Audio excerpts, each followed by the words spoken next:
3 hearts in your mouth. I'm not interested in a young guy like that. Your sister-in-law can't do anything about an old cow eating young grass. I mean you. That kid's song is full of confessions about you, and with your IQ, I can't believe you can't hear them.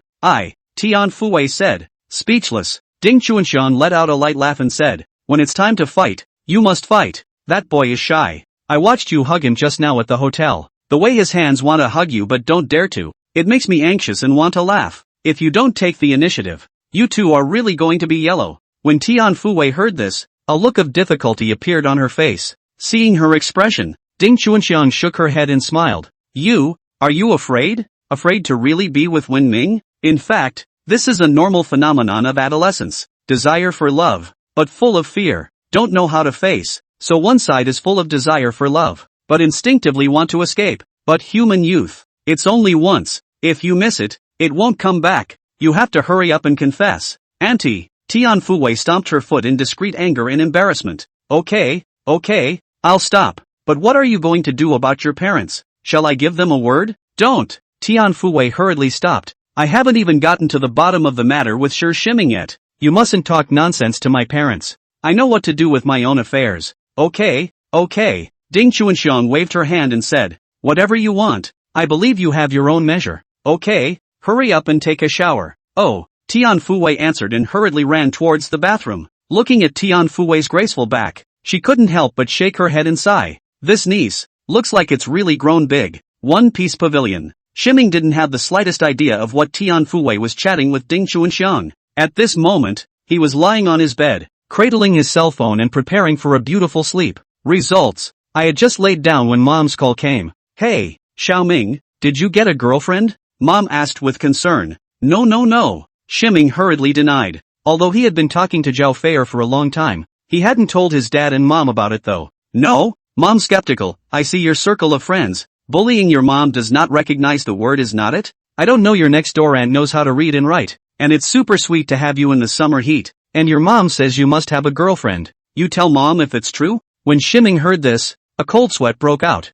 It's a big deal. Sent a friend and forgot to block the mother superior. And it's such an important dynamic. When Ming was in a hurry, he hurriedly replied, Mom, I'm chasing after my girlfriend. Haven't caught up yet. Hey, our little Naru is finally willing to go chew on cabbage? Hurry up and chase. When you're done, bring the cabbages back and take a look at them. Mom said excitedly. Wen Ming, what do you mean? Nibbling on cabbage? Is your handsome son a pig? They're all heads looking at their own kids. Hedgehogs looking at their own kids. Why are you looking at your own child in a different light? However, in the face of Mother Superior, Wen Ming wouldn't dare to have any dissatisfaction. Hurrying back, He said, I don't know if I can catch up yet. If I do, I'll bring it home for you to see, haha. A few more small talk before hanging up. Immediately following, Shimming secretly vowed that in the future, when he posted a friend's circle again, must be carved to block out mom and dad. That's when I finally got to sleep. Shimming tossed his cell phone aside and was about to huff and puff. Results. DDT. The phone rang with 4 or 5 micro-X message notifications at once. Shimming's head spun for a moment. I don't have to think about it. It must have been a hyped-up message from my mom. Since it's a message from mom, no matter what it's about, and no matter if I hear it or not, I don't care if I see it or not, all must reply with a received or they are ungrateful. When Ming took out his cell phone again and unlocked the screen, next moment, his eyes widened steeply and he exclaimed, asterisk asterisk. The message wasn't from mom, but from Chin Leah. And it's not even a message, it's a picture. 5 images in all. First one. It's a side-by-side photo of a voluptuous woman, standing under a shower being bathed in the mist of the psychedelic water. The long hair hung down the current as if it were a waterfall, and the bare skin of the dots of water droplets give off a dreamy sheen. Second one. It was a woman's backside, also under the shower, naked, and the curves of the beautiful rivers and mountains are picturesque, and the 2 full moons are especially moving. Third one. It's a picture of a woman lying inside a bathtub, under soap. Delicate and sensual bodies are hidden. Fourth and fifth. All of them are pictures of this kind of thing, all of them of a woman in the shower. Chapter 77, A Good Man's Life. Chapter 77, A Good Man Lives in Peace. Looking at these pictures, when Ming's eyes went straight, the cells of his entire body stirred. These photos, almost all of them, were done in the bathroom. These photos were taken at awkward angles, and there's no sign of a second person taking them. All are selfies taken by a person with a camera or cell phone in hand. Though because of the fog and the fact that I didn't get a proper shot of the woman's face, but from the blurred vision, it was certain that this was definitely a big beauty. You can tell by the size, that beautiful leg, those beautiful breasts, that beautiful ass. Don't even mention it. And because of the fog, it makes the photo of the beautiful woman even more so. Not only did it not have the slightest sense of filth, but instead it looked like an illusory and misty sense of beauty and art, like a goddess in a dream. This Chin Leah even sent him this kind of photo? The first iceberg beauty president of Linen. Chin Leah, who has never been a stranger to the world. How can you be so good at this? This NI is not Lily, is she? I can't believe you like looking at pictures like this. Whatever. These 5 pictures look like a set. There must be more. It's so righteous. Mr. Chin is a great man. Good people live a safe life. When Ming immediately saved the photo out of habit, and then replied, Mr. Chin is awesome. It's so pretty and nice. Saved. Ask for resources. Full version. Send. Results. Just after sending it over, Chin Leah's message was sent over at the same time. Yuton, how about these pictures sis just took? It took me a lot of effort to get this shot. With all the angle adjustments and posing, I wore out my sister's arms. Timing? Seeing this message sent by Chin Leah, when Ming was directly confused. Tsukiko? Who's called Suki-tun? My name is Wen Ming, okay. And this photo, was it taken by Chin Leah? Could it be that the woman in this photo was actually Chin Leah herself? When he thought of this, Wen Ming instantly widened his eyes. Wet body seduction selfie of the first beautiful iceberg president in Linen? I guess I want to send this set of photos to the one called Suki-tun to look at. And it was sent to your cell phone? I didn't realize that underneath this woman's ice-cold exterior, she was hiding such a hot and fiery heart. I can't believe I took so many pictures of myself to share with my girlfriends. It's exciting. Chin Leah? At this time, Chin Leah also sent over 3 question marks. Immediately following, the other party withdrew a message. The other party withdrew a message. The other party withdrew a message. In the blink of an eye, along with the messages sent by Chin Leah, including the pictures sent, all of them were withdrawn. Then, a message was sent. I'm sorry, Mr. I sent it by mistake just now. It was originally sent to my best friend Jin Yutong. Shimming scratched his head and let out a dry laugh. I thought you found the photos from the internet. Don't mind what I said before. I didn't actually look closely at the picture you sent over. Really? Thinking about how he had just asked Chin Leah for resources. When Ming felt a blush. It's so embarrassing. Chin Leah, Mr.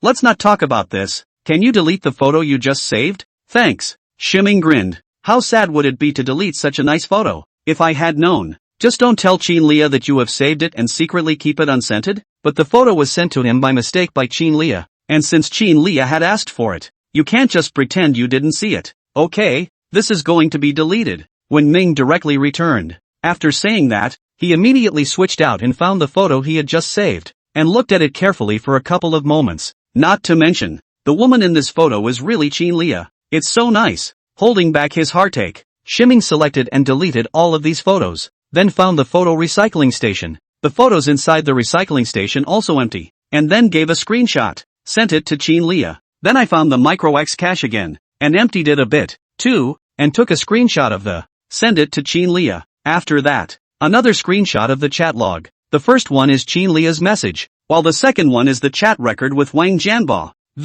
It was already still a record from the day before, letting Chin Leah know that she hadn't forwarded it to anyone else, followed by a screenshot of the image manager, a screenshot of the full picture inside the, to prove that you deleted it cleanly. Mr. Chin, all the photos have been deleted, and so has the cache. The recycled bin is also emptied. You can rest assured that the photos will definitely not appear again. Shimming sent a message to Chin Leah. If it were anyone else, they might not be so honest as to say delete it. After all, this is a photo bathroom portrait of the first iceberg beauty president of Linen. Doesn't it smell good to keep it in secret? But Wenming is different from the others. Although this guy is a bit stuffy and horny, but what he said, he will absolutely do. It won't be shady. Chin Leah sent a pitiful emoji and said back, thank you Mr. He. Wenming returned a harumphing expression and said, Mr. Chin is polite. The photos were supposed to be something I wasn't supposed to see, and it's only right that I delete them. Chin Leah returned a smiling expression and said, Mr. He is quite polite.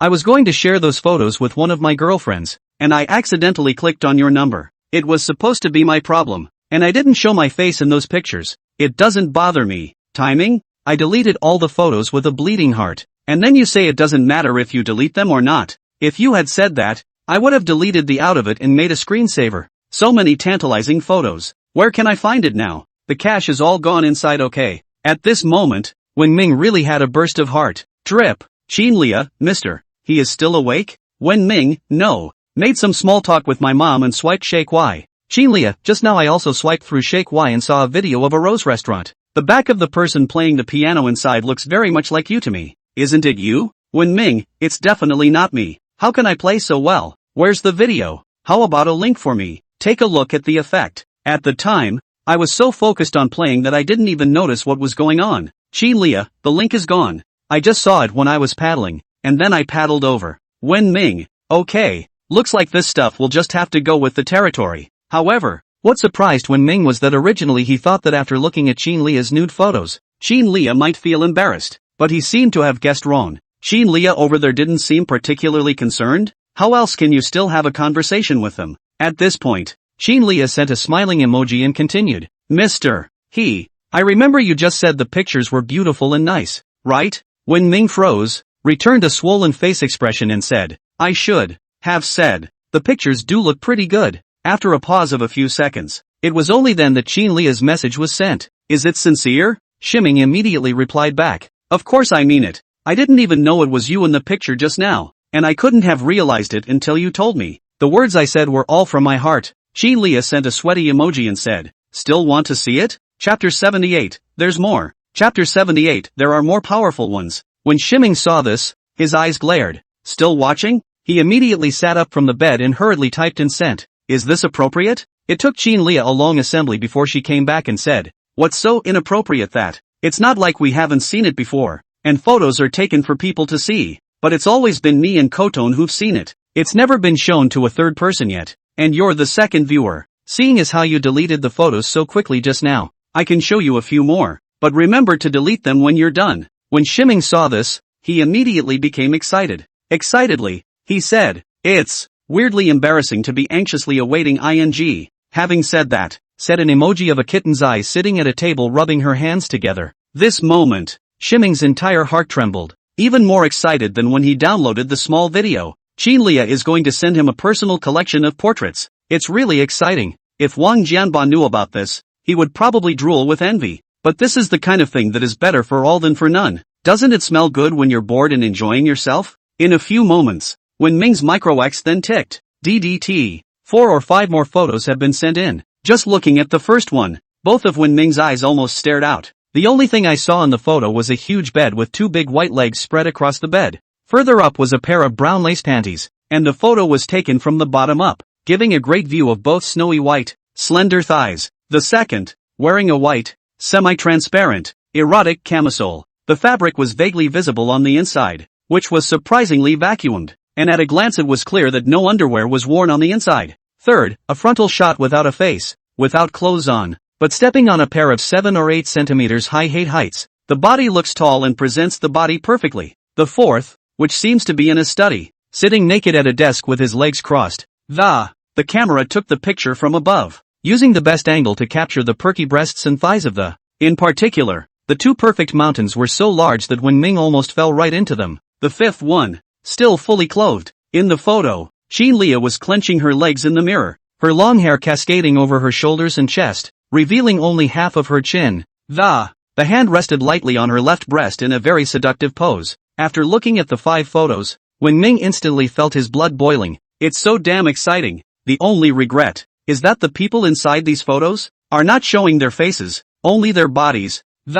It was probably because Xin-Lia was also afraid that the photos would affect her in case they were circulated. Now that the photo doesn't show her face, no one will know it's hers, even if it circulates. After a while, Xin-Lia sent over a shy emoji and asked, "Have you finished reading?" Shiming's throat went dry. "Finished? Pretty. The body is really great." Saying that, sent a dancing emoji over. Xin-Lia came over with another shy expression and returned. "It's just that there's a bit of flesh on her stomach." "No way. A little flesh on the belly is just right. It's not good to have more or less. I'm particularly fond of all that little tummy of yours. It's beautiful, just right, and the proportions of your body are exceptional, almost like art. It's just that the angle of the photo looks a little awkward." Wen-ming returned. There was also an oil painting class inside the university, and Wen-ming had been there. He happened to be painting a nude model at the time. It's just that compared to Xin-Lia, the difference has to be 100,000 miles. But excitement was excitement. But Wen-ming was looking at it with admiration.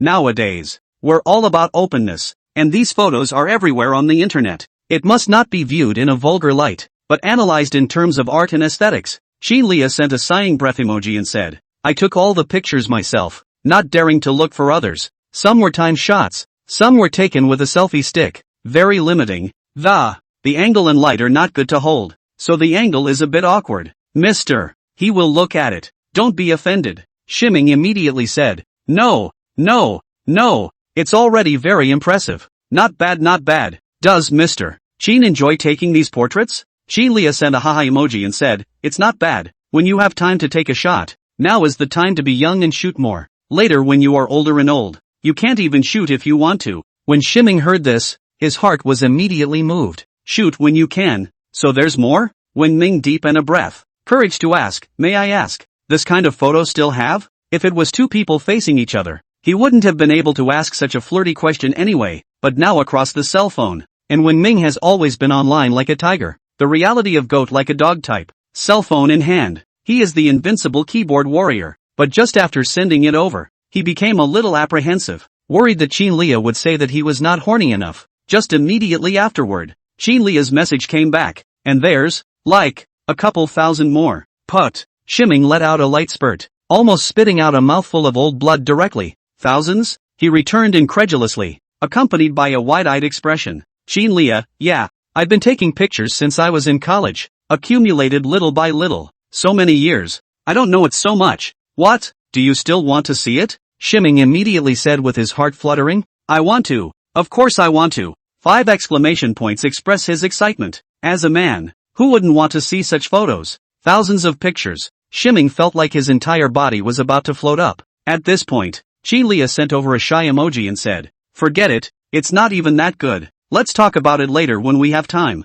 I'm too sleepy to open my eyes. I'll go to bed first." "Mr. Ho, get some rest too." "Right, the photos remember to delete them." "Timing? I've got my pants off, and you're telling me I'm going to sleep? It's just a matter of sending a photo. Don't you just select it and send it? Can't you send it over and go back to sleep?" But Xin-Lia had said so. Wen-ming could not say that he would not let her sleep. All that could be done was to sigh helplessly and return. "Okay, go to sleep first. Bye. Good night. Bye," Xin-Lia said, and there was no echo. When Shiming lay down on the bed, he only felt a pang of heart, and the inside of his mind was full of the beautiful picture of Xin-Lia just now, and no matter what, it couldn't be waved away. He opened his cell phone and took another look at the photo Xin-Lia had just sent over. Sheesh, who would have thought that the first beautiful president of Linen, underneath that iceberg-like exterior, there is such a delicate and beautiful capital sealed? Chapter 79, The System's Hidden Packages. Chapter 79, The System's Hidden Packages.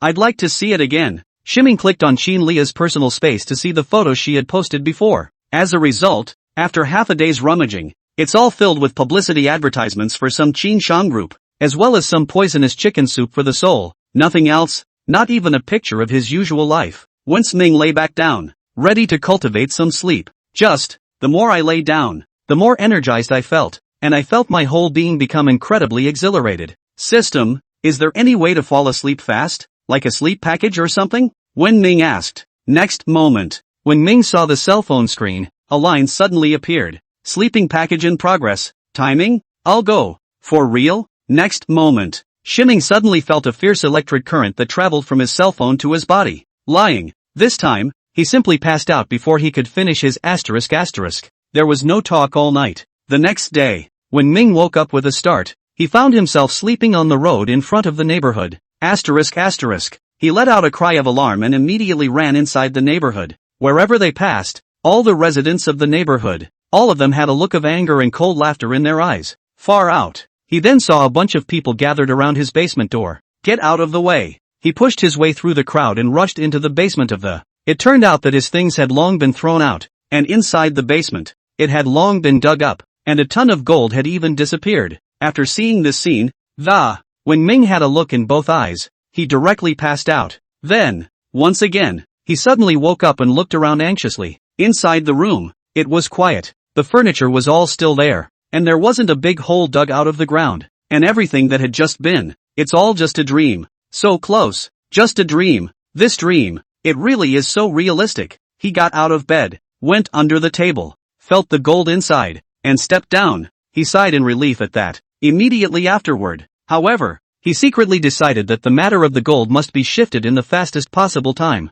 He'd put a dozen locks on the basement door locks, though, in case someone kinda went off the deep end. What about coming over and going through his basement? After all, money doesn't come cheap, and now that he's revealed himself, with tens of millions of dollars of Bugattis parked outside, the forest for the trees, there are all kinds of birds, and there's no guarantee that someone won't stick their neck out. After all this time of investigation and study, he has also made his choice of self. Got a rough idea. The house is definitely going to be a villa. The building is unrealistic. After all, you can't move a ton of gold all the way upstairs, and since the upstairs is basically a small house, there isn't that much room for him to hide his gold. Since it's a hideout, it must be a villa with a basement, and the best villa in Linen is the Epine Pavilion. It is said that this is the most successful villa community developed by Shang and real estate in Linen City. Inside the property is also the top of the Linen. Liven the people are not rich or noble, not like ordinary neighborhoods like Mixed Fish and Dragons. More importantly, the security system inside is so well done that you don't have to worry about the gold sitting there at all. It will be broken into and arguably safe as hell. Simply cleaned up. I was about to go out when my cell phone suddenly rang. Taking it out and looking at it, when Ming let out a light eep, a puzzled look appearing on his face. How is he? The caller, a classmate he had a good relationship with in high school, named Ren Liqiang. It was 2 months older than his age, so he had always called him Django. When he first graduated from high school, Ren Liqiang dropped out straight away to work, and the last time I met with him, or 2 years ago, when the phone was connected, Wen Ming asked, "What's wrong, brother Chang?" "Ha, old he, are you free tomorrow? A few of our high school classmates are getting together in Linen." "I'm sorry," Ren Liqiang said excitedly inside the phone. Ximming grinned. "No, if you miss me, when will you come to Linen? I'll buy you dinner. Let's both have a good natter." He had little interest in any party whatsoever, not to mention high school classmates who graduated years ago and haven't had much contact. Not to say he's not okay now, even if he's not, he'd rather lie in bed and sleep it off. Doesn't smell good? Why go to a party and suffer the sins of the party? Really not going? Hu Hongwei is having dinner tomorrow. It's going to ask us to have dinner at the 5-star hotel Fall Hotel, Ren Liqiang asked without giving up. No go. Bring him a happy birthday for me. Wen Ming returned. Hearing this, Ren Liqiang let out a helpless sigh and said, "Alright, then, tomorrow, after the party, I'll come to you. Let's have a brotherly chat." Good. Ximming laughed lightly. He kinda misses Ren Liqiang, too. It was his youth, after all, the most important person in your 3-year high school career. The two then talked casually for a few more minutes before hanging up. After that, Wen Ming then rushed directly towards the first grade pavilion. Half an hour later, Wen Ming arrived at the one-piece pavilion. Iping-gu is basically the highest grade neighborhood in Linen, which has a high-rise area and villa area. The selling point is that it's in a villa area with the largest area of greenery in Linen, and small bridges and rivers. The villa is still styled in an antique-like manner rather than the crappy European style. To the side of the entrance is the security room.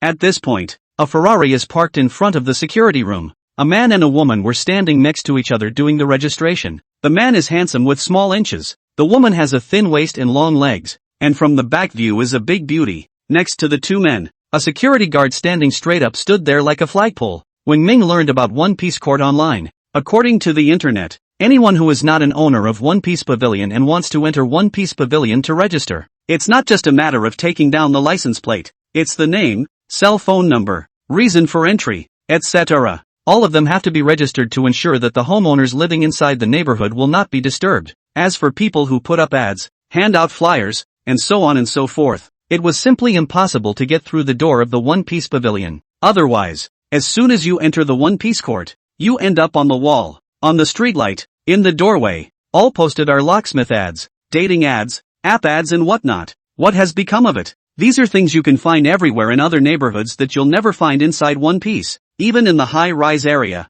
these things don't exist. This is why people in Linen say that Ipin Court is the highest grade property in Linen. Shiming parked his car in front of the entrance and was about to get out to register as well. Results: the bars of the gate were suddenly pulled up. Then, the guard gave him a military salute. Timing? What do you mean? Let's go straight in, right? Seeing that the security guard had no intention of stopping him, or even looking at him a second time, just continuing to stand guard with his eyes leveled, when Ming scratched his head, he drove right in. Chapter 80, Preparing to Buy a House. Chapter 80, Preparing to Buy a House. Results: when Ming's side just went in, next to the security room, the girl who had been looking at the boy's registered thin waist and long legs couldn't sit still. Their side registers honestly, and it turns out the others went right in? How can he just go in without registering? We just went in and registered for half a day. Come out and register here for another half day. The thin-waisted, long-legged girl said directly. The guard gave her a look and didn't answer. The boy next to him heard the girl's words and straightened up to glance inside.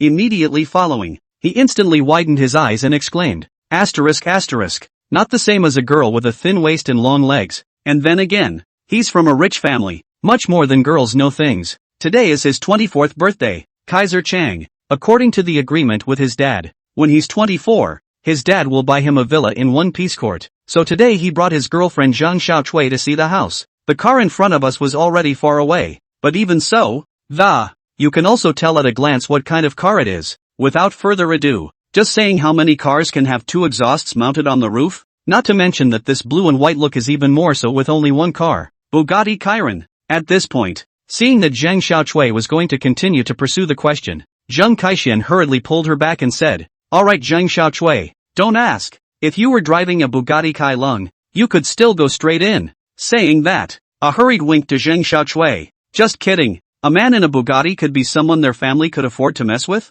And the Bugatti Chiron is awesome? Zhang Xiaochui huffed. We're still driving a Ferrari GT. The words were not finished. Zheng Kaixian hurriedly covered her mouth and said anxiously, my auntie, keep your voice down. Haven't you heard of Bugatti? People's Bugatti is more than awesome. It's pretty awesome. A Bugatti Chiron can buy 30 of my little Ferraris. The most expensive villa in the whole neighborhood isn't worth as much as his car. Once the other party heard Zhang Xiaochui's words, if they came after him for that, he didn't even have a place to cry. Zhang Xiaochui directly stared with wide eyes, her eyes filled with disbelief. In her eyes, a $3 million Ferrari GT would have been pretty impressive. She had never even seen a few more expensive cars in Linen. Turns out the car that just went over there could buy 30 Ferrari GTs? Isn't this car made of gold? Hurry up, hurry up. Zheng Kaixian pulled Zhang Xiaochui and left. He was afraid that if he stayed a little longer, what kind of tigers and wolves is this coming out of this girl's mouth? Zheng Xiaochui glared hatefully at Wen Ming's car. Cursing, he said, damn rich people. Zheng Kaixian secretly wiped a cold sweat and said, cut the crap. This kind of person is simply not something we can afford to mess with. This Ipin Pavilion really does have hidden tigers and dragons. I didn't expect the owner of the Bugatti to be here as well. Shiming drove his car and slowly wandered inside the Ipin Pavilion. Have to say, it's really so different from other neighborhoods. Frankly speaking, this was the first time he had come here to a high-class villa neighborhood. Unlike those European-style villas in other neighborhoods, the villas inside the one pavilion, all are antique-style buildings, at a time when the European style is now prevalent. And even rural areas are building large areas of simple European-style floors. Ipin Pavilion. an antique-style villa, instead looks unique. Slanting eaves, carved handrails, small green tiles, gray-facing bricks, plus small bridges and rivers. The style, love it, love it. Soon, when Ming came to the villa that he had been looking at since, he picked villa number 1. All the photos have been seen online. Basically, the main reason I came over today was to see if there was any difference from the photos online. It is said that this is the most expensive house inside the One Piece pavilion. Have to say, the difference is pretty big. It's even prettier than in the photos. It's so fragrant. Although the villa here, a full $20 million, but when Ming felt it was money well spent. As for the heartache, now he has a full $35 million in his hand. Perfectly adequate, just by looking at the outside, when Ming had made sure of it. This is it. This is his home from now on. Bashful. As for the decorating style of the inside, no need to look at it at all. It's set. Subsequently, when Ming left straight away and headed for the sales department, it's not like other neighborhoods. Most neighborhoods have their sales offices outside of the neighborhood. However, the sales department of Ipin Court is inside the neighborhood. When Ming parked his car outside, he headed inside. Results. Just walked in. Haven't even looked inside yet. A curious voice suddenly sounded. Ha, ho. When Ming sought the sound and turned his head to look, followed by a sudden eyebrow raise. Wu Changlin. When he was a junior in college, he worked part-time at a mall, and this man was a team leader inside the mall. It was his first job. At the time, because of when Ming was working part-time, Wu Changlin had deliberately arranged a lot of extra work for him, making him suffer a lot. As a result, I didn't realize that. I can't believe I ran into it here. However, these are already in the past. When Ming on Wu Changlin has also long been no resentment. Instead, it feels like he's allowed self to gradually recognize the world. Team leader Wu, long time no see. Shiming greeted with a light smile. Wu Changlin let out a loud laugh and said, "What group leader?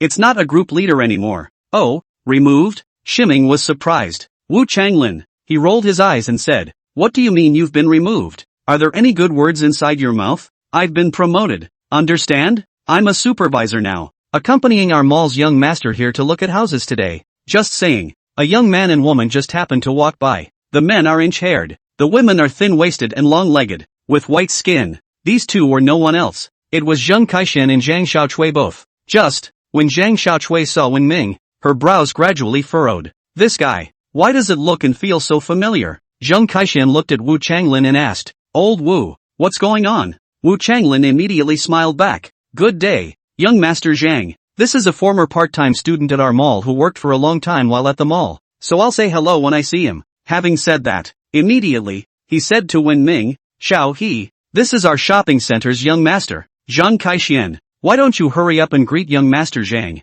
Wen Ming let out a light laugh and said, "Good day Zhang Xiao, you're here to buy a house too?" When Zhang Kaishan heard Wen Ming's words, he immediately raised his eyebrows and said, "How many meanings? It's hard to believe that. Are you here to buy a house too?" Wu Changlinman was dumbfounded and surprised. "Xiao He, what do you mean by also?" "Aha." Shiming nodded with a light smile. "I do have my eye on a house I want to get into." Chapter 81, Hit in the Face. Caught off guard. Chapter 81, Hit in the Face. Caught off guard. Hearing what Wen Ming said, Wu Changlin and Zhang Kaishan were all wide-eyed. "Xiao He, what did you just say?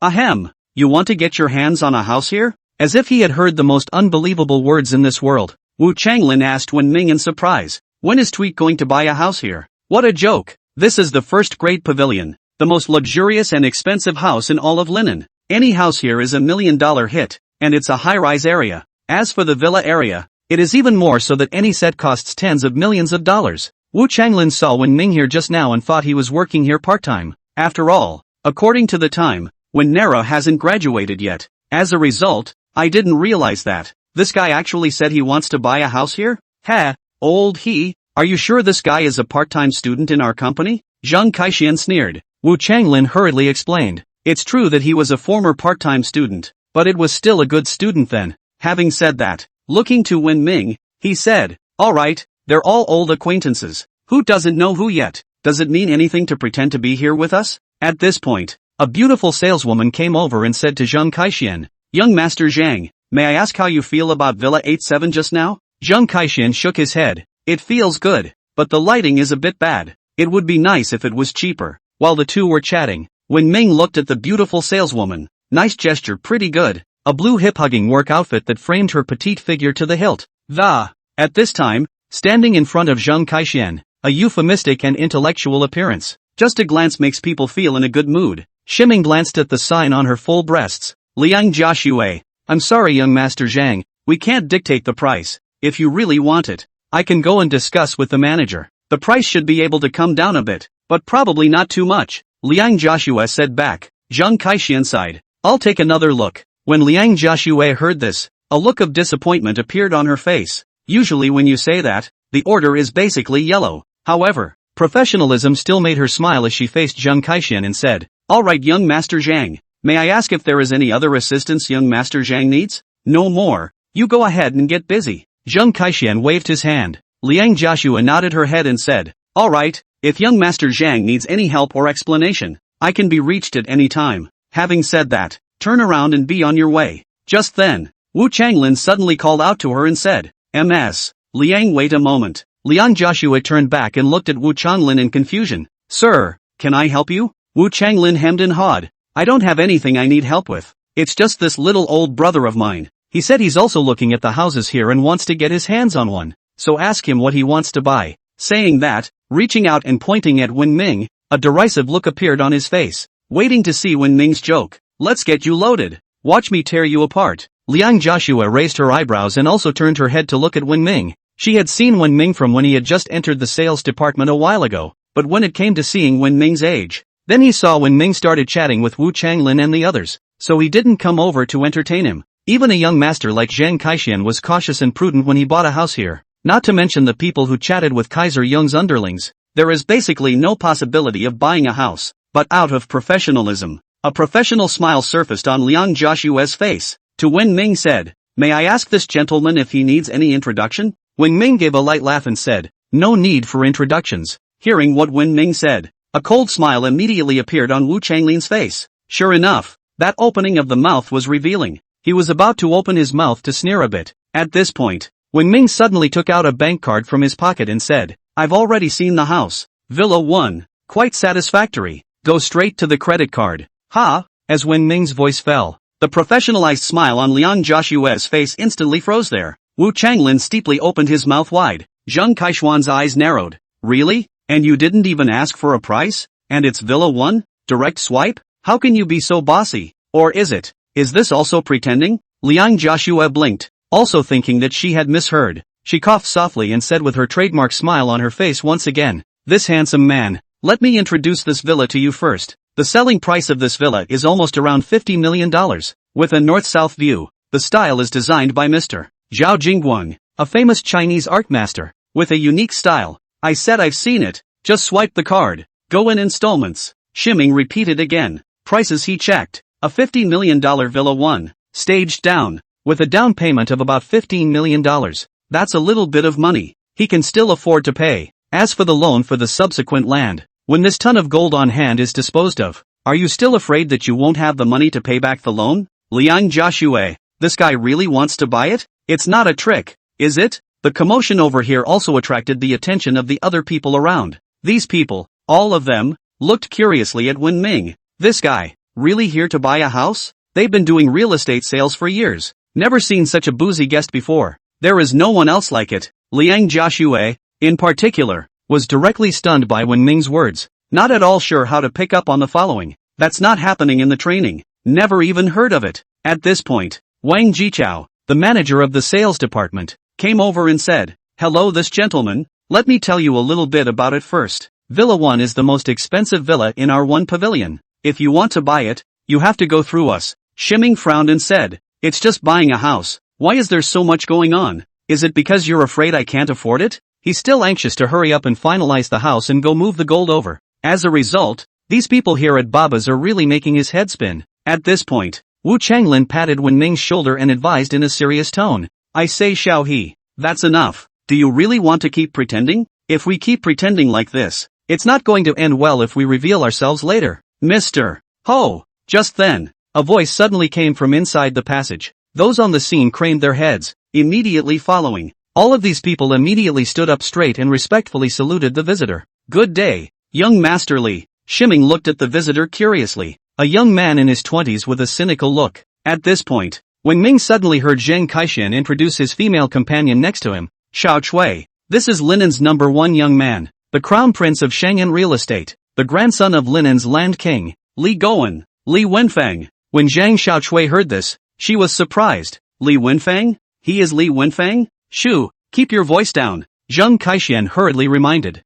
Then, hurrying over to welcome Li Wenfeng, he smiled and said, "Why is young Master Li free to run here today?" Li Wenfeng glanced at him and asked suspiciously, "Who are you?" Crowd. The slap in the face. It came so unexpectedly. Chapter 82, The First Young Master of Linen. Chapter 82, The First Young Master of Linen. Seeing Zheng Kaishuan's face suffocating red, those present wanted to laugh but didn't dare to. No way. Who dares to laugh in front of the crown prince of Shangxi real estate? One pavilion is just one of the properties under the Shangxi group. And under the Shangxi group, there are countless other properties like this, and these people who were there, it's just the staff of one piece court, or people who want to buy a one-piece courthouse. The difference in status in between is really too great. Zheng Kaixian smiled awkwardly and said, "Young Master Li, I'm Zheng Kaixian from Hualien Shopping Center. We met last time at the top of your Shangxi group's party." Aha! Li Wenfeng gave a salty reply back and then walked past him. Zheng Kaixian grinned, but didn't dare to be angry with Li Wenfeng at all. Just kidding. They, Hualien Mall, were nothing compared to a behemoth like Shangxi Group. It was only normal that Li Wenfeng didn't recognize him. Just, next moment, something that made those in attendance stare in disbelief happened. Li Wenfeng walked up to Wen Ming. Then, suddenly smiling broadly, he said, "Mr. He, as soon as I heard that Bugatti ran to our Epine Pavilion, I knew it was you. Why didn't you notify me before you came, so I could receive you in person?" Hiss. Hearing Li Wenfeng's words, the people present instantly all stared at Wen Ming with wide eyes, not daring to believe. Zheng Kaixian was dumbfounded. Wu Qinglin was dumbfounded. Zhang Xiaochui was dumbfounded. Sales followed suit and giggled. What did they see? The crown prince of Shang'an Group had suddenly become so enthusiastic in front of Wen Ming? Who the hell is this guy? And so on. Bugatti? Is this guy the mysterious owner of the supercar Bugatti that has recently hit Linen? Ah, I remember. At this point, Zhang Xiaochui suddenly screamed. Just now when I saw the Bugatti enter the Epine Pavilion, the guy driving the car inside seems to be him. When Zheng Kaixian, who was next to him, heard Zhang Xiaochui's words, his legs softened and he almost sat directly on the ground. He saw that Bugatti earlier. The guy in the Bugatti. That's the kid in front of you? As for the shopping center supervisor Wu Changlin who followed behind Zheng Kaixian, the whole person was even more completely confused. What's going on? Isn't the last name Ho an ordinary college student? Even back when he was working part-time at their mall, he didn't dare to say a word about how he bullied them. What's going on here? Bugatti mystery owner? The crown prince of Shang'an Group personally greeted him. When the is this? Is it possible that I'm dreaming? What the hell is this guy? Sure, the person who was even more clueless was Wen Ming himself. The youth in front of him, whom he had never even seen before. If it wasn't for Zhang Kaishuan's introduction to the female companion beside him just now, he wouldn't have known that this youth was the crown prince of Shang'an Group. I don't seem to have any dealings with the prince of Shang'an or the Shang'an Group, right? But why does this guy seem to know self so well? At this point, Li Wenfeng asked Wen Ming, "Mr. He, are you here with us to buy a house?" "Right, looking at Villa 1, but it seems this manager says it's not for sale." "I don't know," said Wen Ming. When Wang Jichao, the manager next to him, heard this, the corner of his mouth twitched. "Nima, Sumi in front of Shang and Li Deshao. If you had told us that you knew our young master, we wouldn't have dared not to sell it to you." Ha ha. Li Wenfeng laughed out loud and said, "The men don't know what they're doing, so don't take offense, Mr. He, Manager Wang. Why don't you go and arrange it?" I'm going to make arrangements." Wang Jichao immediately returned. "Just kidding." Li Wenfeng had given the word. How could he dare not to do it? "Right, give Mr. He a 10% discount," Li Wenfeng shouted. When the people at the scene heard Li Wenfeng's words, incredulity appeared on their faces. 10% off? Selling a home is not selling clothes. The price of Villa 1 is almost $50 million or more. What's the concept of 90% off down the line? It's $5 million cheaper. For an ordinary person, $5 million is basically equivalent to all the income of a lifetime. And there probably aren't that many yet. And now, as a result, Li Wenfeng even gave Wen Ming a direct waiver? Wang Jichou was also confused for a moment, and said incredulously, "Young Li, go ahead and do it. Just say that I arranged it." Li Wenfeng chuckled. Hearing this, Wang Jichou, who dared to continue asking, hurriedly went to make arrangements, while Li Wenfeng looked at Wen Ming and said, "Mr. He, the formalities will be completed soon. There's a resting place inside, so Mr. he go over there and take a break, and let's have a little chat in the meantime? Shiming raised his eyebrows and nodded his head immediately afterward. Good. He also wondered what this Li Wenfeng really meant and why he would be like this to Self. As for what inviting a king into a jar or something, Wen Ming really wasn't worried. If a few ordinary people wanted to deal with him, he really didn't put it in his mind. He was just making a fool of himself. As for more, he's not worth this much weight in gold. It was worth the crown prince of the Shangan group to raise an army to find trouble with him. Unless the 1 ton of gold thing leaks. But right now, except for Wang Jianba, no third person knew. Wang Jianba, on the other hand, could never betray him. It was an understanding and trust they had developed over the 3 years they had been friends. Mr. He please. Li Wenfeng laughed and made a gesture of invitation. Shiming nodded and followed Li Wenfeng inside. After the two left, Zheng Kaishan glared fiercely at Wu Changlin. Just now, Wu Changlin had not only asked Wen Ming to greet him and address him as young Master Zhang, and trying to make a fool out of Wen Ming in front of so many people. It turned out that Wen Ming was actually a big shot that even Li Wenfeng had to treat politely. Thinking back to when Shiming addressed him as young Master Zhang with a smile just now, Zheng Kaishan felt like his own legs were going soft. Nima, it's downright scary. Wu Changlin's legs shivered at the look in Zheng Kaishuan's eyes. Then, the three of them slipped outside together. How dare they continue to stay here? In case Wen Ming tried to find trouble with him, they wouldn't even have a place to cry at that time. It's better to back off. Come outside. Sure enough, outside the sales office, parked in a blue and white supercar.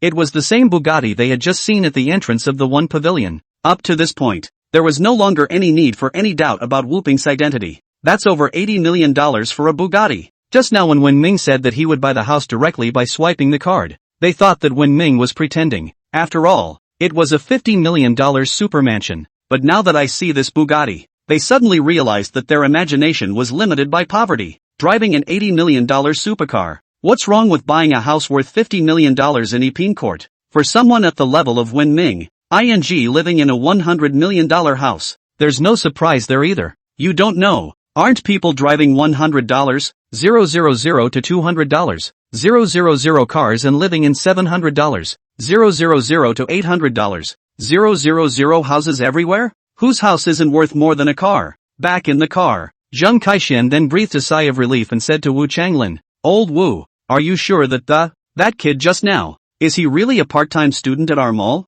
Chapter 83, Hate to see each other. Chapter 83, Hate to see each other. Of course you can be sure, Wu Changlin returned. Didn't you see me greet him? If one recognizes him wrongly, how could he possibly care about me? When Zheng Kaishan heard this, he nodded. Also, when Shiming faced Wu Changlin just now, his attitude and expression didn't seem fake. It's hard not to. Did you go to their mall to experience life? You were his group leader back then. You didn't create any problems with him, did you? I'm sorry, Zheng Kaishan asked warily. Wu Changlin's face changed. Immediately following, he slapped his thigh and said, That's definitely not true. When he and I were the best of buddies, he was all but affectionately calling me brother. And we were literally closer than brothers, even wearing the same pants. I'll give you one last chance to reorganize your language, Zheng Kaishan said. He's not stupid. That bossy look Wu Changlin had when he faced Wen Ming just now. He's seen it all. You can imagine what it was like for Wu Changlin as his group leader back when they were together. And just now,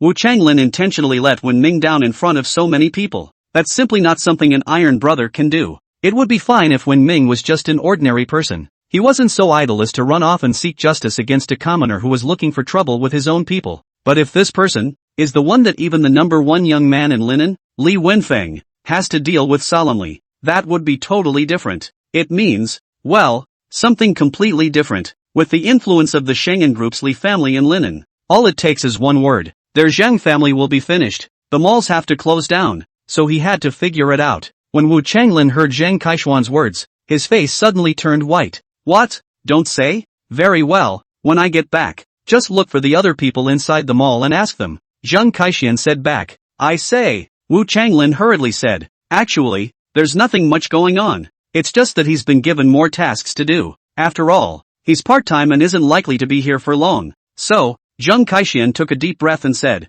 whether it's a part-time job or a full-time employee, once you enter the gates of our mall, even if you are from our mall, you will be treated equally. This supervisor position of yours, I think I need to get through to my dad. When Wu Changlin heard this, a look of despair suddenly appeared on his face. Nima, what a supervisory position he just got, just because of a Wen-O. It's just gone? However, he didn't dare to say a word about Zhang Kaishuan's arrangement, thinking about the sensation caused by Wen Ming when he was in the sales department just now. Even if he thought about it until now, all a little shaky in the legs. Who would have thought? How could Self's original masochist, who he had casually bullied at first, be a big shot with such a terrifying identity? The other side. Lounge. When Shiming sat down, Li Wenfeng poured a cup of tea for Wen Ming and said, "Mister." He drink tea. Wen Ming took the cup of water and said, "Thank you, young Master Li. Can I ask young Master Li? We've met before?" Li Wenfeng's attitude gave him a feeling of being flattered. "Ha!" Li Wenfeng let out a light laugh.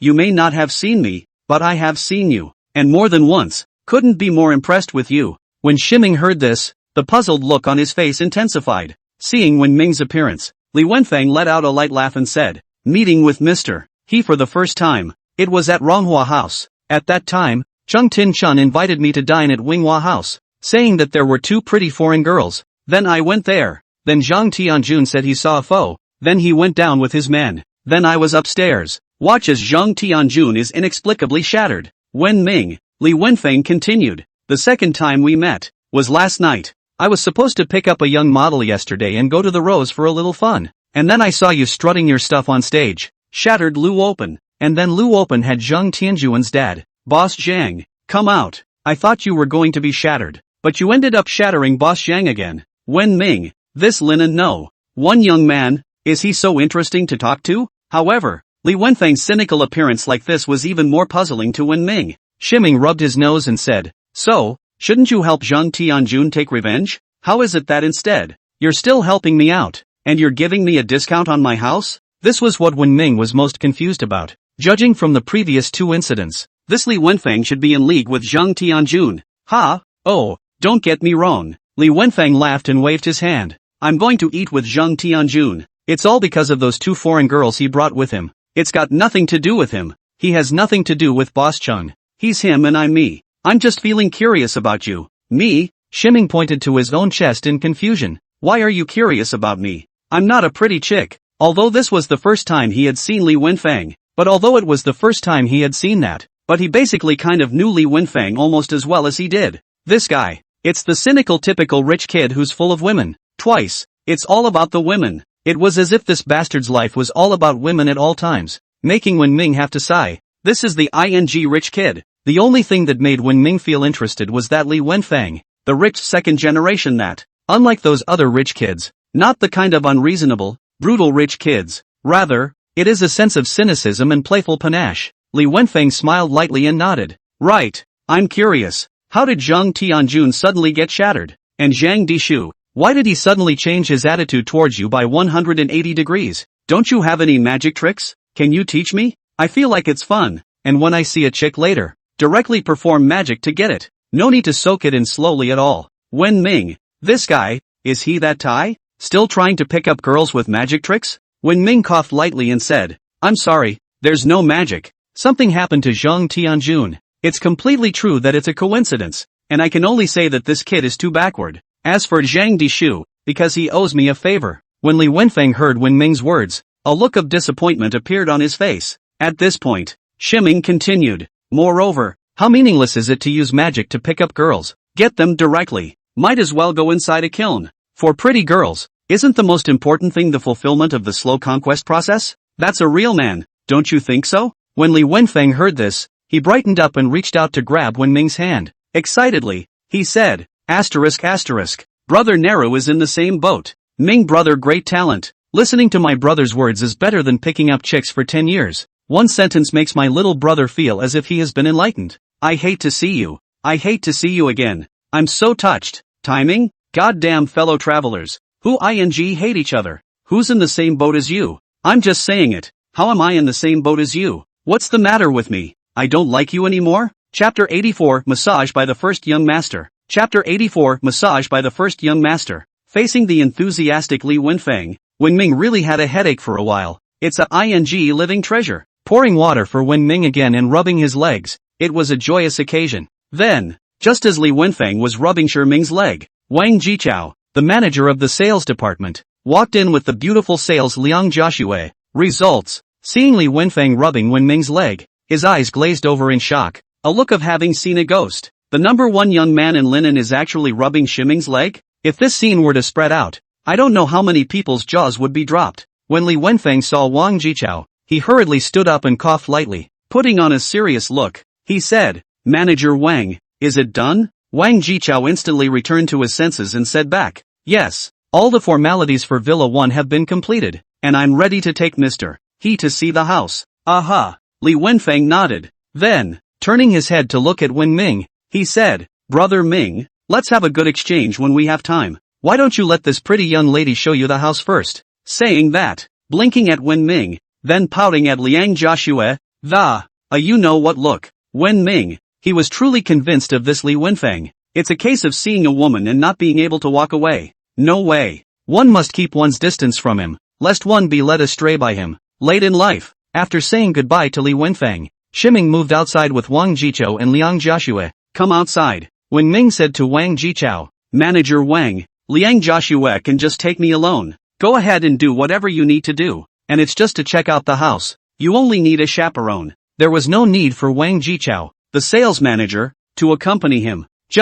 Wang Jichao had obviously misunderstood Wen Ming's meaning. He would instantly realize that. Nodding his head, he said, "Okay, Mr. Ho." Then he turned his head and glanced at Liang Joshua with eyes full of deep meaning and said, "Joshua, you follow Mr. Ho well." Having said that, blinking, the look in his eyes was inexplicable. Liang Joshua's cheeks reddened when she saw the scene. It was a pity that Wen Ming didn't see the scene, as he was already heading outside. Liang Joshua gritted her teeth and hurriedly followed suit. Soon, the two came outside next to the Bugatti. When Ming sat inside the car, Liang Joshua looked at the gorgeous and beautiful Bugatti. Timidly, she asked, "Is this me? Can I sit?" If it had been any other car for her, she wouldn't have hesitated to pull away and sit in it. But she doesn't have the guts to face a supercar like the Bugatti Chiron. If they have some special cleanliness fetish or something, and then find trouble with her, who can she talk to? There is no place to reason at all. "It's fine. Come up," Shiming said with a light laugh.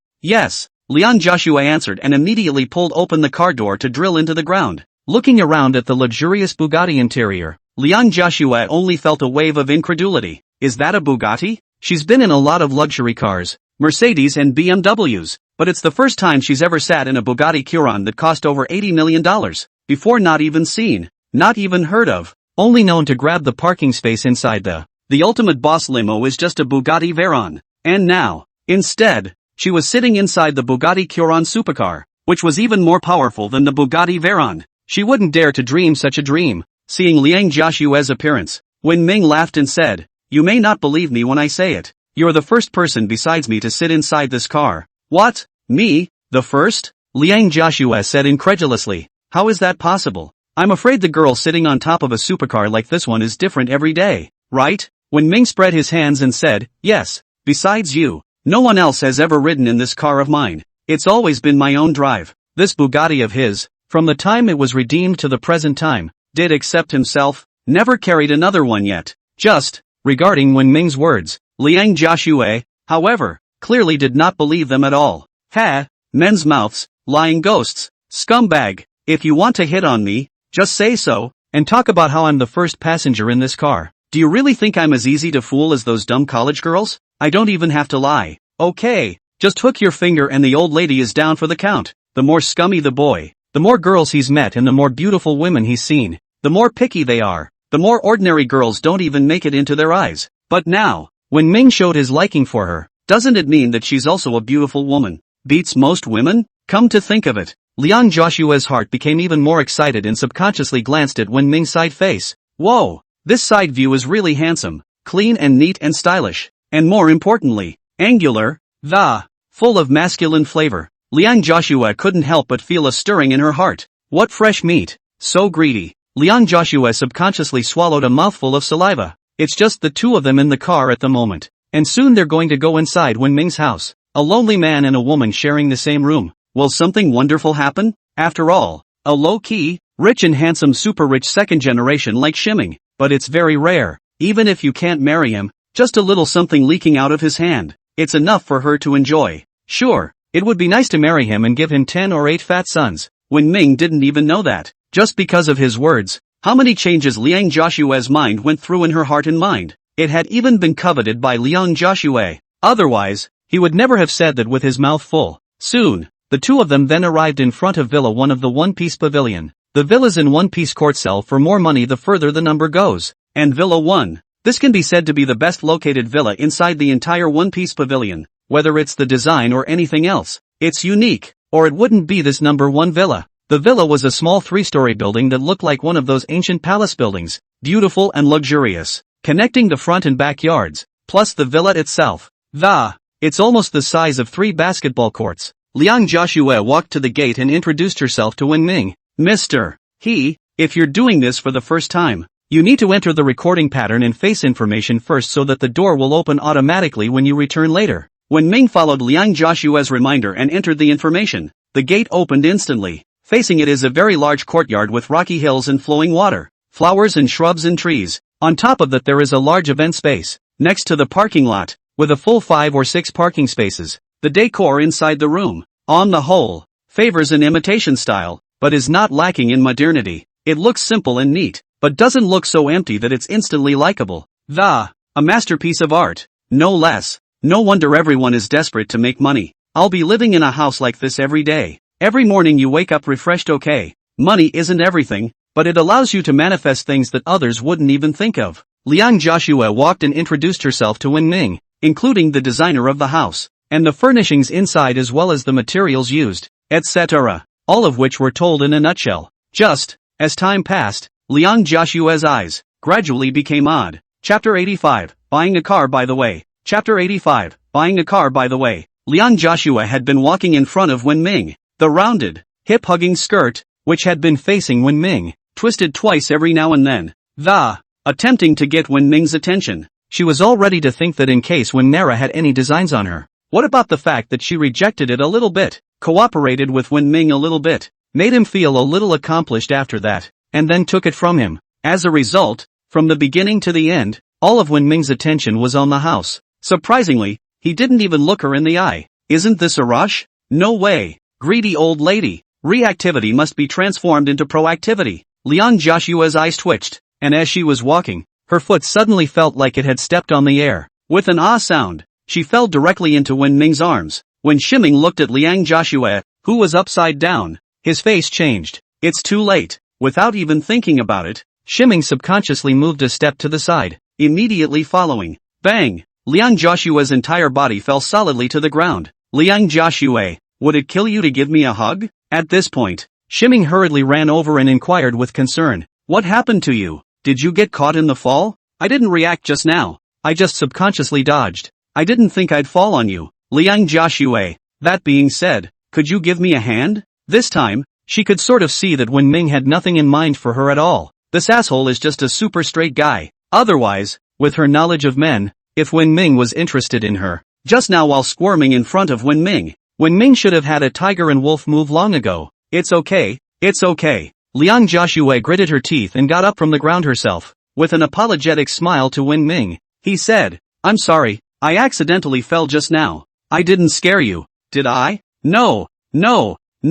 Or you can rest for a while and I'll just turn around by myself. I don't know, said Wenming. Liang Joshua nodded her head and said, okay, I twisted my foot a bit. Let's sit here for a while first. She needed to take a breather or she felt like she was going to freak out. She went straight to the top of the couch in the hall and sat down, pretending to rub her ankle. Shiming didn't care about her, and wandered around on his own. After all, such a big mansion. It was the first time he had ever been in one, so naturally he had to take it for a spin. Inside the villa, all the amenities are available. A tea room, a chess room, an atelier, a study, and so on. There's also a separate audio-video room, and a pretty good-sized pool in the backyard that's over 100 square feet. It wasn't until an hour later that Wenming returned to the living room, where Liang Joshua was still sitting. How is your ankle recovering? Shiming asked. Liang Joshua immediately stood up. This time, she didn't dare to continue to show off in front of Wenming, but gathered all her thoughts and, focused and serious, he said, it's already done. How does Mr. He feel about this house? Is there anything that needs to be improved? I'll take care of the records on my end, and in a week at the most, it will be rectified according to your comments. Someone like Wenming, even if he couldn't be seduced, he definitely couldn't be offended. Otherwise, all it took was one word from Wenming to ruin her entire life. It wasn't just anyone who had the ability to have the number one youngest man in linen rubbing his legs. When Ming shook his head and said, "No, this is quite good. It has exceeded my expectations. Left to my own devices I couldn't have decorated it so beautifully. That's it. Okay, mister.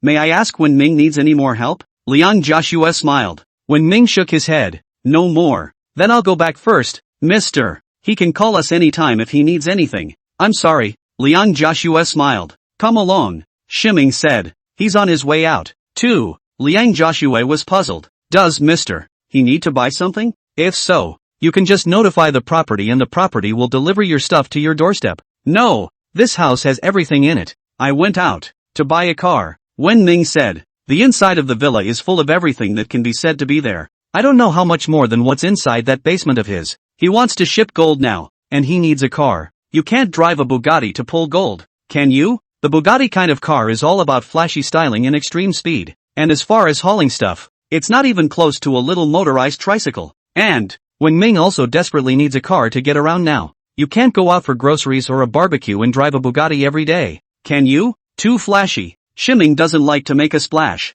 so he wanted to buy a relatively low-profile car for transportation. "Buy a car?" Liang Joshua was surprised. "Mister, he is looking to buy a car? Well, does this property also work for you?" Shiming asked. Liang Joshua hurriedly shook her head and said, No, I was trying to say that my brother actually sells cars. If you're looking to buy a car, consider checking out my brother's place." When Shiming heard this, he immediately looked delighted and said, "Ooh, your family is a sales family?" Liang Joshua's cheeks blushed as she said, "I'm in sales. My brother's a sales manager now. Much better than me." Wen Ming laughed lightly. "That's fine. Let's go. Get in the car." Having said that, directly driving the Bugatti, following Liang Joshua's guidance, he went to Shangyun Auto City Road. Liang Joshua sent a text message to her oldest brother. "Liang Lihao, brother, I'm taking a client to buy a car later. Just sent it over." And in less than 10 seconds, Liang Lihao's message came back. "Taking a client to buy a car? Aren't you at work right now?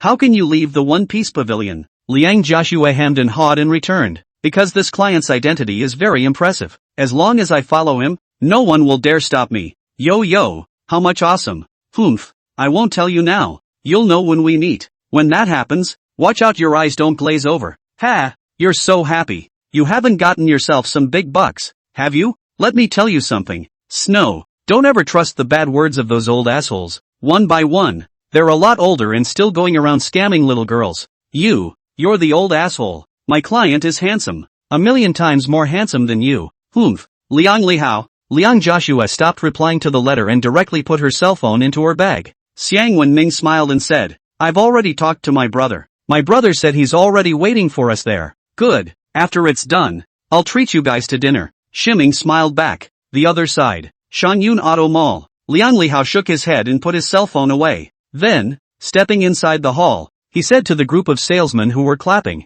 "All right, let's carry on with the welcoming of new employees. Gao Pan, Zhao Feier, you two stay." Chapter 86, A Phoenix on a Branch. Chapter 86, A Phoenix on a Branch. As Liang Lihao's voice fell, the group scattered, leaving only two girls, one with a slightly chubby figure, the other one with a standard body and beautiful posture. If Wen Ming was here, he would have recognized it at a glance. The girl was none other than his ex-girlfriend, Zhao Feier. In the last few days, Zhao Feier could be said to have experienced the ups and downs of her life. When she was with Timothy worked 4 or 5 part-time jobs at the same time to take care of her, but that wasn't enough for her. It wasn't even close to what she wanted out of life. So he agreed to Fan Yunhai's pursuit, and all of a sudden he enjoyed that floating feeling of being pursued by the crowd. As a result, this feeling lasted just one day, when Ming suddenly showed up at school in a Bugatti. All of a sudden, he became a hot figure in the entire Linen University, and became the object of all the girls kneeling. For her, the feeling was like a roller coaster ride.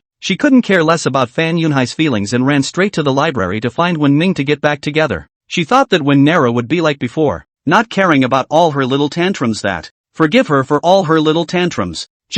She, however, did not expect that this time, Wen Nara did not forgive her without limits like before. Not only that, because of Fan Yunhai's affair with Qin Shang Group, she was also implicated and was directly expelled from the school. It's almost graduation. There's only a month left until graduation, and it's considered official. She's not happy about it. She was angry, because she was supposed to be sitting inside Wen Ming's Bugatti. enjoying the envy of everyone. Satisfy your own vanity. Results. And now there's nothing. When Ming didn't want her, Fan Yunhai also called hooray and kicked her to the ground. She's become the joke of Linen University, the object of everyone's ridicule. Even more so, he was expelled outright from Linen University. In a million ways, she was introduced to Shangyun Auto Mall by her schoolmate, Gao Pan Pan. Got a job in sales here, because the job of selling, relatively speaking, requirements for education as well as other aspects are minimal. Any better job would have looked at her resume and would have found out about her expulsion from school, then sweep her off her feet.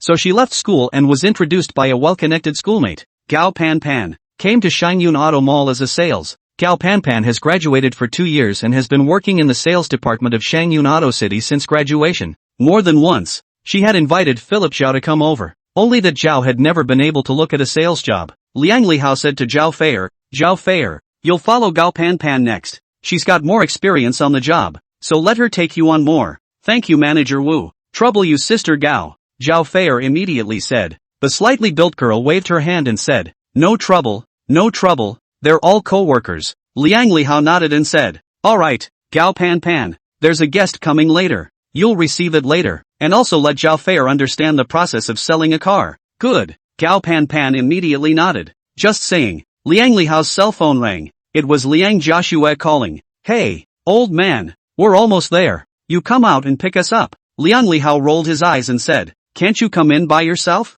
Why don't you come out and pick us up? My client knows you sell cars, but I came all the way here to look for you, and you didn't even come out. So where is my sister's face going to go? Fine, I'll go out now. Liang Lihao let out a helpless sigh. Having said that, to Gao Pan Pan, he said, you guys stay here and keep watch. Immediately afterward, he hurried outside. After Liang Lihao left, Zhao Feier smiled and said to Gao Pan Pan, sister, I'll be relying on you from now on. Gao Pan Pan laughed and said, look at what you said. Who are we sisters? Moreover, sis still wants to rely on you. Didn't you see the way Manager Liang looked at you just now? The way he looked at you. Can't wait to eat you. Zhao Feier gave a dry laugh and said, senior sister is joking. Gao Pan Pan shook her head and said, what a joke. Sister has been in the society for so long and the eye is much more accurate than yours. A pretty chick like you. I don't know how many men can't help themselves after seeing it. With that, he reached out and slapped his hand on Philip Zhao's ass. Zhao Feier let out an ah and took 2 steps back and said, stop it, senior sister. Gao Pan Pan said with a cheeky smile, sis is not messing with you. When you're in society, relationship is much more important than ability. Why do you think Manager Liang gave me the list for later? It's not because of you. As long as you have a good relationship with the manager and get the manager's care, there will be many more orders like this in the future. 100 times better than that poor ex-boyfriend you used to have. Don't talk nonsense. Senior sister, what's it got to do with me? It's you, senior sister, whose abilities are appreciated by the manager. He's the one who will take care of you. Zhao Feier said back. Gao Pan Pan raised her eyebrows and said, what? You don't like Manager Liang? That's right. With your looks, you'll be able to hold a real millionaire. We've got all kinds of Mercedes and BMWs here in the Motor City. There are always rich bosses coming over. I've been here for 2 years, but I've seen several girls become phoenixes. When the time comes, you'll just evening one out. Zhao Feier's heart stirred when she heard this. She came here to work and had some of these thoughts in her mind. She's not happy about it. She wants to stay in Linen. She doesn't want to go back home to the countryside, married to a crop farmer with his feet in the dirt all day long. But despite that thought, Zhao Feier still modestly said, how can I have that ability in the future still have to hi sister more? Just saying. A shout suddenly rang out from the door. Gao Pan Pan, come here. When Gao Pan Pan heard the voice, she immediately hemmed and hawed to Zhao Feier and said, see, the guests are coming. Having said that, immediately leading Zhao Feier towards the door. Meanwhile, Gao Pan Pan saw 3 people walk in from outside. The first person was none other than Liang Lihao, who could not hide the shock on his face. Following him were a man and a woman. The man, Gao Pan Pan, didn't recognize him, but the girl who followed him, dressed in a professional hip-hugging outfit. She, however, was more than familiar with it. Liang Lihao's sister, Liang Joshua. At this point, Liang Lihao smiled and introduced Gao Pan Pan to her. Gao Pan Pan, this is the guest I was talking about earlier. Our honored guest, Mr. Wen Minghe. Gao Pan Pan immediately said respectfully, hello Mr. You. The words were not finished. Instead, she was surprised to find that Wen Ming's eyes actually looked straight at Zhao Feier. A look of bewilderment.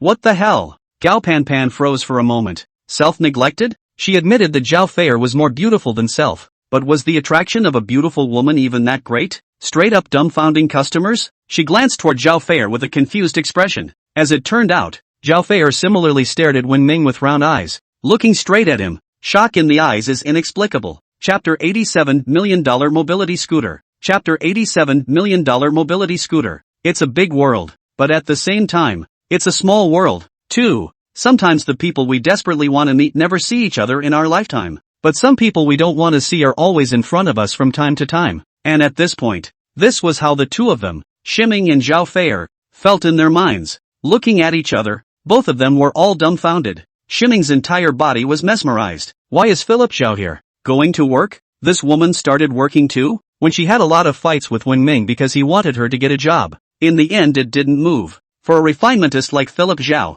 getting her to work was harder than killing her. Compared to Wen Ming, Zhao Fei was even more bewildered. Why is Shiming here? Buy a car? Just kidding. Although they had some great cars inside the Motor City, even the best of them, it also doesn't even come close to that domestic Bugatti of Wen Ming's. This guy drives a Bugatti and needs to buy a crappy car? Or maybe, he changed his mind and wants to be with self again? So you inquired about her being here and that's why you came running? Thinking about it at this point in, Zhao Fei's face surfaced with surprise in the pause. Phil, you guys know each other? At this point, Gao Pan Pan suddenly asked Zhao Fei. When Liang Lihao and Liang Joshua heard Gao Pan Pan's question, they also looked towards Zhao Fei curiously, especially Liang Lihao. Until now, he hadn't recovered from the shock of seeing the Bugatti pull up in front of him earlier. He was supposed to pick up Liang Joshua with her clients. As a result, just as he reached the door, he saw a brightly lit supercar, parked in front of him, scared him straight. Then, upon seeing Liang Joshua drilling out from inside the Bugatti supercar,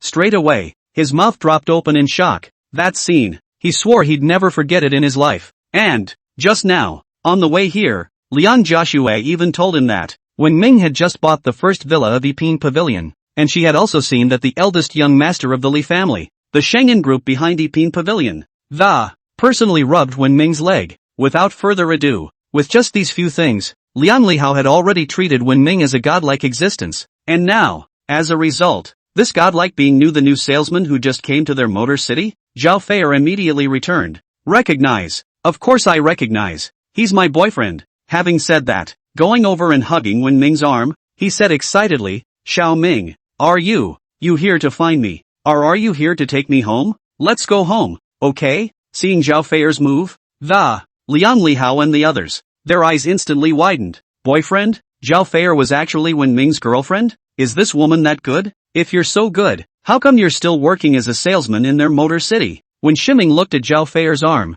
he frowned slightly, immediately following. Without moving, he pulled his arm out of Zhao Fei's hand and shook his head. Sorry, I didn't realize that you were here. I came here just to buy a car with Liang Joshua. After saying that, he headed straight inside. This woman, it really is magic. Zhao Fei looked stunned and hurriedly ran to Wen Ming's front. His eyes were filled with supplication. Wen Ming, I was wrong. I really know I was wrong. Please forgive me this time, okay? I promise I'll never dare again. She really knew it was wrong. Wrong as hell. If time could be redone, she would never choose to separate from Wen Ming. Now she just hoped Wen Nero would forgive her. As long as it was Wen Ming could forgive her. Even if it was Wen Ming made her kneel on the spot, she was willing. When Shiming saw Zhao Fei's appearance, he let out a long sigh of helplessness. The Zhao Fei at this moment was so similar to him back then. At that time, he was also trying to find ways to curry favor with Philip Zhao. All of it was done according to Philip Zhao's request, never doing anything that might make her angry in hopes of pleasing her. It was just that from start to finish.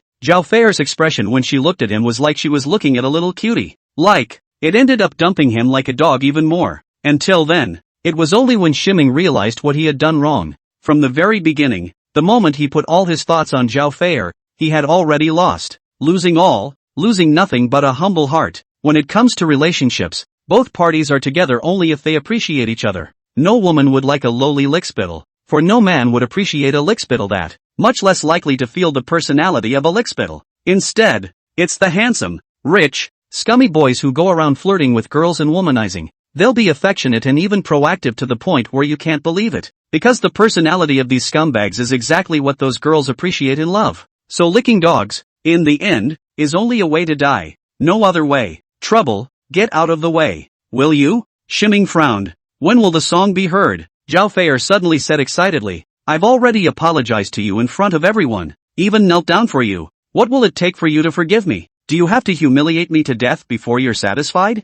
I've lost face now. Are you satisfied? Do you really want to go this far? Seeing this scene, Liang Lihao and the others already had a rough guess of what was going on. Turns out, Zhao Feier is indeed Wen Ming's girlfriend. Just ex-girlfriends though. And it's obvious that it's because Zhao Feier did something to apologize to Wen Ming. It takes two to separate. Otherwise, Zhao Feier wouldn't have apologized frantically. Thinking of this, Liang Lihao let out a secret sigh. With a guy like Wen Ming, I don't know how many women would go crazy for him. As a result, Zhao Feier, instead, directly pushed him out. Now that he was being treated like this by Wen Ming, he couldn't blame anyone else. Wen Ming took a deep breath and said, Zhao Feier, you should understand very well that there's no longer any possibility of the two of us being together. And if you think I'm being desperate, let it be so. After saying that, he directly pulled Zhao Feier aside and walked towards the inside of the hall. Liang Lihao froze for a moment and hurriedly said to Zhao Feier, hurry up and stand up. Look what you look like.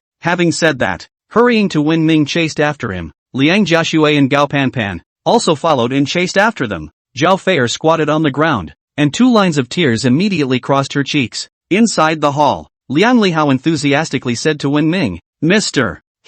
May I ask what kind of model you want? I'll introduce you. Wen Ming said, any kind will do, just for transportation. Substitute? Liang Lihao froze for a moment and was about to introduce cost-effective mobility models. At this point, Wen Ming suddenly pointed to an SUV not far away and said, how much is that car? Liang Lihao looked at it. Immediately back to, that is the BMW X7. Their car price of almost 110,000. Mr. You are a substitute for the words. That's it, just swipe your card. Shiming handed over his bank card. The car. Not bad. It can be loaded and held. Liang Lihao? Nani? A replacement car for $1 million plus BMW X7? And just swipe your card without even asking about anything else or even cutting the price a bit? Chapter 88, This Car. A Godsend. Chapter 88, This Car. A Godsend. Spare a thought for Liang Lihao, who has been in the sales industry for so many years. Neither had ever seen a guest as ostentatious as Wen Ming. However, thinking that the other party was driving a Bugatti, Liang Lihao instantly had no more doubts. You've even bought a Bugatti for over $80 million. And you're still short of $1 million? Okay, you wait. Liang Lihao immediately went to deal with it. Liang Jiaxue, on the other hand, looked at Wen Ming and said, Mr. Let's go to the lounge over there and take a rest? No, I won't wait here. Just drive back when the paperwork for the car is done. Wen Ming shook his head. Liang Jiaxue was slightly stunned. $1 million car? Just throw it at her? That's a little too reassuring for her, isn't it? At this point, Gao Panpan said to Liang Jiaxue, Xiao Shui, that guy just now, is he your boyfriend? No. Liang Jiaxue shook her head and said, he's just my client. I just brought him here to buy a car. Gao Panpan raised her eyebrows and said, clients? It can't be, can it? How can a customer just let you drive a car that costs over $1 million? I have a feeling he bought this car for you at all. It can't be. Mr. He is not such a person. Liang Jiaxue said back. If she hadn't experienced the previous time at the villa, when she had taken the initiative to be attentive to Wen Ming was all indifferent to her, she really believed Liang Jiaxue's words. But now, she knew full well that Wen Ming would certainly not be like this. No way? Gao Panpan said in a sneaky manner. You are afraid that you don't know. This BMW X7 has another name. Do you know what it is? What's it called? Liang Jiaxue asked curiously. Gao Panpan heatedly smiled, leaned over Liang Jiaxue's ear, and whispered, called the car Shock God car. Liang Jiaxue's eyes glared when she heard these words. Then, twisting his head to look at the BMW X7 show car not far away, immediately following, subconsciously, he blinked. The styling, the block, this space, it's almost like you can bounce around in it, not to mention all the poses. It's almost completely satisfying. It's hard to believe that Wen Ming bought this car. At this point, Gao Panpan whispered, Xiao Shui, that handsome guy just now. He swiped his card without saying anything, and then just throws the car at you. I feel sure it's not that simple. He must be interested in you. Yuki, such a handsome and rich guy. You have to hold on to him. It shouldn't be possible. He's so rich. How could he possibly look at me? Liang Jiaxue's face was filled with doubt. Gao Panpan laughed and said, because you're pretty, aren't you? You've got a great figure. To have good looks. If I had a body as good as yours, I wouldn't even go out without a dress. Isn't that enough? Why do you think he gave you the car to drive? The meaning is clear enough. You don't want to miss such a great opportunity. Liang Joshua pursed her lips. At this point, Liang Lihao walked out and smiled. What are you guys talking about? Nothing, the two said in unison. Ha, where's Mr. Ho? Liang Lihao looked around twice and didn't find the shadow of Wen Ming, and asked Liang Joshua in doubt. Next to her, Gao Panpan immediately returned. Manager Liang, Mr. He has left. Said to let Yuki drive it back when the paperwork on the car is done. Liang Lihao's eyes narrowed when he heard this. Sparing a glance at Liang Joshua, he said, Xiao Shui, good job you. Liang Joshua's cheeks turned red when she heard Liang Lihao's words. Come here, I have something to tell you. Liang Lihao said, pulling Liang Joshua towards the inside. Liang Joshua blanched. Done. Lao should scold her again. Come to the manager's office. Liang Lihao immediately said excitedly, old sister, you actually picked up such a powerful tycoon? You even got the tycoon to give you such an expensive luxury car? You're too good, aren't you, Liang Joshua? The other side. Outside, Gao Panpan followed after the Liang siblings left and headed inside the hall. Originally, Liang Lihao gave this list to her, but then, looking at Liang Lihao's industriousness, guess the list won't fall on his head. After all, it's a big order of millions. Inside the lobby, Zhao Feier was sitting in the lounge with a disoriented look on her face. Gao Panpan walked to sit next to her and curiously said, Feier, you and that Mr. He, what exactly is the relationship? Zhao Feier lowered her head and didn't say anything. Gao Panpan barred her mouth and said, this Mr. He is really too powerful. Millions of dollars of cars, eyes do not even blink, do not even read the information. Direct bank card swing, said swipe the card, then directly threw the car to Liang Joshua and let her drive it. Millions of dollars of luxury car the most I can do is to sit inside and feel it. Buying a car like this is something I wouldn't even dare to think about. Liang Joshua is really lucky. I can't believe I picked up such a rich tycoon. Zhao Feier's eyes reddened when she heard this. How dare Shiming give Liang Joshua a car, and a gift of a multi-million-dollar luxury car? These were supposed to be hers. They were all supposed to be hers, but now, these have nothing to do with her. When did Naru even bother to speak to her more than once? Thinking of this, Zhao Feier let out a wow and directly cried. Gao Panpan frowned when she saw this scene. Next moment, she looked startled and said with wide eyes, oh my god, this Mr. He, wouldn't that be you before? You told me about your broke-ass boyfriend, didn't you? When Zhao Feier heard this, she cried even louder. Gao Panpan. This, he thought that Wen Ming was the rich second generation that Zhao Feier had just picked up. Results, the poor bastard that Philip Zhao used to talk about every day? That's pretty metaphysical. Half an hour later, the paperwork for the car is done. Liang Joshua drove away from Shangyun Auto City. Before you leave, Liang Lihao repeatedly urged Liang Joshua, Xiao Shui, cheer up, be sure to cheer up. Liang Joshua sat inside the car and didn't even dare to twist her head. After Liang Joshua left, Liang Lihao turned back and went straight back inside the hall to find Zhao Feier. He must find out about Zhao Feier's relationship with Wen Ming. If Zhao Feier really had some kind of deep hatred with Wen Ming, they Shangyun Auto City didn't dare to keep Zhao Feier either. Zhao Feier, you are Mr. He's ex-girlfriend? Liang Lihao asked with a frown. When Zhao Feier heard these words, she only felt a fiery pain rise on her face.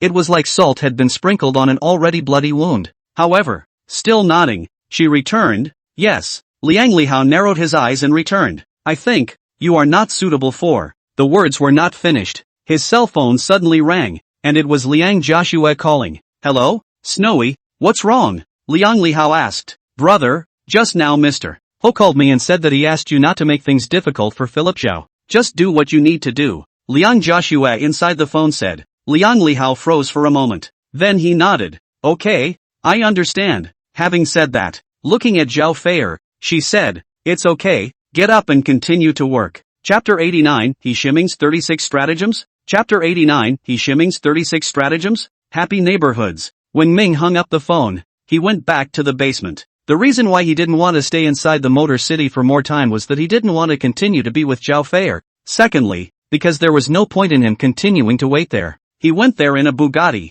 and he's definitely coming back in a Bugatti. He'd asked Liang Joshua, and the woman could drive, regardless of when Ming waited on there or not. In the end, Liang Joshua would need to drive the car back. As to whether Liang Lihao will get a domestic accident car and send it to him, Shiming wasn't really worried about that. After knowing his identity, Liang Lihao should not dare to trap him. Even if Liang Lihao wanted to screw him over, Liang Joshua shouldn't be willing to do so. After leaving the car city, when Ming looked at Liang Lihao's reaction, he felt that it might involve Zhao Feier. although he broke up with Zhao Fei, but after all, once a male and female relationship. Wen Ming also does not want to because of self, and cut off her future path. After all, this woman, so hard-pressed to start stepping up to the plate. Shiming also wished her a good life in the future without expecting him to die sooner. Go into the basement. When Ming looked at the basement where he had lived for over 2 years, he took a deep breath. Starting today, self is about to say goodbye to this place. Frankly, it's kinda hard to give up.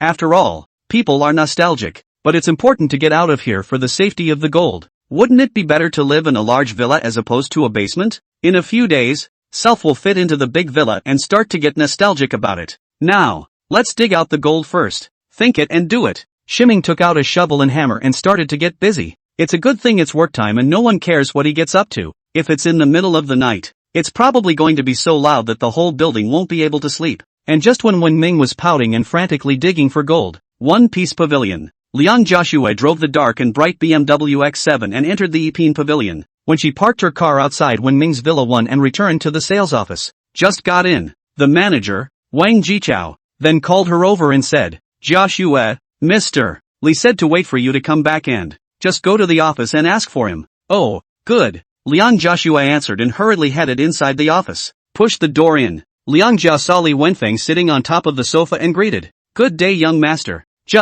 Li Wenfeng didn't pay any attention to her at all. Still sitting on the sofa with his hands clasped around his cell phone. The expression of excitement shouted, **** you guys instead of rushing off? What the hell are you doing hanging around back there like an auxiliary? Am I supposed to go up there and start a group with a fragile skin? Save me, gasps, dead again. Go for the ball. I'm not playing anymore. Hang up. Having said that, slammed the phone right on top of the couch. Then, only then did he look up at Liang Joshua. Then, look up, look down, immediately afterward, stand up, look left, look right, then scratched his head and said, that's not right, is it? Liang Joshua raised her eyebrows and asked suspiciously, what's wrong, young master? What's wrong? Li Wenfeng stroked his chin and said with a thoughtful expression, you've been out with Mr. He for so long. Nothing happened? Is it hard to just stay out in the sun? Liang Joshua's cheeks blushed as she shook her head. Young master, you're joking. What with what? I don't know what you're talking about. Young master, Li Wenfeng frowned and said in shock, it shouldn't be? If you can say those amazing words, you must not be an ordinary person. You must be a veteran of the flower world, experienced in the flower industry. How is it possible to take a girl out for so long and nothing happens? Could, immediately following, he suddenly brightened up and said, I know, it's called trying to catch a big fish with a long line. Ming is awesome, to pick up a girl and even use the 36 stratagems. Having said that, immediately pulling out a small notebook from his pocket, he looked at Liang Joshua with a curious expression and said, can you tell me about the things that have happened when you went out with Naru, so I can study? No, I'll record them. Saying that, made a good position for recording. Liang Joshua? Click. Li Wenfeng took out $1,000 from his pocket, put it on the table, and said to Liang Joshua, the $1,000 is yours. Thank you, young master. Liang Joshua immediately began to speak, starting with bringing Wen Ming to recognize the house, to taking Wen Ming to buy a car, then running into Wen Ming's ex-girlfriend, and Wen Ming dumped the car on her chell. There was also the matter of Wen Ming helped Zhao Fei later on, all of which was told in full without any details. Sure, of course she didn't say anything about her courtship to Tokimaru, the whole car-shaking godcar thing. She didn't say either. How could she possibly say such a thing? While Liang Joshua was talking, Li Wenfeng was taking notes, and from time to time, he gave Liang Joshua the opportunity to say slow down. I can't remember it. When Liang Joshua had finished, Li Wenfeng glanced at what Self had recorded and said excitedly, alright, it's alright. You take the money and get out. Yes. Liang Joshua took the money and immediately turned around and walked out. After Liang Joshua left, Li Wenfeng looked at the notes in his hand and said, awesome. Brother Ming is awesome. This ex-girlfriend of his, she appeared at just the right time. When she lost her power, she was abandoned. And now when she's gained power, and yet, he showed his chest regardless of his past, completely allowing him to embody a true man's chest to the fullest.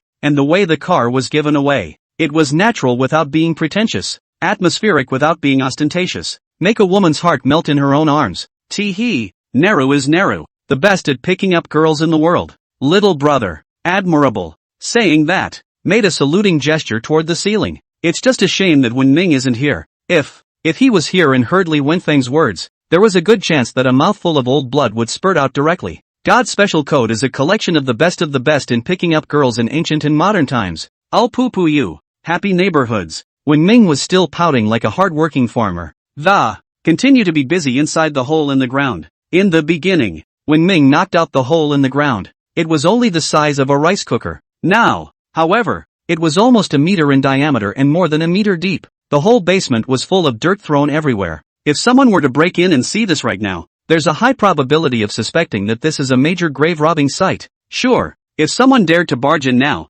Wen Ming didn't mind a direct killing spree. Come one, break one. At this point, Wang Jianba's cell phone suddenly called. Hey, come out for dinner? No time. Shiming panted. Ha, what are you doing so tired? Dig in. Digging pits? Digging a hole for what? Bury you. Farewell. Having said that, Wang Jianba directly hung up the phone. Shiming tossed his cell phone aside and continued to work. It was a good thing that his current physique was much enhanced than before. Otherwise, with such a large workload, I'm afraid that he would be directly exhausted to a dog. Chapter 90, The Hard-Working Bricklayer. Chapter 90, The Hard-Working Bricklayer. 5 hours later, the digging of Wen Ming is finally over. Sure, the fruits of your labor are also very substantial. A whole ton of gold was finally dug out of the ground all by him. In order to avoid any more missing ones, Wen Ming dug around to other places. He didn't stop until he could no longer see a single gold bar. Then, a heartbeat raced as he looked toward the gold stacked against the wall.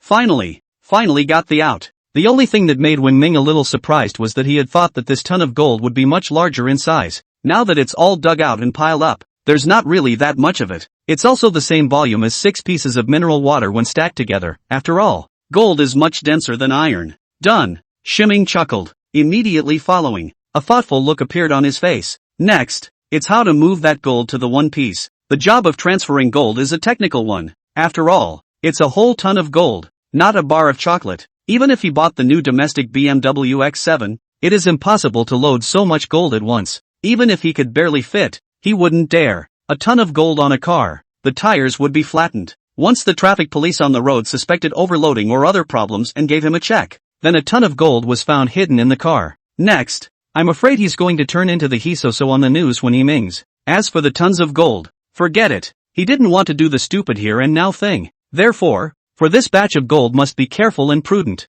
Absolutely cannot make the slightest mistake. This was also the reason why Wen Ming didn't dare to casually move this ton of gold before. This ton of gold has been buried in here for who knows how long. As long as he pressed his impatience not to move it, no one would notice its presence. It was his room, after all. But once it's moved, there's a good chance it'll be noticed. After all, the walls have ears. And in this day and age, any cell phone is 50x 100x zoom or something. Some awesome cell phones are even up to 150 times zoom, which is more than a telescope. The hell knows what's being done to it. The piker is not guilty of a crime. This truth was summed up by people too, 500 years ago, and it still applies today, and it will be applicable forever and will not be lost as times change. So, even if his heart was racing and he desperately wanted to get rid of this ton of gold, he could only press on and look for the right foolproof opportunity to move this ton of gold. Like right now. Glanced at the time. It's after 6 o'clock in the evening. It's about time. Shiming ate 2 pre-prepared burritos. Next, Shiming took all the dirt inside the room and stuffed it all back inside the hole in the ground. Normal. There must be a lot more dirt dug out of the ground if you put it back in. After all, dug dirt is too loose. But because Wen Ming dug a ton of gold out of the ground, so now after stuffing all the dirt back in, just fill the big hole and cover it with flooring. As for what happens when the house finds this big hole dug out later, that's not something that Wen Ming needs to worry about. What about discovery? It's hard not to find him Wen Ming to compensate for the money. It took another hour or so of messing around before Wen Ming restored the house to its original state. The only difference from before is that there's an extra ton of golden gold by the corner. Wen Ming did not care about the dirt stained on top of the gold. Haha laughed and hugged these gold. There was a surge of relief in his heart. Everyone else's gold is counted in rounds of grams. In his hands, directly by the ton. Another glance at the time. It's after 8. After that, Wen Ming went out the door and locked it again. Time to go to One Piece and bring back the BMW X7. Outside, when the people inside the neighborhood saw Wen Ming, they immediately greeted him warmly. Tattoo, going out? Ha, what are you doing up so late? Naru? Wen Ming laughed and said, after sleeping all afternoon, I'm starving, so I'll go out to eat something. Come to my house to eat? Have your aunt make you some? Wen Ming shook his head and said, No, there's a restaurant right outside. Then, got into the Bugatti next to him and took off straight away. The people inside the neighborhood saw this scene and scared. I don't know what's going on, but every time I see this Bugatti, I get a rush. Who isn't? I just touched it, and it feels so good. How good is it? Better than your touch? Asterisk asterisk asterisk asterisk you. A few of the men laughed and cursed as they spoke. However, the only thing that no one dared to say was when Ming was pretending, or when Ming was badmouthing him behind his back. Buying a $300, 000 to $500, 000 BMW might make some people blink and talk bad about him behind his back, to find a sense of smoothness in your heart. But when Ming drove a Bugatti of more than $80 million, say, why are you so jealous?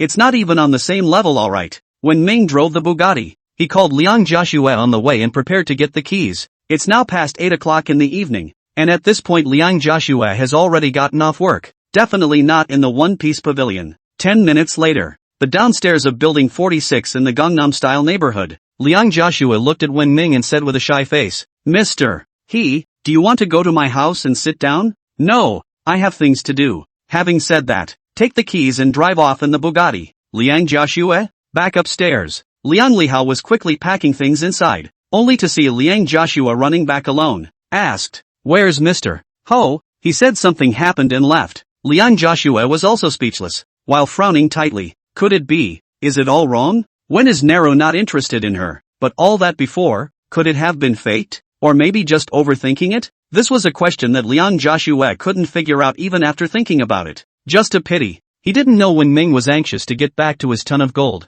If she knew that, she would have understood all of what Tokimyon had done before. Sure, if that's true, there's also the possibility of a murder by Wen Ming. The other side. When Ming took the BMW keys, ran inside Villa 1, and parked the car inside. After changing into the BMW X7, it went out twice and headed for the happy neighborhood. Happy neighborhoods. Still people coming and going, quite a buzz. When the Minjing is in front of the door. A few grandparents saw when Ming came back and greeted him warmly. Yo, little Ming is back so soon. Ha? An older woman asked. Ah, yes. When Ming nodded his coupon. Hey Ming, why did you change your car here? An older man asked. Well, it was replaced. The car from before was dumped in another yard. Whence Ming returned.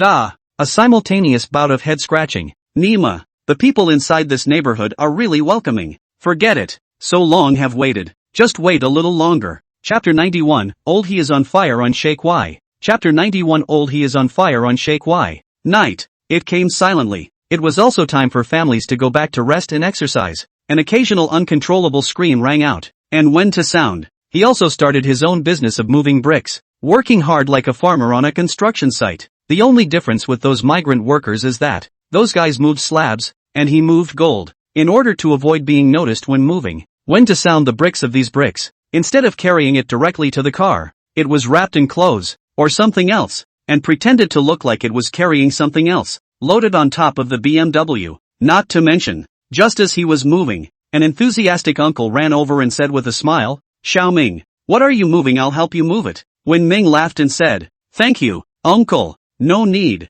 I'll just take it myself. There's not much there. What are you doing with that big bag? Traveling? Uncle asked. When Ming calm temperament wrapped in gold bricks of clothing into the car, laughed and said, moving. Not staying here. Ha? Moving? Going away. Ha? The older man froze. Right. Gotta go. Shiming returned. The older man grinned. See you later. Having said that, turned straight around and walked out. Wen Ming, I heard he was leaving, so I just stopped talking. Ha? This is too much, isn't it? Forget it. Keep moving the bricks. Alas, today's brick. It's a little heavy and a little resting on your hands compared to your usual bricks. But, for the sake of life, for the sake of home, for the sake of future happiness, for the sake of looking back in the future, I will not hate myself for wasting my time, even if it is hard and tiring. I have to keep moving this brick. When Ming with tears in his eyes, from the happy neighborhood to the first quality of the court back and forth 3 times, only to be considered a ton of gold.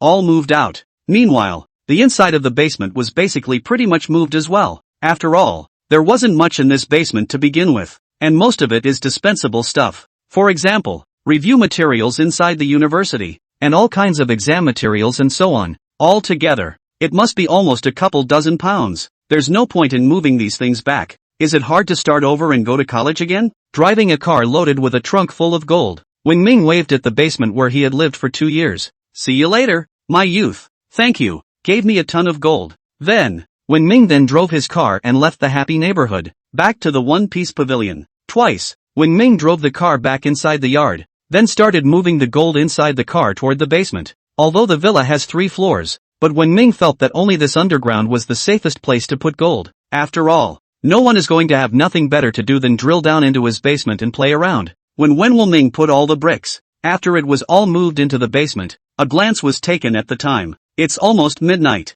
However, Wenming, was not at all sleepy. Looking inside the wide basement, Wenming felt more excited than ever with that huge pile of gold under the gorgeous light. Before, all he knew was that he had a ton of gold inside his basement, but the most he could do was think about it. After all, those are buried underground, out of sight and afraid to dig. But it was all dug up and stacked, and the visual impact of that, it really does give you the urge to let out a laugh. A ton of gold, it's almost blinding. Okay, as for the true extent of this gold, whether it is real gold or not or whatever, there is absolutely no need to have any doubt about that. It's clearly written in the news pushed out by People's Tomorrow's headline system. It's professionally inspected. It's proper gold, and it's just shy of a ton. Then there's absolutely nothing wrong with it. He but had the slightest suspicion that it was a distrust of the system. No way. Not sleeping in the bedroom today. Dude's gonna sleep on top of the gold. Wenming lay directly on top of the gold. He could no longer hold back and directly laughed out loud.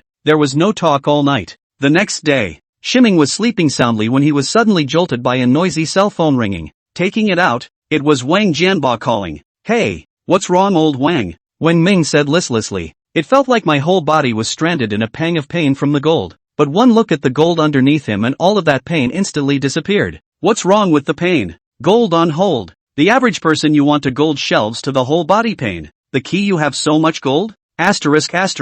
You're still asleep? What time is it? You know? Wang Jianba inside the phone was speechless. Shiming glanced at the time. Then, with interest, he said, it's only 11 o'clock. You're panicking. Yo, Jianba Wang, 11 o'clock? Talent? You're using the word talent too casually, aren't you? What's the matter? Directly say it. After that I'll go back to sleep. Shiming rolled over on top of the gold and then he stuck his nose out and sniffed the gold beneath him. A fragrant smell of silt. Smells good. You sleep my ass. Something big has happened. Wang Jianba said sharply. Can we just get to the point? Shiming said breathlessly. Tian Fuwei has a boyfriend. Do you think it's a big deal? It's a big deal. I knew about it 2 days ago. Ah, didn't she admit it herself back in school? That boyfriend is Buddy Me. Shiming laughed. At that time, Tian Fuwei was in the library and admitted to being his girlfriend in front of other people. It was something that caused quite a stir in the school at the time. Not you. Wang Jianba immediately returned. Your matter has long passed.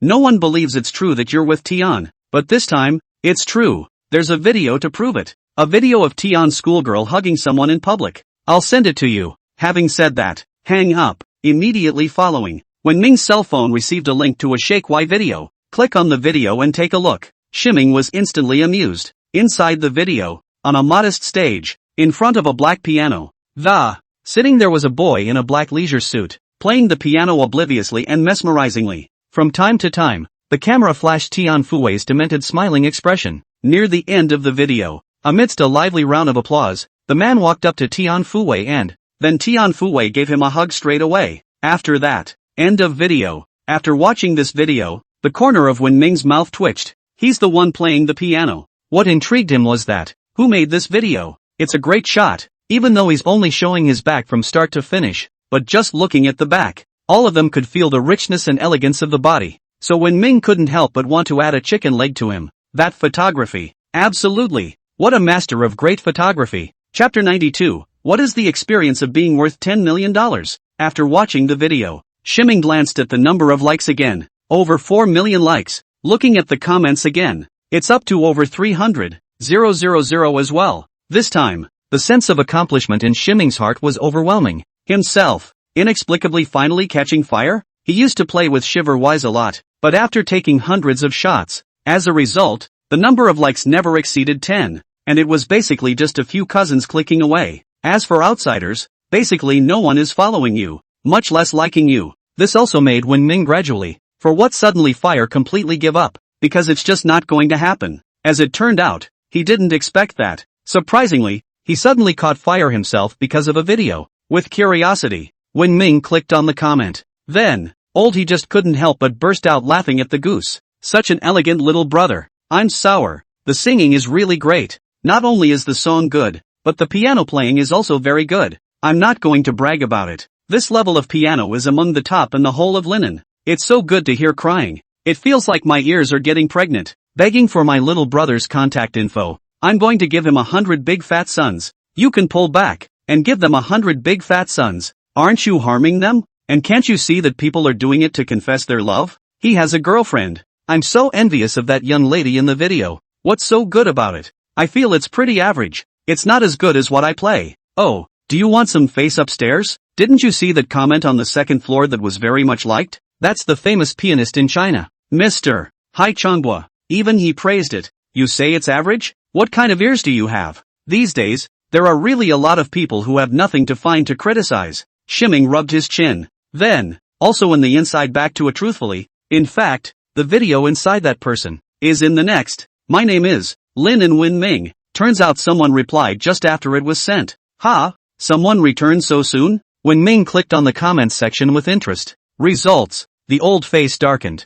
The response was only 4 words. Bah! Shameless. And then, the number of replies has skyrocketed. And all of them have been spamming him. Even more cussing than the guy up there who suspected the play was hard to hear. Day. Slipped away. Speechless, Shiming hurriedly deleted the reply. He was afraid that if he deleted it a little later, he would be drowned in spittle. These people. Spraying people is what it's called. Can't carry it. At this point, Wang Jianbao's call came back. Hey, old he, did you see that? That kid in the video is hugging Tian Fuwei. What the hell is this if not a boyfriend? All of us in the vigilante team are furious and are talking about going after that asshole. I don't know, Wang Jianbao said. When Ming laughed and said, Old Wang, truth be told, the elegant pianist inside the video is none other than me. Call dad. Bah, want a face? Wen Ming, that's a ing spray? I'm not lying. That person in there is really me. Shiming insisted. Wang Jianbao sneered and mocked nonchalantly. Old he, I believe you when you say you can sing.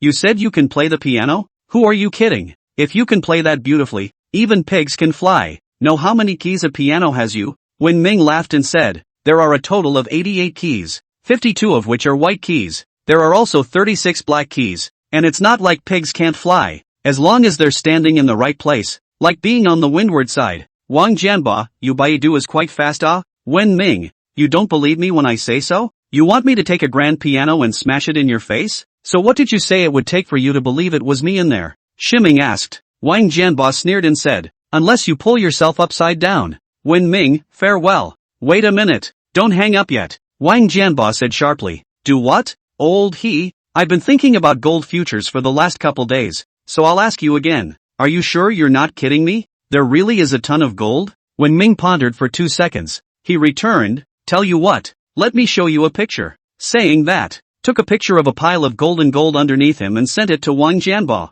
Next moment, Wang Jianbao exclaimed, asterisk asterisk. This, so much gold? Oh, just delete the picture after you read it. Already deleted. Yeah this. Me damn, you really leave it to me to run? Well, hurry up and do it. If we do it right, we'll all be billionaires. If we don't, we're all screwed. Good. You'll see. I'll wait for your good news then. By the way, the guy in the video is really me. I know. Hang on. Wen Ming, is it that perfunctory? This wave of pussy didn't work. No way. He must let Wang Jianbao know how powerful he is and make him obediently call his father. Call Tian Fuwei. Shiming dialed Tian Fuwei. Results. Just after he called, he was hung up by Tian Fuwei. Class is in session. Leave a message. A text message was sent. Wen Ming. He looked at the content of the text message, then at the gold beneath him.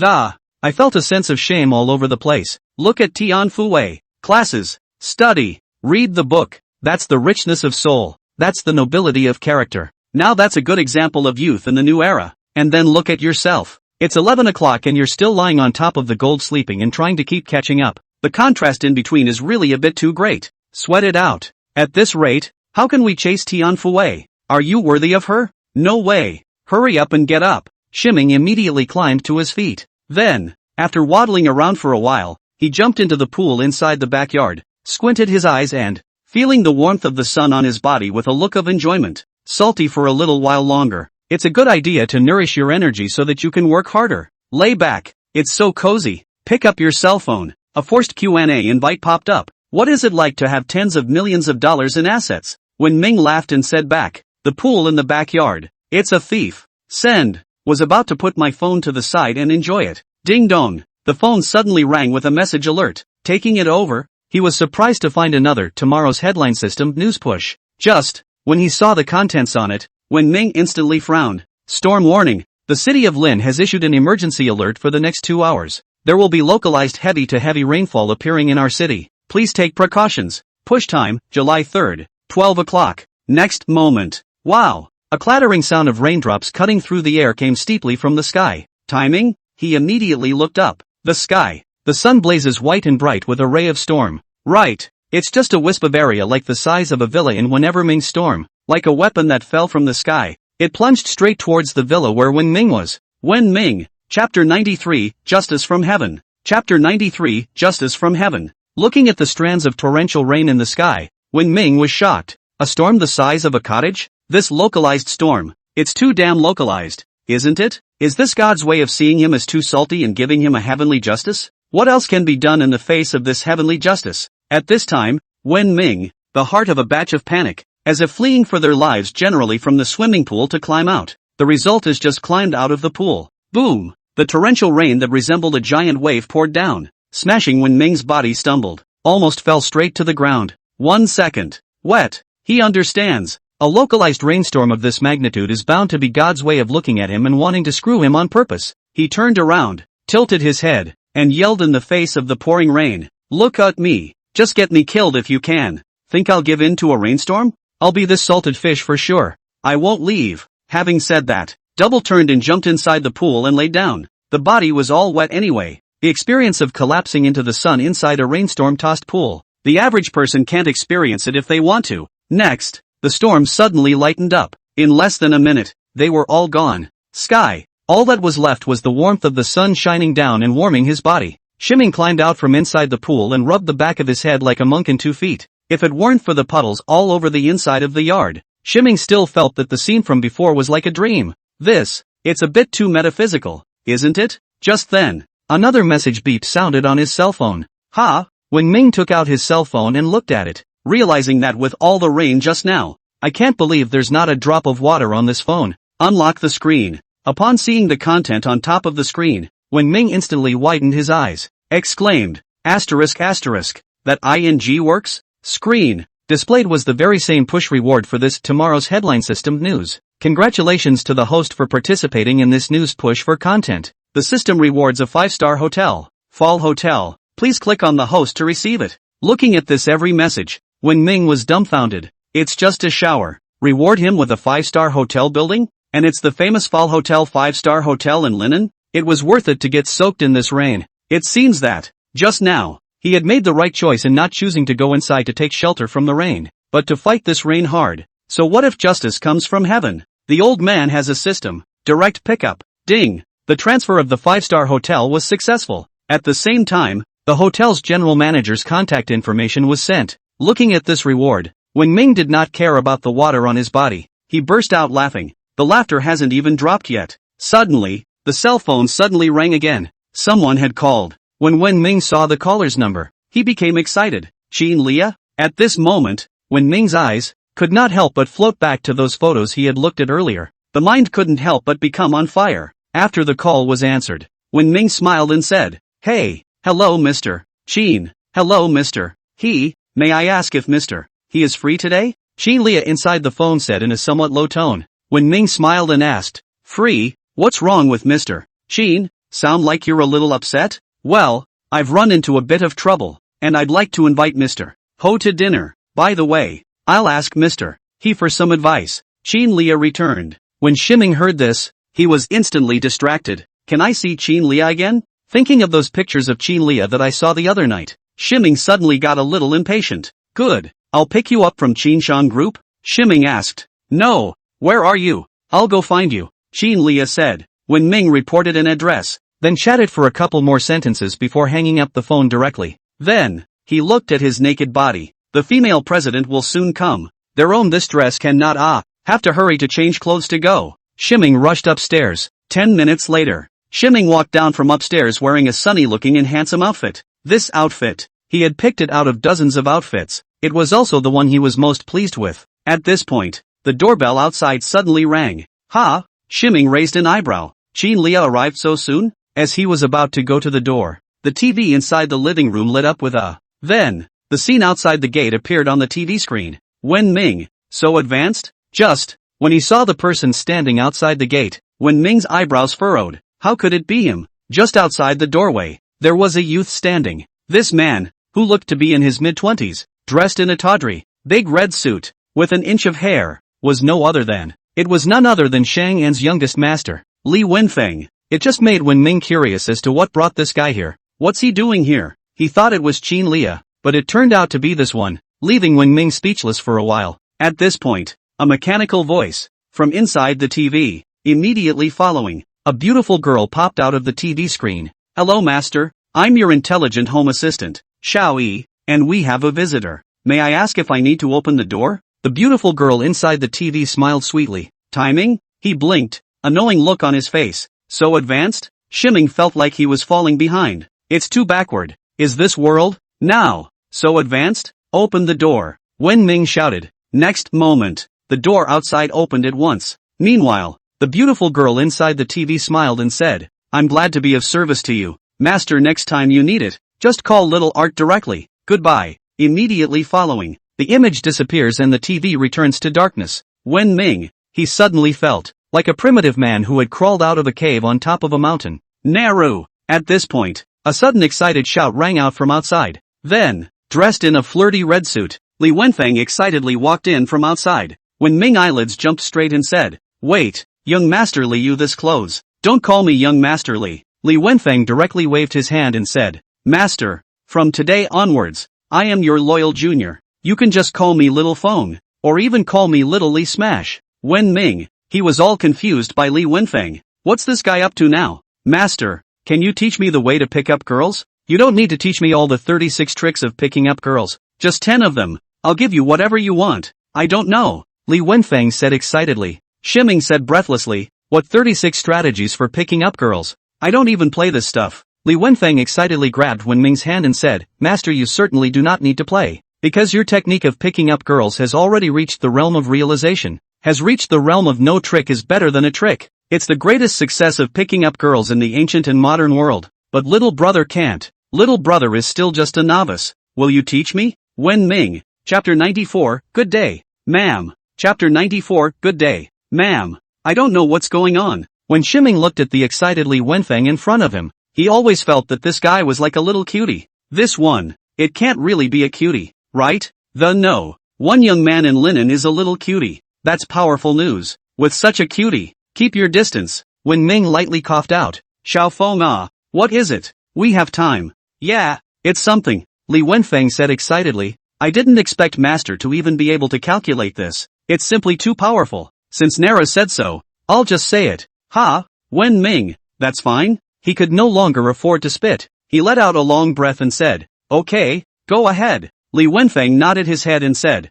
it's like this. A few of us, the gentry, are preparing to hold a party. There will be a lot of handsome men and beautiful women from our linen, and I want to ask out Qin Lia from Qin Shang Group. After all, Qin Lia is the most beautiful president in linen. You teach me how to pick up girls. If I can ask her out and pick her up. My dad said he'd buy me a Lamborghini if I could make it. Shiming slanted a glance at Li Wenfeng and said, you want to ask Qin Lia out? This little is actually hitting on Qin Lia. Ha, no wonder it's dressed so tie. However, with Qin Lia's aesthetics, she shouldn't be interested in this kind of tie. Bubbly goods, right? Li Wenfeng sighed and said, yes, within our linen's young generation, Qin Lia can be said to be the most successful in the mix. I don't know how many gentlemen wanted to hit on her, but she couldn't see it, including me. I've asked her out several times, but she's turned me down. That's why I've come here to ask for your advice. Master, learn your old collection of ancient and modern Chinese and foreign great masters of picking up girls. No thanks, this watch is for you. Saying that, directly took off the watch on his hand and wore it on Wen Ming's hand without saying a word. Wen Ming grinned. Young Master Li, it's not that I won't teach you, but I really don't know how to, and I feel better about you going to pick up your young model, he said, turning toward the couch. Oh, trying to hit on Qin Lia? Stay away. Li Wenfeng hurriedly chased after him and said, Tender models are not as accomplished as Qin Lia. Didn't you say? Is the most important thing in picking up girls a sense of accomplishment? Is there anything more fulfilling than picking up Qin Lia?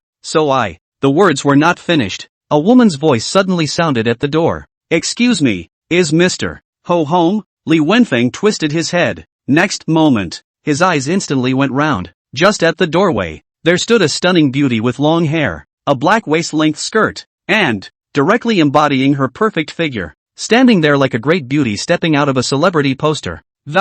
It was many times prettier than the young model he had picked up. The point is, this is a woman he knows. Qin Lia? He had met Qin Lia I don't know how many times. I've even seen Qin Lia often since I was just in elementary school. It could be said that he was more than familiar with Qin Lia. Even then he was in the same school as Qin Lia. One of the things he was most afraid of was that Qin Lia's test scores came out. Because every time the test scores come out, that's when he gets his ass kicked, without a single exception. But, he had never seen Qin Lia dressed like the one in front of him, the usual Qin Lia, especially when she grew up. It's all serious and icy, especially after taking up the post of president of Qin Shang Group. It has become the first iceberg beauty in linen. No matter what time of day, it's always a stranger to the world. But now Qin Lia, with her long hair on her shoulders, showing her tenderness, and her long girdle-waisted dress, all of it is demonic. Is this ing Lia Qin? He didn't even recognize it at all when he saw it for the first time. If he hadn't been so very familiar with Qin Lia, can't even believe this is the #1 iceberg beauty in linen. That's too much of a contrast, isn't it? At this point, Qin Lia also saw Li Wenfeng and frowned. Young Master Li? Why are you here? Li Wenfeng blinked his eyes and looked at Wen Ming with a confused look on his face. Turning his head again to look at the soft and demonic ravishing Qin Lia, he suddenly felt a pang of discomfort. This is, mistress? This. He twisted his head to look at Wen Ming, his eyelids jumping straight up as he said, Master, that's why you didn't give me the 36 keys? It turns out that you've already gotten your hands on Qin Lia a long time ago. Master awesome. Take a bow from Little Lil Sun. Little Li is a fierce wave. Saying that, it was about to directly kneel down to Wen Ming. Shiming hurriedly held him up and said, What are you doing you? I worship the great god. Come on you. Stop it. I have something with Mr. Qin. It's not what you think. Wen Ming explained. I understand. Li Wenfeng immediately made an okay gesture to Wen Ming and said, Master doesn't need to rush me. I know what to do. Farewell. Having said that, a wink to Wen Ming. Then, immediately ran outside. Walking up to Qin Lia, Li Wenfeng smiled at Qin Lia and said, Good day, senior mother. Having said that, immediately run outside. Qin Lia, what the hell? What the hell? Ahem. At this point, Wen Ming coughed lightly and walked over to Qin Lia and said, Don't mind Mr. Qin. I don't know what's wrong with this guy. He just comes in and says some nonsense. I don't actually know him well at all. Really? Saying that, subconsciously glancing up and down at Qin Lia, his mind took in the luscious face in front of him. Fits perfectly with the beautiful pictures I saw the other day. Qin Lia also noticed Wen Ming's eyes. However, he was not the least bit surprised and laughed lightly. Mister, he doesn't need to explain. I know him better than you do. After all, I've known him for almost a dozen years. When Shiming heard this, he breathed a sigh of relief and said, That's good. Having said that, taking a look at the clothes Qin Lia was wearing, he nodded and said, The clothes that Mr. Qin is wearing today. It looks beautiful. Having said that, the eyes were not tracing a glance above the bustier, although there was a layer of cloth covering the top, but Wen Ming knew clearly that the majesty of those two great mountains below. However, compared to when she was shirtless in the photo, Qin Lia, who was wearing a long black corseted skirt at this time, it looks even more enchanting, full of a sense of mystery, and looks and feels nothing like that artistic look and feel in the photos. Qin Lia let out a light laugh and said, I picked this outfit today, but I picked it for a long time before I got it. Still to Mr. Ho's taste,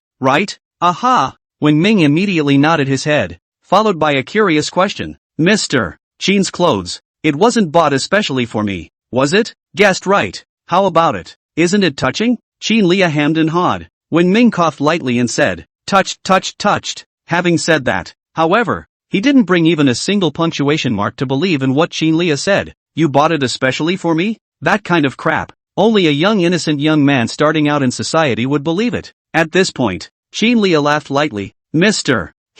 I promised to treat you to dinner. Let's go? Let's find a place to talk. Wen Ming was about to agree to it. Snapped. He remembered the 5-star hotel he had just been rewarded by the system. That's a 5-star hotel. It's an insult to a 5-star hotel to let it go and not eat. And one hasn't eaten at a 5-star hotel yet. Chapter 95, Taking the Beautiful President to Dinner. Chapter 95, Taking the Beautiful President to Dinner. I won't let you treat me this time. Shiming waved his hand to Qin Lia. You won't let me invite? Could it be that Mr. He is prepared to invite me this time? Qin Lia raised her willow eyebrows slightly and said. Wen Ming nodded his head. Yeah, you've invited me to dinner several times before and after. How can I eat your food every time? I'll buy you this meal today. I know a restaurant that's good. And it's quite affordable. Qin Lia pondered for 2 seconds, then nodded. Alright, then I'll follow Mr. He to dabble in food and drink today. It's just a meal. And how much can you eat? No one will take it to heart. All that's needed is an attitude. Immediately following, the two of them headed outside together. Come outside. Qin Lia took a look at the puddles that filled the courtyard and asked suspiciously. Mr. He, why do you have so much water inside this yard? It rained just now. Wen Ming returned. Rain? Qin Lia's white forehead wrinkled slightly as she said. When did it rain? How come I don't know? I didn't see any rain on the road just now. Did I? What kind of rain? Wen Ming twisted his head to look at the sky and said with a sad face. Under the salted fish. Subsequently, Wen Ming drove the Bugatti and led Qin Lia outside. Come outside. When Shiming looked at the dry and clean ground, a faint sadness suddenly appeared on his face. Sure enough, it only rained at the villa where he was, and it's still pouring down like God pissed on it. No, this is disgusting. Better to keep thinking about Qin Lia's beautiful pictures. Now Wen Ming is sort of deeply understand a truth. It's really easy to get struck by lightning for pretending. He was just salty for a while, and then he got justice from heaven. If this keeps up the pretense, this thunder is probably about to fall on his head. By the way, Mr. Ho, where is that place you mentioned? Co-pilot, Qin Lia asked curiously. Wen Ming coughed lightly and said, 5-star hotels. 4 hotel heard of it? Qin Lia blinked, hesitated for a moment, and asked, what are you taking me to the hotel for? Timing? Don't get me wrong. Shiming hurriedly explained, hotels are also places to eat. I've heard the food there is especially good, and I've never been there before, so I'll take you there to taste it. Qin Lia nodded her head and said, alright, but I don't believe you when you say you've never been there before. How is it possible that a rich cockney like you has never been to Fallout? What a cockney! I'm really not going. What is the relationship between Li Wenfeng, the number 1 son of Linen, and Mr. He? Qin Lia interrupted when Ming asked. It doesn't matter, Shiming said straight back. Qin Lia raised her willow eyebrows slightly and said, just now, he called master and then called himself junior brother, and passionate about you. You're telling me you're not related? Wen Ming, Li Wenfeng that, he really has nothing to do with himself. It's unexplainable. Believe it or not, I'm innocent anyway, Shiming said directly. When Qin Lia heard Wen Ming's words, she laughed lightly and said, well, I naturally believe in Mr. He's character, or else I wouldn't have come here specifically to find Mr. He. There are not many people in this world who can convince people after only a few meetings, but Wen Ming is definitely one of them. When Shiming heard this, he breathed a sigh of relief. Then, taking out his cell phone, he made a call to Lu Wenlong of the Fall Hotel. Tell him he's going over for dinner and to get ready. Soon, the two of them then arrived at the Fall Hotel. After Shiming parked the car in the open-air parking lot, he walked with Qin Lia towards the inside of the hotel. Results. Just as he walked to the elevator, a surprise shout was suddenly heard behind him. Old Ho? Is that you? Wen Ming quizzically turned his head to look, and when he saw the other party, a look of surprise appeared on his face. Back at him. Kung, what are you doing here? This man is no one else. The very same high school buddy who had asked him to join him at his high school reunion yesterday morning. Ren Liqiang came up and gave Wen Ming a punch, and laughed out loud. I look just like you, he said. I didn't realize it was really you. Didn't you say you wouldn't come? Why did you come here anyway? When Shiming heard this, he froze. Surprised, he said, don't tell me you guys are partying inside this Fall Hotel. Ren Liqiang frowned and asked suspiciously, right? This party was initiated by our class president, Hu Hongwei. This kid is doing so well now that he said he would bring us to a 5-star hotel restaurant. His treat. You don't know? Then you came here too, Mr. Ho. Just then, Qin Lia walked to Wen Ming's front and smiled at Ren Liqiang. This is, Wen Ming returned. This is my classmate Ren Liqiang. Ren Liqiang looked at Qin Lia. With just one glance, he was instantly stunned by Qin Lia's poise. Wide-eyed, he said, this, her, your girlfriend? He saw Qin Lia just now, thought it just happened to be standing with Wen Ming, though, just ordinary passers-by waiting for the elevator, so they didn't pay attention.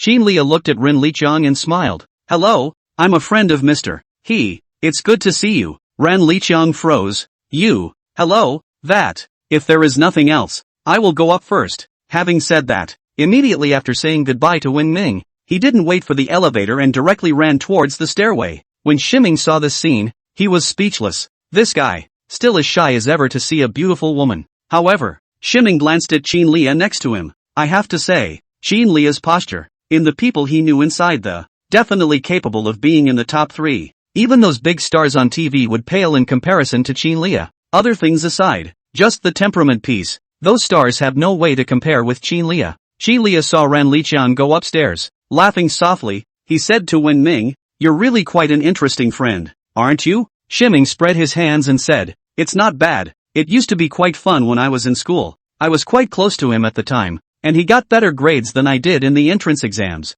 But unfortunately his dad wouldn't let him go on to school, let him work part-time after high school. When he finished, he sighed helplessly. He hadn't seen much of Ren Liqiang since he graduated from high school, but he hadn't broken contact with him. After Ren Liqiang left high school, he followed the others and went to work in a southern electronics factory. Back then, when he graduated from high school, there was a light in Ren's eyes. There is a yearning for the future. But just now, standing in front of him, Ran Liqiang, who looked like his whole body had long since lost any sharpness. It became flat to the core, and his eyes were cloudy and blank. Especially after seeing Qin Lia, he was so inferior that he directly fled the place. And all of this, are prematurely exposed to society, experiencing its shocks before their minds have matured, and then the reason for another 4 years in a mundane and boring position. There's a lot of that sort of thing. Not all people, after all, find culture and knowledge useful, and there will always be a segment of the population that, it's a complete waste of time and money. Let's go. Go up, Shiming said. Come upstairs. Shiming asked Qin Lia to wait for himself for a while, then walked upstairs by himself. Chapter 96, The Poor Baby. Chapter 96, Poor Baby. Chairman's office of the Fall Hotel. At this point, the entire conference room was filled. Almost all of the hotel executives were all gathered here, because today is a very important moment for the Fall Hotel. Just now, the big boss of the hotel suddenly changes ownership to someone he's never heard of. Just less than half an hour after the transfer, this new owner calls again out of the blue and says he's coming over for dinner. Straight away, these people were shocked. The new big boss is coming over for dinner. Can it be as simple as dinner? It must be wanting to check the quality of their meals, the quality of their service, and so on and so forth. Satisfy him or not. If they are not satisfied, then all of them should be laid off. And of those, Lu Wenlong, the former big boss of the hotel, and Lu Wenlong's son, Lu Open, are listed. Dad, did we really sell the hotel? Lu Open looked at the group of people waiting inside the office. Full of surprise, he asked his dad Lu Wenlong next to him. After he was violently beaten by Zhang Dishu at the entrance of the Rose restaurant last time, after recovering for the past 2 days, it's pretty much recovered today. Then, he rushes to find his dad and says he's going to ask him to help him get his revenge back on Wen Ming. Turns out his dad said he sold the hotel a while ago, and he's dealing with the hotel today. There's no time for any of his crap. He thought Lu Wenlong was giving him a joke. As a result, when he came here and saw the tightly packed group of people, he realized that your own hotel may actually be sold. At this point, an old man in his 50s, full of confusion, asked Lu Wenlong, "Mr. Lu, our hotel was running fine. Why did you suddenly sell it?" Lu Wenlong pondered for 2 seconds. Finally sighing, he said, "The other party gave me a price that I simply couldn't refuse. A 40% premium on the market price." Hearing Lu Wenlong's words, the people present immediately stopped talking. 40% premium over market price. Such a temptation is indeed not something that the average person can resist. 40% doesn't sound like much. However, it is important to realize that this is an increase in the market rate, which has already taken into account the assessment of the hotel's own operations and revenues, among other factors. At such a high premium, not only do you get the hotel's earnings in excess of the one-time, and it also avoids the risks that hotels can potentially pose later on. It's no wonder the hotel was sold so quickly by Lu Wenlong. Next to him, Lu Kaika said with wide eyes, "Dad, so to speak, this hotel has nothing to do with us anymore?" Lu Wenlong nodded. "From now on, he's the new boss. In fact, I also hope to stay. After all, this hotel, I single-handedly founded it. I really do not want to leave here. I just don't know if this new boss is willing to take me in." Having said that, looking at the people present, he said, "Everyone, the new boss will be here in a few minutes. I hope everyone here, when the time comes, will perform well and not be caught by the new boss." Yes, thanks for reminding Ludong. Ludong, you know the hotel so well. The new boss will definitely keep you. We'll still be co-workers then. The people inside the office spoke up. At this point, Lu Wenlong's cell phone suddenly rang. He took it out and looked at it, followed by a startled look and said, "The boss is here." The words fell. The door to the conference room was pushed open. Immediately following, a young man came in from outside. Seeing this youth, a confused look appeared on the faces of those present. Is this the big boss? It can't be, can it? How can the big boss be so young? Unlike these people, when Lu Open saw Wen Ming, his eyes directly widened. Immediately following, he drank coldly and said, asterisk asterisk. Surprisingly, it's you? How dare you at least come to our place? When Shiming saw Lu Open, he also froze slightly. Why is this one here too? Immediately following, it was only then that Shiming remembered that. It seems like who said that this Lu Open is the young master of the Four Hotel? So it's no surprise to see this guy here now. At this point, Lu Open he immediately said to Lu Wenlong, Dad, this is the brat I told you about this morning. The asshole who beat me up like I did before. Lu Wenlong looked toward Wen Ming and narrowed his eyes. Sir, my son was beaten by you before? Shiming spread his hands and said, technically speaking, it should be considered a hit by me. Although the one who hit Lu Kaiku was Zhang Dishu. Zhang Dishu was now his man. Zhang Dishu hit the person. He, as the master, cannot deny it. Not bad, still dare to admit it. A man. Lu Wenlong nodded his head. Next to him, Lu Open heard when He Ming actually admitted it in public. He gave a loud laugh and said, Wen Ming, you special. The words were not finished. Lu Wenlong, who was next to him, suddenly interrupted him and said, wait a minute, what did you say his name was? When will it sound? Lu Open nodded his head and said, called Wen Ming ah? This asshole. Snap. Lu Wenlong slapped Lu Open in the face. Angrily, he said, no disrespect to Mr.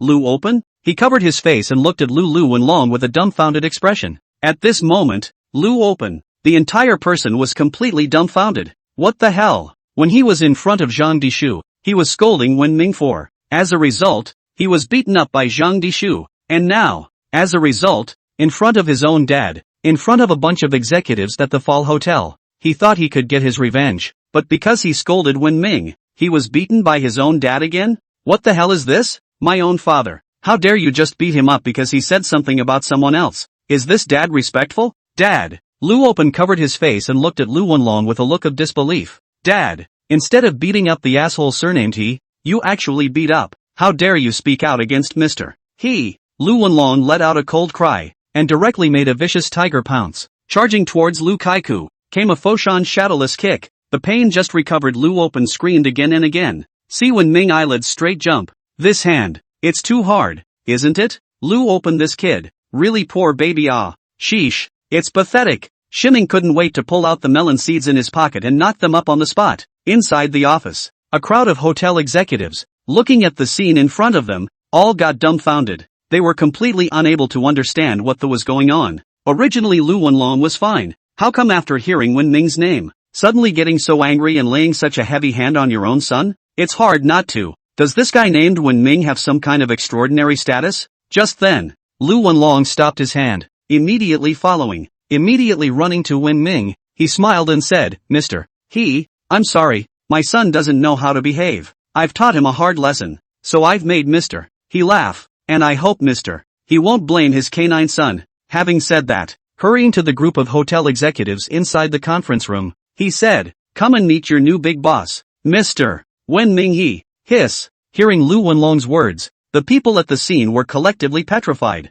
Lu Open, who was screaming miserably, also immediately stopped and stared at Wen Ming with a face of disbelief. The new big boss? When will it sound? Chapter 97, we're really just here for dinner. Chapter 97, we're really just here for dinner. The entire conference room. Silence. All eyes were fixed on the very front of the unbelievable shock in his eyes could not be hidden on that youth who was slowly walking towards the stage. The new big boss. It's such a young teenager? It's the same guy who's paying a 40% premium. Acquired the 5-star Fall Hotel? That's a little too fierce, isn't it? However, although there were 10,000 doubts in their hearts, none of them dared to ask. Being in the workplace for so many years, there are many rules they understand. There are some things you can't say, and there are some issues you don't care about. Otherwise, you don't even know how you'll end up dead in the end. Especially now that one is facing this new big boss. One is cautious. One thing's for sure, though, That would be this new big boss, whose identity is bound to be very scary.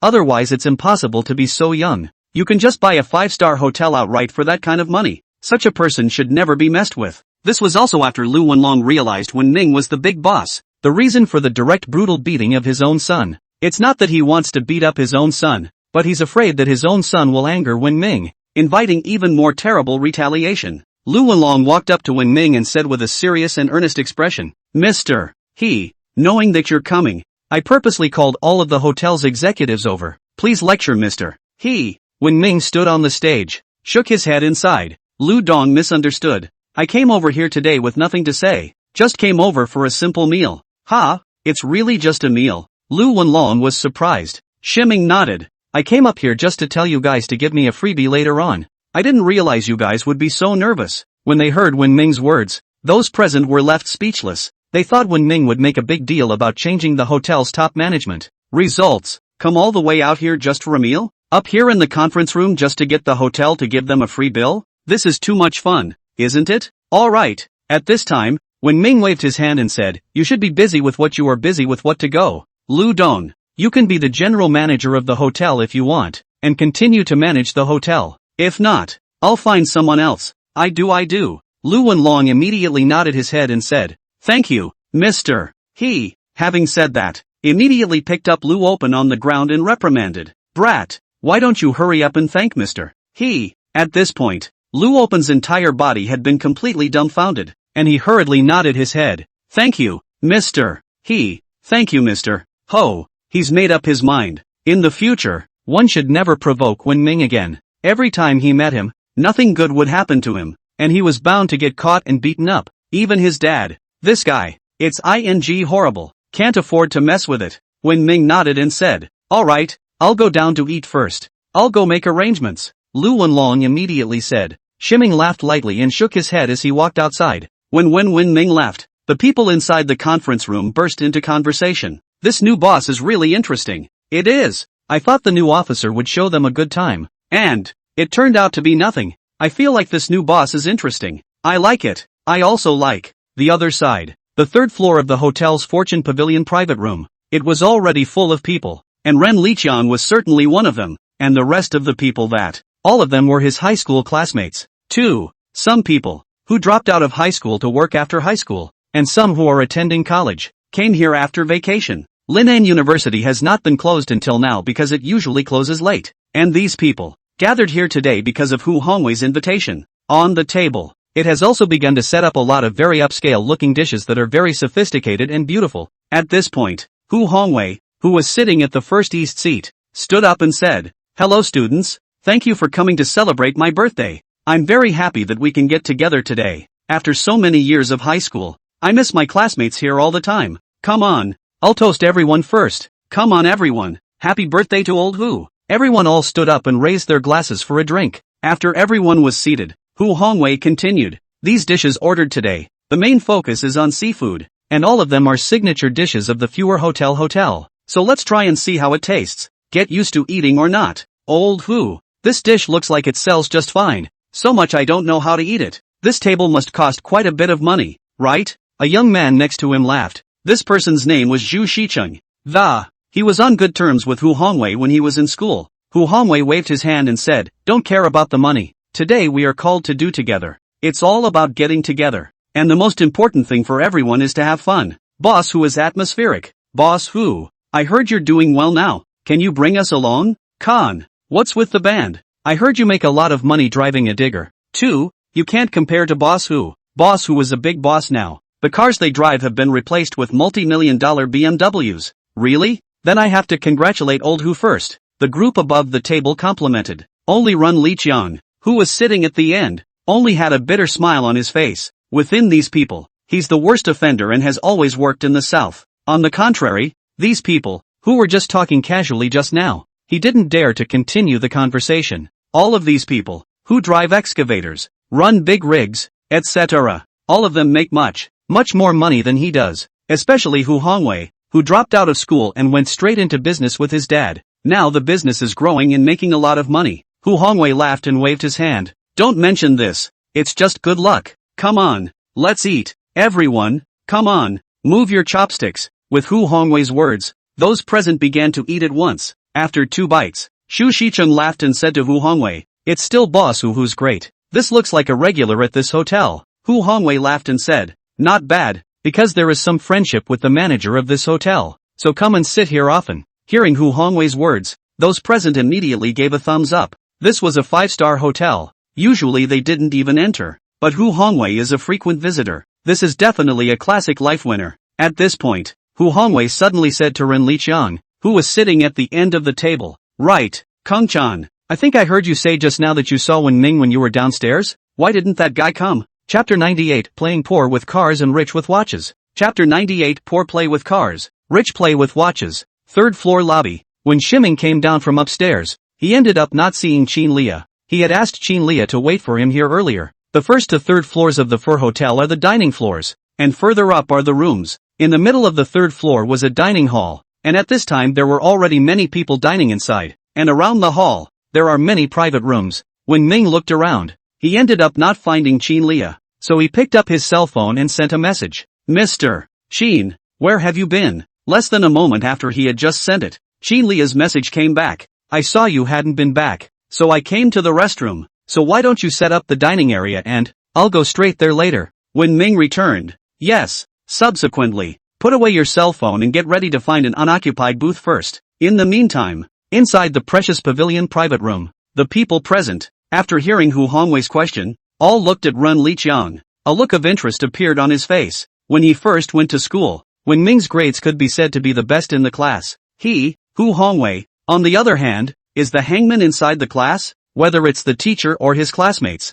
they all like to compare him to Wen Ming's. But now, he was the best of all his classmates, earning over $100,000 a month. On the other hand, Wen Ming should still be in college now, right? An ordinary university in Linin University only, even after graduating from the university. It's a toss-up whether we'll get a job or not. Ren Liqiang took a deep breath and said, "I didn't see Wen Ming. It was a misreading at the time. Since Wen Ming didn't want to come, he didn't want Wen Ming to be involved. He really knew too much about Wen Ming." When Hu Hongwei heard this, a look of disappointment appeared on his face. He wanted nothing more than to pretend to be a bully in front of Shiming. That's why he specifically asked Ren Liqiang to invite Wen Ming. Results: "I can't believe I wasn't invited? Forget it, old Hu. Forget about Wen Ming. I guess I'm too ashamed to come? I'm tempted to go hang out with old Hu. There are so many college graduates now that it's impossible to get ahead without some real skills." "It is. That bastard knows what you've accomplished now. He doesn't even dare to come." The words were not finished. The serving man opened the door and came in.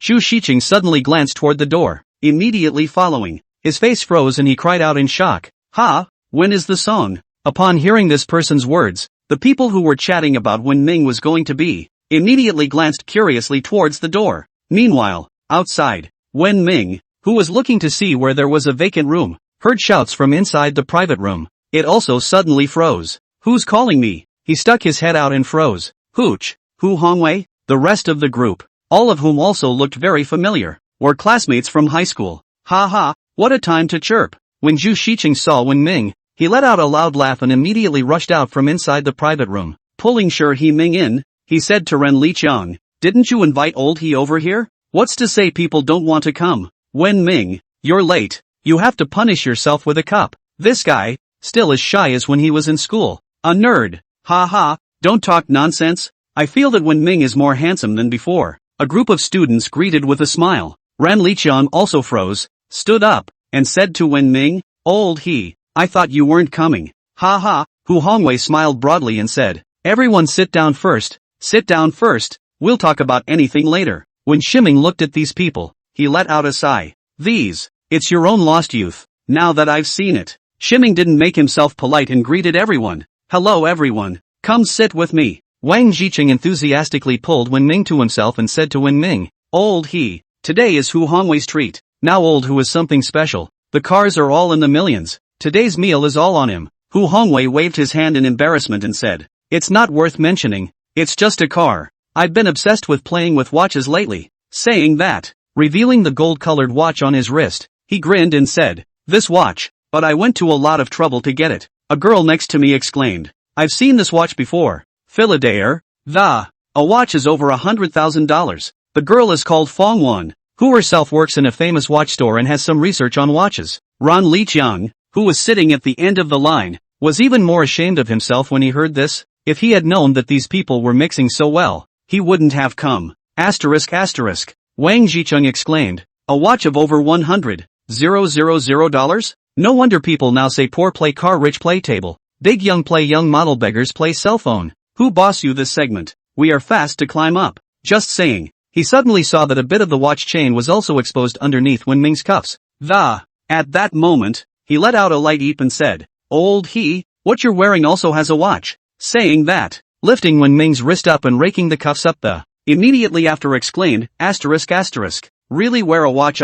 You are not in college yet? How do you still play with watches? What kind of watch is this? Shiming didn't move to put his wrist down and smiled. Not a watch of any kind. Just a regular electronic watch to tell the time. This watch was given to him when Li Wenfeng asked him to teach him the art of picking up girls. He didn't recognize the watch, but with Li Wenfeng's aesthetic segment, there was no way he would take an ordinary watch and give it to him. But Wen Ming did not want to show off in front of these ordinary old classmates. Speaking of which, in fact, seeing these old classmates again, Wen Ming was in a pretty good mood. It was just the way these people were cajoling that was a little off-putting to him. Let's see. Wang Jicheng took Wen Ming's wrist up again and, he smiled and said, I see you have a nice watch. It's just as well I want to get a watch to wear. Having said that, to Fangwan, Xiaowan, you've seen a lot of watches. What kind of watch is he wearing here? Tell me about it. I'll get one to play with and experience the joy of playing with a watch. Fangwan looked at it and shook her head. I haven't seen it, but there must be someone inside our company group who knows. I'll take a picture and ask them. Immediately following, took out his cell phone and took a picture and sent it inside the company group. Results. Just sent it. Fangwan's cell phone never stopped dripping. Message after message. The company group blew up straight away. Asterisk asterisk. Is this the Claybert Heirloom Classic? Oh my god. It's really it. This watch is $1 million a piece. Nope. Do you understand? Can't you see the crown in the watch? This. Hiss. Geez. Is this the royal edition of Claybert? The numbers inside and those on the hands are all diamonds? Oh my god. This watch is over $3 million a piece. Fangwan, where did you see it? Fangwan looked at the message inside the group. The whole person completely stupid there. Eyes whiter and whiter. Chapter 99. Good day boss. Chapter 99. Good day boss. This. Fangwan's voice grew shaky. Seeing Fangwan's appearance, Wang Jicheng asked curiously, What's wrong Xiaowan? What's that look on your face? Fangwan put down her cell phone and looked at the watch on Wen Ming's wrist, with a face full of shock. He said, You this watch, is Claybert Royal Edition? Wen Ming once again put his wrist down and chuckled. I don't know. Someone else gave it to me. Seeing Fangwan's reaction, Wang Jicheng curiously said, What is the Claybert Royal Edition? Is it great? Fangwan took a deep breath and said with a somewhat shaky voice, I don't know how to explain this to you. Let's put it this way. This watch, market price, $3 million. Only 10 pieces go on sale each year. Wang Yicheng? Hiss. Hearing Fangwan's words, all the people present stared blankly. Even Hu Hongwei was directly dumbfounded. 3 million? A watch? Are you kidding me? Wang Jicheng's eyes widened. With disbelief in her eyes, she said to Wen Ming, Is what Fangwan said true? Is this watch really $3 million? He was just thinking about getting a watch like Wen Ming for fun, and it turns out it's a $3 million watch? Play the out of it. With that much money, you can buy 2 or 3 houses in linen. $3 million for a watch that tells time? What the hell is wrong with you? Fake. Don't take it seriously. Wen Ming returned helplessly. Upon hearing Wen Ming's words, these people breathed a sigh of relief. Wang Jicheng patted Shiming's shoulder and said, Scared me. I thought you really wore a $3 million watch. You say you get a piece of fake watch run to hear we hear. Have. The words were not finished. Mr. Ho. At this point, a sudden shout rang out from outside. Immediately following, a woman in a long, black corseted dress walked in from outside, and it was none other than Qin Lia. The people inside the private room all stared wide-eyed the moment they saw Qin Lia. Mr. I've been looking for you all round and I didn't expect you to be sitting here. I'm sorry, Qin Lia said as she walked inside. Wang Jicheng froze and said, Wen Ming, this is your girlfriend? You're good. I can't believe I found such a beautiful woman. Before he finished speaking, his words were directly interrupted by Hu Hongwei. Shut up. This is the president of Qin Shang Group, Qin Lia Qin. After Hu Hongwei finished speaking, he immediately said to Qin Lia, Good day, Mr. Qin. Qin Lia was curious. You know me? Hu Hongwei nodded his head and said cautiously, When I went to Qin Shang Group last month, I've met Mr. Qin once, and I've always remembered him vividly. At this point, the people inside the private room, listening to the conversation between Hu Hongwei and Qin Lia, were all confused. Qin Lia? The president of Qin Shang Group? When did Neru's girlfriend? Put it this way, is that watch on Shiming's wrist really $3 million? This guy has fallen for Qin Lia, the fifth most beautiful president in linen? Come to think of it, the eyes of the group of people looking at Wen Ming were suddenly filled with festival envy and jealousy. Just then, an old man, in his 50s, walked in from outside. When Hu Hongwei saw this person, his complexion was startled, and he hurriedly greeted, "Good day, Lu Dong." Having said that, immediately introducing with the people present, "This is the hotel's chairman, Mr. Lu Dong." When the people at the table heard this, they all immediately rose and said, "Good day, Lu Dong." Only Wen Ming was still sitting there. Lu Wenlong nodded to them, then walked straight toward Wen Ming. The crowd was thinking that Lu Wenlong would find trouble with him because of Wen Ming's disrespect. Lu Wenlong suddenly bowed down to Yiming and said with a respectful expression, "Dong He, the private room and meals have been prepared. Mr. He can go and dine at any time." Ga. Hearing Lu Wenlong's words, the people present were directly confused. Hu Hongwei was shocked and doubtful. "What he Dong Lu, when he Ming is our classmate. Are you mistaken? Although Wen Ming evening Qin Lia this rich woman, but at most it is just a little white boy, with the identity of the chairman of the 5-star Grand Hotel 4 Hotel, but still do not know how much difference." Lu Wenlong looked at Wen Ming and then at Hu Hongwei, just for a moment. He then realized what was going on in the situation at hand, and returned directly. "This morning, Mr. He wholly acquired our 4 hotel and is our new big boss. How could I possibly be mistaken?" Hiss. Hearing Lu Wenlong's words, Hu Hongwei and the others instantly drew a breath of cold air. When Qin Lia appeared just now, they thought that Wen Ming had fallen for Qin Lia, the little rich girl, but now, they suddenly realized the idea was a pipe dream. Fully fund a 5-star hotel? This kind of financial power, even Qin Shang Group can't do it. It was even more unlikely that Qin Lia would wholly acquire a 5-star hotel building just for the sake of a small cabbage. This moment, the eyes of everyone looking at Wen Ming all changed. Just now, when they hear Wen Ming wears 3 million,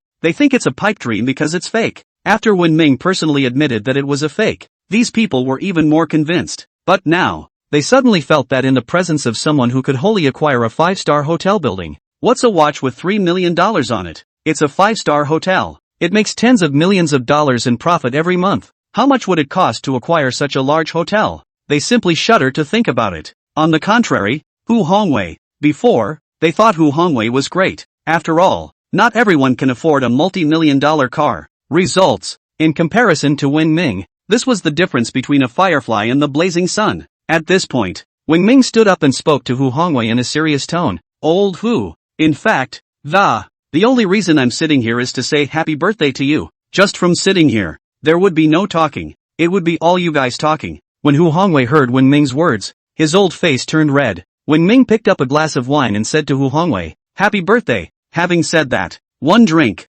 Immediately afterward, he patted Hu Hongwei's shoulder and said, "Old Hu, no matter what, after all, we all went to school together. I hope you can cherish this friendship in the future. Don't squander it." Having said that, turned and headed outside. Lu Wenlong and Qin Lia followed closely behind and walked outside. The people inside the private room looked at this scene with dull eyes, unable to come back to their senses for a long time.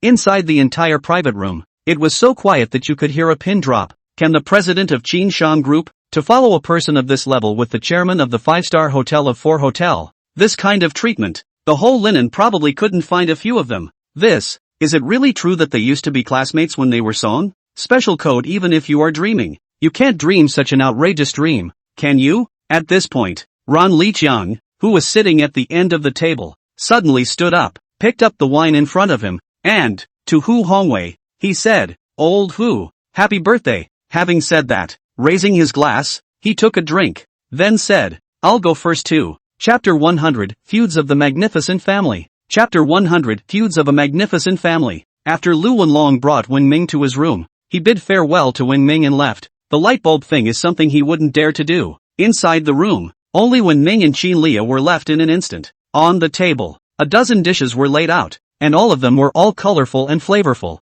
It was evident that Lu Wenlong had gone to great lengths to prepare these dishes. "Mr. He, no wonder you asked me to come here for dinner. So you're the boss here?" Qin Lia asked Wen Ming in surprise. Shiming laughed lightly. "I've made Mr. Qin laugh. As for when Ming encountered the class reunion just now, the two very tacit understanding all did not mention, because of that kind of thing. For people at their level, it's completely worthless. What to laugh at? This is a 5-star hotel, and even our Qin Shang group, nor dare I say wholly owned. Mr. Ho, I'm really getting strange about your identity. Qin Lia looked at Wen Ming with interest and said. Shimming grinned, where do I have any status? I'm just an ordinary college student. Really? Aha! I believe you. Qin Lia returned with a solemn expression, but in her heart, she added one more sentence of I'll believe you a ghost. Qin Lia could be said to have learned more than once about Wen Ming's ability to talk with his mouth full. This guy's mouth. Not a word of truth at all. But Qin Lia wasn't angry. She was just more shocked. Mr. He, in that case, when you went upstairs just now, you went to find Lu Wenlong? And you're doing it behind my back? Afraid I'll find out and rub it in later? Qin Lia asked with a light laugh. Shimming's old face flushed. It wasn't that he was afraid of Qin Lia dabbling in food and drink, but he did want to come behind her back. He's never been one to flaunt, so he told Qin Lia to wait for him down there. Just go up and talk to Lu Wenlong yourself. Results. Lu Wenlong even ran down personally, and still in front of Qin Lia. This time, even if he had 100 mouths, he would not be able to explain it clearly at all. When Ming coughed lightly to hide the embarrassment in his heart, then changed the topic and said, Mr. Qin, didn't you say you wanted to see me about something earlier? What is it? When Qin Lia heard what Ming said, she sighed and said, Mr. He, let me apologize first. Why are you apologizing right off the bat? Shimming asked in confusion. Qin Lia was silent for a while and returned. Before you met Zheng Tianjun and the others, it's by my association. This I know, but this point poses no effect on me. Wen Ming returned, not to mention Zheng Tianjun, now even Zhang Dishu, Zheng Tianjuan's dad. Anyone who saw him had to respectfully shout master. No, Qin Lia shook her head. What you don't realize is that the person who leaked your whereabouts, it's none other than my most trusted secretary, Zhao Shu. Zhao Shu? Wen Ming was surprised. He's met Zhou Shu, just the last time he had dinner with Qin Lia. It was Zhao Shu who picked him up outside. Regarding this Zhao Shu, Wen Ming felt quite good about her. Qin Lia sighed and said, Zhao Shu is the closest person to me, but he was bribed by Qin Xiao, among the younger generation of the Qin family. Qin Xiao and I have the most power, but Qin Xiao is not as capable as me, so being overwhelmed by me at every turn, he began to think of ways to deal with me, even trying to kill me. When Shimming heard this, his eyes narrowed. A word suddenly came to him. Magnificent grudge. Saving Qin Lia himself was equivalent to becoming Qin Xiao's enemy in disguise. No wonder Qin Xiao had found someone to deal with him. These people, they really do everything for the sake of profit. But what made Wen Ming not expect was that even Qin Lia's secretary had been bribed by Qin Xiao. It seems that this Qin Xiao's power is not small. Shimming tapped his fingers on the table and asked, since you say so, should have found the evidence, right? This kind of thing, you just need to report it to the family. Those people inside the family. It shouldn't tolerate the existence of someone like Qin Xiao, right? I reported it. Qin Lia helplessly said. I handed all the evidence I had collected to the old man. When the old man saw it, he scolded Qin Xiao, and then nothing. No more? Shimming narrowed his eyes and said, to take a shot at your own people, and the president of the group at that, and just berate them? This old man, he's too extreme, isn't he? Yeah, Qin Lia sighed and said, no more. Not only that, but to prevent me from calling the police, he also destroyed the evidence I had worked so hard to collect, saying that it was a family scandal that should never be publicized. That's how it went down. He'll be responsible for punishing Qin Xiao. Shimming scratched his head. He didn't understand too much about all these mansion grudges and disputes and whatnot, but hearing what Qin Lia said, Shimming suddenly remembered a common phenomenon over there in the old country. He hesitated for 2 seconds and asked, Mr. Qin, this old man in your family shouldn't be a patriarch, right? Qin Lia froze directly when she heard Wen Ming's words. Then, full of doubt, he said, I don't think so, right? The old man said that the future of Qin Shang Group depends on me, and gave me a villa, but also bought me a car, and also gave me a shareholding. The old man said that the future of Qin Shang Group depends on me. It's much better for me than for Qin Xiao. Shimming scratched his head. In that case, then he doesn't understand. Those who made mistakes were just scolded. How does this sound and feel a bit metaphysical? It's just weird. Qin Lia continued. The old man has given us a test. Recently, our group is expanding our business over in your city, and the business over there is all in the hands of a man named Lu Tai Lai. This man is in Linen right now. What the old man means is that Qin Xiao and I, whoever can take down this Lu Tai, just whoever is going to be the president of this. When Shimming heard this, he narrowed his eyes and said, In that case, this old man in your family. In addition to scolding Qin Shao, not only did he not punish him, but he also took the president in your hand as a reward. Let you two compete? Did you object? That's very intriguing. Objected. But it's useless. Old master is the one who says everything in our Qin family. No one can change the decision he made, Qin Lia said with a bitter frown. Wen Ming, hearing Qin Lia say that made him practically vomit. He had heard before that the light of civilized society shone on the unidentified self-enclosed mountain villages. Now, he suddenly realized that the mansion couldn't be illuminated either. Just the Qin family. You think you're the emperor of the land? The emperor of the Qin family? Qin Lia sighed and said, the most crucial thing is not this, but this Lu Tai Lai. I've known Qin Shao before, and I've had a lot of dealings with him. That's why I'm looking for you today, because if I want to snatch Lu Tai Lai from Qin Shao's hands, it's basically just impossible. That is to say, this position of president of Qin Shang Group, falling into Qin Shao's hands is already a done deal. When Ming was about to speak, just then, his cell phone suddenly rang a message tone. Taking it out and looking at it, when Ming suddenly let out a light eep. It's the tomorrow's headline system news push. My wife is sleeping with my dad. I have no home. Son pulls banner to yell at father in wildly publicized case of company chairman sexually assaulting daughter-in-law. Push time, November 22nd. Chapter 101 Headline System News Push Mechanism. Chapter 101 Headline System News Push Mechanism.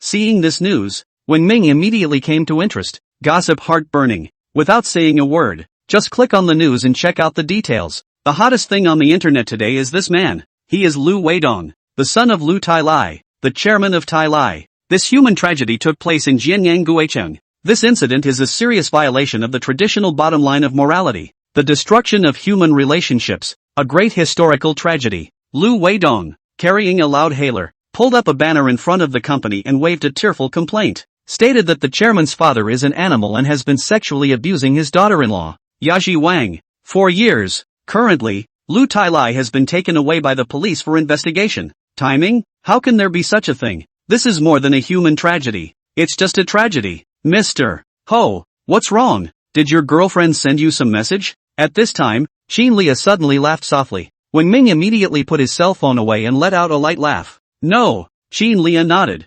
Okay. Then he sighed and said, if this Lu Tai Lai is taken down by Qin Shao, then he can't take it. Shiming returned. This was a favor that he naturally had to do, for no other reason than the beautiful pictures you're looking at. This favor has to be done, right? As for the system rewards given by the system after participating in this matter, is that the point? Rewards don't matter. Helping people, that's the root cause. Don't ask why. The question is brother is good. Qin Lia raised her eyebrows and said, what do you mean? Shiming spread his hands and said, how about this? In the afternoon, you ask Lu Tai Lai to come to the hotel and I'll meet him. When Qin Lia heard this, she immediately brightened up and said, you can help me? I don't know, but try. Shiming said. Qin Lia said excitedly, thank you so much, Mr. I really don't know how to express my gratitude to you. Don't get too happy yet. I don't know if it will work yet, Shiming said back, but despite saying that, in his heart, he was already 70% sure. After all, he has a handle on himself. He didn't have hard evidence at his disposal, but this kind of thing is, after all, out of sight. There's no need for any evidence at all. As for informing Lu Weidong and punishing Lu Tai Lai or whatever, is it idle? The world is so messed up. There's a lot more disgusting than that. He couldn't manage it, much less wanted to. I'm already thankful that you're helping me. You don't even know how much of a headache I've had over this. You may not care about the money, Mr. Ho. Here's the deal. As long as this thing works, I'll give you a vice president position at Qin Shang Group. What do you think? This is the biggest thank you I can give you with only this, Qin Lia said. Shiming waved his hand and said, vice president or not, I'm not interested in that either. And what would you like to be thanked for? As long as I can get it, I won't push it. I'm sorry, Qin Lia returned. When Shiming heard this, he was immediately moved. Surely you won't push it? This is what the one beautiful president of Linen said? Put it this way, if one. Thinking of this, when Ming glanced up and down at Qin Lia, straight, shoulder-length hair, stunningly beautiful cheeks, a slender body that, especially the fullness on her chest made Wen Ming think for a while, such an earthly beauty, if only, Mr. You don't want me to be your girlfriend, do you? At this point, Qin Lia suddenly asked Wen Ming. When Shiming heard this, he immediately blushed and hurriedly said, no, you've misunderstood. I was just looking at that nice outfit you're wearing. Where did you get it? China Resources Mall. If Mr. He needs it, I'll send you 2 pieces? Qin Lia asked. Good. Shiming immediately nodded his head. Qin Lia let out a light laugh and said, come on, Mr. He, I'll toast you again. After a glass of wine, Qin Lia asked, Mr. He, would it be convenient for the party to reveal exactly what you are? When Ming drank a little dizzy, shook his head and said, I do not have any status. I am an ordinary college student. I grew up in the countryside. You don't even know that my family is poor. Ever since I was a kid, I can't even afford to wear clothes. I keep picking up other people's rags. Qin Lia. She would not believe even a single word of these words from Wen Ming. You're poor? The 5-star hotel in Fall Hotel is fully funded. And if you're poor, you're poor. How many rich people are left in linen? You couldn't afford clothes when you were a kid? Wearing a $3 million watch. And you're telling me you couldn't afford to wear clothes when you were a kid? Who's the fool? However, she didn't dare to expose Wen Ming to her face. After all, Wen Ming had done her a lot of favors, and since Wen Ming wasn't willing to say anything, he must have his reasons. It's just that in Qin Lia's mind, the Wen Ming in front of him became more and more mysterious. The meal didn't last long for the two of them, nor did they drink much wine. After all, Qin Lia had something to do later. After Qin Lia left, Wen Ming returned to the chairman's office on the top floor and lay down on top of the recliner. Subsequently, thinking about the news push about Lu Tailai just now, this news tweet came as he was talking to Qin Lia about the issue of suddenly received this message. All of this, is it a coincidence? On the surface it does seem coincidental, but Wen Ming thinks otherwise, because there are so many coincidences like that. Really, a super localized rainstorm news tweet from Skyfall Justice while taking a dip in the pool. While confronting Zhang Dishu, he receives a news tweet about Zhang Dishu's wife's infidelity. While eating barbecue at a barbecue restaurant, I received a news tweet about the barbecue restaurant exploding, and so on. All of the news content, all of it is related to him, or right next to him. If one were to just attribute all of these message pushes, all of them, to coincidence, he might as well find a block of tofu and run over it. These tomorrow's headline system news pushes have one thing in common. That is, relate to yourself. Strictly speaking, the mechanism by which the tomorrow's headline system pushes out news is not random, but triggered. It's like a quest inside a game, where the only way to meet a specific person that, hidden quests that can only be triggered after experiencing specific things. For example, he's sitting in his car right now, and there's no way he's suddenly going to be pushed to be the richest man in the world, or news content from supergroups, because these things are simply not at a level that he has access to. And now when he's chatting with Qin Lia about the battle for the presidency of Qin Shang Group, just received a news push about Lu Tailai. If there hadn't been a chat about all this, maybe there wouldn't have been this news tweet. Even a prime piece of news when he got the star headline system in the first place. A news story about Qin Lia's murder. Also because gold was in his basement. And during the daytime, he happened to have been to the Qin Shang Group and met Qin Lia. Even the rewards given away by the tomorrow's headline system were mostly related to him. For example, he had a conflict with Lu Open, so the system gave him the Falhatai Hotel, instead of the other rewards given to him. In other words, if he lies around the house all day, even if he has the tomorrow's headline system, and nothing will be gained, because without the experience, it wouldn't have triggered these news. Come to think of it, Wen Ming burst into despondency. Originally he had thought he could continue to be salty afterward. For now, the idea is probably unattainable. It's not often that a super localized storm like the one we had in the morning comes along, and it won't hit him in the head every time. Triggered hidden news push. It's a ing pain in the ass. One of the most annoying things about playing games is triggered hidden quests. The game also finds cheats that just follow the guide to find the designated NPC that triggers the hidden quest. But this tomorrow's headline system, with absolutely no cheats to speak of, don't know how to trigger it. Chapter 102 Holding It to Death. Chapter 102 Holding It to Death. Chairman's office. Shiming hadn't laid down for much longer when Lu Wenlong came in. Hello Mr. He. Lu Wenlong politely saluted Wen Ming. Wen Ming stood up and said, Mr. Lu is polite. Now that you are the chairman of this hotel, it is only right to be polite to you. Lu Wenlong returned. Wen Ming shook his head and smiled. He suddenly remembered a question and asked, by the way,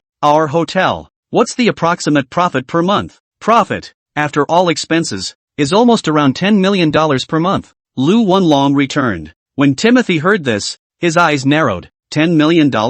A month? This is awesome. Although he had more than $30 million before, but after buying the villa and the car, already less than half of it, and then also need gold futures, also need a large amount of money, was worried about where to get the money, and how much free assets are there financially now? Shiming asked. Lu Wenlong gave a dry laugh and said, this Mr.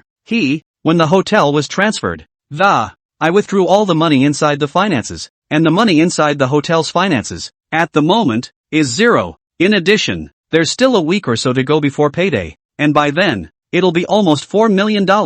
Wen Ming, he looked deeply at Lu Wanlong and said, Mr. Lu, you've played a great hand with this. He thought he'd become the big boss of a 5-star hotel with a profit of over $10 million a month. You'll have more money than you can spend. Results, not only do you not get any money, but you have to put over $4 million into it? Before, he was also thinking that Lu Wanlong was the owner of the hotel and was very familiar with all the business of the hotel. Letting him continue to manage the hotel is the best option for now, but now it seems that he suddenly felt a little naive. This old bastard. You're not going to try to screw yourself, are you? Don't be angry, Mr. After all, it's a hotel transfer. The money in it is naturally going to be transferred out. This is just normal operation on my part, Lu Wanlong hurriedly explained. Shiming waved his hand and said, it's fine. He understood what Lu Wanlong had done. After all, before you sell a house, you have to empty it of all the furniture, right? It's impossible to leave it to the next owner. There was nothing wrong with what Lu Wanlong was doing. It just made him feel eggheads. Mr. Ho, if you need money urgently, I can lend you a portion in my personal name first. 30 to 50 million won't be a problem, Lu Wanlong said. Shiming waved his hand and said, no need. It's just a few $1,000,000 in salary. I can still afford it. Okay, it's all right. You go on down. Yes, Lu Wanlong answered, then turned around and left the place. After Lu Wanlong left, Shiming walked over to the floor-to-ceiling window and looked out. The Fall Hotel needs to be entrusted to someone you trust to manage it properly. Just, who exactly do we use? I don't seem to have anyone around myself in this area. Ren Liqiang? This guy is on good terms with himself, and there's absolutely nothing wrong with his character that makes him trustworthy, but not the ability. After all, he dropped out of high school and worked in a regular factory in the south right after he did. It has long since worn off all its sharpness. Let him manage a 5-star hotel? It's absolutely impossible. It's not that he doesn't trust Ren Liqiang, but he doesn't want to bury the Grand Hotel. Even if he wanted to pull Ren Liqiang's strings, there was no way to place him in such an important position because of his ability to. It's really too limited. Wen Ming thought for a long time. The result was that he did not find a suitable person. And finally he could only give up helplessly. At this point, Xin Lia's cell phone called. Mr. I've already asked Lu Tai Lai to come over. He'll be here later, Xin Lia said. Wen Ming returned. Good. I'll be right down. Having said that, immediately head down below. Coming downstairs, Xin Lia was already waiting for him inside the hotel lounge. At this time, Xin Lia, who had already changed out of the demonic and ravishing black dress she had just worn, changed into a formal dress, hair also high coiled up, restored to the old days of the kind of people do not enter the cold feeling. Mr. Ho. When she saw Wen Ming, Xin Lia immediately greeted her. Zhang Yan smiled and said, Lu Tai Lai just called and said he would be here soon. Wen Ming nodded and said, all right, you evade for a while. I'll come and meet him first. Okay, Mr. Xin Lia finished and immediately headed inside. Just as Xin Lia went in over here, a man in his 50s walked in from outside and the man with a somewhat blonde figure, when Ming had seen his picture, was none other than Lu Tai Lai. Lu Tai Lai walked straight to the rest area where Wen Ming was. Results, there was no Xin Lia in sight, only Wen Ming sitting there alone. He frowned and was about to leave when Wen Ming suddenly said, Mr. Lu, won't you sit down for a while? Lu Tai Lai looked at Wen Ming and frowned. Who are you? Didn't Mr. Xin ask me to meet her here? Where is she? Ha! Wen Ming smiled and said, I am the owner of this hotel. Wen Ming. Lu Tai Lai frowned and said, if I remember correctly, the owner of this hotel should be Lu Wanlong, right? The words fell. Lu Wanlong suddenly walked over from the back and served a cup of coffee. Mr.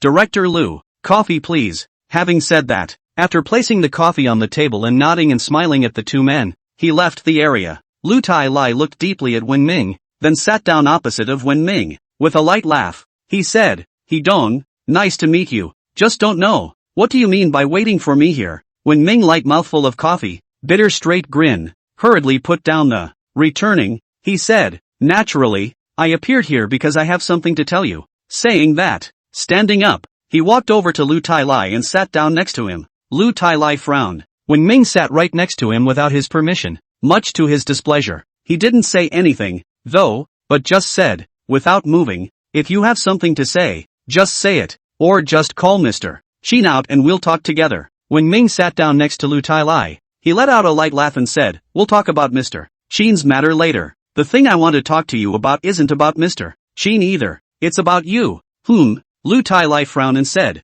what do you mean? What's wrong with me? Shiming heatedly smiled and whispered, what do you think? How about that woman Wang Yaji? Isn't that fun? When Lu Tai heard this, he immediately stared and said, what did you say? Ha! When Ming chuckled lightly and whispered, your son, Lu Weidong. I don't think I know about you and your daughter-in-law Wang Yaji, do I? Lu Tai's eyes narrowed and he said in a deep voice, don't talk nonsense. You are slandering. You're slandering. Shiming spread his hands and said, you should know best if I am talking nonsense. You think you did it seamlessly? And it just so happens that I'm one of the people who knew about it. Or, if I take the evidence to Lu Weidong, let's see if your son thinks I'm a slur. Chapter 103, Dream Start. Chapter 103, Dream Start. Qinlia received a call from Wen Ming and returned to the rest area. Results. When he came here, Wen Ming was no longer here. Only Lu Tai was here alone. Seeing this scene, Qinlia's brows furrowed, and her heart burst into flames. Lu Tai had not been false to her, and at most he had taken advantage of her verbally. She thought that Wen Ming was here to help convince Lu Tai, but now that she's run off on her own, leaving her to deal with Lu Tai, what should she do now? But now that I'm here, Qinlia was also ready, took a deep breath, and was about to greet Lu Tai. Lu Tai also saw her. Next moment, Lu Tai suddenly stood up and said enthusiastically and politely, good day, Mr. Qin, come and have a seat. Qinlia froze for a moment and sat down with a confused look on her face. As soon as he sat down, before Qinlia could speak, Lu Tai immediately said, Mr. Qin, after careful thought, I suddenly realized that you are much better at your job than Qin Xiao, and it's also the president of the group. It's only in the interest of our Tai Lai group to cooperate with you. So, I promise to cooperate with you. Qinlia? Jesus, what's going on here? She hadn't even had a chance to speak, not even a word, and Lu Tai wanted to work with her? What kind of drugs did Shiming give him? Are you sure, Lu Dong? Not joking with me? Qinlia asked uncertainly. How does this kind of thing sound like a joke? This is too dreamy, isn't it? Sure. Lu Tai immediately nodded his head and said, if Mr. Qin doesn't believe me, I can write a guarantee right now. Having said that, taking out a handy pen and note, he wrote a pledge and handed it to Qinlia. Then he said, tomorrow, Mr. Qin will just send someone to meet with my people directly to discuss the next specific cooperation process. Qinlia took the note and excitedly nodded her head immediately. Okay, thank you for Mr. Lu's trust. Cooperate with each other. Win-win cooperation, Lu Tai politely said. Having said that, hurrying to leave after saying goodbye to Qinlia. First floor office. Shiming was sitting alone inside his office getting high. At that moment, a message tone suddenly rang on the cell phone. When Ming's complexion was flavored, the system reward arrived. It seems to be that Qinlia's business with Lu Tai has been negotiated. Just, when he took out his cell phone and saw the content of the reward this time, his eyes directly widened. Exclaimed, just see the cell phone screen. A message is being displayed. Congratulations to the host for his participation in the news story of the Terra Group, and in view of the host's excellent performance, the system is giving away one Dragon commercial building. Please click on the host to receive it. Looking at this notice, Wen Ming had been completely dumbfounded. Dragon commercial building? System rewards? Reward him directly with a commercial building? And the reward is the Dragon commercial building? But it's the most famous commercial building in Linen. All the companies that can enter the Dragon commercial building are famous companies and enterprises in Linen City. Many people are proud to work inside the Dragon commercial building. It can even be said that half of the white-collar workers in Linen are concentrated within the Dragon commercial building. This reward is too fierce. This moment, Wen Ming was so excited that he almost directly exclaimed the system is awesome. At this point, the office door was suddenly pushed, and an excited Qinlia rushed over from outside. It's done, right? Shiming chuckled. Yeah. Qinlia excitedly ran over and hugged Wen Ming. Wen Ming only felt a fragrant wind blowing, and then, bumping Wen Ming's heart and liver. The whole thing felt like it was floating. This feeling, it's not the same at all. Just then, snap, the door opened. Then Lu Wenlong walked in from inside and smiled. Mr. You. Having said that, when he saw the scene inside, he was stunned. This little boss is actually hugging Qinlia? The boss is awesome. Looks like he came at a bad time. Excuse me, farewell. Having said that, and hurriedly drilled out again, Qinlia saw Lu Wenlong arrive and hurriedly let go of Wen Ming. Wen Ming, this Lu, it looks like we need to get him out of here in a hurry. This man, staying is not allowed. It's done. Lu Tai Lai has agreed to work with me. At this point, Xin Lia excitedly took the note in her hand and said, and also wrote me a guarantee directly, as if she was afraid that I would back out. How did you manage to do that? This is too powerful, isn't it? When Ming was not satisfied, he said, low key, just base. How? Of course it's a threat. Otherwise Lu Tai Lai would have been obedient? Although he had no direct evidence in his hands, Lu Tai Lai did not know he didn't dare take a chance. After all, this matter was related to his lifelong happiness, so he could only do what Wen Ming said, and don't dare to violate it in the slightest. Mister, he is modest. Xin Lia's pretty face reddened with excitement and said, when I saw Lu Tai just now, I had a feeling that the talks wouldn't work out, but it turned out that he took the initiative to sign with me without me even saying a word. Mr. Ho, thank you so much. You've simply done me a huge favor. I don't even know how to thank you. When Ming coughed lightly and whispered, no need to thank me much, just give me another hug. Xin Lia raised her eyebrows slightly and said, what did Mr. He just say? When Ming hurriedly waved his hands and said, nothing, but I didn't finish my sentence. Xin Lia once again opened her arms and gently hugged Wen Ming, said, just now Mr. He said it was another hug to show his appreciation, right? Feeling the beauty in his arms, smelling the fresh scent emanating from Xin Lia's body, the mind could not help but recall the sexy body of Xin Lia that he had seen, and then, shamefully, at this point, Xin Lia also noticed that something was wrong. Her brows furrowed and she immediately took 2 steps back, her line of sight shifting downward. Then, her face instantly turned a bright red, and she hurriedly turned to the side and said, Mr. When she hugged Wen Ming, it was really out of complete trust as well as gratitude for Wen Ming. After all, Wen Ming had helped her for the 3rd time, and they were all still big enough favors to change the way she took them, and she had nothing to show for it. And then she heard when Nero said hug, and went over for a hug.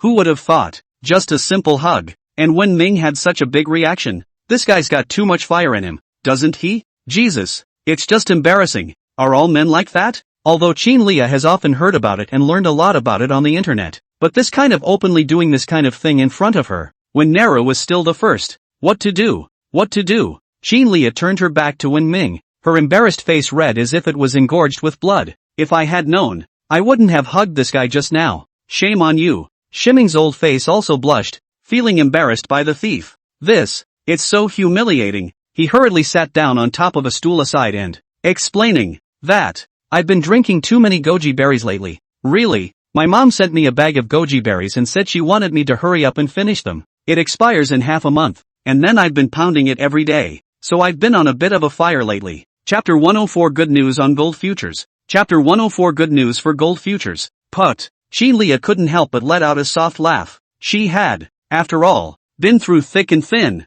and though her cheeks were still slightly red, but the mindset was a quick shift. He sat down on the couch directly across from Wen Ming and, pretty face red but not the slightest sense of nervousness and embarrassment, said, well, let's change the topic. How much profit do you make a month in this hotel? It should make a lot of money, right? When Shiming heard this, he was furious and said with a face full of egg, what money? Not a penny. And another $4 million in payroll expenses. We won't have the money until next month, but there isn't much there. Just over $10 million. $10 million? Xin Lia thought deeply for a moment and nodded. For a 5-star Grand Hotel, a profit of $10 million a month really isn't too much. So it's no wonder Lu Wenlong would want to sell. $10 million might be an astronomical sum for an ordinary person, but for a little rich girl like Xin Lia, $10 million really wasn't a big number. After all, the Qin Shang Group's daily flow amount is just over $30 million. Otherwise, how could Xin Lia just take out so much money and give it to Wen Ming? The two of them chatted for a while longer, when all of Nero's fire finally went down. Only then did he stand up. The moment he stood up, Xin Lia subconsciously shifted her eyes downward and, see if he's back to normal. Subsequently, as if thinking of something, she hurriedly averted her eyes again, her cheeks slightly red. Jesus, what do I care about that for? At this time, Wen Ming suddenly walked up to her and said with a somewhat gloomy expression, Mr. Qin, you've signed the deal with Lu Tai Lai. You've kept the presidency, but Lu Tai Lai, he's not a good guy. You'd better keep your distance from him so you don't run into danger. Understand? When Xin Lia heard this, she raised her eyebrows. She didn't ask why exactly, though, but simply nodded. Good. It's something I'll keep an eye on. For when to tweet. She was still very trusting. After all, if it wasn't for Wen Ming she would have cooled off by now. The two chatted for a great while longer, until after dark, when they left the place together. Back home. Results. Back home and lying on the bed. Wen Ming found himself unable to sleep again. Inside his mind, it was all about Qin Lia's figure swaying back and forth, especially the ones I've seen before. Though those pictures, he had deleted clean long ago and had pretty much forgotten about them. But today, after encountering Qin Lia, the pictures in the memory of it instantly became three-dimensional, as if it were alive, making him sleepless all night and his heart parched. This moment, when Ming's mind was full of Inzetsu's crooked ideas. Otherwise, take the money and hit Qin Lia directly to see if you can get Qin Lia? But immediately afterward, Shiming immediately shook his head and gave up the idea. No way. Women of Qin Lia's level, for whom money is just a figure of speech. It's just a line in a business contract that stipulates the distribution of benefits, and doesn't take money as seriously at all as the average woman does. The higher the level, the less useful the money becomes. Like Qin Lia, for example, even if he Wen Ming smashed a ton of gold in front of her, it was probably only going to make her blink twice at best. 1 ton of gold. 300 million. For ordinary people it's astronomical, but for Qin Lia, not even 1/5 of Qin Shang Group's market capitalization. He took a ton of gold and smashed it against Jin Yutong, and there was a chance that he would only end up getting a blank stare from Jin Yutong. Trying to conquer her, one must use one's handsome appearance, clever intelligence, rich content, and elegant temperament. But myself, Shiming rubbed his chin. It seems like he's nothing but a big handsome guy. Could it be? A great beauty like Qin Lia, who is everything on earth, can only watch and not be able to eat herself? This time, Wen Ming fretted even more. In the end, when Ming was defeated, he said to the system, have a hypnosis package. Then, lying, after subconsciously letting out a half-whisper of surprise, Wen Ming directly fainted. There was no talk all night. After briefly scrubbing himself, Wen Ming ran down to the basement and, another admiring glance at the ton of gold below. Have to say, every time he saw this gold, Wen Ming had a sense of satisfaction from his soul and body. Himself, probably the kind of person who was very easily satisfied? Definitely. The only headache, it's how all this gold is converted into money. I don't know how Wang Jianbao's side is doing, but even if Wang Jianbao's side is taken care of, he doesn't have enough contacts himself. I don't know if Lu Yunwei's dad, who is the chairman of the Futures Council, can help himself. Just thought of that. Shiming's cell phone suddenly rang. It's an unfamiliar number. Wen Ming walked toward the top while picking up the phone and answered back. Hello, who is it? Hello, is this Mr. Sure Minghe? A man's mellow voice rang inside the phone. Wen Ming raised his eyebrows and said in surprise, I am. May I ask if you are? Hello, I'm Lu Baoquan, Lu Yunwei's father. The person on the other side of the phone returned. When Shiming heard this, he immediately looked delighted. Lu Baoquan? Lu Baoquan, chairman of the board of directors of the Shanghai Futures Exchange? I was just reading it myself. When Shiming saved Lu Yunwei at that time, the system then suggests that Lu Yunwei's dad is the chairman of the board of directors of the SFC. At that time, Wen Ming wondered if this Lu Baoquan would thank him. If possible, Wen Ming would like to make friends with him, let him help himself to some gold futures. Turns out it's been a couple days since that incident. The other party did not have a little bit of news. Wen Ming thought the other party forgot about it. I didn't expect that just when Wen Ming was about to give up, Lu Baoquan actually called him. Shiming immediately returned. Good day, Uncle Lu. Lu Baoquan inside the phone laughed and said, 2 days ago, Yunwei's barbecue restaurant exploded. Thanks to your timely reminder, all the people inside were able to escape without a single casualty. I've been dealing with this area for the past 2 days, and I haven't had a chance to show you my appreciation, so I'd like to take you out to dinner this morning, to show some appreciation. I wonder if he has time. When the Wen Ming god heard this, he immediately looked delighted. Is payback finally here? Moved to the point of tears. However, Wen Ming politely declined. Uncle Lu, you're welcome. I'm on good terms with Lu Yunwei and often eat at his place. It's only right to help him. It's not that he's helping to make a pretense, but that's just the way Chinese customs are. When faced with thanks and invitations from others, you need to politely decline. Wait for a second invitation or thank you from the other party before saying yes. Otherwise, it would have a reputation for impolite arrogance. One size does not fit all. Things should be done. You not only saved my son, and having saved the lives of so many people, I'd feel bad in my heart if I didn't thank you a little.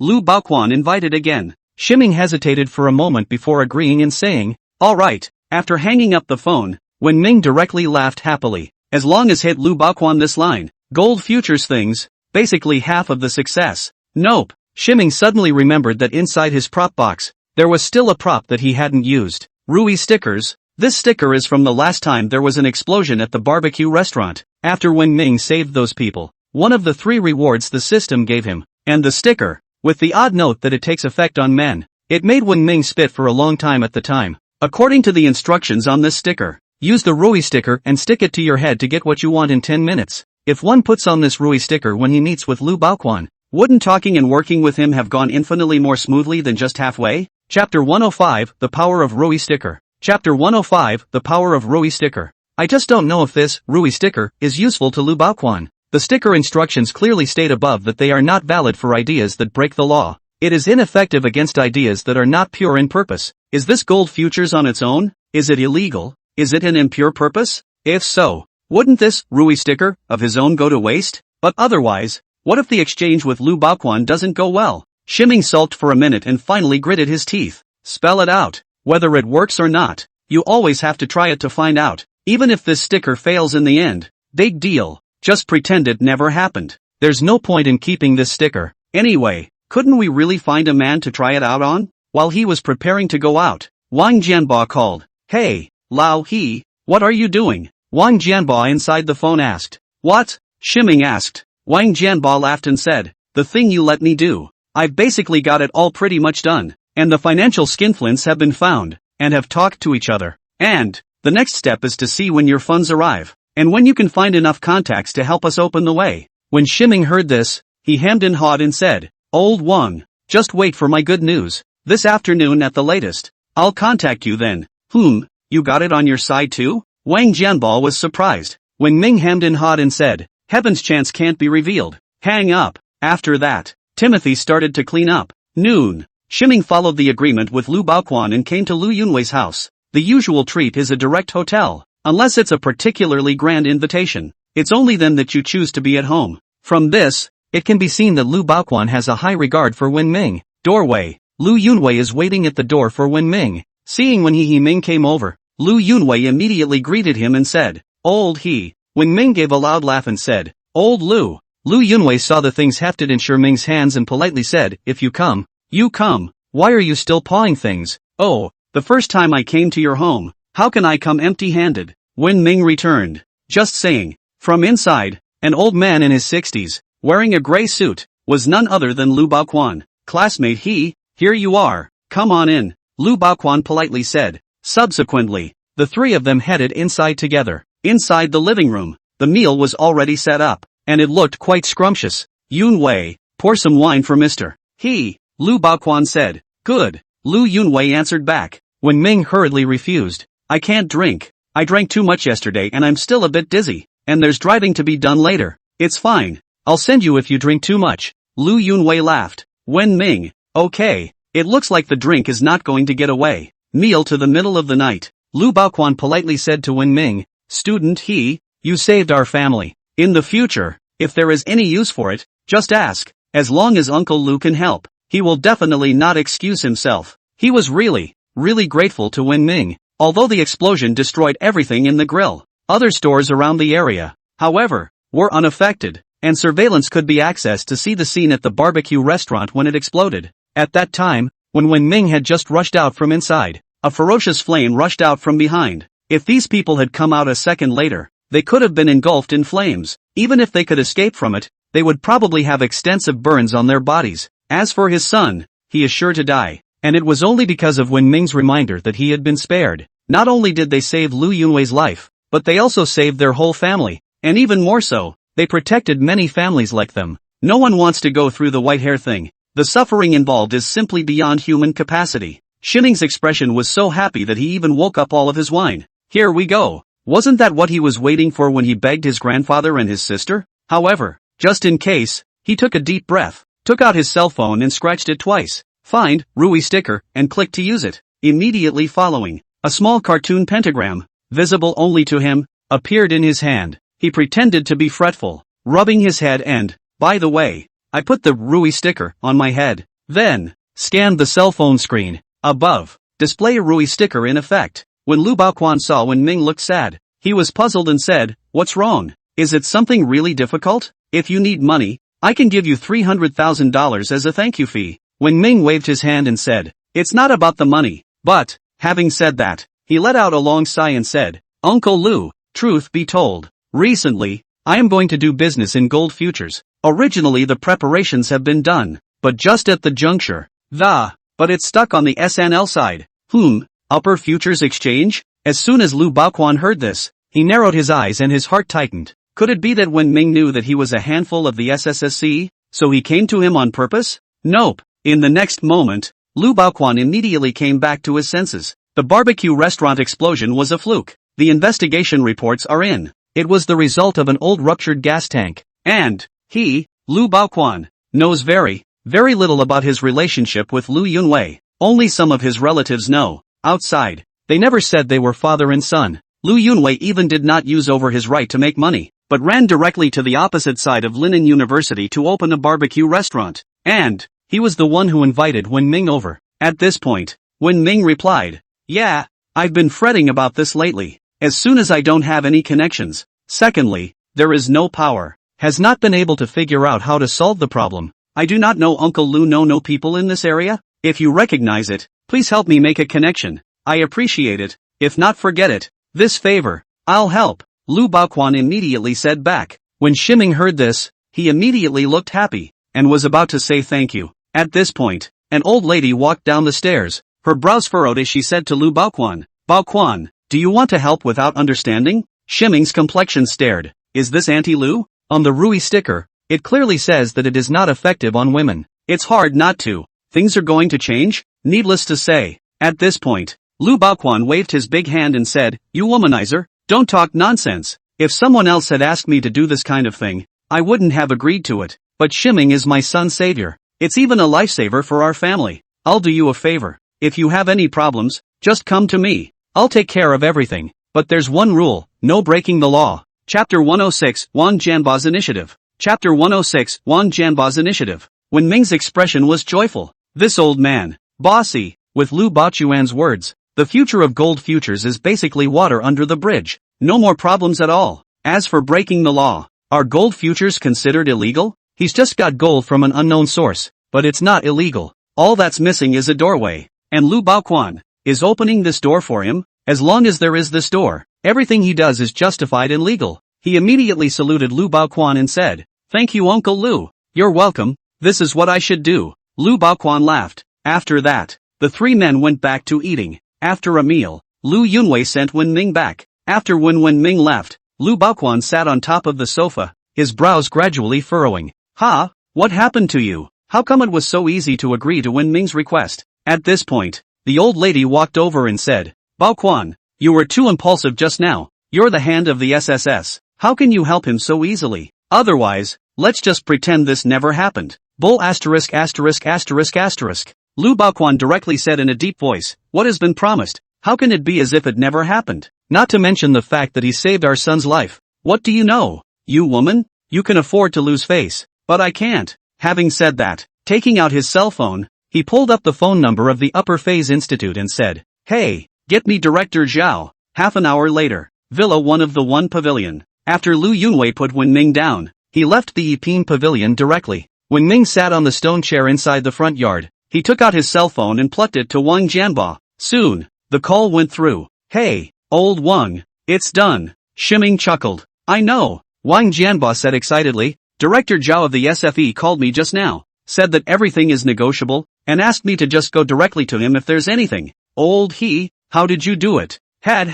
Heaven's secrets can't be revealed." Shiming hemmed and hawed. "Cut. Still a heavenly opportunity." Okay, let's not talk about it. Everything is ready now. It's close to acquiring a financial purse company," Wang Jianba said. Shiming frowned. "Why do we have to acquire a financial skinflint company?" Wang Jianba laughed and said, "Do you know the qualifications? Do you know the years of experience? Do you think that just because you set up a financial company, you can do financial business? You can do gold futures? A lot of things are restricted, alright? Acquire a financial company and you can just shell out and invest." Shiming nodded and said, "Got it. I remember last time you said that you'd found the right one. Come straight to my place. Let's get it over with. By the way, I'll show you what a real mansion means." Wang Jianba, nanny? Half an hour later, the front door of the One Piece Pavilion. Wang Jianba arrived at the Yiping Pavilion and saw Wen Ming, who was waiting for him at the door. "Don't you live in a happy neighborhood? What are you doing here?" Wang Jianba asked, collecting his tight wrinkles. Shiming spread his hands and said, "Can't I just move in here?" You, moving the one-piece pavilion? Wang Jianba exclaimed. This is the most expensive villa area in Linen, any set of villas. It's worth tens of millions of dollars. And Villa 1 here is known as the first mansion in Linen. How dare you come here? Awesome. Wen Ming laughed and said, low key, let's go. Go to my house first. Low profile my ass. No, you take me to Villa 1 first. I've never been inside the one pavilion, much less seen what Linen's #1 mansion looks like. Wang Jianba said excitedly. Shiming grinned and led him directly toward Villa 1. A few minutes later, Wang Jianba is standing outside Villa 1, opened his mouth wide and said, This is our Linen first milli mansion? Pretty if I can live in it for one night, I'm damn. The words were not finished. Snap, the door to the villa opened. Then, Wen Ming stood at the door and said to Wang Jianba, Welcome to my home. Won't you come in and sit down? Wang Jianba? Shiming turned and walked in. Wang Jianba froze for a moment and also hurriedly chased after him. Come inside. Wang Jianba looked around inside with wide eyes and kept exclaiming, Boy, it's really big. Class me up. It's beautiful. Goodness. Wen Ming said breathlessly, all you can do is say good boy. Can't you even say asterisk? Awesome. Wang Jianba directly gave a thumbs up to Wen Ming and said, the one you live in is actually Villa 1? Awesome. Old he. Really awesome. Wen Ming laughed lightly and waved his hand. Low key, low profile my ass. You're living in the first villa in Linen, and you're still low key. Wang Jianba whitened Wen Ming fiercely. Then, immediately, he looked around, and as he did so, he said, Don't you say anything, let me take a look around your mansion. I've never been in such a big mansion before, said the man, and immediately began to turn around. Front yard, asterisk, there's lounge recliners for that. Parking lot, asterisk, BMW X7, UING new car? First floor, Naya, a cafeteria is bigger than our classroom. Second floor, third floor, backyard. It took Wang Jianba almost an hour to stroll all the way through afterward. Upon return, Wang Jianba said to Wen Ming with a sigh on his face, Old he, is it too late for me to go to Siam for a sex change operation? We're blood brothers. You can't take advantage of outsiders, can you? Wen Ming, get out. This fat guy, he's pretty damn good. Even if you have a sex change, you are still a noblewoman. How can you compare with Tian Fui? No, I can still make another trip to the stick country when I get back from Siam. I'll do the whole thing just as you like it, or I'll do it as Tian Fui. As long as I can satisfy you, I'll accept how many knives I have to take. Wang Jianba said seriously. Wen Ming, go to hell. Asterisk. How dare you tell me to get lost? It's true that you only have women in your heart. Count me as having misjudged you. I'm sorry, Wang Jianba said with an exasperated glare. Wen Ming, why don't you just reincarnate? The next generation cast a beautiful woman. By the time Buddy is 40, you'll be exactly 20. It's just great. Ugh, scummy man, Wang Jianba sneered. Wen Ming, he walked out to the parking lot and pulled the BMW X7 out and, turning to Wang Jianba, he said, Can we go now? It's faster in a Bugatti though, but the key is Wang Jianba. He can't sit in it. Wang Jianba hesitated and asked, Can I swim for a while in the pool in your backyard first, and then we'll go again? That's fine, but I peed in it just now. Wang Jianba, forget it. Chapter 107, Can a Linen be a daybird? Chapter 107, Can Linen people sunbirds? The two of them set off straight away, leaving the one-piece pavilion. The name of this financial company that Wang Jianba is looking for is called Jinlalai Financial Company. It was inside a simple house in the suburbs. After some exciting bargaining, in the end, Wen Ming took the Golden Lily Company for $500,000. According to Wang Jianba, this kind of company costs not even $100,000, and most of it is sent in favors, and the market price is basically just around $500,000 to $800,000. Any more than that and no one will take over for love. It's a lower turnover rate to be this kind of skinflint, but as long as it sells, that's basically blood money, and it's the type that doesn't open for 3 years, but opens and eats for 10. After that, it's the transfer and docking of the company. At the time of the transfer, there was an opportunity to change the name of the company for free. A snobbish name like Goldilocks will certainly not continue to be used. Wang Jianba asked Wen Ming, Old he, do you have any good ideas? If not, I have a suggestion. Wen Ming shook his head. No good ideas. What do you suggest? Hey, Wang Jianba smiled thievishly and said, Do you think this is okay? How about just splitting your name? Wen Ming raised his eyebrows and asked curiously, How do you dismantle it? Wang Jianba hemmed and hawed and said, What can a person do? Take the day when it is time, and take the bird when it is tweeted. Renkaritsu Financial Limited. Full name, Linen Renkaritsu. Timing? With a confused look on his face, he said, "Are you serious?" Not waiting for Wen Ming finished, Wang Jianba directly took a pen and, on top of the application, brushstrokes wrote Man Kande Bird and submitted it on top of the counter. Then, turning back to Wen Ming with a hefty grin, he said, "It's too late for you to stop it, Wen Ming." A few minutes later, the certificate of incorporation was then done. Above the company name, it was written in 4 large letters, One Kande Birds. When Ming looked at these large words, the more he looked at them, the more he felt a pain in his balls. The name, AING company name? Why does it look more and more like a brain fart? No way. When Ming ignored Wang Jianba's attempt to stop him, another parent company was created on top of People Kande Bird to connect People Kande Bird with the Fall Hotel.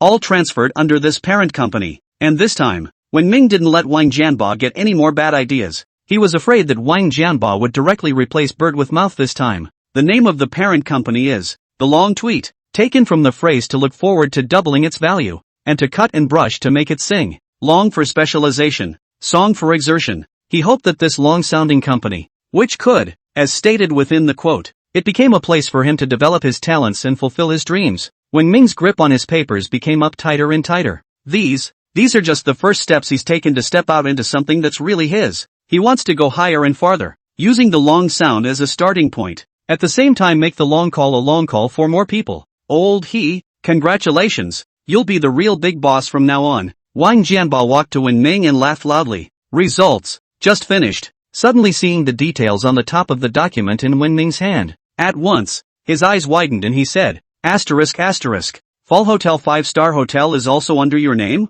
Wen Ming, lol. What do you Really? You're good, aren't you? Wang Jianba said incredulously. That's a 5-star hotel? He's too good at this, isn't he? Wen Ming, lol. Jianba Wang. He grabbed Wen Ming and said in a deadpan manner, I don't care. You're a big boss now. It has to be a treat. I want kebabs. Spread out. When Mingy had a bad chill, he knocked off his hand and said, I'll take you there, can't I? Yeah. Wang Jianba jumped straight up, happy as a 200-pound child. Subsequently, when Ming found a barbecue restaurant on his cell phone, the two of them rushed straight there. At this point, Wang Jianba suddenly asked, Old he, can you tell me that? How did you convince Director Cho of the SFE? When Ming let out a light laugh and said, There's nothing to hide. Lu Yunwei boss Lu knows, right? I know, the owner of the barbecue place that exploded the other day. What? This has something to do with him? I'm sorry, Wang Jianba frowned. Shiming nodded. Yeah, Lu Yunwei's dad.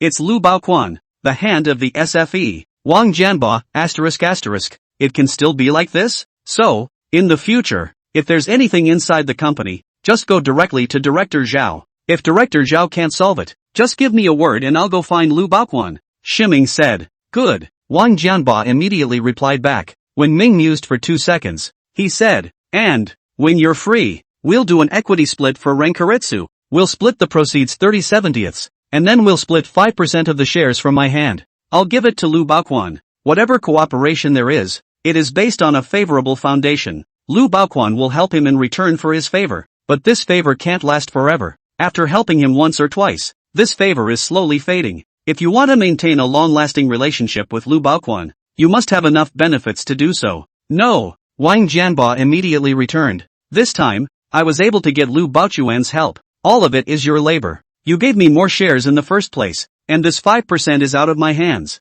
When Ming shook his head and let out a light laugh, then let's each have 2.5. Having said that, the two of them smiled at each other. Just then, a gray Porsche Cayenne suddenly cut in front of them, from the right, almost hitting their car. The frightened Wang Jianba let out a cry of surprise. Asterisk. How do you drive? Do you know how to drive? Do you guys drive like this? Wang Jianba directly cursed inside the car. He hated 2 kinds of people in his life. One is the one that adds to his congestion, and the other is the one that doesn't let him add to his congestion. Having said that, directly to Wen Ming said, Do you think this is infuriating? I'm damn near scared to death. When Ming shook his head and said, It should be the young people. There's no need to give them a general reckoning. When Wang Jianba heard this, the corner of his mouth twitched and said, Old he, that's an old-fashioned thing to say. And don't forget you're a young man too. Wen Ming, whatever, I'm going to overtake him. Wang Jianba sneered and said, Super old man? I'm driving a BMW X7 now.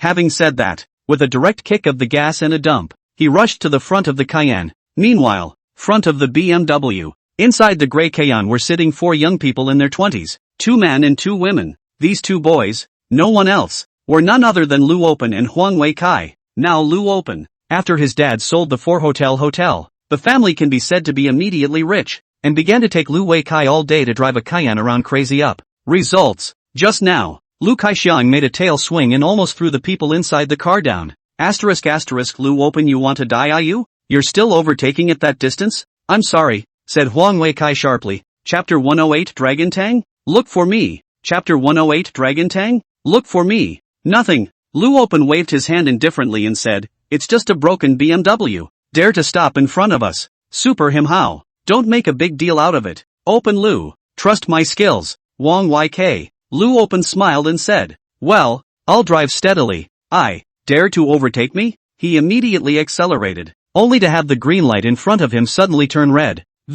He slammed on the brakes, and the 2 girls behind him screamed in terror. ***, can't you hold it steady? A girl in the back gasped. Lu Open exasperatedly slapped to the road. ***, don't let me catch you. Having said that, turning to the 2 girls in the back, he said, by the way, what would you like to eat? Brother will take you to a big dinner. I want a kebab. A girl shouted. Another girl followed suit and shouted, I want a kebab too. Okay. Lu Open laughed. 10 minutes later, Huang Wei-kai and the others went to a barbecue restaurant. Results. I was about to pull over when I suddenly saw a car. ***, isn't this the car that overtook us just now? Lu Open exclaimed in shock. Huang Wei-kai, who was next to him, took a look and raised his eyebrows. It's still true. Ha. It's really a narrow road. Lu Open laughed coldly and said, Go up with me to see which little bastard that dared to overtake our car. After saying that, he headed straight inside. Inside the barbecue restaurant, there were already a lot of people seated, and it was the middle of the evening, so there weren't the usual number of guests inside. Huang Wei-kai said, Brother Open, forget it, let's just eat. No, Lu openly sneered and said, Dare not dump my car. This breath I can't swallow. Having said that, he walked over to a table and angrily slapped his hand on top of it and, yelling, he said, Don't eat yet. Whose BMW X7 is that outside? Stand out for me. The words fell. The guests inside the restaurant all stopped and turned their heads to look at Lu Open. Being watched by so many people, Lu Open felt a sense of satisfaction at once. The whole thing drifted up. At this point, a middle-aged boss, panicked, ran out from inside and said eagerly, What's wrong, young Master Lu? If there's anything you need to tell me, Lu Open often comes here for barbecue. For this 5-star hotel's young master. How could he afford to mess with him? Lu Open laughed coldly and said, Your ass. Just now when that car was on the road. How dare you stop my car? Where are the people? Come out here. Just then, inside the hall, suddenly a man stood out and looked at him with a smile on his face and said, My car. What's the problem, young Master Lu? Lu Open snorted coldly and said, You. The words were not finished. His legs went limp and he directly fell to his knees, looking at Wen Ming's eyes filled with fear. Next moment, he exclaimed, I'm sorry, big brother. Having said that, get up and run. Wen Ming, boss, on to the kebabs. The boss gave Wen Ming 10 more sticks as a token of appreciation. Wang Jianba ate his skewer and asked Wen Ming, that guy just now, do you recognize him? Wen Ming shook his head and said, I don't recognize it. The poor unlucky boy. Why do you have to mess with him? There you go. He didn't even bother with Lu Open. It's not necessary. If you don't like him, just tell his dad. Open Lu is sure to face a mixed bag of pop-ups next. Let's keep talking. Now that things are finalized at Renko Hitachi, what's the next step? I don't know, said Wen Ming. Of course it's the company's location. Wang Jianba chewed a few bites hard and ate the skewer with his mouth full of flowing oil. Only then did he say, now that the company is there, the next step is to find a place for it. Do you have any ideas? Shiming asked. Wang Jianba hemmed and hawed and said, the most ideal place, of course, is the Dragon Commercial Building. Dragon Commercial Building? When Shiming heard this name, he raised his eyebrows. Wasn't this the commercial building that the system had just rewarded him with? Alas! At this point, Wang Jianba let out a long sigh and said, but not only is the rent inside the Dragon Commercial Building very expensive, and if you want to rent an office in it, you can't just rent it if you want to. For one thing, the strength of the company has to be enough. After all, small companies in general, the Dragon Commercial Building will also not let us go in and drop the site so as not to have an impact on their commercial building. Secondly, it also depends on luck, not when. There's room for us to rent inside the Dragon Commercial Building. Wang Jianba took another bite of the skewer and said as he chewed. So, my first choice would be the Dragon Commercial Building. And if the Dragon Commercial Building doesn't work, I'll switch to Commercial Street. But there. When Ming interrupted him, no need if. Just place the company inside the Dragon Commercial Building. Ha! Wang Jianba sneered and said, you're talking like I don't want to. The point is that special strength doesn't allow it. Understand? Don't worry. When Ming gave an okay gesture and said, I have everything in terms of strength. It's late today. Tomorrow we'll just go directly to the Dragon Commercial Building. ***. You're not going to lie to me, are you? Wang Jianba said with a suspicious face. Shiming spread his hands and said, if I lie to ghosts, I won't lie to you. Wang Jianba laughed with a disbelieving face. Back to the One Piece Pavilion. Shiming was going to kick Wang Jianba out. As a result, the bastard refused to leave, and insisted on sleeping here for a while. Get a taste of Villa 1, the first luxury house in Linen. In response, when Ming could only hold a smile, there was no talk all night. The next day, early in the morning, when Ming's cell phone then rang, it was an unfamiliar number. Hello? Timothy asked. Hello, Mr. I'm Lu Mingshan, the general manager of Dragon Commercial Building.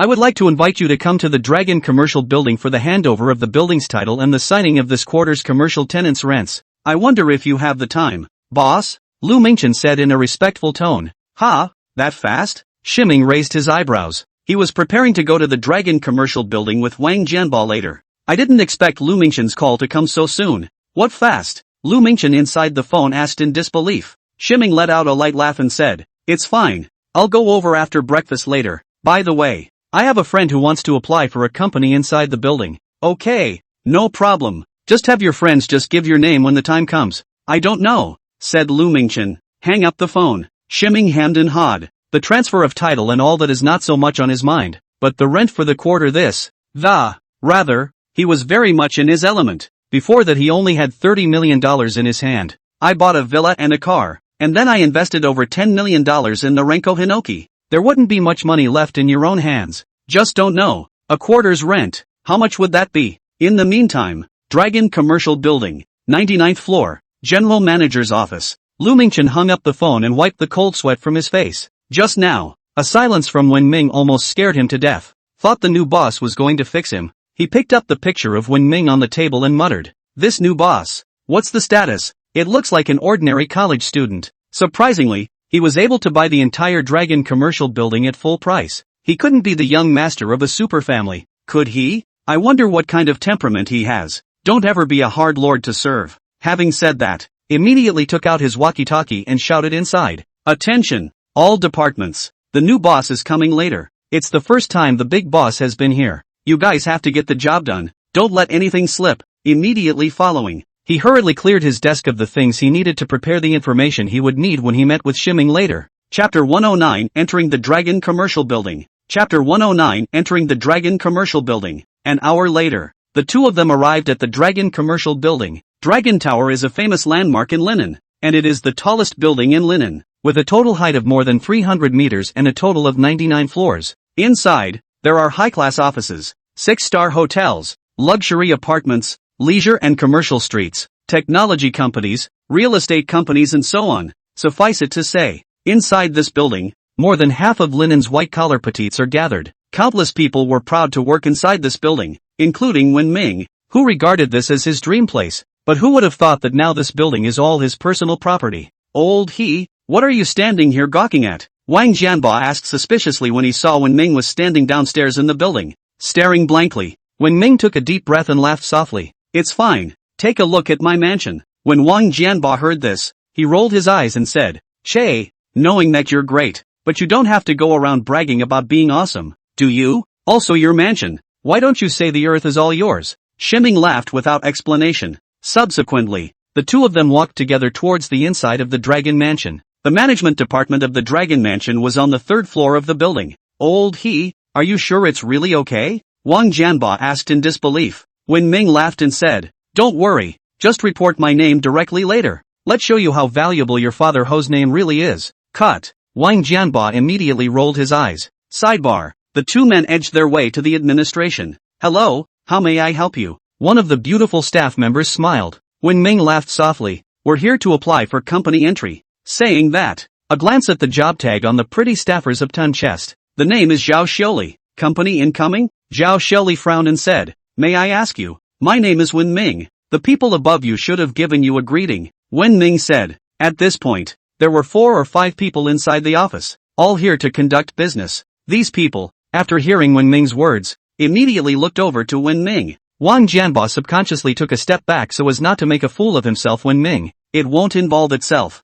Zhao Xiaoli blinked her eyes and immediately nodded her head. Okay, Mr. Lu has indeed already given us the go-ahead, so please go over here and fill out the application form for admission. Wang Jianbo was dumbfounded when he saw this scene. It really can. The others in the room froze. They are aware of the tight location of the Dragon commercial building and want to move into it. Even if the company is large, you need to make an appointment and then wait. Results. This kid even mentioned one of his own names and went right in? What's this guy's story? Old Wang, you fill out the company information, Shiming said. Although the company is represented by him, though he has information about this company of his, not as familiar as Wang Jianbo yet. Yes, Wang Jianbo grinded his way to the table and began to fill it out. Those who were there, quietly looked twice. Upon seeing the name of the company, Lin and Renko Nichibori, these people couldn't help but poof out a laugh. Asterisk. That's a hilarious name for a company. That's an interesting name. I wonder how it got past the business review. Why can't I pass? It's not like there's anything wrong with the name itself. A few people couldn't help but exchange words. Wang Jianbo glanced at them and continued to write down. And these people no longer hide it. They just look at it greatly. After seeing that the company's registered capital was $300,000. These people couldn't help but laugh again. Asterisk. $300,000? A $300,000 finance company? Isn't that just a skinflint company? Little Lu, hasn't your Longting commercial building always regarded itself as the commercial center of linen? How could you let a skinflint get in the mix? That's it. Lu Xiaoli stretched her head to take a look and also frowned. 300,000? The incoming company that Mr. Lu personally ordered has a registered capital of only $300,000? This is not even comparable to the most common small companies. It can only be considered as a purse company. Realize that. The companies inside the Dragon commercial building, the funding companies start with $5 million. At the very least, most companies have registered capital in the tens of millions of dollars or more. In comparison, this $300,000 of registered capital is really not enough. Lu Xiaoli immediately said, wait a moment, I'll report to the supervisor. Having said that, immediately head inside. After Lu Xiaoli left, the rest of the people suddenly looked at Wen Ming and Wang Jianbo. There was a cold smile on his face. Ha, Wang Jianbo? Just then, a woman's voice suddenly came from the doorway. Hearing this voice, Wen Ming and Wang Jianbo both turned their heads to look. Next moment, Wang Jianbo suddenly looked stunned and said cheekily, Yan Min? When Shiming saw this woman, he couldn't help but freeze for a moment. It's her? This woman is not someone else, but is actually Wang Jianbo's girlfriend Zhao Yanmin in freshman year. Wang Jianbo didn't know how much money he spent on her in the beginning. Because of this I do not know how many times his father beat him, but later Zhao Yanmin got a big money, and then dropped out of school and ran away with the big money. At that time, Wang Jianbo almost fought with that big money, but fortunately, he was pulled back by Wen Ming.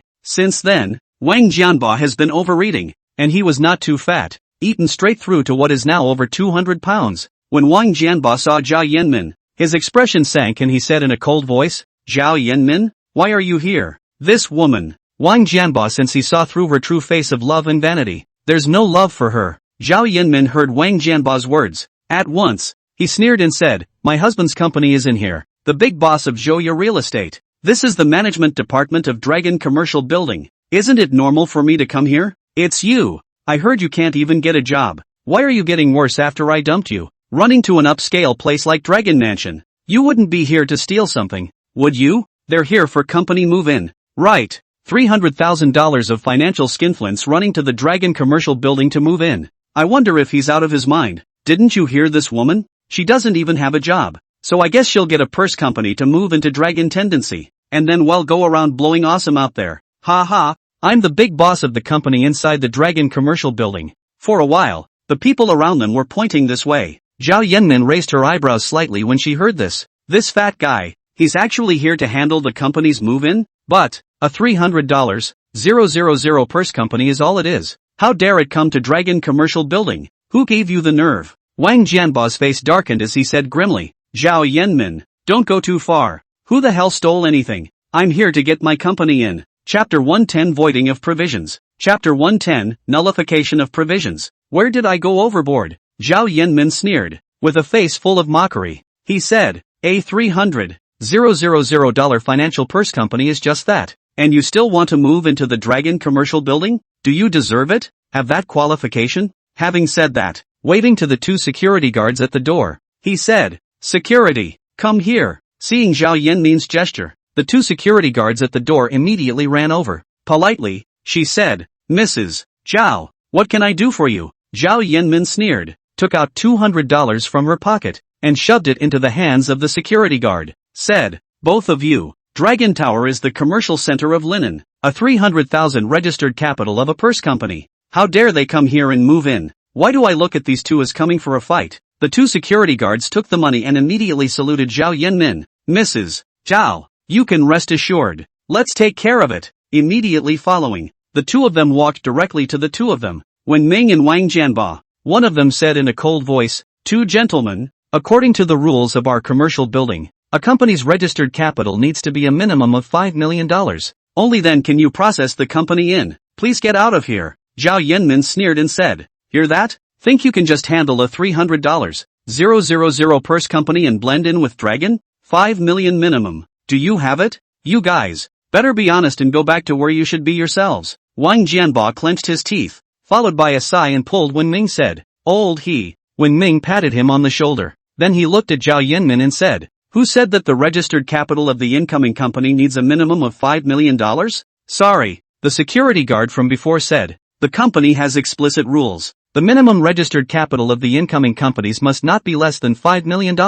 If your company's registered capital is less than $5 million, please leave this place consciously. Hear that? Hurry up. Interesting. A $300,000 purse company still dares to squeeze inside the Dragon commercial building. The faces of those present were filled with disdain. When Ming swept them away. Subsequently, he looked at the two security guards and took a deep breath. Really? Then I declare, from now on, this rule is null and void. There will no longer be this rule in the future for Dragon Totem commercial building. Ha! Hearing Wen Ming's words, those present instantly stared in disbelief. Immediately following, all of these people instantly laughed out loud. You announced it? Do you think you're the owner of Dragon commercial building? That's it. A guy who runs a purse company is just a guy. What's so great about bragging? These people kept sneering, including Wang Jianba. It was like looking at a little cutie, as if looking at Wen Ming. How dare you brag about this? You've got some nerve. In front of so many people. Aren't you afraid of losing face? At this moment Wang Jianba,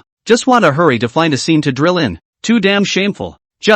Wen Ming is not the slightest care about these people's strange eyes, but directly took out his cell phone, pulled the cell phone number of Lu Mingchen. Soon the cell phone went through. Hello? Boss he, have you arrived? Inside the cell phone, Lu Mingchen asked cautiously. Well, it's here. It's on the third floor in the management department, and it's in the process of getting my friend's company on board. But some people said that we are a financial purse company, not qualified to be in Dragon commercial building. The security guards even wanted to throw us out. Wen Ming said with a calm expression. Cell phones across the street. When Lu Mingchen heard Wen Ming's words, he was almost directly scared to death. Throw Wen Ming out? Who is this? In just an instant, Lu Mingchen realized the seriousness of the problem. If Shiming was really thrown out by the security guards, not to mention that the security guards would be finished. He, the GM, has to go down with it. Boss he, you give me 5 minutes. I'll go down and fix it right away. Nope. 1 minute. Give me a minute. Lu Mingchen said sharply. Good. You have 1 minute. Wen Ming returned faintly. Having said that, hanging up. When Zhao Yanmin saw Wen Ming's appearance, she immediately let out a cold laugh and said, pretend. It's not much of a skill. The ability to pretend is not small. Do you really think you're the boss of those companies in the building? Wen Ming shook his head. No, he's not the boss of Longting, but the owner of Longting Commercial Building. It's the big boss of Dragon Commercial Building. The sneer on Zhao Yanmin's face increased when she heard Wen Ming's words. If I were you guys, I would have turned my head and walked away without saying a word. Aren't you afraid of losing face by staying here? Zhao Yanmin sneered. Shiming gave her an expressionless look and ignored her. In the meantime, inside the Dragon Mansion, Lu Mingchen anxiously ran to the elevator entrance and was about to press open. The elevator doors suddenly opened by themselves. Immediately afterward, a middle-aged man with a big belly and in his 40s came out of the two almost hit one another full on. Mr. Lu, When the middle-aged man saw Lu Mingchen, he immediately took a step back. With a respectful look, he said, "I was just about to look for you, General Manager Lu. I wonder if you have the time. I'm in a hurry right now. Let's talk about anything later." Mr. Zhou. Lu Mingchen quickly stepped into the elevator and directly pressed the first floor. This middle-aged man he knew, Zhouya, the boss of Zhouya Real Estate, a very two-faced person. This time,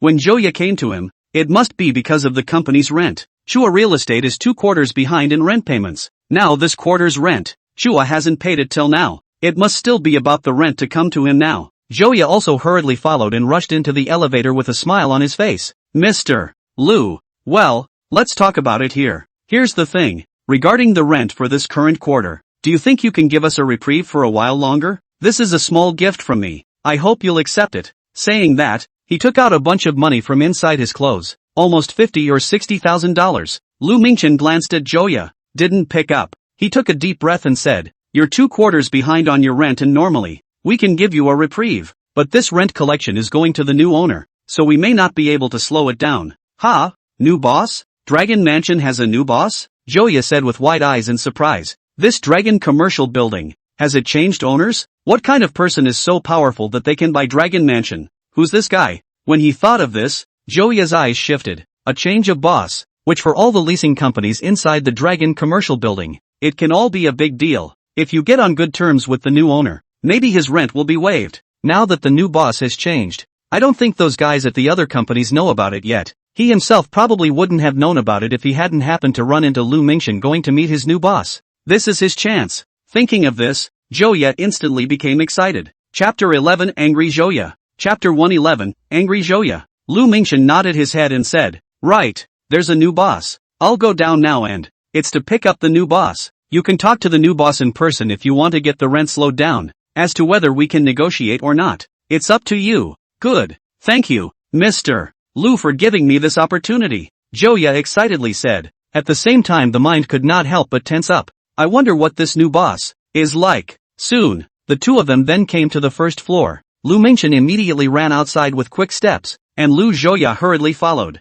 In the meantime, 3rd floor building management office. Many people were gathering around Wen Ming and Wang Jianba, constantly pointing inside. "Mr. Lu Mingchen Lu is here." Just then, I don't know who shouted. The crowd instantly turned their heads to look, followed by a playful look appearing on their faces. These two guys are so unlucky, aren't they? Lu Mingchen wouldn't even come here under normal circumstances. I didn't expect these two to run into Lu Mingchen. This is going to be fun to watch. Zhao Yanmin saw Lu Mingchen, and Zhouya, who was following Lu Mingchen. He shouted excitedly, "Hubby, General Manager Lu, these two people open and get a $300,000 financial purse company. Still want to move into the Dragon commercial building. You hurry up and ask someone to throw them out." Lu Mingchen had just rushed to the office and caught a glimpse of Wen Ming. He was about to greet Wen Ming. When he heard Zhao Yanmin's words, his face turned green with fear. Although he'd never met Wen Ming, he'd seen a picture of Wen Ming. It's still sitting on his desk. As a result,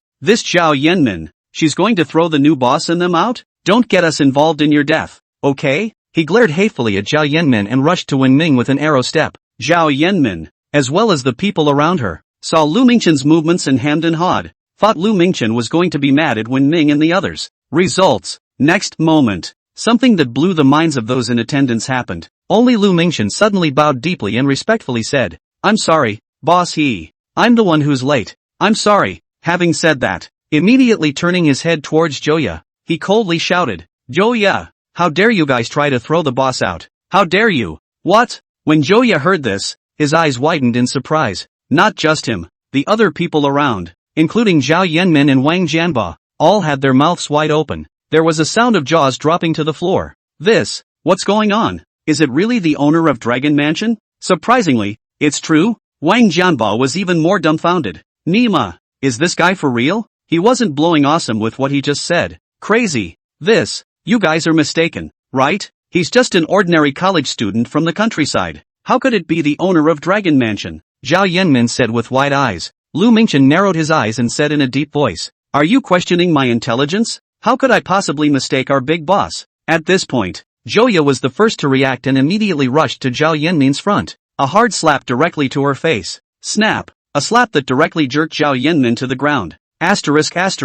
Even the boss wants to throw it out. What's wrong with you? I'm sorry, Chua growled angrily. At this moment, Joya wanted to cry. He had thought to take advantage of his new boss's first visit to make a good impression. Let's see if the rent can be waived. Even if it can't be waived, if it can be cheaper, that's fine. And this woman is going to throw her new boss out before she even sees what he looks like? You don't have to be so pitiful to be pitiful. Zhao Yanmin lay on the ground, a reddish slap mark instantly appearing on her face. She covered her face and said with a face full of disbelief, "You hit me? How dare you hit me? You've never been mean to me in all the years I've been with you, and now you're hitting me? You're damn well nothing more than A to be played by me. How dare you mess with Bossy? Who the hell gave you the guts? I'll beat you to death. You ungrateful thing." Joya roared in anger. A direct kick sent her crashing to the ground. He was exactly twice as old as Zhao Yanmin. Back when he was in college, Zhao Yanmin was only just born. If he hadn't coveted Zhao Yanmin's body, he wouldn't have bothered with this woman. And then this woman dares to ruin his future? Shoya beat her to death, all around. Looking at Zhao Yanmin, who had been beaten up explosively by Joya, none of the people at the scene dared to move. Not even the idea of stepping up to the plate. How do I stand? Zhao Yanmin brought all this on herself. Just now, Zhao Yanmin stopped Wen Ming and the others from going in, taunting them with her words and appearance. The people present were all watching. As a result, who would have thought that the other party would be the owner of Dragon Mansion? It's a ing kick in the teeth. Who the hell, Iron, dares to go after the owner of Dragon Commercial Building? In front of Wen Ming, they didn't even have the courage to dare to utter a word, because with a single word from Wen Ming, they could be told to get the hell out of Dragon Commercial Building. The two security guards, in particular, stood there with their heads scrunched up and bowed, like two eunuchs. They didn't even have the courage to raise their heads. Wen Ming shook his head, glanced at the two guards, and asked, "What I'm saying right now, does it work?" "Works. The two security guards bent their bodies like bean teeth and nodded desperately. Thinking about how they acted just now, the two of them couldn't wait to smack themselves twice. Nima, they were just about to throw the big boss out. If they don't die, this should be considered the pinnacle of their lives. It was just that what they couldn't figure out was that the owner of this Longting Commercial Building was also too young, right? Even younger than himself, a college student at best. People like that. He's the big boss of the Dragon Commercial Building? It's too much of a sensation." Wen Ming let out a long breath and said, "As a security guard, your duty is to guard the normal order, not to be someone's lapdog. Your own position must be correct. And, don't let anyone interfere with the normal operation of the building." After saying that, he glanced at Joya and Zhao Yanmin. Then, greeting Wang Jianba, he said, "Let's go." After saying that, he walked straight outside. Earlier he had thought of getting the company done without God's knowledge. Who'd have thought this would happen? Since Lu Mingchen has come down, and they continue to be in this office, it wouldn't make any sense. Everything, just leave it to Mr. Lu Mingchen later. The two security guards immediately understood and walked over to Joya, saying in a deep voice, "Boss Zhou, if you want to beat your daughter-in-law, go home and do it. Don't interfere with the normal operation of the building here." Joya hurriedly apologized. I'm sorry. Where's Bossy?" "Bossy has already gone in." One of the security guards returned. Chapter 112, Accompanying the King is like accompanying a tiger. Chapter 112, Accompanying the King is like accompanying a tiger. When Joya heard this, he directly kicked Zhao Yanmin to the ground and then hurriedly ran inside. Zhao Yanmin collapsed alone, lying on the ground like a disgruntled woman, wailing and bawling. The two security guards immediately looked at each other, followed by walking towards Zhao Yanmin at the same time. Just now, when Wen Ming left, he made it very clear. Don't let the others interfere with the proper functioning of the building. Zhao Yanmin is crying so much here that it not only affects normal operation, and it would do a lot of damage to the building's reputation. Surely there was no way she could be allowed to cry here. The two of them directly dragged Zhao Yanmin directly and headed outside. When the people around them saw this scene, there was a burst of emotion. They heard Zhao Yanmin's words just now. This woman used to be the girlfriend of that fat guy just now, but she ended up following Joya, who was dozens of years older than her, and kicked that fat guy's ass. As a result, now it's good. That fat guy, he turned out to be a friend of the big boss of Dragon Commercial Building. This time, I guess that Chua, he's regretting it all, right? The other side. Wen Ming, Wang Jianba and Lu Mingchen entered the elevator. The elevator doors were about to close. "Bossy, wait for me." A sudden shout rang out from outside, followed by a hand reaching in and blocking the elevator door. Then, an anxious-looking Joya drilled in from outside, and then the elevator door slowly closed. When Wang Jianba saw Joya come in, his face darkened and he said in a deep voice, "Joya, what are you doing in here?" He was very impressed with Chua. This is the one who took Zhao Yanmin away from him in the first place, and even taunted him severely.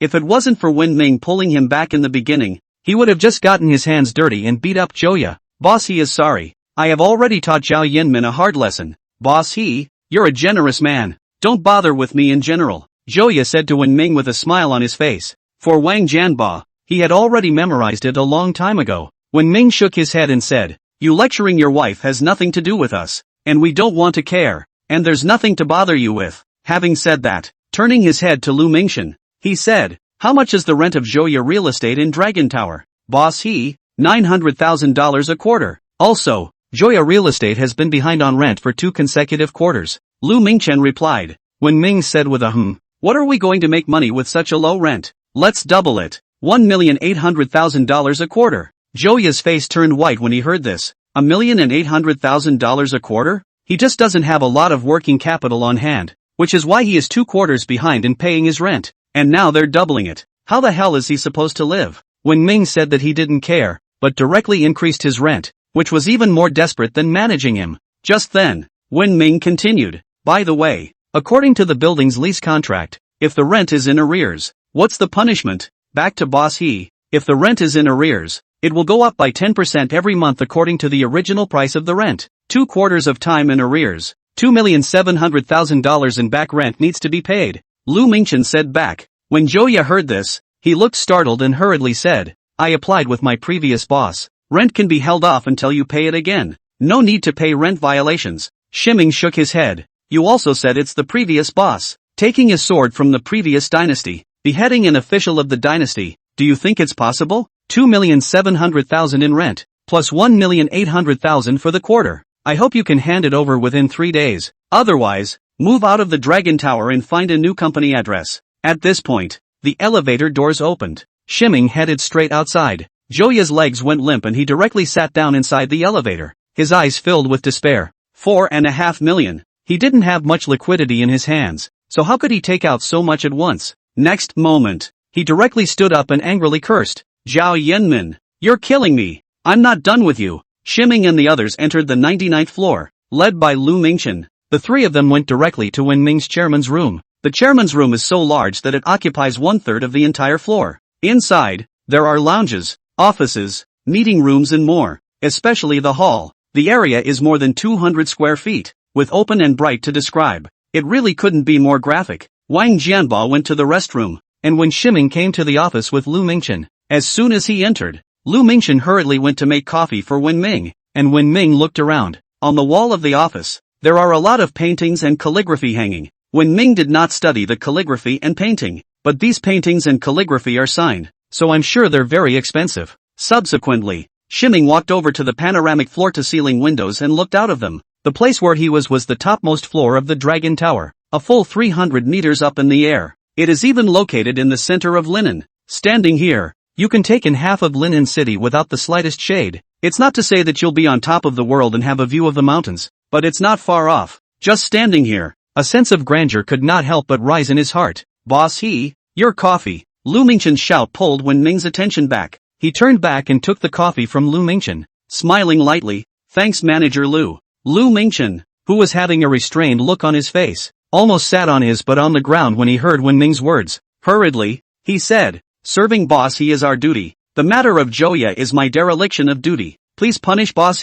Shiming lightly laughed and shook his head. What's the point of punishing you? This matter has already passed, and I didn't take it to heart. Don't worry. Saying that, sitting down at his desk, he took a sip of his coffee and nodded. Not bad. Lu Mingchen saw that Wen Ming's expression didn't look like he was angry, so he was sort of relieved. He thought that Wen Ming was angry with him because of Joya and wanted to punish him. He was so scared that he broke out into a cold sweat on the back of his head. There's no way around it. It's like being in the company of a tiger. Lu Mingchen has been sitting in the position of general manager for so long that he clearly understands the reasoning here. One slip up and you could end up on your own, facing this new big boss. Lu Mingchen did not dare to be careless. By the way boss, here's the details inside the company, as well as the financial list. Please pass it over. Saying that, took a file from the desk. Wen Ming took a look at it, followed by a twitch in the corner of his eye. It's quite thick, at least hundreds of pages, which I guess I can see the dark. He reached for his coffee, didn't move the papers on the table, and said directly, just give me the I'll read it slowly sometime later. Chapter 113, A Small Profit of $100 million. Chapter 113, A Small Profit of $100 million.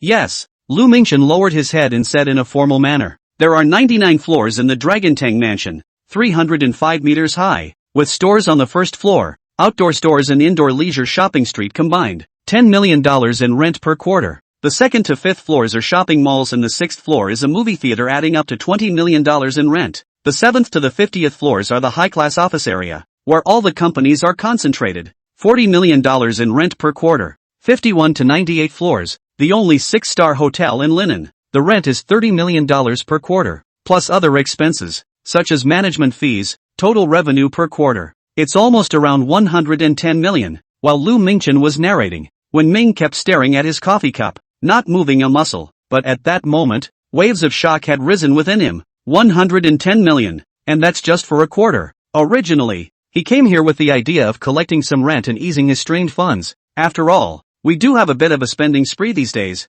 and as for the 4-hotel, it will be at least a while before it pays off.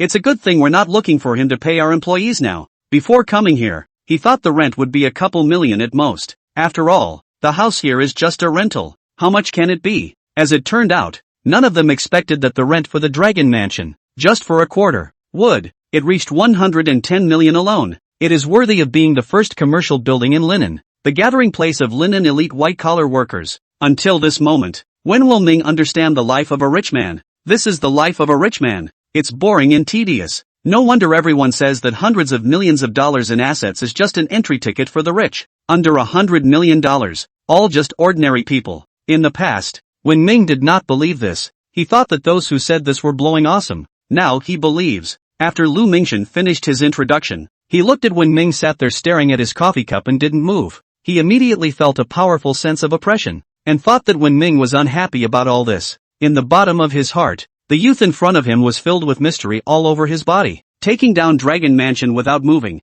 how rich must this be? For someone like that, 100 million isn't even an introduction. Boss do you have any complaints? How about, give them a collective doubling of their rent? Lu Mingchen asked cautiously. Wen Ming shook his head and said, no, just follow what's happening now. And as for what happened with Joya just now, you just pretend it didn't happen. He gave Joya a rent increase just to take the heat for Wang Jianba, not really wanting to raise the rent. When Lu Mingchen heard Wen Ming's words, he immediately returned. Yes, immediately afterward, a cold sweat was wiped in the dark. He was seeing that the new boss in front of him, although he looked young but both the heart and the means are very ruthless, just because Joya's wife offended him, straight up sweeping the entire Chuya estate under the rug, and still making Chuya get the hell out of there on his own. Such a tactic was no less than those 70 or 80-year-olds. This new boss, he must serve himself well, not to be neglected just because he's young. Otherwise, I don't know when, I'll have to dutifully roll out myself. Boss Ho, this quarter's rent, $30 million needs to be used to stay in the commercial building for daily maintenance and personnel expenses, and the remaining $80 million, should it be directly credited to your card, or should it be put into the finance first? I'm sorry, Lu Mingchen asked cautiously, call into my account.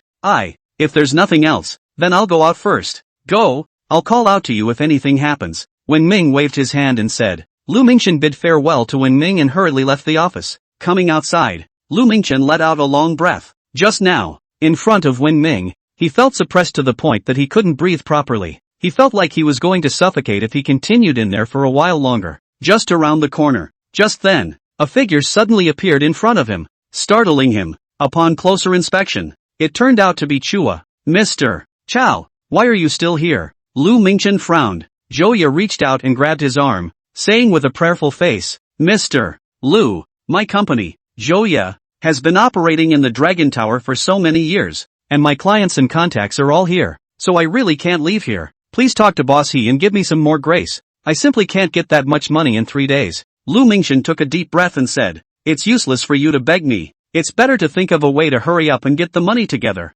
Otherwise, even if your Chuya company leaves Dragon Mansion, the rent owed will have to be paid. Don't blame us for applying for enforcement when the time comes. Having said that, Lu Mingchen directly strides towards the outside. Joya's legs went limp and he almost sat directly on the ground. Finally, he gritted his teeth and said angrily, stinking, I'm not done with you. Having said that, immediately sprinted downward. Chairman's room. After Lu Mingchen left, Wen Ming came to the lounge, found Wang Jianba who was inside watching TV seriously. When he saw Wen Ming came over, Wang Jianba turned off the TV. Then, a face stared at him in disbelief. Wen Ming was stared at by Wang Jianba for a while uncomfortable, touched his face and, oddly, he said, "Why are you looking at me like that? Do I have flowers on my face?" Wang Jianba took a deep breath and asked, "Is it okay for me to smoke here?" Wen Ming spread his hands and said, "Whatever, just make this place your home." Wang Jianba got permission and immediately lit one and smothered it deeply, then spit out. Immediately following, he stared at Wen Ming with a deep look on his face and said,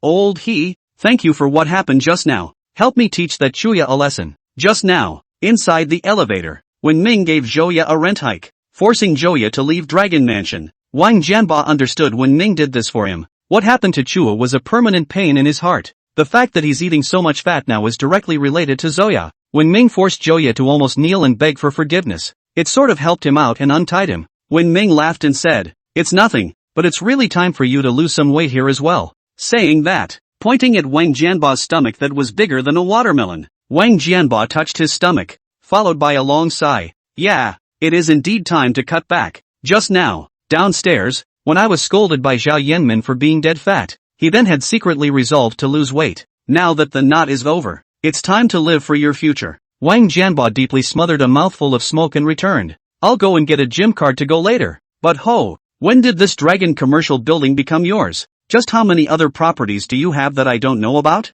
So much for the 5-star hotels before. As a result, there is now an even more impressive Dragon commercial building? Wen Ming spread his hands and said, "No more, it's really gone. Not a drop left." Chapter 114, Miraculous Arithmetic. Chapter 114, Miraculous Arithmetic. When Wang Jianba heard this, the corner of his mouth twitched. "I can't believe your words." Wen Ming laughed and said, calm down.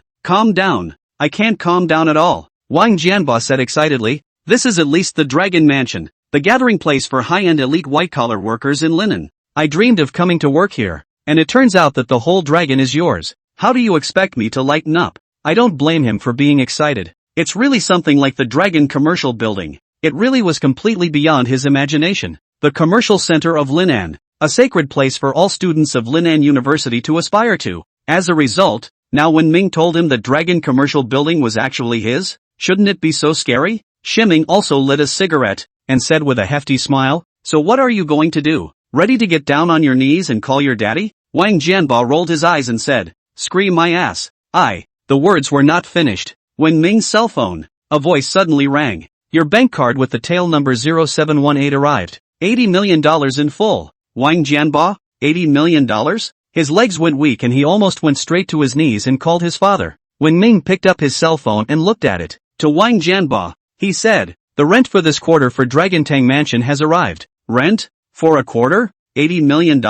Wouldn't that be $320 million a year?" "I'm sorry," Wang Jianba said as his eyelids fluttered. When Ming shook his head, "No, it's $110 million a quarter. $30 million for building maintenance and staff expenses." "Hiss, that's $440 million a year?" Wang Jianba said with wide eyes. Wen Ming nodded. "Pretty much, $440 million, rounded down to about zero." "Wang Jianba, who did you learn this rounding? That's a lot of shedding, isn't it? Straight up shedding $440 million.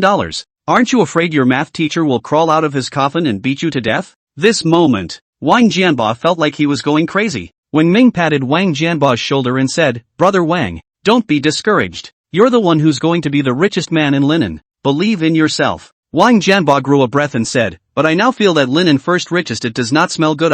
What I dreamed of is at your fingertips, and that's just so damn devastating." When Ming laughed, "That's why you need to speed up the process of get Man-Can-Day Bird up and running as fast as you can." Wang Jianba raised his head and stifled a mouthful of smoke. When Ming gently patted him on the shoulder and said in a serious tone, "Brother Wang, your path, it's a long way to go, so get a grip." Wang Jianba nodded and said, "Right, the company's done. The next step is to talk to the futures companies. I've contacted 3 or 4 futures companies. When will we talk?" "You set a time. I'll make an appointment with them." "What's the point of setting a date? Just ask them out. Ask them out straight here. The ready-made place." "I don't know," said Wen Ming. "Yes." After Wang Jianba finished speaking, he immediately stepped aside to make a phone call. Wen Ming, on the other hand, was wandering around the chairman's room of the, especially the wide hall. Inside, There was a surprisingly large row of wine racks with many, and they're all unheard of names. Wang Ming casually picked up a, with a cell phone scanning to check a,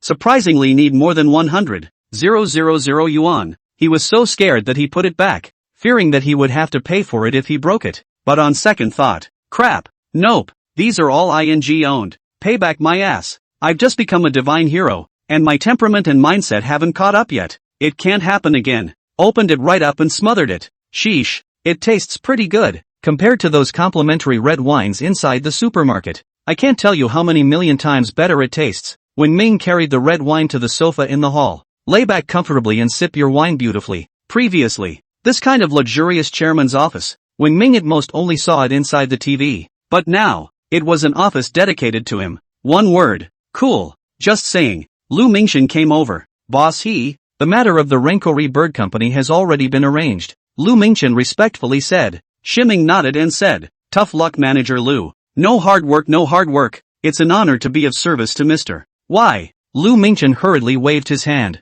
Okay, by the way, the conference room is going to be available to me later. No problem, Lu Mingchen said. At this point, Wang Jianba came back and said, an appointment has been made, today at 3 o'clock in the afternoon. They'll come together. Wen Ming nodded. Good, these guys are pretty efficient. Old ho. At this time, Wang Jianba somewhat squirmed and said, look at us, can we find an economics major? I'm actually a wild card in this area. I can only say I know a little bit about it. And when and if I talk to them this afternoon, I guess it just doesn't compare to them pros. Shiming patted Wang Jianba's shoulder and said, it's fine, I believe you can do it, believe my ass. I don't even believe in myself. Can an amateur compete with a professional? Wang Jianba huffed. Shiming rubbed his chin. Wang Jianba is also right. Although he knows about them, he can only be described as an amateur, only marginally so. Know what to do, but it's more than a step down from the professionals. After all, neither the expertise nor the level of experience is comparable to another person. So be it. When Ming looked at Lu Mingchen and said, Manager Lu, this side of the Dragon Commercial Building, is there anyone who specializes in this area? No. Lu Mingchen shook his head. Dragon Commercial Building doesn't need these things, because it's not such a hassle. It's up to the management to follow the process directly and just sign a contract with the incoming company. Wen Ming, that would be awkward. Now he realized what it meant to have a rare talent. Is it just a case of rushing the ducks? I have more and more companies in my hands, and I have more and more things to do. There's an urgent need for a professional in this area, but people like that are available. General, Wen Ming couldn't see it, either. At least for a bottle on the floor type like yourself. One can't see how one could even think of wanting such an employee. Right, it's just disliking yourself. Otherwise, why don't you just do it yourself? What more expertise do you need? Since it's a specialty, you must be better than you are to be able to do it. But now it's too late to catch up. Then, Shiming dropped his eyes on Lu Mingchen. Lu Mingchen's heart suddenly thumped when he saw Wen Ming's eyes. A cold sweat broke out on his body for no reason. Mr. What do you mean by this look? Lu Mingchen asked with a trembling voice. Shiming hemmed and hawed, his eyebrows fluttering as he said, what do you think? Chapter 115, it's all over when you're hard. Chapter 115, it's all over when you're hard. Afternoon. 3 people from the Futures Company arrived at the Dragon Commercial Building on time. Shiming went to the conference room with Wang Jianba and Lu Mingchen. Come inside. Wang Jianba introduced himself to the 3. Hello there. This is the owner of our Renko Hinoki company, Wen Ming. Having said that, reaching out and pointing to the other 3, he introduced them to Wen Ming in turn. Mr. These 3, it's the 3 Futures Company guys I mentioned earlier. This is Xiong Dahai from Jinkai Futures. And this is Xie Kunlun from Yixian Futures. This is Galloping Futures Huang Xinzhou. Hello, Shiming said with a smile and extended his hand. Results. The other 3 didn't mean to shake hands. Instead they just sat down. Wen Ming. This, a downward spiral? Wang Jianba panicked and rounded off. I still say before we. No need. Xiong Dahai, who was sitting at the front, reached out and interrupted Wang Jianba. Said, what we told you about the cooperation before. After our deliberations, we felt it was a bit inappropriate. What do you mean? Wang Jianba frowned. The meaning is simple. Xie Kunlun stepped forward and said, the financial market is tightening now, and gold futures are not doing well. So, if you want to give us the right fit, you'll need to give us 20 rebates on the. Otherwise we, the 3 of us, won't be able to work with you anymore. When Shiming heard this, his eyes narrowed. This is a temporary change of heart? Seeing as they are a small company just starting out, they want to eat them? This, Wang Jianbo directly froze and eagerly said, "But we didn't say this before?" Huang Xinjiu laughed and said, "You also said it was before, but the gold market is changing rapidly. Who knows what tomorrow will bring? Based on the gold market right now, it's estimated that for a long time, the gold market is all going to be bad, and we need to take a lot of risk." Yes. Next to him, Xia Kunlin stood up and said, "So, 20 rebates can't be any less. If not, we're leaving now." When Wang Jianbo heard these words, his face immediately became gloomy. Coldly, he said, 20 rebates? Why don't you guys go and grab it? Just kidding. It's supposed to be a 50-50 contract. Take out 20 rebates straight away. Where else are they going to make money? Xiong Dahai shook his head and said, "Mr. Wang, we're not robbing. We're just talking business normally. If you don't agree, just don't cooperate. What's with the robbery?" Wen Ming narrowed his eyes and, as soon as he started, there was a good chance that his side would lose out in this negotiation. But now it seems to be more than just a loss. These people, that's quite a lion's share. 20 rebates. They really dare to ask for it. At this point, his cell phone suddenly rang. "When will you take out the sound?" Surprised to find another news push from the tomorrow's headline system. Screen. Shown is the title of the push news. Gold stocks are bucking the trend, breaking all-time highs in a row and rising to the point where banks are chickening out. Push time, July 15th. When Ming saw the gold stocks rise, he was so happy that he hurriedly clicked on the news details. Next moment, a full news story appeared on the screen.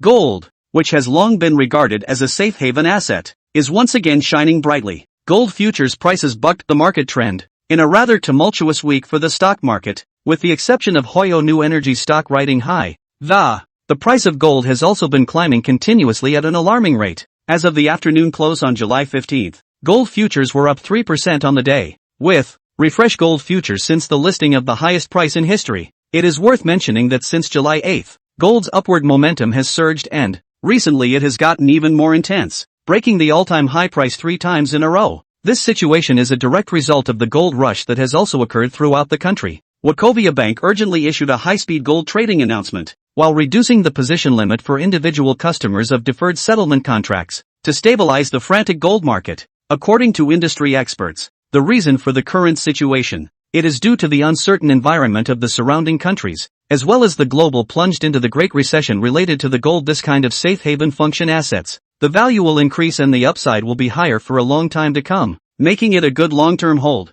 Seeing this news, Shiming's eyes narrowed at once. Gold is up big time? July 8th? Today is the 6th, which means that the day after tomorrow is when gold is going to start its big run-up? Thinking about it? Just then, Xiong Dahai asked, "If we don't have a good idea, we'll go back first, and you'll continue to think about it. Let's sign the contract if we think about it." Wang Jianbo's face darkened as he looked at Wen Ming. He understands the basic rules of how gold operates, and he's studied a lot of finance. However, in terms of the ability to deal with troublesome issues and the degree of toughness of character, there was no way to compare with Wen Ming. Wen Ming grew up in the poor countryside, has long been sharpened an incomparably strong heart. If you are determined to do something, you will never turn back even if your head is bashed in. But not Wang Jianbo, who grew up eating pork and drinking oil soup. Although his heart is higher than the sky, as soon as he encounters the slightest trouble, he thinks of immediately retreating back to his hometown to raise pigs. When Ming stood up and looked at the 3 Xiong Dahai people, with a light laugh, he said, "Your conditions have been laid out, so we should lay out our demands as well, right?" Xiong Dahai's eyebrows flicked up when he saw Wen Ming's reaction. I don't know why Wen Ming is so peaceful. Realize that they've done quite a bit of business in gold futures. They've taken each other to death. Even though the other party was so angry, in the end, they all obediently gave in. On the contrary, at this moment, Wen Ming's face did not have the slightest bit of anger on it. It left him feeling completely baffled. He took a deep breath and reached out. "Yes, go ahead." Wang Jianbo looked at Wen Ming suspiciously. "Request? People's conditions are already so harsh. What else can you ask for?" Lu Mingchen also turned his head toward Wen Ming. He was also curious as to what this new boss of his was capable of. Just then, Shiming braced his hands on top of the table, looking straight at the 3 people across the table. "My request is also very simple. For this cooperation, we ask for reciprocal rights, and all 3 of you, each side needs to give us another 10 rebates."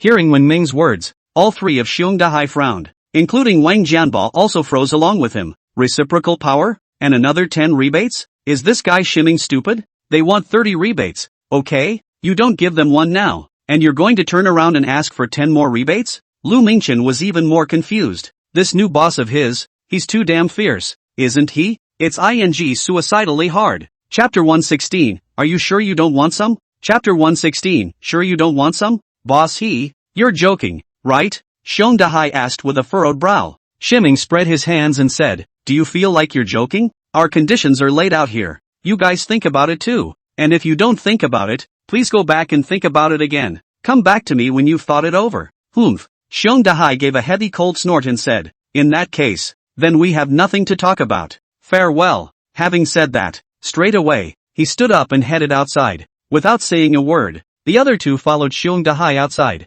Wang Ming laughed and waved his hand at them. If you want to, you can come to us anytime. The words fell. The three had then disappeared into the doorway of the conference room. After the three left, Wang Jianba immediately said to Wang Ming, old what were you doing just now? Even if you talk, you can't talk like this, can you? Shiming spread his hands and said, they clearly don't want to talk to us. They want to eat us in one bite, and no matter how much we give in, we can't make this deal work, unless all agree to their terms. That's not right. Then, is it? You're too impulsive. Wang Jianba said sharply. Shiming lightly laughed and shook his head as he said to Lu Mingchen, old Lu, you go out first. It's Mr. Lu Mingchen agreed and hurried out. After Lu Mingchen left, Wang Jianba suddenly sighed. Subsequently, he lit a cigarette and looked at Wang Ming, saying with an apologetic face, old I was too naive to realize the complexity of the mall. Look at the situation now. We people can day bird financial company. It's going to get cold before it's done. Wen Ming. He sat down in front of Wang Jianba and followed suit, lighting a cigarette and advising, brother Wang, that's not like the man I know. Now you're just starting to get a little frustrated and you're getting knocked down? Aren't you going to be the richest man in linen? Is that all the fighting spirit you have? But it's too hard. You can't even get in at the introductory level. Wang Jianba said powerlessly. Before he started working on it, all three of the companies he contacted put in a good word. There he was, vowing to swear to be the richest man in linen, rushing full of energy and fighting spirit. But while the ideal is rich, the reality is bone dry. The saying that the mall was like a battlefield was something he had never deeply experienced until now. Wang Ming lightly laughed and patted him on the shoulder and said in a serious tone, everything is difficult at the beginning. Otherwise there wouldn't be so many people who spend their entire lives stuck in the thinking stage without being able to take the first step. But I'm sure you're not such a person. Brother Wang, so you tell me what to do? I really don't know what to do anymore. I'm sorry, Wang Jianba asked. Wait for the east wind, Wang Ming said with a light laugh. With the price of gold exploding over the next few days and the gold market tightening fast, there are people coming to beg for them. Even if it's 10 points, these people will come back begging for them. However, he had no way to explain this kind of thing to Wang Jianba, so he couldn't tell him first. Waiting for the east wind? Do you still want to borrow arrows from a straw boat? Wang Jianba said with a skeptical face. Wang Ming laughed lightly. Pretty much. The gold price explosion a few days later was his east wind. And the Man Can Day Bird Company. It's his straw boat. As for the arrows, that's the 3 gold futures companies. Of course. He patted Wang Jianba's shoulder and said, you don't have to worry about these things next. Now People Can Day Bird Company is still just an empty shell. Hurry up and make the company.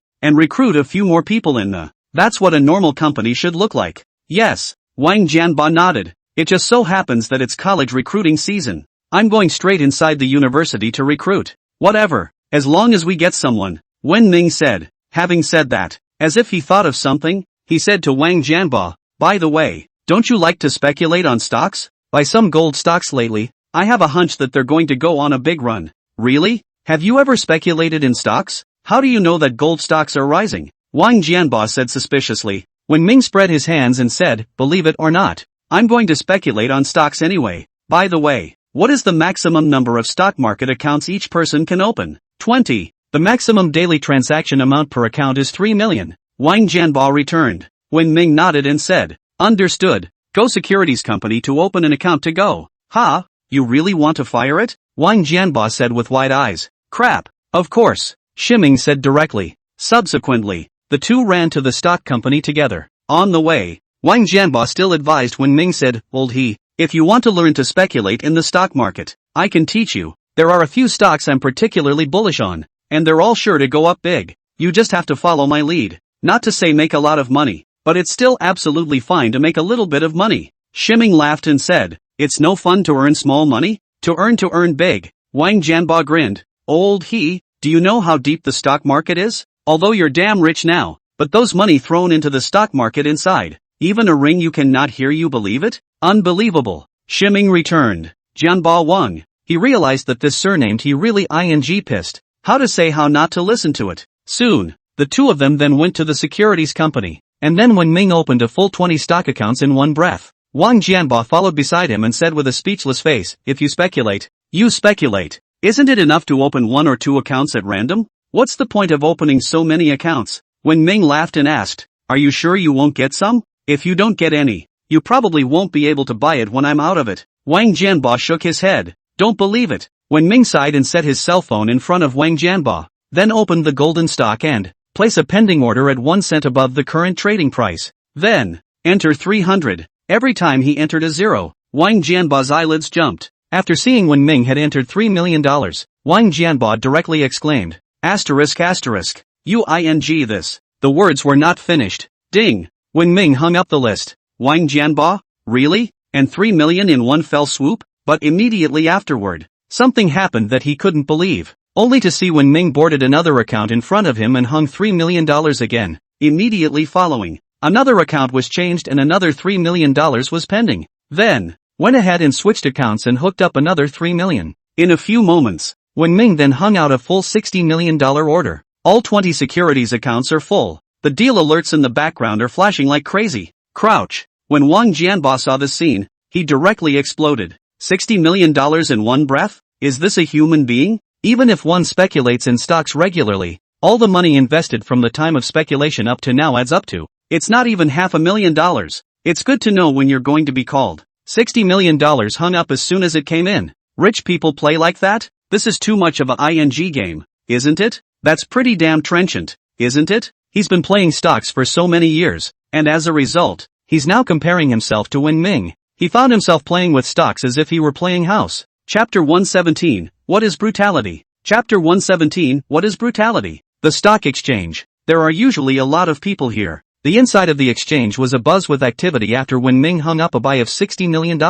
Asterisk asterisk. Where did this bigot come from? I can't believe I dropped $60 million on top of gold stocks all at once. This is too fierce, isn't it? It's simply ho-hum. Could it be that gold stocks are about to go through the roof? With the entry of the big man, there's a good chance it's going to go up in a big wave. Hurry up and follow and buy. Then, a group of people immediately followed and bought it. Wang Jianba looked at these crazy followers of the stockholders, and his brows suddenly wrinkled. Nima, is this okay? Old he, are you so sure that gold stocks will soar? Wang Jianba asked in disbelief. When Ming put his cell phone in front of Wang Jianba and said, can't you see it? It's already going up. Jianba Wang, you dropped $60 million into it all at once. It's a wonder it doesn't go up. $60 million.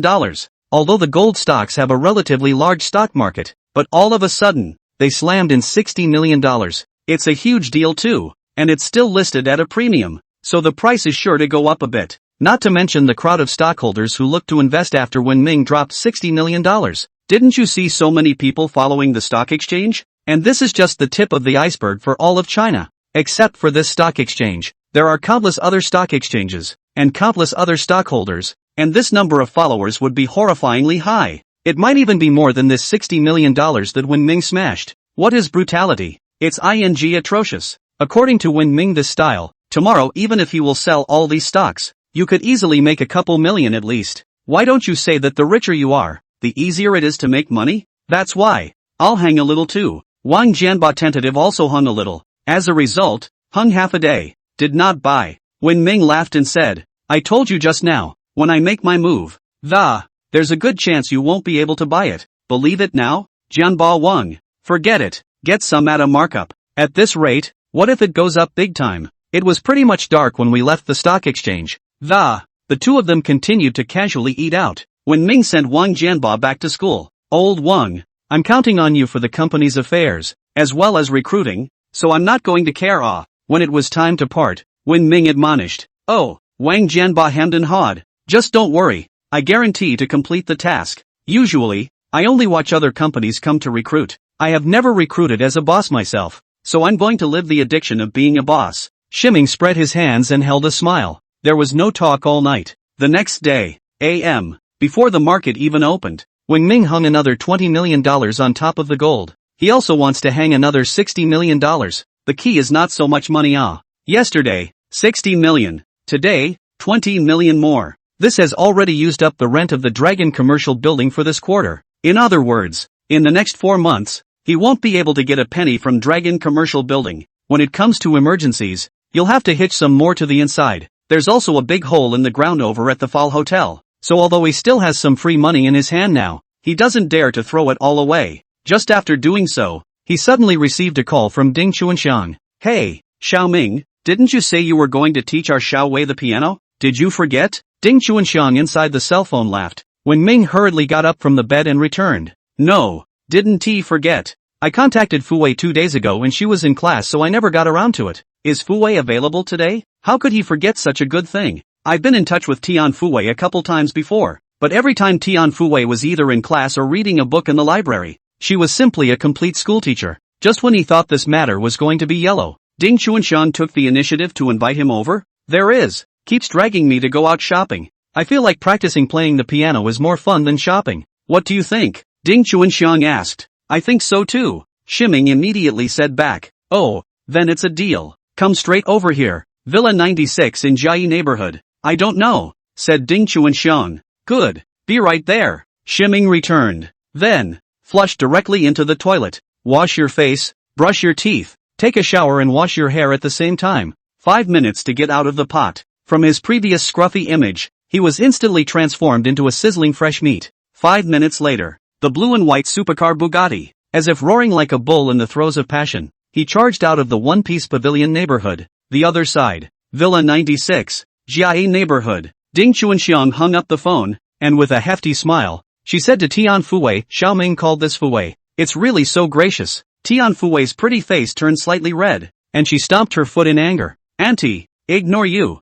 Having said that, immediately ran back to his bedroom. Dress up well. Better put on some makeup. Men, who doesn't love beautiful women? I'm sorry, shouted Ding Chuanxiang, laughing loudly. Bang! Tian Fuwei went into her house and closed the door. Ding Chuanxiang laughed lightly and shook her head, then walked over to the piano and opened the lid. The flicked up. 10 minutes later, when Ming came to the front of Villa 96 in Jiayi district, he took a deep breath to calm himself down.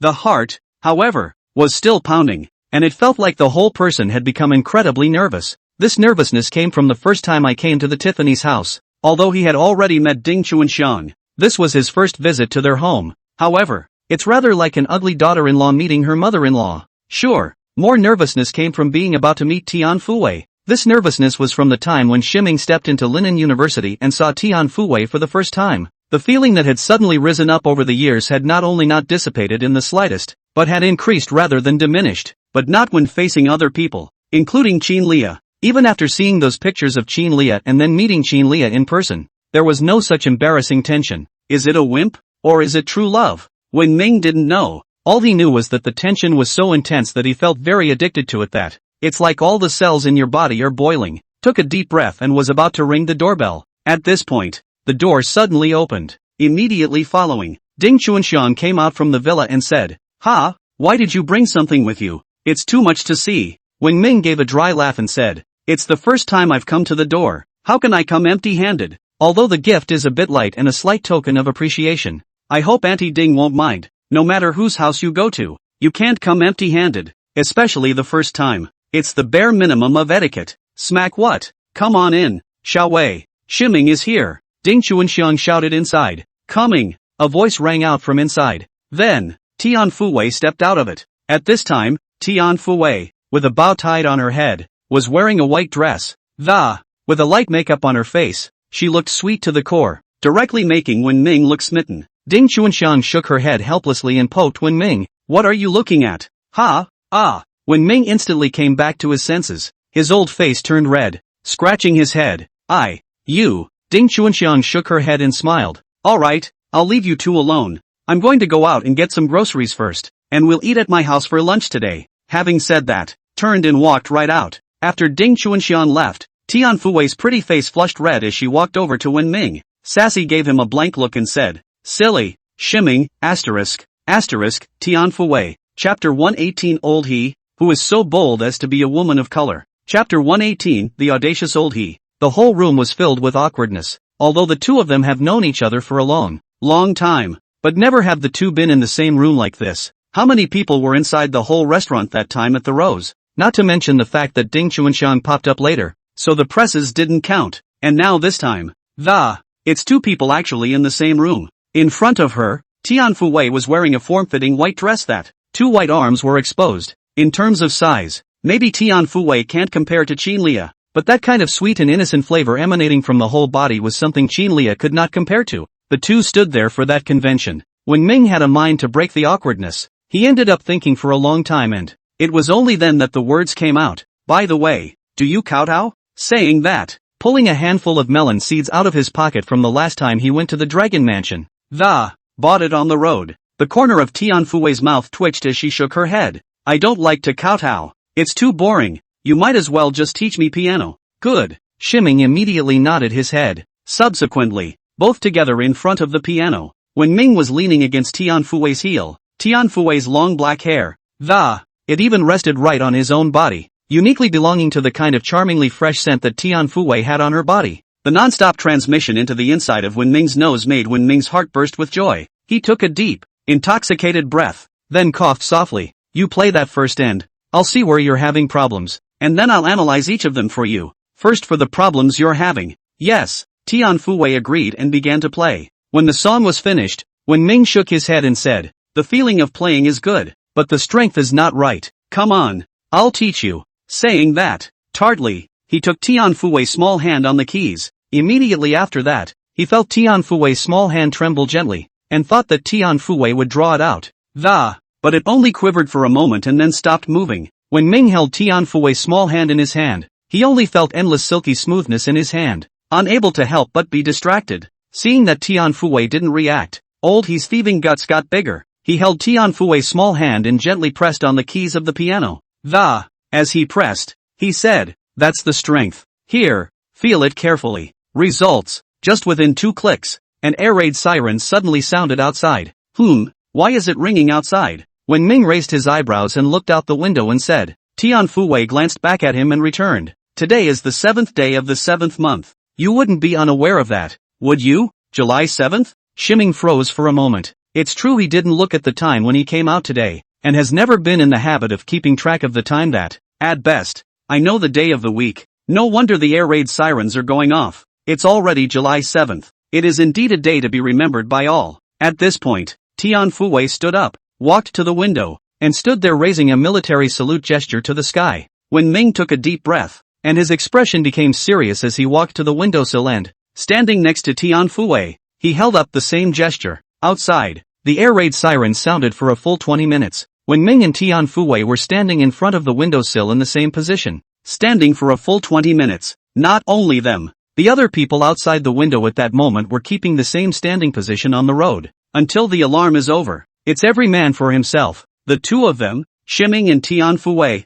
also returned to the piano, just after experiencing the serious baptism just now. When Ming was not distracted at this time. Instead, he seriously and sternly began to teach Tian Fuwei how to play the piano. Noon. Ding Chuanxiang came back and saw Wen Ming sitting in front of the piano playing the piano with Tian Fuwei. Laughing softly, he didn't bother them and went straight to cooking. Lunch. Ding Chuanxiang smiled and said to Tian Fuwei, how's the learning going? Tian Fuwei nodded her head and said, it's okay, it feels like it's grown a bit, but it still needs practice. Just grow up. Ding Chuanxiang laughed, then turned to Wen Ming. Come, try the chicken legs I made. Thank you, Auntie Ding, Shiming politely said. Having said that, tasting it, he nodded. It tastes pretty good. That's right. Ding Chuanxiang hemmed and hawed and said, it's not that I'm blowing it for you. Your Auntie Ting, I'm definitely a professional in both stock speculation and cooking. At this point, Tian Fuwei couldn't stand it anymore and stood out. I admit that you cook well, but you've lost $1 or $2 million in stock trading, and you're still a professional? You don't fool around Wen Ming, and then bring him into the pit. Hey, Ding Chuanxiang's eyes glared and said, what's wrong? I've been cooking and washing your clothes every day. You just went out to buy some groceries and you're already protecting Shiming? What do you mean? Wen Ming, lol. What are you talking about, sister-in-law? What I said was supposed to be the truth. How much did you say you lost in speculation? Tian Fuwei said. Ding Chuanxiang said, although I've lost a lot of money, these are all tuition fees. Do you understand? Sooner or later I'll be able to make lots and lots of money, not to mention the level of knowledge in stock trading. You can't find anyone better than me in all of Linen. Having said that, Looking toward Wen Ming, he said, Xiao Ming, in the future, if you speculate with your Auntie Ding, your Auntie Ding will guarantee that you will make a lot of money. Wen Ming, he coughed softly and said, Aunt Ting, I'm full. Ha! Ding Chuanxiang was surprised. What did you buy? How much did you buy? Wen Ming also did not hide. Directly back, buy the gold shares. Buy not much, almost $80 million. Ding Chuanxiang? Tian Fuwei? When the two women heard Wen Ming's words, they all had question marks on their faces. All of them were shocked by Wen Ming's handiwork. Wen Ming coughed lightly and said, Aunt Ding, I think the gold stocks will soar, so you should buy some too. It should make money. No way. Ding Chuanxiang directly shook her head and said, buying gold stocks won't lose money though, but trying to make money is basically impossible. Don't look at how long it's been since the gold stocks have moved. It's like a turtle. You're really stupid. This $80 million smashed down. Even if it makes money, you won't even have enough to pay the commission. It's fine. I think it'll go up big time. Shiming advised again. Ding Chuanxiang shook her head and said, no, it won't. Based on my intuition, gold stocks are bound to plummet. So you'd better figure out how to get out of this. Shiming spread his hands in disbelief. Plunging? If gold stocks plummet, I'll eat this table. I wonder what Ding Chuanxiang's expression will be when the gold stocks explode in a couple days. But at that point, it's basically not very likely that you'll be able to get your hands on gold stocks again, because by that time, it would have been hard to get a ticket. Chapter 119, Seeking Old Wang for a Good Time. Chapter 119, Seeking Old Wang for a Good Time. After dinner, when Ming taught Tian Fuwei the piano for another afternoon, it wasn't until it was almost dark that they left the Jiayi neighborhood road. Shiming lifted the pig's hoof hand that had held Tian Fuwei's small hand and smelled it. Sheesh, it's so fragrant. Now he was understanding what it meant to give a man a hand. The scent. It must have been a heavenly flavor because of his own zeal. It seems that in the future, you have to help people more often. Subsequently, when Ming gave Wang Jianba a call and asked him how the recruitment was going, don't mention it. I didn't get to go. It's July 7th and the school won't let me in to recruit. Wang Jianba returned. Wang Ming gave a light laugh and said, it's fine. It's not too late to recruit tomorrow. Come out and continue to eat barbecue? After spending the day at Tian Fuwei's house today, he's really in a great mood right now. I just want to find someone to blow off some steam, or else I can't feel good about this. What's the saying? The rich and powerful do not return to their homes, as if they were traveling by night in brocade. Returning to his hometown and all that Wen Ming did not think about it. After all, times are different nowadays. Basically, not many of the rich and powerful returned to their hometowns ended up in a good place. And even because of one less cigarette, they were stabbed to death on the spot by the village dilettantes are not a few. The idiomatic expression, to be vicious, you savor it? However, it's still very necessary to find Wang Jianba to get some. Yo, that kind? Nonsense. When have I ever not been good at heart? Coming or not? Come and get me. I'm driving a Bugatti. How can I pick you up? Come here yourself. Day. I need to lose weight. From the voice, one could hear the resentment that filled Wang Jianba's heart. After all, this one's been wanting to take a ride in a Bugatti for a long time, but he couldn't get into it. No matter what, one can only give up one at a time. Soon, the two of them went to meet at another barbecue restaurant near Lin University. Just sit down. Wang Jianba then laughed and said, Old he,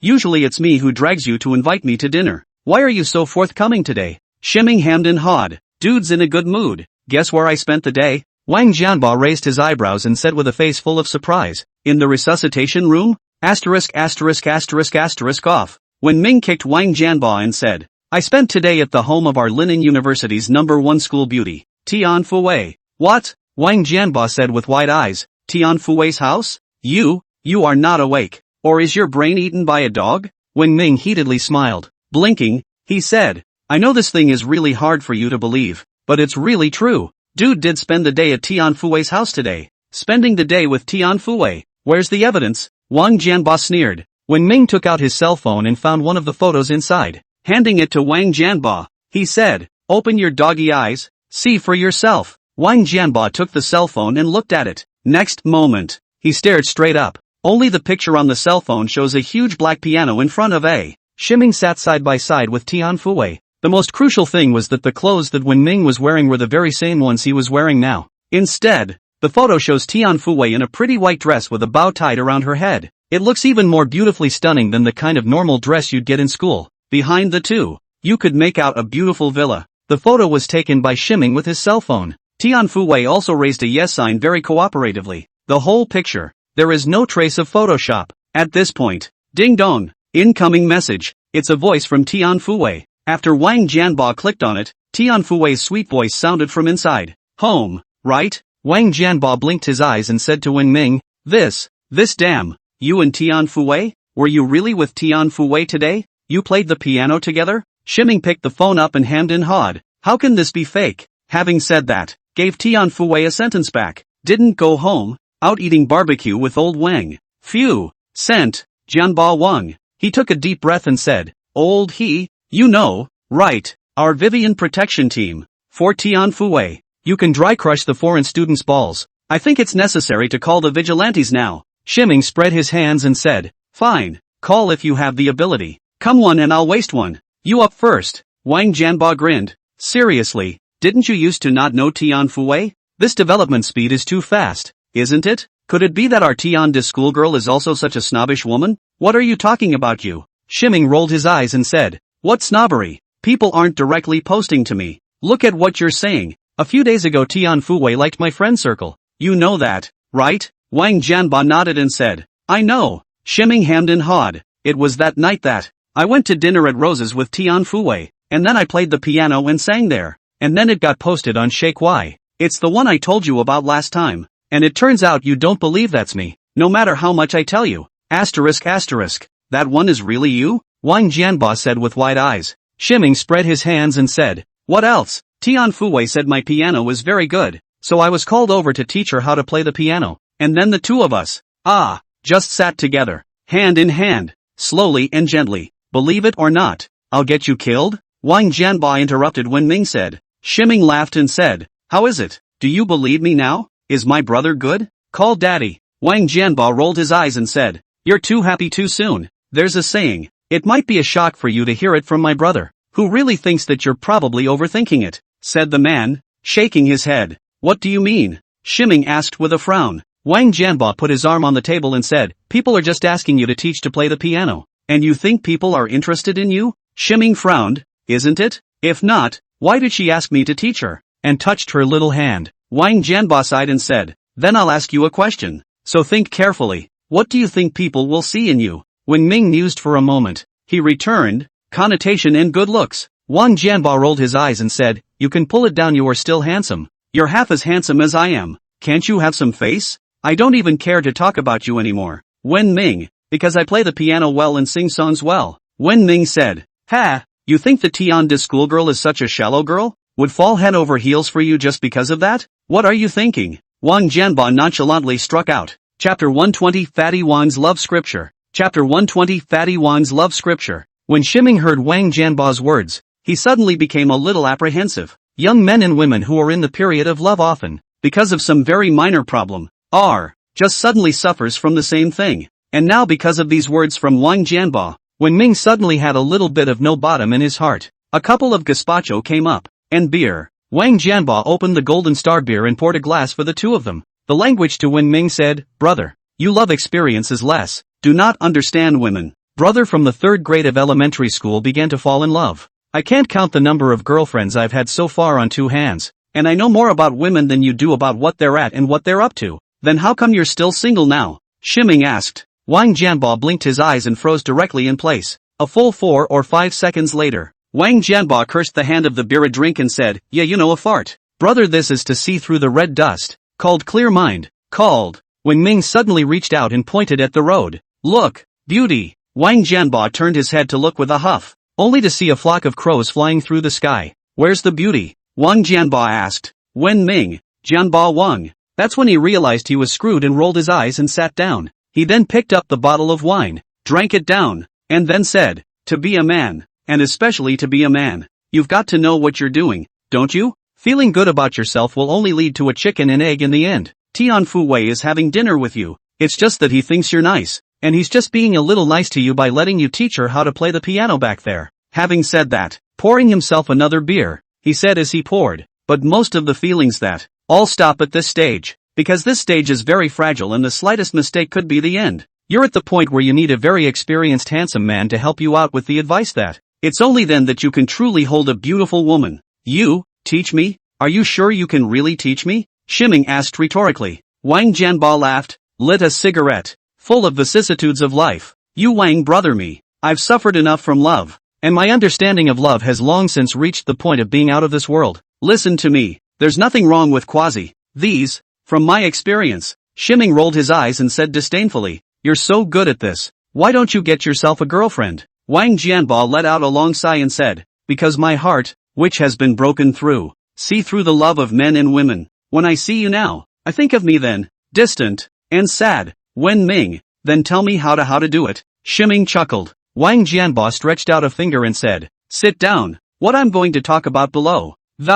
It's the secret love secret I've realized. Wen Ming spread his hands and said, just say it, but whether I listen or not, that's my business. Wang Jianba nodded and said, as long as you listen to my words, promise you'll never say that again. Listen, first and foremost, you must never confess to Tian Fue. If you confessed immediately, you were forcing Tian Dashue to make a choice, to choose to be with you or to draw a line with you. Doing that when you're not at a certain point in your relationship with her is a death wish. Aha. Shimming nodded deeply. That makes sense. What next? Hey, that's the most important point. Wang Jianba smiled thievishly. Next you find a way to ask her out often. Eat, shop, whatever, and then find a way to touch her hand. Noting that it's touching and not holding. Never recklessly reach out for a hand. Any direct physical contact with a girl until the relationship is clear. It all leads to girl revulsion. When Shimming heard this, his heart was immediately moved. This step, I've already done and tried it myself and it works fine. I didn't realize that.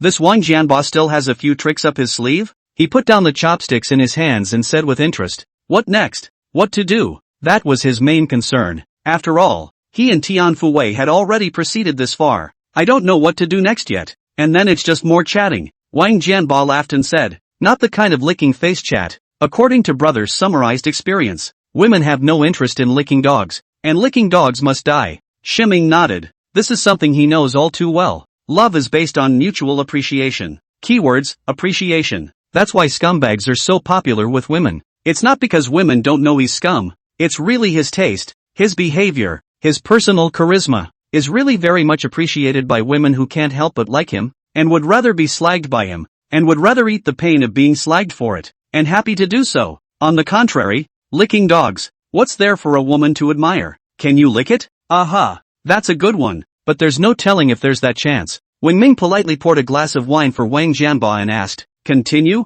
He really wants to learn. This time it was no longer with flirtation, but a genuine desire to take lessons. He was truly afraid that things with Tian Fue would be yellow. Wang Jianba picked up his wine glass and said, you have to find a way to understand the topics that Tian Dashue likes, then do enough specialized knowledge so as to appear omniscient to her, and the girl, to the knowledgeable boy.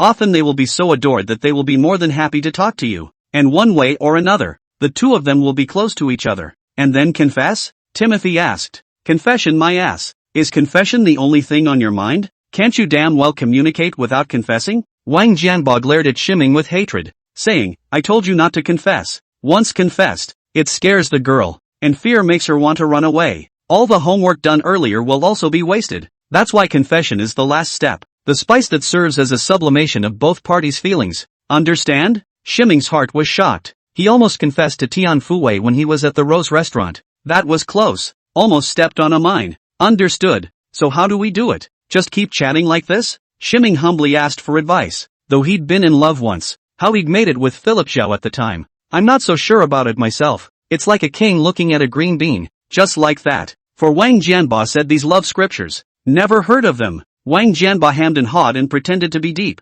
You're not listening to the lesson seriously. Didn't I just say that? Physical contact, touching her body from time to time, but not groping, let alone touching sensitive parts of it, preferably hands and arms and all that. Won't doing this often before the relationship is clear lead to a girl's resentment? Wen Ming asked. Chapter 121, Mouthless Stickers. Chapter 121, Mouthless Stickers. Wang Jianba hemmed and hawed. This is the metaphysics of love. You make direct physical contact. It would turn her off, but if it was just touching it would instead make her feel curious, speculative, apprehensive, and will go back and forth thinking about what you mean, so that a number of times, her mind will be imprinted with your shadow.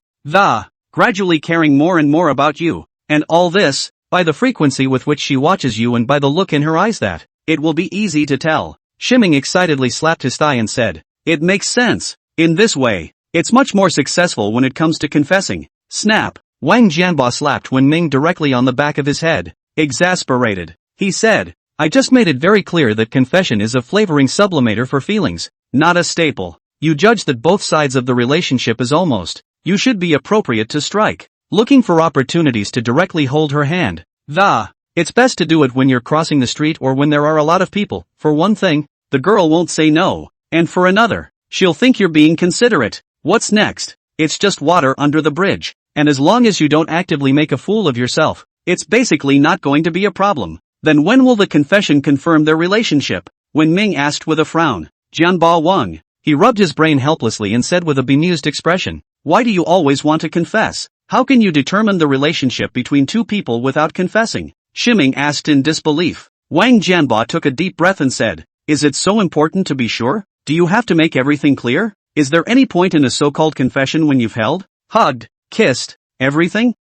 Wen Ming was dumbfounded. Immediately following, he heartily said to Wang Jianba, Brother Wang is awesome. Well, it's good to know. Follow my lead, and as long as you don't fall off the wagon yourself, there's a high probability of catching up with Tian's girlfriend. When the time comes, I'll be satisfied if I can pick up Tian's girlfriend. Wang Jianba hemmed and hawed. Shiming arched his hand and said, borrow your good advice. Come on, go one, come on. It was 2 hours after a barbecue. When he got home, Wen Ming went straight to bed. There was no talk all night. The next day, Wen Ming gave Tian Fuwei a call, wanting to follow the love secret that Wang Jianba taught him. Take down Fumi Tian. Results. Tennessee told him she was going to class again. Facing such a school bully, Wen Ming no longer knew what to say. Got it. It's better to put this on hold for now. Today is July 8th. Gold stocks exploded as per the news push received from the Tomorrow's headline system. It starts today. By now, it should be almost there, right? When Ming looked at the time, it was almost time to open. There were less than 10 minutes left. 10 minutes later, the stock market opens. Right off the bat, the gold stocks went straight up 10% and are continuing to rise in the turnover was in the red. When Shiming saw this scene, he laughed. The gold unit. Run for it. Ding dong. At that moment, a message beep sounded on his cell phone. Taking it out, it was the Tomorrow's headline system reward that had arrived. Congratulations to the hosts for participating in the gold stock news content. System reward Grandmaster calligraphy skill. In view of the fact that the host has spent a very large amount of money on this content, system reward mouthful sticker. The system checks that the host's power is seriously lacking. Rewarding 3 slave fruits. Seeing these 3 rewards, Wen Ming immediately looked delighted. Slave fruit? And still 3 whole ones. Last time on Zhang Dishu, he had clearly seen the terror of the slave fruit. I didn't expect to be rewarded with 3 more at once this time. No comment. Lu Wenlong, that old boy, is inevitably reward him 1? This kid is too cunning. Wen Ming was always a little distrustful of him. Lu Mingchen is okay, a down-to-earth person. The remaining 2 were kept for emergencies, and the stuff had no shelf life anyway. Pick up. Whence Ming then looked to the mouthless sticker. This thing, first time I've seen it. He moved his finger over the top of the sticker and an explanatory message surfaced. Name, mouthless stickers. Description, using this sticker, you can make your opponent, for the next 3 minutes, it becomes a real mouthful of questions and answers. Note, 1. Cannot be used on officials. 2. Cannot be used on women. 3. Badly intentioned questions will cause the sticker to fail. 4. Questions asking about banking and financial information will cause the sticker to fail. After reading the description information, Wen Ming instantly narrowed his eyes. Though this sticker has just as many restrictions as anything else required, I have to say it's a good one though. Mouthful of questions and answers. The only thing that made Wen Ming want to throw up was this system's protection for women. It's really reached the point of outrageousness. No matter what, basically all of them are unavailable to women. Who do you think you are? Is that the kind of guy you are? Just kidding. Sure, it's not. Absolutely not. That's underestimating dude. Even if you didn't have those restrictions, dude wouldn't take them and use them on a woman. Absolutely not. Swear on Wang Jianba's modesty. If he dares his buddies to do so, Wang Jianba will not be able to lift a finger for the rest of his life. Wang Jianba is my best brother. How can I take his happiness for the rest of his life? To just swear? Doesn't that show that I'm committed? When Ming huffed and puffed, he claimed the sticker and put it inside the prop frame. Now, there are 3 things inside the prop box now. 2 slave fruits and a no-mouth sticker. Then, it was only then when Ming looked at the last reward. Patriarchal calligraphy. Looking at this reward, Wen Ming instantly frowned. Did the system make a mistake? Reward for singing and all that. That's a good one. After all, Dude has a passion to sing at the top of his lungs too, but I'm not interested in calligraphy at all, okay? What do you mean you're rewarding me with a patriarchal calligraphy? Grandmaster calligraphy? What's the point of this thing? Forget it. Something is better than nothing. Pick up. Whenever Ming presses the pickup button, another jolt of electricity came through, and when Ming followed, he shivered violently. He then suddenly felt a little different from before, with a kind of pen and ink in hand wreaking havoc and the urge to love the landscape. Snap! Shimming slapped himself, instantly sobering up. That's a bit of an impulse that's gone. In a few moments, Ding Chuanxian's phone call came, her voice full of surprise. Xiaoming, gold stocks are really up. It's up 5%. How did you know it would go up so much? When Ming laughed softly and returned, just a hunch. You sold it for $80 million. Up 5%, that's a $4 million profit. It changed hands for $4 million. Awesome. No more talking. I'll rush to buy it, Ding Chuanxiang said. Just hurry up and hang up. This one just hung up. Wang Jianba's phone called, his voice full of excitement. Gold Rose. Big ups. Those 3 guys just called me and said they don't want our rebates anymore, to give us a cooperation contract. Chapter 122 Waiting for a flat step to the sky. Chapter 122 Waiting for a flat step to the sky. When Ming laughed and said, no sign. Not signing? Right. Forgot my terms? Give us 10 points. Not one less. Want to sign a contract now? Late. Reciprocal rights. 10 rebates. Not one less. Well, I'll keep looking for someone then. Hopefully I won't run into a nose full of dust. Yes. After hanging up the phone, Shimming laid down on the sofa and laughed foolishly. At this moment, I guess those 3 futures guys are getting antsy, right? But the fun is just beginning now. Trying to use your power to overpower someone? Bullying us for being new to the industry? Chip your teeth off. Next, it's time to go to the 4-hotel and find Lu Wenlong to trick him into eating the slave fruit. That sly old fox. He needs to be put out of his misery. Manage the 4-hotel for yourself properly. Just as when Ming stood up, he looked at his palms and suddenly fell into deep thought. On his hands, a layer of white dust. Just now, where did you put your hands? On the table next to the couch? He looked back. Sure enough, on the small table, with the imprint of his hand, between a layer of dust, a clear, crisp handprint. Immediately afterward, he glanced around the huge villa. Living in a big house is comfortable, but eating dirt also makes Wen Ming a headache. How exhausting would it be to clean so many places? It seems that, gotta get a babysitter in here sometime. Preferably one of those soft-spoken lowly girls who orders hundreds of maid outfits. Let her wear an unchanging maid's outfit 365 days a year. Sheesh. When he thought of this, Wen Ming laughed foolishly. Without further ado, let's go. Target. Fall Hotel. Half an hour later, when Ming came outside of the Fewer Hotel, he directly threw the car toward the hotel's main entrance. Carrying a bag of sage fruit, he headed straight inside the hotel. Hey, kid, no parking in front of the hotel. Park somewhere else. A security guard suddenly ran over and warned. When Ming raised his eyebrows and asked, are you sure? The security guard's eyes glazed over and said, indeed. The words were not finished. An older security guard suddenly ran over and covered the young guard's mouth. Then hurriedly smiled and said to Wen Ming, boss, don't be angry. The new security guard doesn't know any better. You please.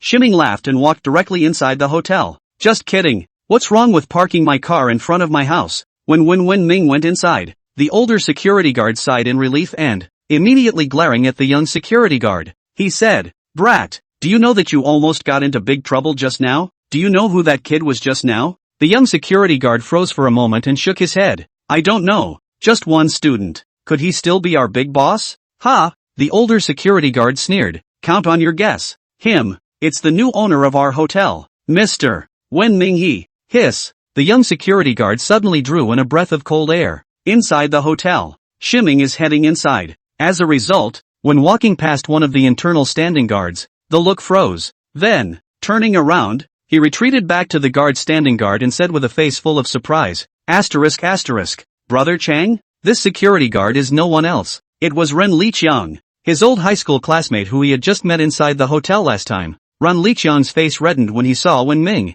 who had folded back over, trying to put on a serious look. He said, hello, Mr. He. Bull *********. Shimming gave him a direct punch and pulled him straight toward the command room on the first floor. Inside the command room, Qian Hongliang, the lobby manager, is secretly smoking inside. With a bang, the door to the room was pushed open, followed by 2 people barging in from outside. Qian Hongliang was about to reprimand, when he suddenly saw that the visitor was He Shiming, and suddenly his face changed. Hurrying to open the window, full of shock, he said to Wen Ming, "Hello Mr. He, you, get out first," Shiming said as he reached out and pointed to the door. "Yes," Qian Hongliang answered and hurriedly turned around to run outside. After Qian Hongliang left, Wen Ming directly pushed Ren Liqiang on top of the sofa, asked, "Kung, why are you running over here?" Ren Liqiang's old face reddened. Embarrassed, he lowered his head and said, Didn't he tell you the truth last time? I didn't he come back on leave,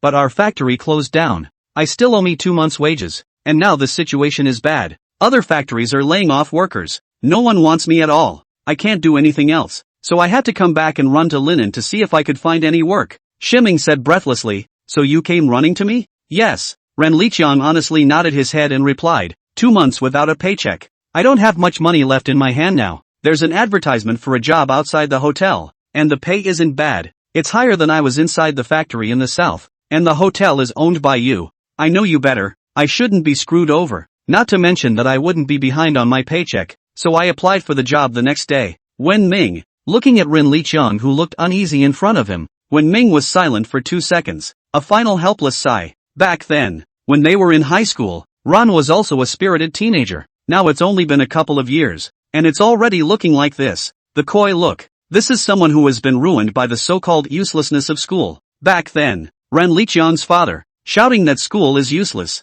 A few more years of college to spend so much more money. What's the point of still working like us? It's not like working for money earlier. He was making money a couple years early, but the little money he made, at best, it's just enough to make ends meet and cover normal expenses. There's money to spend, but there's never any left over. And once a job is lost, the whole person's life is in instant crisis. There is only a never-ending race for life until you can no longer walk and go to bed to die. Is that a successful life? At best, it's a muddled mess. It's true that there are successful people who didn't go to college, but it's just an example and doesn't mean anything. It's just that a lot of people see only these instances and then take them as the essence of the world. Have you hated your dad all these years? Shiming suddenly asked. Ren Liqiang froze for a moment, followed by a sudden laugh. He laughed and shook his head. What's the hate? A guy like me, even if he went to college, it will also be nothing, as my father said, and that's all I guess for the rest of my life. I've never thought of anything else. You thought about it. Shiming knew Ren Liqiang better than that, and directly chimed in coldly.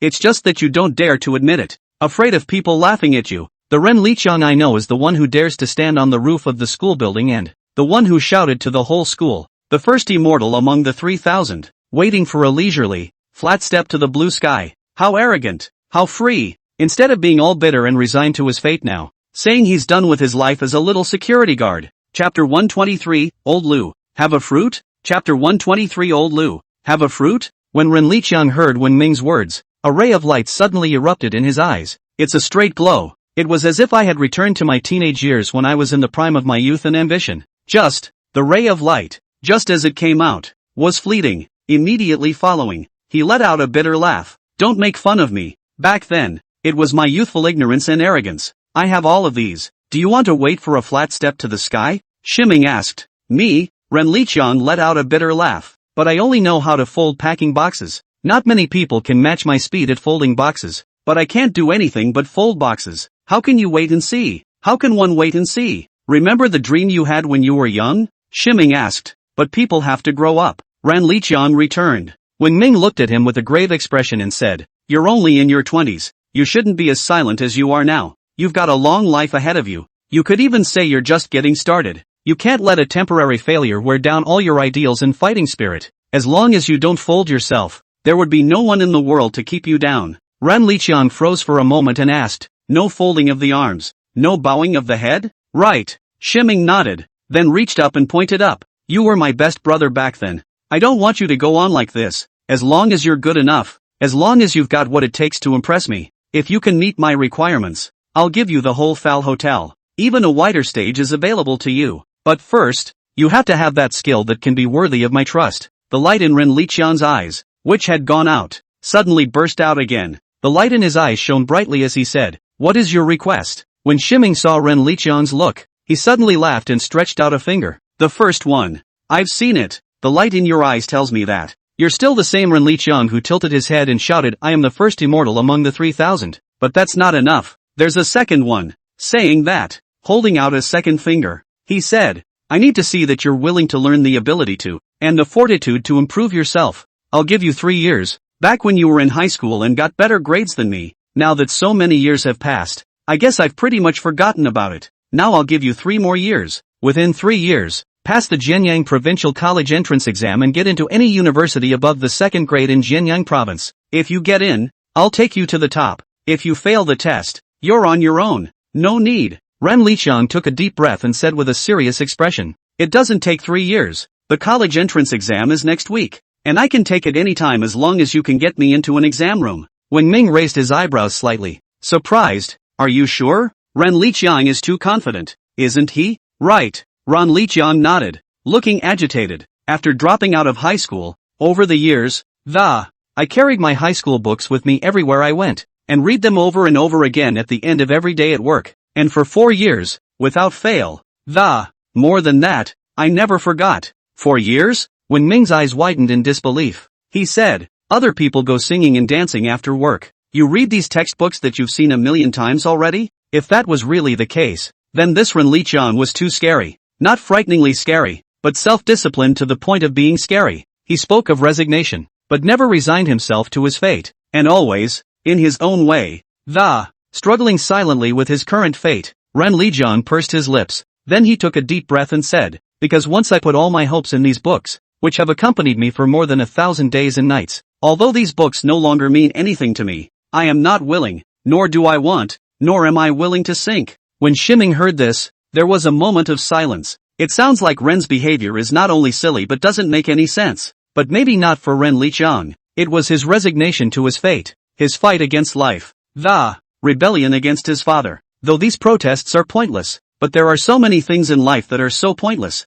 but keep on going on. And Ren Liqiang's behavior is his silent confrontation with fate. 4 years. After 4 whole years of reading those boring textbooks, knowing that college was hopeless, not because he's too idle, or because he enjoys reading these boring textbooks that he's already read a million times. Rather, it's because of his indomitability to his own life and his resignation to the future. Persistence. Maybe it didn't work out, but this persistence, in itself, is not about results. Everyone, in their own way, has their own reluctance, but as time goes on, this reluctance will eventually be swallowed up by time and turn into regret that it ends up being a memory. If Ren Liqiang hadn't met himself, this reluctance of his, and 4 years of persistence, it will also slowly be swallowed up by time and eventually become a memory of its own. Everyone has their own sparkle present, but most of the sparkle that, in the end, they all die out quietly, and only a very small number of them have flashes of light that eventually turn into a blazing sun like the Hoyo sun in the sky. What's the line of the song?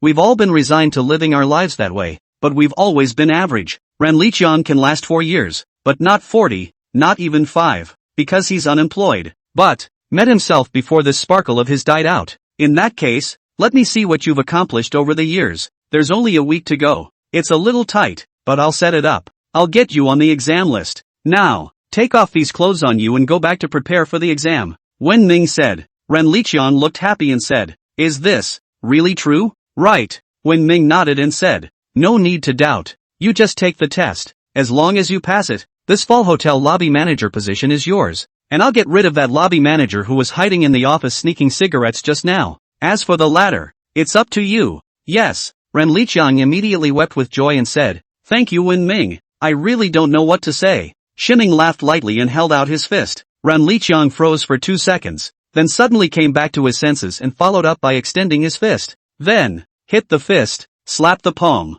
hit the liver, and lean on the shoulder all at once. It's an unspoken agreement they've developed over their 3 years of high school. After sending Ren Liqiang away, Wen Ming suddenly laughed, shaking his head as he did so. Good thing. Ren Liqiang himself doesn't ever give up. Since you have the ambition to rise to the clouds, I'll give you a hand, so that you can level the playing field and reach the 9 heavens. However, Ren Liqiang should be how it is, but Lu Wenlong's side must also be how it is. At least for the time being, the Fall Hotel is without Lu Wenlong. It's not going to work out anyway to let Wen Ming manage it on his own. So, although he didn't want to waste the slave fruit, he had to use it. Shiming hefted a pocket of holy maiden fruit, then took out a slave fruit and mixed it inside the holy maiden fruit. Sheesh. Exactly the same. There's nothing wrong with that. Chapter 124, 3 days east of the river. 3 days west of the river. Chapter 124, 3 days east of the river, 3 days west of the river. General Manager's office. Lu Wenlong, who was dozing off inside, when he saw Wen Ming hurriedly stood up and smiled.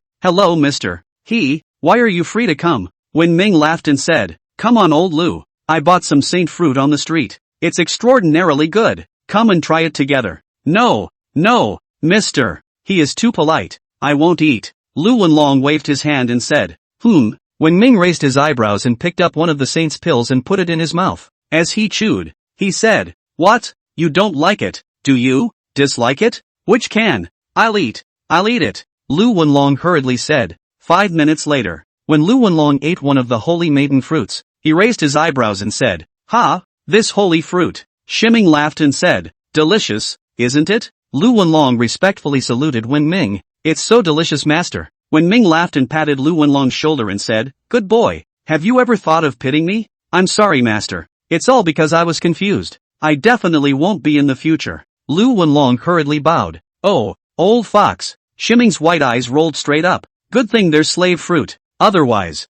I don't know when I'm expected to get screwed by this old fox. Don't worry about that now. Old Lu, this hotel building, how much did you sell it for? Wen Ming laughed and asked. Master, you bought it, don't you know yourself? It cost a total of $1.5 billion. Hearing Lu Wenlong's words, the smile on Wen Ming's face instantly froze. $1.5 billion? Tomorrow's headline system, this is too good to be true. Took $1.5 billion directly to him to acquire a 5-star hotel building. Why don't you just give me the $1.5 billion? Shiming suddenly felt a pang of egg pain. $1.5 billion. This Lu Wenlong got $1.5 billion at once. No wonder the 5-star hotels don't want it. Big bosses don't even do that anymore. This old bastard, has $1.5 billion and still wants to hit him. Luckily Buddy has good fruit for you. Old Lu, recently Buddy's hand tight. The company staff's salary you just advance at first. Wen Ming spoke at length. You're so rich, if I don't knock you a little, I'm really sorry for your kindness to me.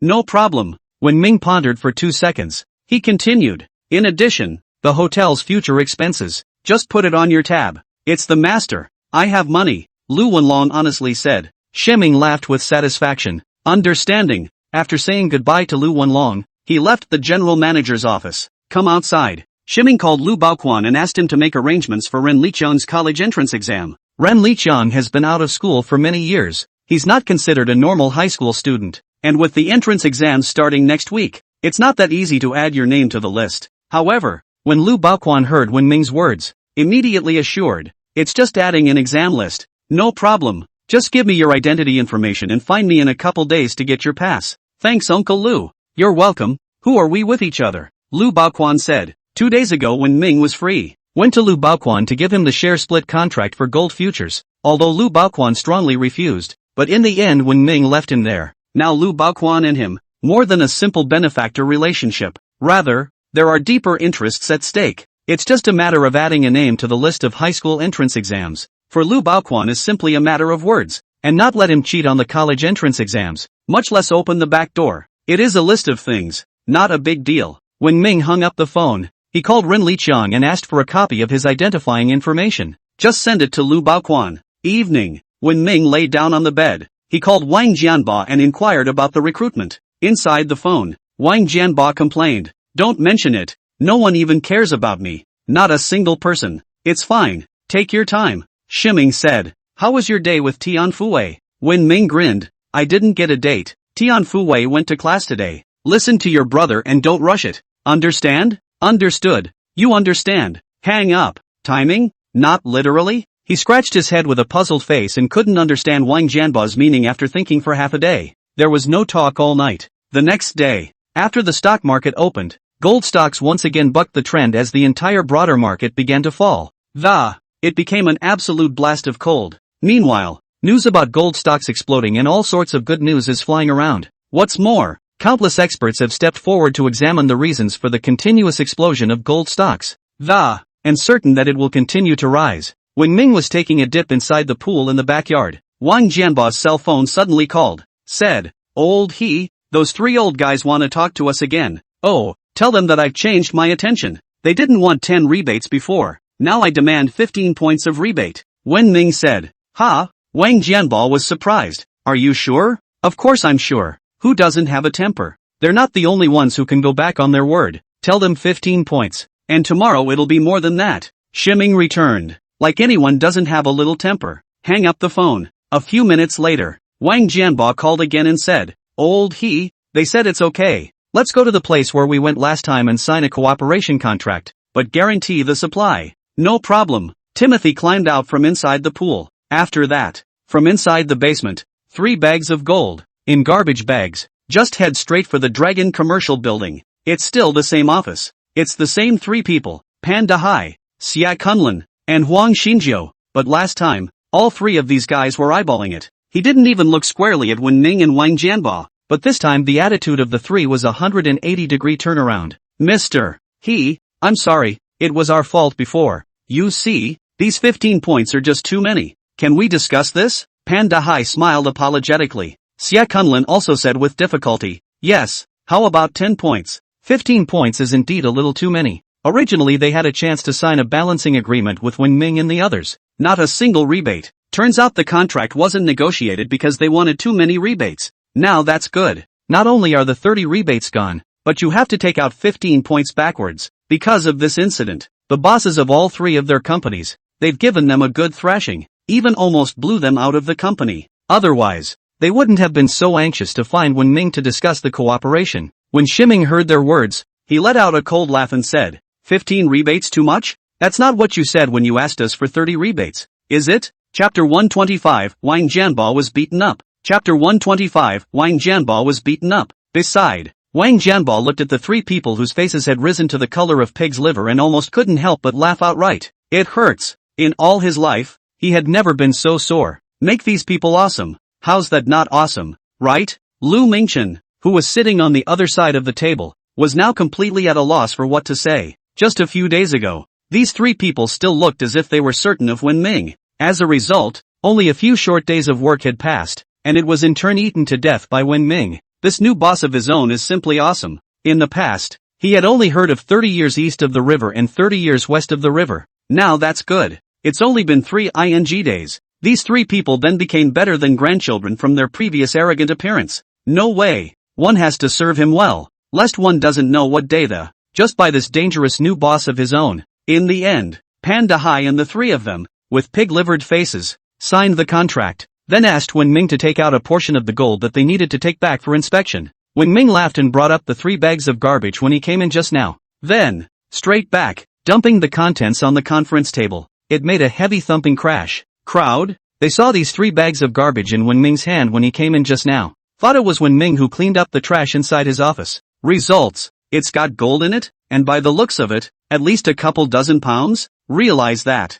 1 caddy is 500 grams. According to the current market price of gold, that is almost 300,000 A few dozen pounds. That's tens of millions. All that gold. And not only did you not get an escort, but you're carrying it in a garbage bag. Like a pocketful of garbage? This is too bossy, isn't it? A total of 30 pounds of gold. 10 pounds per person. You can test the color. It's absolutely top quality. As for the supply, you can rest assured. Next time I won't use garbage bags for it. Change it to sacks. Wen Ming said. Crowd. Hearing Wen Ming's domineering words, these people only had one sentence in their hearts at this time. Why don't you take advantage of the wind and rise up 90,000 miles? In a nutshell, that is, are you going to be awesome? Mr. He atmosphere. We know what to do. Mr. Ho. For the rest of the work, we'll be working directly with your company. Guaranteed absolutely no trouble at all. The 3 men politely said. When Shimming finished listening to the 3, he twisted his head to look at Wang Jianbo.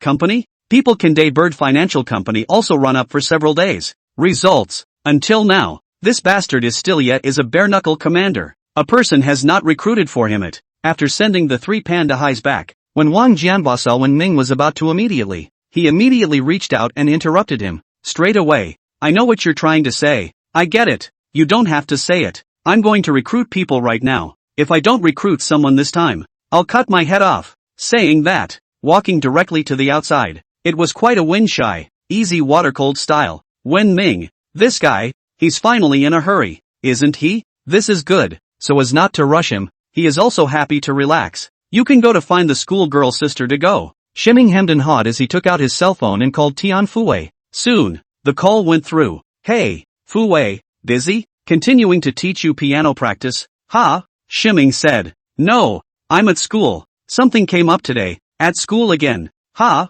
Shiming said breathlessly. Yeah, there's a calligraphy contest at school tomorrow, and I signed up for that. Do you want to sign up for it? No. Shiming immediately refused. Just kidding. What's with the calligraphy or not? Dude presses on with that stuff at all. However, it's not a good idea for Tianfei to stay in school every day, is it? Why don't you just go live at the school yourself? When Ming wanted to move back to school so he could see his pretty schoolgirl sister every day. With the schoolgirl sister. Reading books with the schoolgirl sister. Walking with the schoolgirl sister. How good. But thinking about all the mess inside the school. Forget about it. It's quieter outside. When Ming yawned, he was ready for a nice nap. Results. Before I fell asleep, Wang Jianba suddenly called. Hey, Lao He, come quick. I've been beaten up. Ha? What? What happened? Shiming said with a startled expression. Didn't Wang Jianba go to the school to recruit? How did you get hit? It's Prince Yang and Chen Jijun's grandchildren. They said that my recruitment is a scam.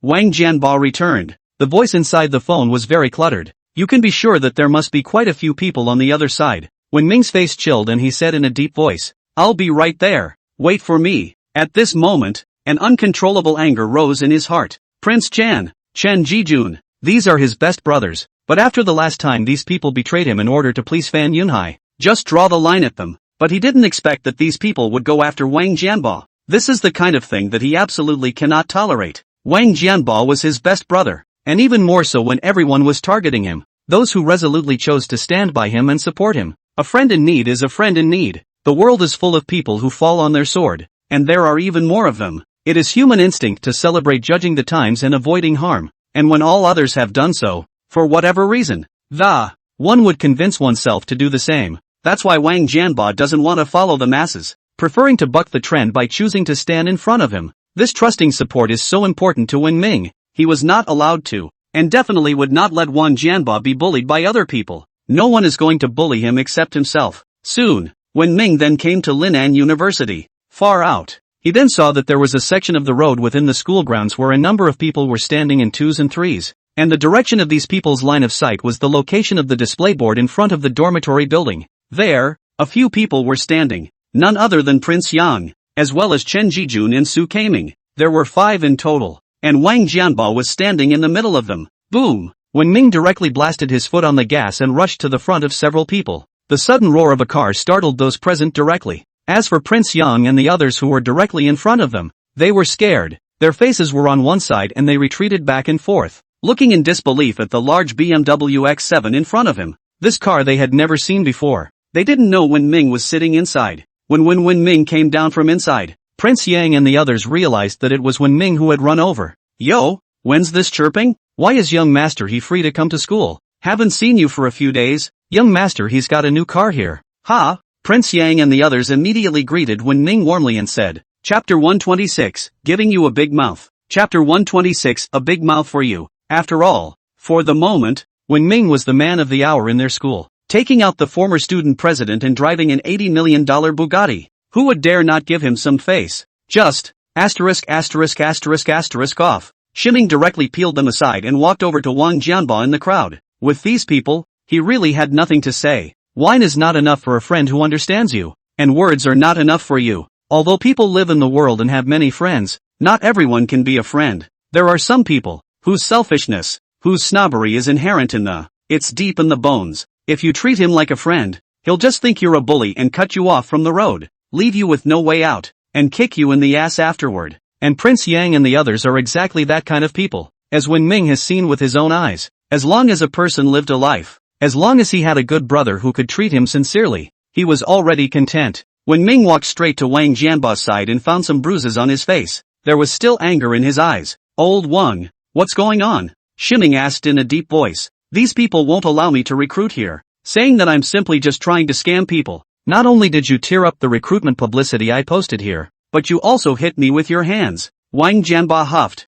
Shiming's expression chilled as he looked at Prince Yang. I'm the one who asked Wang Jianba to recruit here. Is there a problem? Of course there's a problem. This is a school and it's not hiring season. Post it here if you want to. Prince Yang returned. Joke. Wang Jianba chortled coldly. What's wrong with me posting recruitment ads on the living board? This is supposed to be the place where all kinds of announcements are allowed to be posted. And I'm a student at the school. What school rule am I breaking by posting a job ad on the life board? Even if I'm breaking a ING rule, why did you tear it up? Who the hell are you? You're jealous, aren't you? Go to hell if you're not balanced. Prince Yang's face darkened and he said in a deep voice, Wang Jianba, do you feel like you're being honorable? You're just a ING dog in front of Wen Ming. That's it. Without Wen Ming you're not even an ass. How dare you clamor with us here? Wang Jianba's face darkened and he roared. What the hell are you talking about? Believe it or not, I'll beat you to death? Prince Yang said angrily. Say what's wrong with you? You're damn near A. Next to Wen Ming. The words were not finished. Snap. Shiming slapped Prince Yang's face, jerking back his latter words. A slap in the face that startled all the other people in the room. They did not expect, in any case, that the usually mild-tempered Wen Ming. I can't believe you're just going to do it at the drop of a hat. And the one who hit him was Prince Yang, who used to be on the best of terms with him. That's a direct slap in the face. Prince Jan turned back too, with a face full of disbelief. He glared at Wen Ming and said, You dare to hit me? He also didn't expect Wen Ming to make a move on him. Right, the fight is on you. Wen Ming nodded his head with an icy expression. You guys swung your hands at Wang Jianwu first, insulting Wang Jianba afterward. He is my best brother. I will never allow anyone to bully him. This slap is a lesson for you. Prince Yang touched the right side of his face that was so painful that he lost consciousness. Afterward, he angrily yelled, Good one Wen Ming, good one. There's money, awesome. Don't think you can do whatever you want just because you're rich. I'll make you pay for this slap. That slap from Shiming didn't hold back in the slightest and directly swelled half of his face. The others present, when they saw this, they also pointed fingers. Dare to hit someone. It's just too much. It is. And it's such a hard hit that your face is swollen. In the meantime, the crowd is not far away. Fan Yunhai, who was behind the corner, saw this scene, hemmed and hawed, and hid behind the corner, and took out his cell phone and pulled up a number. Hey, Director Ding? Wen Ming made his move. Just now, when Prince Yang and the others swung hands with Wang Jian, it wasn't because Prince Yang and the others were idle and had a pain in the ass. Rather, it was Fan Yunhai's plan for them. Fan Yunhai, ever since he was written up for Wen Ming and then dismissed from his position as student president, always harboring a grudge and wanting to find a chance to get back at it.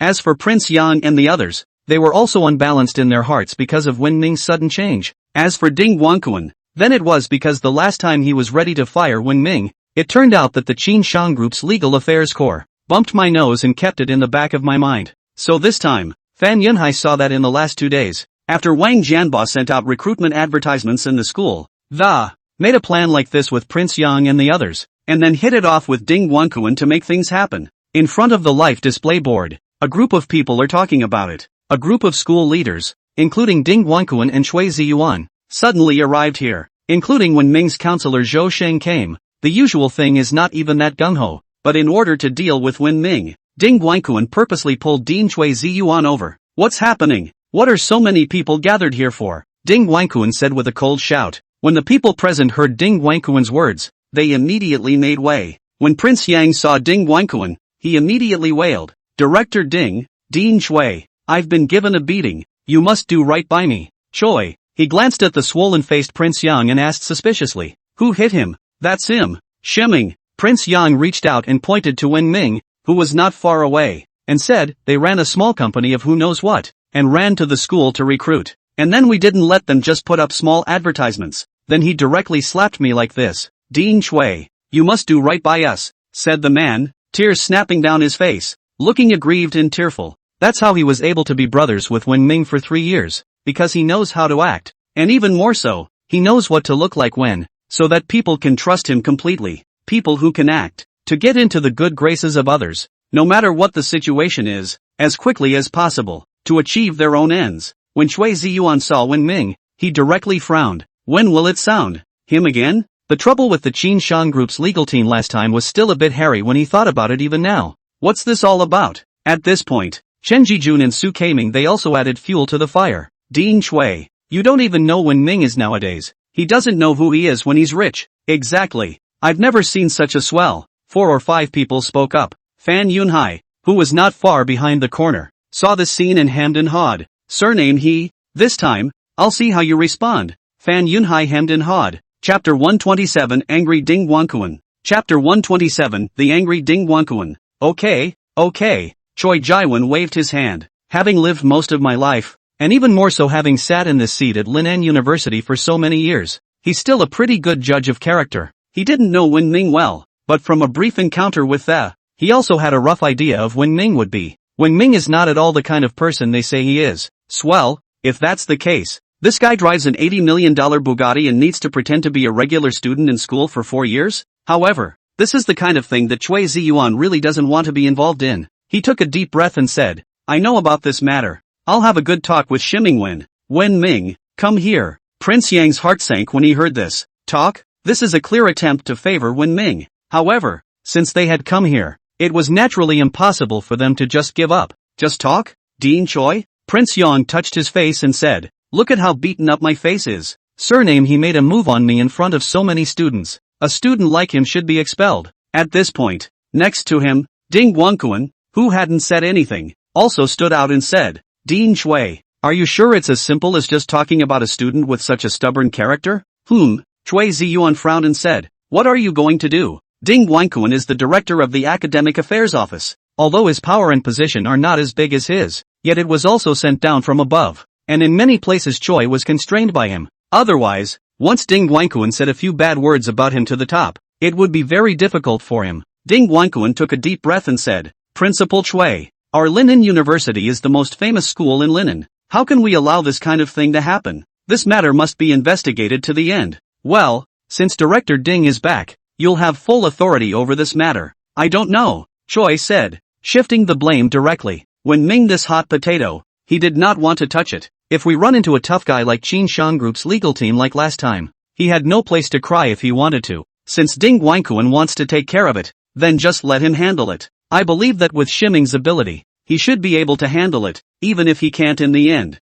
It wouldn't be too late for him to step in at that time, and not only would he be able to establish a good relationship with Wen Ming, if he thus gets the attention of that super-rich family behind Shiming, and casually mentions him, it is not certain that he, the dean of a division, will be promoted to the rank of a directorate. Who doesn't have his own little mind when he's out in the world? Where did Ding Guangquan know what Cui Ziyuan was thinking? He directly nodded his head and agreed. Good. Having said that, turning to Prince Chan, he said, did he hit you? Prince Yang hurriedly stepped forward and said, right, that's him. Half of his face is swollen from me. There's still no feeling at all. Ding Guangquan nodded, turning his head to look at Wen Ming and said in a deep voice, can you admit that you beat him up? Shiming nodded, that's right, I hit it. Great. Ding Guangquan sneered and said, openly beating up a classmate on campus. Doing so, but it's a serious violation of school discipline. In that case, I've decided to do an expulsion on you. Go back and get your stuff and get out. Cui Ziyuan and other leaders such as Ding Guangquan inside the office.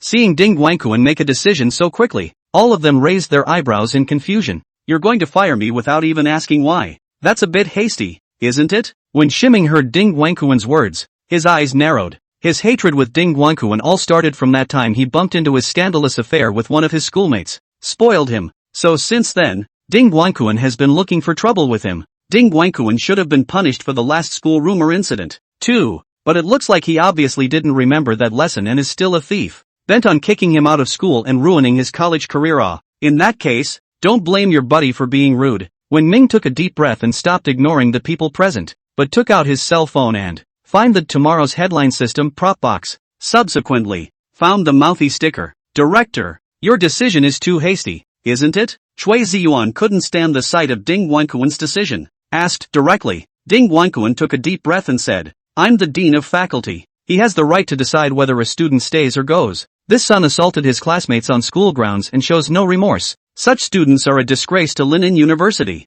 What's the use of keeping them? Get out while you still can. Ha! At this point, Wang Jianba suddenly sneered and said, as the dean of academic affairs, you, expelling students without asking for clarification. What's the use of keeping a director like you who only knows how to abuse his power? The students next to him immediately showed surprise when they heard Wang Jianba's words. This guy, he really does have the guts to say anything. What did you say? Ding Guangquan angrily glared at Wang Jianba and said. Wang Jianba stretched his neck and said angrily, saying that you abuse your power and have no skill at all. Just know how to bite people with power. Just like a dog. Hiss. Hearing Wang Jianba's words, the people around him immediately drew in a breath of cold air. This fat guy. How dare you call Ding Guangquan a dog? And in front of all these people? Realize that. Ding Guangquan, however, is known for his ruthlessness, and he likes to find nothing to do. Wang Jianba now humiliated him in public. Ding Guanquan would not eat him up? At this point, when Ding Guanquan heard Wang Jianba's words, his face was instantly red with anger. Seek death. He angrily raised his hand and slapped at Wang Jianba's face. His hand had just risen when it was grabbed. Ding Guanquan, how dare you try touching him? Shiming grabbed Ding Guanquan's arm and said in an expressionless and deep voice. You. Seeing that Wen Ming dared to stop him, Ding Guanquan angrily said, it's gone against the grain. It's just the opposite. Assholes. One dares to scold me. The other dares to stop me. Truly lawless. Audacious. In all the years he'd been in office, no student had ever dared to do that to him. What? Angry? Want to hit me? Wang Jianba laughed coldly. Wen Ming was about to put the no-mouth sticker on Ding Guanquan. As a result, when he heard Wang Jianba's words, he was suddenly a bit curious about what Wang Jianba was planning to do, so he chose to wait for a while, and let go of Ding Guanquan's arm. I'm not only going to beat you, I'm going to fire you all. Fire all of you. Ding Guanquan roared angrily. Wang Jianba sneered. You are a leader, yet you want to beat up school students? Do you deserve to be this leader? Ding Guanquan's eyes glared as he angrily said, I beat you for your recklessness. Assholes like you are the scum of the school, a disgrace to the school. Ha! Wang Jianba sneered and said, Prince Yang hit me first and insulted me later. That's why Wen Ming made a move on him. According to your theory, Director Ding, doesn't Prince Yang deserve to be beaten? Chapter 128, The Power of the Mouthless Sticker. Chapter 128, The Power of the Mouthless Sticker. Ding Guanquan was speechless. Should I fight? He's already done it. Do you think it's time to fight? When Shiming heard this, he realized why Wang Jianba did what he did just now. Turns out he's trying to do the same thing he's doing. Strong words. Simply strong words. Students with no character and no qualities like you. It should be fired. Ding Guanquan jumped to his feet and shouted coldly. Seeing him, Shiming shook his head and sighed without any further hesitation, and directly flung the no-mouth sticker at Ding Guanquan's body. Then he asked directly, your desire to fire me should have nothing to do with me hitting Prince Yang, right? Of course not. Ding Guanquan blurted out. At Ding Guanquan's words, all the people present frowned and looked towards him, including Dean Chui Ziyuan. They all looked at Ding Guanquan with a puzzled expression. What did this guy just say? No? Aren't you pissed off about this and want to fire Wen Ming? And now comes a no? Wang Jianba was even more dumbfounded, and looked at Wen Ming with a dumbfounded face, and then at Ding Guanquan. No idea at all what's going on. Shiming sneered. And why is that? Because you've made me impotent. Ding Guanquan growled angrily. 3 years ago I was with a senior girl, Ma Lingling. I was having an affair inside the grove, but you suddenly came over and hit me with a stick, causing me to still be unable to lift it. Crowd, oh. What? Cheating with a senior girl? Beaten? No, this news is too much, isn't it? If this news hadn't come out of Ding Guanquan's own mouth, they couldn't even believe it. No wonder you had to fire Wen Ming. No wonder there was so much resentment towards Wen Ming. So that's what this is about? It just makes them not understand that this kind of thing. How did Ding Guanquan say it himself? Is it because of the excitement? Chui Ziyuan frowned and said, Ma Lingling? That's the girl you had to bail out of graduate school 3 years ago? Right, that's the girl. I promised her, and she made a video of me with her. And, if I don't agree, she's going to publish it. That's all I can do. Ding Guanquan said back. Phew. Hearing Ding Guanquan's words, a disdainful hush rang out around them. Shameless old thing. That's a man in his 50s and still so shameless. There were accusations all around. Some people even took out their cell phones and took pictures. Wen Ming sneered and continued to ask. Then this time, Wang Jianba was beaten by Prince Yang and the others. It shouldn't have been a fluke either, should it? Of course not. Ding Guanquan smiled to himself and said, this is the plan that Fan Yunhai and I discussed. Use the beating of Wang Jianba to force you to take action against Prince Yang and the others. Then I'll bring in the school leaders. Kick you out of school. This plan is seamless. Crowd? Seamless? It would have been seamless indeed. Key, you say that. This ing hole is bigger than the sky. Okay? Just, to their surprise, it turned out that all of this was really just a ploy. A conspiracy against Wen Ming. And they, almost all of them, became accomplices in this conspiracy. Not far. When Prince Yang and the others heard Ding Guanquan's words, they were so shocked that their legs went limp and almost fell straight to the ground. Why are you spilling everything? Are you trying to get us killed? Originally they were going to remind Ding Guanquan, but then they saw Chui Ziyuan's icy cold eyes. He was too scared to say anything. Shameless. This old thing. Simply shameless to the extreme. Such a devious thing to do, to have such an old guy be our faculty advisor for so many years? I can't even imagine. I wonder how many other girls have been cheated by him besides the one called Ma Belle. The students around them chimed in. Chui Ziyuan's face also became gloomy as he bellowed. Good. What a good Ding Wankuan. You really are amazing. That's for sure. Ding Wankuan sneered. Of course I'm great. This dean was originally asked to be me. You don't deserve to be this dean at all. Only someone like me is qualified to be the dean of Linin University. Crowd. Done. Ding Wankuan is crazy. When Chui Ziyuan heard Ding Wankuan's words, his face was already as gloomy as a piece of water. When Shiming saw this scene, he knew that the fire was almost ready. Then, asked the last put-down question. Director Ding, girls like Ma Lingling that you've gotten your hands on over the years, how many in all? This one hasn't been counted. There are at least a dozen of them. Ding Wankuan said back. As Ding Wankuan's voice fell, the surrounding students instantly exploded. Bah! Old bastard! Disgusting old thing! Go to hell! There were even many students who directly spat at Ding Wankuan. Shiming looked down at his cell phone. Oh, 3 minutes. In time. Meanwhile, Ding Wankuan also came back to his senses, seeing the countless people around him drinking and cursing as well as spitting over the spittle. Thinking about what he had just said, the blood on his face instantly disappeared cleanly. He looked to Wen Ming, his face filled with horror. You. The words were not finished. A boy suddenly rushed over and kicked Ding Wankuan in the face. With a roar, he said, Go to hell, shameless old bastard. Beat him. The surrounding students surged forward and pounced on Ding Wankuan, punching and kicking him. For a moment, in the entire scene, only Ding Wankuan's miserable screams remained. As for Prince Yang and the others, they had already been too scared to utter a single breath of air. He stood there with a pale face, not even daring to move. Stop it all. Don't be impulsive. At this point, Chui Ziyuan bellowed. Upon hearing Chui Ziyuan's words, the excited students then stopped and backed away. In the middle of the crowd, Ding Wankuan was curled up there, holding his head, and the top of his clothes were covered with footprints. It looked woefully out of place. Class, Chui Ziyuan exclaimed. This matter, I will report it to be dealt with seriously by the people above. I'm here to say sorry to all of you. It's amazing that something so serious happened at the school without me knowing about it, but I assure you that it will never happen again. Yeah, Dean Choi is domineering. I believe Dean Choi. The surrounding students chimed in. Choi nodded.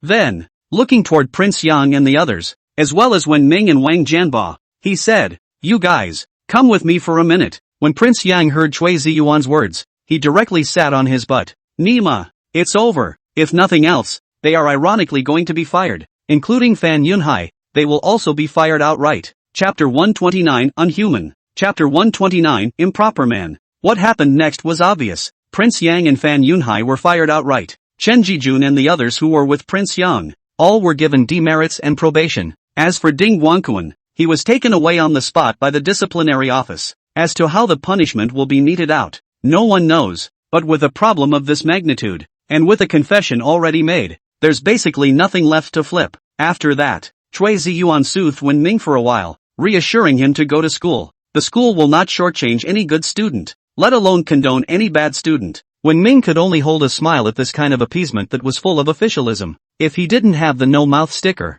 it's probably been swept away by Ding Wankuan by now. Subsequently, Chui Ziyuan asked Zhou Sheng, Wen Ming's counselor, to send Wen Ming out. After exiting the office, Zhou Sheng said to Wen Ming, I hope you won't take it personally if I've done anything too much to you in the past. He'd been trying to find Wen Ming had come to apologize. He had done a lot to offend Wen Ming in the past. It would be fine if Wen Ming was just an ordinary person. But now, while Shiming is someone that even Dean Shui needs to treat solemnly, Zhou Sheng is just a counselor. He had already wimped out a long time ago and wanted to make amends to Wen Ming, but he just hadn't been able to find the right opportunity to do so. That's why it took until now to find the opportunity. Wen Ming shook his head and said, Mr. Zhou is our teacher. Even if there had been some unpleasantness between us before, it was nothing too bad to care about. I've forgotten all about it. There are some things that he will keep in mind, but there are some things that he forgets after seeing them. Although Zhou Sheng had created a lot of trouble for him, he didn't have any good feelings towards Zhou Sheng.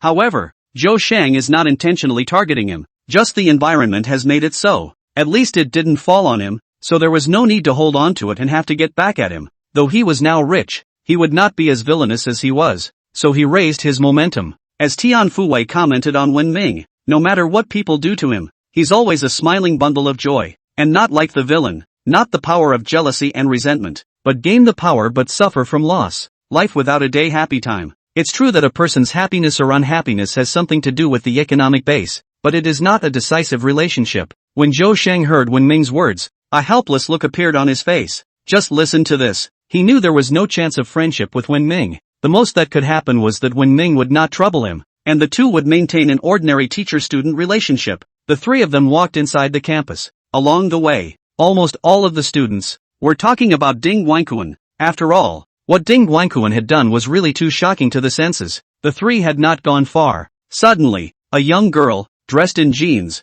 appeared in front of Wen Ming. With a somewhat anxious face, he said, "Wen Ming, the dean didn't do anything to anyone, did he?" When Wang Jianba saw the young girl, he immediately exclaimed, "Tian Fuwei?" Having said that, looked at Wen Ming, then at Tian Fuwei. These two, this relationship. Zhou Rice froze for a moment. Subsequently, coughing lightly, he said, "I'll leave you guys to talk." Shiming nodded, then twisted his head to look at Wang Jianba. Wang Jianba rubbed the back of his head and said with a silly face, "What are you staring at me for so much, Wen Ming?" He rolled his eyes and said to Tian Fuwei, "Fuwei, let's go and let's find a place where no one is around to talk." Saying that, reaching out, he took Tian Fuwei's small hand and walked towards the top of the playground. Tian Fuwei didn't refuse, so she just let Wen Ming hold her hand and walked towards the front. "Wang Jianba, what do you mean? Find a place where no one's around to talk? And Foy, you call me that? And already holding hands? You guys are moving too fast,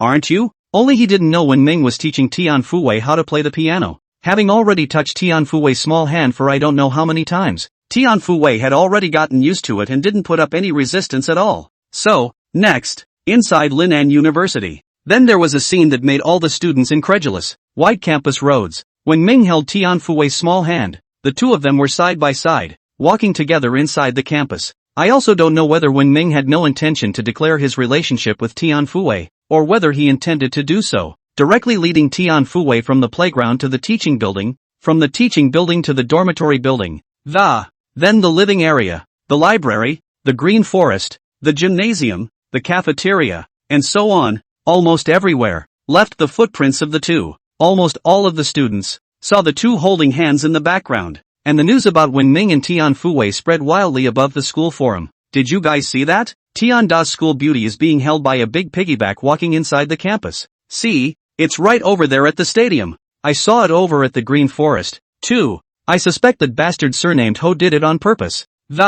It's all about showing us. No need to be skeptical. I saw it over at the cafeteria too. This one is just intentionally abusing the dog. This asshole. He's so inhuman. Geez, my Tian University schoolgirl, the little hand I've dreamed of holding. I can't believe other men are ahead. Tomb of the Vigilantes. Vigilante 1. Buried here. Proof that I loved. Protector Vivian 2 is buried with the same. Campus. Shiming chatted with Tian Fuwei as they walked. So that's how it is. This Ding Guanquan. He's really too angry. Tian Fuwei huffed after hearing Wen Ming's explanation. Shiming spread his hands and said, "That's it. But it's good now. Bad people don't have good rewards after all. He hasn't harassed you, has he?" Tian Fuwei tilted her head back. "Do you think he'd dare?"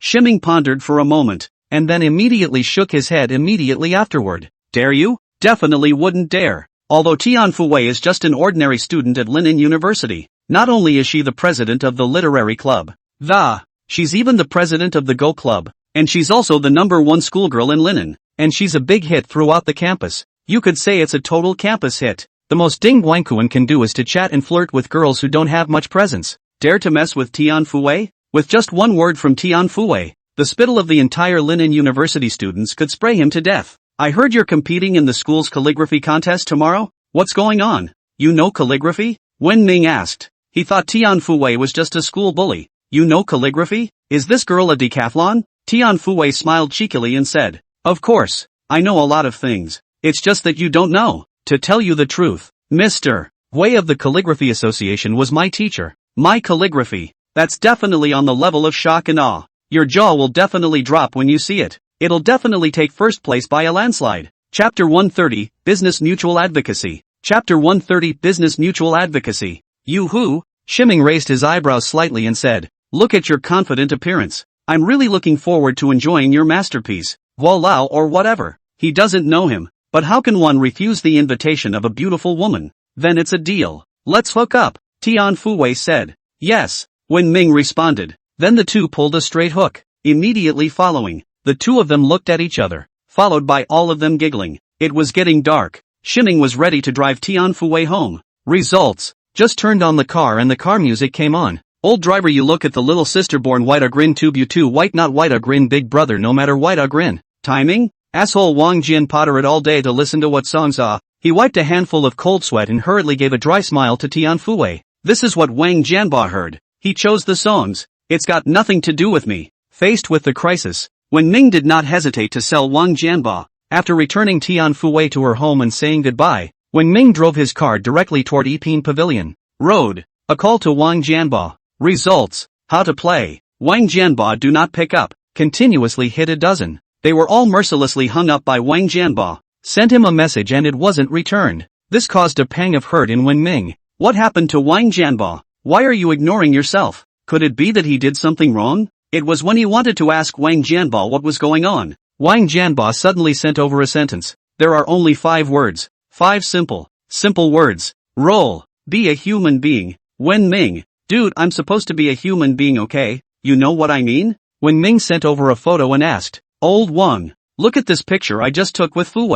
Results. After sending, a red exclamation point appears after the message. Wen Ming. Damn fatso. How dare you pull the plug on me? Next time we meet, the hit's the fan for you. Back home. Ximming laid down on the couch and was about to brush up on his shake Y. The result was a sudden pop-up that forced the question. What's it like to have a beautiful girlfriend? Wen Ming thought for a moment. Returned underneath. Not sure if it's a girlfriend yet, but best buddy just pulled the plug on me and made me personal. As a result, just after I sent it, my phone rang with a bunch of reply beeps. Open it. Ha ha, the respondent must be inappropriate. I can imagine the agony of being your brother. Tuko, do you still lack a girlfriend? I want to be your girlfriend. Want to lie in your 300 square meter pool at your house. Been following you for a couple days now, dirtbag. Your answers are always so crisp and clean. May I ask the landlord if you still have that ton of gold? Ha ha, excellent upstairs. Wen Ming froze for a moment and looked backstage at It turns out that I actually have over 10,000 followers on top of Pushy. The fans, all of them, had been added to those previous replies of his. Seeing this scene, Wen Ming was speechless for a while. In the beginning, when he first joined Pushy, in order to make quality answers and to be able to get followers. However, after searching for information and literature again, it turned out that every answer ended up sinking into the sea and no one paid any attention to him at all. Or rather, no one cared at all about his kind of formal answer. Instead, a few recent off-the-cuff, jittery responses have instantly increased the number of fans that, thousands of times more than his original fans, have to say. Pushy who has changed and become a real Pushy who. Wen Ming also ignored them, directly turned off the force, began to brush shake Y to go. There was no talk all night. The next day, Wen Ming directly BMW X7, rushed toward Linnan University. Soon, Wen Ming came to Linnan University, a call to Tianfu, and afterward, outside the stadium, found the eagerly awaited Tianfu. Seeing Wen Ming walk over, Tianfu hurriedly greeted her and said with a smile, Wen Ming, you got here pretty fast here. Ha, that's right, don't even look at who invited me. Ximming laughed. Tianfu blankly glanced at Wen Ming and said, I didn't think you'd learn to be smooth-talking too. What do you mean by oily mouth? This is something I said from the bottom of my heart. Ximming immediately explained. He really isn't greasy. Even if you have the heart, you don't have the guts. Even if he had the guts, he doesn't have the mouth for it. Can't help it. Born with a stupid mouth. Tianfu puffed and laughed, saying, alright, I'm not blaming you. Come on, let you enjoy my calligraphy. Dang it. When he finished speaking, he took a piece of paper from behind his back and carefully unfolded it. Wen Ming looked down. Above is a poem. The Song of the Vietnamese. What's the date of this evening? Drifting downstream in a boat. What day is today when I can be in the same boat with the prince? Shamed by the good Ruwashi. Not to be criticized, shame. The heart is a few annoyed and unceasing. And I learned that the prince, the mountain has wood and the tree has branches. The heart pleases the gentleman and the gentleman does not know. The characters are written in standard regular script, and the writing is very beautiful. No wonder Tianfu dares to boast that her calligraphy is amazing. How about this poem? Know this poem? Tianfu asked, blinking her 2 big eyes. This is one of her favorite poems, especially after getting to know Ximming and silently following him behind his back. The feelings about this poem are even deeper. The mountain has wood and the tree has branches. The heart pleases the gentleman and the gentleman does not know. 3 years, but when Ming looked like a big haha all day long, he never felt it. When Ming heard Tianfu's question, He was slightly stunned. Immediately afterward, he said confidently, "Then you've tested the right person. I'm not bragging to you. I'm a history expert. There's nothing I don't know." This Song of the You People is from the preaching period and is the first surviving translated poem in the history of China. This poem is close to the entwined, artistic level of the works of Chuchiu.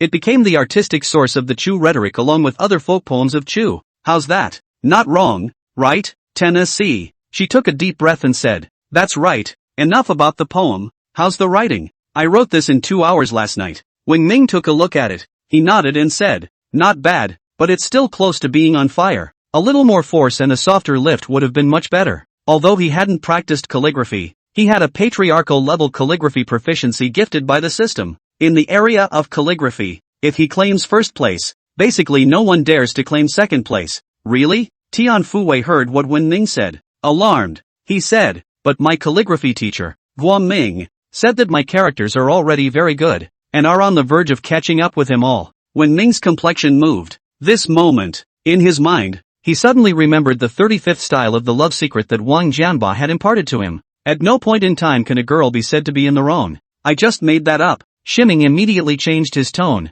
"Your calligraphy is truly amazing. It's too powerful to be true. It's really Wang Shiji in the world and Dong Qichang reborn." Put. Tian Fuwei was directly amused by Wen Ming's blind bragging, couldn't help but let out a light laugh and said, "Alright, don't blow it off. I'm embarrassed even if you're not. There's already a lot of people inside the competition site. Let's go in too." Chapter 131, When Ming is angered by the crowd. Chapter 131, When will Ming be angered? This time, it was Tian Fuwei who took the initiative to pull Wen Ming's pig's hooves and walked inside the gymnasium. Feeling the smooth and boneless small hand in his hand, Wen Ming burst into a mood of relief. Comfortable. At the same time, there were many students on both sides of the road who were heading inside the stadium. A lot of boys saw Tian Fuwei pulling other boys. All of them threw murderous glances at Wen Ming. However, upon seeing that it was Wen Ming, these people instantly twisted their heads to the side. No way. Now Wen Ming is the most popular person in the school. Ed the dean of faculty down. Who dares to mess with? With regard to the gazes of these people who wanted to kill themselves,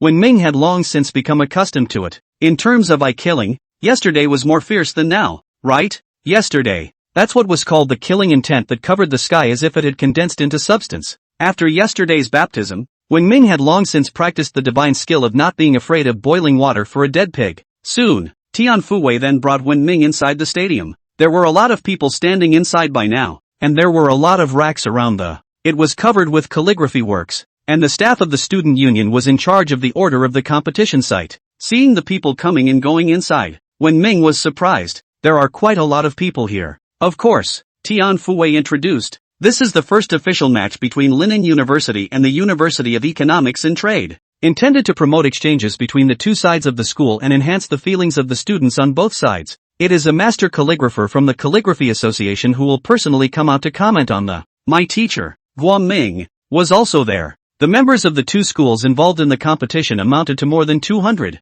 Can there not be more people? Shiming raised his eyebrows, followed by narrowing his eyes. A game between two schools? Prior to that, Linen University talked to the College of Business and Economics, but there was never any substantial competition. After all, the two schools aren't that close to each other. Usually, it's just a competition between students within the school, but there's no need to organize this kind of competition between schools, let alone any exchange of feelings, facilitate communication and whatnot. Is there something you don't know? Why else would two schools somehow be playing? Come on, let's find a place to sit first, Tian Fuwei offered. There are plenty of spots around the stadium that are now filled with people. Tian Fuwei pulled Wen Ming to find a random place to sit down. When Ming glanced at the crowd around him, he barred his lips and said, "So many people, just to see a calligraphy contest, not a basketball game. Is that necessary?" Said Heartless. "Listen intentionally." The other people sitting next to the two were not happy when they heard Wen Ming's words. Those who come here are basically calligraphy enthusiasts.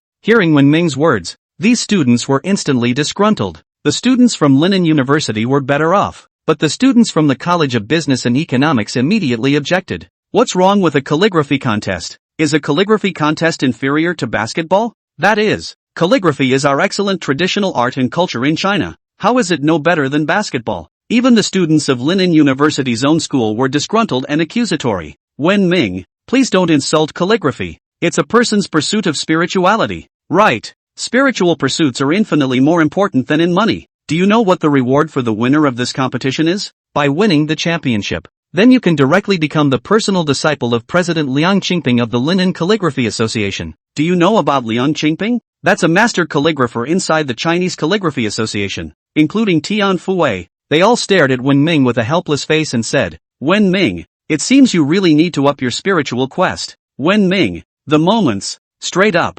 speechless, he just complained about the crowd. Why is he suddenly a target? Are these people so passionate about calligraphy? He was going to come up with the line, the clowns in the temple, the masters on the prowl. As a result, looking at the situation at hand, he honestly held it back. If he really said it, these people would probably just turn on him in a group. It's just that Wen Ming doesn't realize that spiritual quests are, in a way, it's even the equivalent of a person's faith. When Shiming slandered their faith, of course these people couldn't sit still. Just then, two members of the student council approached one of the slightly chubby girls smiled and said to Tian Fuwei, President Tian, have you brought your calligraphy over yet? The others are all hung up on the display racks. Yes, bring it over here. Tian Fuwei laughed softly and handed over the Song of the Echidna. Okay. The slightly chubby girl took the Song of the Viet Cong and then hurried toward the exhibition stand. When Ming was surprised, he looked at Tian Fuwei and said, You Tian Fuwei, you're the student council president now?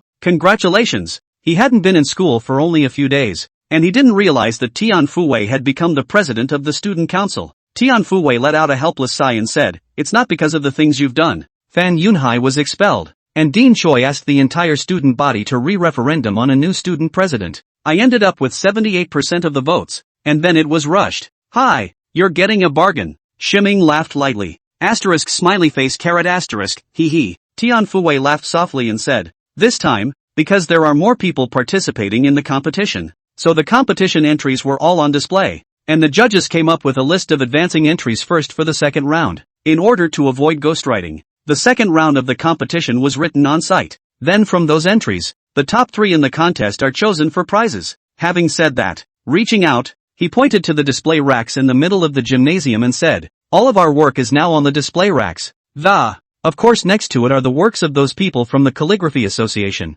Why don't I take you to enjoy them and inculcate your culture? Shiming grinned. He's not really interested in any of this. He's trying to figure out how to say no. The judges from the Calligraphy Association are here. Just then, I don't know who shouted. When Ming twisted his head around, he immediately saw 10 people who were probably in their 40s or 50s and, from the outside, he smiled and walked into the scene. Tian Fuwei introduced Wen Ming, this panel of judges, with famous artists from the Calligraphy Association. It's that old man in the plaid top that's my teacher, Wen Ming. Besides them, there were also leaders led by the Vice Dean of Linen University, and leaders from the College of Business and Economics, making a total of 3 parties. The winner of the competition will be able to receive a personal lesson from the president of the Calligraphy Association, Mr. Liang. This is a famous artist inside the Chinese Calligraphy Association. Compared to the second and third place, it's not that interesting. It's just an award certificate from the Calligraphy Association. And as Tian Fuwei introduced a panel of judges from the school and the Calligraphy Association also entered the venue. With the arrival of these people,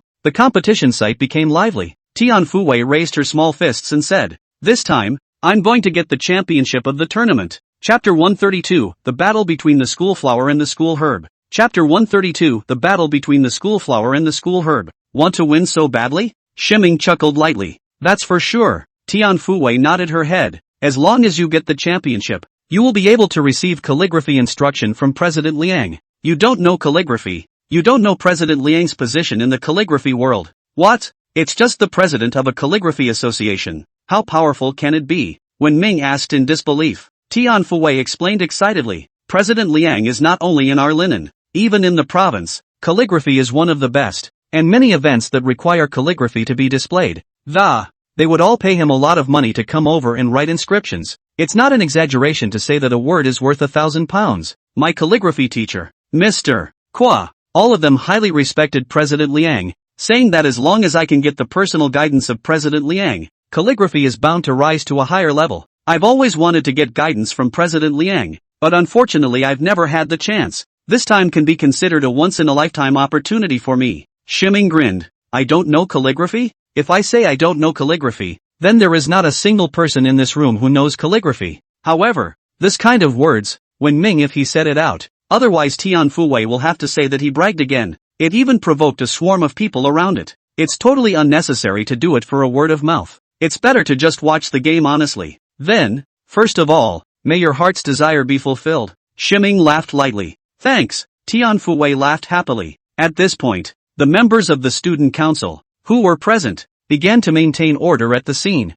Take the students not involved in the competition outside, leaving only the students involved in the competition. And the panel of judges, Tianfuwei said confidently. Wen Ming, why don't you stay here and watch the game for now? Watch me make a killing and win this tournament in one fell swoop. Wen Ming let out a light laugh and said, good, let's see how good you are. Aha! Tianfuwei nodded heavily and walked out of the audience, heading towards the stage. Come to the stage. Tianfuwei walked up to Guo Ming, who was in his 50s, and greeted him with a smile. Good day, teacher. Fine. Guo Ming laughed and said, your work for this competition is well written. I'm very optimistic. Thank you teacher for the compliment. Tianfuwei nodded her head. Well, prepare for the match. Guo Ming arranged. At this point, the facilitator in charge of this matter, Chen Yonliang, the vice president, who was also one of the judges, went to the front and gave a 10-minute-long speech about the competition, waiting until those present had fallen asleep from listening, before announcing the end of the pro forma speech.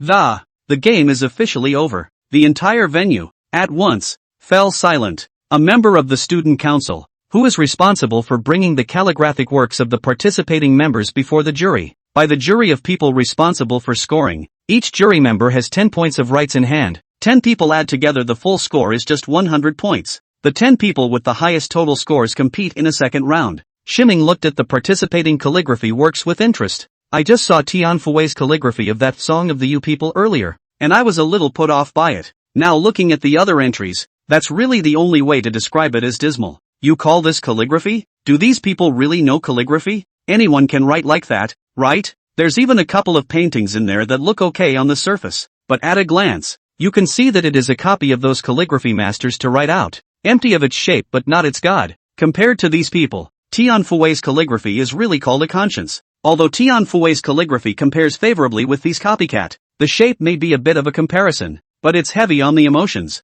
What is calligraphy? Calligraphy is not only about writing beautiful characters, but more importantly about writing living characters. Photography can take a picture of a person's appearance. Calligraphy can leave a person's heart. A prose writer, who needs a paragraph in order to express his or her inner self. Calligraphy, however, requires only one character, hence the saying that a character is like a person. And this, too, is the charm of calligraphy. This is the fundamental reason why Chinese characters have been passed down for thousands of years without being immortalized. No other form of language has survived this long except for Chinese characters. If all Chinese calligraphy was copied directly, it would have been out of history long ago. It's becoming a world of letters. 200 competition entries, and during the critique, the judges will give some of their own comments on the calligraphy. There are some pieces of calligraphy that the panel of judges had a straight headache and ended up giving a score or two as a consolation. It was Tianfuwei's turn. All 10 judges observed and then came up with their scores. There are highs and lows.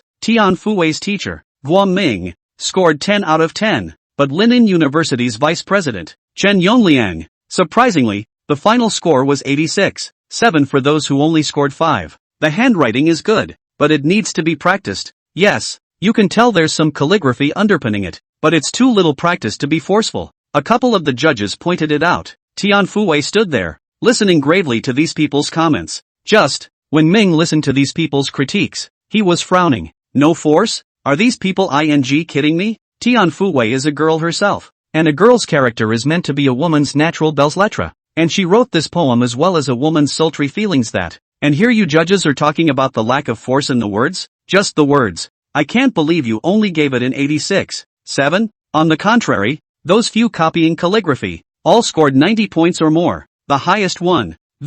It's a boy from the College of Economics and Trade, very handsome. His name seems to be Yuan Ziqiu, the schoolboy of the College of Economics and Trade. This person's score directly reached 97 points, and basically all the judges gave full marks, with only Guo Ming giving 8 points, but with a high score of 97, a dozen points higher than Tianfuwei. Let Wen Ming profoundly doubt the level of these people, do not understand how these people actually scored. As soon as the results were announced, the students on the side of the University of Business and Economics shouted, especially a couple of the girls in it. Brother Yuan Shui is great. Ha ha, I told you that Brother Ziqiu can definitely crush the entire Linin University. Brother Zichio, you're great. On the contrary, the people from Linnan University were looking at these people with an angry face, but they dared not say anything. After all, their vice president was sitting right up there. In the end, the first round is over. Inside the top 10, there are 4 on the side of Linnan University and 6 on the side of the University of Business and Economics.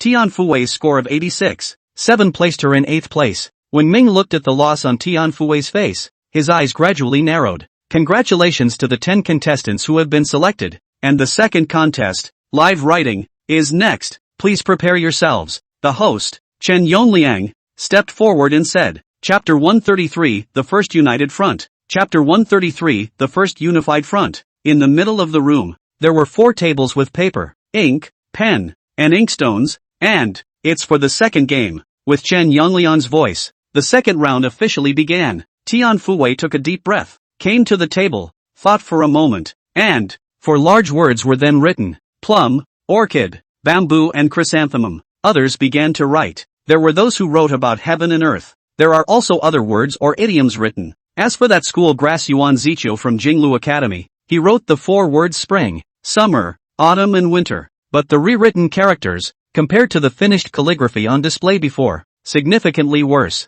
On the contrary, Tianfui's is even better than the song of Yurin just now. You can tell that Tianfui's calligraphy background is really good, and she should have really put in all the effort. The panel of judges began to critique and score these entries one by one. This time, many of them have scores that are lower than what they had earlier. The ones that had over 90 points earlier were now down to 70. Soon, as far as Yuan Zichio's pair of spring, summer, autumn and winter is concerned, after the 10 judges looked at it, they all nodded their heads in unanimous praise. Not bad, not bad. This pair of characters is written even better than the one just now. What a fearful youth. Almost catching up with us old guys. A group of people said, picking up their scoreboards, all of which were basically 9 out of 10. Guoming was the only one who only scored 7 points this time. Seeing the scoreboards held up by the other judges, Guoming immediately frowned. The score, it wasn't what he thought it would be. Finally, the total score came out and Yuan Zichio's total fall reached 95 points. Immediately after that, it was Tianfui's turn, and the last one.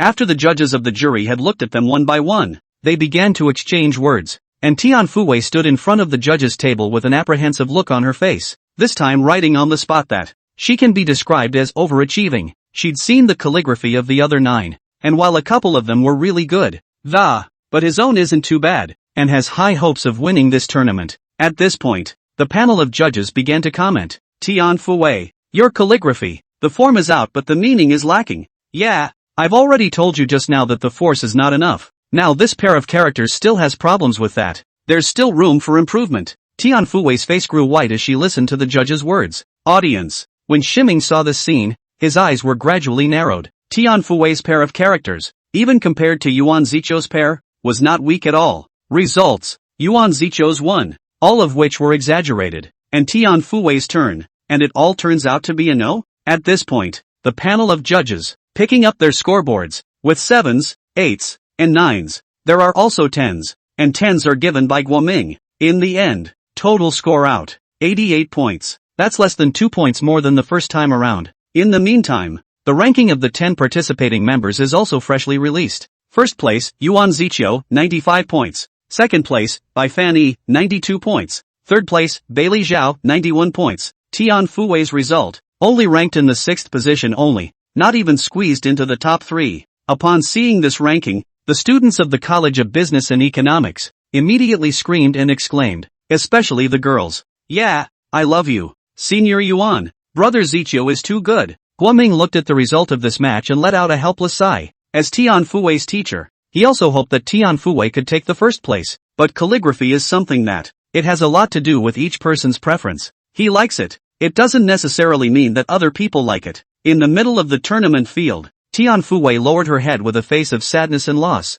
Subsequently, she looked up at Wen Ming with frustration in her eyes. Originally, she swore she'd call Wen Ming over, show Wen Ming her amazing calligraphy and vow to take first place. Results, didn't even make it into the top 3, or even the top 5, and only got a 6th place finish. This achievement, within a total of 200 participants, it could indeed be said to be a very high achievement. But, for Tianfui, the Linnan University bully who vowed to take first place, it was a bit hard to accept. When Ming saw Tianfui's frustration, His heart twitched. He knew how much Tian Fuwei valued this competition. Results. With Tian Fuwei's level of calligraphy, it's clear that she could have taken first place. There's no way she could have lost, and losing so badly. But now she lost and didn't even get a top 3 finish for only 2 reasons. For one thing, these judges in the room don't know anything about calligraphy. But these people have been immersed in calligraphy for so many years that it's impossible for them not to be able to tell the difference between good and bad. That leaves only the second reason. Undercover operation. At this point, the host, Vice President Chen Yongliang, stepped out and said aloud, "The results of the match are now out. This calligraphy competition has also finally entered the end rise. Now I announce the top 3 winners of this calligraphy competition. The first place." Wait! A shout suddenly rang out from the audience. With the fall of Wen Ming's voice, the people in the competition venue, including the jury of the Calligraphy Association, all looked over to Wen Ming. After all, this is a calligraphy contest site, and the host will soon be announcing the results of the contest. And then this guy jumps out of nowhere. What does this guy want? Questioning the results of a competition judged by the Calligraphy Society and the leaders of both schools, including Tian Fuwei. Tian Fuwei's eyes widened in surprise when she saw that the one shouting was Wen Ming. What does this guy want? The students of the College of Business and Economics did not recognize Wen Ming saw when he stopped the publicity of the result of the match. There was a chorus of voices. What do you want you? It is. The result of the match will be announced soon. It's a 3-way decision. Do you still want to doubt it? If you don't want to see it, get out of here and delay the game. It's not the same as the people at the College of Business and Economics. At this time, the students of Linen University, when they saw Wen Ming, their faces all surfaced with anticipation. The chants rose and fell. When will Ming? Them. Right. Let them know that we, Linen University, are not to be messed with. It's infuriating. No matter what. Tian Fuwei was also the school beauty of Linen University for 4 years, and she also wrote good calligraphy. As a result, they only took 6th place, and they are all holding their breath in their hearts, but they just don't dare to say anything, because the other party is not only a tripartite leader, but also the vice president of the Calligraphy Association is sitting. They were just ordinary students. Where were they qualified to question the decisions of these people? Chapter 134, You Don't Know Calligraphy. Chapter 134, You Don't Know Calligraphy. But when to tweet is a different story. This guy took Tian Fuwei around the whole school yesterday. It can be said that he is proving his relationship with Tian Fuwei to everyone, and Wen Ming is not that easy to mess with. Even Ding Guanquan was dry-waisted. Now that Wen Ming had stepped forward, he was surely going to help Tian Fuwei get back on her feet. If they could get Tian Fuwei's field back, they would have a light on their faces. That's a first. They're on a united front with Wen Ming. When Chen Yongliang saw Wen Ming, his face was grim as he said, "Wen Ming, what do you want? Do you know what this calligraphy competition means? It's our university's origination contest in conjunction with the School of Business and Economics and the Calligraphy Association. This is interfering with the normal order of a calligraphy competition, you know? It's punishable by disciplinary action." He really didn't have half a good feeling towards Wen Ming. Inside the university, there are also mountains. Choi Chi-won a mountain. And he, Chen Yongliang, is also a mountain. And on his mountain, Ding Guanquan is a very important person. Results. But it was shattered by Wen Ming. He had been holding this breath in his heart. He hasn't had a chance to get on Wen Ming's bad side yet. As a result, when did Nero come to get him in trouble? This calligraphy contest. But the Calligraphy Association, Linen University, and the College of Business and Economics, jointly organized by the 3 parties. And he's not only a judge but a host. If the game goes wrong, the blame can be on him. Wen Ming, I'm fine. You don't have to care. Tian Fuwei also shouted to Wen Ming. Chen Yongliang is not Ding Guanquan, which is the vice dean of Linen University whose rights are second only to Chui Ziyuan. If Wen Ming spoils this one, Chen Lord Yongliang was perfectly capable of just blowing Wen Ming out of Linen University. Just, shimming, however, ignored her wink. What do I want? He let out a cold smile and directly got down from the audience and walked towards the competition venue.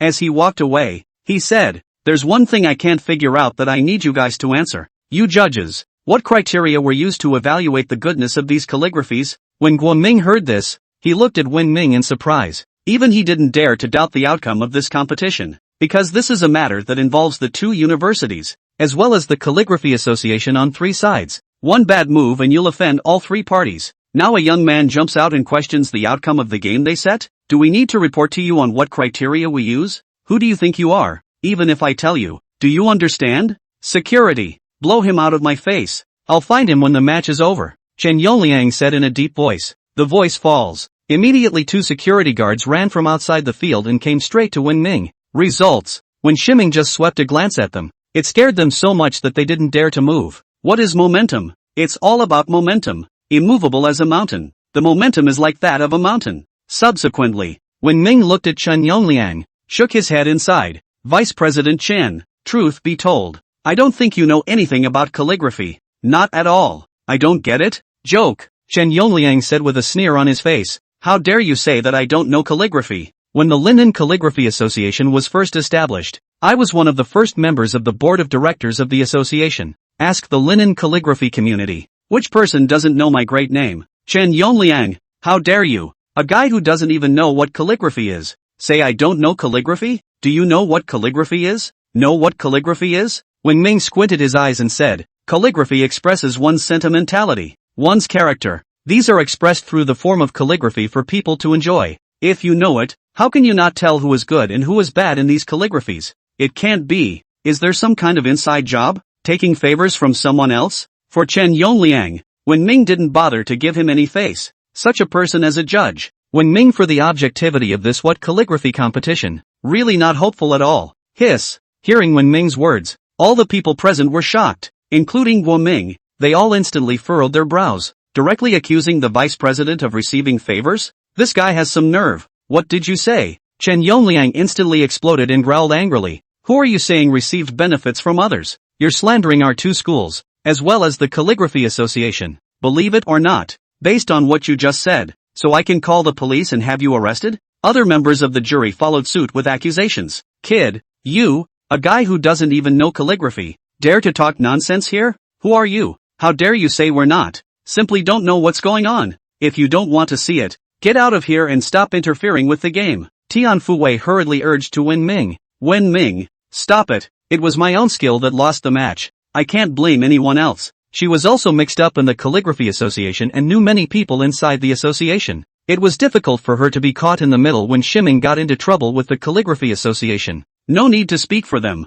Wen Ming said nonchalantly, a bunch of guys who sell their names and write a few random words. Just call yourself a guru, then judge people on here with nonsense, then pick a random winner in the dark. It is simply a disgrace to the calligraphy world. I don't want to participate in such a boring competition. Let's go. If you want to learn calligraphy, I'll teach you. Saying that, he pulled Tian Fuwei and was about to leave. Tian Fuwei had a headache. When will you teach her calligraphy? She admitted that Wen Ming's singing was really good, and his piano playing was good, too. But these have nothing to do with calligraphy pressure. It's already messy enough right now. When Shiming says this, isn't it a mess on top of a mess? Wait. Just then, Lu Xiangyang, the leader of the Calligraphy Association, called out to Wen Ming. Lad, it's fine to question us, but only with proof. Our reviews is to take the sum of the ratings of the 10 judges, can be said to be very objective and fair, and the whole process is carried out under the supervision of the crowd. There is no such thing as backroom operations,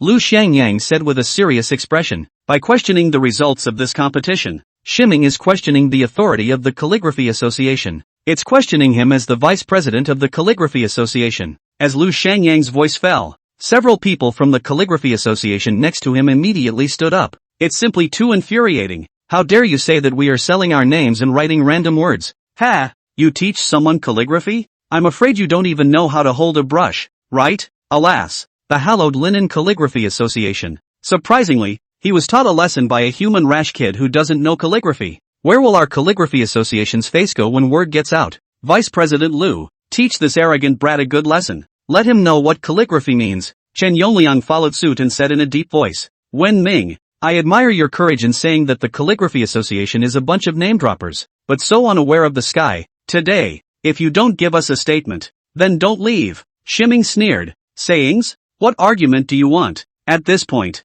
Lu Xiangyang stood out and said, you said you want to teach Xiaotian calligraphy, which means you also know calligraphy. In that case, I'm not asking for much. If you can write a piece of writing that satisfies us, how about we at the Calligraphy Association pretend this matter never happened today? Chapter 135, The Stroke of a Pen Startles the Ghosts and Gods. Chapter 135, The Stroke of a Pen Startles the Ghosts and Gods. As soon as Tian Fuwei's words came out, she immediately became anxious. What does Shiming know about calligraphy? Besides, what's keeping them happy? Is it not up to them to say whether they are satisfied or not? She hurriedly stopped in front of Wen Ming and said, don't be angry. Vice President Liu. What Shiming just said was a momentary whim. The words were not finished. When Ming reached out and interrupted her, saying, they want a statement so badly that, then I'll show them. Let them know that they, the self-proclaimed masters of calligraphy, are nothing. Originally, Wen Ming really didn't bother with these people. These self-proclaimed masters of calligraphy, members of the Calligraphy Association, in the opinion of Wen Ming, it's really about as amateurish as it gets. Even Lu Xiangyang, who had the best calligraphy, could only barely be said to be able to read it. It's just a waste of time to bother with these people. Only these guys were holding on for dear life and had to stretch their faces for him to hit. In that case, he can't be blamed. Let these people see what real calligraphy is. Today, it also saves them from misleading people here. The scene. When they heard Wen Ming's words, the surrounding judges chimed in when they heard Wen Ming's words. Let us know we're nothing? Hubris. Ha! Really big talk. Young people nowadays, can't do anything? Bragging first place. That's called being a dead duck. Let's see how you end up later. Even Tian Fuwei was in a rush. If she had known it would come to this, she wouldn't have called out to Wen Ming to come over. Now that's good. It's gotten to this point. She quickly walked over to Wen Ming and urged, but don't be impulsive. Wen Ming waved his hand and said, it's fine. Trust me. This is his confidence as a generation of calligraphy master. If he can't even handle a small linen calligraphy association,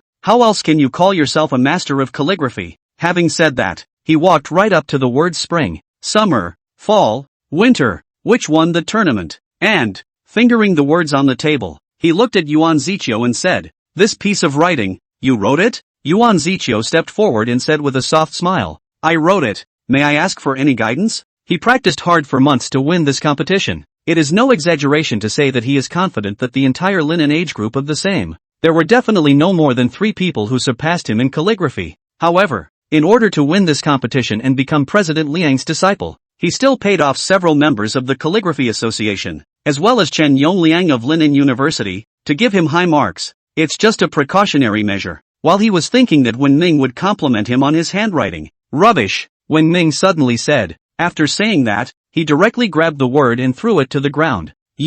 Yuan Ziqiu's eyes glared as he angrily pointed his finger at Wen Ming, directly being so angry that he could not speak. This was his championship work, but it turned out to be thrown to the ground like garbage by Shiming. It is really deceptive. If it weren't for the fact that this was a tournament site, he would have opened his mouth and cursed. The people around him saw the scene and pointed fingers. So arrogant. The calligraphy of the winner of this calligraphy competition. And you call it trash? Who do you think he is? A master calligrapher? It's simply self-defeating. Let's see what words you can write. Especially those girls from the College of Business and Economics. They even jumped directly to their feet and cursed angrily. You're the trash? How dare you accuse Ziqiu Onichan? It really pisses me off. Our family Ziqiu is the best. Our family Ziqiu is the sky. You, a stinking worm, can't even compare to a hair on Ziqiu's head. In the face of the crowd's heckling, Wen Ming was not angry. He just calmly took a piece of rice paper and placed it on the table. Then, pick up the brush that is on the inkstone and gently dab the ink on the inkstone. And while Wen Ming was holding the brush, it was as if something in his mind had been suddenly touched by the countless things related to calligraphy sprang up within his mind all at once. The strokes and strokes that only a grandmaster-level calligraphy master could comprehend. It presented itself in Wen Ming's mind. This moment, Wen Ming stood in front of the table, concentrating on his pen, looking calm on the surface. However, the vast and majestic power and meaning of the brush poured out madly from the tip of the sharp brush. When Lu Xiangyang saw the scene, his eyes instantly widened in surprise. He has immersed himself in calligraphy for the longest time and has the deepest understanding of it. I have also been in contact with all those top calligraphy masters of the Chinese Calligraphy Association. But just now, just when Wen Ming lifted the pen, the majestic and unrestrained strokes and strokes that came out from the tip of the pen, it actually gave him a mountainous feeling. This strong feeling, even when he was confronted with those calligraphy masters of the Chinese Calligraphy Association, all far less. This feeling was just a flash, and it even gave Lu Xiangyang the feeling that he had borne an illusion. When Chen Yongliang saw Wen Ming's appearance, he sneered and said, fooling around. The words were not finished. Lu Xiangyang, who was next to him, hastily pulled him back and told him to keep quiet. Chen Yongliang was about to ask why. Just then, Wen Ming steeped his pen. For a while, the pen was flowing and flowing. Anyone who has achieved great success in calligraphy is like swallowing mountains and rivers wherever his brush stroke goes. Where the brush does not reach the silence, the pen falls to frighten the ghosts and gods. Not as if it were. When Mingzheng picked up the pen and started, he wrote 4 words directly in one go. spring, summer, fall, winter. Lu Shangyang's mouth was wide open from the moment when Ming put pen to paper, until when he finished writing. None of it was closed. Not just him. Everyone in the room, one and all, had their mouths wide open, without mentioning anything else. Let's just say that the strokes emanating from Wen Ming's body, just about everyone in the room had been conquered. Quiet, deadly silence. There was only the sound of jaws dropping to the floor and shattering. At this point, Ming slowly put the brush down and took a step back. Immediately 2 members of the student council came and took out when Ming wrote out the words, "Hang it on the exhibit board." Chen Yongliang glanced at it and snorted lightly. But that's all. With words just like that, how dare you pretend to be in front of us? Tian Fuwei glanced worriedly at Wen Ming. If we don't handle this well today, 2 universities as well as the Calligraphy Association were looking for trouble from Wen Ming at the same time. No matter how much money Wen Ming had, it was impossible for him to get away with it. Just, when she saw Wen Ming was there, she realized that he was just standing there with a bashful expression on his face. It's as if what's in front of him has nothing to do with him. Chen Yongliang such a tendency to the trend of the guy, naturally, cannot really know the calligraphy. It was normal not to recognize that he had long ago reached the return to the basics of the calligraphy of the patriarch. But, Ming looked at Lu Shangyang who stood at the heels of his piece of writing, not moving. This old man has quite a temper, but his calligraphy attainments aren't too low, and if you can't tell, that can only mean that the Linen Calligraphy Association is really just a bunch of boozehounds. Chapter 136, He's not a master, he's a patriarch. Chapter 136, He's not a master, he's a patriarch. Scene. Whether it was the people from the panel of judges or the people from the College of Business and Economics, they all mocked Wen Ming. The writing doesn't look too good either. So powerful just now. I at least thought he was a master in calligraphy. I didn't realize it was a rookie. It's not as good as what Senior Yuan Zichou wrote. Vice President Lu. Teach him a good lesson and let him know the price of insulting calligraphy. That's Vice President Lu. Hurry up. Shut up. Just then, Lu Shangyang suddenly looked agitated and gave a cold shout, interrupting all of these people's words. All the people present looked at Lu Shangyang in surprise. They were completely at a loss as to why Lu Shangyang had suddenly gotten angry. Vice President Lu, what happened to you? Chen Yongliang asked suspiciously. The other members of the Calligraphy Association beside him also asked suspiciously, Vice President Lu, why do you keep staring at this pair of characters? At best, this character can only be said to be readable. Is there a need to stare at it like this? Lu Shangyang, however, did not answer them, but walked to the rice paper with a grave expression, glanced at the back of the rice paper. Next moment, his eyes instantly shrunk together and he exclaimed, what's wrong Vice President Lu? Chen Yongliang asked suspiciously. The others inquired suspiciously, what has Vice President Lu discovered? Is it hard to believe that there's something else about this pair of characters? It can't be that this kid is also a master calligrapher, right? But even a master calligrapher can't write this poorly? Lu Shangyang took a deep breath and said, he's not a master calligrapher. Hearing Lu Shangyang's words, Chen Yongliang immediately snorted lightly and said, he's definitely not a master calligrapher. How old is he? If he can reach the level of a master calligrapher, wouldn't that be? The words were not finished. Lu Shangyang directly said something that made everyone present's jaws drop. He, the calligraphy master. What? Hearing Lu Shangyang's words, all those present exclaimed in shock, including Tian Fuwei. All of them stared in shock. What did you say, Vice President Lu? A calligraphy master? Just him? How is this possible? Are you kidding us, Vice President Lu? There were gasps of surprise all around. Master of Calligraphy and Grandmaster of Calligraphy, although there is only a one-word difference, but it is the difference between heaven and earth. Not to mention Lu Shangyang, even the President Liang Qingping in front of a calligraphy master, and only kneeling. I'm not kidding. Lu Shangyang took a deep breath and said, I know this matter is hard to believe. Think it's too unbelievable, but look closely at these 4 words. Hearing Lu Shangyang's words, everyone at the scene all looked over toward Wen Ming's piece of writing. 4 words, spring, summer, fall and winter. It looks mediocre. It's smooth at best. Nothing else really stands out. Only 2 of them from the Calligraphy Association had a look of surprise on their faces. This word is not simple, one of the middle-aged men exclaimed. When the surrounding people heard this, they asked in confusion, what do you mean? Where is it not simple? The middle-aged man took a deep breath and said, you guys just look at these 4 words and think they're smooth. But this was exactly the realm that could be achieved by reaching the realm of returning to the basics. What's more important is the meaning contained in these 4 words. Don't keep looking back and forth. Instead, stare at one of them. For example, the word spring. Does it have the feeling of a bright spring day? A spring breeze caressing your face? Hearing the middle-aged man's words, Everyone present all looked at the character Spring. It was just that they were able to feel a little special at best, but they couldn't tell where. At this point, Lu Shangyang said, "Old brother Joe is right. This character is a system of its own. Spring is like a fresh breeze caressing your face. Summer is like a scorching sun. Fall is like a high wind. Winter is like a snow-capped. Such a character, compared to the one by Yuan Zichou just now, is like a heaven and a hell." Saying that, taking up Yuan Zichou's piece of writing and placing it underneath Wenming's piece of writing, made a comparison. Now when you compare them, the highs and lows are obvious. Just now, when I looked at Yuan Zichou's handwriting, I could still feel good about it, but now compared with Wenming this word, but suddenly realized that really with the same as a messy painting. But even if this piece of writing is good, we can't say Wenming's calligraphy has reached it, can we? How old is he? Chen Yongliang asked with a frown on his face. He didn't want to believe, no matter what, that Wenming even had a patriarchal level of calligraphy. This is simply too much to contemplate. When the others heard this question, they also looked at Lu Shangyang. They also didn't want to believe that, as old as Shiming was, how can the average person who is not even an introductory calligrapher be a master of calligraphy? Lu Shangyang said in a deep voice, "The calligraphy world doesn't judge heroes by their age, but rather those who have attained it. If you still can't believe it, then come see here."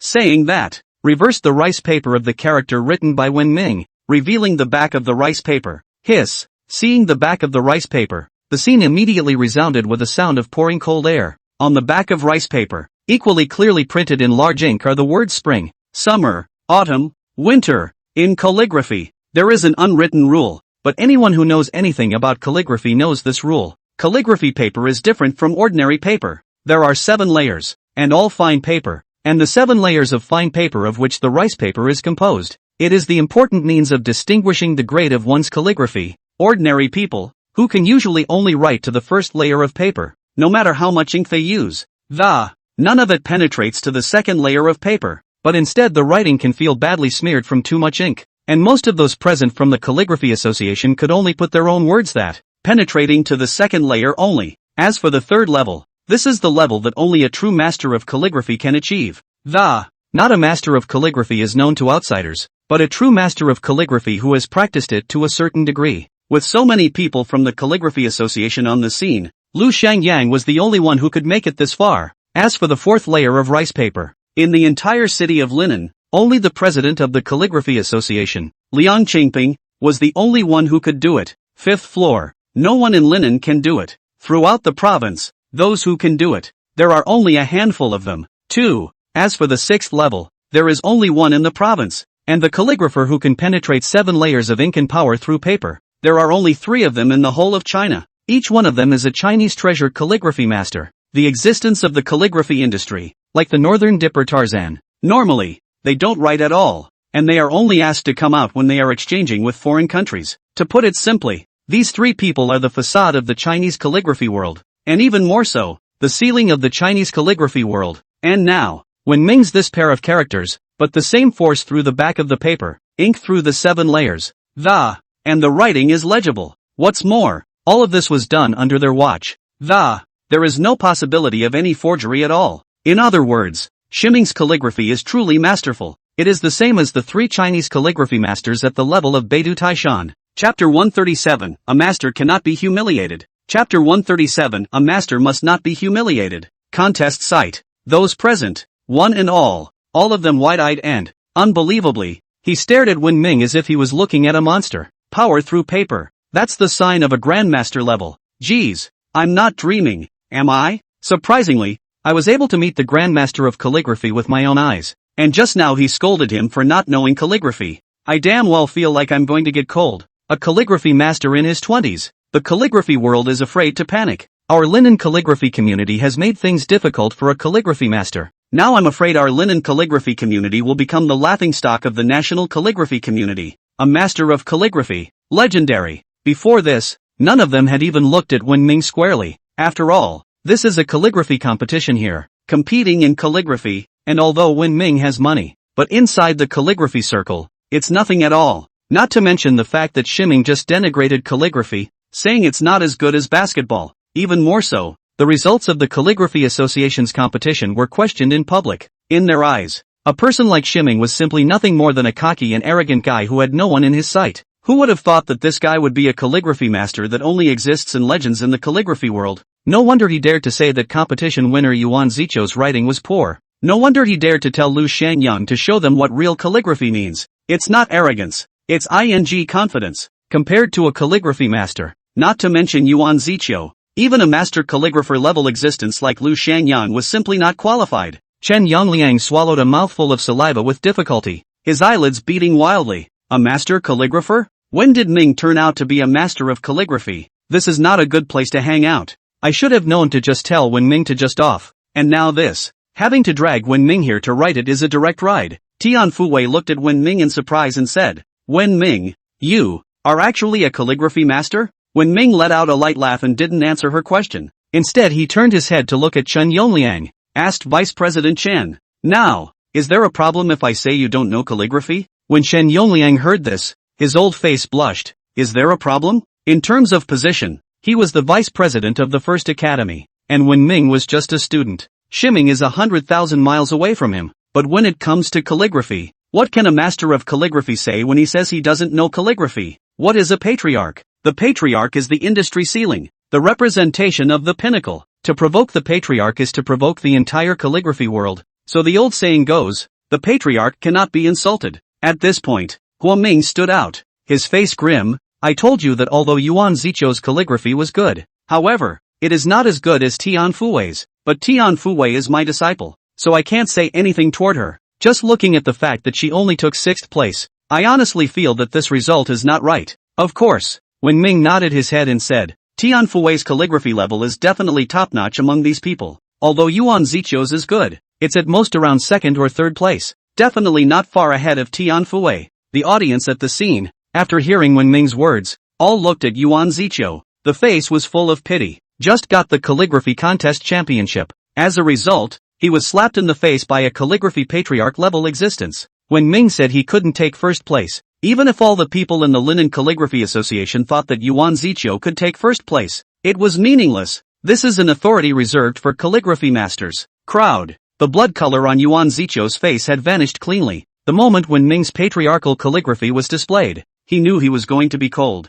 The title of Master of Calligraphy was enough to directly crush him to death. He has exerted all his powers, and at great expense, just for the sake of being able to get a personal transmission from the president of the Linen Calligraphy Association, and for the sake of being able to have a place in the calligraphy world. On the contrary, Wen Ming, the moment he appeared, he directly stood at the very pinnacle, becoming an existence that he couldn't even look up to. This fact, straight away, struck him so hard that he couldn't breathe. Patriarch please wait a moment, I will immediately call the president to come over, Lu Shangyang said excitedly. After saying that, he immediately called the president of the Calligraphy Association, excitedly informing him of the news here. Meanwhile, the other leaders of Linen University who were present also began to inform Cui Ziyuan, an inter-university calligraphy competition. The appearance of a Taishan Beidou level patriarchal existence of the calligraphy realm had completely exceeded the limits of what they could cope with. Yeah, this moment, the students of Linen University, all of a sudden, cheered. Wen Ming, you're too good. ***. It's hot to watch. Calligraphy patriarch. My goodness. The ceiling of Chinese calligraphy. This is too powerful. I told you Tian Fuwei should have taken 1st place. Exactly. There's definitely something fishy here. I request that patriarch he conduct a strict investigation. I request that patriarch he investigate strictly to the end. Wen Ming looked at Chen Yongliang and said, Vice President Chen, tell us what's going on. Nothing. Chen Yongliang shook his head. Wen Ming sneered and looked at the other judges. Do you guys have nothing to say either? Seeing Wen Ming's eyes, these people immediately lowered their heads, but none of them dared to say anything. Say what? That they took favors from Yuan Zichou? In front of all these people? Just kidding. If that were the case, they wouldn't have to continue to hang around in the calligraphy world in the future. Wen Ming nodded and said, alright, then let's wait for Liang Qingping to come and we'll have a good talk. Not a moment too soon. Cui Ziyuan, Dean of Linen University, and Liang Qingping, President of the Calligraphy Association, almost simultaneous arrivals. Liang Qingping was an old man in his 60s, dressed in a tang suit. He looked very spry. The reward for the winner of this calligraphy competition is to be able to become Liang Qingping's disciple, getting his calligraphy personally. More than 200 students entered the calligraphy contest, all for this prize. All are yearning for this reward. After all, To be able to get a personal transmission from the president of the Linen Calligraphy Association. It is not only that the level of calligraphy can be improved quickly, but it is also a very honorable thing. Yuan Ziqiu even went so far as to spend a lot of money to bribe the jury for this reward. Hello, President Liang. Hello, Dean Choi. Those present greeted. Cui Ziyuan nodded to them, then looked to Wen Ming with a slight raise of his eyebrows. This guy. It's still really unsettling. Yesterday, because of Ding Guanquan's incident, it was a big deal, and it even caught fire right on top of Shaky. I've taken a lot of calls from reporters this morning, and I haven't even wiped my ass clean yet. It ended up being such a big deal for him again. Calligraphy patriarch, trashing the field for a tripartite agreement on a calligraphy contest. Cui Ziyuan couldn't help but want to give Wen Ming a thumbs up. You're awesome. When Lu Shangyang saw Liang Qingping, he immediately greeted him and said, President Liang, the word of the patriarch? Liang Qingping couldn't wait to ask as soon as he arrived. Chapter 138, a word for $1 million. Chapter 138, a word for $1 million. Over here, Lu Shangyang led Liang Qingping towards the pair of spring, summer, autumn and winter. Just looking at it, Liang Qingping then said excitedly, good word, good character. He had the deepest attainments in calligraphy, and at a glance, he could see that the writing was extraordinary. Xiangyang, what about the calligraphy master you mentioned? Liang Qingping asked Lu Shangyang excitedly. Lu Shangyang led Liang Qingping to Wen Ming and introduced him. The patriarch is this. Name is Wen Ming, a student at Linen University. When Cui Ziyuan heard this, a look of self-satisfaction appeared on his face. Although, this guy, Shiming, made him feel quite a headache, and he doesn't have much interest in calligraphy. But their school had produced a master of the calligraphy world, and more importantly, it was a current college student, so he felt like his face was glowing. Liang Qingping froze for quite a while when he saw Wen Ming. Only then was he surprised. That word is really written by you? The Wen Ming in front of him was simply too young. It was even frighteningly young. Looking at the entire Linen Calligraphy Association,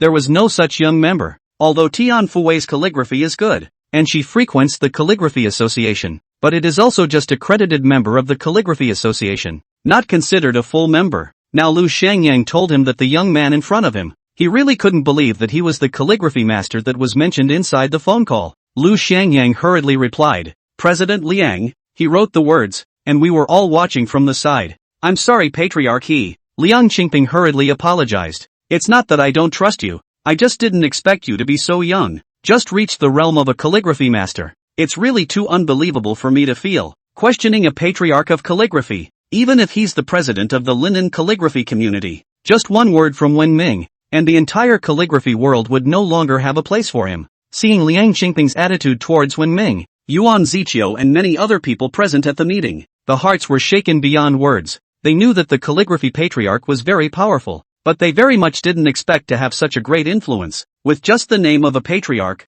he was able to make the president of the Linen Calligraphy Association bow his head. Shiming waved his hand and said, It's okay, these don't matter. Thank you, Patriarch he, for your generosity. Liang Qingping said excitedly, Can I take the liberty of asking? Is this calligraphy of Patriarch he willing to sell? I'll offer $1 million.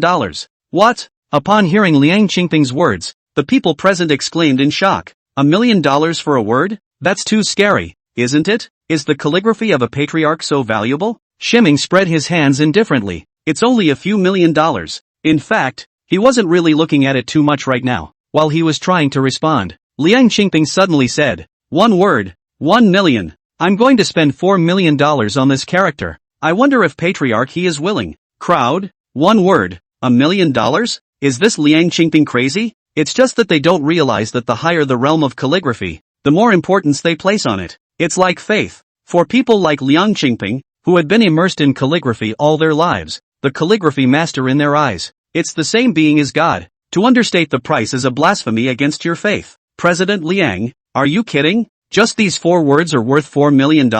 Choi Jaiwan asked with wide eyes. Liang Qingping took a deep breath and said, 4 million, for a calligraphy master's character. $1 million a character. Only less. If I wasn't limited by my finances, I'd be willing to spend any amount of money. Crowd. After hearing Liang Qingping's words, these people no longer knew what to say. Though they are all lovers of calligraphy, let's spend $4 million on 4 characters. It still feels unacceptable to them. Let's not talk about 4 million. They don't even want 40,000. Because they don't really feel too deeply about what patriarchal calligraphy, completely unable to comprehend the meaning contained therein. Only the likes of Liang Qingping, whose calligraphy has reached a certain level of attainment. This, coupled with the fact that he himself was at the bottleneck of the current calligraphy realm and had been unable to make a breakthrough, was the reason why he wanted to get the calligraphy of the patriarch to study at all costs. For a moment, all the people present looked enviously at Wen Ming. $1 million a word. This is nothing short of a money grab. When Shiming saw Liang Qingping's excitement,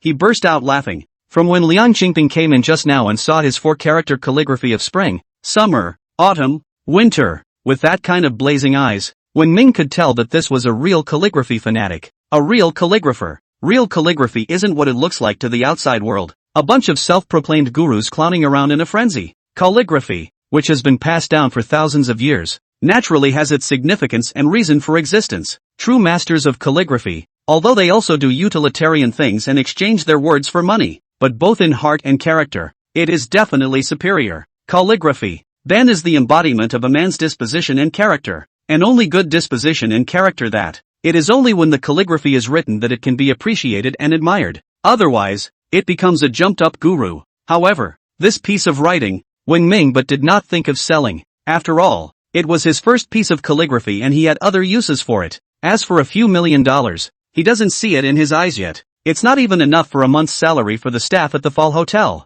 Sorry, not for sale. Shiming shook his head. Hiss. Hearing Wen Ming's words, the surrounding students let out a gasp in unison. What's wrong with the world? One would rather buy 4 words for $4 million.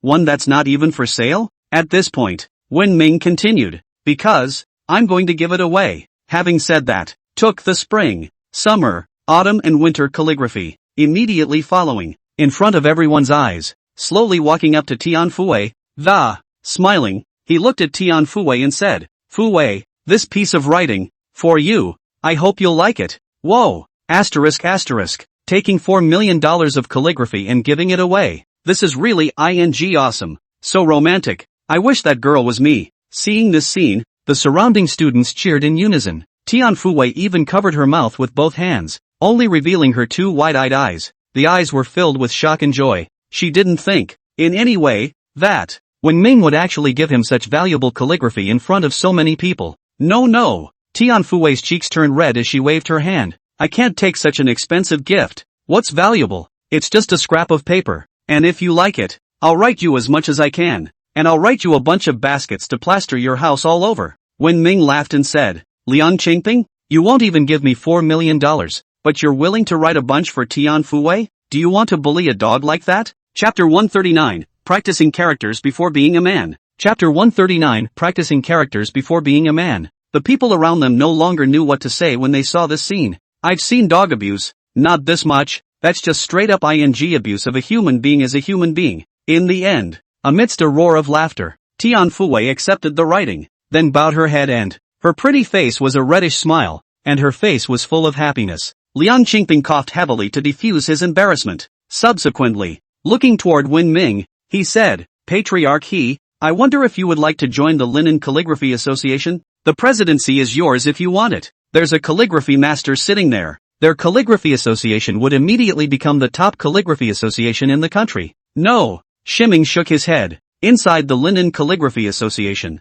it's all a bunch of people who are greedy for ink, and those who sell their names in honor. I'd better not go and join in the fun, lest I see too many disturbances. Liang Qingping's face turned white when he heard this. A calligraphy master berates their calligraphy association, and if word of this spreads in the calligraphy world, they, the Linen Calligraphy community, I'm afraid, will become the laughingstock of the entire industry. I'm sorry, Patriarch may I ask where the Linen Calligraphy Association has disappointed you? Liang Qingping asked timidly. When Ming's eyes narrowed slightly, looking toward Chen Yongliang, he said, then we'll have to ask Vice President Chen and their judges. The crowd, who were still excited, suddenly came back to their senses when they heard Wen Ming's words. A look of excitement emerged in his eyes. Here we go. What are you all looking at me for? Chen Yongliang asked in a shocked voice. Ha! Shiming sneered and said, what for? That's something you have to ask yourself. Can you tell us how that spring, summer, autumn and winter was named the winner of the calligraphy competition before? The voice falls. Liang Qingping's expression stared as he said in a deep voice to Chen Yongliang. Chen Yongliang, what does Patriarch mean by that? Others are afraid of Chen Yongliang, the vice president of Linen University, but Liang Qingping is not afraid. Cui Ziyuan followed suit and stood out. Vice President Chen, what's going on? How am I supposed to know what's going on? Chen Yongliang said excitedly. He is simply talking nonsense. The winner of the calligraphy competition is the result of all of us judging. Even if you are a calligraphy master, you can't accuse us indiscriminately. Shiming sneered. Is that so? Having said that, picking up the words written by Tian Fuwei just now, and then placing them in front of Yuan Ziqiu's words, turning to Liang Qingping, he asked, President Liang, what do you think? Which of these two characters is better? Liang Qingping glanced at it and immediately pointed at Tian Fuwei's piece of writing and said, this piece of writing, it's a great piece of calligraphy, and the most important thing is that you can see the sentiment in it. On the contrary, the other one, too much focus on form at the expense of feeling, falling short. Wen Ming heatedly laughed. But this character you're talking about, in this calligraphy competition, it only took 6th place, whereas this calligraphy, which you say fell short, took 1st place. It's a full dozen points higher than 6th place. Liang Qingping frowned. Rather, he didn't know what had happened during the match, but as a human being old enough to exist in A, it's also clear what's going on here. What the hell is going on? Liang Qingping glared angrily at the people from the Calligraphy Association.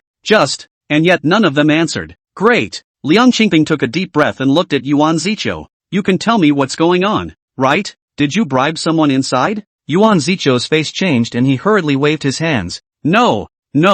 How could I do something like possibly bribe the judges? This kind of thing, even if he did it, he wouldn't dare admit it. Really? Wen Ming sneered and said, this thing called calligraphy, good is good, bad is bad. Your calligraphy is laid out here, yet you took 1st place. Do you think that if Chairman Liang genuinely checks what you've done, wouldn't you be able to find out? If you tell me now, I can keep Chairman Liang off your back, but if we wait for the investigation to come out, it won't be so simple. When Yuan Ziqiu heard this, the blood on his face instantly disappeared cleanly. He knew Wen Ming wasn't an attempt to intimidate him. With the influence of the calligraphy patriarch demonstrated by Wen Ming just now, all that was needed was a word from him. Not only the Linen Calligraphy Association, but even people from the Provincial Calligraphy Association will step in, including their College of Business and Economics, who won't dare to sit back and do nothing. In that case, the little tricks he had done could not be concealed at all. When the time comes, not only will the people from the Calligraphy Association not spare him,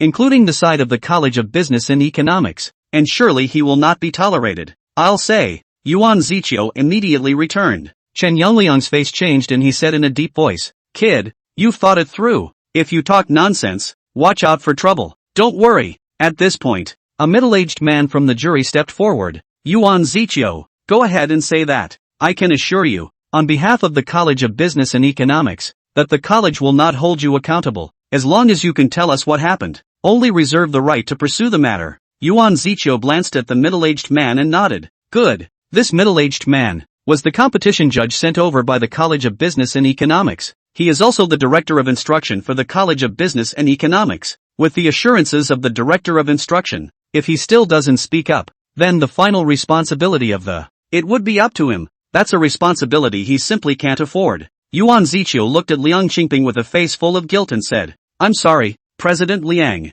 I'm really so passionate about calligraphy. Ever since I first saw it when I was a kid, I've been crazy about it. It's just a shame that if you want to practice calligraphy well, you have to have the guidance of a famous teacher, and you simply can't practice by yourself. And the reward for this competition is that you can become President Liang's disciple, and in order to get the reward for the competition, so I paid off a couple of the judges to give me high scores. Speaking later, Yuan Ziqiu directly lowered his head. In front of so many people, he knew he was ashamed to tell such a scandalous story. But if we don't say anything, it's going to be more than just a shame later on. The weight of this he held very clearly. Hearing Yuan Ziqiu's words, all the people present stared in surprise. No wonder Yuan Ziqiu was able to win the championship, buying off a couple of judges, plus favoritism from the College of Business and Economics itself. Even the people on the jury at Linen University were bribed, so it would be strange if they didn't win. Chen Yongliang went so far as to take money from students from outside the school and give low grades to students from our school. Let the out-of-state student win.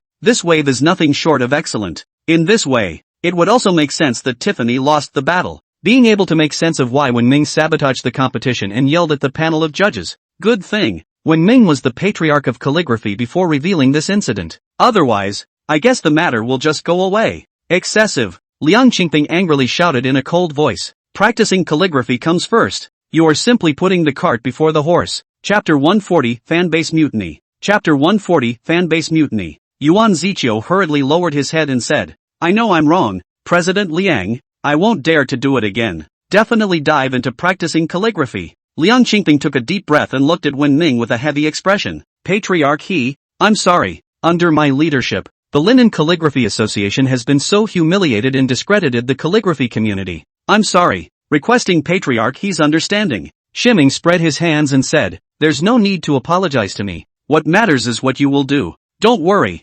Patriarch I will definitely deal with this matter seriously. Liang Qingping finished, twisting his head toward the jury. I don't care what you do or what school you lead. Whoever accepts a bribe, from now on, you are fired. Liang Qingping droned in a deep voice. When these people heard this, they couldn't help but step back. With these words, Liang Qingping is basically announcing that he is saying goodbye to the calligraphy world in the future. Meanwhile, Cui Ziyuan stepped forward and said, Chen Yongliang, as the vice dean of Linen University, a judge for a calligraphy competition and yet you do such a thing. I will ask my superiors to punish you and dismiss you from your position. Chen Yongliang's face changed and he couldn't help but take a step back. There was nothing he could do about it now. Once this matter becomes a big deal, dismissal and suspension is a minor matter, and there is even a possibility of imprisonment. Having said that, looking towards Wen Ming, he said, Wen Ming, you did a great job this time. If it wasn't for you, this joint competition between the two schools might turn out to be a joke.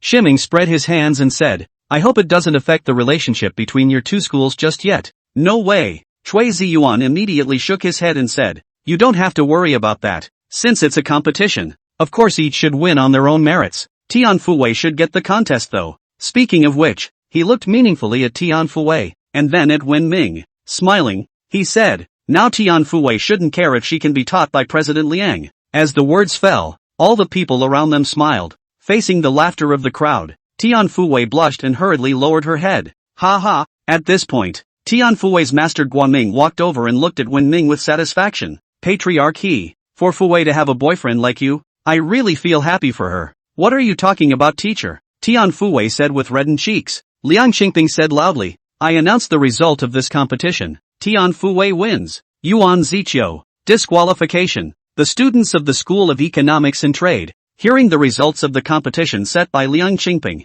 This time, not a single person dares to object anymore. It was indeed Yuan Ziqiu who did the wrong thing. What can they do? In comparison, this little brother of the calligraphy patriarch of Linen University is going to be more handsome and charming, especially this nice sharp side face. It's just mesmerizing. Just for a moment, these girls who were originally cheering on Yuan Ziqiu, the school weed, changed their targets all of a sudden, playing up to when it's time to tweet. But all of this, Wen Ming didn't know in the slightest. Inside the playing field, Lu Xiangyang smiled and said to Tian Fuwei, Xiao Tian, congratulations, this time I can get personal guidance from President Liang. Don't, I wouldn't dare to make an offering. Liang Qingping hurriedly waved his hand and said, Xiao Tian is Patriarch He's girlfriend. In front of Patriarch He, I'm just playing a big sword in front of Guangong. Looking for shame, President Liang, you make fun of me too. Tian Fuwei glared at Liang Qingping in dissatisfaction. Seeing this scene, Liang Qingping and Lu Xiangyang, these old guys, all laughed out loud. Wen Ming scratched his paw and said to Liang Qingping, President Liang doesn't need to be presumptuous. Calligraphy does not distinguish between high and low. The most important thing is that devotion to calligraphy. Nothing else matters. Patriarch He taught me a lesson. Liang Qingping hurriedly nodded in agreement. Although according to his age, he was more than enough to be Wen Ming's grandfather. But the master of calligraphy is the master. In terms of calligraphy, he could at best be considered a disciple of Wen Ming. After a brief courtesy, Liang Qingping left with the Calligraphy Association. Before he left, he assured Wen Ming that in the future, at the entrance of the Linen Calligraphy Association, open for Wen Ming at any time, as long as Wen Ming is willing to come, is the president of the Linen Calligraphy Association. Cui Ziyuan also said to Wen Ming, come to my office later, I'll meet you there. Having said that, walking toward the office building, the leaders of the College of Business and Economics walked away with the students who had gathered around them, but a dozen or so girls stayed behind. These girls,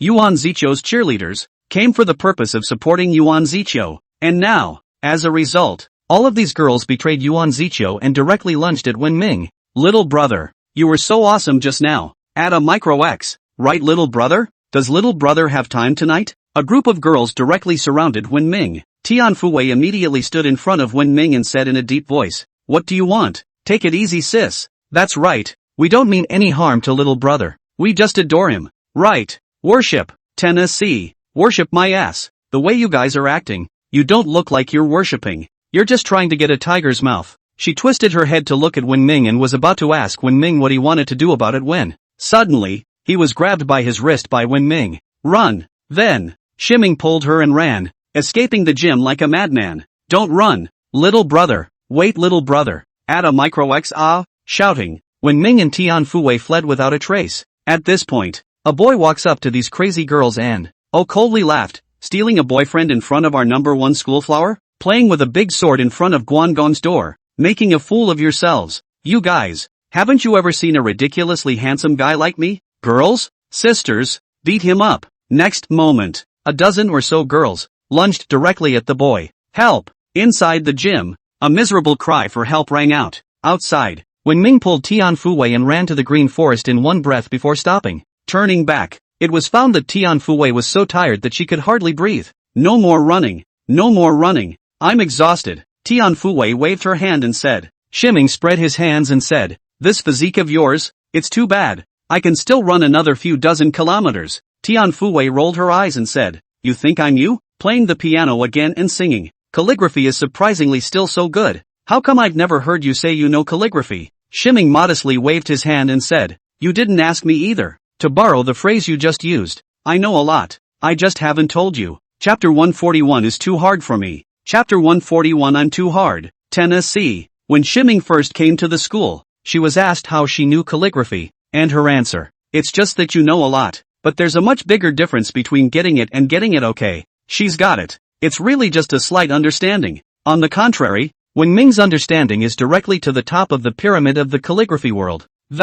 Seconds to the point of killing all the calligraphers in China. She had been a little worried about Wen Ming when he had stood up for her just now. As a result, who would have thought that Shiming was a calligraphy master? No wonder this guy is so heavy-handed. No wonder he's not the least bit flustered. So that's what I'm counting on. Wen Ming, I have to admit that you, this guy, are really a pervert. I don't know. Tian Fuwei had to sigh. Wen Ming modestly smiled and said, I can only say it's barely okay. Tian Fuwei, surprised face? You're barely okay with the calligraphy master? So what's the real deal? Tian Fuwei took a deep breath and said, I don't care. Anyway, I'll leave the task of teaching me calligraphy to you from now on. No refusal. With Shi Ming, the great master of calligraphy, why did she still work so hard to find Liang Qingping to teach her? Isn't Shiming a better and more careful teacher than Liang Qingping? Row. Shiming hurriedly said, it's too hard for me, teaching you how to play the piano, and teaching you how to draw, and no paycheck kind of thing. What? Not willing?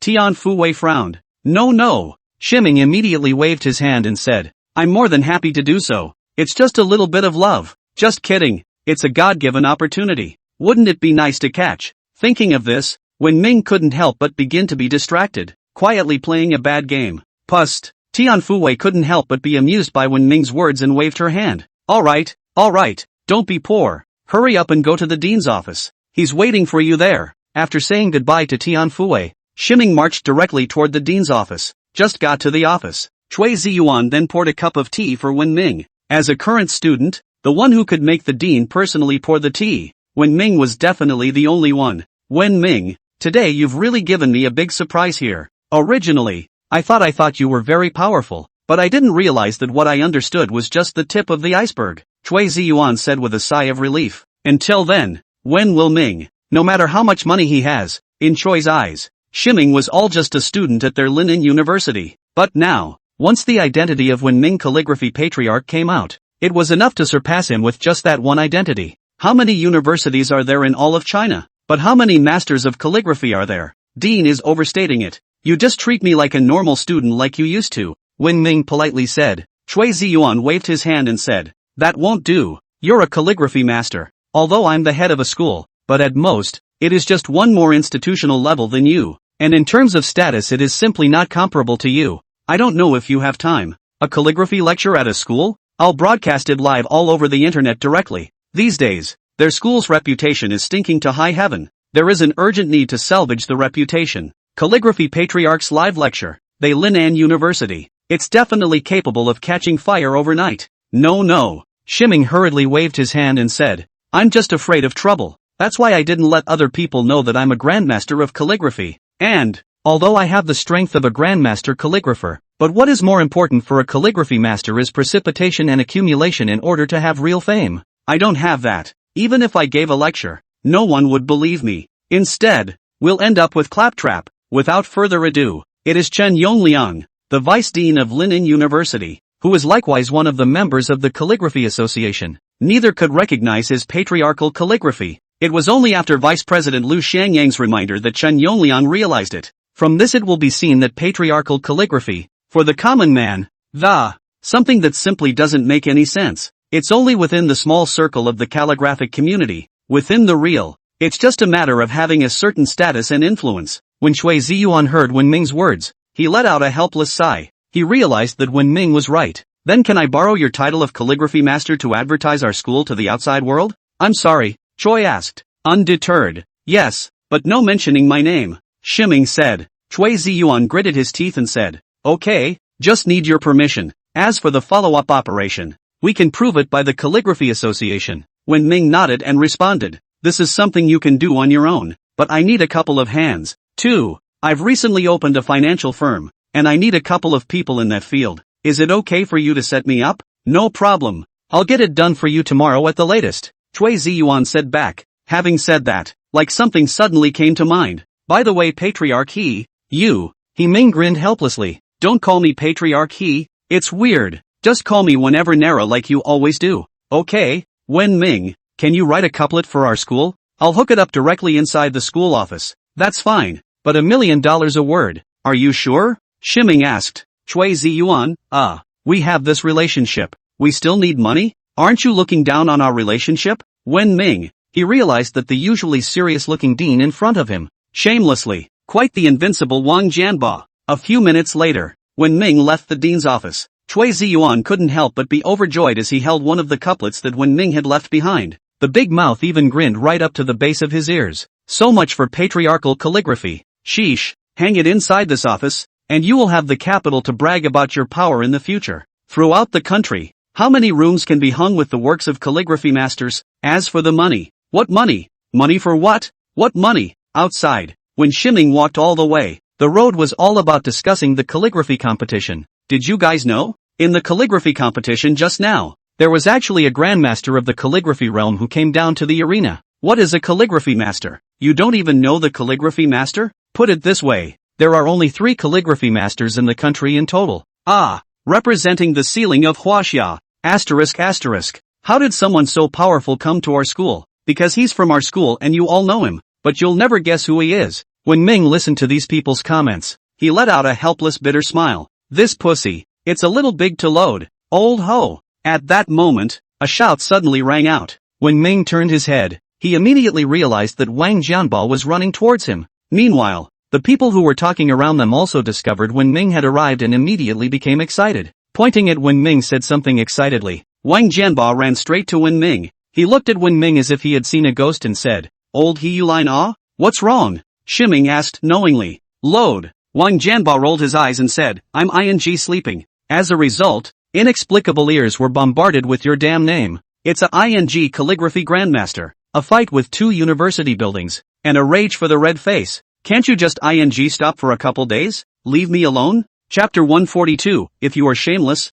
you are invincible. Chapter 142, a man with no face is invincible. Wen Ming, he wants to clear his head. 2. Critical strength doesn't allow it. By the way, something happened to that pussy Qin Jijun's family, do you know? Wang Jianba suddenly said.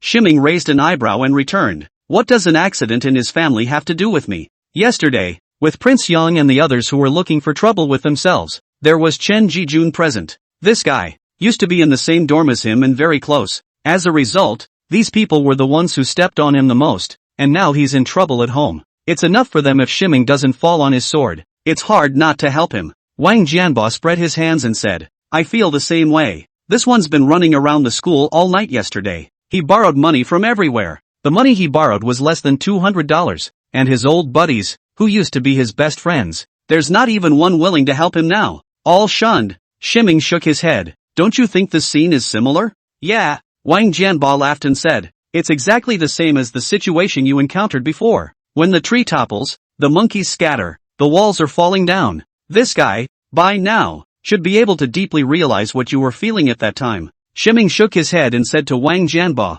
let's not talk about this matter. You blackballed me last night? And you have the nerve to say it? Wang Jianba sneered and said, if you don't misbehave, will I pull you black? Wen Ming, there you are. At that moment, Tian Fuwei suddenly walked over. Just now, she met at the small garden in front of the office building, as she had arranged with Wen Ming. I ended up waiting for a long conference without seeing anyone. Wen Ming pointed to Wang Jianba and said, talk to old Wang for a few minutes. Having said that, looking toward Wang Jianba, he said, Brother Bo, you should still be busy, right? Wang Jianba froze for a moment, and then immediately tilted his head to the sky, and, with a face of admiration, he said, the sun is so big today, don't you think it's old?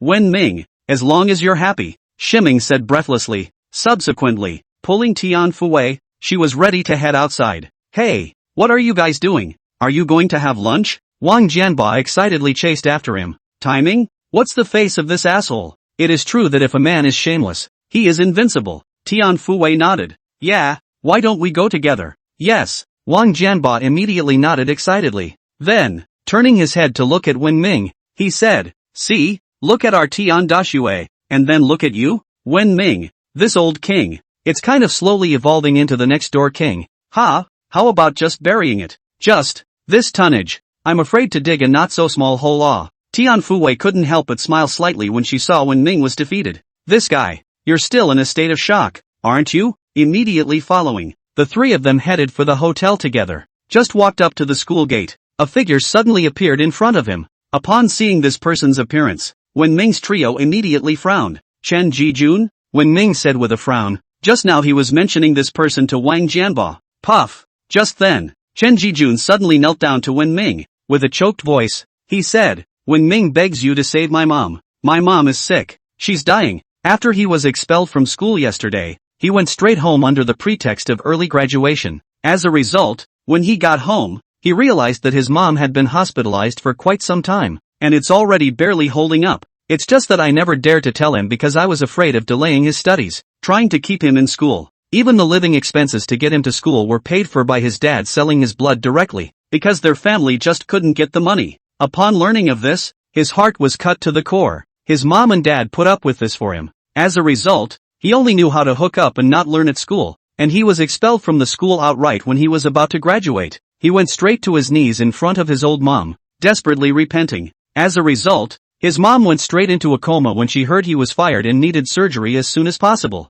And for the surgery, it will cost over $600,000. They sold the family house and all the land. They used all the means. It only came out to $300,000. The remaining $300,000. It's true that you can't get it out. Even relatives and friends have been borrowed, but they can't come up with any money at all. He ran to the school, looking for Su Kaming, Prince Yang and others, because these were his best friends, the ones who'd carried guns together and dealt with when Ming had been. As a result, he was directly pushed out by Prince Yang. He ran to Fan Yunhai because he went to deal with Wen Ming in order to curry favor with Fan Yunhai. The result was struck by Fan Yunhai. He went back to the other students. But, as in the previous situation that Wen Ming faced, when it comes to borrowing money, all of them left him. Even his brothers, who he usually considered his best, immediately drew a line in the sand with him. Until this moment, he had never deeply realized when Wen Ming was betrayed by his brother, that agonizing feeling, and his mother's chance for surgery.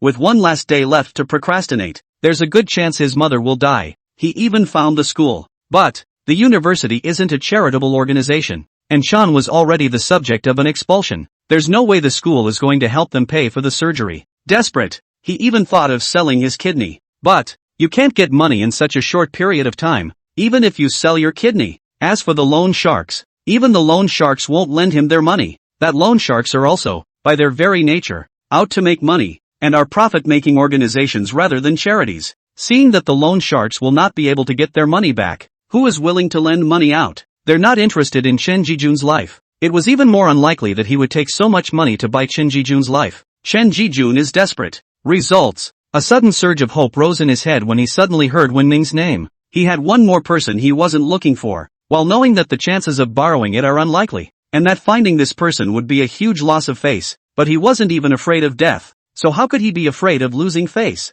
So he ran here and blocked Wen Ming's way. When Ming looked at the miserable Chen Jijun, his brows furrowed as he said, Your mother is sick. You go straight to the doctor. Why are you looking for me? I'm not a doctor. Sorry, I have things to do. Bye. Shimming didn't bother with this kind of nonsense. There is a first day before the 15th. When you guys hated to get me killed to please Fan Yunhai. Now you're in trouble and you come to me. What's wrong with you? When Ming is about to leave with Tian Fuwei. Just as he moved on his side, Chen Jijun immediately climbed in front of him. Wen Ming, my mom is really close to not being able to hold it together. He's gotten seriously ill. I need 600,000 yuan for the operation, and I'm still 300,000 yuan short, so I really can't come up with the money. Please help me. Save my mom. Chapter 143, Born to be a Human Being, Please Stay Kind. Chapter 143, Born to be Kind. Please stay kind. The commotion over here attracted the attention of many passing students. Upon seeing Chen Jijun,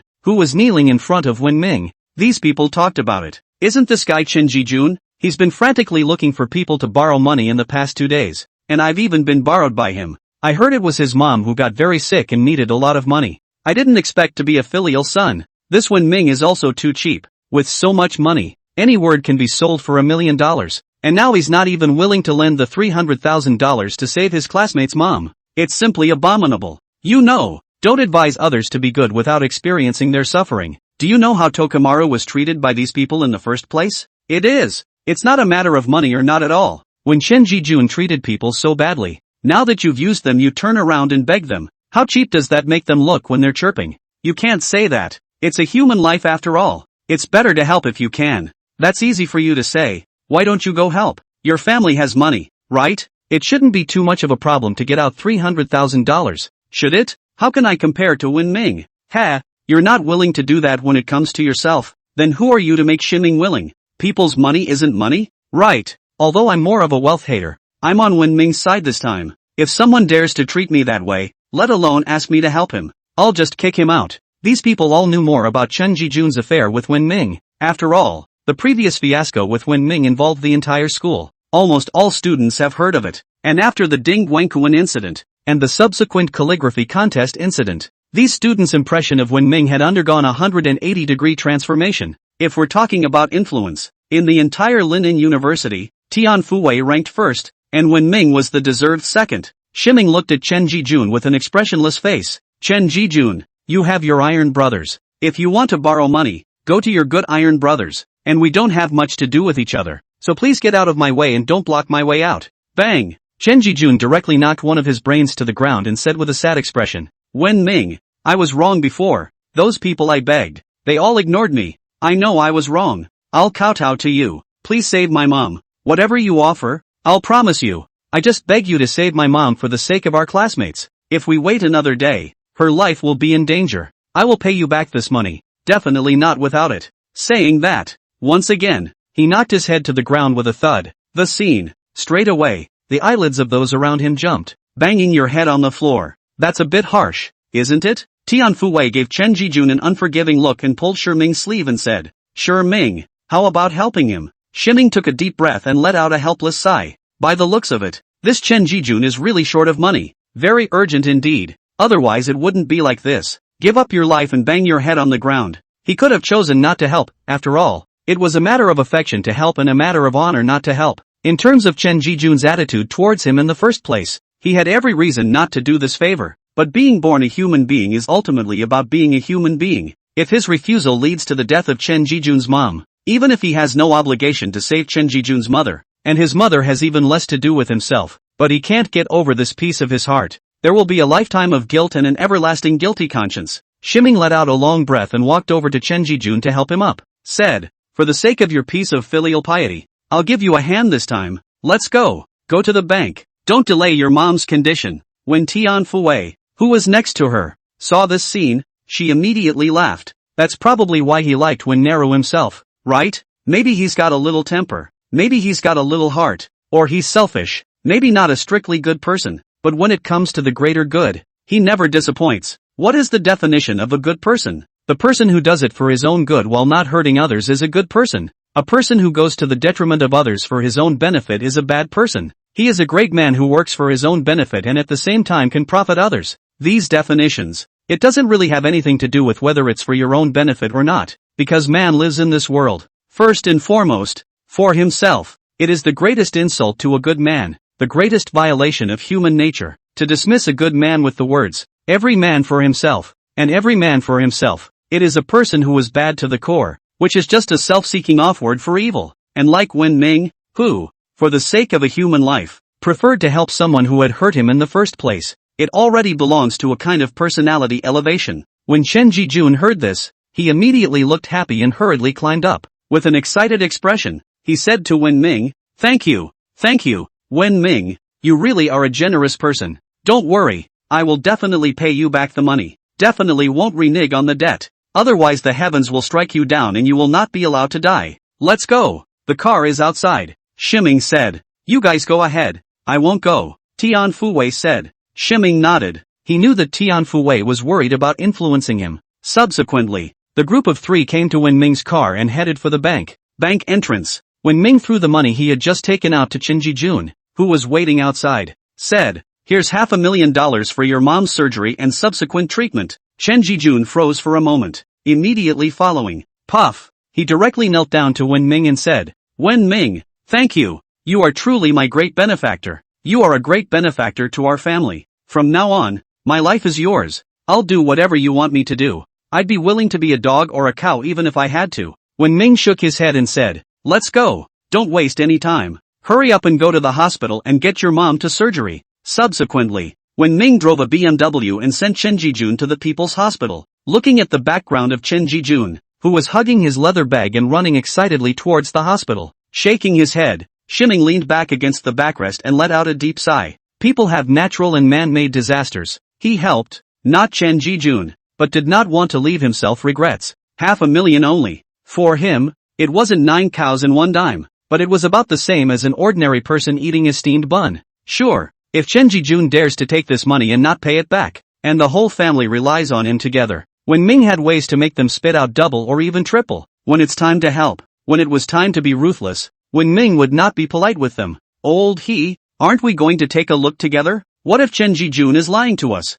Wen Ming shook his head. No. From the anxiety and eagerness shown by Chen Jijun, his mother's serious illness this point cannot be false. Otherwise Wen Ming wouldn't have taken $500,000 out and lent it to him. Chapter 144, The Pass Arrives. Chapter 144, The Pass Arrives. It was almost 1 o'clock when I got out of the hospital. When Ming brought Wang Jianba to casually eat outside. When he came out, it was almost 3 o'clock. Looking at Wang Jianba, who was like a cowhide, when Ming was found. This bastard made it clear that he was trying to destroy his two-person world with Tian Fuwei. With this one would not want to get along well with Tian Fuwei in a piece together. Old Wang, I realize that you are getting more and more inappropriate. Shiming suddenly said to Wang Jianba. Wang Jianba laughed and said, who was inappropriate first? Wen Ming. Got it. Go home honestly. Sure enough, Wang Jianba stuck around again. When Ming was finding out that he shouldn't have told him at all, himself about asking Choi to help find someone. Now that's good. Wang Jianba,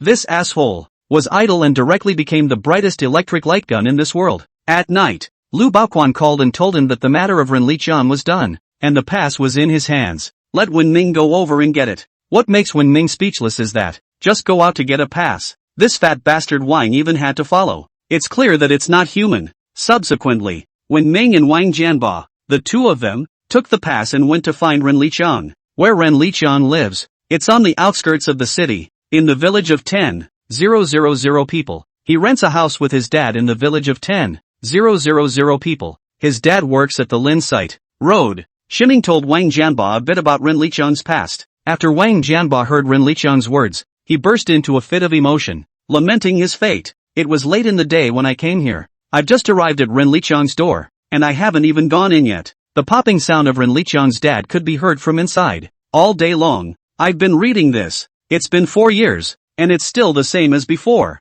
What the? The door was open. Inside was a rough room that hadn't even been furnished, not even scraped and whitewashed. The whole room looked very dark, and in the living room location of the room, there was a lamp hanging above. At this time Ren Liqian was sitting on top of a small matzah under the lamp. In his hand, he was looking intently at a book whose cover had long since worn out, and next to him, standing there was a man in his 50s with a cigarette in his mouth, none other than Ren Liqian's dad, Ren Luyang. When Ren Luyang saw Ren Liqian ignoring him, he was furious, directly snatched the book and slammed it to the ground, and said angrily, let you read it again. Let you find a job and you don't. Let you go to the construction site and you don't. Just look around. What's the use of looking? Can you see the money? Ha! Ren was about to speak. Just then, he caught a glimpse of Wen Ming and Wang Jianbo standing at the door and immediately stood up and walked to the door. Puzzled, he said, Wen Ming, why are you here? Ren Luyang also saw Wen Ming, holding a cigarette, walked to the door, up and down to examine Wen Ming. Tilting his head, he said, who are you? What are you doing in our house at night? Saying that, reaching down, he took the cigarette off the inside of his mouth, then raised it in the air and, a cool cigarette holder pose. I'm Shichiming, Li Chang's classmate, here to help him deliver his pass. Wen Ming returned. After saying that, he pulled out a college entrance exam pass from his pocket. Ren Liuyan's eyes narrowed as he suddenly said, I remember you. 4 years ago it was also you kid that ran to our house to give Liechtenstein his pass, didn't you? 4 years ago when Liqiang just graduated, Ren Liang let Ren Liqiang go to work. The result is that the boy in front of me, hard to send over Ren Liqiang a pass. Let Ren Liqiang stay to participate in the high school entrance examination before going to the south. 4 years have passed. The kid in front of him had changed a lot, but you could still see a shadow of what he was back then. Shiming nodded. Yeah, it's me. I'm here to give Li Chang his pass again now. Hope, you're giving it away. My ass. Ren Luyang angry interrupted Wen Ming words. These days Li Qiang all day holding a broken book squatting here to see. It is you ghost, right? You Dad. Ren Liqiang interrupted Ren Luyang and said, I want to try for college again. I don't want to be like this for the rest of my life. I don't want to be like you and have to live here in a shady little inside for the rest of my life. What's wrong with being like an old man? Ren Luyang angrily and coldly shouted, the old man gave birth to you. Look down on the old man is not it? I'll beat you to death. You don't even look at yourself. You want to be a white-collar worker? Are you capable of that? You're a loser who changes factories and closes them down. Who can't even work as a security guard. Even if you read more books, you're still a loser. Ren Liqiang lowered his head and didn't say a word, but he clenched his fists tightly. Uncle Ren, Shiming suddenly shouted. Do what? Ren Luyang glared at Wen Ming and said. Wen Ming took a deep breath and said, I have a very good job I'd like to give to you. Start with $1 million a year. Can revolutionize your life.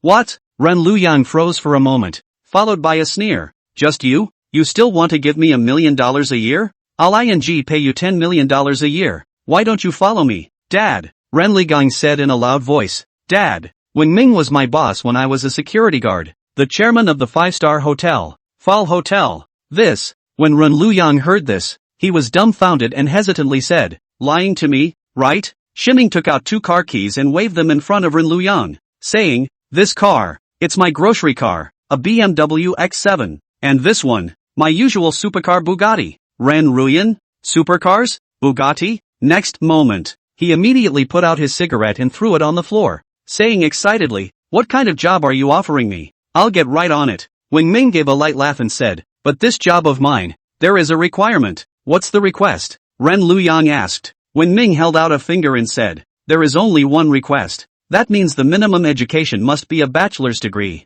You, okay? Ren Luyang shook his head. I don't have any, but I have more work experience than an undergraduate student that. More life experience. Far more than most undergraduates. Wen Ming shook his head inside. Then do you know about the Matthew effect? Do you know the watch theorem? Do you know the zero-sum game principle? Do you know the Washington law of cooperation? Do you know the rule of 2 or 8? Crucially, do you have a positive outlook on life? If you can't even pass this basic threshold, how can you change your life? With all your philistinism and cunning, and endless resentment and hostility, you can't earn money by reading. And reading doesn't directly make a person successful. But, the chest is as empty as a valley, and the belly is full of poetry and books. Only if you make yourself good enough to be appreciated by more people. It's also the only way to be more successful. This era has long since ceased to be the era of the 80s and 90s when gold was everywhere. More not see an opportunity as long as you can seize the era of skyrocketing. Now is the era of big data. Is the era of win-win cooperation. Is the era of mutual benefit. And the university. It's a threshold. How can we integrate into a world of win-win cooperation and mutual benefit if we cannot even step over the threshold? Still holding on to the 80s and 90s mentality for the current era.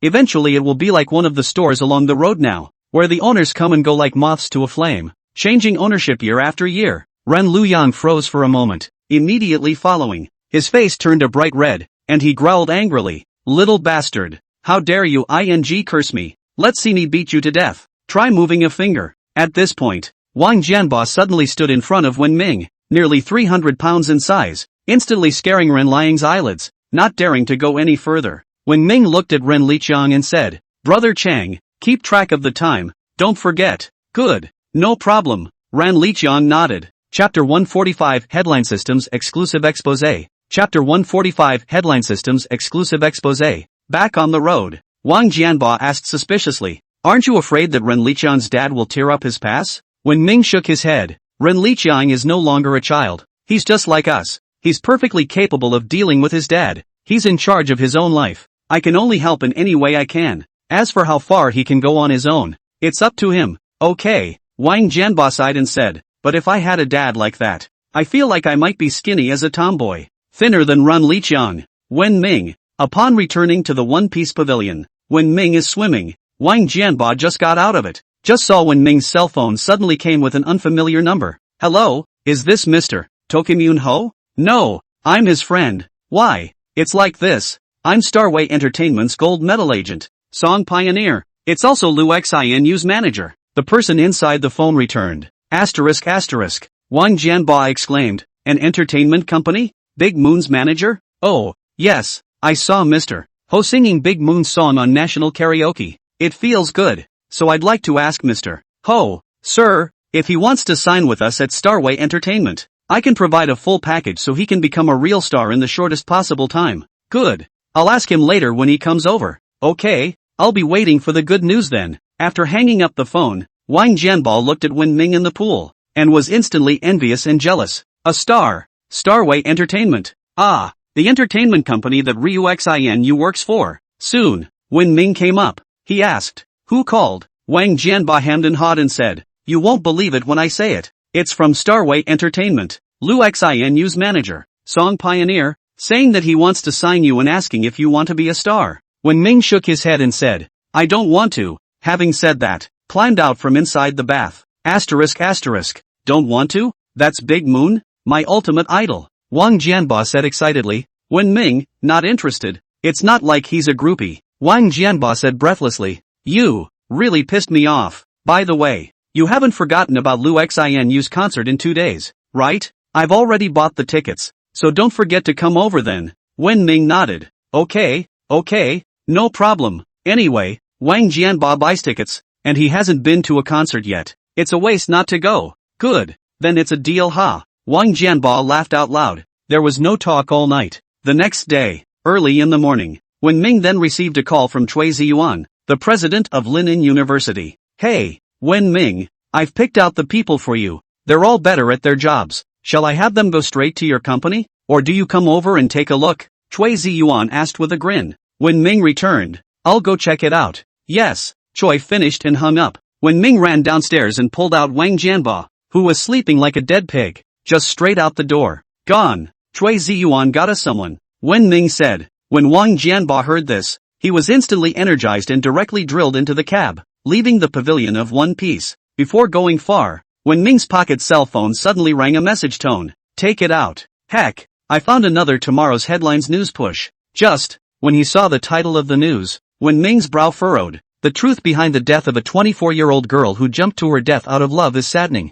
Push time, July 13th. With suspicion, Shimming clicked on this news tweet. Next moment, news details appear. July 13th, 11 a.m. A 24-year-old girl jumped to her death from the Century Hotel due to a broken heart. Click on the link below for the Tomorrow's Headline System exclusive breaking news. Ha! After reading this message, Wen Ming suddenly let out a light eep. Loss of love and suicide happens every day in this world, and there is more than one. For this kind of thing, Wen Ming had already seen strange. At most, it was a bit regretful. What really puzzled him was the length of the headline. How could it be so short? What can you do with such a short time? Is it possible that the system is not working on this end? What an exclusive. It's so mysterious. What else could a broken-hearted jumper have to say? However, with curiosity, Wen Ming still clicked on exclusive breaking news. As soon as I clicked on it, a large section of news details instantly popped up on the screen. This time, it's not short, and it's very long. The internet broke the rumor that the 24-year-old girl jumped from a building on July 13th after losing her love. According to the headline system's exclusive revelation, the girl's real identity is actually Starway Entertainment's popular female singer Lu Xinu.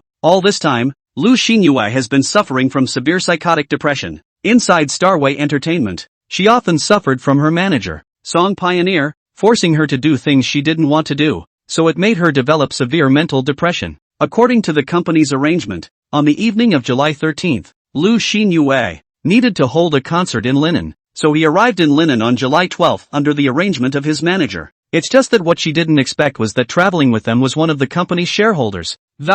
Moreover, this shareholder had hinted several times that Lu Xinu wanted to subvert her, only to be rejected by Lu Xinu. And this time, after coming to Linen, Lu Xinyue's agent, Song Xianfeng, without her consent, put her in a room with that shareholder, and she was warned that she had to listen to that shareholder or else she would be blocked so that she would never be able to get ahead again. At only 24 years old, Lu Xinu, who has always been clean while suffering from severe mental depression, facing the subterfuge of brokers and shareholders, she was unable to endure the tremendous psychological pressure, so she simply jumped to her death, the end of her short and tragic life. After this incident, the agent, Song Pioneer, was worried that things would get out of hand, so together with the shareholders to hide the Lu Xinu jumped off the building, saying that it is just an ordinary girl lost love suicide, misleading the direction of other people's attention, and at the same time set aside all relations with them. When Ming read this article, the focus was no longer on whether it was long or short. He looked at the screen of his cell phone,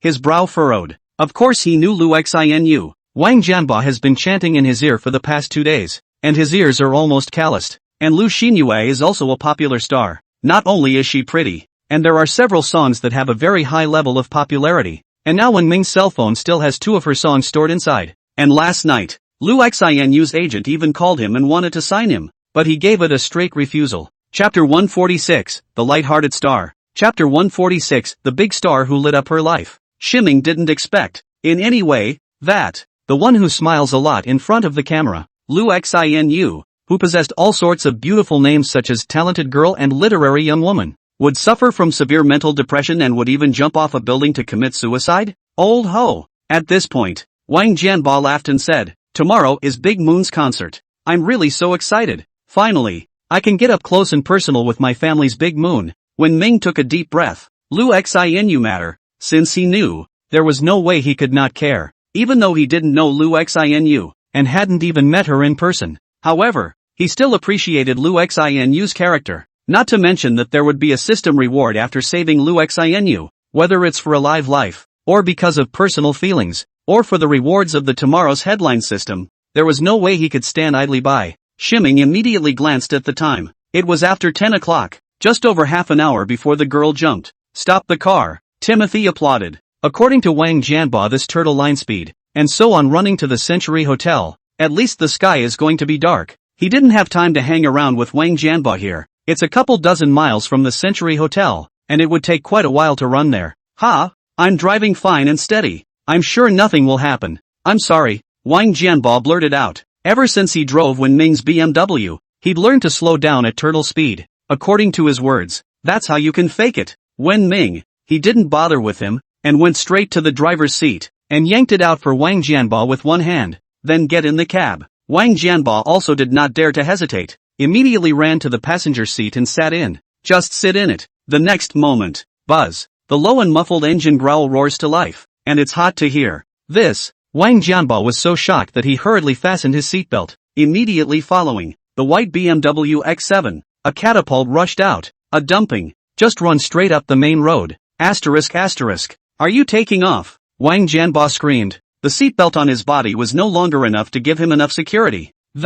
Hurrying, he grabbed the handrail next to him. Until this moment, it was only then that he finally understood the speed of the BMW. Who the hell did you learn to drive like that from? It's simply more powerful than the super racer driving inside the TV. Wang Jianba asked with a trembling voice as he grabbed the handrail next to him with both hands in a death grip. When Ming didn't bother with him, his eyes gazing tightly ahead. Driving is not child's play, especially at highway speeds, and you can't afford to be distracted in the slightest. Otherwise there is a risk of irreversible accidents. Hey, this is the wrong direction, not the way to school. Wang Jianba hurriedly reminded when he saw the direction of Wen Ming's advance. I know, I didn't eat this morning. Let's go to the Century Hotel and get something to eat before we go over. I'm sorry, Wen Ming said back as he drove. A breakfast at the Century Hotel? Doesn't he smell good from the buns at the roadside stand? You have the nerve to say that? Hanging around my house for so long, where else do you sell buns? Wang Jianba, More than 20 minutes later, when Ming finally arrived downstairs at the Century Hotel, seeing the pedestrians coming and going as usual, Wen Ming let out a long breath. Thankfully, himself finally came a little early this time. Just how would he find Lu Xinu? He had just thought of it. Someone's trying to jump. A cry of alarm resounded steeply in the plaza outside the hotel. The sudden cry of alarm instantly attracted the attention of everyone around them, including Wen Ming and Wang Jianba. When Ming looked up, he saw that the window opening on the 6th floor, a girl in a green dress climbed onto the windowsill. Oh my god, I can't believe someone is going to jump. Don't jump. Many of the people present gasped at the sight of this scene. Some people even took out their cell phones and took pictures. Only the words of these people didn't stop the girl who jumped, only to see her jump to the top of the ledge and make a move to jump down. Lu Xinu. At that moment, Wen Ming and the crowd suddenly shouted. When the people present heard this shout, they all looked at Wen Ming in surprise, including Wang Jianba. The next moment, there were cries of alarm. Asterisk. What's he yelling about? Lu Xinu? Which Lu Xinu? Lu Xinu? My big moon? Are you kidding? How is this possible? I must have heard wrong. It's a coincidence. Including Wang Jianba. He stared in surprise and said, Old he, what did you just shout? Just then, the girl on the 6th floor balcony suddenly stopped when she heard Wen Ming's shouts of. Puzzled, he craned his head to look downward. Just now she had been looking ahead, and the people below couldn't see what she looked like. According to the news, Lu Xinu also broke her face after she jumped off the building, resulting in no one even knowing it was her who jumped. But now, as she lowered her head, the people below her instantly recognized her. The 6th floor is not supposed to be high, and those with good eyesight can clearly see the looks. Next moment, the crowd exploded. Asterisk. It's really my big moon. When Wang Jianba saw Lu Xinyu, he immediately exclaimed in shock and said. In the meantime, the rest of the scene blew up. Lu Xinu is actually going to jump off a building? What happened? Nima, don't scare me. Big moon, don't jump. You still have us, and your mom and dad. What will we do if you kill yourself? What about your mom and dad? Wang Jianba cried out in tears. Don't you. You can't do this. What would I do if you jumped? He's such a hardcore fan of Lu Xinu that his cell phone screensaver is a picture of Lu Xinu. Hanging above and behind the bed are posters of Ryu Xinu. Now seeing that it was Lu Xinu who jumped off the building, Wang Jianba's emotions directly collapsed. It was just that no matter how these people shouted, Lu Xinu didn't even look at them. As a severely mentally depressed person, the reason she climbed up here ready to jump, it's because she's been thinking about everything for a long time, and finally came to the conclusion that suicide was the best thing she could do. And all those things that others had advised her to say, she had thought them all through. So what those people down there are saying doesn't even matter to her. It even made her feel more desperate. The only thing that made her feel a little curious was the person who had called out her name in a single word. In a situation where everyone didn't recognize her, when Nara was able to call out her name at once, couldn't help but feel a little curious. When Ming didn't dare to delay, he struck while the iron was hot and shouted, Lu Xinu, I know it's cruel for you to be persuaded to live. Because, is that the way to persuade someone? That is, people are persuaded. Aren't you forcing her to jump in a hurry? When the people around him heard Wen Ming's words, they directly started disliking him without waiting for him to finish. Chapter 147, People in the Same Class. Chapter 147, The Same Kind of People. When Ming didn't pay any attention to the accusations of the people around him, he looked at Lu Xinyu on the balcony above him and exclaimed, Because this world brought you nothing but hurt is pain. You long for escape, for relief, for a quiet world. Death for you, it's the best and only way. I understand your pain. Really. With the fall of Wen Ming's voice, the next thing that surprised those present happened. I only saw that Lu Xinyu, who was about to jump off the building, unexpectedly stopped instead, and did not, as she had before. It could jump off at any time. Lu Xinu tilted her head, a puzzled look appearing on her face as she looked at Wen Ming. You understand me? Right. I understand. Shiming nodded solemnly. This statement is not nonsense on his part. Because of him, it's really getting it. Strictly speaking, he and Lu Xinu were actually in the same category. Growing up poor, he never even wore a new shirt before graduating from high school. The first new clothes were still bought during the midterm exams. After high school, and desperately trying to hide myself, didn't want to let himself be discovered by anyone about his presence. He just wants to be transparent. When he was in front of people, he tried to keep his face full of smiles and acting like you're happy and joyful, always looking your best. even if it's no more sad. It's all about trying to smile when you're in front of people, not because he's really happy, but just because he doesn't want to be noticed. Don't let anyone see his embarrassment. A lot of the time, he feels like he's just severely depressed. The good thing is, he still has friends, not many, but real confidants that one in a lifetime was enough. Otherwise he might be the same as Lu Xinu now. A lot of people think that depressed people are pretentious, that they have nothing better to do than eat, moaning relentlessly when you're clearly alive and well, without ever really considering what depression is really about. Psychological trauma is often more overwhelming than the physical aspect. For people with depression, the endless companionship of insomnia, the endless nightmares that surround the countless hisses roared in his ears, a torment that caused a mental breakdown at any moment, a man against the whole world, the pain of self-mutilation, for them instead, provides a moment of peace. That's why they're smiling when they self-harm. That's why people who are depressed end up being suicidal, not because they don't want to live. Rather, they don't have the courage to keep going. They can't really hold on for another second. All the drinking and persuasion only irritated them more, causing their already bruised souls to take another hit. In this case, either you give him a mental hug, or you give him a stick of the. It's also 1,000 times better to give his psyche a moment of peace than to persuade him. Lu Xinu, I really get you. When Ming looked at Lu Xinyue on the 6th floor windowsill and stretched out his right hand, because you and I, it's a kind of person who wants serenity. When Lu Xinu heard this, her eyes reddened and she suddenly fell on the windowsill and whimpered.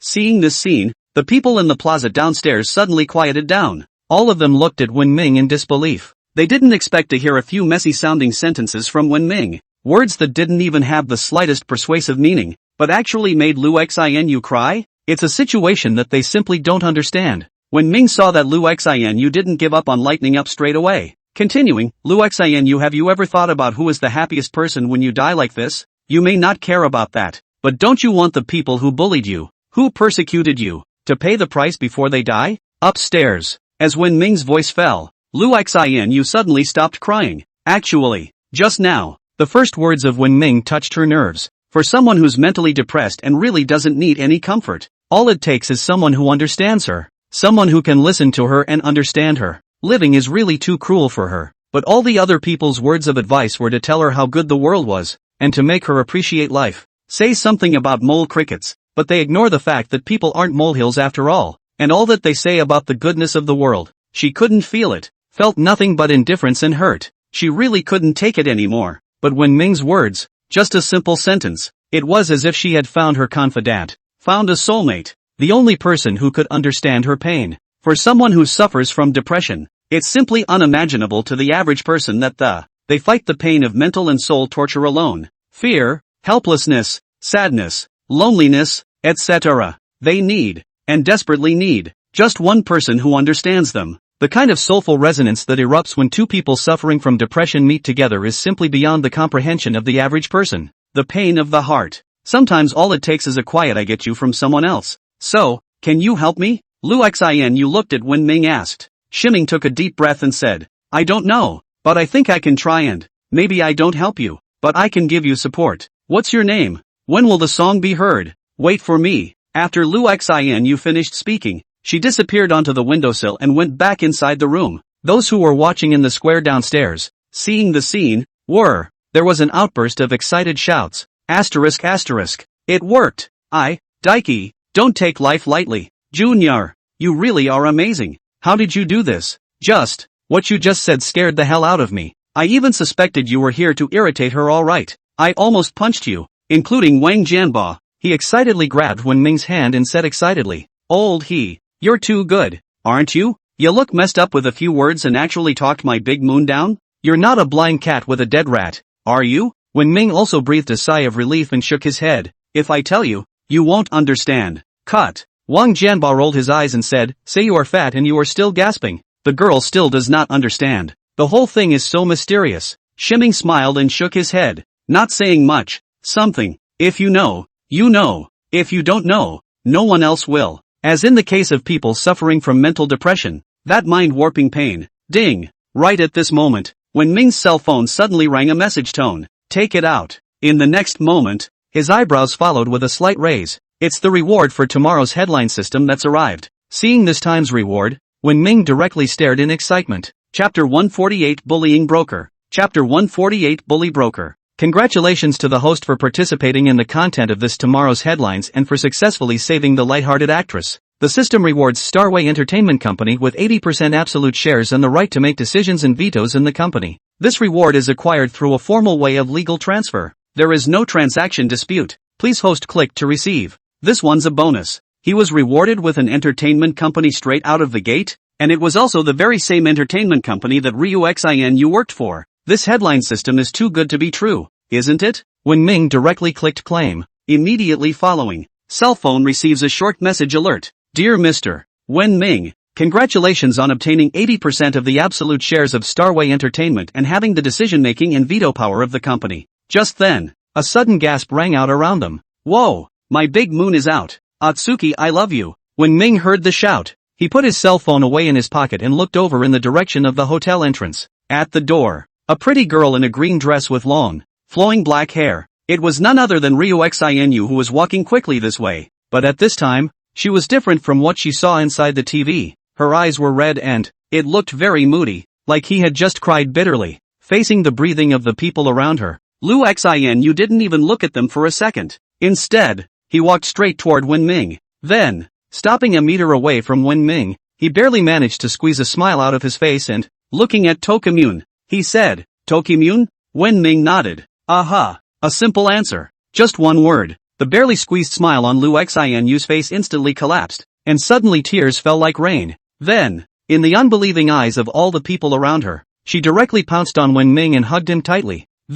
With his head on Wen Ming's shoulder, he cried hysterically and uncontrollably. She had been in pain for too long, repressed for too long, and longed too much for someone to share it with her. Until this moment, she just finally found it. Shiming was dumbfounded. He was only thinking of persuading Ryuxinu to survive. But he didn't expect that this scene before him would happen. The people who were shouting around them were quiet when they saw the scene. Eyes full of disbelief stared at Wen Ming. What did they see? Ryuxinu actually took the initiative to hug Wen Ming? That's Big Moon, a beautiful big star with a combination of literature and talent. Literary young women put on ordinary girls, perhaps more derogatory than positive. But in the case of Lu Xinyue, it was definitely full of positive connotations, because Lu Xinyue was supposed to be this kind of person. A woman whose hands and feet reveal literature and talent. She's literate and talented, and it comes from the bone, and not forcefully put on like the average woman. For such a special and beautiful star, even if I could get one of her autographs, it's all enough to drive a lot of people crazy, not to mention taking pictures and holding hands with her. But now, Ryuxinu was actually hugging a guy she just met less than 2 minutes ago. Emotional outbursts of pain and a flurry of emotions? Because he just said something out of line? This is too good to be true, isn't it? For a moment, the eyes of those present looking at Wen Ming were so envious that they were on the verge of drooling. Even the thought of directly destroying Wen Ming and then switching himself on was there, including Wang Jianba. They all froze and looked at Wen Ming, their mouths opened, a look of wanting to say something, but ultimately not knowing what to say. At this point, in Wang Jianba's mind, there was only one voice shouting madly, what am I, at least, doing here? To be a certified luminary? Just then, suddenly 6 or 7 people rushed out from inside the hotel. At the head of the group, a slightly thin, middle-aged man wearing silvered square glasses. Combined with a pair of thin, willowy eyes, it was obvious that she was a very shrewd person. Ryuxinu, what are you doing? When the middle-aged man walked out, he saw Ryuxinu, who was lying on Wen Ming's shoulder. He was so angry that he coldly shouted. Hearing the middle-aged man shout, all those present turned their heads to look. Lu Xinyue, who was originally lying on Wen Ming's shoulder and was crying out in pain, after hearing this voice, also suddenly trembled for a moment, crying directly stopped, hurriedly leaving Wen Ming's embrace, turning to look at the middle-aged man behind him. Shiming frowned and followed to look at the middle-aged man. This person would be the one who appeared on the news earlier. It directly forced the death of that agent of Ryuxinu. Song Xianfeng, don't look! Everyone stop looking and get out of here! Song Pioneer shouted out. Following him out 5 people also rushed to run around Ryuxinu, shouting loudly to those around you. There's nothing more for you to do here. Get out of here. Hurry up and get out of here. No more shooting. We're not leaving. Are you guys from the brokerage firm? Just now, my Daiyuki almost all but jumped out of a building. Did you guys screw up? Right. We must be given an account. My Oyuki is such a good person. How did you guys drive her to this? Just give us an account. A group of people loudly and angrily rebuked. looking like they could not wait to directly beat up these few people who came. It was precisely because of the depth of love that the hatred for the persecution of Liu Xinu was even greater. In today's society, it's no secret that the entertainment industry is a mess inside. And Liu Xinu is one of the rare stars inside the entertainment circle with zero scandal. Now she suddenly jumped off a building. The people from the brokerage company rushed over again. And this matter, if it had nothing to do with the brokerage company behind her, was probably not even a little cute. Neither will believe it. However, it was clear that Song Pioneer wasn't willing to tangle with these people at all. After all, in front of so many people, casually incited by a bit of, the entire Starway Entertainment Company will be in the middle of a storm. He directly came to Lu Xinyue in big strides and dragged Lu Xinyue past Wen Ming. Looking angrily at Wen Ming, he said, "Kid, what did you do to Liu Xinu? Believe it or not, I'll sue you?" Shiming raised his eyebrows and returned, "Sue me? I haven't even gotten you in trouble yet. If Liu Xinu had jumped to her death just now, what are you going to do?" If it was other people's business, Wen Ming naturally didn't bother. But Liu Xinu was different. For this big singer, Wen Ming was still very fond of her. She's really a poor person. A person who needs to be cared for, when she's glamorous in front of people. Someone in the same category as when he chimed in. More importantly, since he's now the owner of Starway Entertainment, for such a popular star as Liu Xinu under his command, of course he had to take care of it. Otherwise, in case he gets pissed off by Song Pioneer and jumps off the building again, where is he going to get such a smooth star?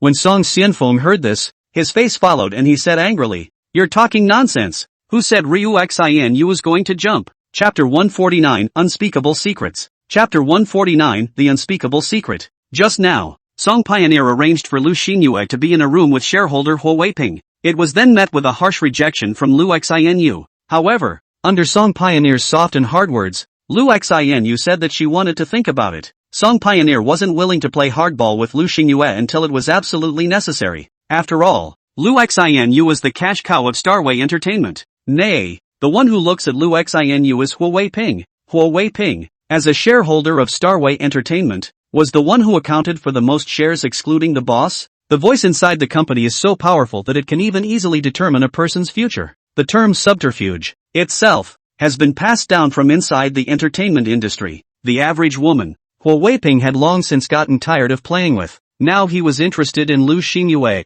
a beautiful star with a combination of talent and literature. It had been salivating for a long time, but it was a pity that Liu Xinu had never succumbed. Although for the company, Liu Xinu is just a tool to earn money. She could always be replaced by someone else, and she didn't care about her, but it would require a huge investment. And as Liu Xinu's manager, Song Pioneer would also be implicated in some way. That's why Song Pioneer has been doing Liu Xinu's work to get her to agree to be suborned by Huo Weiping. Results: Liu Xinu had just left for a while when they heard the news that Liu Xinu had jumped off the building. "Just hurry up and run over here right away." Good thing, Liu Xinu didn't die. When they heard Song Pioneer's words, the people around them burst out in anger. "We all saw it, and it's fake? Exactly. Are we all blind?" Song Pioneer colored and drank coldly. Lu Xinyue was just there to enjoy the scenery. Who said she was going to jump? There's a price to pay for talking nonsense. Vanguard Song, that's enough. Lu Xinyue suddenly shouted coldly. Song Pioneer narrowed his eyes and lowered his voice.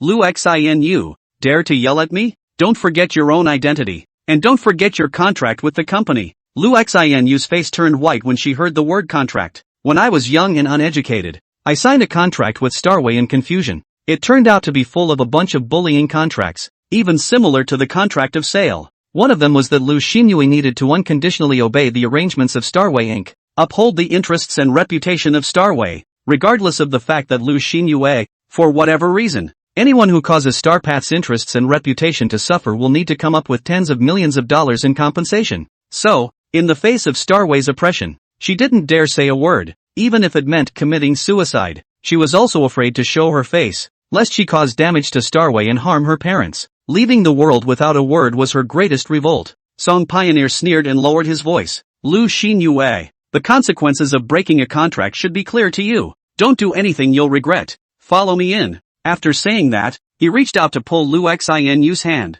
Only just as his hand reached halfway, a hand suddenly stopped in front of Liu Xinu's body. A snort followed immediately. "Want to take her away with my permission?" Song Vanguard's face turned morose when he saw Wen Ming, who stopped in front of him. "Kid, what? Are you still trying to stop me? Do you know what you're doing? Are you aware of the consequences of doing so? He said in a low voice. He had already hated Wen Ming a long time ago. If it wasn't for Wen Ming messing things up here, the matter at hand wouldn't have turned into what it is now. He was thinking that when he got back, he'd find a way to teach Wen Ming a hard lesson. Let him know the price for messing with him. With the power they have at Starpath, they have ways of dealing with people, and without the slightest fear of being pursued for trouble. As it turned out, he didn't expect that. He hadn't had the time to find trouble with Wen Ming, but Wen Ming had taken the initiative to find trouble with him first. In the face of Song Vanguard's whispered threat, Wen Ming only laughed lightly. Of course I know what I'm doing. The question is, do you know? You guys forced Lu Xinu to almost jump to her death, and now you want to walk away.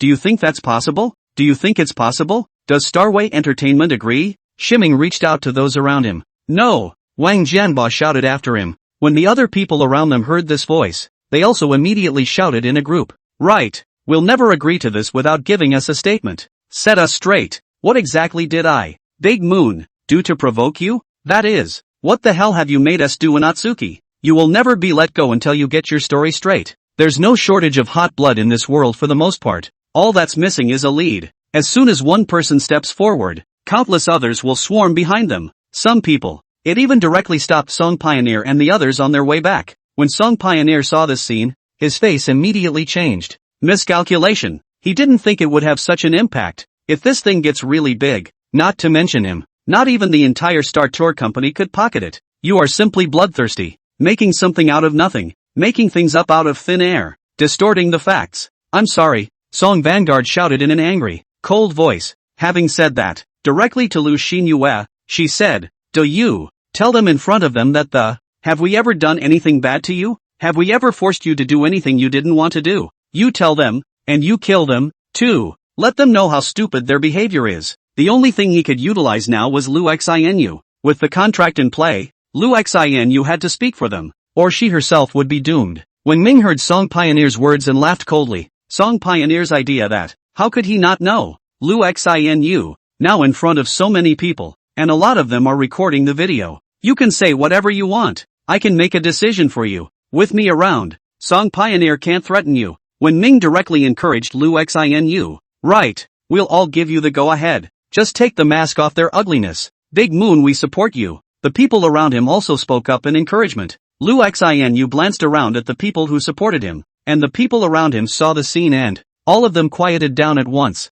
quietly listening to what Lu Xinu was going to say next. But in the end, Lu Xinu just opened her mouth, followed by shaking her head and sighing. Thanks a lot, guys. Lu Xinu looked helpless and said, but I'm really not doing anything at all. I wasn't about to jump just now, much less have anything to do with the agent. I was just enjoying the view. You guys got the wrong idea. Chapter 150, then we'll have to do it. Chapter 150, then we'll have to do it. She wants to get the hegemony contract out of the way, to get the story of being forced to submerge, but she didn't dare. The reason she wanted to die quietly was that she didn't want to involve her parents. Because of everything Starway Entertainment has done, including the hegemony contract, it's all within the scope of laws and regulations. Even if she says it, it won't have any impact on Starway Entertainment, Inc. At most, Starway Entertainment will get a few flaks. In less than a month, this matter will go up in smoke and completely disappear into the river of history. Surrounding. When they heard these words from Lu Xinu, the people present immediately rose in astonishment and suspicion. How come? You were clearly going to lighten up like that just now. Exactly. Almost jumped off. It's not like we're cuties. That situation just now. If it wasn't for this kid's persuasion, you would have jumped right off then. Is there something you have to do? A group of people shouted with righteous indignation. Just now, Lu Xinu had that kind of appearance. Little cutie. Could all tell she was going to lighten up, especially after the scene where he ran down and hugged Wen Ming and lost his voice after being consoled by him. It simply makes them feel like they can't breathe with their hearts aching too. Just, Lu Xinu, however, didn't explain to them. She just twisted her head to look at Wen Ming. Whenever Naru, thank you, no matter what, you've done me a great favor. Having said that, bowed to Wen Ming. Wen Ming was silent for a while, although Lu Xinu didn't say anything, but he knew that Lu Xinyue must have some unavoidable suffering, and still there was no way to say it. The tomorrow's headline system didn't tell him this inside, and these are, perhaps, the most fundamental causes of her depression today. Great repressions, which could only be buried in the heart, desperately trying to suppress them, but these repressions, it's like a balloon. When pressed to a certain threshold, it pops. Shimming took a deep breath and said, It's nothing, after all. I didn't help you much. Lu Xin desperately squeezed out a smile and put on a happy face, saying, no, I'm really happy to have, at my most desperate time. Enough, Song Pioneer interrupted Lu Xinyue and said in a deep voice. Lu Xinyue, pay attention to your identity. Having said that, turning his head to look at Wen Ming, he narrowed his eyes and said, brat, now you know how wrong you are, don't you? Slandering our Starway Entertainment in public, to our company caused a very bad social impact. This responsibility, you cannot escape. The court's summons to understand? Ha ha. Song Vanguard's face was covered with a victor's smile. So what if there are many of you? So what if all of you are united? None of this is useful in the face of absolute power. Looking at Song Pioneer, who was laughing indulgently, the people around him were furious, but they could only open their eyes dryly. And there's nothing that can be done about it. Only when the chill grew on Shimming's face. Is this Starway Entertainment? If it was such an ugly all-over-the-place company, he'd rather not have it. Ha! Song Pioneer said in a cold voice to Lu Xinyue. Lu Xinyue, what are you still standing here for? Hurry back with us. He made up his mind. When he went back, he wouldn't advise Lu Xinu as kindly as before. His patience was about to be worn out, and the shareholders Huawei patience was running out. It was necessary to force Lu Xinu to obey his arrangement and accept Huawei Ping's subterfuge. It's just a commodity created by a company that has turned against her. Having said that, Song Pioneer reached out and pulled toward Lu Xinyue. Did I tell you to leave? When Ming took a step forward and blocked Song Pioneer's path. Laughing coldly, he said, you've cleared things up with Lu Xinyue, but we haven't cleared things up with you and Xing Tu. When the people around them saw this scene, they immediately brightened up and looked at Wen Ming in surprise. Does this guy have a way to deal with Song Pioneer? Song Vanguard's eyes narrowed as he reached out and pointed at Wen Ming. Kid, what? You want to save a beauty? But are you qualified? Get the hell out of here. Or don't blame me for not being polite. As the voice fell, the few security guards that came with him immediately returned to Song Xianfeng's side. The god stared at Wen Ming with a bad expression. Wen Ming's eyes narrowed. Next moment, he directly reached out and grabbed Pioneer Song's fingers and, in a deep voice, he said, it's very rude to point your finger at random people. Having said that, break it hard. Snap. With a teeth-chattering sound. Song Vanguard's face instantly turned a bright red as he hissed in pain.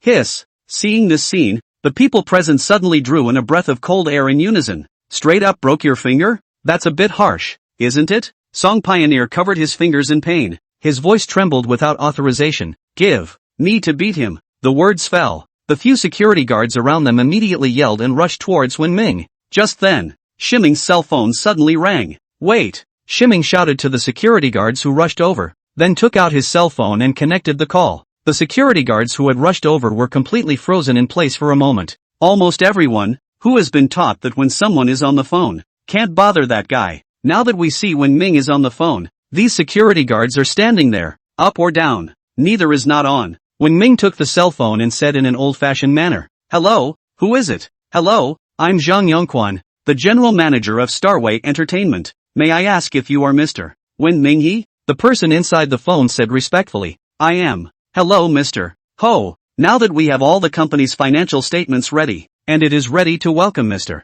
He to come to the company anytime for visual inspection. May I ask when Mr. He is free? There's no rush on this matter. There's one thing at the moment that you need to take care of. When Ming turned his back to Song Vanguard and said, Mr. He please, it's Xiao Zhang's honor to help Mr. He with his worries. Next to it, Song Xianfeng covered his fingers with his hands and saw that those security guards were actually standing there stupidly. At once, he roared, go on. Those security guards looked at each other and immediately rushed towards Wen Ming. If you want to move old he, go through me first. Just then, Wang Jianba suddenly yelled and stood in front of Wen Ming. Immediately following, the surrounding crowd of onlookers immediately stood out many more. And us. And me. In a moment's time, dozens of people stood out and a thick wall of flesh formed in front of Wen Ming. When Song Pioneer saw this scene, he had a toothache. You people are sick, aren't you? Little bastard. Come over here if you're capable. Song Vanguard glared angrily at Wen Ming. Wen Ming hung up his cell phone, reached out and waved. The people standing in front of him instantly made way.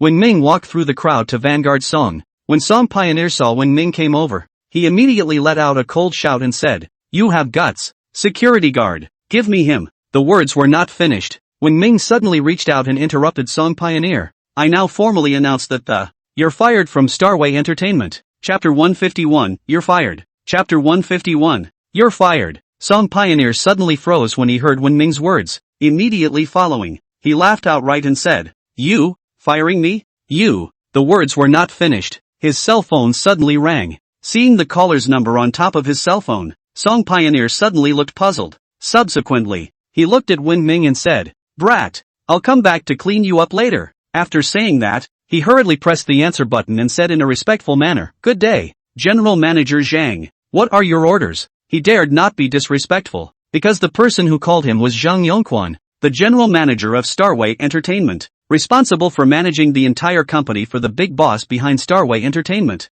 and can even be said to be the big boss's spokesperson inside the company. And it's rumored that recently Starway Entertainment is facing a change of the big boss behind the scenes. Just what the hell is going on? No one even knows, because that level of things that, it was simply beyond the reach of a tiny agent like him. Even his top boss, Huo Wei-ping, could only spectate from afar in front of this matter. Pioneer Song, have you been doing something bad lately? Inside the phone, Zhang Yongquan asked icily, just from the voice that, one could hear his anger. Zhang Yongquan had almost been implicated by Song Pioneer, so how could he give him a good face? Bad thing? How can that be? Mr. Zhang, Song Pioneer hurriedly said, don't scare me. Mr. Zhang, how could I possibly do anything bad, isn't it? You really have wronged me. Meh. Zhang Yongquan sneered and said, it's useless for you to talk about this. I'll call you. I'm not asking you that. I'm just here to inform you that the board of directors has just informed me that from now on, you've been fired from the company. Now come back to the office and settle your paycheck. Then you can leave. What? When Song Pioneer heard this, his eyes widened in disbelief. Dismiss me? What's going on? I didn't offend the board? The people around them who heard Song Pioneer's words followed suit and stared in surprise. Exclamations of astonishment rising in all directions. Jesus, this guy really fired? What the hell happened? Asterisk asterisk, that's interesting. Especially the two people, Lu Xianyu and Wang Jianbo, were even more surprised with their mouths wide open. Is Pioneer Song really going to be fired? It's hard not to. Just then, they remembered what Wen Ming had just said, and on behalf of the board of directors, announced that Song Pioneer had been fired. They all thought Wen Ming was joking. I just got off the phone. Song Pioneer was then fired. But in the twinkling of an eye, Pioneer Song is really about to be fired? That's too good, isn't it? How did Shiming do it? However, Song Pioneer couldn't care less about these. He was in a hurry now. If he was fired from Starway, he wouldn't have anywhere to go in the future. Lu Xianyu's position as an agent, but I don't know how many are going to desperately try to grab it.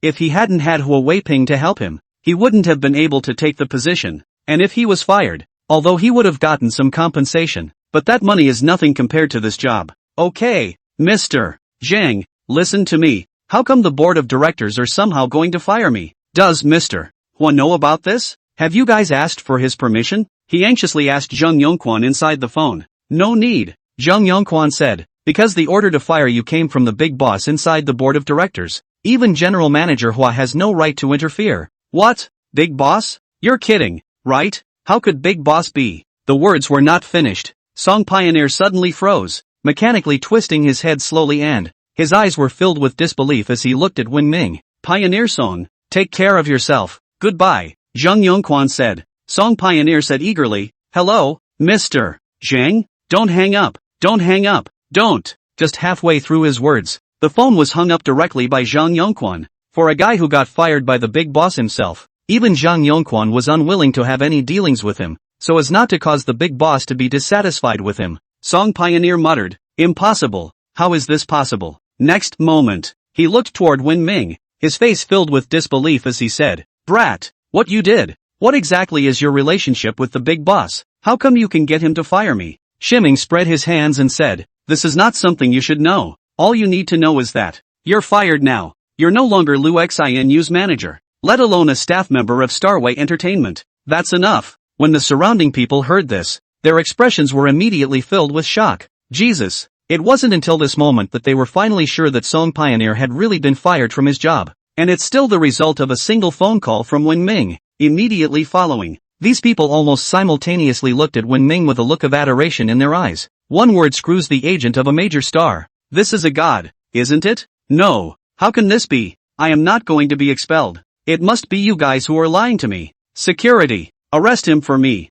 I'll show them what I'm made of. Song Vanguard yelled as he lost control of his emotions. Shiming sneered and twisted his head to look at the security guards. When the several security guards saw the look in Wenming's eyes, their hearts thumped for a moment. Chi took a step back away from Song Pioneer and drew a line with him. They're not stupid. As a matter of fact, there wasn't even a cutie who could serve as Lu Xinu's personal security. Song Pioneer with such a powerful background was fired by a single word from Wenming. Not to mention them security guards. What if Wenming got them fired too? Those who know what's good for them know what's good for them. They were not loyal subjects of the Song Vanguard, much less die to him. And when it was time to blink, they flashed faster than anyone. Seeing this scene, all those present laughed out loud. Song Pioneer froze for a moment, then said excitedly, "Good. You guys are good. You guys think that's the end of it?" Having said that, walking straight to the side, he took out his cell phone and pulled up a phone number. Shiming shook his head and walked over to Lu Xinu. "Lu Xinu, are you relieved now?"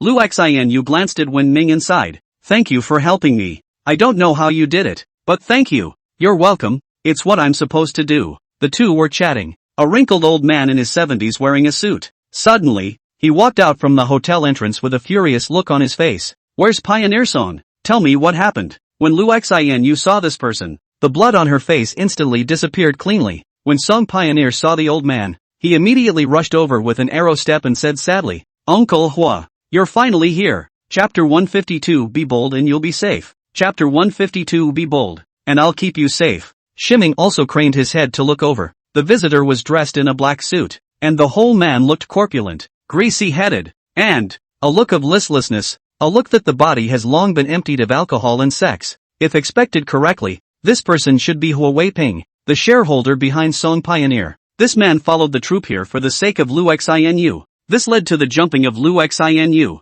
All around, the faces of those present became cloudy when they saw the sudden appearance of Hua Weiping. Just now, when they saw that Song Pioneer had been expelled, they thought that Lu Xinu had finally been saved. "I didn't realize that. This guy has a backstage?" Song Pioneer stood in front of Hua Weiping. Just 3 words. Just add to it and express the general idea of what happened. Hua Weiping's face darkened when he heard Pioneer Song's description. With a chilly face, he looked towards Wenming, who had ruined his good deed, and said in a chilling voice, "Kid, are you the one who dared to beat up our people?" Shiming nodded. "You're Hua Weiping, right?" "Right." Hua Weiping sneered. "It seems you've heard of my name. No matter what relationship you have with Big Boss, if you dare to beat up my men and fire my men, you'll have to pay for it." Song Pioneer hemmed and hawed and laughed at Wenming. "Kid, do you think you're the only one with people? I have people too. Are you scared?" "Cut the crap." Hua Weiping stopped Song Pioneer from continuing. In a cold voice, he droned, "Don't look at what time it is now. Let's bring Lu Xinyu and the others inside first,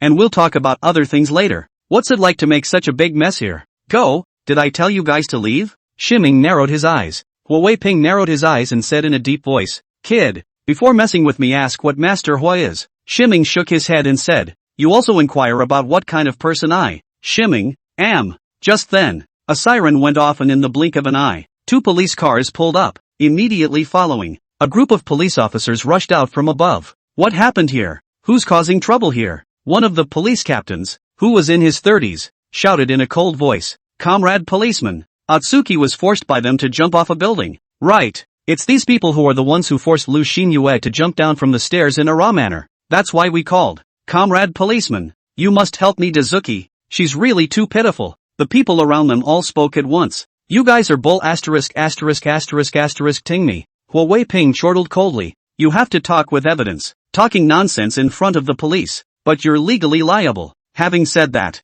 hurrying to the picket captain, he said, "Police captain, I'm the head of Starway Entertainment, Inc. My company's artist Lu Xinu was just looking at the scenery from the windowsill, and she was misunderstood by these people down there who said she was going to jump off a building, still blocking us here and making a move on us. If you don't believe me, ask Lu Xinu. These people are just a bunch of dilettantes. They should all be arrested. Ask them who exactly they are under the orders of and what conspiracy they have to smear our Starway Entertainment Company so hard." In a few words, he put all the blame on Wenming with the others. Song Xianfeng followed suit and shouted, "Right, police captain, arrest them all, especially this kid." With that, he reached out and pointed at Wenming. "It's this kid," claiming that it was our mistreatment of Lu Xinu that drove her to commit suicide that caused us to be surrounded by so many people. When the police captain heard this, he instantly twisted his head to look at Wenming. "Police captain, in front of so many people, you must deal with this matter seriously.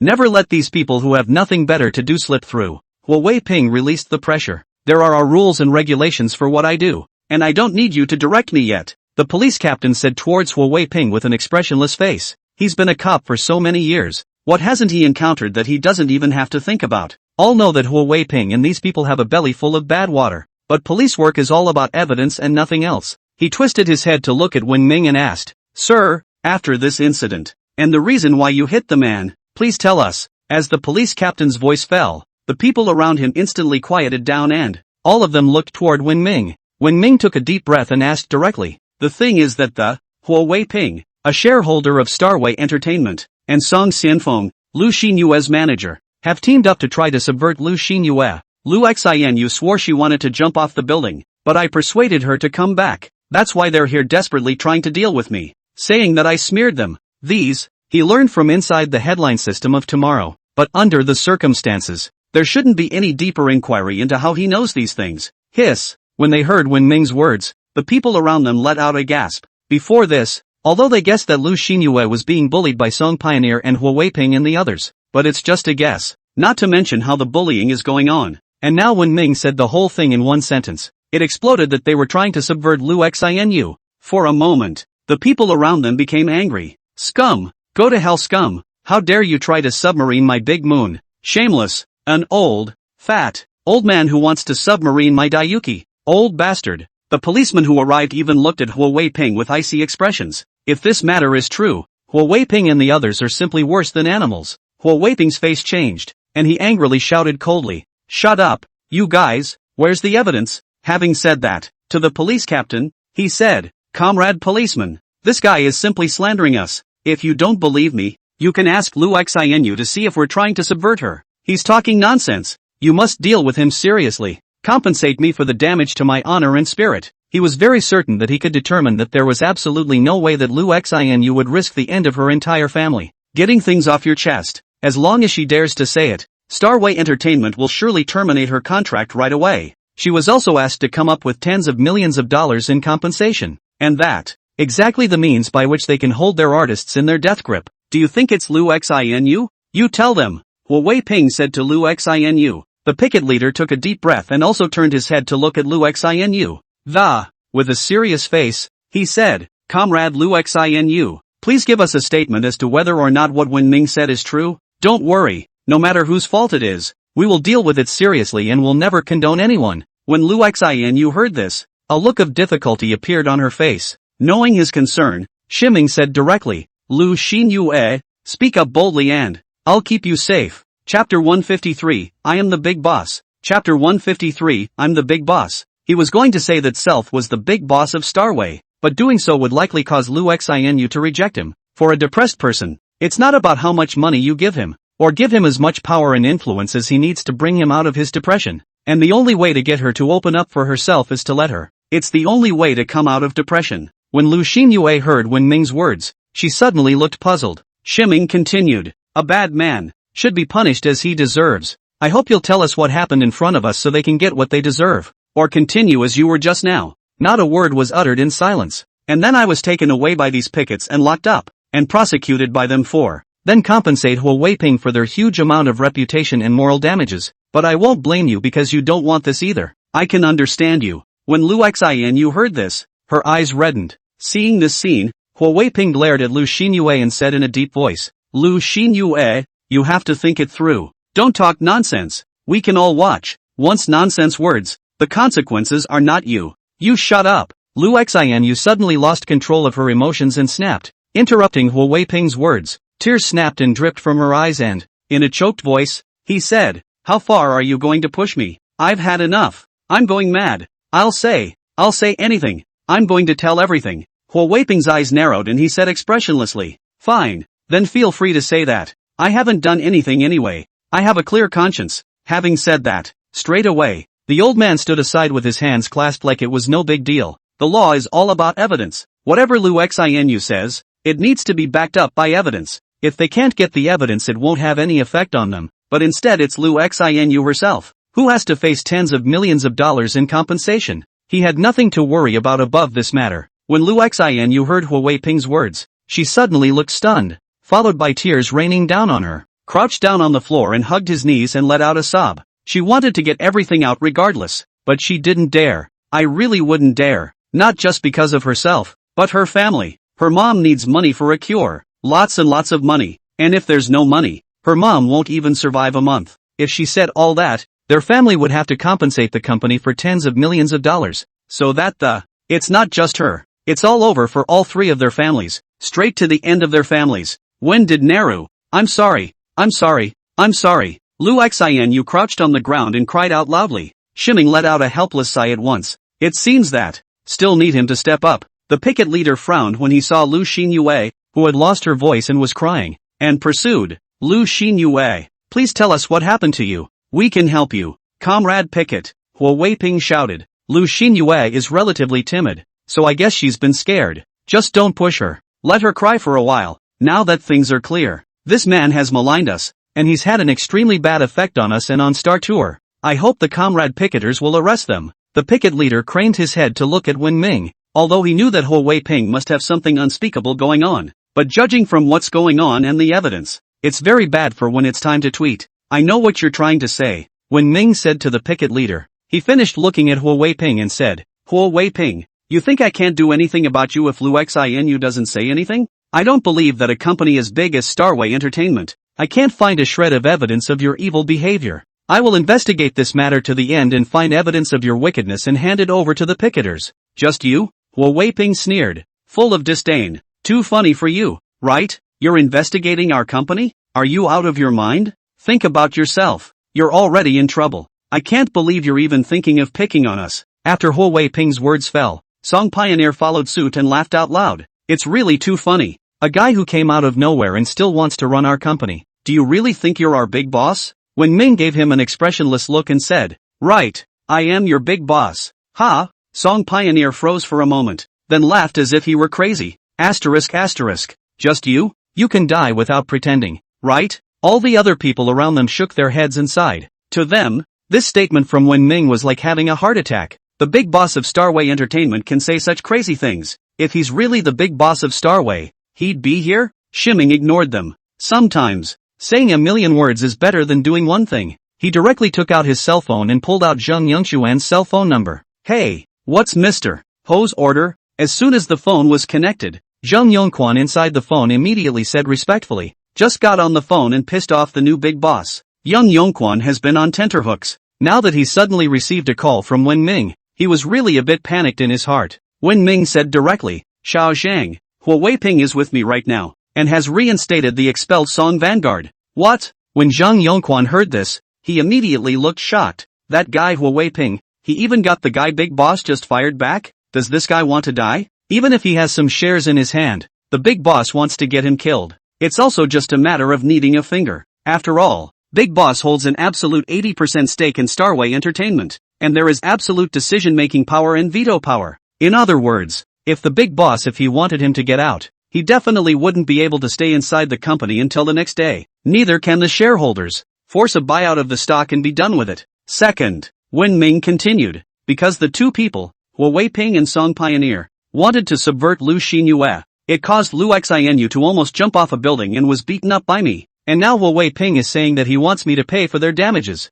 Zheng Yongquan, huh? At this moment, he was completely wide-eyed and surprised, unable to speak at all. Is it possible that this old man surnamed Hua is looking for death? Just now, after he heard Huo Weiping pull back Song Pioneer, who had been fired by Big Boss, it had already stunned Huo Weiping into a heavenly being. As a result, he now realized that he had at least underestimated this guy. The Big Boss scolded the bastard twice, and this bastard had the nerve to ask the Big Boss for damages? This guy is a dog, right? Catch a man and just bite him no matter what. The point is you're too good at picking, aren't you? How did you happen to pick the Big Boss? That's too good, isn't it? Chapter 154, You're really talented. Chapter 154, You're really talented. Wen Ming continued, people like Huo Weiping, staying inside the company is simply a rat turd, and Starpath will never allow such a person to exist. I hope you can handle this matter well. If you can't handle it, then I'll handle it myself. Zheng Yongquan, who was on the opposite side of the phone, thumped in his heart when he heard Wen Ming's words. Don't worry Mr.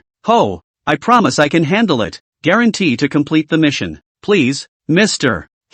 Give me another chance. Zheng Yongquan eagerly assured. Just kidding. He could already fully feel Wen Ming's anger. If he can't handle this matter well, he can get the hell out as a general manager. The point of his existence was supposed to be to handle all kinds of troublesome matters for the big boss. If you can't handle anything, you need the big boss himself to handle it. Then what's the point of having him as a general manager? As a decoration? I hope you can do what you say. Shimming said. Yes, I promise to complete the mission. And I definitely won't let Mr. He down. Zhang Yongquan hurriedly packaged his assurances. Shimming hummed and hung up. Ha! Huo Weiping sneered. Kid, is it cool to pretend? Song Pioneer followed suit with a face full of disdain. It is said that it is easy to get addicted to pretending. And pretending to believe it myself. I used to think it was just a joke. Now I finally believe it. I didn't realize there was such as **T in this world. Ha! Wang Jianba hurriedly pulled Wen Ming. Eager, old he, what the hell are you doing? Wen Ming shook his head and said, a company that wants to grow better and better. The black sheep in there must be kicked out, or else they'll be like rat droppings, straight up spoiling the pot of soup. Huo Weiping, on the other hand, sneered and said, I admit that you have a point, but then what? What else can you do? Can you control a starway? As the words fell, his cell phone suddenly rang. Taking it out, his brow furrowed. What's Yang Yongquan calling him for? Shouldn't that guy be in a hurry to get things going to meet the new big boss these days? Why are you free to call him? With doubts in his heart, Huo Weiping answered the phone. Puzzled, he asked, what's wrong, Manager Zhang? And asking me what's wrong? Huo Weiping, I admit that I really underestimated you before. You really are very good. Zhang Yongquan inside the phone said directly and without any ceremony. Manager Zhang, what do you mean by being shady? If you have something to say, you should just say it clearly. I'm sorry, Huo Weiping said in a deep voice. Huo Weiping, given your behavior, we'll gather all the evidence of your crimes within the company, and at the same time formally block all your shareholdings for a vote by the board of directors.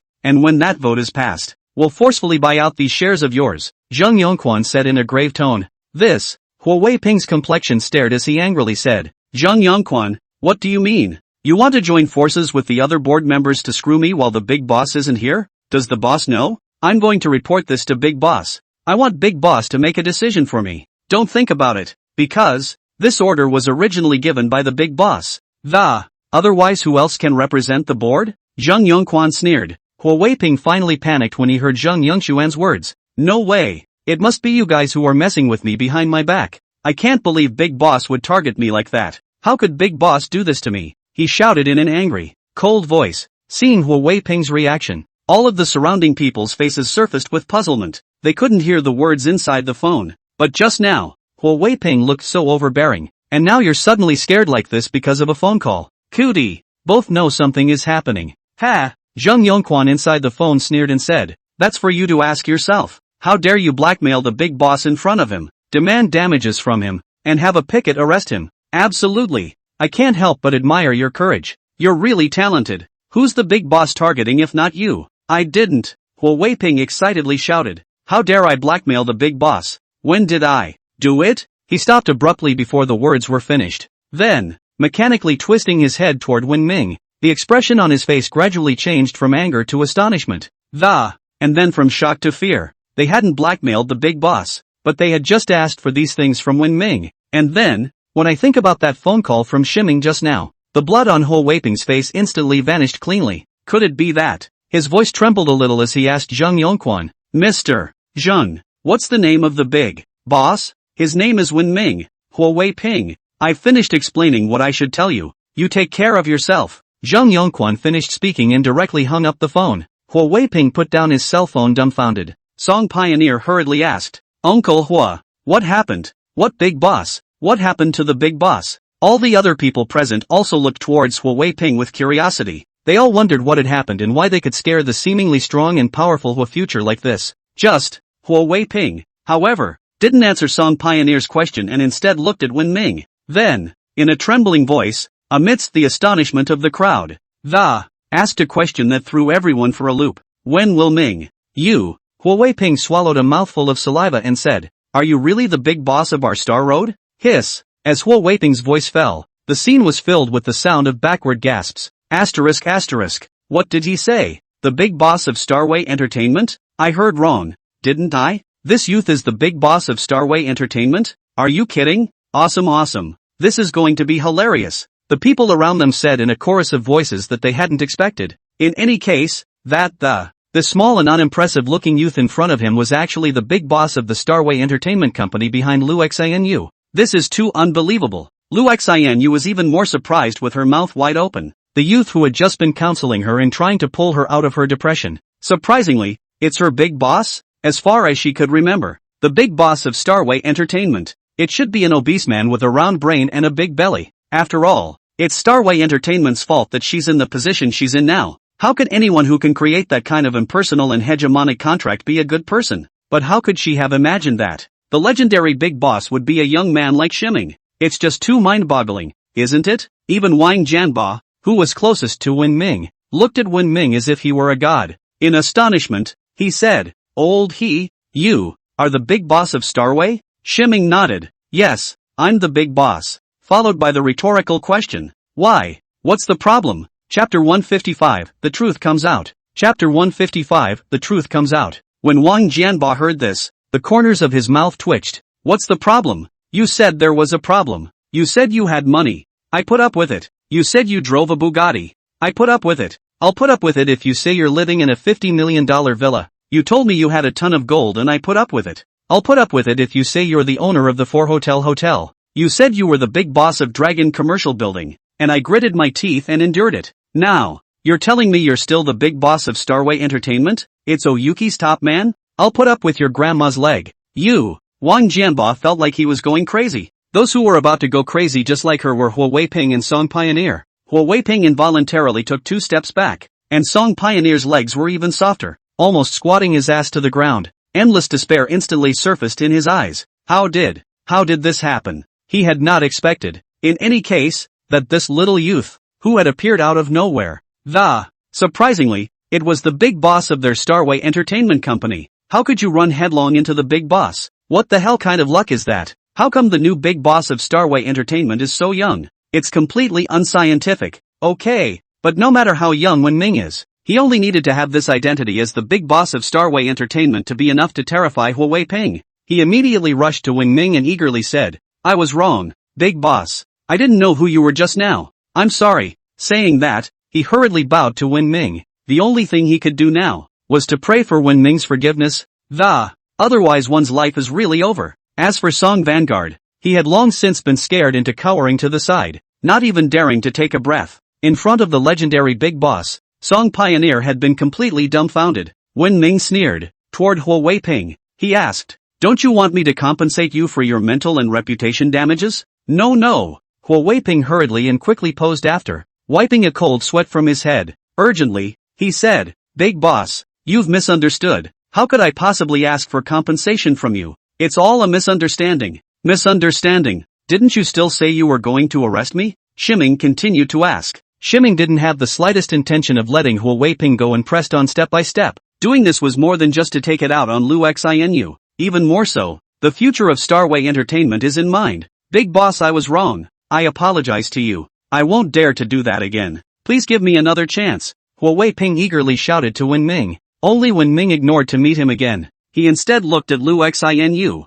Lu Xinu, as the big boss of Starway Entertainment, I'm here to assure you that, whatever you say, I won't hold you responsible for anything. Now you can tell me what happened to you. Tell us why you jumped, right? Wen Ming said. No. Huo Weiping flopped down and directly knelt down with Wen Ming. With a face full of panic, he said, Big boss, I beg you to spare me this time. I'll really change. I will definitely change. Please give me another chance, he said, and immediately began to kowtow. This time, he was truly flustered. It's just that there are some things that, when developed to a certain extent, are no longer something that can be decided by the average person. Arrest him first. The picket leader ordered the pickets directly behind him to hold him down. Then he looked at Lu Xinu and said, Lu Xinu, you can speak now. Of course you can remain silent, as you did before, but when the matter is investigated clearly, if the situation is true, we have the right to pursue you for harboring criminals. I say. Lu Xinu immediately returned. She'd been afraid to tell what had happened to her before because of the threat of the Starry Night,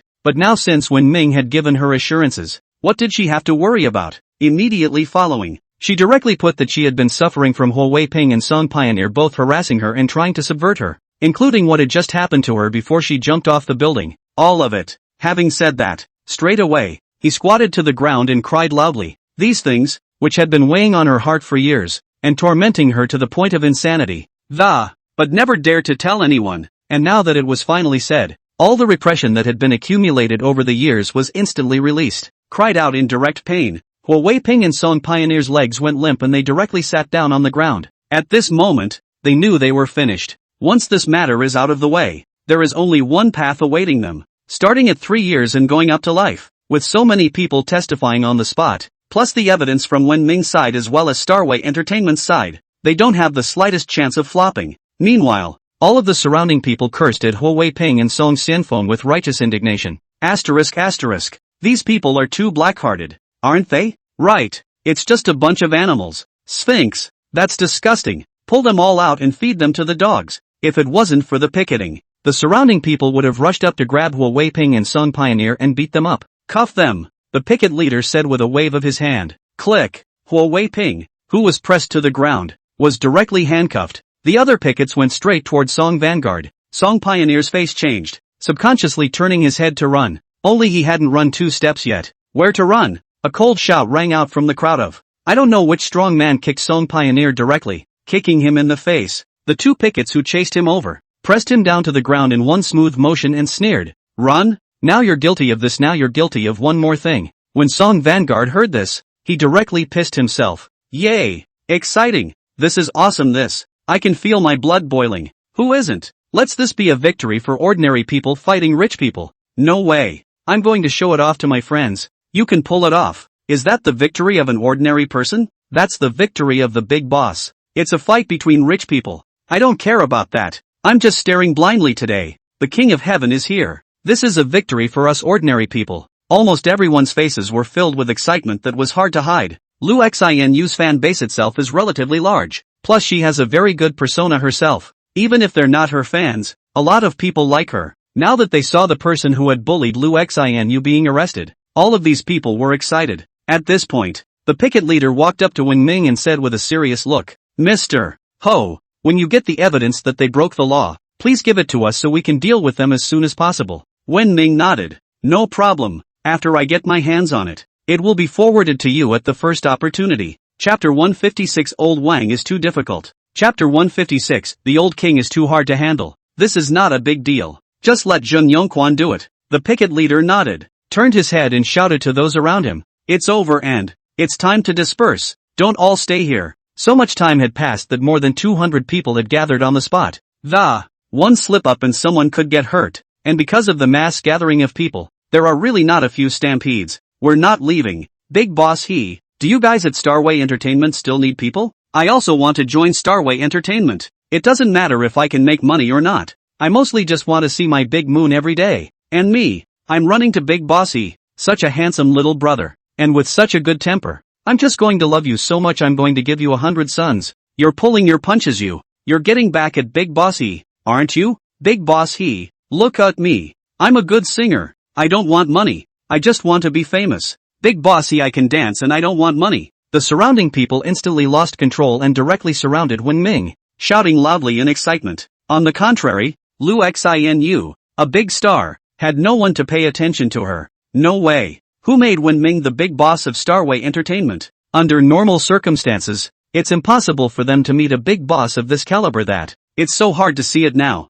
And if you miss this opportunity, you probably won't be able to encounter it again in the future. 10 minutes later, with the help of a group of picketers and that group of security guards from Starway, with great difficulty, Shiming and the others managed to escape from the crowd into the middle of the hotel. Ooh! Wang Jianbo looked at his torn clothes and grinned as he said to Wen Ming, Old he, you're too much of a charmer, aren't you? I just helped you for a bit, and my clothes were all torn by them. I'll buy you a new one later. Shiming said. You said it. Wang Jianbo said it once. At this point, the picket leader said to Wen Ming, Mr. Ho, we've taken care of things over here. If anything happens, you can call for help again, so we'll be on our way. Having said that, with a wave of his hand, he led a group of picketers and Huo Weiping and the others away. At the scene, all of a sudden, only Wen Ming was left with Lu Xinu and Wang Jianbo, as well as 5 security guards. Wang Jianbo cheerfully was about to speak, but suddenly saw Wen Ming and Lu Xinyue looked at each other wide-eyed. This moment, Wang Jianbo suddenly found himself glowing again.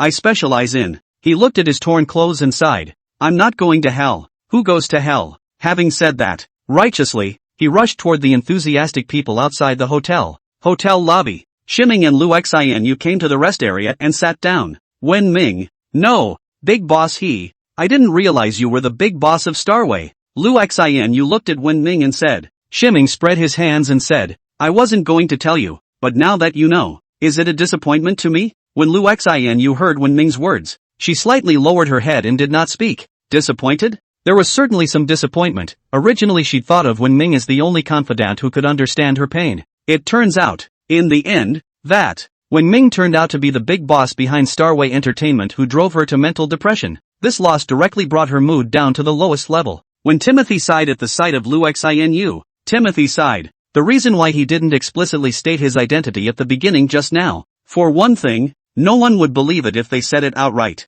Secondly, I am also worried about the situation at hand. You probably won't believe it when I tell you, but in fact, I really just took over Starway Entertainment not long ago, and I haven't even been to the Starway headquarters once. If you don't believe me, you can ask Zheng Yongquan. Lu Xianyu raised her head and asked, and then? I'm curious, how did boss he happen to be in linen and happen to run into me? Shiming knew that Lu Xianyu was doubting herself. After all, it was too much of a coincidence that he showed up, and it wouldn't have been a big deal if he'd just saved her. The relationship is that he's also the big boss of Starway, and there's something in there that just doesn't make sense. I know what you're thinking, Wen Ming said, but I'm a senior at Linen University myself. I was going to bring Wang Jianba here for dinner today, but when I passed by downstairs, I happened to see you trying to jump off a building. If I really have to say, this is supposed to be a chance from the heavens for me to come and save your life, to make up for the faults committed by Starpath before, and to save Starpath's future at the same time. I'm sorry bossy,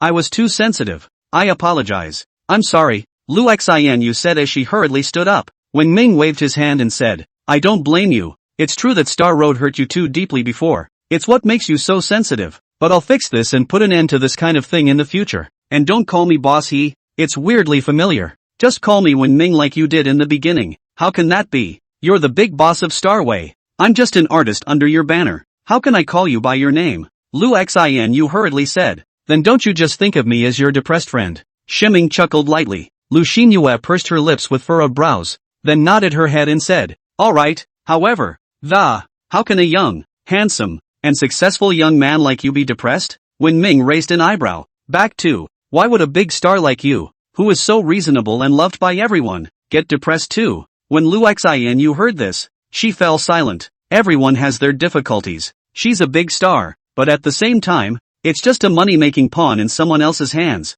And when does Ming look like he looks? But then again, who knows? Did he have a good home life environment as well? The influence of one's family of origin on one's personality, as opposed to the pressures of one's job. It's going to get worse. By the way, why didn't you say anything when I asked you to reveal what they did to you at the beginning just now? Wen Ming asked. Lu Xianyu sighed and said, don't you know? We have contracts with the companies we sign with. The company has the right to terminate the contract if you do anything that affects the company's interests and reputation. And claiming tens of millions of dollars in damages. It's just tens of millions of dollars. That shouldn't be hard with your wealth, right? Other than that, tickets for a concert would be over $1 million, right? A random advertisement can cost millions or even tens of millions of dollars. With your fame, it shouldn't be too much of a problem to take out tens of millions of dollars, right? Shiming asked in disbelief. That's just scratching the surface. Lu Xianyu helplessly returned. You should be new to the entertainment industry, right? Actually,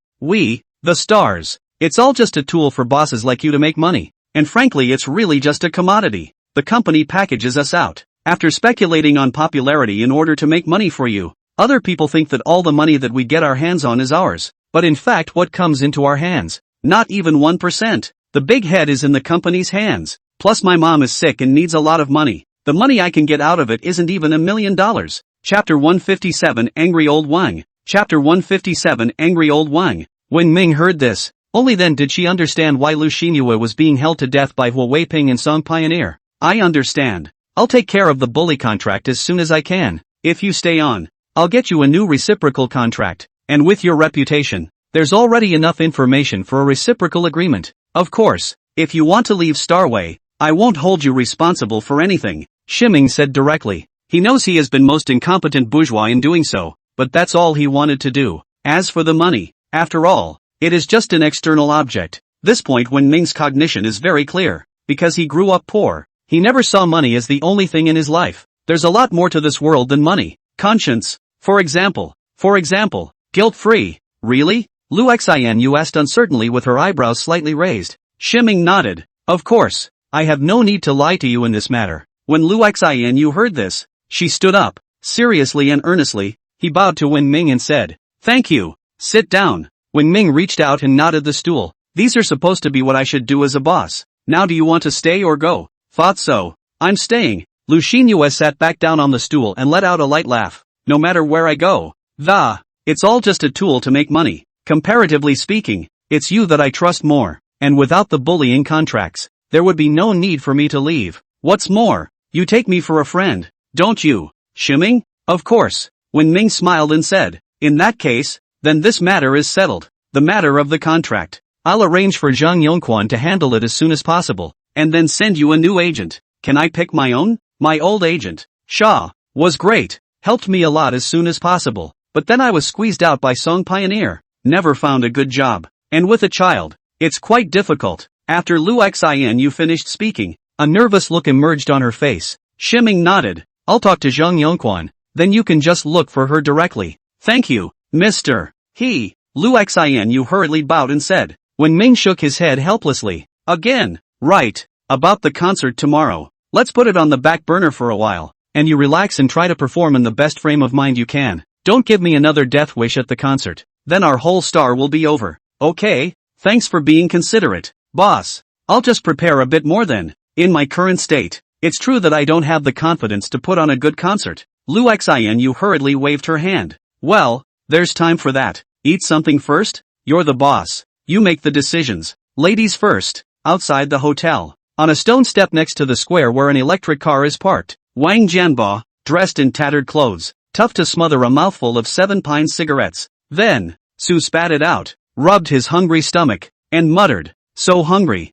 Snap. I don't know who threw a coin at him. Wang Jianba's complexion changed wildly, and he stood up immediately. Looking around, he angrily rebuked, "Who the hell threw the money? I'm the future richest man in linen, not a beggar." The voice falls. A blank stare is projected all around. An hour later, when Wen Ming came out from inside the hotel, found Wang Jianba lying on the stone steps of the square outside the hotel, surprisingly fell asleep. "Hey!" Wen Ming kicked Wang Jianba twice. Wang Jianba then opened his eyes. He looked at Wen Ming. He said with a frown on his face, ***, why do you and Lu Xianyu have so much to talk about? I'm damn near starving outside, trying to wait for you to come out and treat me to dinner, and I'm damn near falling asleep waiting. They haven't even eaten in the morning. Turns out it's noon now. Wen Ming, you won't go to dinner yourself?" Wang Jianba narrowed his eyes and said in a deep voice, "Don't tell me that you ate inside with my big moon." Wen Ming decisively shook his head. "I didn't." Burp burp burp. Wang Jianba?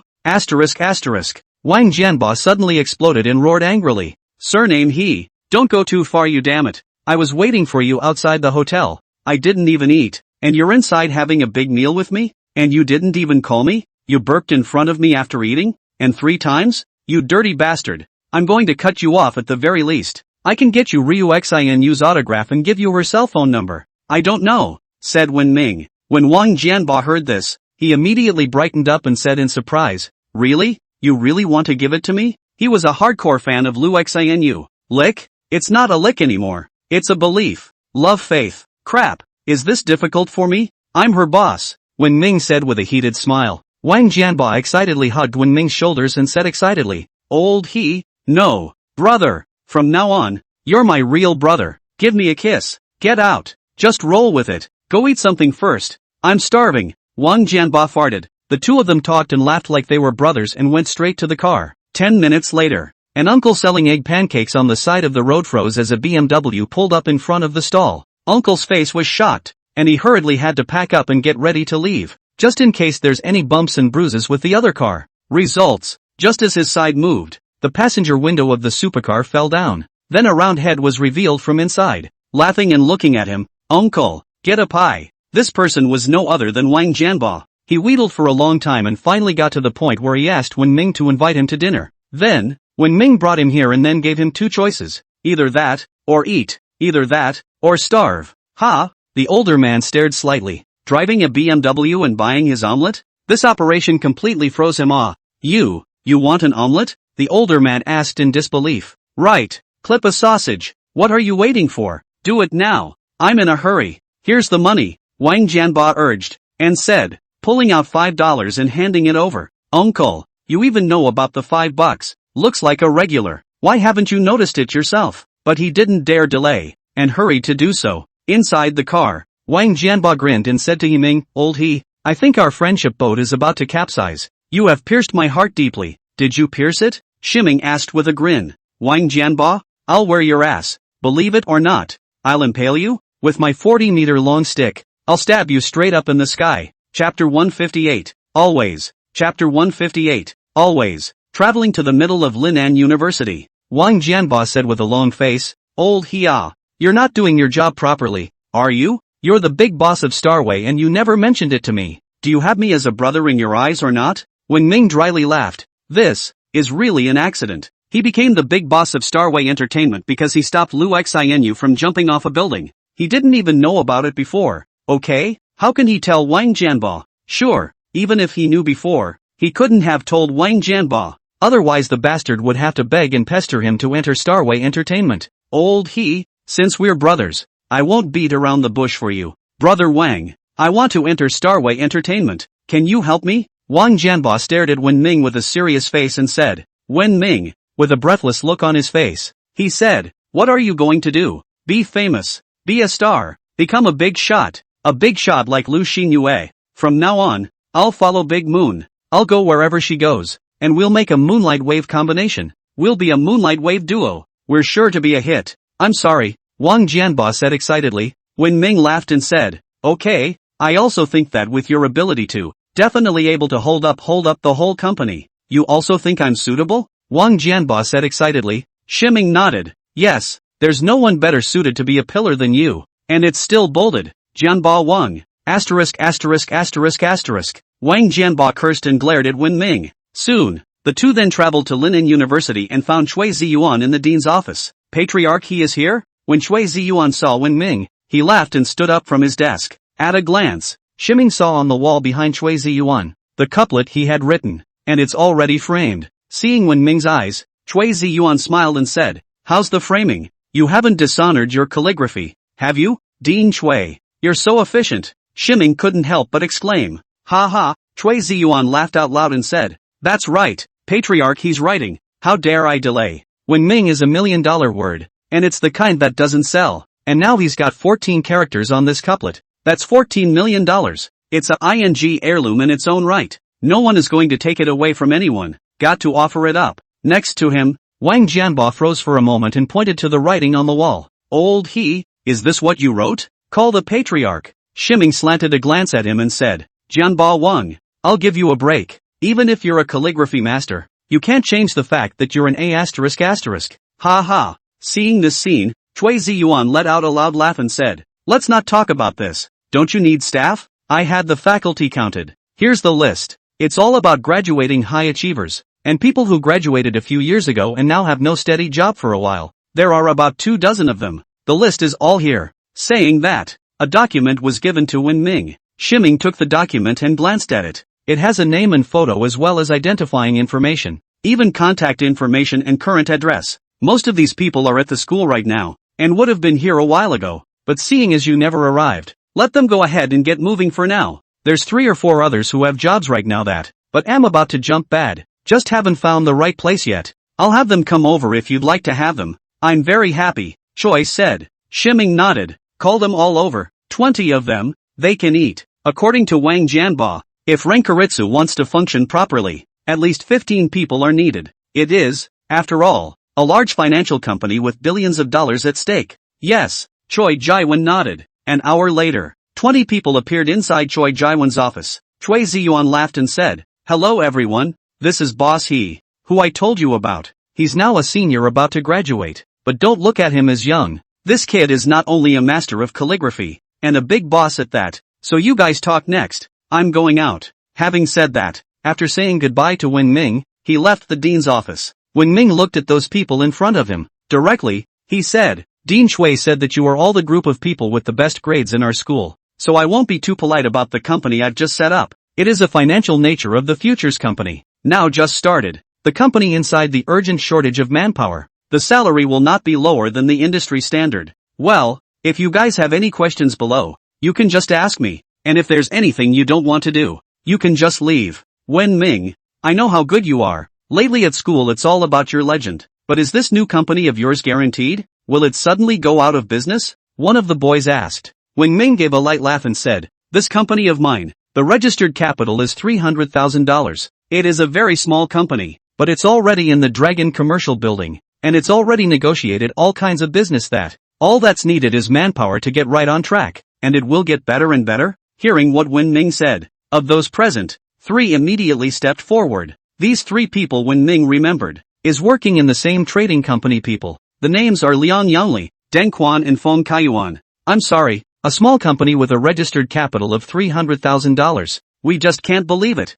I don't know, said Yangli Liang. We want to jump bad. We want to jump to a better company, not one that just opened. Even if you've managed to get into Dragon Commercial Building, a small company is still a small company. Having said that, the 3 of them left the place straight away. They already had a job, and it was good. They just wanted a better one, not backwards. When Ming looked at the remaining people and said, is there anyone else willing to leave? This kind of thing is, in itself, a wishful thinking. Since you don't want to stay, just leave. The rest of you look at me and I look at you. Finally, a girl stood out and asked, Wen Ming, you should know that a company is a platform that decide on one's cap. A small company with $300,000 of registered capital, with a platform cap on the line. How can we trust you? Wen Ming laughed softly. Because, Longting Commercial Building is mine. The entire Dragon Commercial Building, surnamed he. Is this enough? Hiss. When they heard Wen Ming's words, these remaining people drew in a breath of cold air in unison.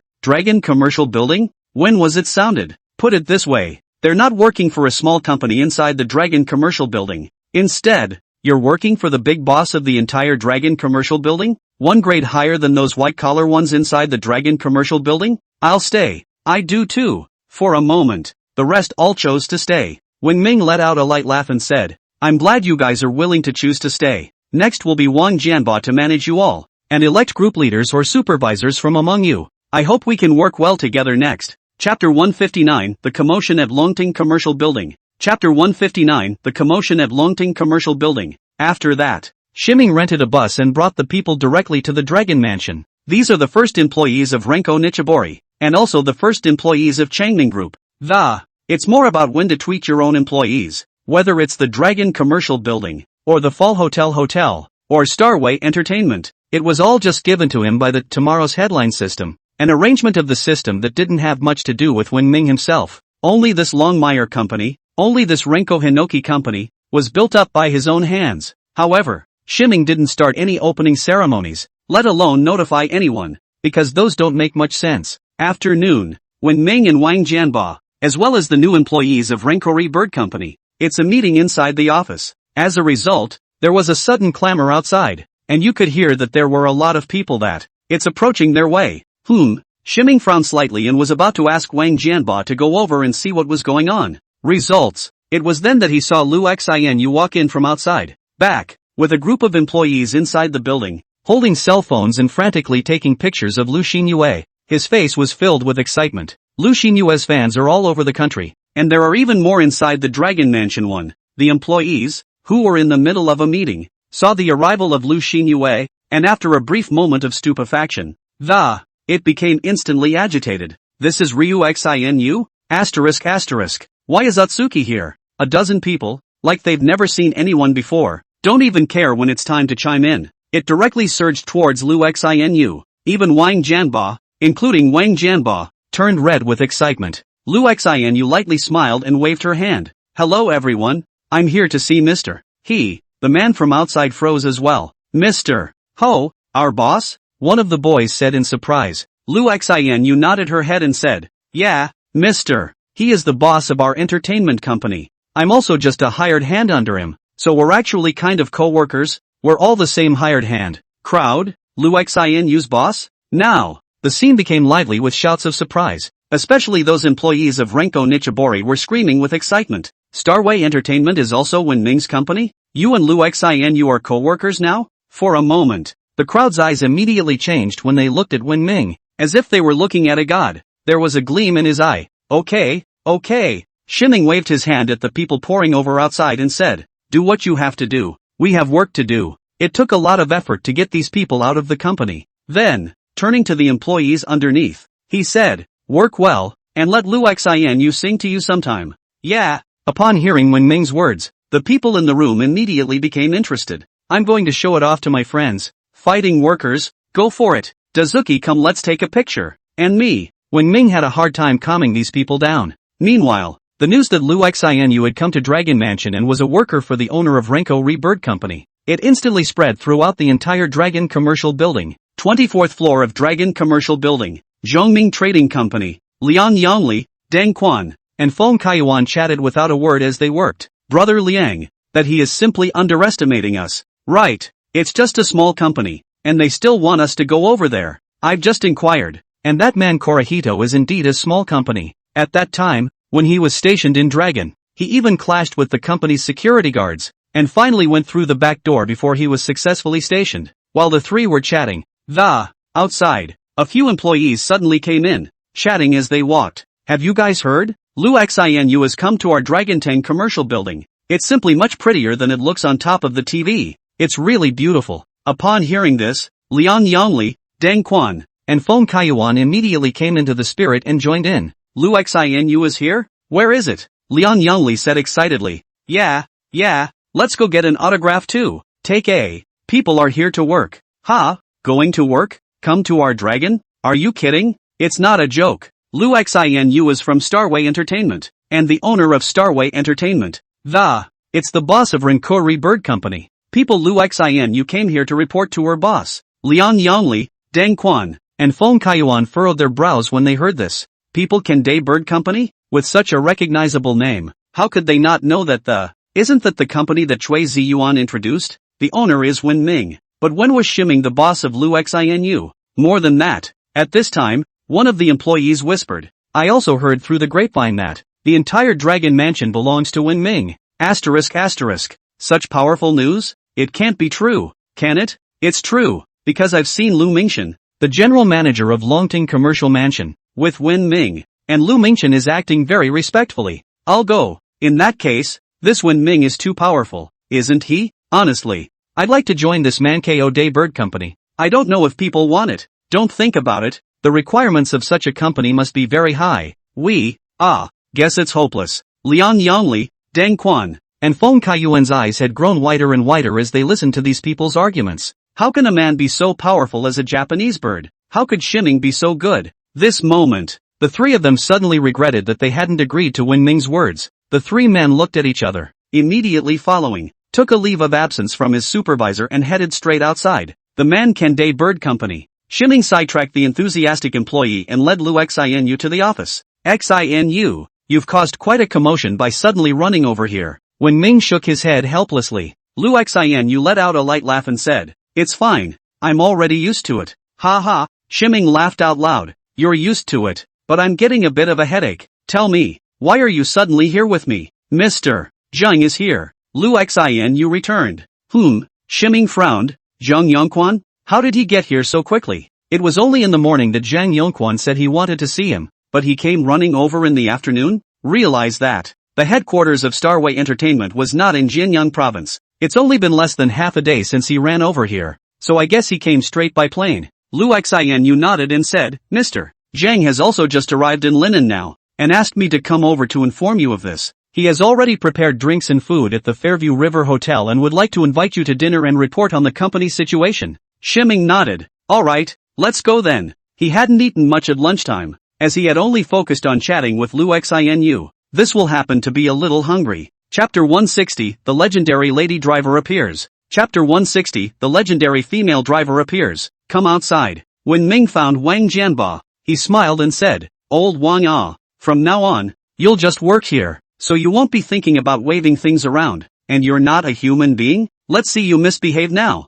Just be honest, here you are. Jianba Wang. Seeing Wang Jianba's depressed appearance, Wen Ming let out a loud laugh, heading outside with Lu Xianyu. Results. Just until the doorway, he saw three men walking head on. These three were no one else but the same three people who had left Choi's principal's office. The Liang Yongli, Deng Quan, Feng Kaiyuan. The three of them were stunned when they saw Lu Xinu. It's true, Lu Xinu is really at the Dragon Commercial Building. Mr. Ho, after some consideration, we feel that we should join Renko Nichibori Inc. I don't know if Bossy still wants anyone else? Liang Yongli asked. Wen Ming laughed and said, sorry, not at the moment. Having said that, taking Lu Xinu with him, he left directly. Where have you been? Do you really think that the door of our company is always open for you? While these guys have work experience. On the contrary, inside their own company, it's all a bunch of new recruits. But what's wrong with new recruits? New recruits are much more malleable. On the contrary, even if we keep these three, I don't know when it ran away again. You guys, just do what you want to do. Shiming directly drove his car and took Lu Xinyue towards the Fairview Hill and River Hotel. In front of the hotel, a middle-aged man in his 30s or 40s, wearing a blue suit, was standing in the doorway of the. Seeing when Ming came over, he immediately greeted enthusiastically said, "He boss you good. I'm Zhang. You're Zhang Yongquan?" Shiming asked in surprise. From the voice inside the phone, he thought that Zhang Yongquan was a serious person. As a result, when he saw the real person, Wen Ming was shocked. The guy looked to be in his small 40s, but the flirty two mustaches that, tawdry Big Ben's head, tawdry gold-brushed glasses, the whole thing looked, apart from the word tawdry, couldn't find a second word to describe the word. Zhang Yongquan laughed and said, "Yes Bossy, it's me. I didn't realize that Bossy was even younger than he looks in the photo." Wen Ming spread his hands and said, "That's what everyone who sees me at first glance says. There's no way around it. We're that young.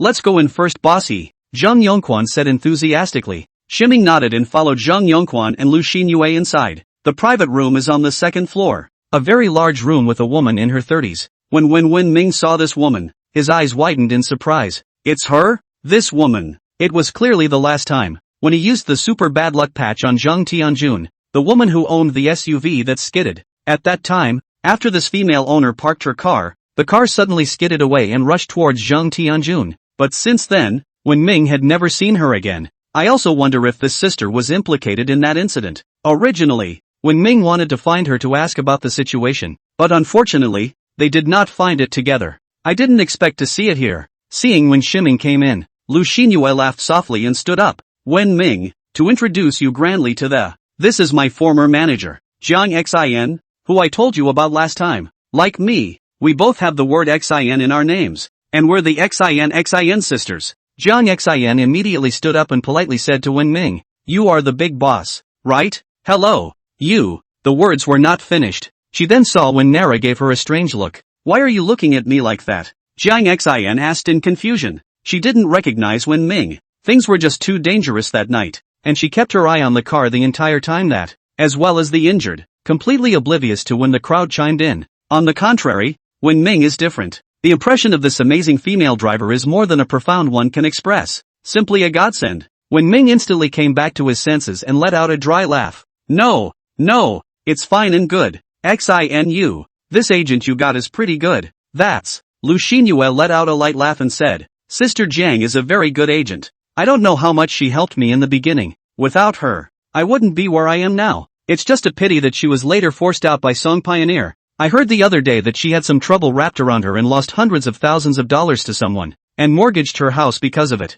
It's a difficult time right now, and as much as I want to help her, I can't help much. You said you'd get me a new agent. She was the first one I thought of." When Shiming heard this, he immediately looked shocked. It seems that after Zhang Tianjun was hit, Zhang Disha should look for compensation from this woman. It's fine, a few $100,000. The company pays. Wen Ming immediately patted his chest and assured, "Since Sister Jiang is from our company, her trouble is the company's trouble, and the company is responsible for reimbursing all the money spent on mortgages and whatnot." Zhang Xian's face turned pale with fear when she heard Wen Ming called herself Sister Jiang. Hurriedly waving his hand, he said, "Big boss, you're too kind. I can." The words were not finished. Wen Ming directly interrupted her and said to Zhang Yongquan, "Mr. Zhang, put the problems on Zhang to bed. Pay her what she owes, plus double her paycheck, so that she can work well for the company. Is this okay? He's the one who caused all this trouble. As a result, he didn't do. Instead, he let Jiang Xian take the blame and got into a whole lot of trouble. Helping her solve these problems was originally Wen Ming's part. No problem," Zhang Yongquan immediately assured. I'll arrange this matter immediately after I go out later. Try to solve all of Sister Jiang's troubles. Just kidding. The big boss has called Jiang Xin Sister Jiang. Is it possible for him, the general manager, to call out little Jiang? Sure, Ming's maneuver directly confused both Lu Xinu and Jiang Xin. What's going on here? This Wen Ming's reaction is too strange, isn't it? Without saying a word, he wrapped up all of Jiang Xin's troubles and directly doubled her salary. Lu Xinyue had intended to persuade Wen Ming to take her paycheck. Take out some of it and give it to Jiang Xin to help her through the crisis at hand. As it turned out, she hadn't even opened her mouth here, just to introduce the Shiming wrapped things up on his own. That's a bit too enthusiastic, isn't it? Wen Ming, you won. Be looking at Sister Jiang, right? Lu Xin said in shock. Bull asterisk. Wen Ming's eyes glared and said, I'm doing this for the sake of the company's development. Since Sister Jiang is a member of our company, she can only concentrate on contributing to the company if she has no distractions. Jiang Xin said anxiously, I'll definitely do my best for the company, but I really dare not accept this gift from you, boss. It's really too big. Chapter 161 Zheng Yongquan's Discouragement. Chapter 161 Zheng Yongquan's Discouragement. She's just a loser who was forced out by Song Vanguard, without even a shred of backstage. After she left Starway, she looked for many jobs that weren't as good as she wanted them to be. It can only be described as barely making ends meet, especially after what happened to Zhang Tianjun last time. She even took out all her money as compensation to Zhang Tianjun. Now that Lu Xinu had called her back, she was already grateful for it. How dare you accept these gifts from Shiming again? Alright, my mind is made up, so you guys should stop talking, Wen Ming said directly. Seeing Wen Ming's insistence, Lu Xinu and the others looked at each other and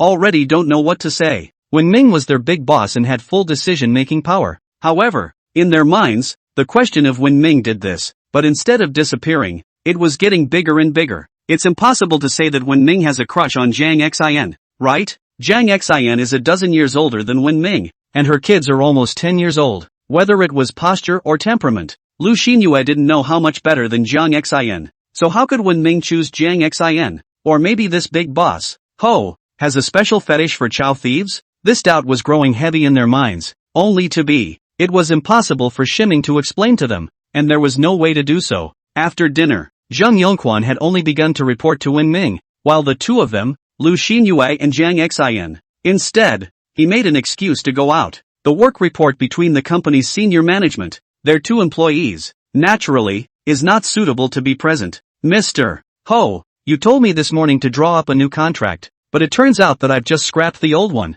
Of the company's original 38 artists, 12 directly chose to leave, and now there were only 26 artists left, without a contract to tie them down. These people don't have the slightest intention of staying. It's too risky. I think it's out of line with the entire industry, Zheng Yongquan said with a somewhat serious look as he held the document. Wen Ming shook his head and said, don't care about that, just do a good job on ourselves. But these artists are packaged by us at great expense, now leaving straight away to join another company. The new contract is unfavorable to the company in this respect. It's the equivalent of all that packaging money down the drain. On the contrary, all the other entertainment companies have the same kind of bullying treaties that we used to have. Wouldn't face that problem. I think we're taking too risky a step, Zheng Yongquan said worriedly. As the general manager of Starway, he only cares about the company's interests. The company spends a lot of money on the stars, and works hard to beat the seeds over the merchandise that comes out of it. It turned out to be someone else's, which no one would have accepted. That's why the families have signed those bully contracts, not because they're selfish.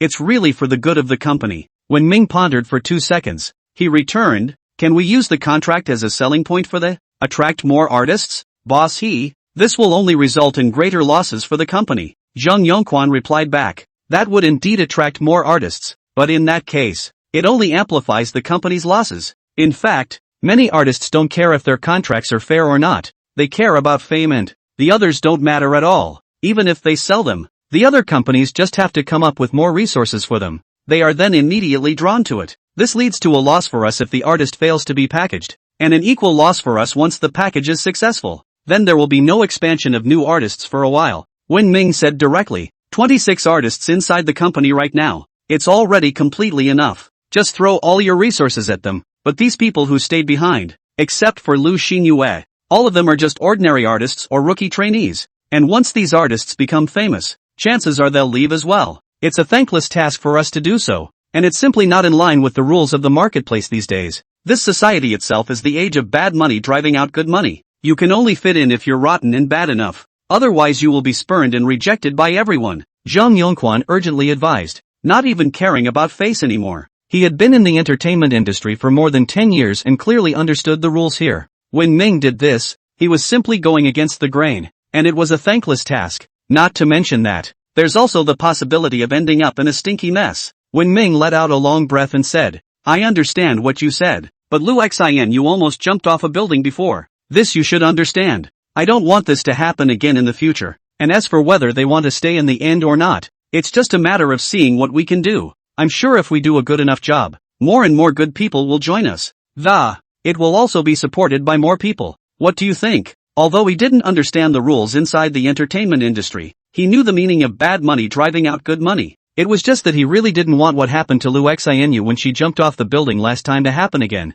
In the face of profit and conscience, he chose conscience. Zhang Yongquan froze for a long assembly and finally let out a long sigh. He knew that since Wen Ming had said that, then no matter how much he tried to persuade him, it wouldn't work. Instead, there is a chance that this will upset Wen Ming. Boss, the concert is pretty much taken care of now. What day do you think would be more appropriate to set the time for? Zhang Yongquan asked Wen Ming. Make up your own minds. I don't know about this one. A week from now. Then, on the 18th, which happens to be a weekend, and with a week's worth of ticket selling, it should be about right, Zhang Yongquan said. Wen Ming nodded. Okay. The two chatted inside the room for a while longer, finalizing a specific work plan, but basically it was Zhang Yongquan reporting and Wen Ming nodding. He really doesn't know anything about what's going on here. It's exactly like a flat talker listening to thunder. Finally, when he heard that Zhang Yongquan had asked Wen Ming to personally arrange this grand concert, Shiming immediately and sternly refused. Just kidding. Let him organize big concerts? What's so whimsical about it?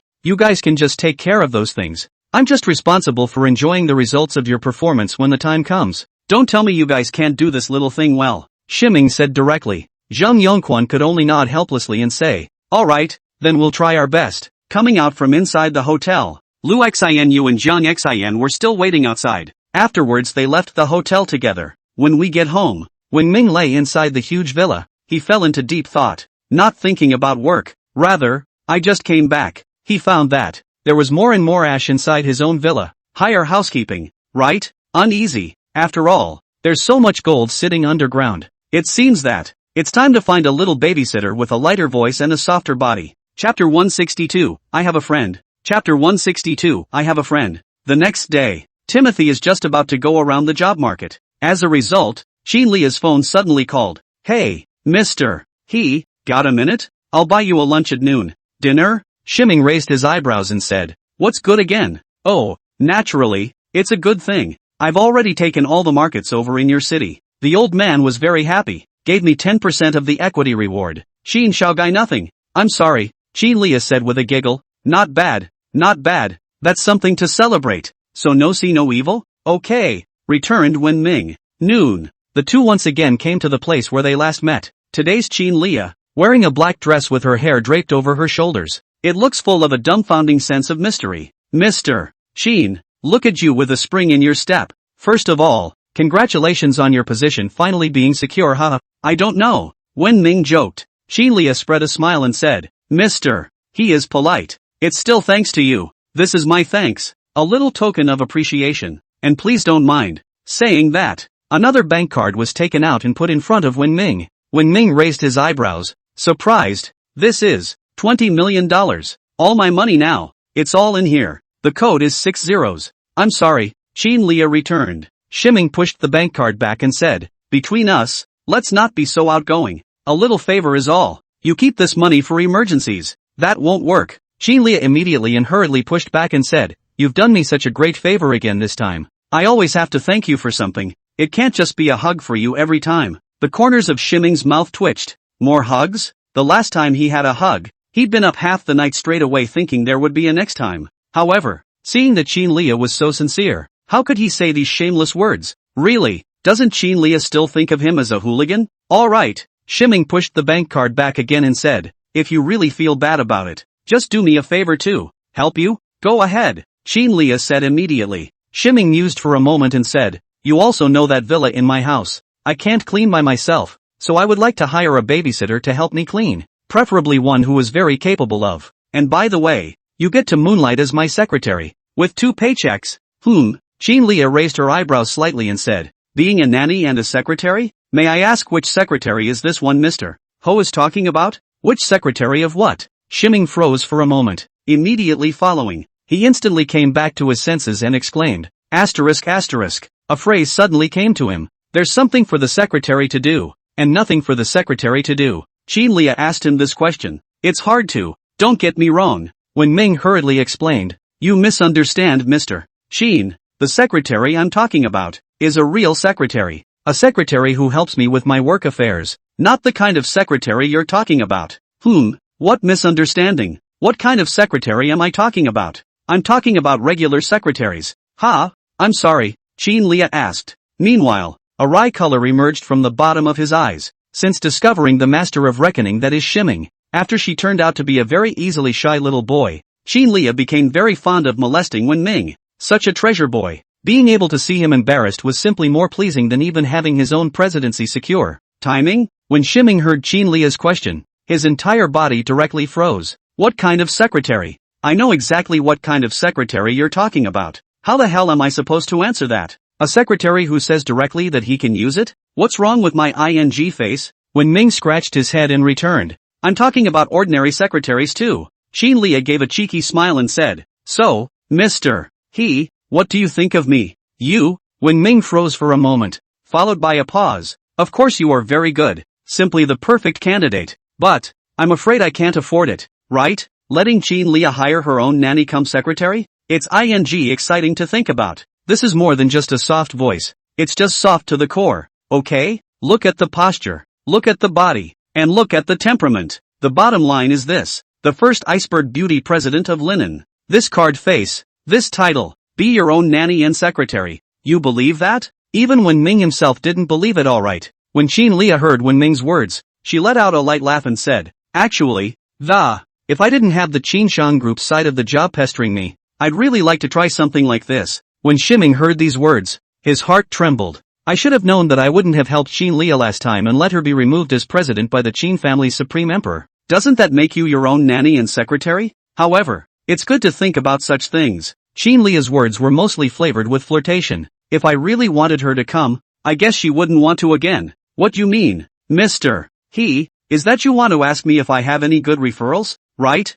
At this point, Jean Leah suddenly asked. Shimming nodded. Yeah, you've been in contact with a lot of people, and they're all very capable, so I wanted to ask you if you have any candidates in that area, and introduce me to them if you do. Jean Leah pondered for a moment and returned. I have a friend who's actually quite suitable. Friends? Male or female? Shimming asked. Men he doesn't want. Why? You let a man hang around my villa every day? One Wang Jianba is enough of a brain ache. Just got rid of Wang Jianba. Put me in with another guy? What's wrong with me just wanting to see a pretty girl? Don't you know that looking at beautiful women can prolong your life? Is it wrong that I want to live a long life? When Jean Leah saw Ming's appearance, she immediately let out a light laugh and said, of course it's a female, and it's a super beautiful woman, even prettier than me, and this is someone that you've heard of. I've heard that too? Zhao Shu? I wouldn't dare to have that woman. Shimming immediately refused. Just kidding, Zhao Shu was Qin Shao's man, and he didn't want to die for no reason. A gentleman does not stand under a dangerous wall.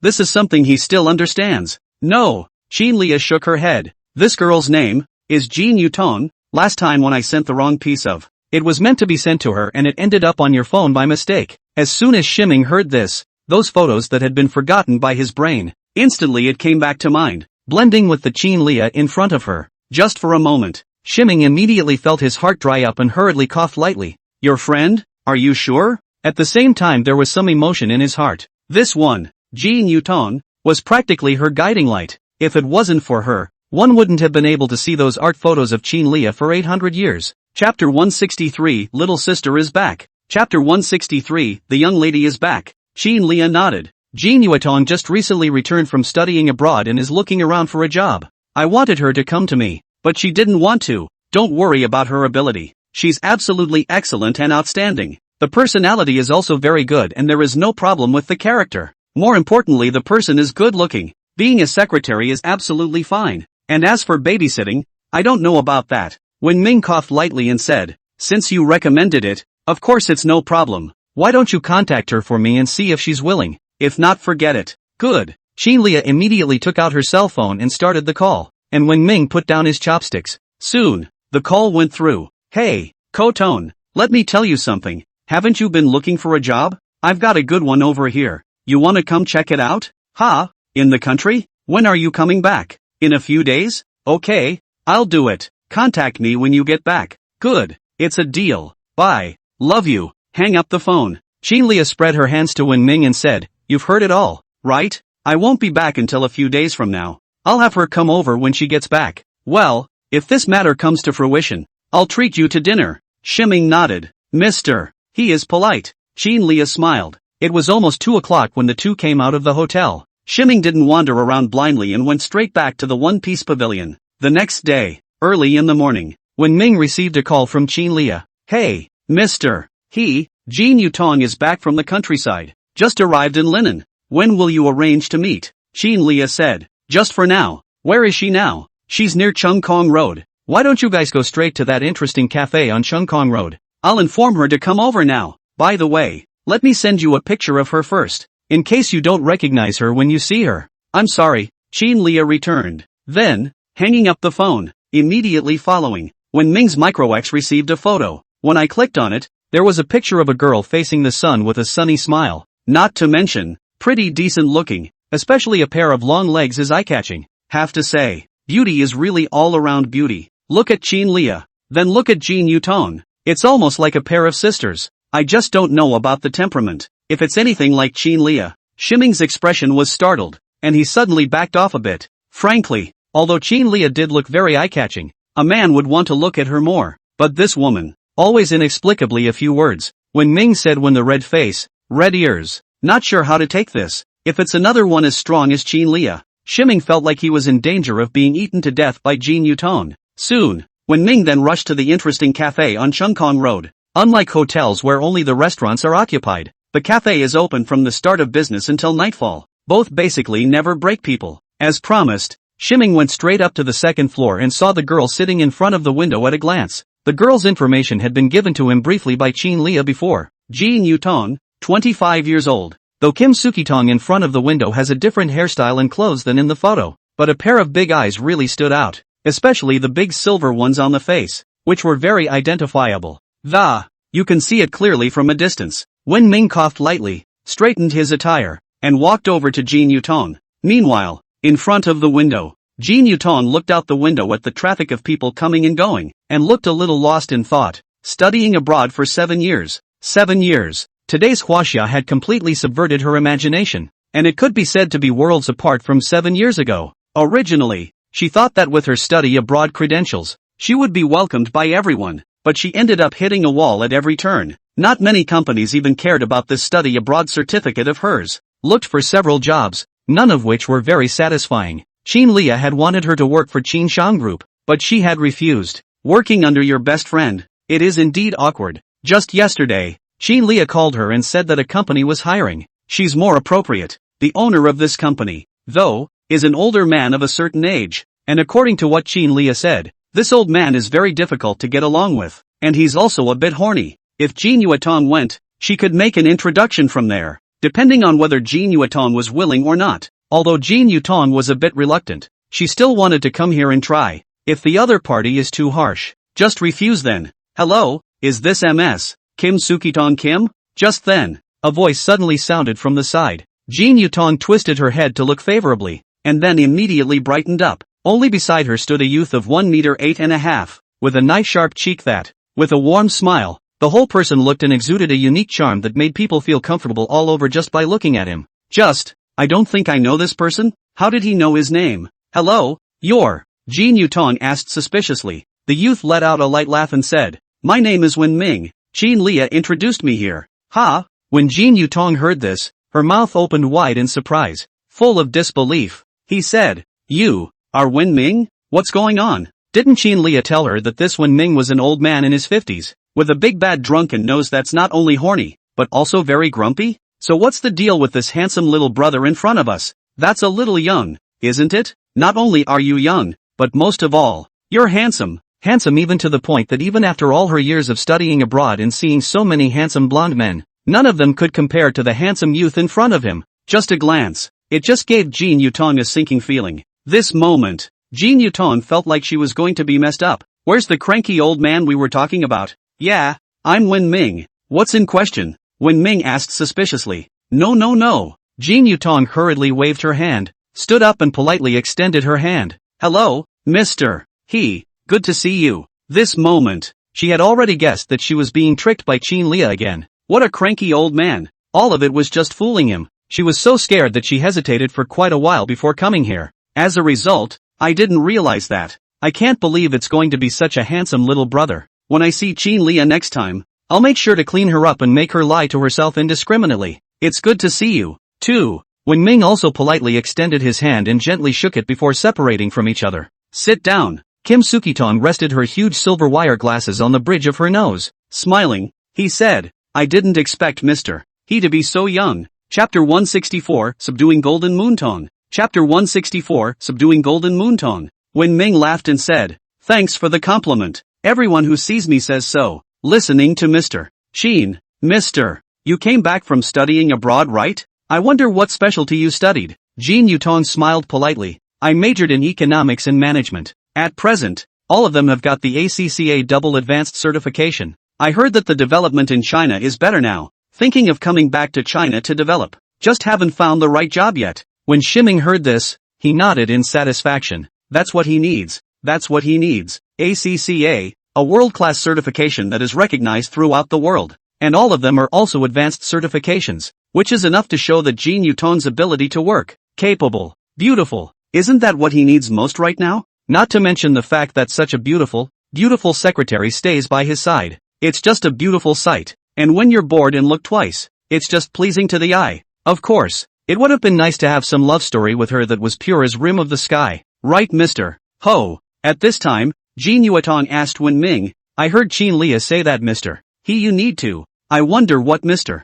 Ho is planning to hire me for? Wen Ming coughed lightly and said, originally, my idea was to recruit a babysitter. Help me clean the villa. Nanny? Hearing Wen Ming's words, Jin Yutong immediately frowned. Double C advanced certification to work as a nanny? Wen Ming waved his hand and said, not babysitting, that was the intention from the beginning. But after seeing Qin Lia's introduction, and your personal abilities, I think it's too much of a stretch for you to work as a nanny. That's why I want you to be my full-time secretary. I'll find someone else for the nanny. Babysitting or whatever. Any girl can do it. But it would have been hard to find someone as good as Jin Yutong. In his hands, he now has several companies. It's certainly not practical to rely on him to waltz back and forth to manage the needed someone to help run errands for her and take care of tedious things on his behalf. Secretary? Jin Yutong frowned and shook her head in rejection. I'm sorry, I studied economics and management, not a secretarial major and can't do secretarial work, so I may have to disappoint you. Though the handsome man in front of her looked right up her alley. Working alongside such a handsome man should be a feel-good thing, too, I think. But then again, she's a senior who came back from studying abroad and received advanced international certification, and then they make her a secretary? What's a secretary? With her abilities, even if you stay abroad, at the very least, you can easily make it to the manager level in some big international companies. Making her a secretary was humiliating, trampling on her dignity as a double C advanced certification. No, Shiming frowned, not giving up on his persuasion. There are only 2 people in our company right now. It's at a time when people are most in short supply, and I'd like you to reconsider. People Day Bird has a certain amount of employees though. These employees, however, are only the employees of Renko Nichibori, as far as Nagamine is concerned. So far, there were only 2 of them, him and Wang Jianba, and there was no third person's addition yet. Jin Yutong? A company of 2? This is a joke for her, right? Jin Yutong felt like she was going to break down. How could Qin Lia introduce her to such a pathetically small company? A small company the size of 2 people, and they let her in as a secretary? Can a small company like this afford her salary? Is Qin Lia out of her mind? I can't believe she was introduced to such a company as a secretary. I'm sorry, I think I need to talk to Qin Lia about this matter. I also hope you can think about it. Jin Yutong restrained her anger and said very politely. After saying that, he stood up and was about to leave. This matter, I must find Qin Lia to talk about it. Okay. Shiming nodded and said, willing or not, that's your freedom, but I'm very satisfied with your working ability. As long as you're willing to come to Changming Company, I'll give you an annual salary of $1 million, and normal rest on holidays. I hope you'll think about it. Jin Yuton's legs, which had stepped out, suddenly stopped. Then, slowly turning around, he looked at Wen Ming with a surprised face. How much did you say? Annual salary? Jin Yutong asked in disbelief. She is expected to make $500,000 a year, or even 400,000 would be fine. After all, it's impossible to get a higher salary when you're just starting out with a company.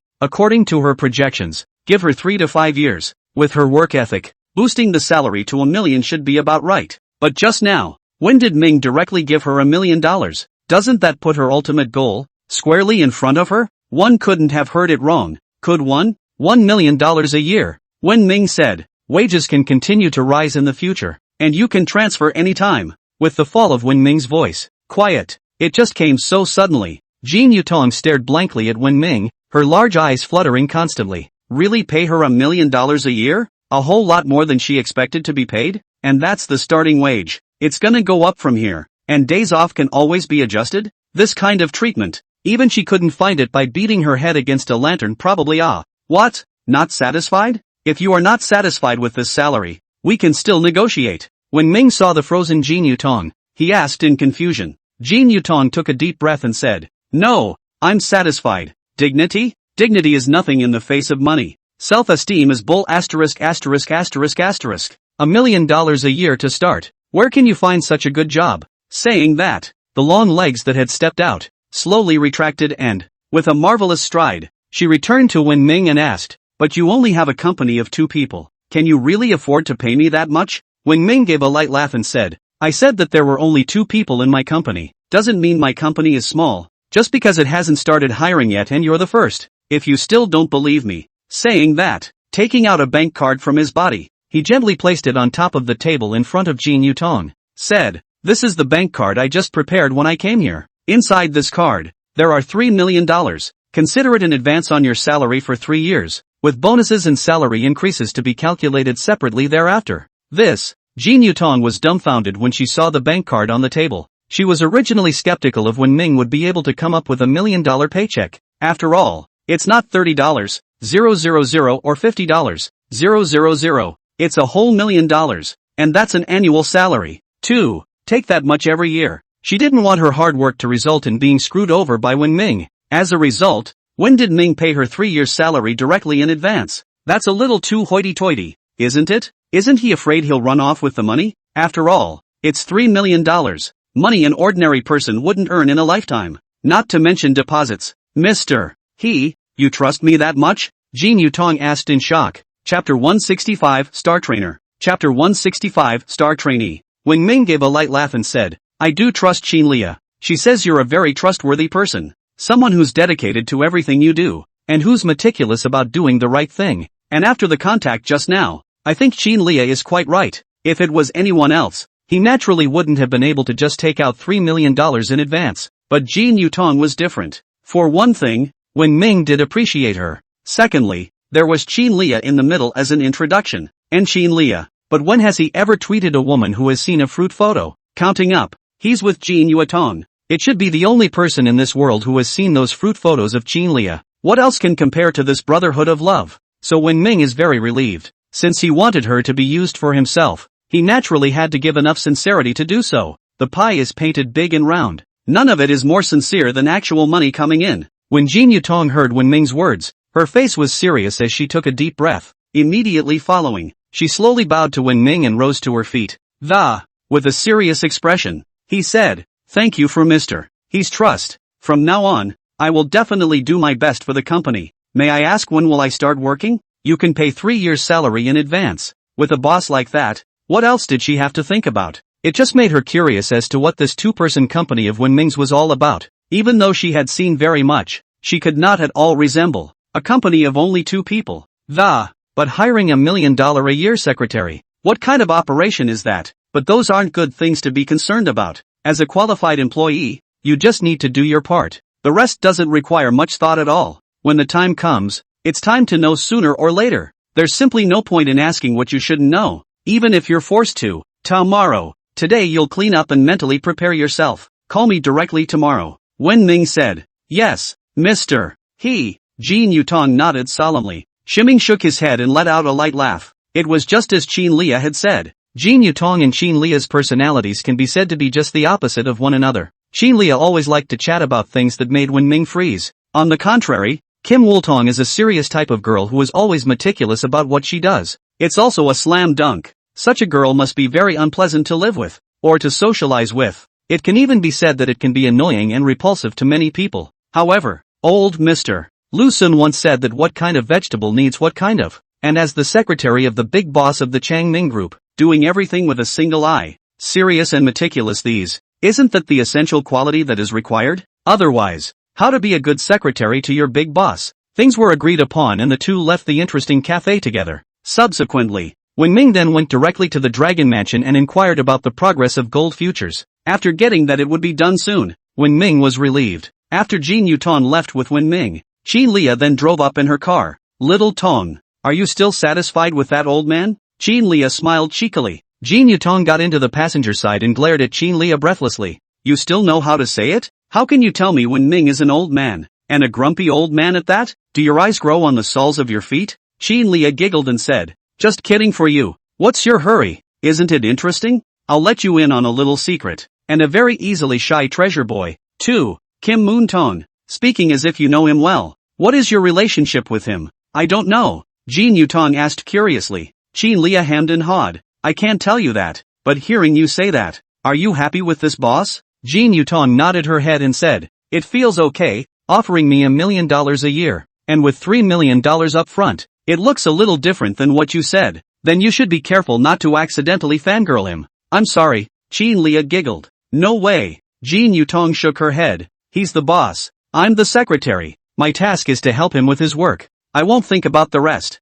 Qin Lia put her hand out thievishly and gently patted Jin Yutong's long legs. He smiled and said, TSK this big white legs, I see are a little greedy. Have you ever heard that bosses have secretaries during the day? Nothing to do at night. Asterisk Q. Jin Yutong said breathlessly, Xiao Ye, can you not move and drive? If you keep this up, I'm about to cut you off. Good. My sister has introduced you to such a great job and boss. Do I have to buy me dinner? Yes. The next day, when Ming was about to go to the Dragon Commercial Building, his dad's phone suddenly called. Looking at dad's phone number on his cell phone, usually it's mom who calls him, and dad rarely calls directly. After the connection, when Ming smiled with him and said, Dad, have you had breakfast yet? Inside the phone, Dad He Jinmin laughed loudly and said, I've eaten. I heard your mom say you have a small business in linen? What kind of business? Just dump a little something to sell. Ximing said, you have to be careful. Don't be fooled by others. He expanded admonished.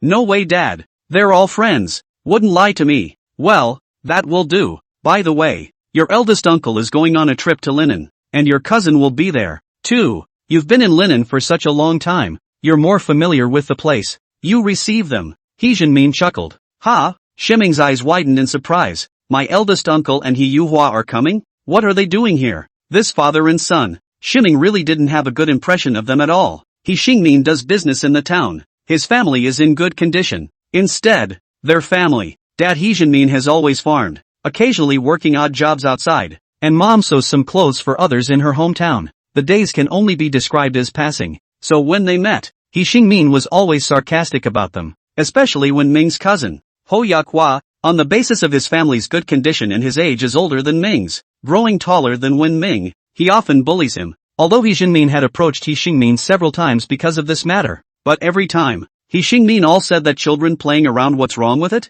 Let the children sort out their own affairs. It's not good for children's education for adults to stay out of their business. Then, just let He Yuhua bully him. And Ho Yakhua intensified his efforts after realizing that no one had stopped him. Suffice it to say, Wen Ming's childhood was one of violence and shadows. This didn't end until Wen Ming was in middle school, because that time, Wen Ming was cornered and ran to He Xingmin's house with a knife in his hand. It scared He Xingmin's family. Then, He Xingmin did not say that the child's matter, let the child to solve their own, and went straight to the trouble of the dad, paid over $200 in medical bills. For the father and son, Ximing really didn't treat it from the bottom of his heart. When your own child hits someone else, you say something about letting the child work things out on his own. Adults should never intervene. As a result, when their own children are beaten, they accuse others of it being a violent crime and poor discipline. It's the kid who's going to be in jail later or something. crying and demanding compensation. Typical double standard dog. When He Jinmin heard He Ming's words, he was so happy that he laughed out loud and said,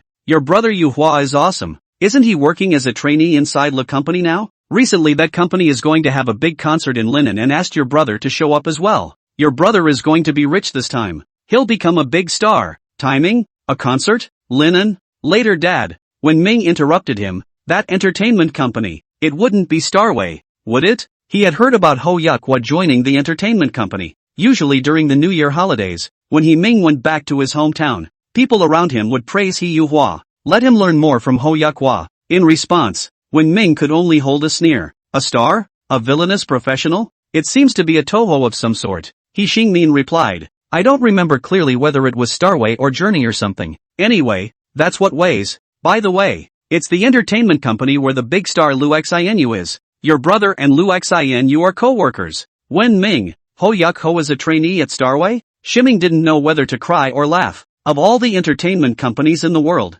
he's the one who works for his own entertainment company? Sometimes, he had to sigh that the world was really too small. Ha ha. He Jinmin inside the phone could not hide his excitement. Said, your brother is great. This time on the stage, he said, it's going to be a big hit. We're going to have a big star in the He family. If we can marry Lu Xinyue back home, the He family is going to be rich. Wen Ming, Chapter 166. Chapter 166, The Socialist. Now Wen Ming probably understands that. Why did Ho Yuhua choose Starway Entertainment now? So it's because of Lu Xinyue? Oh, it's true that men are all big piggies. Just, you're a trainee and you dare to hit on her. Lu Xinyue? No matter what, people like Lu Xinyue are also the ones who have reached the top of the star. Nowadays, stars are basically hereditary. Okay, parents pave the way for waifs, and then Wayate to pave the way for the grandkids to sanction showbiz. As long as there are no accidents, and as long as the descendants of these people don't die, it's basically generational.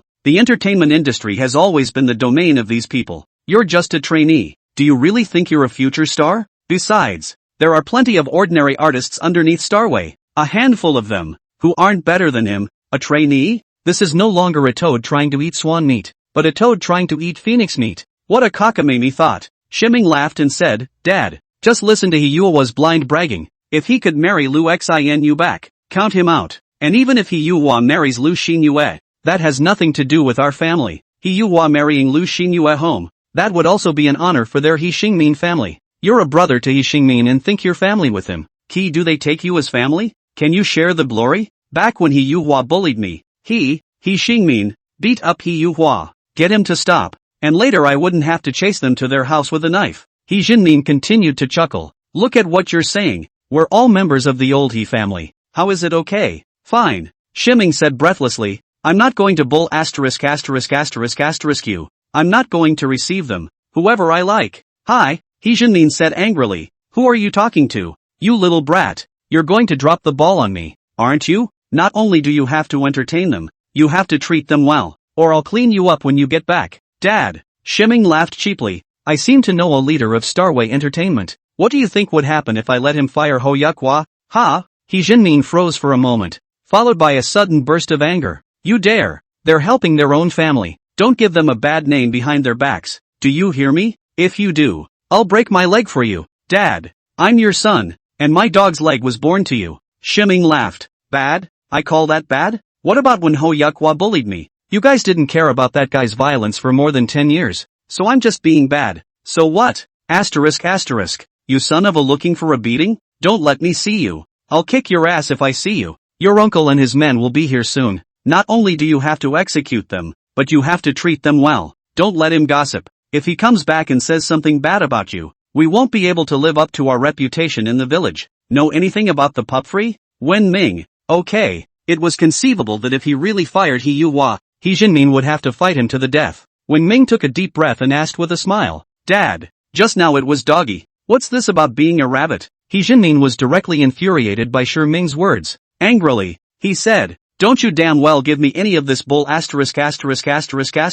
Treat your eldest uncle well. Do you hear me? Shiming said helplessly. Fine. I'll entertain you. That's the way Dad is. He's a deadbeat. According to him, it means that people look up to him when they ask for a loan. He just couldn't let people down. But the word was out, so he could only oblige. Can't let Dad down. Dad still loves him. Except for that one problem of being facetious. When he first learned that after he was bullied by He Yuhua, he sighed for a whole night. When Ming was watching. It's just that he can't save face. Plus his eldest uncle keeps insisting that the kid's business be left to the kid's own devices. He too could only sigh alone late at night. That's more like it. He Jingguan let out a laugh and said, I'll transfer $3,000 to you later. It's your uncle's first time in linen. You must treat them well. Dad is counting on you to make me look good. Don't lose my face. Dad will thank you later. Sweat. Dad, what are you talking about? Don't call me for the money. I've got it in my hand. We'll treat them well. Just don't worry. Shimming said helplessly. Cut the crap. Hang up.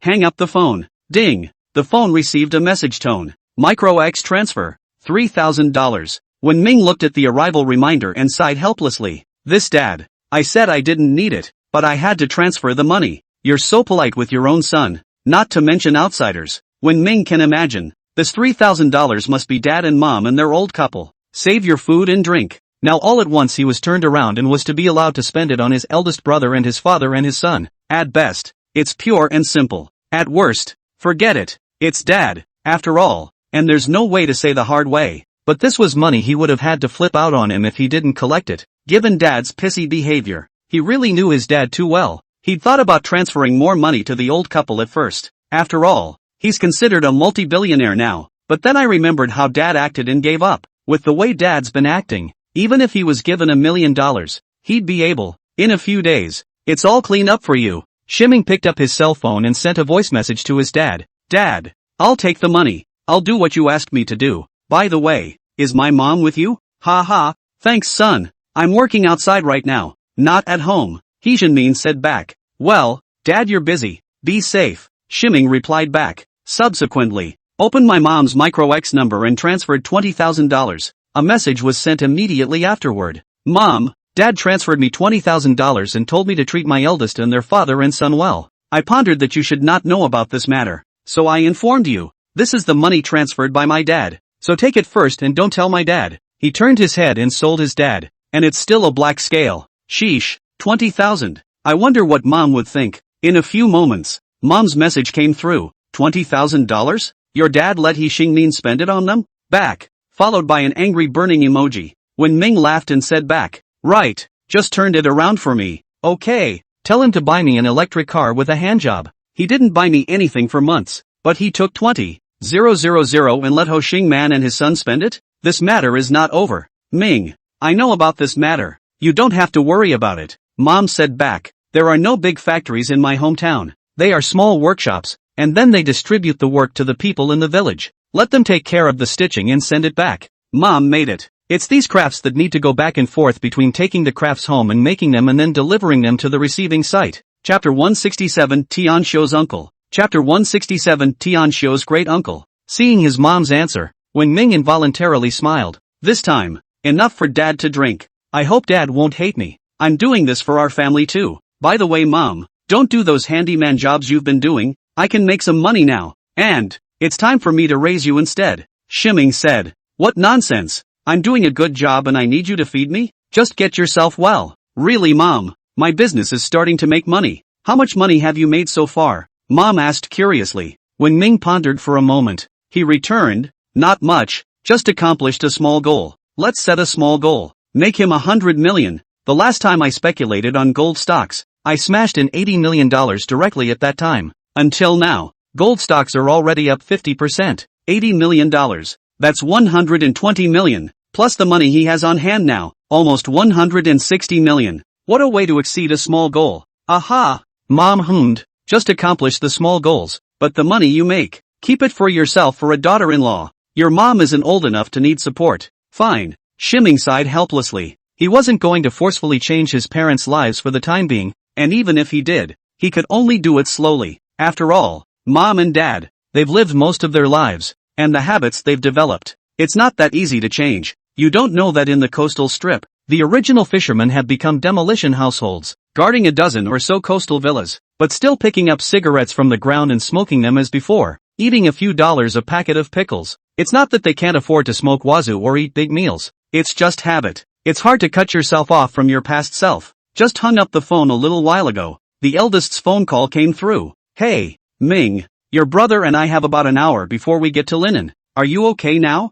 He Xingmin inside the cell phone chuckled. Something's up. Shiming returned. You'll have to put it off even if there's something wrong. I want good food and wine. You hear me? Wen Ming. Hanging up the phone, Wen Ming was speechless for a while. Sure enough, still the same recipe, still the same flavor. The sudden arrival of the eldest uncle's father and son added insult to injury to the already poor family. At this point, Dad's calling again. Hey, kid, your uncle called you just now and you said you had something to do? What do you mean? Purely trying to make your dad lose face, isn't it? The dad inside the phone angrily questioned. The corners of Shiming's mouth twitched. You've just turned your head, and you're taking it to Dad? No, how dare I? I'm already on my way to the restaurant that. Prepare good wine and food for him and entertain him.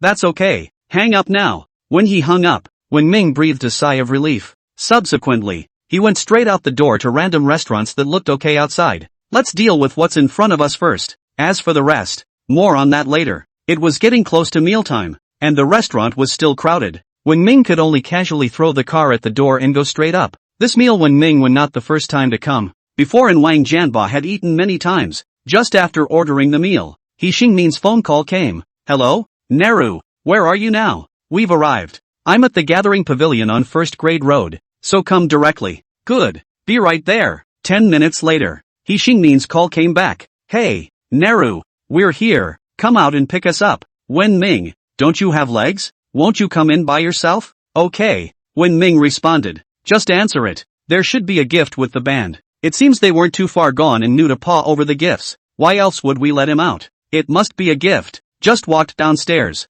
From a distance, I could see a balding He Xingmin next to a white SUV, with the already half-bald Ho Yukhua, who was beckoning him hard. Uncle. Shiming walked over and shouted politely. He Xingmin laughed and said to Wen Ming, Xiao Ming, TSK. You've grown handsome again. Wen Ming, come on Neru. He Xingmin grinned and stuck his body into the car to go hit something. Shiming raised an eyebrow. There's really something, isn't there? The old man. Finally, you've changed your mind. At this point, He Xingmin came out of the car, carrying a bag in his hand, and said with a smile, Look, we grow our own garlic. Your mom grows it herself. Your brother bought a car, so it's easier to carry things. So I brought you some to try. Timing? He looked twice toward the bag He Xingmin's bag, which contained several white-skinned garlic. Probably. There were like a dozen of them. At today's market price. It's worth $4 or $5. When Ming's mouth twitched as he said, Eldest uncle, you're really too polite. He Xingmin called and asked him to come down to pick it up, and he thought how many things He Xingmin and the others had brought with them. After all, He Xingmin had directly called over $3,000 in order for him to entertain him. As a result, He Xingmin came and brought a couple of garlics. This is too much of a show. Simply heavenly show. He Xingmin laughed loudly and said, It's good that you like it. Take a look at your cousin's car. Just bought it for over $200,000. Called Honda CR-V. He Yuhua said with a light laugh. Yeah. He Xingmin slapped his thigh and said, This is it. He Yuhua laughed and said, Xiaoming is also a young man. Surely he recognizes this car. Dad, you don't need any more introductions. Fine. I'll keep my mouth shut. He Xingmin laughed. Wen Ming. He kind of realized that it was a lie to ask him to come down and get the guy showing off their new something V is true. At this point, a middle-aged man next to him suddenly shouted, Whose BMW X7 is this? Please move it. I can't get out of my car. Mine. Wen Ming returned. Then, toward the middle-aged man. I had thought that the middle-aged man would be angry when he got in his way. As a result, when the middle-aged man saw him coming, instead of getting angry, he handed him a huazi, and, smiling, he said, Bro, have a wazoo. Many friends, many ways, especially in business. When Ming took the cigarette, smiled and said, I'm sorry, there's no place to park the car, so stop here first. It's fine.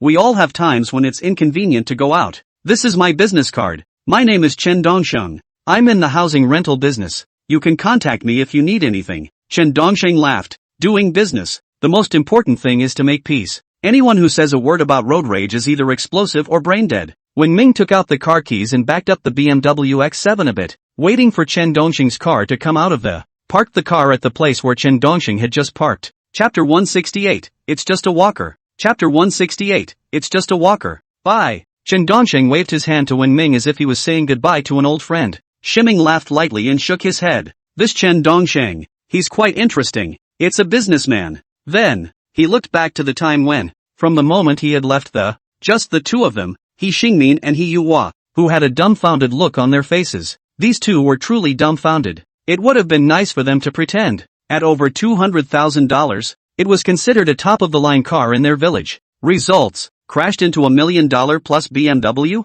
It's more than a ing embarrassment, isn't it? Eldest uncle, Yuhua, what's wrong with you guys? Shiming asked. He Xingmin blinked and said back, You, this car, it is rented, right? Shiming froze for a moment and returned, renting what? It's just a mobility scooter. Usually it's just driven when I'm grocery shopping. Come on, let's go in first. He Xingmin, Yvonne Ho, mobility scooter? Driving while grocery shopping? You can die without pretending? They suddenly realized that this thick-browed, rigid-faced Wen Ming, how dare you start learning to play hard to get, and it's more pretentious than they are. This pussy pretends to be so clear and beautiful that it's hard to beat a horse. Originally, they had thought that Wen Ming had suddenly become powerful. As a result, when they heard these words from Wen Ming, they immediately affirmed, Wen Ming, the car is definitely a rental. Go inside the hotel. He Xingmin then blathered next to Wen Ming, telling him not to be vain or something. Shiming didn't bother to pay attention to him, but was thinking about a serious matter. He Xingmin and his son are here. Where to stay?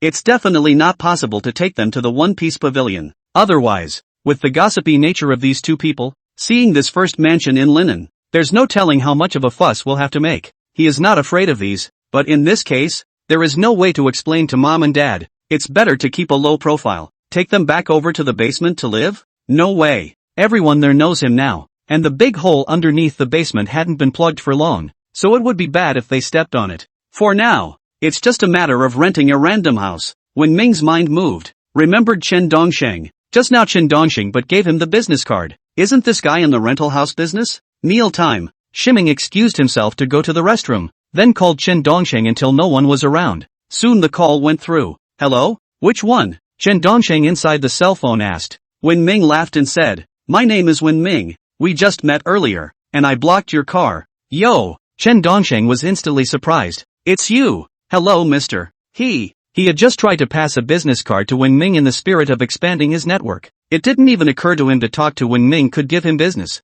and as a result, he didn't expect Wen Ming would call him today. Boss Chen, I want to rent an apartment. Shiming got straight to the point and said, 2 rooms and a living room, or 1 room and a living room will do. Ready to move in turnkey? Yes. Chen Dongsheng did not inquire blindly, and went straight to work. A promise was made. I'll arrange it right away. When do you want it? Within half an hour. The sooner the better. Arrange for the address to be sent to my cell phone. No problem. Give me 10 minutes to get it done for you. Hang up the phone. Shiming transferred $2,000 directly. In less than 5 minutes, Chen Dongsheng called. Mr. Ho, the house has been arranged for you. Hibiscus Garden, Building 56, Unit 2, 301. Key for you? Just send the keys straight over to the hotel. How much is it? I'll transfer it to you now. Con. We'll talk about the money later. Come what may. You just go straight there. I've already notified the landlord and asked him to send the key over to you. 20 minutes at most. Chen Dongsheng said directly. He was originally more of an atmospheric person, and because of that, that's how business can be so prosperous. Good. Thanks. I'll treat you to dinner some other day. Shiming was not polite either. You're welcome. Hang up the phone. Back to the table. He Xingmin immediately said unhappily, Xiaoming, it took you so long to go out to the restroom. We're almost done with our meals. Shiming was speechless for a moment. He ordered 7 dishes. 3 people, just the 2 of them, father and son. To be exact, ate 7 dishes straight? Never had 7 dishes in your life? Forget it. Since He Xingmin has said so, go ahead and order. Waiter, according to the standard, have another one. Shiming shouted. Yes, please wait. In a few moments, 7 more plates came up. He Xingmin nodded his head in satisfaction. This is the right way to be polite. Come, you'll have a piece of it, too. I have no appetite, returned Wen Ming. He really didn't have the slightest appetite for food. See, this father and son are full. If he hadn't been afraid that his dad would get in a hurry with him, he would have kicked those 2 back a long time ago. Bad stomach? He Xingmin laughed and said, bad stomach is all gas. Is not good at work, right? Look at your brother, a Starway Entertainment trainee, a future star. See the first-class pavilion across the street? When your brother becomes famous in the future, he will directly buy a set in here, and then let you also get some light and feel what a milli mansion is. Wen Ming, he could no longer afford to spit. Anything can be pulled for you to pretend. 20 minutes later, The landlord's elder sister then sent him the key and instructed Wen Ming to protect the house. They need to go abroad for a while and the house is empty, so they rent it out to make some money. Wen Ming returned to the table with the keys. Then, good, you go and settle the bill, He Xingmin directly ordered. Wen Ming, this old guy, really validates an old saying, if a man is shameless, he is invincible. I can't believe I'm not even being polite. After leaving the hotel, Wen Ming drove ahead in his car. Take He Xingmin and they went directly to building 56 of Hibiscus Garden. Just entered the Hibiscus Garden.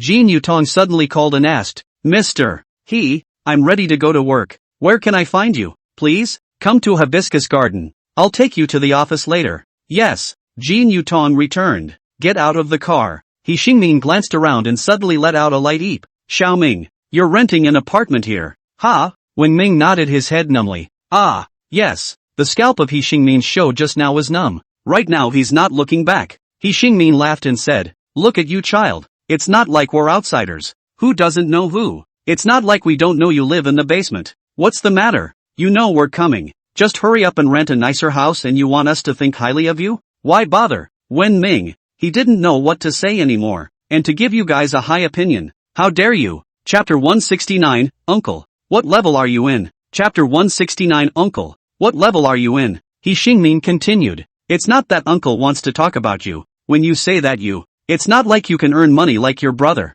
Aren't you adding to the burden of living for your parents and your mom by spending money randomly like this? Shiming said with a smile on his face. It's fine. My dad said that it's not easy for you guys to come here. The elders will definitely not come empty-handed when they see their juniors. So they specifically instructed me to make sure to treat you well. Hearing Wen Ming's words, He Xingmin smiled awkwardly. He knows better than anyone what he took when he came here. Just $4 or $5 worth of garlic. Nothing else. However, he was impossibly embarrassed, and asked directly, I heard your father say that he gave you $3,000, right? You rented this car and house with that money, right? Wen Ming, what a dad who doesn't let people off the hook. Are you guys staying or not? I'll return the house if you don't. Shiming shook the key and said, Live. He Xingmin hurriedly said, I'm getting tired. Walk up to show me what your $3,000 rental looks like. Saying that, heading upstairs, coming to 301, Wen Ming directly opened the door to the room. Subsequently, the three entered inside the room. When He Xingmin saw the inside of the house, he directly stared in surprise. It's beautifully decorated, isn't it? I can't tell you how beautiful it is, and I can only describe it as tall. It's almost like it's from TV. Even He Yuhua's mouth opened wide in surprise. He was considered a man who had seen the world, and had seen all kinds of houses, but the house in front of us, in terms of class, is definitely in the first rank of you can't decorate like this without $1 million or so. This house you rented? He Yuhua was surprised. This kind of house is usually seldom rented to the public, and even if it is rented, the requirements are very high. How did Shiming rent it? It's not me who rented it, my classmate's house. My family went abroad and let me stay for the time being. Wen Ming made it up. When He Xingmin heard this, a dazed look appeared on his face. No wonder, if you say so, we are relieved. All this time your cousin, because of his work, has been. We're going to be in Linen for a while, so we'll stay here. When the concert starts, have your cousin get you some first-class tickets. He Xingmin chuckled. Wen Ming, he thought that Wei Xingmin father and son just temporarily stayed for these 2 days, and then left when they found a place to settle down. Look at them. Are you going to stay with him all the time? Come on, come on. He Xingmin walked over to Wen Ming and said with a shushing face, Xiaoming being the eldest had to say something about you. You have that $3,000. Just then, Wen Ming's cell phone suddenly rang. Big uncle, wait for a while, I'll take a call. Shiming said, take out your cell phone and step aside. It's Jin Yutong calling. Just after connecting, Jin Yutong asked inside, Mr. He, where are you? Are you there yet? I've got some business upstairs. I'm coming down to you. Just wait for me at the entrance of the neighborhood. Shiming said, why don't I go up to you? Jin Yutong said, no need. Shiming returned. At this point, He Xingmin also walked over to Wen Ming and asked, Xiao Ming, who's calling? A friend's. I'm going down to get her. You guys stay here for now. Wen Ming returned. No, let her come up. We're not outsiders. He Xingmin laughed. Shiming took a look at He Yuhua, who had a look of amusement on his face. Just a glance, he knew what He Yuhua was up to. Just to get him in front of his friends and say a few bad things about him. However, in front of my secretary, bad-mouthing me? Yes. Wen Ming returned the favor. Having said that, to Jin Yutong on the other side of the phone, he said, Come up here then. Unit 2. 301. Beside, He Xingmin's father and son tasted the house. Son, this house is well decorated. I like it very much, and when we buy a new house in the future, follow this style as well. He Xingmin looked around and said. He Yuhua shook his head. This is nothing. When I buy a new house later, it's going to be decorated even more beautifully than this. Ha ha, my son has ambition. He Xingmin laughed out loud. Wen Ming, lol. He was too lazy to listen to the father and son blowing awesome at each other. After all, it costs nothing to blow awesome. As soon as my eyes are closed, I'll just go straight to 6, and I'll be the lord of the universe. Sheesh. Forget it. Do what you like. Just then, Jin Yutong came up. The door was open. Still, Jin Yutong knocked politely on the door and smiled softly. Mr. He, can I come in? The voice falls. He Xingmin's father and son twisted their heads to look at it, and then all of their eyes lit up immediately afterward. I only saw Kim Moontong in the doorway, wearing a loose blue blouse, white leggings, and a head of dumpling yellow long hair draped over the shoulders. Coupled with a delicate face, it looked more than a pretty can be described. Coupled with the kind of unique temperament emanating from his body, it directly made the two He Xingmin look silly. He Yuhua, in particular, looked at it with straight eyes. He's been out there for so long, he's never seen such a beautiful woman before. Only inside shake why can you see such a beautiful woman? And now, but it was in reality that I saw it and couldn't help but get excited straight away. What's the point of standing at the door? Just come in, Ximing said. Oh, Jin Yutong answered and hurriedly walked in. At this point, He Xingmin's father and son also came back to their senses. He Xingmin enthusiastically rushed over and said, You're a friend of Ximing, right? Jin Yutong shook her head. No, I'm Mr. He's secretary and Mr. He is my boss. He Xingmin? He Zhenmin? This is too much of a surprise, isn't it? Secretary? What the hell? When is Ming the boss? Are you kidding me? Why don't you pretend to be more realistic? Just that BMW pussy was pretty good earlier. Xiaoming, this friend of yours is not bad. Ha! Surprisingly, he cooperates with you so much. He Xingmin laughed as if he had seen through everything. Wen Ming. At this point, He Xingmin said to Jin Yutong, Girl, it was when Ming deliberately asked you to come, right? Right. Jin Yutong nodded and said with a strange face, What's wrong? Is there a problem? When He Xingmin and He Yuhua heard this, they immediately looked at each other, their eyes filled with cold laughter. Sure enough, one word and you've revealed yourself. At this point, Jin Yutong asked when Ming asked, Mr. He, these two are. I'm his great uncle. He Xingmin said enthusiastically, Little girl, you shouldn't have a boyfriend yet, right? Jin Yutong nodded. No, what's wrong? When He Xingmin heard this, he immediately brightened up, turning his head and glaring at Ximing. He said, What are you still standing there for? Why don't you hurry to pour water when your friend is here? Don't have any eyesight. When Ming asked rhetorically, Why don't you pour? This He Xingmin, anti-client is also too fast. Really take himself as the master here? Chapter 170, I'm just the secretary. Chapter 170, I'm just the secretary. Hi, He Xingmin's eyes glared. Jin Yutong hurriedly said, Eldest uncle, I'm not thirsty. No need to pour water. Meanwhile the mind wonders, what's going on in this scene? He Xingmin glared at Wen Ming with hatred, then immediately looked at Jin Yutong. He was all smiles and said, Come on, you sit down first. I'll introduce you to my son. Having said that, hurrying to pull He Yuhua over, he laughed and said, Look, you've got a great face, don't you? Let me tell you, my son is a trainee of Starway Entertainment, a future star, not a poor college student who can only afford to live in a basement like Wen Ming. Jin Yutong scratched his head. A poor college student? When will it sound? Are you kidding me? A Jussie? What level are you in? A trainee from Starway Entertainment dare to compare him to Wen Ming? A Jussie? How many dishes are you drinking like this? Without further ado, let's just say that coming up with $3 million in advance paychecks off the top of your head, how many people can do that? Not to mention the Bugatti that Ximing drove, $80+ million Bugatti. Facing the enthusiastic He Xingmin, Jin Yutong's gaze for help was cast toward Wen Ming. She really didn't know how to cope with it. These two, it's too extreme. Most importantly, the other party is Wen Ming's eldest uncle. And looking at the way Wen Ming looks right now, probably didn't want them to know who he was. Jin Yutong also had no way to directly break it down for them, so she could only ask Wen Ming to help her round it up. Just, what left her speechless was that, instead of helping her, Ximing laughed. Then, looking at Jin Yutong with interest, she said, Xiao Tong, I also think my cousin is not bad, specializing in music, and a trainee at Starway, only 2.5 years away from being a big star. Why don't you give it some serious thought? He thought it was really quite funny that Jin Yutong was like this right now. Yeah. He Xingmin immediately picked up the conversation. Then he glanced appreciatively at Wen Ming. Continuing to Jin Yutong, he said, boys as good as my son are rare nowadays. Why don't you guys go out for dinner first? Have a good chat? He was truly very pleased with Jin Yutong. With her style and unique temperament. Such a girl. If they could marry home, they could bring honor to the face of their old He family. Most importantly, this is when Ming's friend enjoys the thrill of prying. Jin Yutong gave a breathless look at Wen Ming and said, Mr. He, this is not in my line of work, nor is it in my area of specialization. If there's nothing else, I'll go down there, meet you downstairs. Having said that, headed straight outside. If she had known that the two living treasures upstairs were He Xingmin and his son, she would not have come up. What kind of fairy relatives are in Ximing's family? You little girl, wait a minute, He Xingmin shouted at Jin Yutong. Only shouting, and Jin Yutong's figure then disappeared at the doorway. He Xingmin kicks He Yuhua in the ass, hating the iron. He said, can't you fight for such a beautiful girl on your own? Can you die if you say something? Do you have to let me round you up?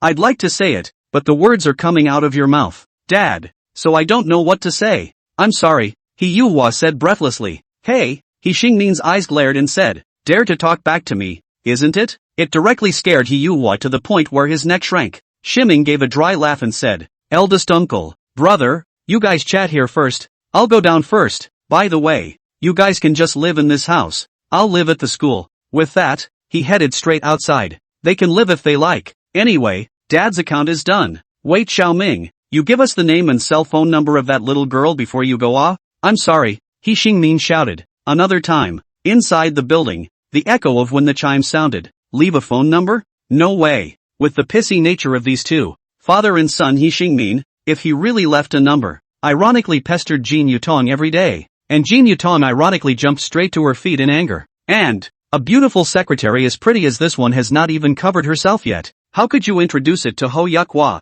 In the blink of an eye, only He Xingmin and He Yuhua, father and son, were left upstairs. He Xingmin sat down on the sofa in anger and said, brat, running a chicken?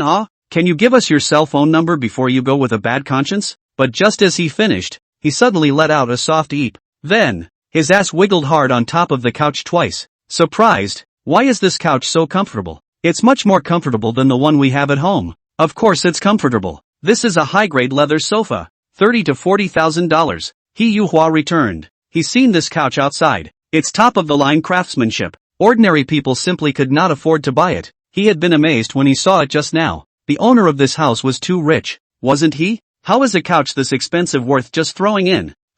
So valuable? When He Xingmin heard this, he was shocked, followed by his eyes began to gurgle. Either carry it home to the ball? Downstairs, Jin Yutong was wrapping her arms around her chest, her long hair dancing in the wind. Seeing when Ming came down, Jin Yutong turned her head, a pair of beautiful eyes filled with speechlessness staring at Ming. Ahem. When Ming coughed lightly and said with some embarrassment, that, Mr. He, in the future, this kind of thing that has nothing to do with my profession and work, I want you to make it clear. Jin Yutong asked with a direct frown. Fine. When Ming patted Jin Yutong's shoulder and said, next time I promise I won't. Don't worry. He also felt that he had just overplayed his hand a bit. It was a good thing that Jin Yutong had a better temper. Otherwise she probably would have had a temper outburst while she was upstairs. Not to mention Jin Yutong, when Ming himself wanted to lose his temper. But think of poor old dad. Forget it. Room 301. He Xingmin lay comfortably on top of the sofa and changed his position, saying,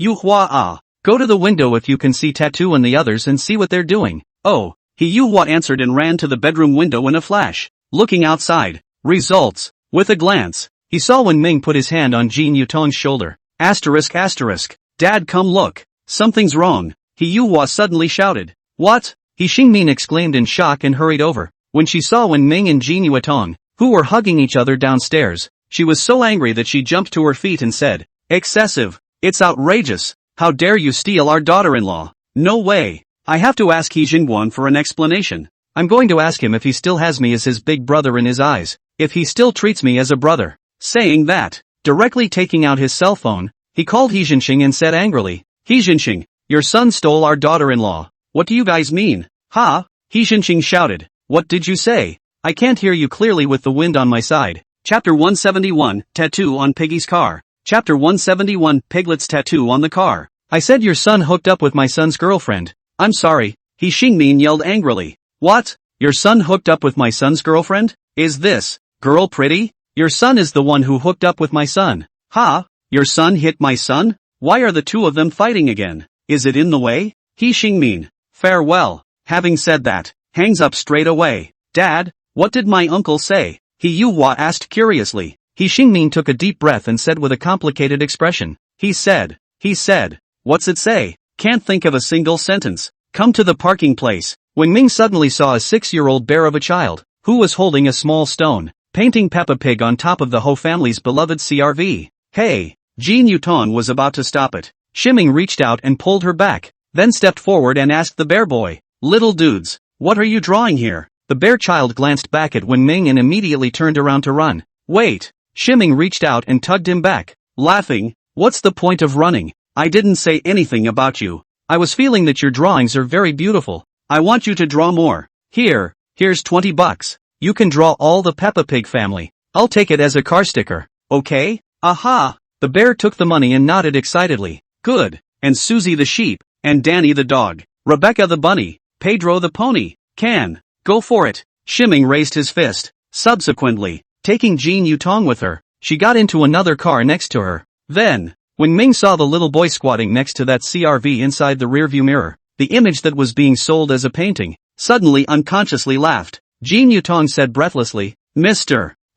You're too bad. Shiming hemmed and hawed. How bad is it? Jin Yutong was about to answer. Suddenly felt Wen Ming this sentence. How the taste so wrong? Bad? Next moment, Jin Yutong's cheeks suddenly reddened. The word bad is, for the most part, when a boy takes advantage of a girl, the girl's angry words. But Wen Ming didn't think much of it. He let out a soft chuckle. Don't you think that's over the top? When Jin Yutong heard this, she froze for a moment, then immediately nodded her head, as if, it does make sense. Mr. Ho, let's talk about work. What all do I need to do? The wages have already been received, so you can't just not work. Jin Yutong said with a serious expression. Shiming pondered for a moment and shook his head. There's not much going on for the time being. I'll take you to get acquainted with the people inside the company first, and then you'll do the interfacing with these people, and I'll leave it at that. Now in his hands, there's Starway Entertainment, there's Dragon Commercial Building, there's the Fall Hotel, and there's the Renko Hinoki Bird. If he's on his own,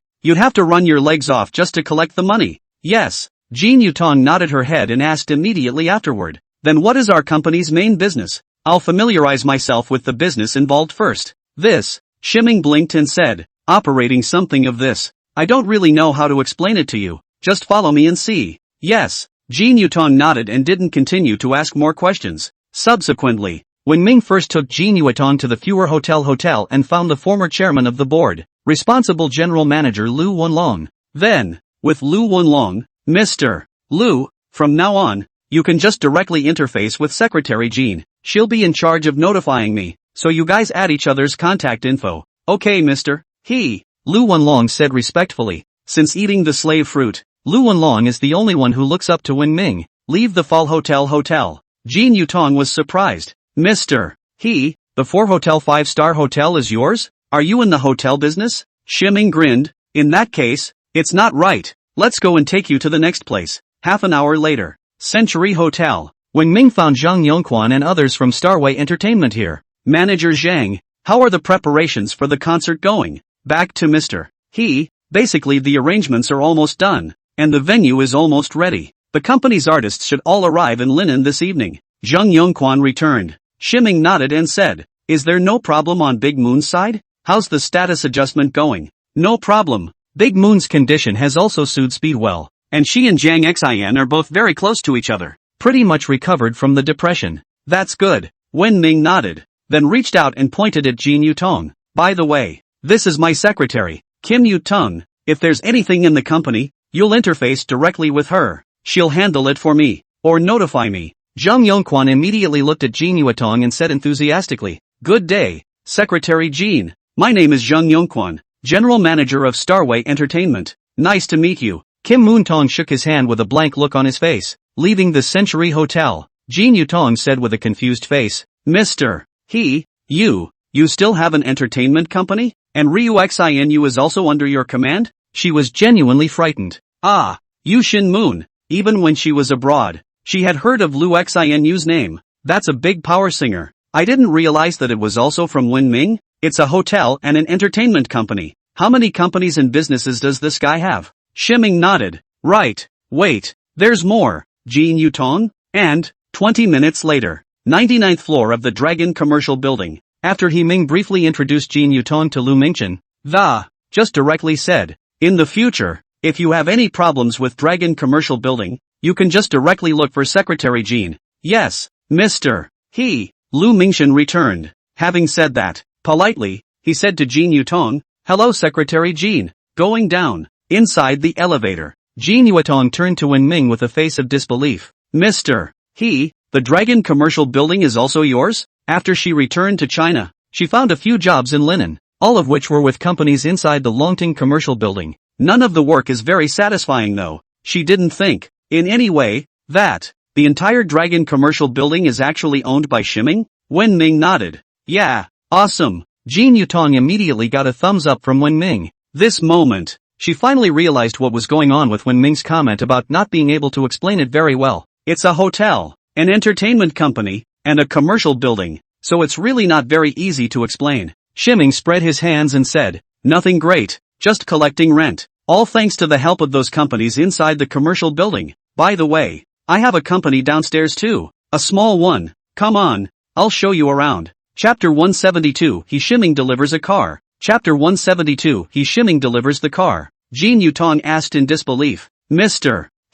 Didn't you tell me last time that? Are there only 2 people in our company? But with all those people in those places just now, doesn't that count? Put it to you this way. Wenming explained. These are just independent companies on top of there's also a Changming group, and the people or leaders of these companies are just people of this independent company that just answer to me. However, it is not an employee of Changming group. As of now, there are only 2 people inside the company, Wang Jianba and I, and Wang Jianba is the manager of this company down there today. Sidebar. The 2 men edged their way to the Renko Hinoki company. When Jin Yutong saw the entrance to the company, when that huge linen Renki Rebao Financial Services Company signboard, the whole person was directly dumbfounded. This name. Shiming rubbed his nose and said, don't look at me like that. This name has nothing to do with me. It's that old king in there that did it. Saying that, bringing Jin Yutong inside. Jin Yutong was relieved to see the dozen or so people who were busy inside. Okay, that's what a normal company looks like. The other 3,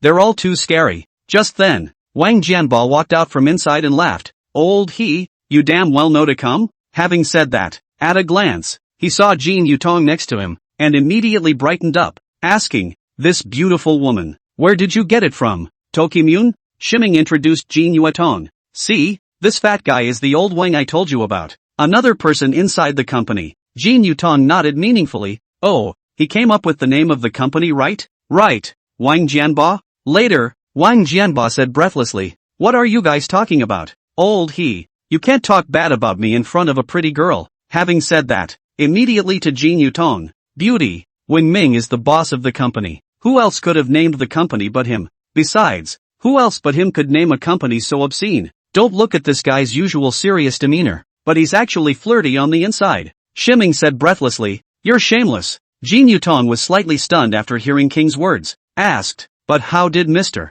He say that you came up with the name Man Mayday Bird? You're listening to his bull *********. Wang Jianba grinned and said, that guy is just full of, not a word of truth. If you believe him, he might sell you out at some point. You don't even know how many times I've been sold by him. It's a heartbreaking thing to say. Saying that, Wang Jianba had an aggrieved look on his face and looked like he was on the verge of crying. Wenming, he found that, this Wang Jianba is getting. Jin Yutong nodded and turned her head to Wenming. Mr. The person in front of you can. This company, I think it is just established, right? Day was a word that, as a fairy, she really couldn't say. Wenming nodded. Yes, it hasn't been established for long. Even the company members are still recent graduates. Jin Yutong nodded and said, I told you so, Mr.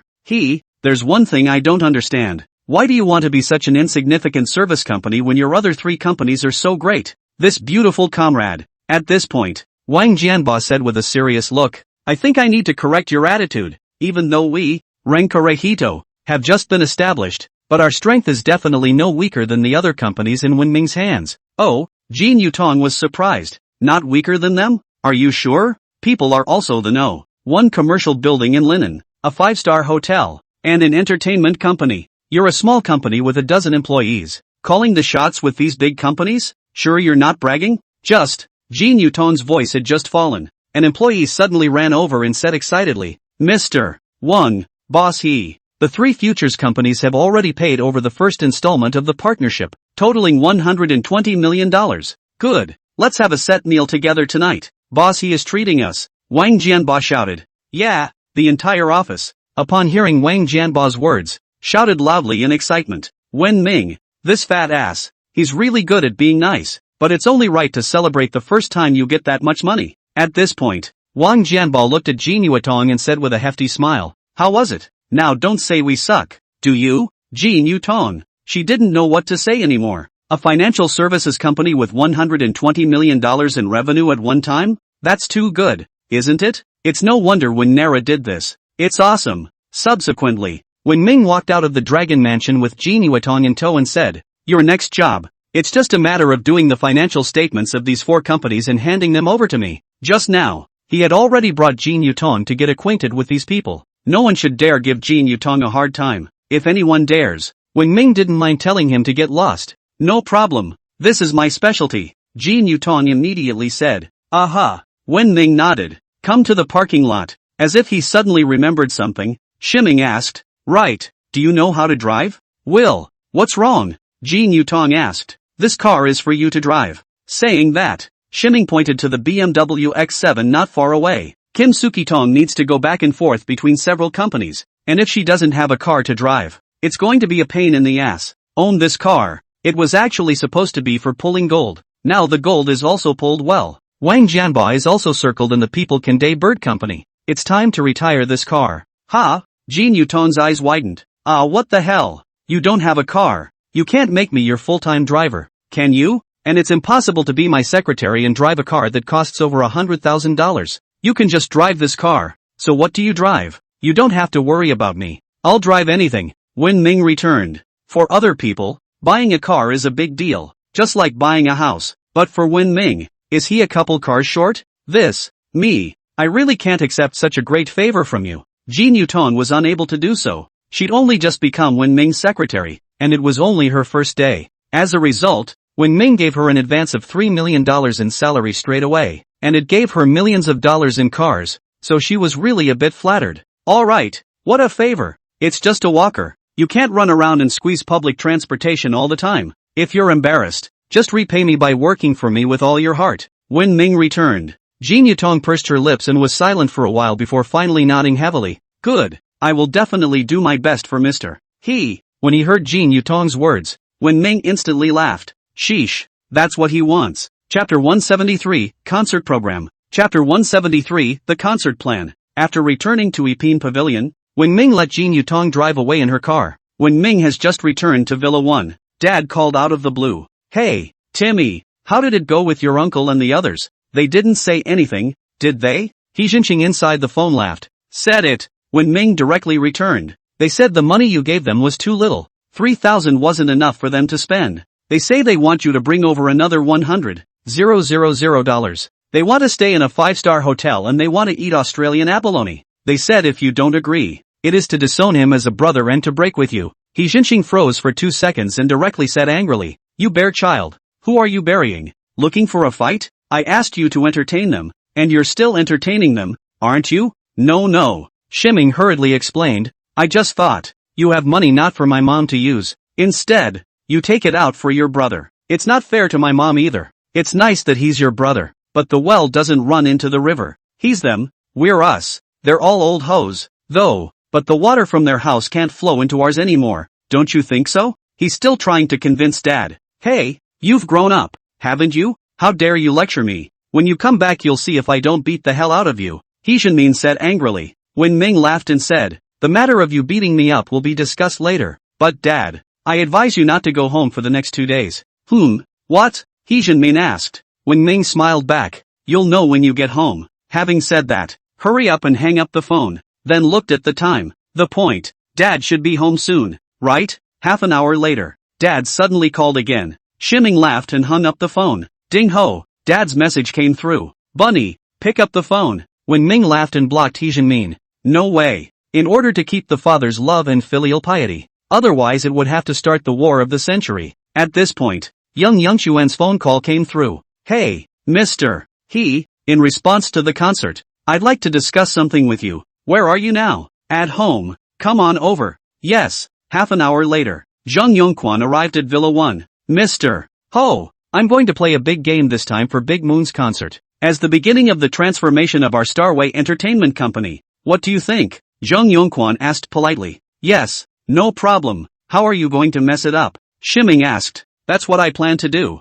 Zhang Yongquan said back. We are not going to put all the artists of the company, all guest performances, to increase their appearances? Aha. Shiming nodded and hummed. This was something that Zhang Yongquan had told him about before. And, I'm also going to invite a few more stars from the industry to guest star, Zhang Yongquan said, to add to the gimmick. This, however, requires money, and right now, there's not much in the company's books, so I'd like to ask you, be that way. How much? As long as it's good for the company. Screw it. 3 million, Zhang Yongquan whispered. No problem. I'll transfer the money to the company's account later. Is there anything else? Zhang Yongquan mused for a moment and said, actually, I'd like to bring back some time ago. The piano player who was on fire on top of Shake Y is invited over. I'm just sorry I don't know who that person is. Shiming grinned. Forget about that guy. You guys can't call him. Just kidding. Let him throw his weight around? It's not going to kill him. Ha? Zhang Yongquan was surprised. You know him?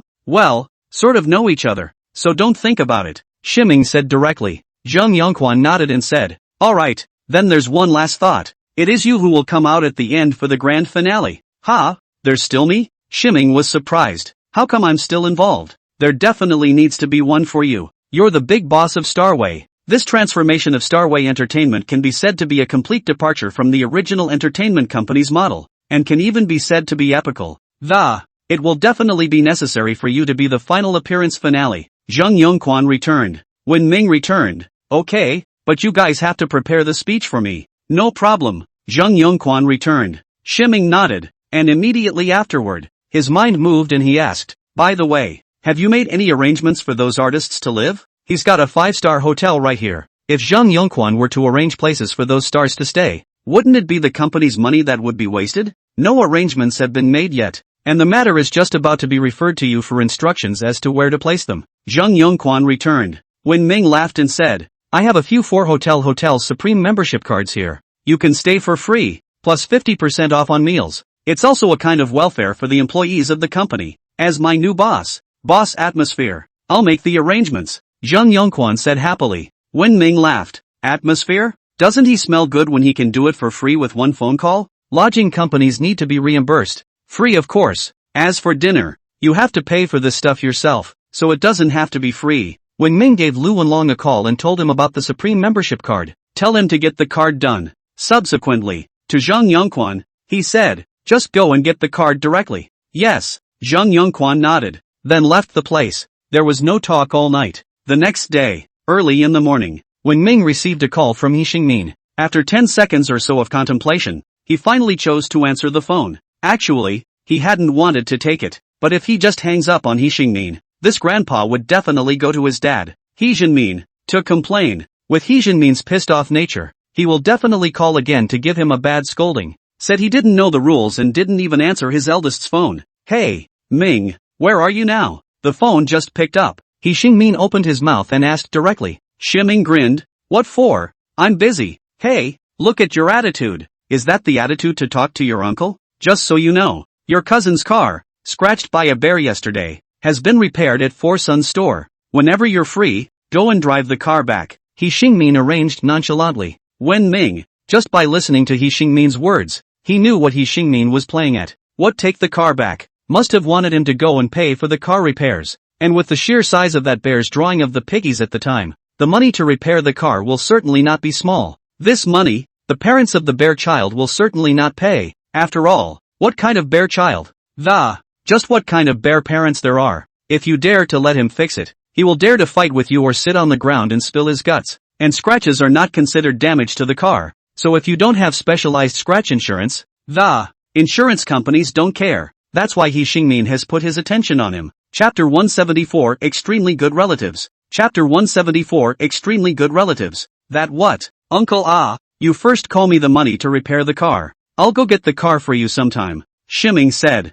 $3,000 is money. A mosquito's leg is meat even if it's small. Why give this cheap to He Xingmin? If you give this money to Ms. Kim Wool-tong, you can still get a smile from her. What's the point of giving it to He Xingmin? Want me to call in the money? As soon as He Xingmin heard this, he became anxious and huffed. Wen Ming, you rented this house. You found the place. Our car was scratched here. Shouldn't you be responsible? And you open your mouth and ask me for money to fix the car? How dare you? Wen Ming, this old guy, he's really old and shameless. It's only right that he takes advantage of people. Take a little loss. It just feels heavenly. Then why don't you ask the person who scratched your car to pay for it? I didn't scratch it, so you can't go after me. Can you? Wen Ming was speechless. You found the house. We can only find you. Didn't your father give you $3,000? The house belongs to your classmate. You didn't spend any money. $3,000 is more than enough to fix the car. Stop nagging. Act like a real man. Will you? If you can't do it, you can transfer the money to us and we'll go get the car ourselves. I'm sorry, He Xingmin said in a deep voice. Wen Ming, nice guy, even scolding and cajoling. No wonder Dad was taken to death by his big brother. After half a day's work, the target turned out to be the $3,000. Okay, Shiming directly replied back. Since Big Uncle has given the word, it's definitely okay. You wait for my good news. Well, that's more like it. Hang up now. Call me or your cousin when the car pulls up. He Xingmin laughed. Having said that, hanging up, when Ming took the cell phone, he suddenly laughed and sneered more than once. Thinking about farts? Wait for it you guys. In the meantime, Starway Entertainment, Zheng Yongquan directly in the company's internal group, released a new company announcement. At all, the notice is as follows. 1. There is a change in the way this concert will be held. We'll join 3 first-line singers finale. Please be ready for each part. 2. In order to take care of the employees who came to Linen, the owner has specially applied for the Supreme Membership Card of the Fur Hotel 5-star hotel, which allows you to stay at the Fur Hotel for free and eat at half price. I hope you will keep up the good work. Don't let the big boss down. Roger that. Roger that. 301. Unit 2. Building 56. Hibiscus Garden. Parlor. He Xingmin unloaded the chandelier in the living room while saying with dissatisfaction, this chandelier is really chicken hard to unload. Yu Hua, come give me a hand. Later, I'm in the middle of a group fight. When Ming nestled on the sofa, his head did not look up and returned. Hi, He Xingmin's eyes glared and said, I'm working hard to unload the chandelier. You still want to get it home for your house? You're so old. You just know how to play games? He was going to move this couch set in the living room home. Results, too heavy to carry. And then when I looked up the price of the chandelier, I found out it was $40. 000 to $50. 000. Straight up hit this chandelier. He's been unloading here for 3 or 4 hours, but the lamp was so luxurious that he had unloaded it until now, and it was barely almost done. Oops, wait a minute. I'm in the middle of a group battle. Wait until I win this round. Lien Pa, what are you hanging around for? Go up and start a group. It's hard to let an ADC like me go up, He Yuhua said with dissatisfaction. He Xingmin glared fiercely at He Yuhua and huffed. Play. Just know how to play. Asterisk asterisk. It's been massacred. He Yuhua exclaimed. This Lubu on the other side is too powerful, right? Straight up a god of heaven comes down and we're all gone. Having said that, raised his head dissatisfied to He Xingmin said, Dad, there is so anxious you. If you hadn't been chattering over here, I wouldn't have lost the group battle. A chandelier is just a chandelier. When I become a big star, how much does it cost? Nothing. That's easy for you to say. By the time you become a star, your dad and I will be in the ground. He Xingmin directly dislikes it. Though when he was out there, he was all about blowing awesome with his son as a star, but the family knows its own business. This son of his, I don't know how long it will take for him to become a star. He Yuhua rolled her eyes in dissatisfaction and was about to retort. Just then, a message suddenly came on the cell phone. Take it out. It was posted inside the company group, and it's from their often godforsaken, never before seen general manager, Zheng Yongquan. And it's straight at everyone, at the behest of the boss. The more He Yuhua looked at it, the more the look of gravity on his face increased. When finished reading the message sent by Zheng Yongquan, He Yuhua jumped up in excitement. Excitedly, he shouted to He Xingmin, Dad, you come and see. Come down quickly. What's so hot and bothered? He Xingmin held the chandelier that he had just unloaded and, wobbling down from his chair, he picked up He Yuhua's cell phone and took a look. Next moment, He Xingmin immediately stared wide-eyed and exclaimed, This, ha ha. He Yuhua smiled broadly in excitement and said, "A 5-star hotel." Yes. He Xingmin was also excited with old tears and said, "In your old man's life, haven't stayed in a 5-star hotel yet." Saying that, directly kicked the chandelier that had just been unloaded away, and said excitedly, "What else do you want him to do with this broken lamp? Let's go. Let's go to a big hotel and have a big meal." "Wait, Dad. Find Wen Ming first and ask him to bring the car here. How are we going to get there without a car?" Yeah.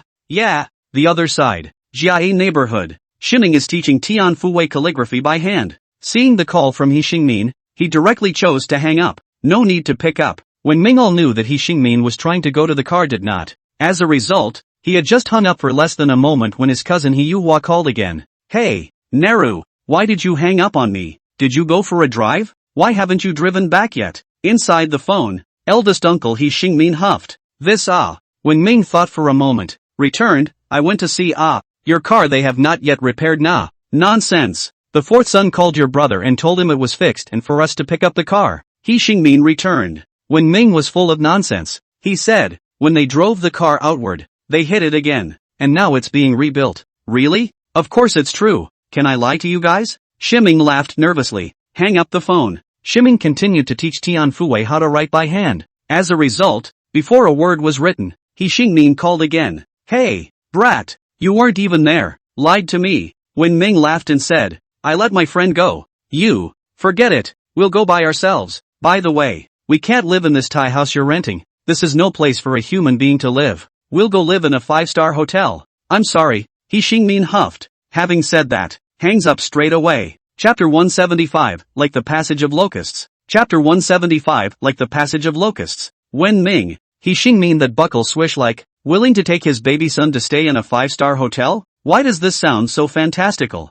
Nope. Shiming suddenly understood. Supreme membership card. At this moment, Zheng Yongquan should have gotten his card, and He Yuhua, it seems, is also a trainee under Starway Entertainment. One of the 26 artists should also get a Supreme membership card to the 4-hotel. This, sloppy, that's good. It was directly taken advantage of by He Xingmin and He Yuhua, their father and son. Wen Ming, if you're busy with something, go ahead and get busy. I'll just practice on my own. Tian Fuwei said directly when she saw Wen Ming was calling one after another. Wen Ming nodded and said, "Okay, I'll go and get busy first and come back tomorrow to teach you calligraphy." After He Xingmin and the others left, it was time to return the house to Chen Dongsheng. After leaving Tian Fuwei's house, Wen Ming made a call to Chen Dongsheng, the owner of the second-hand house. Since He Xingmin and the others don't live there anymore, the house should be returned to Chen Dongsheng. But this time Chen Dongsheng is also considered to be a favor, and to the same men have not yet received money. This is a bargain, but one cannot take it for nothing.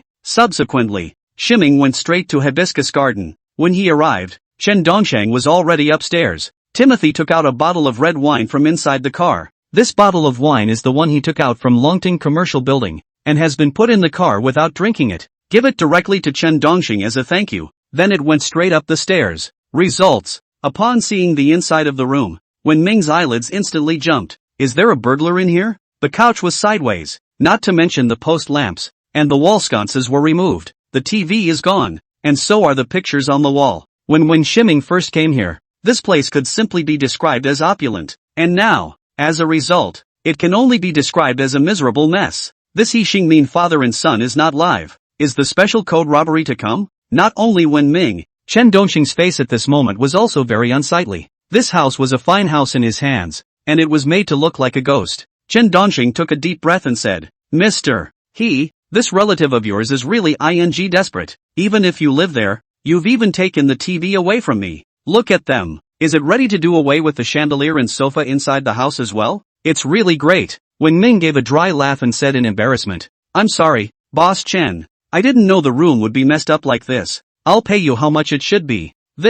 He also felt humiliated, but now is not the time to count these things. He Xingmin and their accounts. Count them later. On Chen Dongsheng's side, he can't be allowed to suffer this loss. After all, they were doing him a favor with good intentions. Saying that, hurrying to take out $10,000 from his body and put it on the table, he said back, "Boss Chen, this is $20,000. Is it enough? I'll transfer it to you on my cell phone if it's not enough." $20,000. To say more is not to say less. Chen Dongsheng did him a favor, and now he's suffered such a great loss. Taking $20,000 in compensation would have been nothing to sneeze at, but this money, if he was asked to give it to He Xingmin, it would be $20,000 no, not a dime he would be willing to give. Haunting, Chen Dongxing took a deep breath and said, 20,000 is 20,000. I'll admit it this time. I'm sorry Boss Chen, by the way, and this bottle of wine. Wen Ming continued, my family treasures it as an expression of gratitude to you. Also if Boss Chen has anything to find me, I'll definitely help if I can, said, pushing it hard to Chen Dongxing. Chen Dongxing couldn't excuse himself and could only take it. After seeing Wen Ming leave, Chen Zhisheng let out a long sigh. This one is kind of a bust. He picked up the red wine from the table, glanced at the writing on it, all in a foreign language, and he didn't recognize it either. Picked it up and went straight down the stairs. Just stepped outside and ran into an old man head-on. Little Chen, going out? Why are you still holding a bottle of red wine? The old man said amiably. Chen Dongxing smiled back and said, others sent, do not know what wine. I don't really like drinking red either. Uncle Gui if you like take it, he said, handing it over to Uncle Gua. Uncle Gua glanced down at the name of the wine, and then his face changed drastically, and he exclaimed, asterisk asterisk, this is a 50-year-old reserve of Bordeaux red wine? Chen Dongxing said in confusion. What collector's edition? Is this wine famous? He generally drinks more 2 pots of wine and knows absolutely nothing about red wine. More than famous. Uncle Guo rolled his eyes and said, this wine is something you can't necessarily buy even if you have money. 50-year-old Bordeaux collection. The market value is now $300,000. Nani? Chen Dongxing's eyes instantly widened. It's just a bottle of red wine. Is it worth that much? Just now he thought he had planted it, but he didn't think that Wen Ming would be so generous. It's a goddamned hoe. You've got yourself a great deal on the line. Not to mention that Chen Dongxing went straight back to offer the Bordeaux red wine. After Shiming left Hibiscus Garden, directly put a call to He Xingmin. I just called. Before Shiming had a chance to speak, He Xingmin snatched at him and huffed. Xiao Ming, I was just about to call you. I've already called your dad just now, told him all about how you lied to me. Ha! Shiming sneered and said, is the wicked first to complain? What wickedness? You keep your mouth clean, He Xingmin said in a deep voice. Wen Ming said in a deep voice, I just came out from inside the Hibiscus neighborhood. What's going on in there? Are you staying or are you robbing? What a robbery. Why are you talking so hard? We were looking at that stuff because no one wants it anyway and it's a weird shame to throw it out there. So, He Xingmin, Shiming directly said with a cold voice, that's my classmate's own house. It's just a temporary place for us to stay. These are people's personal belongings. They're in their own homes. How can you say no one wants you? You're at least this old. Can't you have some face? What? You dare to call me shameless? When He Xingmin heard Wen Ming scolded him, he immediately became furious. Angrily, he said, good you Wen Ming, how dare you even scold your elder brother? You've grown up, haven't you? You've grown strong, haven't you? You'll see. I'd like to ask your father how he taught you to be a son. After saying that, he directly hung up the phone. Shiming followed with a sneer. Cursed, soothing. As for He Xingmin going to his dad He Xinmin to complain, Wen Ming instead does not care much. Dad was a Fugo demon, but he wasn't completely unreasonable, even if it doesn't make sense. The big deal is to have a fight. Wen Ming grew up completely fighting with his dad. A week without a fight, the two of you will feel like life is missing color. In his dad's eyes, Wen Ming is totally going to be a bare child full of rebellion. Compared to him, Shiming is more afraid of his mom, although she never argues with him. But because of this, Wen Ming was instead afraid of making her angry. Chapter 176, Mom and Dad are here. Chapter 176, Mom and Dad are here. In a few moments, Dad He Xinmin's phone call came over. Gibberish a lecture. Shiming didn't get angry or retort. He just kept humming. It wasn't until He Xinmin ran out of things to say that He Ming asked, finished? Dad, I'm done talking. Now it's your turn to speak. He Xinmin huffed. Wen Ming took a deep breath and said, Dad, I know you care more about your brotherhood with your brother and would do anything for that brotherhood, so let me settle the score with you first. Having said that, taking out a piece of paper and a pen, he said as he wrote, as a sign of respect for your brother, I lent him my classmate's furnished house, and he stole the TV and the mural from the house. It's worth almost 40,000 bucks or so, I think. There was also a couch worth $30,000 to $40,000 that was almost moved, but I don't think it could be moved. Ended up throwing it at the door, but the leather on it cracked, and the chandelier was removed and badly damaged. The set was worth $50,000. There are a few other things that are either lost or rotting. Fold that down. It'll cost almost $200,000 or so. Ha! No way! He Xinmin exclaimed. Why not? This is all the work of your own brother. This money, why don't you, Dad? Help your dear big brother pay for it? Otherwise I can't explain to my classmates. When Shiming finished speaking, he said no more, waiting for Dad's reply. He Jinmin inside the phone was quiet for a long while. Finally, the language back. This matter, I will go to your eldest uncle to go. Hang up first. Having said that, hangs up straight away. Shiming laughed lightly and shook his head. 200,000. Enough for He Jinmin to go to He Xingmin and make a scene. An honest man has a temper. He couldn't get over 200,000 even if he sold his dad. It was even more unlikely that he would be willing to let his son compensate for this money, so he naturally had to go to He Jinmin's place to make a scene. It's not that he had to provoke the feelings between He Jinxing and He Xingmin's brothers. Rather, it's that the blood brother is also too pitiful. He Xingmin is a typical simple rural man. However, He Jinmin is a typical example of the kind of person who loves to bully and take small advantages, trying to maintain a good bond with him as a blood brother. Unless you give him all the money you've got, and to sell him 2 pounds of blood every month to do it. Otherwise, he will be scolded for not treating him as a brother. My dad, Ho Chun-min, has suffered from this for decades. Before and after the loan to He Xingmin at least more than 100,000. A penny did not come back. Their own family life is tight. On the contrary, He Jin family. But it's a big fish and meat meal. So, it's time to pick a fight. Otherwise, Dad He Jinmin probably won't live to understand it for the rest of his life. Results. After half an hour, He Jinmin called and stammered. Xiaoming, the matter of your classmate's family. I'll talk about it tomorrow when I get to Lin. Shiming was surprised. You guys are coming too? Yeah, He Yu Hua invited us, letting us see the Lu Xinu concert for free. So tomorrow your mom and I will go over, He Jinmin said. Wen Ming nodded. Okay, hang up the phone. Shiming frowned. It would be easy for mom and dad to know about themselves if they came over. It wasn't as if Shiming had to hide them, but he was afraid of scaring them. However, just come. We'll see what we can think of when the time comes to tell them about all this. This is not the time to be thinking about that. The concert's tomorrow, so I can't be waving around anymore. Shiming went straight to Starway Entertainment. Today is the last day of preparation and there is no room for sloppiness. After all, the future of Starway Entertainment is at stake. Rolling eyes. The day arrived on July 18th, early in the morning. When Ming then called Jean Yutong and asked her to order a commercial car. Just got it. Dad's call came through. Hey, son, your mom and I will be arriving in Linen soon. Where are you now? Where are we going to find you? Dad, inside the phone, sounded in a good mood. I'll pick you up, and take you back to our house first. Shiming said. He Jinmin was surprised. You rented the house now? Pretty much. I'll pick you guys up? No need. I came by high-speed train. With your great-aunt. Your eldest uncle and the others said they'd help us make arrangements to stay directly in a suite at a 5-star Grand Hotel. When the hotel is ready, let's go to your house again. He Xingmin said cheerfully. Wen Ming, okay, I'll meet you guys at the hotel then. After coming out from inside the villa, outside, a black Mercedes-Benz 7-seater business car just happened to pull up. Immediately following, a middle-aged driver came out from inside and bowed. Hello, Mr. I'm your full-time director of.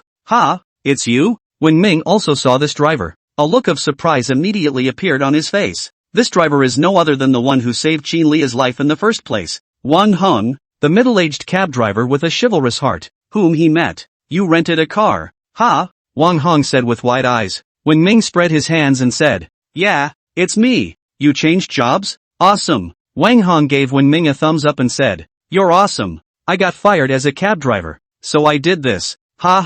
Shiming laughed out loud and said, it's okay, I'll cover you from now on. Okay, let's drive. Drop me off at the Fall Hotel. Okay, mister.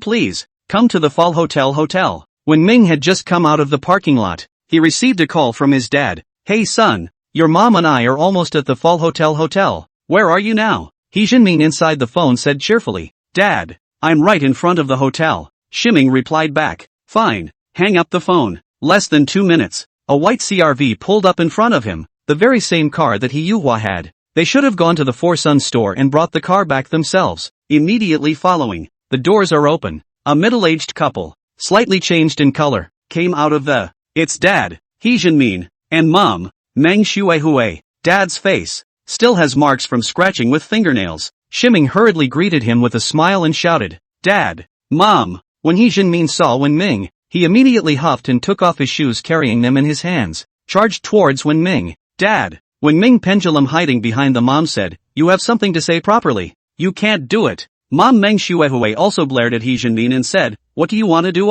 you've got the wind in your sails, haven't you? He Jinmin put his shoes on his feet and pointed his finger at Wen Ming angrily. You little brat, dare to pit me, and dare to pull the plug on me. Sooner or later I'll have to beat you up. Meng Shuehui touched the head of the said. Ignore him. Immediately following, lightly eeped and said, Xiao Ming, a period of time has not seen how to feel that you have grown taller again? And a little fatter. Wen Ming laughed and said, Dad, this is my secondary development. At this point, a woman's head poked out of the car and shouted over to the side. Stop nagging the parents here for a minute. Xingmin is still waiting for us inside. You guys go in first, we'll park the car, and then we'll go up directly in the basement later. Chapter 177, I turn a blind eye when I should be playing along with you. Chapter 177, I turned a blind eye when I should have cooperated with you. Ximing twisted his head to take a look and realized that it was his great-uncle Xie Xiaoman. Fine, you guys go in first, he Xingmin said back to Xie Xiaoman. The voice falls. The white CRV crossed directly over the trio and marched toward the basement. When Ming also ignored them, turned his head to look at his father and mother said, Mom and Dad, you guys are dressed pretty formally here today. That's right, after all, we're here in the city, we can't lose face as rural people, right? So I brought out the suit I got married in back in the day. How about it? Handsome, right? He Xingmin chuckled. Next to her, Meng Shuehui rolled her eyes and said, Alright, what's so cool about wearing clothes that lost their color decades ago? It's not even embarrassing enough. I'd love to. Let's go. Son, Dad hasn't seen a 5-star hotel yet. Today, let's also dip our toes in the old folks' shoes and feel the taste of rich people's life. After He Jinmin finished speaking, he directly walked inside with a smile on his face. Ximing shook his head and smiled as he walked inside with his old mom. Mom tugged at Wen Ming's clothes and whispered, Xiao Ming, later on, no matter what your eldest uncle and you Hua say, you don't pick up their words let your dad deal with it on his own. Wen Ming raised his eyebrows and asked suspiciously, Mom, is there something wrong? Wait a while and you'll see,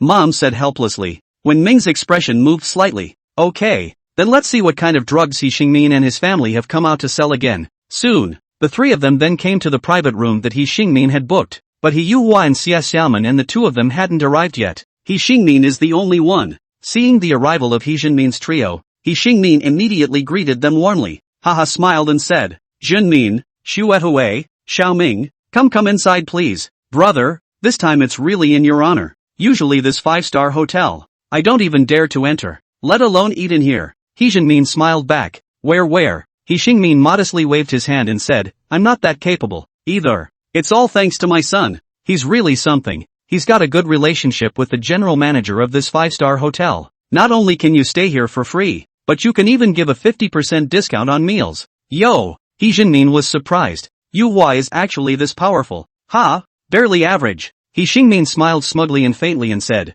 after all, any more. She's also an artist of Starway Entertainment. And Yuhua, this kid's talent is okay. She just went into Starway Entertainment not long ago. He was appreciated by the leaders above, who wanted to train him vigorously and let him perform on stage. The general manager of this 5-star hotel. I saw my son's talent and wanted to make friends with him, so he gave us a premium membership card. When Lu Xianyu's concert is tonight, let Yuhua get us a few first-class tickets. It's no big deal. Wen Ming, that blew up? Why are you such a braggart? If it wasn't for the fact that he was the one who issued those supreme membership cards, and if every Starway Entertainment artist had it, he was going to take He Xingmin's word for it. He'll be savoring it now. This He Xingmin invited his father and mother over, not to invite them to dinner to watch the concert. Instead, it came purely for the sake of pretending. Should we just expose them? But on second thought, forget it. Let's see how long they can act. Thanks big brother. It's still big brother that you're kind enough. He Jinmin chuckled.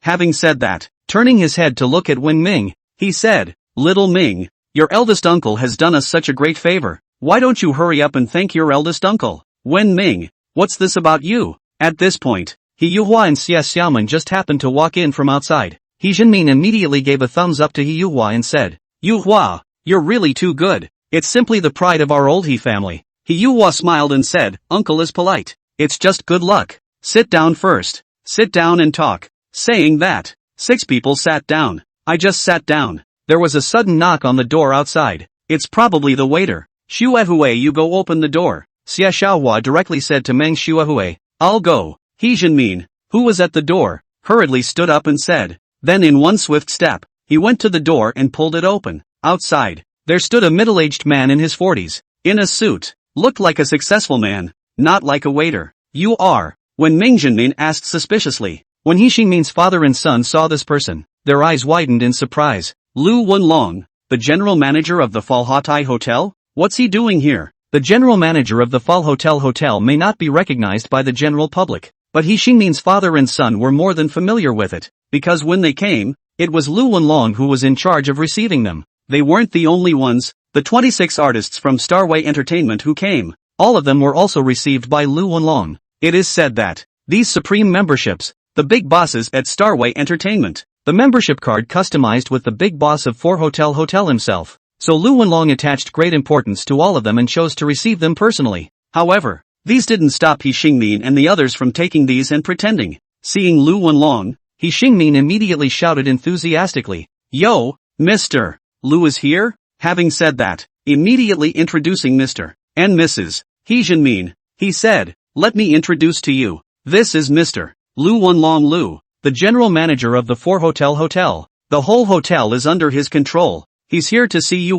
When He Xingmin, who was standing in the doorway, heard this, a look of surprise appeared on his face. They're just having a meal here, and the general manager of a 5-star hotel comes to support them personally? This Ho Yukhwa's face is too big, isn't it? Facing the general manager of a 5-star hotel, He Xingmin didn't dare to have the slightest carelessness, hurrying to politely say, "Good day, Mr. Lu." He Xingmin also hurriedly glared at He Yuhua, telling him to hurry up and greet Lu Wenlong. "Since I'm going to play the pussy, I'm sure I'm going to play the pussy. Otherwise wouldn't it be easy to dismantle?" And when they came before, when He Yuhua took out her membership card, the respect on Lu Wenlong's face was not feigned. Anyway, He Xingmin and his family don't know anything, so they casually talked to Lu Wenlong. They wouldn't be able to tell. When He Yuhua saw the look in his dad's eyes, he immediately stood up from his seat and, enthusiastically, he greeted Lu Wenlong and said, "Hello, Mr. Lu, is there something you're looking for me?" But I didn't finish my sentence. Lu Wenlong didn't even look at him, directly crossing over him and sweeping inside the private room. When he saw it, his face lit up with joy and he passed right by him. Then, walking right up to Wen Ming, bowed down and bent over. With a respectful and incomparable attitude, he said, "Good day, Mr. He." Chapter 178, Don't Disrespect Mr. Ho. Chapter 178, Don't Disrespect Mr. Ho. Crowd? All the people inside the booth stared in surprise. Isn't Lu Wenlong here to see He Yuhua? Why did you go to see Wen Ming? And apologizing with such a respectful curtsy? What's going on? In particular, Mr. and Mrs. He Xingmin were astonished. If it wasn't for He Xingmin's introduction just now, looking at Lu Wenlong, who had a look of trepidation in front of him, He Xingmin couldn't believe at all that this would be the general manager of the 4 Hotel. What a general manager of a 5-star hotel! Without mentioning anything else, just this identity, it would be enough to kill the vast majority of people in this world. And now, as a result, how dare you look like you're in fear in front of Ximing, mistaken for someone else, right? Their own son knows best, they know better than anyone else what's going on with Ximing. Just an average senior intern with a job that hasn't stabilized yet. Lu Wenlong like this, what would it be if it's not a case of mistaken identity? Mr. Lu, you recognize the wrong person, right? He Xingmin asked cautiously, afraid of offending Lu Wenlong. He Xingmin also hurriedly said, "Right, Mr. Lu, my son He Yuhua is here. That's Wen Ming, just a poor student." "Shut up, don't disrespect Mr. Ho." Lu Wenlong gave a cold shout. Ever since using the slave fruit, Wen Ming was the highest faith in Lu Wenlong's heart. "If you dare to disrespect Mr. He again, do you believe I'll kick you out?" This, He Yuhua was dumbfounded when she heard Lu Wenlong's words. He Xingmin was puzzled and asked, "Mr. Lu, what do you mean by that?" Just, Lu Wenlong, however, simply ignored them and directly and respectfully said to Wen Ming,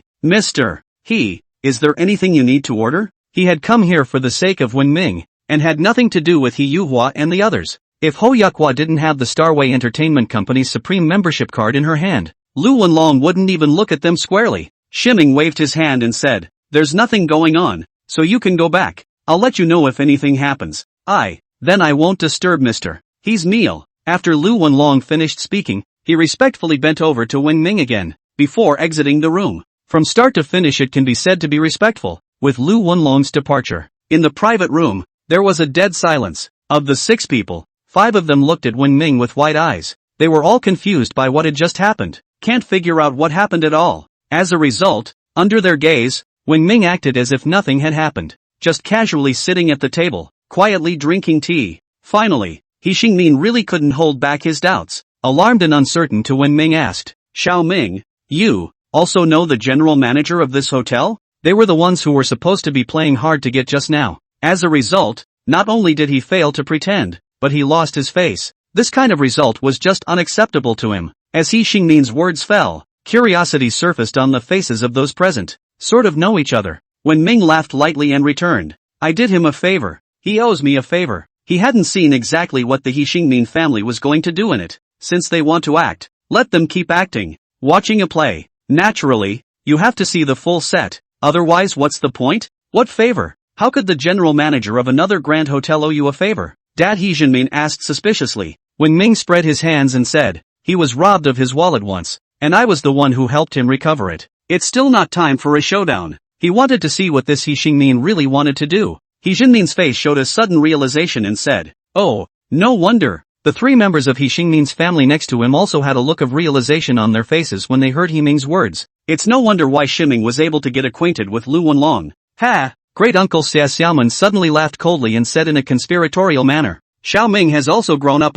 I can't believe I can help Mr. Lu, but this favor is used less than once. Unlike our Yu Hua, that's with talent and ability to make Mr. Lu look the other way. Next to him, He Xingmin also hurriedly picked up. There's also the Supreme Member card. This kind of card isn't something you'd normally get. Ming doesn't have one either, does he? The owner of this hotel sees my son as a future star. It was only then that we were given such an honorable card. Here to make friends with Yu Hua. Don't you think it's Yu Hua? Yu Hua said with a modest face. Equal cooperation can only be described as equal cooperation. There's still a bit of a gap between my status and someone on the upper echelon like a hotelier. When Shiming heard Yu Hua's words with a modest face, but full of pretenders, the man couldn't stop sneering. What do you mean by bragging? Shiming had seen it all now. No matter what words really came out of his mouth. And compare it to a hotel owner? You know there's a gap, don't you? The point is, have you met the owner of the hotel? If you've seen it, how can you not recognize the owner of the hotel sitting right in front of you?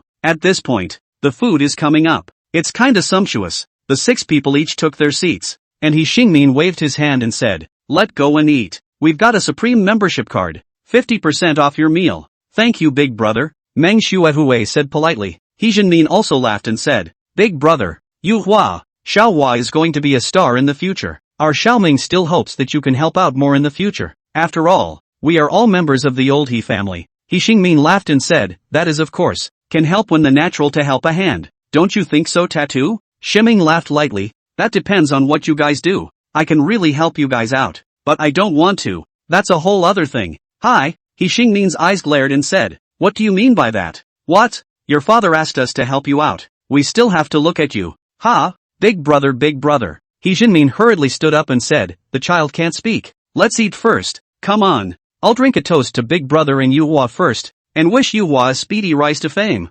Having said that, hurry up and pour He Xingmin a glass of wine. He Xingmin picked up his wine and casually clinked it with He Xingmin, exasperatedly glaring at when Ming said, this child is stubborn. If you know how to adapt a little, know what to say to see what people, the temper is not so big. I wouldn't have gotten a decent job by now. Yes. He Xingmin hurriedly smiled and said, that's why we still need more help from you guys. He Xingmin nodded and said, this is natural, calling you over from the countryside today. One is to invite you to enjoy the luxury of a 5-star hotel and watch Lu Xinyu's concert. There's actually one more thing to discuss with you guys. Big brother please, He Xingmin hurriedly said. Chapter 179, why doesn't the old man hold a grudge and keep a small black book? Chapter 179, old he doesn't hold a grudge, keeps a little black book. Shiming raised his eyebrows, and a look of interest appeared on his face as well. Is the show finally coming on? He Xingmin barred his lips. With a serious look, she said, in the future, Yu Hua will be considered a person of status, so naturally she has to have a home in the city, or else it will be a disgrace for our old He family to tell the world about. So I'm going to buy a house in Linen with Yu Hua, but now I'm still short 100,000 or so in my hand, so I want you guys to help me out first. This, He Xingmin froze for a moment. When Shiming heard this, he then sort of understood He Xingmin's intentions. Turns out it's still trying to borrow money. No wonder they're arranging for dad and mom to stay at a 5-star hotel and treating them to dinner. What about inviting them to a concert again? When Ming thought they'd turned a corner, it still turned out to be about money. When Ming twisted his head to look at his mom, Meng Shuehui, and realized that she was eating with her head down, not a word was said. presumably because he had also heard the whispers of the affair. After all, if there are any rumors in the village, that transmission speed is faster than a 5G network. Shiming shook his head and turned back to He Jinmin. He wondered how Dad would cope with this. Seeing that He Jinmin didn't say anything, He Xingmin continued. Jinmin, this money was borrowed from you. It's not like I won't pay you back. When Yuhua becomes a star and has endless money to spend by then, are you still afraid of not having money to pay you back? He Jinmin said with a frown on his face. But I can't get that much money either, brother. If it was $10,000 or $20,000, he might be able to scrape it together. He Xingmin opened his mouth and needed $100,000. Where could he get so much money? At this point, Xia Xiaoman suddenly said, isn't there a piece of land by the road at the head of your village? Last year I heard that someone wanted to buy it away for $100,000, so it should be worth more now, right? Wouldn't we have money if we sold that land first? This thing I cannot do the main. Have to go back to the bar to discuss it. He Jinmin looked embarrassed as he returned. That land was his greatest hope. When the two brothers divided the land was very crowded with pedestrians because of its proximity to the main road. There were also passing cows, sheep, pigs, etc. And the crops were vulnerable to theft and vandalism, so the boss threw them at the family. As a result, after the road was repaired, the land immediately became valuable. He was 10,000% reluctant to sell the land. Ugh, what's there to discuss? He Xingmin directly pressed. Jinmin, you're the head of the family. It's up to you whether to sell or not. If you don't want to help your big brother, if you don't treat him like family, then let's pretend I didn't ask for it. I'll go to the other people in the village and borrow the money back as usual. In the future, if you want to seek help from our family, don't blame me for disowning you as a brother. When Ming Jinmin looked embarrassed and said, no big brother, that's not what I meant. Then what do you mean? In the future, when Yuhua becomes a big star, what's a mere $100,000? A random advertisement is worth hundreds of thousands or millions of dollars. Are you afraid you won't have the money to pay you back? Are you looking down on your big brother? He Xingmin pressed on. When Shiming heard this, he immediately let out a helpless sigh and said, done. Dad's going to fall again. Actually, Dad is not stupid. Nor does he not know that he should not lend money to He Xingmin and the others. It's just that He Xingmin is too good at playing, and Dad is too facetious, too concerned about family. Therefore, He Xingmin can always talk about his dead center, so that even if Dad is unwilling to do so, he will not be able to do so, but they could only break their teeth and swallow it in their own stomachs. Sure enough, He Jinmin let out a helpless sigh and said, well, wait. A muffled mom, Meng Shuehui, suddenly said, that piece of land can't be sold. He Xingmin narrowed his eyes and said in a deep voice, what do you want, Meng Shuehui? Trying to ruin our brotherly bond, aren't you? He Jinmin also turned his head toward Meng Shuehui and said, shall we wait until we get back? Say what? What's there to say? Meng Shuehui stood up directly and said, I won't get involved in other matters. You brothers can do whatever you want, but that land is my son's. He Jinmin, even if you want to sell it, you must also consult your son first, otherwise don't blame your son for hating you for the rest of his life. He won't even give you a proper burial when he's old. He Jinmin, that tough? He turned his head toward Wen Ming and asked solicitously, Ming, what do you think? He Xingmin also looked at Wen Ming and said, little Ming, in the future, when your cousin becomes a star, I won't help you guys less. When the time comes, if I casually give you a hand, it'll be enough for you to eat for half your life. Do you want to settle this account clearly? Shiming nodded and said, the accounts do need to be settled. So, I've kept a small notebook. Saying that, out of his pocket he pulled a small black book that was getting moldy. This is what Mom brought over from the old country and gave him when she came up just now. When Ming took the book, opened the first page, and said with a serious look, this book, it's something I've been memorizing since I was 7 years old and could write. First grade, first day, He Yuhua robbed me of 70 cents. The next day, robbed me of $1.20. He Yuhua, you remember all these? Shiming replied, otherwise, why do you think I chased you to your house with a knife? What's more, on the third day, the eldest borrowed $72 from my father, which he has not yet paid back. He Xingmin, when was this? When Ming returned. Then let me help you recall. September 4th, 2004. Light rain. Next, on September 5th, my great-aunt took 3 handfuls of spinach from my house and has not returned them. Xia Xiaoman, He Xingmin, He Jinmin, 3 handfuls of spinach for over a decade? This kid is too tough, isn't he? Wen Ming continued to read, listening to the content of Wen Ming read. In addition to the old mom Meng Shuehui, the few remaining ones all stared in disbelief. Meng Shuehui had seen Wen Ming remembered these things, but the others don't know that. They were all stupefied by the things they remembered on top of Shi Ming's little black book, especially Dad He Jinmin. His jaw was about to drop to the ground. Which month and day? He Yuhua robbed him of a popsicle. Which month and day? Xia Xiaoman plucked an onion from their field. Which month and which day? He Xingmin secretly broke the rods in their family's bud rice field. Even a pin fine when the song is given a note. Is this really his own son? However, I don't know until I count, but I realize that this He Xingmin family is taking advantage of their family. It doesn't seem to stop for a day. Stop.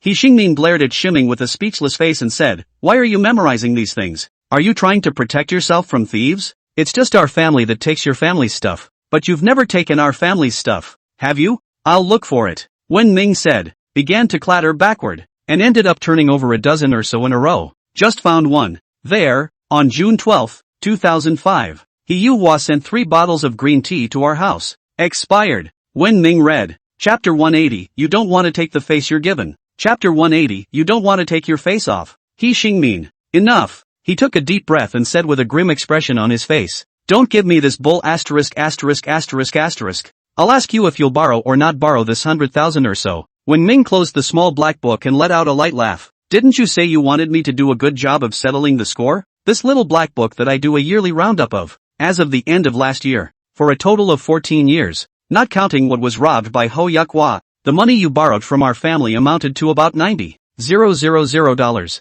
almost $120,000 or so, counting the value of what was borrowed. And I'm not going to talk about interest and the depreciation of money, but I'm going to ask you to return this money to us. First of all, save yourself from forgetting later, and then we'll talk about borrowing the money, okay? Want to borrow money? Okay. Then let's settle all the old scores first. Want to play with me? Then let's have some fun. He Xingmin was almost exasperated by Wen Ming's words. So much money he can indeed get, and the key is to get that money out of the. What else can you get to buy a house for Ho Yuhua? He Xingmin exasperatedly said. Wen Ming, your father didn't even say anything about these old stories. It's your turn to talk? Wen Ming nodded and said, okay, let's leave these things aside. Then, let's start with the flat you stayed in 2 days ago. I won't talk about the rent. You guys are like robbers. It almost caused the head of the household $200,000 in damages. You should pay for this, right? You're full of. He Xingmin outright lied. This is simply impossible. Our family is a star family. How could we possibly do such a thing? Don't you slander me. Dad He Jinmin also stood out and said, Xiaoming,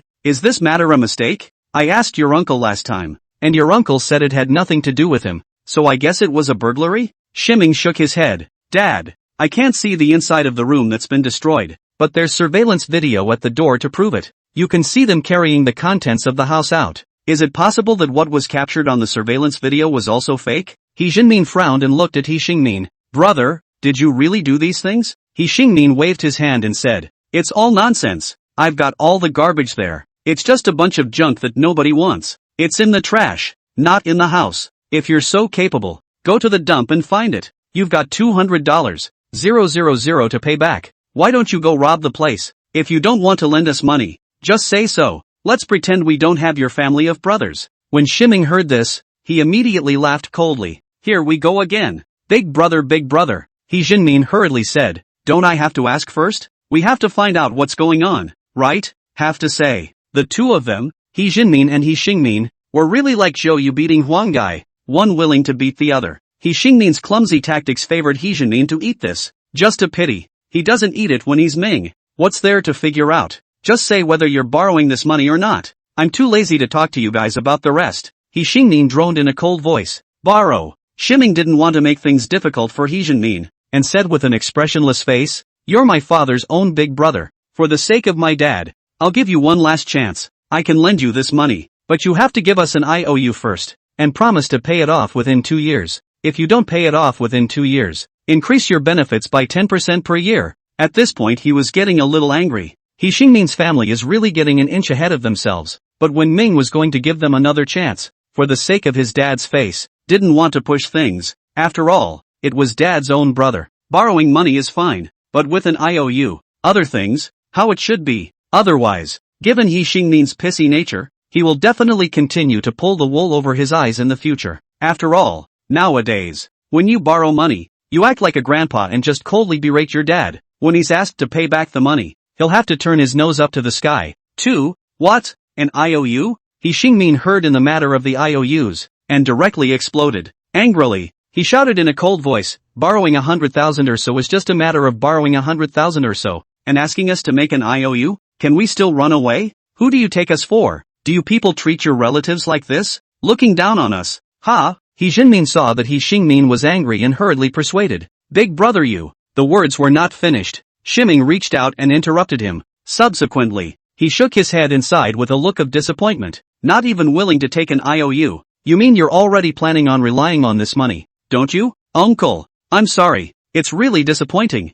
He had thought to give them a chance, but by the looks of it, is no longer necessary? In that case, he can't be blamed. Joke. He Xingmin sneered. You're disappointed in us? It's really laughable. I'm the one who's disappointed in you guys. Good thing, too. It's only $100,000. See you relatives for what you are. Just don't see each other anymore. Our Yuhua is now a key artiste. When she becomes a big star, how much money will there be without it by then? We won't help you even if you beg us for help then. Big star? When Ming shook his head and said, the so-called stars, that is, influential public figures. Quality is most important in such a person. Without quality, no matter how capable they are, they don't deserve to be a star. Your son, it's not fit to be a star, and when the concert is over, you'll be fired. Sack my son? He Xingmin looked like he had heard the biggest joke of the century. Letting out a loud laugh, he said, do you want to be so funny? He Xingmin, is this your son? It's simply hilarious. Xiaoman, Yuhua, let's go. Having said that, standing up, he was about to head outside. He didn't even take Wen Ming's words to heart. Wait, Shiming shouted, you said it was on the house, but you haven't settled the bill yet. Check out what? He Xingmin laughed coldly, you don't even lend us money, and you still want us to treat you to dinner? What are you thinking? Wen Ming sneered and said, then there's always AA. He Xingmin flashed the Supreme membership card in his hand and said, okay, AA system. We have the Supreme membership card, which is exactly 50% off, and you'll pay the rest of the half. Having said that, taking Xie Xiaoman and He Jiwa with him, he walked straight out. Wen Ming, it's true that if people don't have a face, the world is invincible. Ming, you're too impulsive. Immediately after He Jinmin and the others left, He Jinmin's brows furrowed as he rebuked to Wen Ming. So dad tell me where I'm being impulsive? Shiming asked rhetorically. That's it. Mom Meng Shuehui also came over and said, you do not impulse. The boss got away with so much money for nothing. If it wasn't for Ming's impulsiveness, would you have to agree to lend them another $100,000?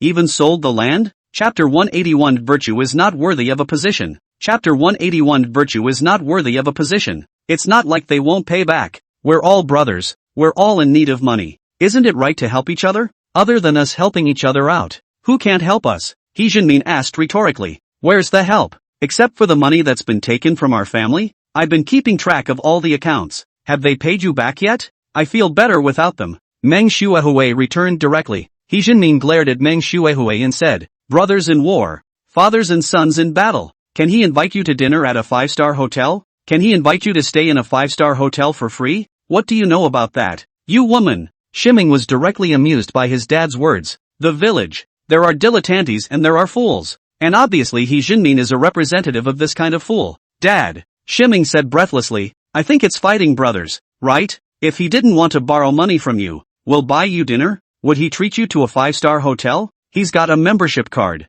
The room's free. You can get over $100,000 for nothing. Would you do it if you had to? What do you mean take it for nothing? People are borrowing. Is there a difference between borrowing and not paying it back and taking it for nothing? All that money in the past has never been paid back. That's over $100,000 you think he'll pay you back? That's because they don't have any money. They'll definitely pay back when they have money. He Jinmin said with vigor. Shiming barred his mouth and said, my old man, their family car has been bought back. I'm ready to buy a house again, but I don't have any money yet. Then what's rich? You're the richest, aren't you? Why don't you get my mom an electric car? Where's your head at, Dad? Other things are not urgent, but this concept of dads must be changed for him first. Otherwise, $10,000 is not enough for him to support his brother. Women have foodie demons, and men have foobro demons too. He Jinmin's words reached his mouth, but he realized that he had nothing more to say and could only let out a long sigh. He understood what Wen Ming meant by that. He also knows He Xingmin's nature of being greedy for small advantages, but he just doesn't want to admit it. Unwilling to part with this brotherhood, after all, is a mother born out of the biological brothers, is the closest person. He doesn't really care about who takes advantage of what. He doesn't really care about that. He cares about the kinship between bloodlines, just for today. This thought of his was however a little shaken by a few words from Wen Ming. He Jinmin sighed and said, "What happened in the past? Don't mention it no more." Meng Shuehui glared at him and said, "So many things are written down inside Xiaoming's notebook. You're just going to cover it up with a 'let's not talk about the past'? How can you be so generous? What do you know? I'm thinking about our Xiaoming. He Yuhua is going to be a big star in the future. We're counting on them for a lot of things. Let him find you a good job. Isn't it better than him blindly making his way through society on his own with two eyes?" He Jinmin asked rhetorically. Shiming shook his head and said, "You're listening to He Yuhua's bluff. I don't need his help, and he won't be a big star. How do you know he won't make it? If he doesn't become a big star, the general manager of this hotel will flatter him? Starway Entertainment will focus on training him?" He Jinmin asked with a frown. Shiming let out a long breath and said, "Things are more complicated here. Let's just say that Supreme membership card he had in his hand. Every artist inside Starway Entertainment had it. Not just them.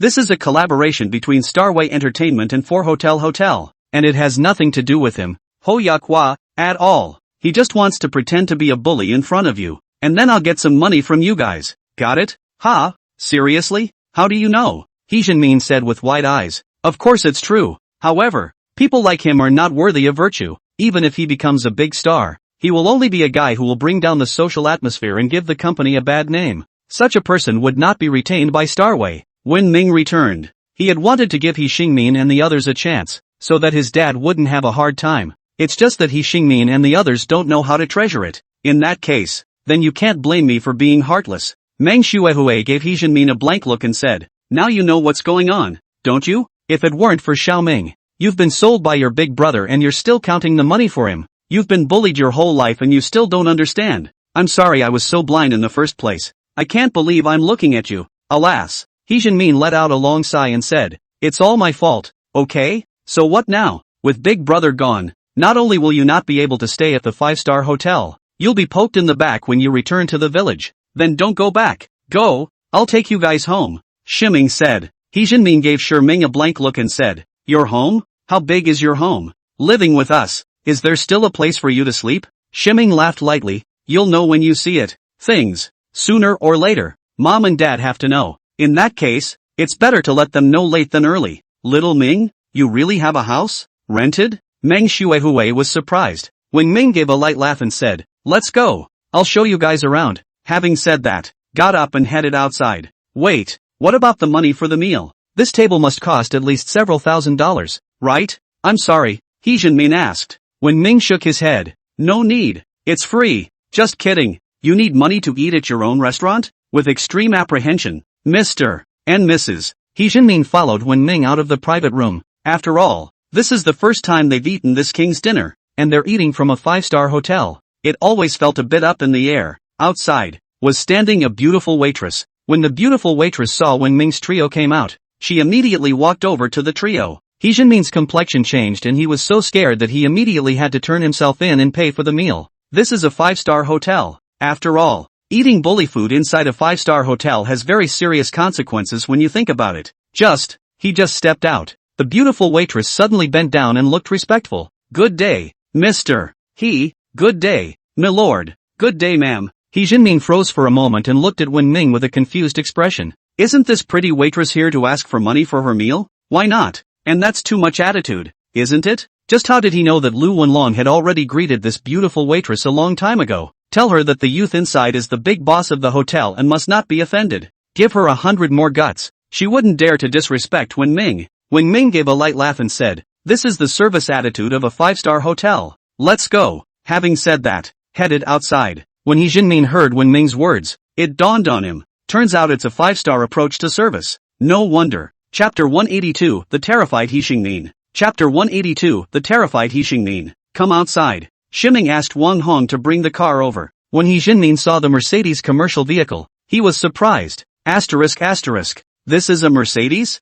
Xiaoming, is this your car? No. When Ming shook his head, rental car, get in. Subsequently, the three of them got in the car and rushed towards the one-piece pavilion. As the trio was leaving, He Xingmin's family also walked out from inside the hotel. "Yuhua, follow them," He Xingmin said in a deep voice. "I'd like to see that they can't stay in a 5-star hotel. Where can I live?" "Yes," He Yuhua returned the cry. Subsequently, the three of them also hurriedly got inside the car and rushed outside. Inside the Mercedes business car, He Jinmin asked Wen Ming suspiciously, Xiao Ming, what kind of business are you in? You can afford to rent a Big Ben? Con. It's just small business. The corner of Wang Heng's mouth, who was driving in front, twitched. Small business? If it's a small business, can you afford to live in a mansion at first-class court? At this time, he suddenly realized there was a car behind them that had been following them. Mr.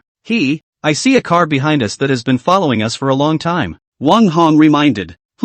Shiming looked back. At this point, He Jinmin also spotted the car behind him and was surprised. Big brother's car? What's he doing here? Meng Shuihui rolled her eyes and said, I'm sure I'm just following you here waiting to see you in a bad light. You think you're here to bring you a quilt? Mr.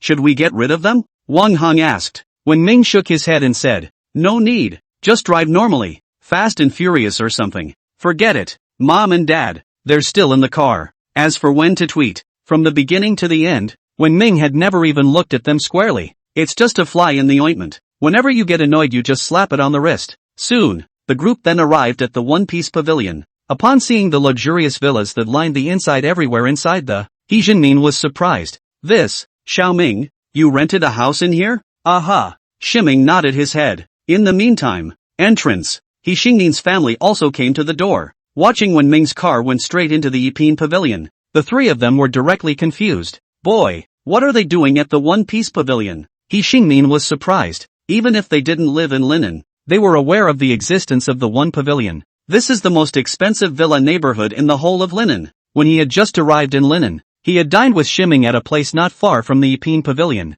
At that time, He Xingmin also boasted that he would buy a house in Yipin pavilion when he had money in the future. Results. Now when did Ming lead them right in? Dad, let's follow him over there. I don't believe he can afford to rent a house here. I don't know. He Yuhua said. Go inside. He Xingmin said. Results. When he tried to come in, he found he was blocked by the doorman. We're with the one in front of us. That's the one when it's Mingjing. I'm sorry, He Xingmin said hurriedly. When the doorman security guard heard Wen Ming's name, he immediately stood in awe and said, please come in, the owner of Villa 1. How could he not recognize it? These people in front of us, they came back together with Wen Ming, and to be able to call out Wen Ming's name, he was definitely not an outsider. Seeing the reaction of the doorman, a look of surprise appeared on the faces of the three He Xingmin. That's too weird? Dad, let's go. We can't catch up if we delay any longer. Yes. Immediately following, the three of them continued to set off, following in the direction of Wen Ming's car disappeared.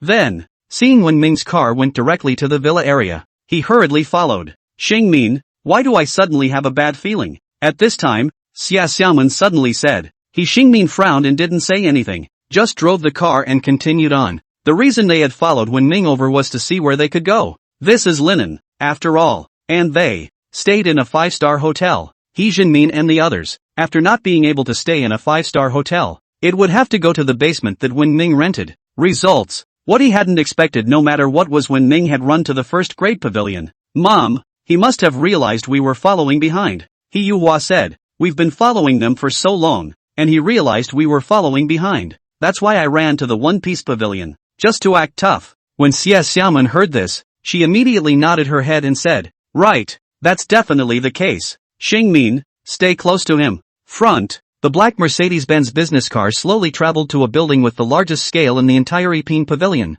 The most beautiful-looking villa stopped in front of it. Subsequently, the three of them, Shiming, stepped down from inside the car and walked towards the entrance of the villa. Not far. He Xingmin also immediately stopped his car and looked at the scene hesitantly. Pretend. Keep pretending. I'll see how long they can pretend. Xia Xiaoman said with a cold smile on her face. That's Villa 1. It is said that this is the #1 mansion in all of Linen. He couldn't believe that Tokunyun could open the Wave store. Results. Shiming walked to the door and reached out and pressed his hand on top of the fingerprints on the doorway. Immediately following, snap, the door opened. Subsequently, in the unbelieving eyes of He Xingmin's family of three, Wen Ming made a gesture of invitation, invited He Jinmin and Meng Shuihui into the villa. Then, the gate closed again. Seeing this scene, all three of He Xingmin's men were dumbfounded. You're really in there? The first mansion? He Yuhua swallowed his saliva and said, Dad, Mom, this. Xia Xiaoman blinked, confused. He Xingmin was also completely confused. The scene in front of him was completely beyond his imagination. It was simply like a dream. How the hell is that possible? Dad, could this also be the home of Neru's classmates? It's possible. He Xingmin immediately nodded his head and said, that's definitely the case. He went to school in Linen. There are many classmates around, and it's not certain that someone owns this villa. Having said that, nodding again, he said, definitely. So much so, that he himself immediately believed the statement. The other two heard this and came back to their senses. That is, with the skills of that guy Wen Ming, how could he possibly afford to rent such a luxurious villa? Dad, why don't we go back first? I still have to report back to the company to prepare for the concert tonight. I don't know, He Yuhua said. Yes, He Xingmin replied back and directly drove away from here. He had originally come here to make a few digs at He Xinmin and the others. As a result, now that I've seen this scene, how's that for sarcasm? It's not even sarcastic, is it? The other side. Inside Villa 1, when He Xinmin and Meng Xuehui entered the villa, they were already dumbfounded. It was more of a straight-up stare. The two of them were directly shocked by the luxury inside. When Ming said to the two old men, Dad, Mom, let's go in. The two of them, He Xinmin and Meng Xuehui, followed Wen Ming towards the villa in shock. Chapter 183 Excited Mom and Dad. Chapter 183 Excited Mom and Dad. Along the way, the garden in the front yard, the gazebo, the lounge chairs, and so on, looked at He Xinmin for a while and his eyelids jumped. Soon, Shiming led the two of them inside the villa. The moment the door was opened, both Mom and Dad instantly widened their eyes. Their old home, it was just 2 bungalows, plus the kitchen on the east side, and now, the villa in front of them, just a living room, is directly bigger than their family's yard. A dining room that was directly larger than the 2 bungalows plus a kitchen in their house. How's it going, Mom and Dad? Are you satisfied? Wen Ming asked. He Xinmin stretched his head towards the inside, looking around as he did so. While looking at it, he exclaimed, Boyle, such a luxurious room. This is too luxurious, isn't it? Having said that, twisting his head to look at Wen Ming, he said, Ming, don't tell me this is the home you were talking about? Yeah, this is it. Shiming returned. He Xinmin said with wide eyes, Here, you rented it? Or is it your classmate's house? Next to her, Meng Xuehui had also long ago stared at Wen Ming with wide eyes in astonishment. Shiming spread his hands and said, Just think of it as me renting it. He Xinmin and Meng Xuehui were relieved when they heard Wen Ming's words. Said, Scared me to death. I thought you really got a big milli mansion like that. Having said that, immediately touching this and that, like a curious baby. Don't touch. Meng Xuehui hurriedly pulled He Xinmin back and said, Can you afford to pay for touching it? Shiming said breathlessly, Mom, it's okay if you touch it. The owner of the house has gone abroad and won't be back for years, and before he left he gave me the house, so you'll just have to stay here. Well, lol, hey, TSK. I never thought He Xinmin, would be able to live in a big villa in my lifetime. This life is worth it. He Xinmin nodded repeatedly. Look at your little outburst. Meng Xuehui glared at He Xinmin and said. He Xinmin gave a loud laugh and said, I'm happy. Having said that, turning his head to Wen Ming, he said, By the way Ming, what does your friend do? I can't believe you have such a beautiful house, and it's in your hands? Shiming laughed lightly and returned, because he and I are best friends. Okay, don't you forget to thank people. He Xinmin arranged. I understand all that and won't forget it. When Ming returned, followed by, Right Mom and Dad, you have been busy all morning. Why don't you rest here for a while first? I'll take you guys to see Lu Xinyu's concert in the evening. He Xinmin was surprised. Lu Xinyu's concert? Weren't the tickets sold out long ago? He Yuhua and the others have a few tickets in their hands, but they shouldn't be giving them to us now either, right, Dad? We don't need a ticket to get in. All you need to do is follow me when we get there. Wen Ming laughed softly.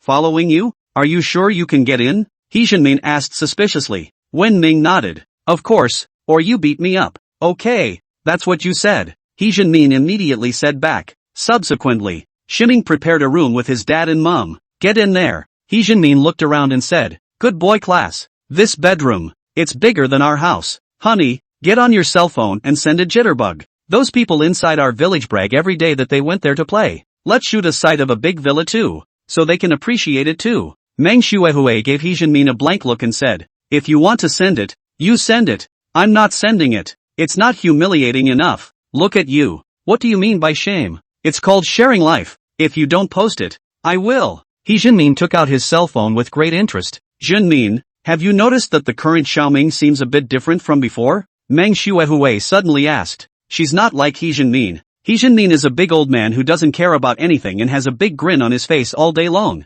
And although Meng Xuehue usually doesn't say much, she is nevertheless very good at spotting problems. From the moment she first met Wen Ming, Meng Xuehue had a feeling that there was something strange about Wen Ming. It's a lot different than it used to be. Previously, when did you hear that? Although he also hates He Xingmin, but at most, he will quarrel a few times, and every time we argue, we're red in the face. But today, even when He Xingmin said something that was too much, He Ming never quarreled with him. Instead, he looked like he was calmly making terms with him, with that confident and calm look, as if everything was under control. She can't even believe it's her son, only she doesn't know that today, Wen Ming, it had long since reached a point that He Xingmin's family could hardly reach in several lifetimes. What is self-confidence? Confidence is not innate and low self-esteem is not something you are born carrying. Confidence emerges when one is in control of what is going on around them and vice versa. You're angry with He Xingmin's family? Totally guilty. It's just a few flies. When you get annoyed, just slap them. What's different? He Jinmin replied back as he lowered his head and fiddled with his cell phone. Meng Xuehue said with a frown on her face. I'm not sure. It just feels different. Seems more confident than before? And more spontaneous too? He Jinmin grinned and said. What's the point of thinking about this? No matter how much he changes. That's also my He Jinmin's son. Can he still turn against the heavens? Having said that, picking up his cell phone and snapping a picture of the room, then of the front yard outside the window. While shooting, he said, see it, the big villa. My son took me to live there. It's great, Klaus. Meng Xuehue frowned. A careful search of He Jinmin's words seems to. That's right, no matter what happens to Toki Naru, he's still their son. That's something that even God can't change. Thinking of this, Meng Xuehue instantly stopped thinking about this. Just then, He Jinmin gave a loud laugh and said, the release was successful. Let all those people inside the village see what a big villa is. Meng Xuehue said breathlessly, don't forget that your big brother and the others are also following your Shake Y number. He Jinmin, After He Xingmin sent He Yuhua to the company, then he drove back to the Full Hotel with Xie Xiaoman. Back inside, Xie Xiaoman sat on the sofa, brushing her jitter Y and letting out a loud goose-like laugh from time to time. Xiaoman, why don't you ask your brother to borrow some more money? He Xingmin asked as he sat next to him. Xie Xiaoman rolled her eyes and said, what are you thinking? My brother and my mom's family. You're almost as old as your skin. Now when my brother sees me at my mom's house, he shuts the door and won't even let me in. How am I going to borrow it for you? He Xingmin scratched his head and said, your brother is too insensitive. It looks like we can only continue to beat up He Jinmin. Chapter 184, the concert begins. Chapter 184, the concert begins. Xie Xiaoman nodded. Right, this way we can. I'm going? He Jinmin even shivered. Why? What Shake Y? He Xingmin asked suspiciously. Xie Xiaoman hurriedly handed her cell phone over and said, look, He Jinmin sent it. They took a video of the villa. It's too big, isn't it? It's bigger and prettier than our 5-star hotel room. He Xingmin stretched his head to see. On the phone, a video is playing, which shows the interior of the presidential suite, and He Jinmin's voice. See it, the big villa. My son took me to live there. Cowboy class not. Then, repeat. After watching this video, He Xingmin looked around the suite with a frown. In everything there is a fear of comparison. It was supposed to feel like this big 5-star hotel was just soothing to live in, but now, he suddenly realized that his suite at this 5-star hotel, it doesn't smell good anymore. The other side, when Ming found his way upstairs after his dad and mom took their break, he called Zhang Yongquan. Hey, boss what's your order? Zhang Yongquan on the other side of the phone asked in a respectful tone. When Ming leaned to the window, lit a cigarette and said, it's not a big deal, just to tell you a little thing. He Yuhua, this person, you know, right? I know. He's very good at getting to know the other artists in the company soon after he arrived, and sent me a few boxes of wazi, but I refused. What are your orders, Mr. Ho? Are you going to train this person vigorously? Zhang Yongquan returned. When Ming shook his head, no, but I think this person is very unfit to stay in our company. This is something you handle. Zhang Yongquan obviously froze for a moment. When Ming and He Yuhua are both surnamed He, and he thought that when Ming was related to He Yuhua, want to focus on him then. After a brief moment of stunned silence, Zhang Yongquan immediately returned. Yes, boss I understand. I'll arrange it as soon as the concert is over. The concert that's been rehearsed now. A poorly handled situation could very well affect the smooth running of the concert. As an employee, if you can't accurately grasp your boss's intentions, it's easy to play yourself to death. Well, you see to the arrangements. Okay boss May I ask if boss he has any other orders? Nothing else? Just don't give me a bad time at the concert tonight. It won't. We've rehearsed this 3 times in a row and all degrees have been checked to make sure everything is foolproof. Shiming nodded, then hung up. It's time to teach Xingmin and the others a lesson. Otherwise, they still think the world revolves around them. Soon, it was getting late. When Ming took his dad and mom to casually eat something, he took them to leave the Yipin pavilion. Soon, the car came right outside the concert venue. This time the concert was performed at the Lin Stadium, and when Wen Ming arrived outside the concert, he happened to see Mr. and Mrs. He Xingmin. Results. Just as he arrived outside the concert, it happened that He Xingmin and Xie Xiaoman also walked out from inside. Do you have tickets for the concert and you came here? Xie Xiaoman said in an unsympathetic manner. No. Shiming shook his head. What are you running here without you guys? Xie Xiaoman sneered. There. He Xingmin interrupted her with a wave of his hand. Xinmin, I said before that I invited you to come to Linen to see the concert. You've been unkind to me. I can't be unrighteous to you. Let's go. I'll take you to the concert. He Xinmin looked happy and said, good. Then no need. When Ming directly interrupted him and said, the weasel pays homage to the chicken. It's unsettling. You. He Xingmin glared with both eyes and said, a dog bites Lu Dongbin. I'd like to see how you're going to get there. Having said that, exasperated, he led Xie Xiaoman inside. You are confused. He Xinmin looked helplessly at Wen Ming and said, how can you say that? Didn't you see how your uncle was willing to take us to the concert after all the trouble we've been through? It's all about blood ties that break bones, you know? Shiming sighed and said, Dad, you're the one who's confused. Didn't I just say that? He's a thief. He's still thinking about your land. Otherwise he wouldn't have invited you to the concert. They won't even bother with you, believe it or not. That is, after living all my life, I haven't lived as well as your son. Meng Xuehui followed suit and rolled her eyes. Meanwhile, He Xingmin entered the concert with Xie Xiaoman and gave the entrance ticket to the security guard at the door. Just head straight inside. Step inside. Xie Xiaoman was about to continue walking inside with He Xingmin when He Xingmin turned around and said, wait a minute. Let's take a look here and see how He Xingmin and He Shiming and the others get in and if they'll be thrown out by the security guards. Right. Xie Xiaoman looked delighted and said, an entrance ticket is thousands. The 3 of them. I just don't believe that they are willing to buy such an expensive admission ticket. The most they'll do is hang around in front of the concert for a couple of hours and make a video of it. Send a shaking white to pretend inside the village and turn your head back. When He Xingmin heard this, he immediately brightened up and said, that's definitely the case.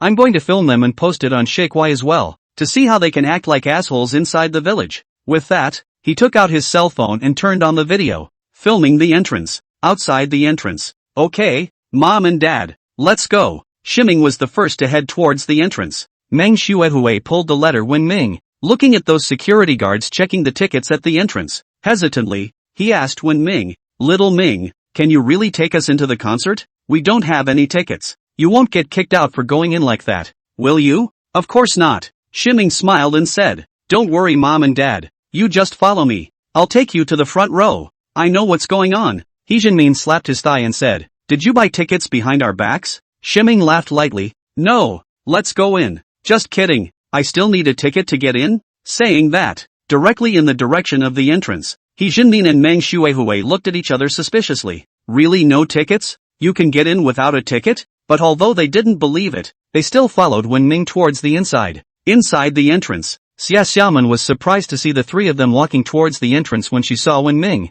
and said, coming, hubby is here. You shoot, don't move, it's filming, He Xingmin said excitedly with a look of anticipation. There had never been a moment when He Xingmin was as excited as he was now. He suddenly realized that he was cool when he was pretending to be a bully, but it was surprisingly more enjoyable when he watched other people's bad luck, especially if you're waiting to see someone else's bad luck. That feeling, it's almost as anticipated as a date with your lover. Finally, when Ming's trio walked to the entrance of then, a few of the concert security guards, at the same time, looked over to Wen Ming. This moment, He Xingmin concentrated, staring unblinkingly at the entrance of expect Wen Ming's trio is thrown right out by security. Just immediately after, something that surprised him happened. When the security guard saw Wen Ming, originally bowed shrimp back a look of insipid appearance of them. It was like a shot in the arm, and he immediately braced himself like a sentinel. Then, in unison, they chanted, hello, Mr. He.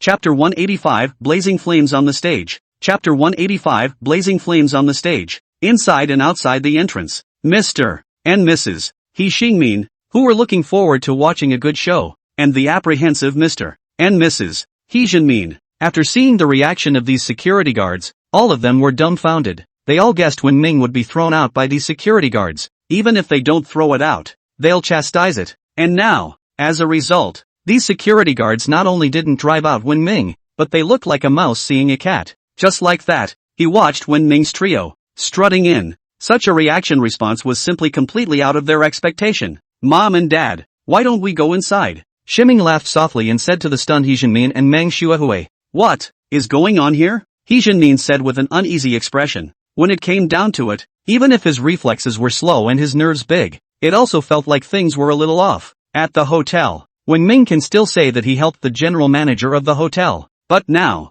this is Liu Xinu's concert, and it turns out that the security guards at the concert, after seeing Wen Ming was like a mouse seeing a cat, he was so scared that he didn't even dare to move his eyes. This is too counterintuitive. Shiming let out a light laugh and said, "You'll understand in the future. Let's go in first, let's go." Saying that, taking Dad and Mom by the hand, they led them inside. Just got in. Just saw Mr. and Mrs. He Jinmin standing at the side inside the entrance.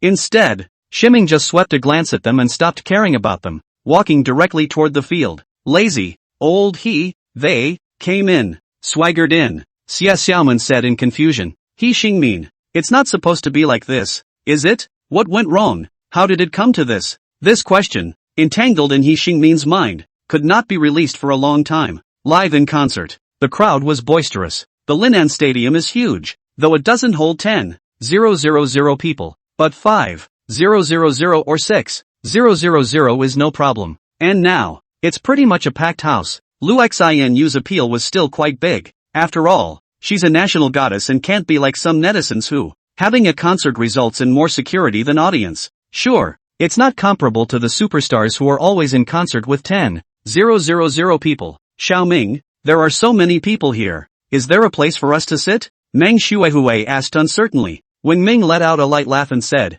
if I can bring you guys in, I'm still afraid I won't be able to find a place to sit. Saying that, take your dad and mom and they go straight to the first row. The seats in the other locations were basically filled with spectators, and this was the only place that was unoccupied. Even if the occasional guest tried to sit here, they were pulled right up by the surrounding security guards. As far as bullying goes, it's simply not possible. I don't see dozens of security guards standing around, and in front of the concert, there are more than 20 picketers standing, and it's still paired with a picket with a gun. After all, it's a concert for thousands of people, and if anything happens, it's disastrous. So security, so to speak, is done to a T. If anyone dared to make trouble here, they would be taken away by those police officers outside in the twinkling of an eye. Who dares to be dishonest when you have to go to jail for a crime against public order? Even the fiercest drunken swooner, he had to be honest when he came here. Let's just sit here. Shiming reached out and pointed to the first row of seats, and sat down directly after he finished. Ha! At that moment,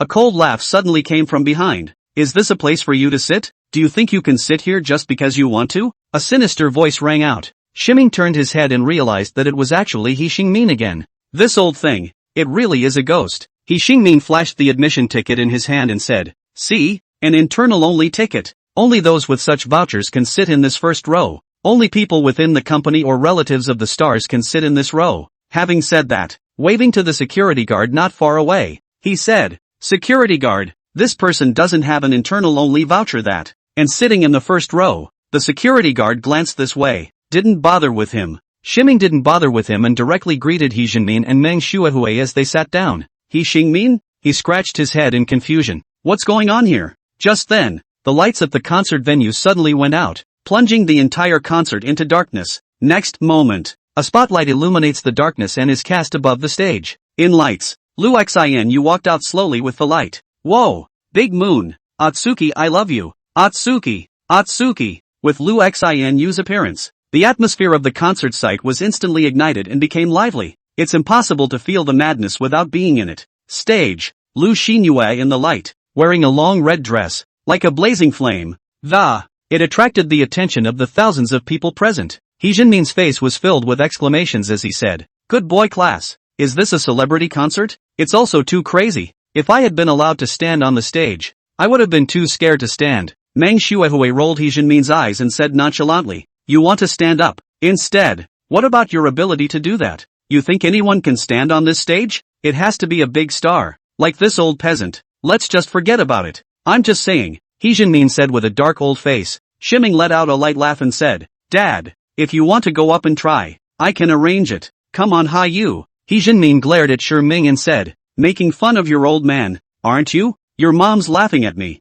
and you're laughing at me too, aren't you? You've grown up, haven't you? Do you want me to whip your ass with the sole of my shoe? I'm serious. Not messing with you. If you want to go up there, I can set me up right now, Shiming said. If Hee Jin-min really wants to go up, even at the risk of jeopardizing the show, he also had to let Jung Yong-kwan arrange for Hee Jin-min to take 2 steps when he went up. No way. Who asked Hee Jin-min to be his old man? Without further ado, what's the point of paying for something if it makes Dad happy? Okay. Meng Xuehue laughed her head off and said, Xiaoming, don't tease your father. He's got the guts. It's a wonder you dare to go up there. Shiming spread his hands. If you don't want to go up there, forget it. At this point, Lu Xinyue on the stage. After briefly welcoming the arrivals, it was the official start of the day's concert. A concert is not like a regular song contest. There's no need for an MC here. The stars themselves are the best MCs. The whole concert, all of it is done with the stars in mind. With the familiar rhymes of the song,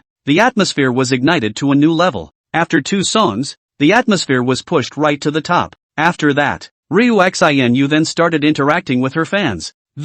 Then interspersed with performances by other artists from Starway. It was Ho Yukwa's turn. Hee Xingmin and Xie Xiaoman both shouted below in excitement. That's my son. Did you see that? That's my son. Did you see that? Ho Chunmin. Did you see that? The one singing on stage is my son, you see? The future big star. Wen Ming. Really blows. Chapter 186. Something happened to the pianist. Chapter 186. Something happened to the pianist. The show was organized. Starway Entertainment has been preparing for today's performance for quite some time. The processes were rehearsed I don't know how many times. After all, at a concert like this, with thousands of people, there's no room for mishaps. But the slightest mishap is infinitely magnified by the publicity of today's powerful streaming platforms. It even directly determines whether they live or die. As the concert progressed into the second half, when Ming and the others were watching the performance with great interest, a security guard suddenly came over and, leaning over to Wen Ming, he said, Mr.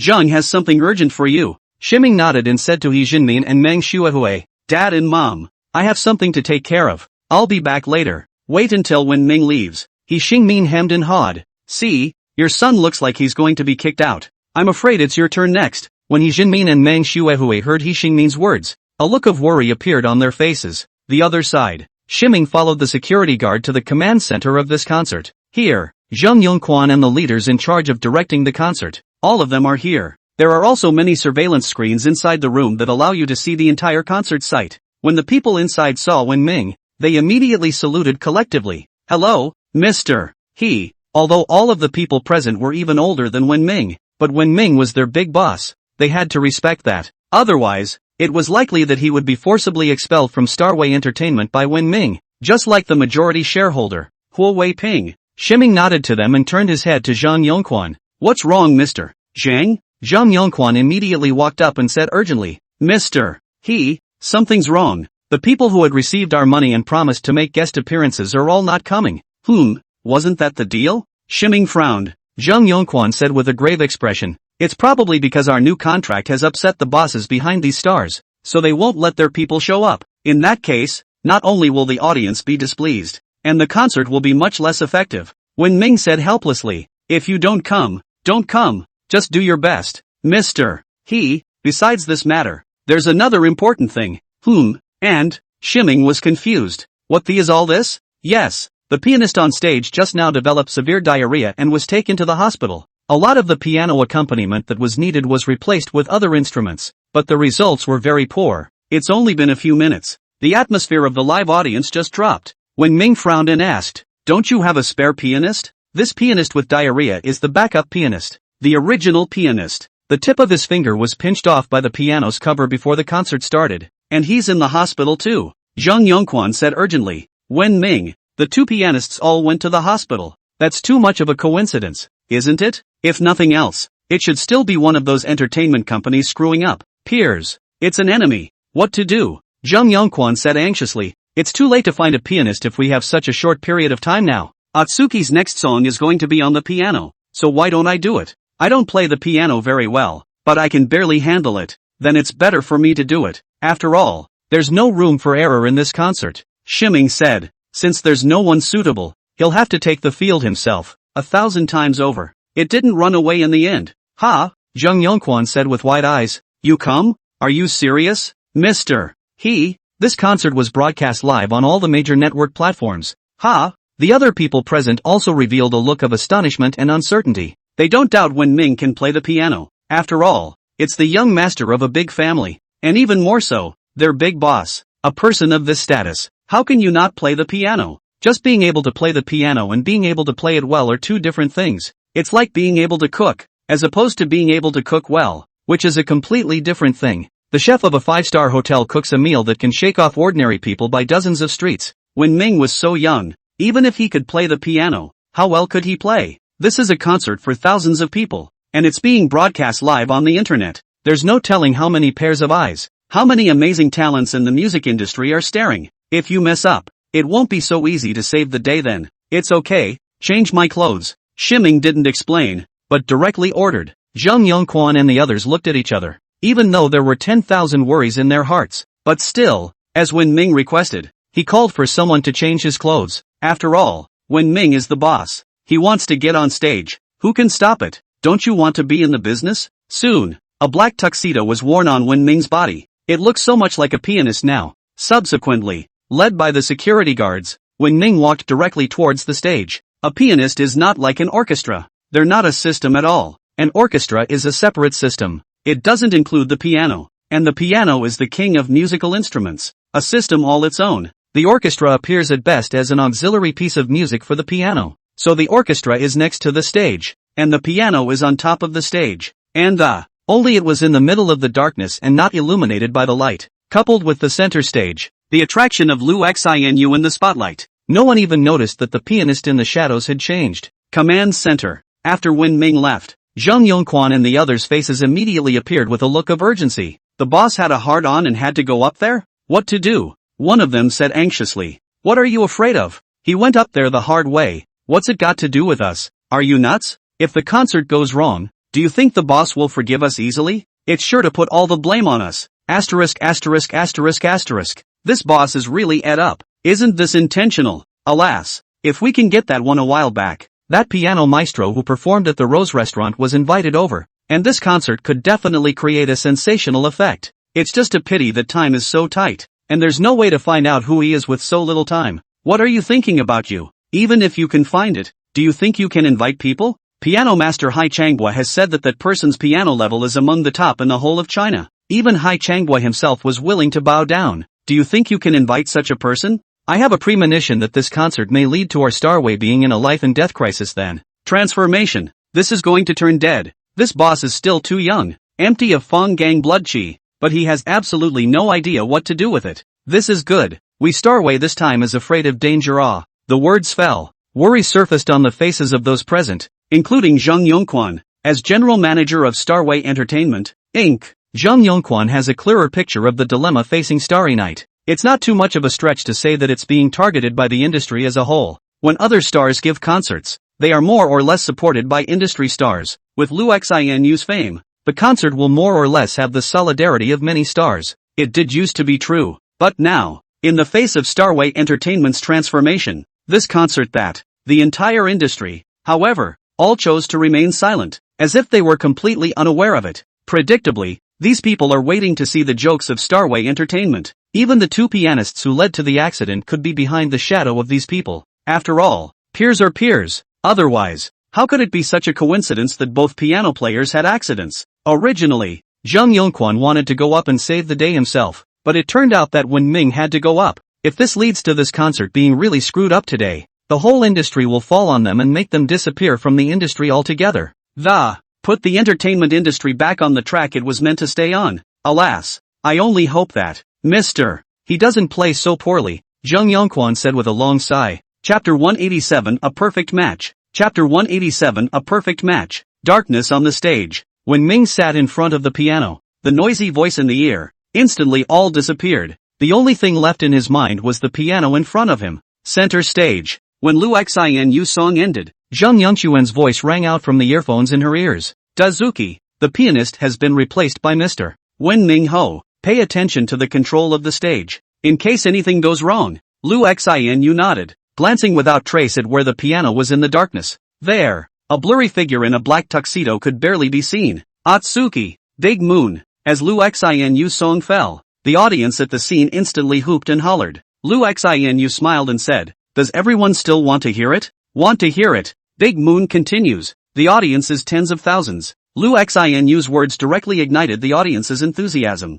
The so-called scene control is the control of time, the atmosphere of the scene, the response to unexpected events. In this regard, Lu Xinyue has been professionally trained and knows exactly what to do every step of the way. Yes, Lu Xinu smiled softly, thanks for the likes. And next, I'm going to sing a song for everyone, saying yes to smiling. It's a softer and more lightly sung song that demands a lot from the singer. However, the piano requirement is not too high, and anyone with a little piano study can play it with her. The audience on stage, after hearing that Lu Xinu was going to sing, say she smiles. There was a lot of applause. Yes, I love this song. We came to the concert for this song. This was an early hit song for Ryu Xinu.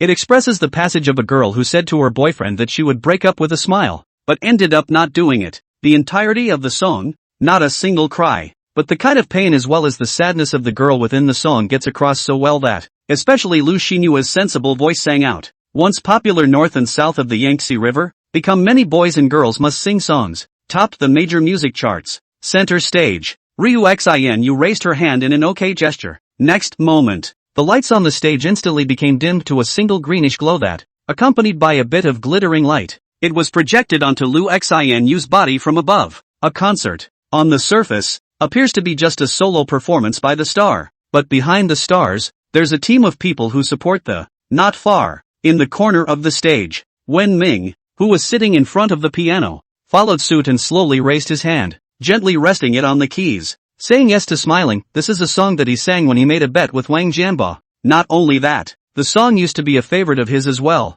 and at one point he even used the lyrics in it as his signature. Never once did he think that he would one day be able to collaborate with Lu Xinu on this song on stage. Speaking as Wen Ming, who possessed the god of song skill, his understanding of the song, it can even be said to be a deeper understanding than the creator herself. Ryu Xinu, it's often not its creator himself who takes something forward. Center stage, in the dot of greenish glowing light, Lu Xinyue closed her eyes and, looking for the state of being when singing the song, say yes to smiling. It's not as easy as just saying you want to sing a good song. More than that, it's not a matter of opening your mouth and ripping out your voice, especially for a song that has no background music to set it off and is basically all clean singing. If the mood is not right with the state, you simply can't sing the essence of it.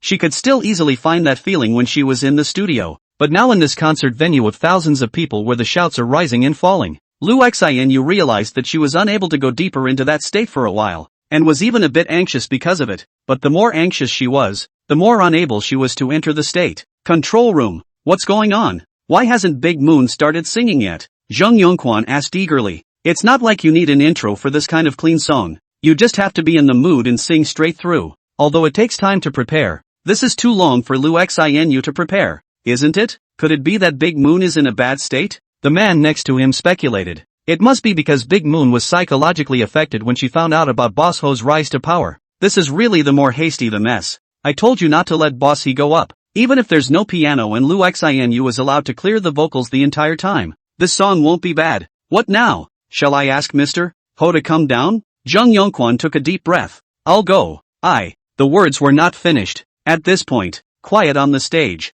Suddenly there was a loud piano playing. It's over. Hearing this voice, Zhang Yongquan exclaimed in shock. The song, Say Yes to Smiling, is a song where the first minute of the song is almost all light singing. There was no need for any dubbing at all. It's also just the later moments that require some piano dubbing. Originally, Lu Xinu's state could not be adjusted, and now when He Ming suddenly played nonsense. Isn't this just a mess on top of a mess? Just the next moment, they suddenly froze. They suddenly realized that the music played by Wen Ming was not the least bit chaotic. Instead, it fits the mood and feel of the song, Say Yes to Smiling, very well. This feels kinda good. Boss, he's playing the piano too well, isn't he? Wow, awesome Big Boss. A group of people exclaimed in shock. Stage, Lu Xinu's feelings became even more profound after hearing the music played by Wen Ming, because the song, itself, was written and sung by her. Just a few notes rang out and, she was then surprised to realize that the music played by Wen Ming was simply tailor-made for her song. The reason she used to sing softly, it's because she can't find any music at all that goes with her clean singing and has no choice but to sing softly. But now, the sound of the piano, which rang out lazily over the concert, it took her straight into the song. Audience, with the piano playing, there were whispers on stage. Ha, I thought this song didn't have an intro? Right. I also remember the song started without an intro. What's with the piano sound? Don't you guys realize that the piano plays beautifully? It's a perfect match for the song. Well said, smiling. The middle of the audience, Chao Zongping, the owner of the Rose restaurant. Upon hearing the sound of a piano ringing out from the stage, she stared in amazement and asked the woman next to her, Yuan,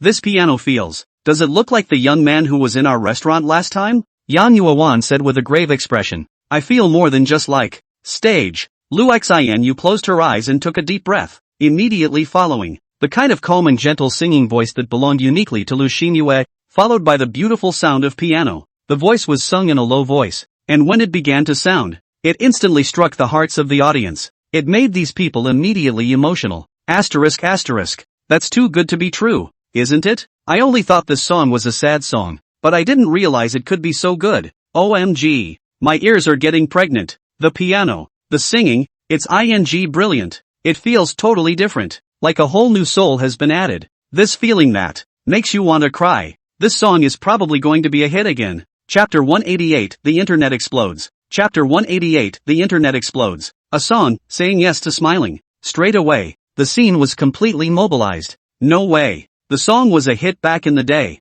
and now that it's being sung again in a brand new way, straight out of the gate, the live audience was mobilized. Control room. The people who were worried that Wen Ming would mess up the concert had all changed their minds long ago. I was wrong. Boss, he is awesome. This damn playing is simply great. It goes perfectly with this song. I've knelt down. From now on, I'm Bossy's die-hard dog. Kneel with me. Zheng Yongquan excitedly shouted. Quickly adjust a spotlight for the boss. From the moment when the chiming piano played, the stage at the concert would no longer just belong to Lu Xianu alone, but to both her and Wen Ming. And with such good publicity for them, how could he pass up the opportunity to improve the effectiveness of the concert? It's already been arranged. Another middle-aged man beside him said, Concert. Above the stage. Snap. A spotlight suddenly came on and shone on the stage. Lights. In front of a black piano, a young man in a black tuxedo turned his back to the audience and 10 fingers danced rapidly above the keys like 10 nimble pixies. The moment this scene appeared, the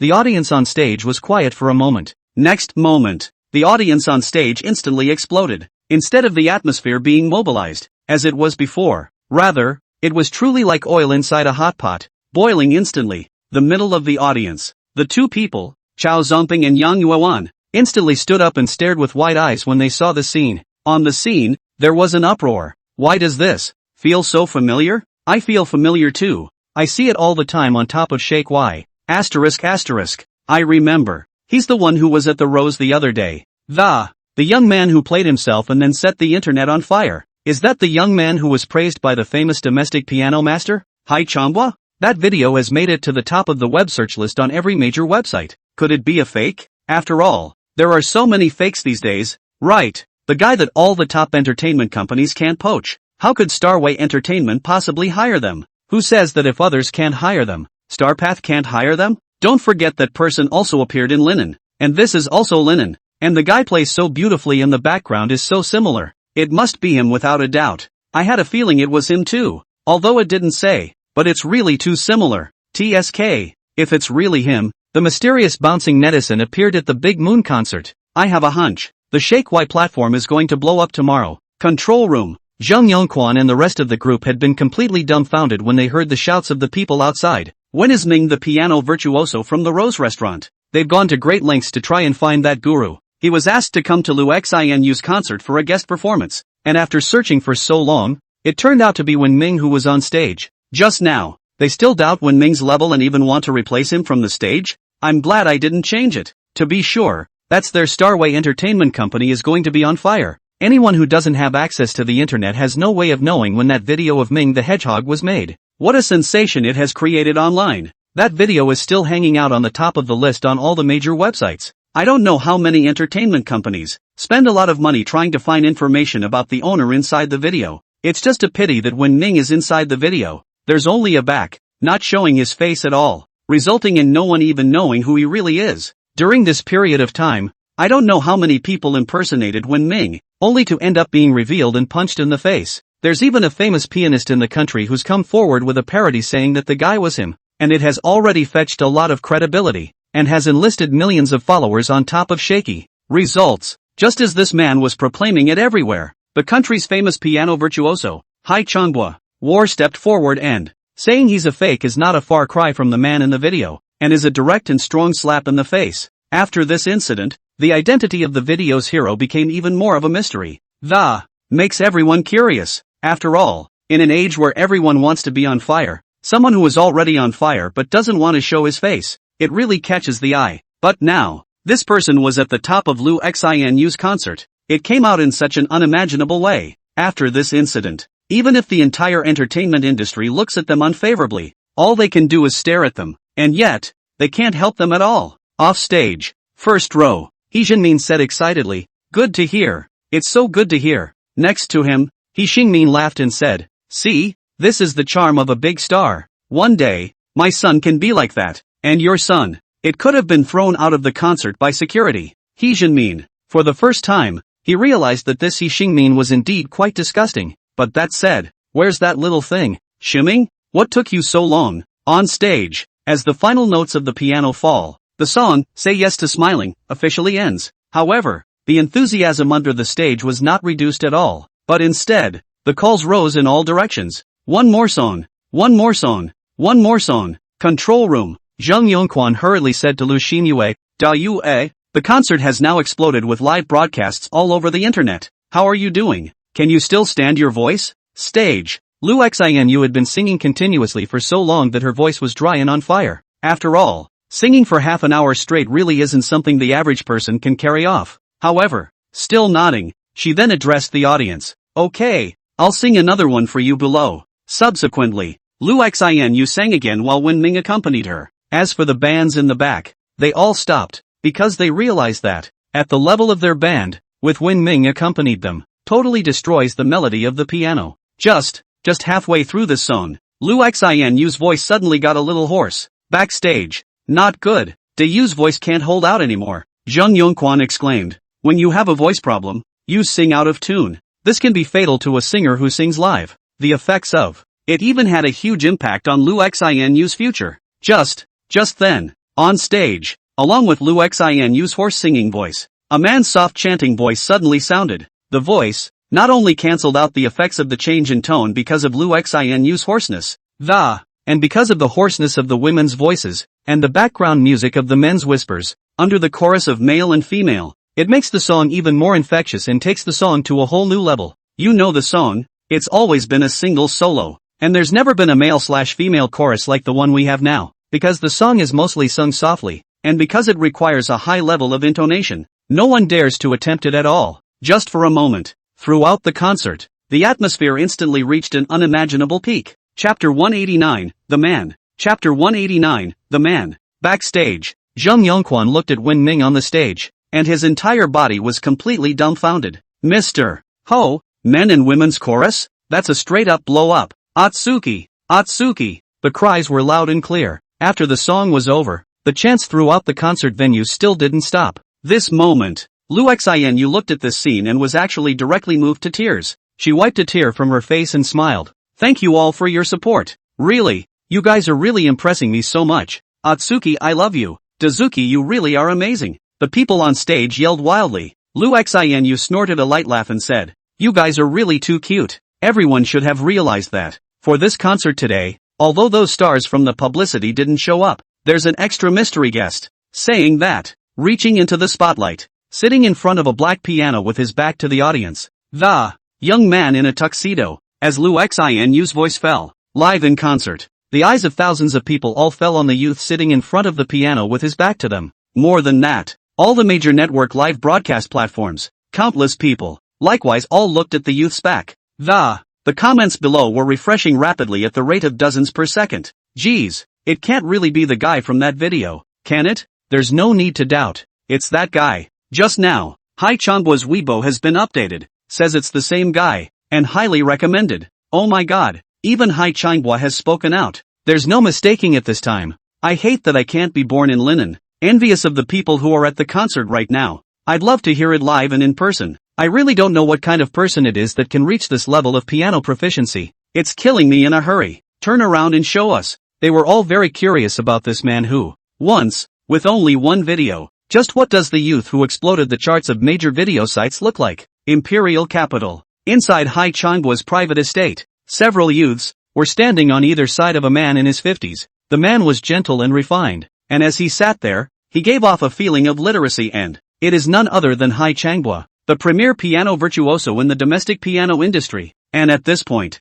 Hai Changgua, along with the group of people behind him, was silently looking at the huge screen on the wall. Screen. It was the live broadcast of Ryu Xinu's concert. Mr. Hi, do you think that the man on the stage, is it really the same guy as the male lead in the video a few days ago? One of the youths asked uncertainly. Hai Changgua took a deep breath and said, there is no mistake. Looking at the entire country, there are definitely no more than 3 people who can have such a superb level of piano, and I know all of the other 2, so it definitely can't be them. And that video took place in Linen, and the concert was in Linen, and it's all just a backdrop, so there's no way it could be wrong. It must be him. Who does Mr. Hai think that this person will be? Another youth asked. Hai Changgua pondered for a while and shook his head. I don't know. Never heard of such a person in the piano world before, but that's exactly why I'm so curious. Who the hell is he? Why won't you even show your face? Lingen. Concert stage. Shiming took a deep breath, recovering from that state of oblivion, and tried to stand up. Just then, the anxious shouts of Zhang Yongquan suddenly rang out from the earphones in his ears. Don't stand! Don't stand! You have to whet the audience's appetite before you stand up. Don't stand up now. Wen Ming. This old. Forget it. Let them arrange it. After all, they are the professionals when it comes to controlling the scene. Center stage. Lu Xinyue continued. The reason why today's concert was so successful, it has a lot to do with this mystery guest. As everyone has just said, this person once exploded on all major video platforms because of a back video. He was even called the most handsome back musician. So who is this person? Isn't everyone curious? Yes. Big Moon, tell us. I'm going to die in a hurry. Oh Yuki, hurry up and make him turn around. The audience in attendance shouted. Lu Xinyue let out a light laugh and said, okay, but before that, I'll sell a secret for now. Briefly introduce this man. Hearing Lu Xinu's words, the audience at the scene suddenly quieted down. After all, with so many people present,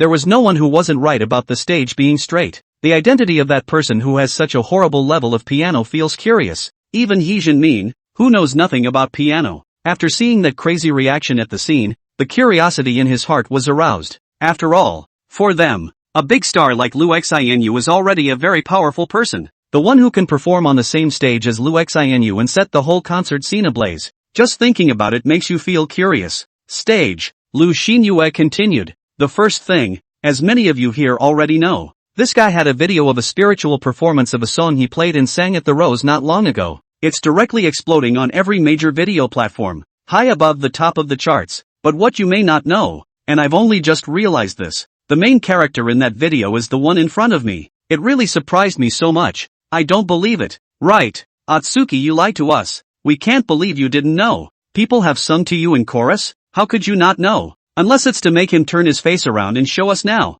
Lu Xinu lightly laughed and spread her hands. Don't believe me? But I really don't know. Well, and then the second thing, before I say anything, I want to say thank you to him. All this time. In fact, I was all very seriously depressed. Just when I was at my most desperate, he appeared in front of me and it gave me back my confidence to go on with my life. If it wasn't for you, I probably don't know where I'd be right now. Having said that, facing the direction where Wen Ming was, he bowed deeply and then he straightened up and said, thank you for lifting the shackles that bound me, letting me see hope and making me yearn for the future again. Thank you, Mr. He. Hearing Lu Xinu's words, the faces of the audience all showed a puzzled look, more curious about the identity of the backstage musician. Stage. Lu Xinu walked in a graceful manner and walked up to Wen Ming. Reaching out and pointing to Wen Ming, he said, I believe that everyone could not be more curious about his identity. And now, I will introduce him to you in a grand manner. He is the chairman of our Starway Entertainment Company,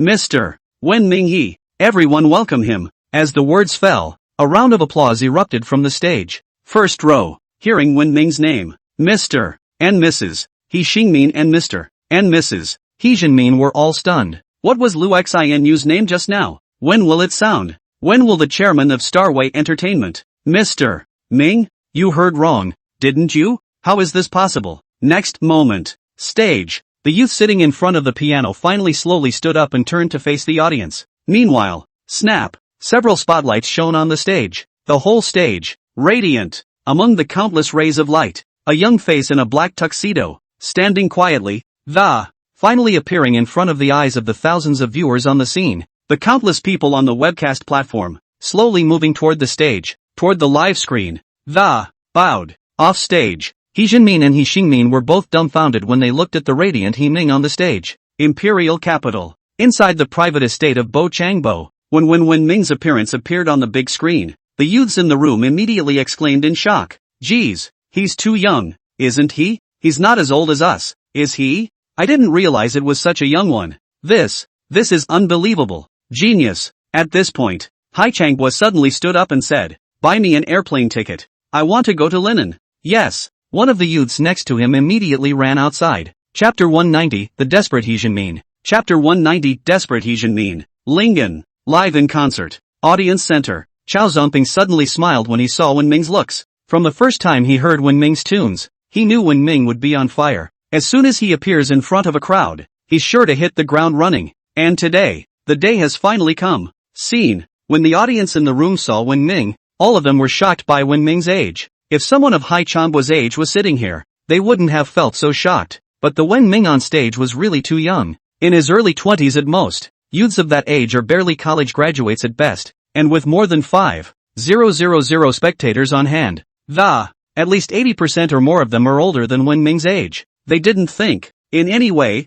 that video that dominates the charts of all video platforms features a male protagonist with a horrible piano caliber that, not only is he so young, but he's also the chairman of Starway Entertainment? It really is so mind-boggling. When will the song be heard? I don't know who suddenly shouted. Immediately following, the others shouted after them. In a few moments, throughout the concert, more than 5,000 people shouted in unison. When will the song be heard? When will the song be heard? When will the song be heard? The neatly harmonized shouts, which could even lift the roof of a concert. It was clearly audible to anyone outside the concert. Many pedestrians passing by on the road outside stopped and looked in the direction of the stadium. First row of the audience, Mr. and Mrs. He Jinmin looked at their son on the stage in all his glory. Already shocked. I don't know what to say. The man on the stage, the man tens of thousands of people were calling for, could be his own son? This can't be a dream, can it? Even if it was a dream, this dream was too crazy and unreal,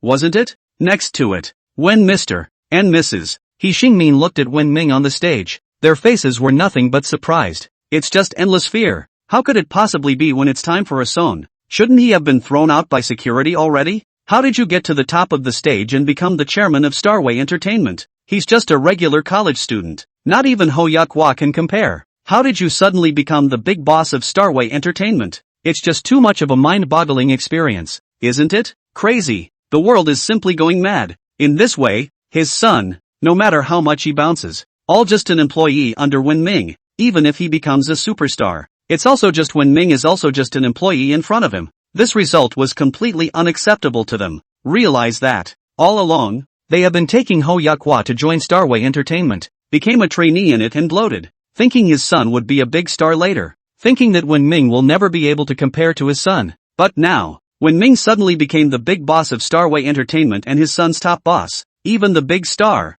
Lu Xinu, whom they admire so much, all have to respectfully refer to him as boss? It's more than desperate. It's almost like you can't breathe. No, it's just a nightmare. It's definitely just a nightmare. I need to wake up. He Xingmin rubbed his eyes forcefully, trying to wake up.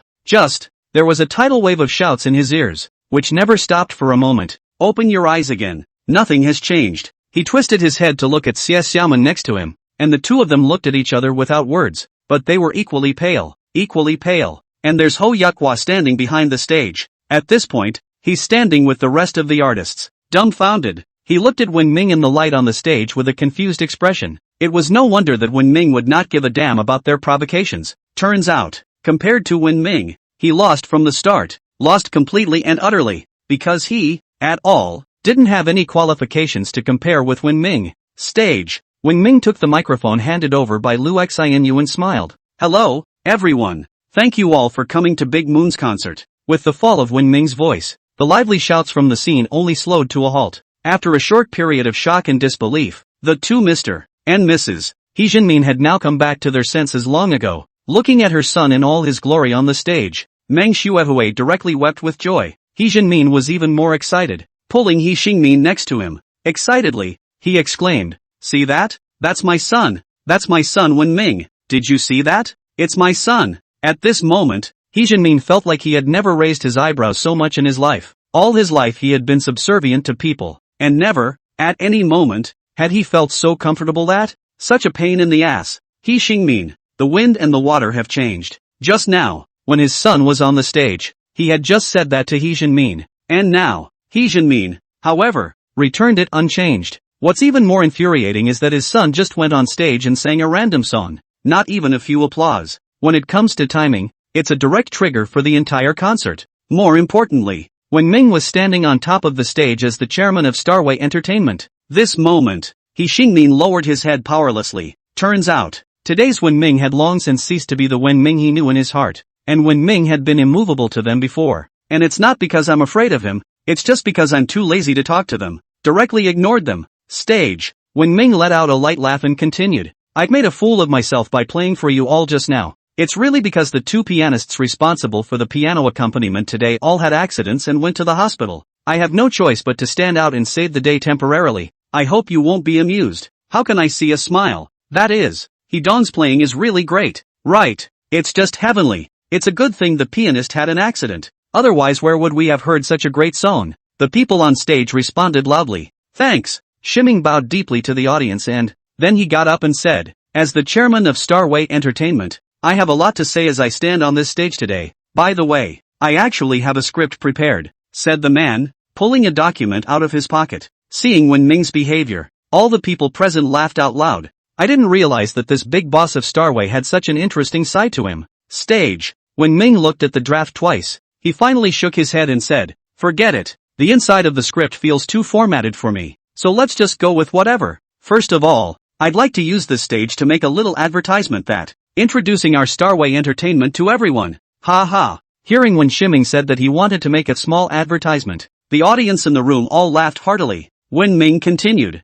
Everyone may have heard about what happened to Lu Xianyu. This happened because Starpath, like any other entertainment company, there are many unreasonable and hegemonic contract terms, and these, in turn, are the main reasons that almost led to the tragedy of Lu Xianyu. I admit that these are the faults of Starpath. Control room. When Zhang Yongquan heard this, he closed his eyes helplessly. Done. Boss Ho is going to fire a map gun and shell the entire entertainment industry. That's not the script he prepared for Wen Ming. It's just a way to advertise and boost the popularity of Starway Entertainment without involving the inner workings of the entertainment industry. But now, Wen Ming but all at once stabbed out, shelling the entire entertainment industry. All entertainment companies, he could already predict that. The entertainment industry is afraid of a big earthquake. Chapter 191 Great Earthquake in the Entertainment Industry. Chapter 191 The Great Earthquake in the Entertainment Industry. Off stage, the audience in the room stared in disbelief when they heard Wen Ming's words. Those who came here were all fans of Lu Xianyu, so naturally they knew about that incident with Lu Xianyu. Only they are not so sure that this incident was even caused by the hegemony contract. For the first time, many people know that the original stars inside the entertainment industry, nor is it as glamorous as it seems, but with shackles wrapped around it. Stage. Wen Ming continued. So, after I took over Starway Entertainment, all previous hegemonic clauses were cancelled and a promise was made to never use them again. After that a new way of cooperation was developed.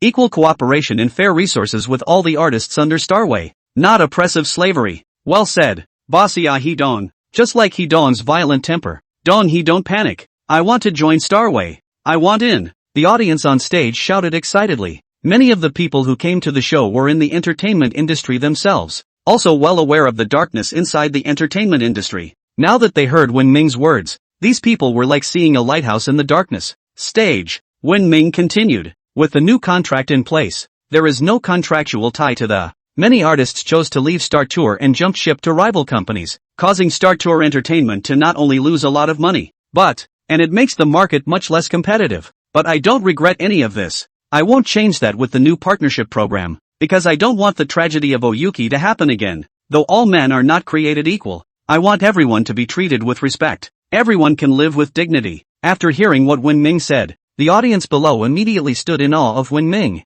If before, Wen Ming was just a good piano player in their eyes, it's the chairman of Starway. So now, Wen Ming is in their eyes. Suddenly it became a hero to be respected. A hero who dared to challenge the injustice of the whole society. I could have gotten into a lot of trouble today with these words of mine. It will even be targeted by the entire industry. But I don't regret my decision, even if my star is lost because of it. If you like us, we hope you will continue to support us. We will do our best to improve the individual abilities of its artists to create more works that everyone can enjoy. The voice falls. Snap. A round of applause rang out. Next moment, the sound of applause grew and grew. And finally the whole concert site, with applause like thunder.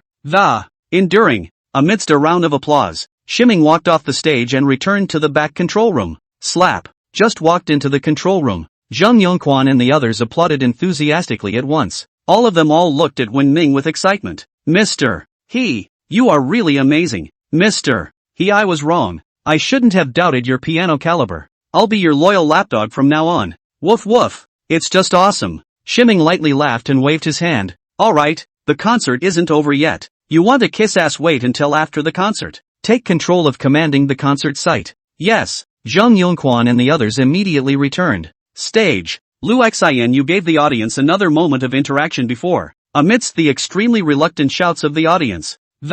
Announcing the official end of this concert today, the audience left the site in an organized manner, guided by the security guards at the site. As for Mr. and Mrs. He Jinmin, they left the concert first with their driver Wang Hong first. The concert is over. However, the enthusiasm of the audience who had left the venue was not extinguished, and the murmurs rose and fell. Today's concert was really great. This ticket is worth buying, not to mention $1,000. Even a concert that costs $10,000 a ticket doesn't sound this good, right? Especially the revelation of He Dong at the end. It really made my blood revert to my ears. There's no hacking this one. It's unbeatable. I swear from now on I won't fan anyone but Ho Dong. Meanwhile, the comments sections of all the major live streaming platforms online are also all blowing up. All the major news sites. News about Lu Xinyue's concert in Linen, but also one after another. And one has more detonation than the other. Mysterious backstage musician appears at Big Moon concert. Tears at Dazuki's concert. The first ever Say Yes to Smiled male-female chorus, bringing you a different kind of classic song. The true identity of the backstage musician is revealed. Shocked. The youngest piano virtuoso in history. Shocking insider. It turns out that the showbiz we know is not the real showbiz. When to tweet. An existence in the music industry that is at the top of its game when it comes out. A major earthquake in the entertainment industry. Quick look. Tonight. Because of one person, the bigwigs of the entertainment industry are collectively sleepless. The Big Moon concert in Lin dropped its brow. But the sensational effect of this concert that, it's only just begun. Fall Hotel. When Ming returned to the hotel with Zhang Yongquan and a group of leaders from Starway, the concert is over. And all that's left to do is some packing up. There are relevant staff to accomplish that. And there's no point in these guys staying over there any longer. For them too, there are more important things to do. This time all the people from Starway who came to Linen, basically all of them are at the Fall Hatai Hotel. And to facilitate the work, it has even directly booked a special guest hall. Led by Zhang Yongquan, the group went directly to the guest hall. At this point, there were two Starway Entertainment employees right inside. When the two saw Wen Ming and Zhang Yongquan came in, they immediately greeted them. One of them said with an anxious face, Dong He, Mr. Zhang, the fervor of this concert has far exceeded our expectations. It has now reached the #1 spot on the heat and hot search lists of major websites. In particular, the information that He Dong has broken is steadily at the #1 spot on the hot search. If this goes on, we might actually get shut down by the whole industry. Zhang Yongquan sighed and said to Wen Ming, He Dong, this matter is a bit hard to handle. He didn't dare to say Wen Ming did something wrong, especially in front of so many people. It's a matter of the boss's face, and it carries with it his life and death. Wen Ming shook his head and said, there's no need to rush. No matter what the final outcome of things will be, I won't shortchange any of you. It's just hard work for you guys. You might have to work late tonight to take care of all this, with so much heat as well as attention. For one thing, it's the perfect opportunity to publicize the The second is also the most likely time to crash. One slip. It would be like a 10,000-foot building. The slightest tilt, and it could just go askew. And it's all over the place. So at this critical moment, all the employees of Starway, they can't afford to go on a break. In particular, members responsible for public opinion. No hard work. These are the things we should be doing. It's an honor to give to Starway. Hearing Wen Ming's words, these people immediately returned. Shiming nodded and said, "Go ahead." Yes. The men immediately scattered in all directions. Zheng Yongquan walked over to Wen Ming and said, "Dong He, do you have time to meet with the company's artists? Sympathize with the company's artists?" Wen Ming pondered for 2 seconds. He nodded and said, "Let them in." Chapter 192, He Yuhua was expelled. Chapter 192, He Yuhua's expulsion. Soon, under the leadership of Zheng Yongquan, including Lu Xinu, a total of 26 artists all came in front of Wen Ming. This includes Ho Yakhua. Behind the crowd, He Yuhua's heart jumped as she looked at Wen Ming, who was standing in front of her. The mind was in a state of apprehension. At this moment, his heart was filled with panic, because his fate was now in the hands of Wen Ming. It even only took one look from Wen Ming for him to obediently get out from Starway. Until then, he had met with Shiming I don't know how many times, and in his eyes, Wen Ming is just a punk who was bullied by others. Even just this afternoon, he had met with Wen Ming inside the hotel, but at the time, in his mind, the Wen Ming in front of him was still just a failed college graduate, never looked at him squarely, never felt any difference in him, but now, this loser he despises, but who has transformed himself into his top boss, became the chairman of Starway Entertainment. Invisible, Wen Ming's body even suddenly had a kind of majesty that intimidated him. It made his legs go weak. If Wen Ming suddenly calls his name now, he might even be scared right into sitting on the floor. It's just that he doesn't understand that Tokimune is still the same Tokimune, and never changes in any way. It's just that he's changed since then. Fear comes from the heart, because he's learned the identity of Wen Ming. The fear that rose in his heart after knowing Wen Nara had the power to decide his fate. He's overthinking it, though. Wen Ming didn't even look at him from start to finish, because he had never taken He Yuhua to heart, let alone take the initiative to find trouble with him. "Hello everyone, this meeting should be our first official meeting." Wen Ming began to speak according to the script that Zheng Yongquan had given him. There weren't really any words. It's just a way to stabilize the troops and give these artists a little heart stabilizer. Put them at ease. After that, Wen Ming let them disband. Only Lu Xinu stayed behind. All the other artists left the guest hall. Outside the guest hall, more than 20 artists, who were talking excitedly about Wen Ming was with the concert just now, Edge walked toward the residence. At this point, Zheng Yongquan suddenly appeared in front of them. "Hello Mr. Zheng." The men immediately greeted. Zheng Yongquan nodded, then looked at He Yuhua, who was behind the crowd, said, "He Yuhua, come out for a moment." Having said that, turned and walked toward his room.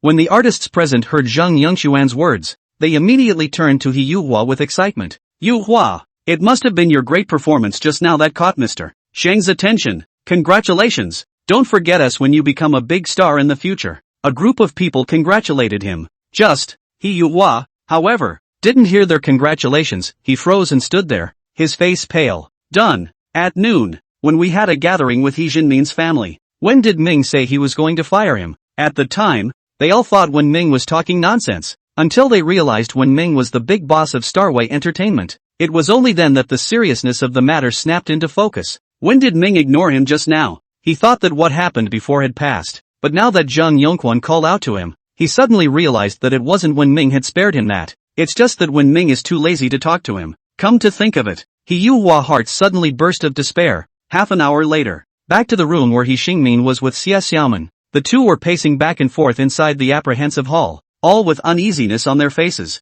Just then, the door to the room suddenly opened. Immediately following, with a disoriented face, He Yuhua walked in from outside. Seeing He Yuhua, the two of them immediately greeted him. "Yuhua, how's it going? Wen Ming didn't give you a hard time, did he?" the two asked eagerly. He Yuhua's eyes were lifeless as she said, "No, Wen Ming ignored me." Hearing this, Xie Xiaoman patted her chest and, with a sigh of relief, he said, "It seems that this kid still has a little conscience, just knowing that you are his cousin, but he doesn't even say hello to you." The words were not finished. He Yuhua suddenly cried out with a wow, and said with a sad expression, "Wen Ming ignored me, but the general manager came to me and told me to go to finance tomorrow to collect my paycheck and leave Starway." "Ha?" Xie Xiaoman's eyes directly widened when she heard this. He Xingmin also changed his face and said, "What? You've been expelled?" How can he be like that? It must have been Wen Ming's idea. He's simply bullying others. Dad. He Yuhua suddenly reached out and grabbed He Xingmin's arms. With an agitated look, he said, I can't live without this job. This job is my favorite job, and if I lose it, what's the point of my living? Xia Xiaoman also hurriedly said to He Xingmin, think of a way. Wen Ming is your nephew, your brother's son. You hurry up and think about what to do. Wait, let me think. He Xingmin scratched his head and returned. Let's go directly to them with our stuff. I'll talk to He Xingmin. I don't believe they'll really dare to do anything to us. Good. It's up to you then. Xia Xiaoman said back. Guest hall. At this time, only 2 people remained in the large guest hall. Wen Ming and Lu Xinyue. The others went about their business. Lu Xinyue walked up to Wen Ming and sighed. Wen Ming, you're really hiding too deeply. I really didn't realize that you would be the background musician in that video of you playing and singing to yourself. That chorus you sang with me when we were on stage just now. Even I didn't think you could sing that well. Even I was squashed. Come on. Shiming waved his hand and said, this is your concert. Why would I go up there and play and sing?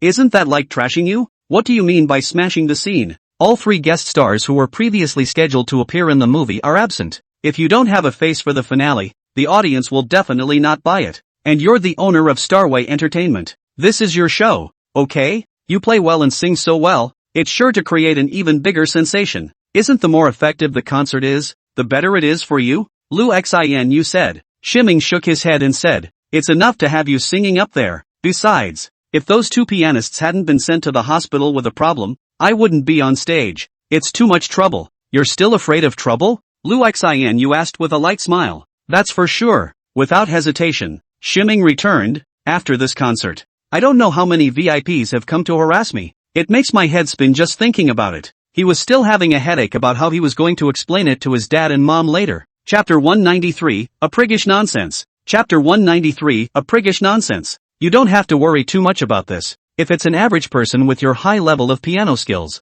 there must be countless people who want to poach. But you're the boss of Starway Entertainment. Who dares to poach you? And with what you said on stage just now, it can be said that you're already a public enemy in the entertainment industry. Those people can't wait to avoid you. I'm sorry, Lu Xinyue returned. When Shiming heard this, he was sort of relieved and said, well, it scared me. Having said that, glancing at the somewhat tired Lu Xinyue, she said, we'll talk about the rest tomorrow. You're probably exhausted from a couple hours of concerts up there singing and dancing, so go ahead and rest. Good. Lu Xinyue also felt quite tired indeed, and returned, then I'll go rest first. Call me again if you need anything. Immediately following, after saying goodbye to Wen Ming, he left the place. Wen Ming took out his cell phone and swiped through the news. Found out that it's basically all been butchered by today's Big Moon concert. However, that's the effect to have. Sheesh. This kind of glorious moment. It's just a pity that guy Wang Jianba is not here and can't share with him. Nope. At this point, Shiming suddenly realized something. I'll rub it in. Where's old Wang? He had previously agreed to bring him along when Lu Xinyue's concert was coming up. After all, this fatty was a hardcore fan of Lu Xinyue. Results. He only cared about his mom and dad to come. Completely forgot about Wang Jianba to the back of his mind. He hadn't thought about Wang Jianba until now. Shiming scratched his head. What now? Forget it. Let's just call Wang Jianba first. When Ming went downstairs while taking out his cell phone, hesitated for a long assembly and then he plucked it for Wang Jianba. Soon, the call went through. Hey, what's up ho? Inside the cell phone, Wang Jianba's half-asleep voice rang out. When Ming was shocked, he said, you slept? Well, I haven't slept yet. I've been busy all day today. I'm tired as a dog. Just tell me what's going on and don't keep me from sleeping. When Ming lightly coughed and said, that what? Is fine. You first sleep. Sleep well ha. Hang up the phone. Shiming lit a cigarette and smothered it deeply with a furrowed brow. Then, spit out. This moment, he suddenly felt that self was a bit sorry for old Wang. Old Wang is actually a nice guy. Alas. Finally, when Ming let out a long sigh. The only thing to blame is, your last name is Wang, right? There was no way. When Ming needed to find himself a step down. Even if there was no step, it's got to be hard to find a reason. Too. Or else the heart is weak. Back home. Just got in. He saw He Xingmin and Meng Shuehui standing behind the door. When the concert had ended earlier. When Ming had asked Wang Hong to send them back. When Ming froze for a moment and asked, you two have been standing at the door now? No. Meng Shuehui returned. I'm sitting inside, and your father is guarding the door. Just waiting for you to come back sometime. Wen Ming. As for that, Xiao Ming, isn't it time to explain to us now? Don't you run a small business? Aren't you just dumping some goods? How did you become the big boss of Starway Entertainment? Mom and Dad, let's go inside and sit down first. Breathlessly, he pulled the two old men inside to the living room and sat them down. Then, the two pairs of eyes of the second old man just stared at him without blinking, a look of desire to speak. Shimming poured a glass of water for the two old men and grinned. Dad and Mom, there are probably a lot of questions on your minds right now. Right. Hearing Wen Ming's words, all of the two old men nodded heavily. Shimming shook his head with a light smile and said, if you have any questions, you can ask. I'll give you all the answers one by one. If I don't explain it clearly to my mom and dad, I guess they'll never feel at ease. It's even possible to not even sleep well. He Jinmin and Meng Shuehui looked at each other. Then, He Jinmin hesitated for 2 seconds. Shocked and uncertain, he asked Wen Ming, are you really our son Wen Ming? Wen Ming, Dad, I refuse to answer this question of yours, Shimming said breathlessly. Meng Shuehui glared at He Jinmin and said, if you can't ask, don't say anything. If it's not your son, could it be someone else's? Are you doubting me or little Ming? He Jinmin grinned and didn't dare to say anything. Shimming also grinned, similarly not daring to say anything. Father and son,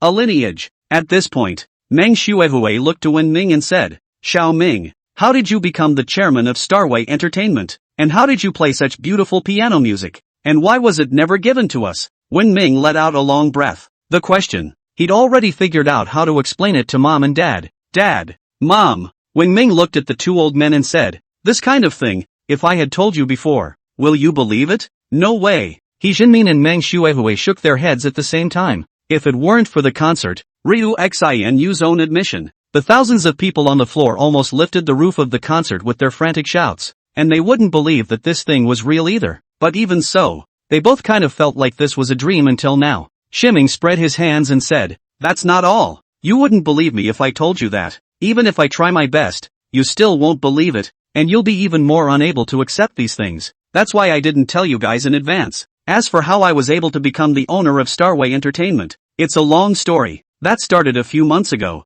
Immediately following, when Ming put the self-made-up story, a Sirius began to talk nonsense. Story. The promising owner of Starway Entertainment was nearly killed in a car accident. Luckily, when Ming took him to the hospital in time, he was able to save his life. That man is very rich and has a dozen companies under him. As a token of appreciation for when it's time to tweet, so put one of the companies that is, Starway Entertainment gave it to him. And just like that, I became the chairman of Starway Entertainment. In fact, I was about to find a chance to tell you guys about this. I just haven't found the right opportunity yet, Shimming said. He Jinmin and Meng Shuehui nodded after hearing what He Ming said. Children, He Jinmin said in a serious tone, even though you saved someone's life, yet they have also given you such a great gift, so you must not forget to be grateful. Shimming nodded, that's for sure. Of course you have to be thankful, and charging 3 times a day, just in case of a power loss. Let's see how big that gratitude is. It's close to just offering the phone up. What about the piano? Meng Shuehui asked suspiciously. It seems like we didn't let you learn the piano, right? Not to mention that great piano. When did you start taking lessons? When Ming spread his hands and said, Mom, I don't know if you've ever heard that some people, from the moment they're born, just comes with music? Chapter 194, When will Naru get into trouble? Chapter 194, When will Ming get into trouble? What do you mean by that? Meng Shuehui asked suspiciously when she heard Wen Ming's words. Wen Ming stretched out his 10 fingers and said, your son me, although I never learned to play the piano, but the birth musical talent point is just full. From the first time I touched a piano, I played so beautifully. Ha! He Jinmin and Meng Shuehui all stared in shock at Wen Ming's words. Born with it? Are you kidding me? How could this happen? Xiao Ming, you're fooling us, aren't you? How is this kind of thing possible? He Jinmin was surprised. Or what? Shimming spread his hands and said, who do you think I learned this piano from? And how did I learn it? The second old man nodded his head when he heard this. Also they know their own family situation. Learning to play the piano? You can't even open a pot. And you're learning to play the piano? Is that possible? When Ming laughed, pulling the hands of his father and mother said, so I should thank you. Gave me birth to a full grade of musical talent. Otherwise, I wouldn't be able to play the piano, don't you think? But that's not right, is it? He Jinmin frowned at the words. Immediately afterward, he asked Meng Shuehui, do you have any cells for music over there? No. Meng Shuehui shook her head. Our family has been selling rat poison for 3 generations. Where's the music cell? On your side? He Jinmin frowned and thought for a moment and returned. On my side. Except for my second grandpa. His aunt's son is a Swana player, and he usually plays for white events. No one invites him to play for red events, because he plays too hard to hear. There doesn't seem to be anyone in music besides him. Playing a sham. Is that considered music? I don't think. Counts, does it? Then where did our Minger get this full-grade piano cell? Meng Shuehui frowned. He Jinmin was slightly stunned. Immediately following, his brows were instantly locked together, and with a stony face he lighted a cigarette and, deeply smothered, spit it out. Immediately following, he let out a long sigh and looked at Meng Shuehui with a face of vicissitude. Shall we? You have something to say? Just say it in front of the kids. Don't worry, I won't blame you. Meng Shuehui? Timing? He Jinmin. Meng Shuehui gave an angry growl and said, what the hell are you talking about? What's something? What won't be my fault? What's going on inside your head?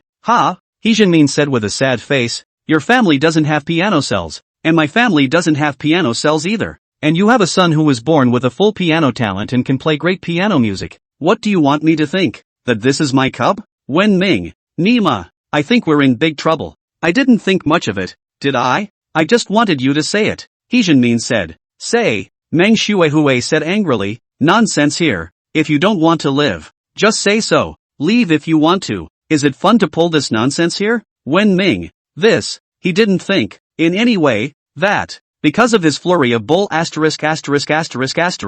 it directly triggered an emotional crisis between mom and dad, and even a divorce battle. If I had known, he'll stop leading in that direction. Dad, look at my nose, look at my eyes, look at my eyebrows. Is he the same as you? What are you still unsure about, right? Shimming advised. He Jinmin took a deep breath and said, it's me who's too sensitive. I'm sorry Xiaohui. Off. Leave me alone. Mom huffed. Wen Ming. It seems that for a while, the relationship between mom and dad will not be eased. But these are not big problems. I don't know how many fights mom and dad have had over the years. Once dad even angry directly away from home. In the mother of her mother's home for half a month. Finally or mom invited him back. Dad is very good-tempered and doesn't know how to fight. Whenever he fights with mom, he leaves the house if he can't win, running to my mother-in-law to get help. And then every time, it ends up with mom admitting her mistake and dad coming back. This, Shimming was really convinced of his dad to the core. Going your way, leaving you with no way out. Xiao Ming, persuade your mom. He Jinmin said to Wen Ming. Shimming shook his head and said, I can't persuade you to make my mom angry. It's better for you to do it yourself. He pushed the puck straight back. He Jinmin's eyes glared. Hey, you little thing. At this point, there was a sudden ringing of the doorbell outside. Meanwhile, the LCD TV inside the hall instantly lit up, and the situation outside the door appeared on it. Outside the door, there were 3 people standing. No one else but He Xingmin with Xie Xiaoman and He Yuhua, and these 3. Each person was carrying 2 gifts in their hands. He Xingmin? Why are they here? Mom frowned when she saw these 3. I'll get it. He Jinmin looked like he had seen a savior, and cheerfully went to open the door. Wait. Shimming pulled his dad back. He Jinmin frowned and asked, your eldest uncle and the others are here. What are you pulling me for? Dad, I fired Ho Yukhua from Starway Entertainment. They came over carrying so many things. They must have come to intercede for He Yuhua. What are you going to do? Shimming asked. This. He Jinmin froze. He just saw his big brother coming and he subconsciously tried to open the door. Didn't think about it that much at all. Did you really fire Yuhua? He Jinmin asked uncertainly. Wen Ming nodded. I told you guys at noon that I was going to fire him. After all, entertainment companies train public figures with very high requirements for character, and He Yuhua is not suitable for this job. You. He Jinmin pointed his finger at Wen Ming and said, we're all relatives, but you ended up firing him. Isn't that letting others poke us in the backbone? I'll tell you later. I'll get the door first. Having said that, shrugging off Wen Ming directly, he walked to the door and opened it. Brother. Outside, when He Xingmin saw He Jinmin, he instantly and enthusiastically stretched out his arms and hugged He Jinmin. Xia Xiaoman and He Yuhua walked in from outside and said enthusiastically, shall we? Xiao Ming, here's the tonic I took for you. All top quality. 400 or 500 apiece. Wen Ming gave a and said, you guys talk, I'll go first. Having said that, turning, he headed outside. Wait a minute. Seeing Wen Ming was about to leave, He Xingmin immediately became anxious, and did not care about being polite. He hurriedly ran to Wen Ming and said, Xiao Ming, just now Yuhua came back and said that he had been fired by the company. You see how it can be said again. We're family too. Wen Ming reached out to interrupt him and said nonchalantly, At noon I gave you guys a chance. You just didn't appreciate it. It's too late now. With Ho Yuk was temperament, not fit to be a public figure, so you might as well please go back and take your things with you. Chapter 195, Born to be Kind, Please Be Kind. Chapter 195, Born to be Kind, Please Be Kind. Shiming didn't bother to get involved with He Xingmin and the others. Life is limited. A second too soon is a second too soon. For these three tendentious and disliked fellows, Shiming felt that saying one more word to them would be a waste of life. It's not worth it. After saying that, Wen Ming turned around and walked outside. Wait! He Xingmin hurriedly grabbed Wen Ming's arm and eagerly said, Xiao Ming, it's all Uncle's fault. Uncle admit he's wrong, okay? I shouldn't have bullied your family in the past. It's me who's obsessed with money. Will you forgive Uncle? Shiming shook off his hand and said, I have just made my words very clear. If you guys are here to catch up with my dad should welcome you. If you guys are here to plead for He Yuhua, please go back. When He Xingmin heard this, he became anxious. Xiao Ming, you can't be like this. I have only one son. All I did was for him. The money we used to take from your family, I'll give it all back. I'll accompany your classmates' family in their loss. Please don't expel my son.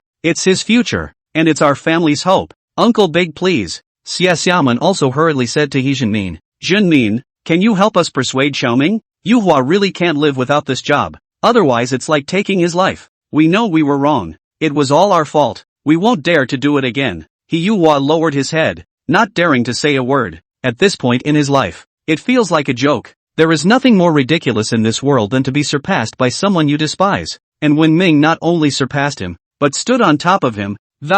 It even directly determines whether he lives or dies, and even moves out his mom and dad in order to be able to survive. There's no way to know what it's like to be in the middle of this without experiencing it for yourself.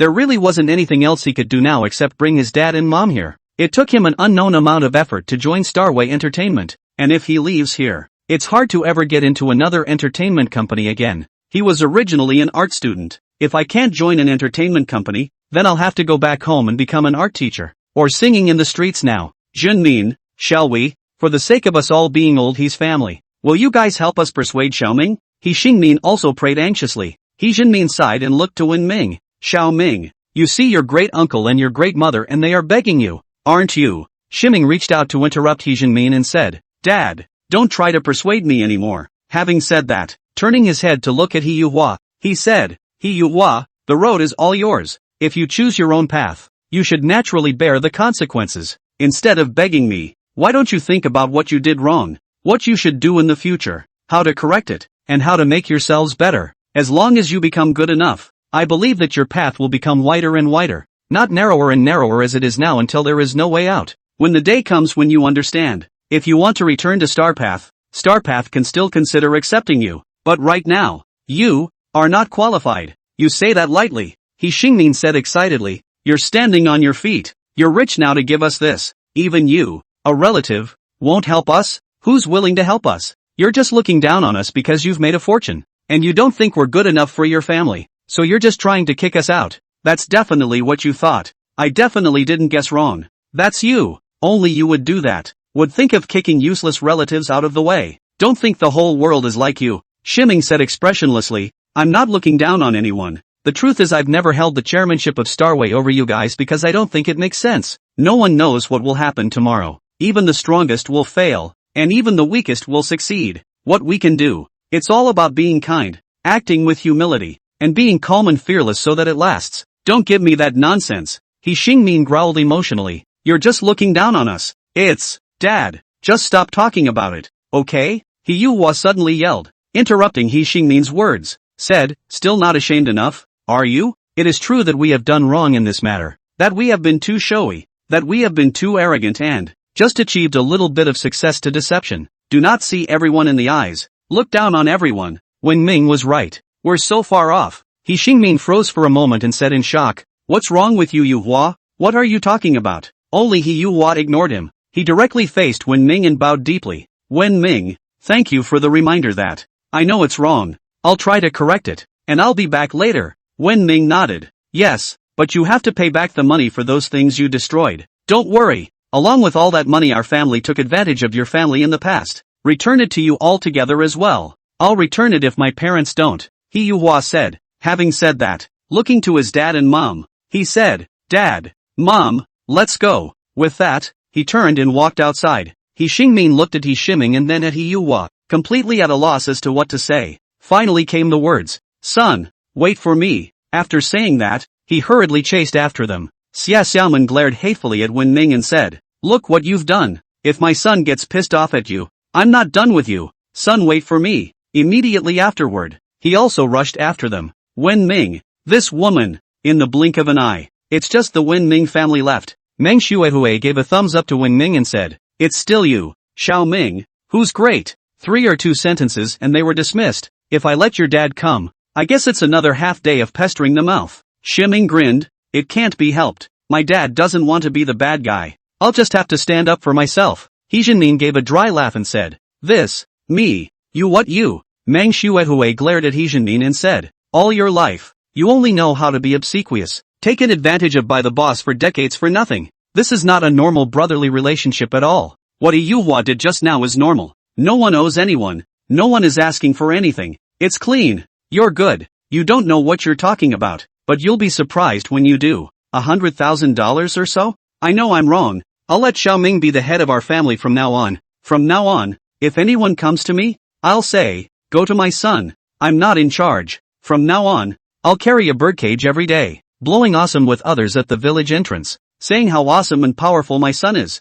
He Jinmin chuckled. Wen Ming. Chapter 196, Collective Boycott of the Entertainment Industry. Chapter 196, Collective Boycott of the Entertainment Industry. Wen Ming talked to his father and mother for a while, let them rest first. Self went back to bed. It's been a busy day and I'm already sleepy. There was no talk all night. The next day, early in the morning, Wen Ming then woke up to a cell phone ringing. Taking it out and seeing the name of the caller Wang Jianba, Wen Ming was scared to death. Rushing to jump out of bed, he exclaimed, asterisk asterisk. Old King. Now when he saw Wang Jianba's name, he was terrified. It's a weak heart. At this point, the phone is disconnected. Just as soon as the call was disconnected, it then rang again. Wen Ming, something's wrong. This call, can't pick it up. He hung up straight away. Now that a night has passed, Wang Jianba was bound to have known about last night's Big Moon concert. After all, since the concert ended last night, the news media just got all caught up in the Big Moon concert. Only Wang Jianba was sleepy as a dead dog yesterday and went to bed,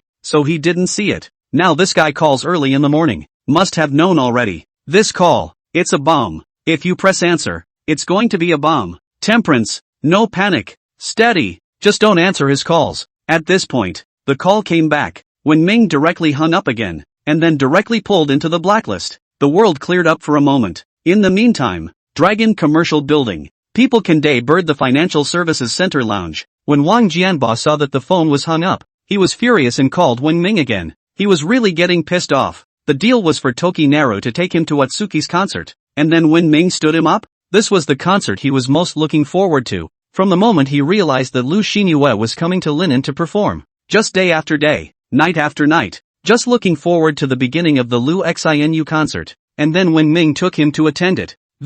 Take another first-class seat and enjoy a great show by Big Moon. Results. How dare this old pigeon batch, Shiming, stand him up? Originally, he had thought that Shiming had forgotten about it as well. As a result, he took a closer look at the news of the concert and, finding out that Tokumaru even made an appearance in it and got on stage to perform the chorus on the same stage as Atsuki, this time Wang Jianba directly exploded. "I'm sorry, the number you have dialed is in the middle of a call. Please try again later." Inside the phone, a system alert sound rang out. Asterisk asterisk. Wang Jianba directly burst out a foul mouth and said, "This pussy even pulled me black? No way. If you can't get through on the phone, then you can curse in Micro X." He immediately opened Micro X, found Wen Ming's account, and directly sent language to scold. Surname he, "You old bastard have the ability to answer the phone, are you? Dare to stand me up, why do not even dare to answer the phone? Beep. Send." Cursing out a sentence, Wang Jianba then felt his mood clear up a bit. Results. He suddenly saw a red exclamation point come out to the left of the message sent. The following sentence comes out as a gray dialog box. Taken by the tacky monsters, has friend verification turned on, and you're not her friend yet. Please start at Jianba Wang. Pust. When Wang Jianba saw this scene, he directly sprayed out a mouthful of old blood and almost died of gas on the spot. How dare Shiming delete him? Asterisk asterisk. Surname he, you old pit. You wait for me. The other side. When Ming has just had breakfast, Zheng Yongxuan's phone call came through. "Mr. Ho, something's wrong. Hurry and come to the hotel. Good. Half an hour later, when Ming came to the 4 hotel, he found Zhang Yongquan inside the temporary office. Mr. Ho, something's wrong, Zhang Yongquan said with a grave expression. Online public opinion about our company. Last night everything was normal, but just now, there were a lot of voices discrediting us. There's even been a lot of negative press. Take a quick look. When Ming walked to the computer and scanned it, his brows furrowed. A clown's sickness. Smear under malicious competition. Don't let unscrupulous businessmen deceive our eyes. The world is a very kind place, but some people's intentions are sinister. I'm an entertainer. I'll do right by the entertainment industry. When Ming casually looked at some of them, he sneered. These people jumped out against us. Wouldn't that have been expected? What happened yesterday would have offended the entire entertainment industry. It would be rather strange if these people did not jump out to oppose it. But I didn't think the situation would be this serious, Zhang Yongquan said with a grave expression. Now almost all the people inside the entertainment industry, all of them stepped in to target us. And even many celebrity artists who are more famous than Big Moon have come out to boycott us. The 25 artists that were left, but even more so, 7 more have left. And the entertainment companies that have contacted Big Moon have been more than a dozen, trying to poach her over there. And all the bids were very high, but they were all rejected by Atsuki. Mr. Zhang, Hidong, there's a new situation. One of the staff members shouted. What's wrong? Zhang Yongquan immediately ran over. You see, the staff member pointed his finger at the computer screen and said, this is a couple of news items that were just released on the Entertainment News Network. All of them are targeting us. Starway Entertainment. Some of them are directly smearing Big Moon. Some of them are saying that we have a yin and yang contract. And once again, in the news, they even said that Big Moon had been suborned by Hidong long ago, saying that we're thieves crying out to catch thieves. After listening to the staff, the faces of both Shiming and Zhang Yongquan immediately darkened. Yesterday when Wen Ming said those on stage, they then guessed that they might be targeted by the entertainment industry.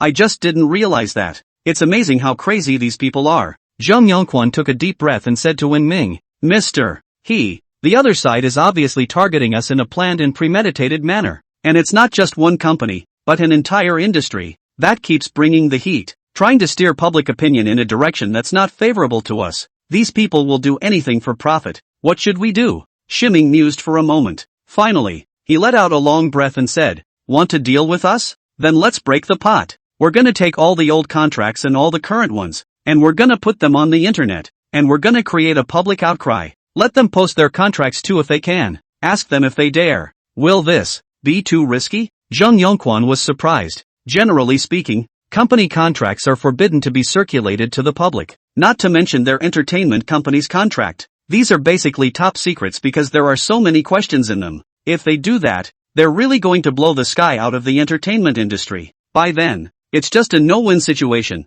Chapter 197, what is Great Sage going for? Chapter 197, what is the Great Sage going for? Shiming said expressionlessly, don't worry about it, since I chose to do that. I've already made a plan to go for broke. What insider? What means? What tricks? Just come on, even if he's the Spirit Knight Treasure Palace, I'll have to stab him in the back too. When the staff inside the office heard Wen Ming's words, excitement immediately appeared on their faces. Declare war on the entire entertainment industry? This is just so exciting. They all hang out inside the entertainment industry. How can they not know the mixed bag of fish and dragons inside the circle? One might even say, the entertainment industry is one of the most messed up industries inside the entire society. In ancient times, the so-called entertainment industry was nothing more than courtesans along the Qinhuai River. At best, they were better than the real prostitutes, but with the word whore inside their names. Now with all the technology, the packaging's complete. It's what packages the stars in high style, but the essence remains the same. Still the same as the scenery along the Qinhuai River. This is not true, but it is a common phenomenon. It's even so common as to be the same as the son who starts a family and inherits the family fortune and lets his married daughter come back to retire situation. Even if it's not right, but everyone has grown accustomed to it and thinks it's supposed to be that way. And now, when Ming chose to stand, however, and say no to a situation that is so common as to be taken for granted, it's even a direct war on the entire entertainment industry as a result. With such vigor, it's simply swashbuckling. Hidong. At that moment, Zhang Yongquan suddenly frowned. That being said, but do you know how hard these people's backstage is? Behind every entertainment company, there's not just one person on it. It's a group of interests, countless beneficiaries. You're offending them by doing this, and everyone will stand up to you. With just a few of us, how can we go to war with so many people? Isn't this like looking for death? Shimming mused for 2 seconds and returned. I didn't mean for them to die, much less trying to pick on them. It was they who had to put us to death, and in that case, I had no choice but to do so. Even if we lose to them in the end, the big deal is that we won't be in showbiz anymore, and I still won't starve you. Hearing what Wen Ming said, a touched look appeared on the faces of those present. Dong He, we'll follow you. It is, whoever he is, let's fight him to the end. I suddenly remembered a saying. What is the great sage doing here? Ha ha, step through the spiritual night. Our He Dong is the great sage. We're going to trample the entertainment industry's spiritual hall of heaven. He does Shang. I'll go and arrange for the contract. I'll handle the public opinion side of things. I'll take care of those news sites. The group of people were all of a sudden fighting and busy. Because, just now, when Ming's words had expressed a strong signal to them, that is, this battle, not for success or failure, only to step through the spiritual night. Even if we end up in pieces, at least we'll leave a footprint on the spiritual lantern hall. Let those who come after us remember. Zheng Yongquan looked at Wen Ming and then at the busy crowd inside the office. There was a helpless sigh. Crazy. When Shimming went crazy, all these guys in the office went crazy with him. I can't believe I even did something so impulsive. If left to his own devices, there was absolutely no way he would do something so impulsive. Plan everything before you move. Only then can you strategize and control the whole situation. That's what makes a great general. This is just plain messed up when it comes to Shimming. For a moment, Zheng Yongquan scratched his head anxiously. What's wrong? Time to wash your hair? When Shimming saw Zheng Yongquan's appearance, he asked suspiciously. Yongquan Zhang. He let out a long breath and said, I was in a hurry. It was too impulsive to do so. This matter, even if it succeeds or fails, we won't be able to land any favors. And it's a thankless task. So why bother? Shimming shook his head and said, I didn't think of so much. That's all I wanted to do. Other than that, I'm not considering it. Despite all the experience, especially since becoming a big boss, his heart had changed quite a bit, but the essence had never changed him. Still the same teenager he once was. He was a hot-blooded teenager, impulsive as a gale and reckless in his actions. As a young boy, he used to face bullying from Ho Yukhua. Reckless directly carrying a knife rushed to the home of He Xingmin. Blocking the door of their home forced He Xingmin family of 3 do not dare to show their heads. And now that he's facing a frenzy of suppression and siege from the entertainment industry, just dare to go straight to war with the entire entertainment industry.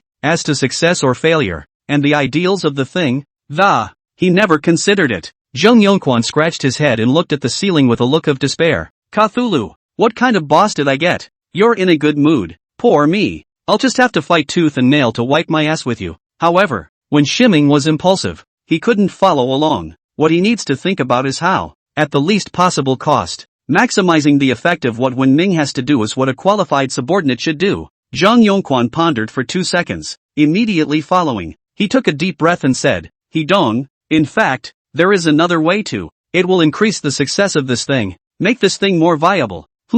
Shimming raised his eyebrows and said, What solution? Zheng Yongquan hemmed and hawed and said, The crowd picks up the firewood and the flame is high. Nowadays, in this society, it's not a time to fight alone, much less a time to be a hero for a while. You need to know how to capitalize on the situation. So, having said that, a wink to Wen Ming. Timing? What do you mean you know? What do I know? Wait Lao Zhang, get your words straight. Why don't I understand what you're saying? Wen Ming pursued. Zheng Yongquan grinned. Of course it's calling for reinforcements. How can we fight without reinforcements? I don't have any reinforcements. I don't even know anyone in the entertainment industry. Where to find reinforcements to go? Oh, Shimming said breathlessly. Technically, he wasn't even considered to be inside the entertainment industry. Zheng Yongquan hemmed and hawed. You didn't have it before, but that doesn't mean you don't have it now. Do you know who the most popular stagehand is in our Starway Entertainment Company right now? Shimming blurted out. It's Lu Xinyue. She's famous, being able to talk to people inside the entertainment industry. But now Lu Xinu isn't treated well by the entertainment industry either, right?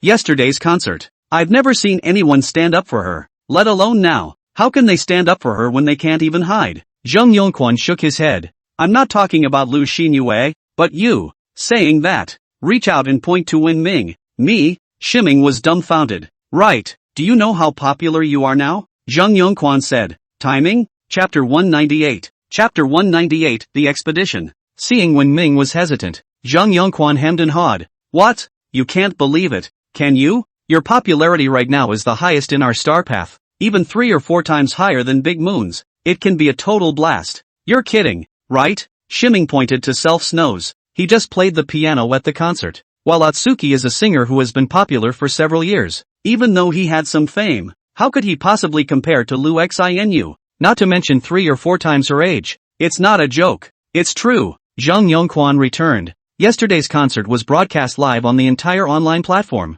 And the concert was so hot that one of the live streaming platforms with the smallest number of online viewers had tens of millions of heat. One of the highest platforms has even reached more than 7 billion in heat. Wen Ming grinned. This heat is so fake. How many people are there in the world? Zhang Yongquan continued. If you don't believe this, then look at this, said, took out his cell phone, opened Shake Y, found one of the videos and said, see? The short video of the song, Say Yes to Smile, that you and Oyuki played together yesterday. Check it out. After that, the phone found out another video.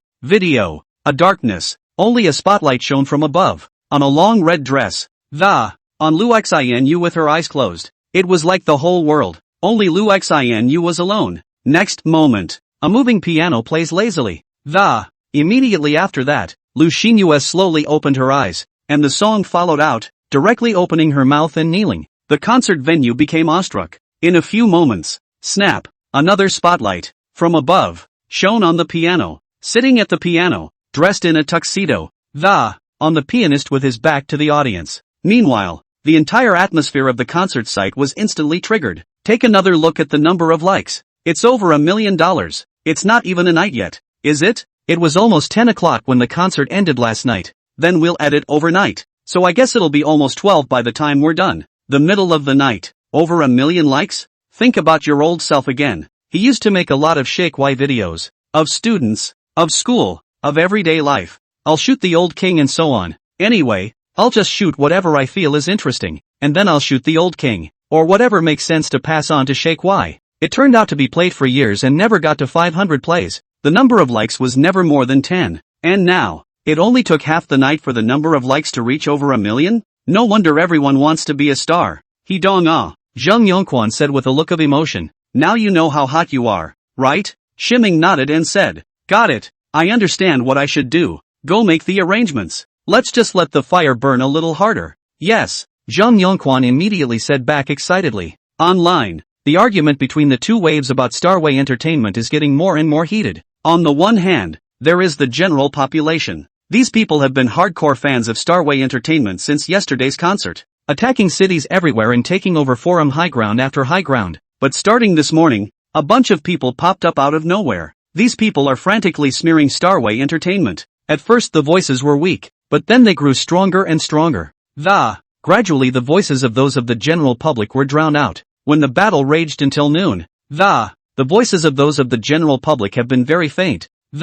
All that's left are the people who go around frantically smearing Starway Entertainment. The difference between organized and unorganized is really huge. Unorganized people with all the, as well as standing up and supporting a couple of voices after tea and work. But on the contrary, the other wave of organized and disciplined. More importantly, there are paid ones fighting, which is their job, so they can fight more and more, all the time. Comparing the two, the combat power is naturally greatly different. Just when all the forums and public platforms, all of them, were about to be taken over by these people, a little video suddenly appeared in Shake Y and Weibo, and quickly spread like wildfire in major forums and other netizen gathering places. Video title. Chairman of Starway Entertainment speaks out for the first time. Video. When Ming stood on the rooftop, the wind whistled and blew his hair, but probably because of those 10 points of charisma value. At this time, Wen Ming, instead, it looks a bit fairy-like. He stood on the rooftop and, looking at the camera, he said with a serious expression, "Hello, everyone, I'm Wen Ming, the chairman of Starway Entertainment. Because of my comments at the Big Moon concert, which resulted in many people's interests being jeopardized, you have taken it personally and I totally understand you and would like to apologize." Having said that, a deep bow, immediately following, taking a deep breath, he said, "But I won't regret what I've said. As a platform for holding public stars, the entertainment industry should be people-oriented and promote truth, goodness and beauty, and it should not become an extra-legal place where human dignity is trampled on. I still say that although all human beings are born unequal, I want everyone to be respected and all can live with dignity. Speaking of which, he raised his voice and blurted out, "If you have to target me, if you have to screw with me, I'm standing on the rooftop now, and the coffin is ready below. If you have any tricks or schemes, let's go. I will fight. If I am afraid of death, I am not shimming. Even if I give up this death, I will fight you to the end. The already buzzing internet. Because of a little video by Wen Ming, the storm was instantly revived. In less than an hour, this video just exploded on all the major platforms. Twitter. This Dong He is also a violent temper. Turned. Sacrificing the death of a human being in daring to pull the emperor down. Support 1. It makes my blood boil to watch it. It's long overdue for someone in the entertainment industry to come out and fix them. It's so messed up. He Dong is mighty. The only one who dares to go to war with the entire entertainment industry is Dong He. That's the real deal. Shake why? He Dong hegemony. My mom asked me why I was on my knees playing with my cell phone, and I told her I saw the gods. I was there at the concert. He Dong is really handsome. More than handsome. Simply handsome. This is a real man, although I am a man. But I'd love to be powdered too. A certain call. He Dong is charging ahead. What else do we have to think about? Just do it. Shurima. Our emperor has returned. The great swords. My great swords. It's long since been horny. Daggers 1 reporting for duty. Daggers 2 reporting for duty. Chapter 199. Our emperor has returned. Chapter 199. Our emperor has returned. Dragon Commercial Building.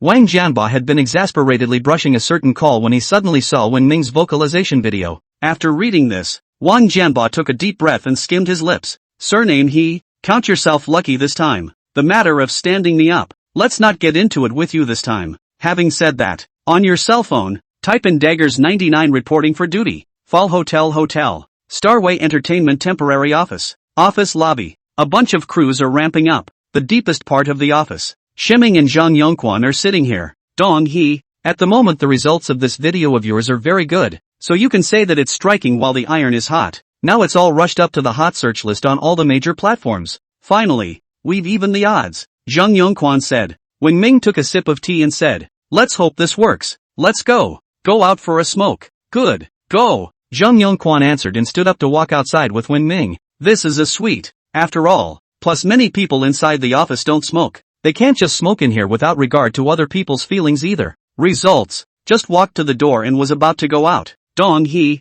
Mr. Zhang, come and see. It's not good. One of the staff members suddenly shouted. When Ming's complexion stared, he hurriedly walked backward with Zhang Yongquan. Look guys, it's Huo Weiping and Song Pioneer who have come out. They've come forward to accuse us. The staff shouted. Meanwhile, a video was playing on the computer. Within the video, it was none other than Huo Weiping and Song Pioneer. Song Pioneer said, hello everyone, I'm Song Pioneer, the manager of Starway Entertainment's Lu Xinu. Don't believe what Wen Ming says. This guy is a selfish, self-serving guy who does things by any means necessary. Just because I crashed his adulterous affair with Lu Xinu, he kicked me out of Starway. Next to him, Huo Weiping followed. Hello, everyone, I am Huo Weiping, the former major shareholder of Starway Entertainment. Because he was dissatisfied with Wen Ming's selfish behavior, and as a result, he was forced to buy out his shareholding by Wen Ming, kicked me out of the stars. While this person is doing unsavory deeds, he is also borrowing the power of the general public to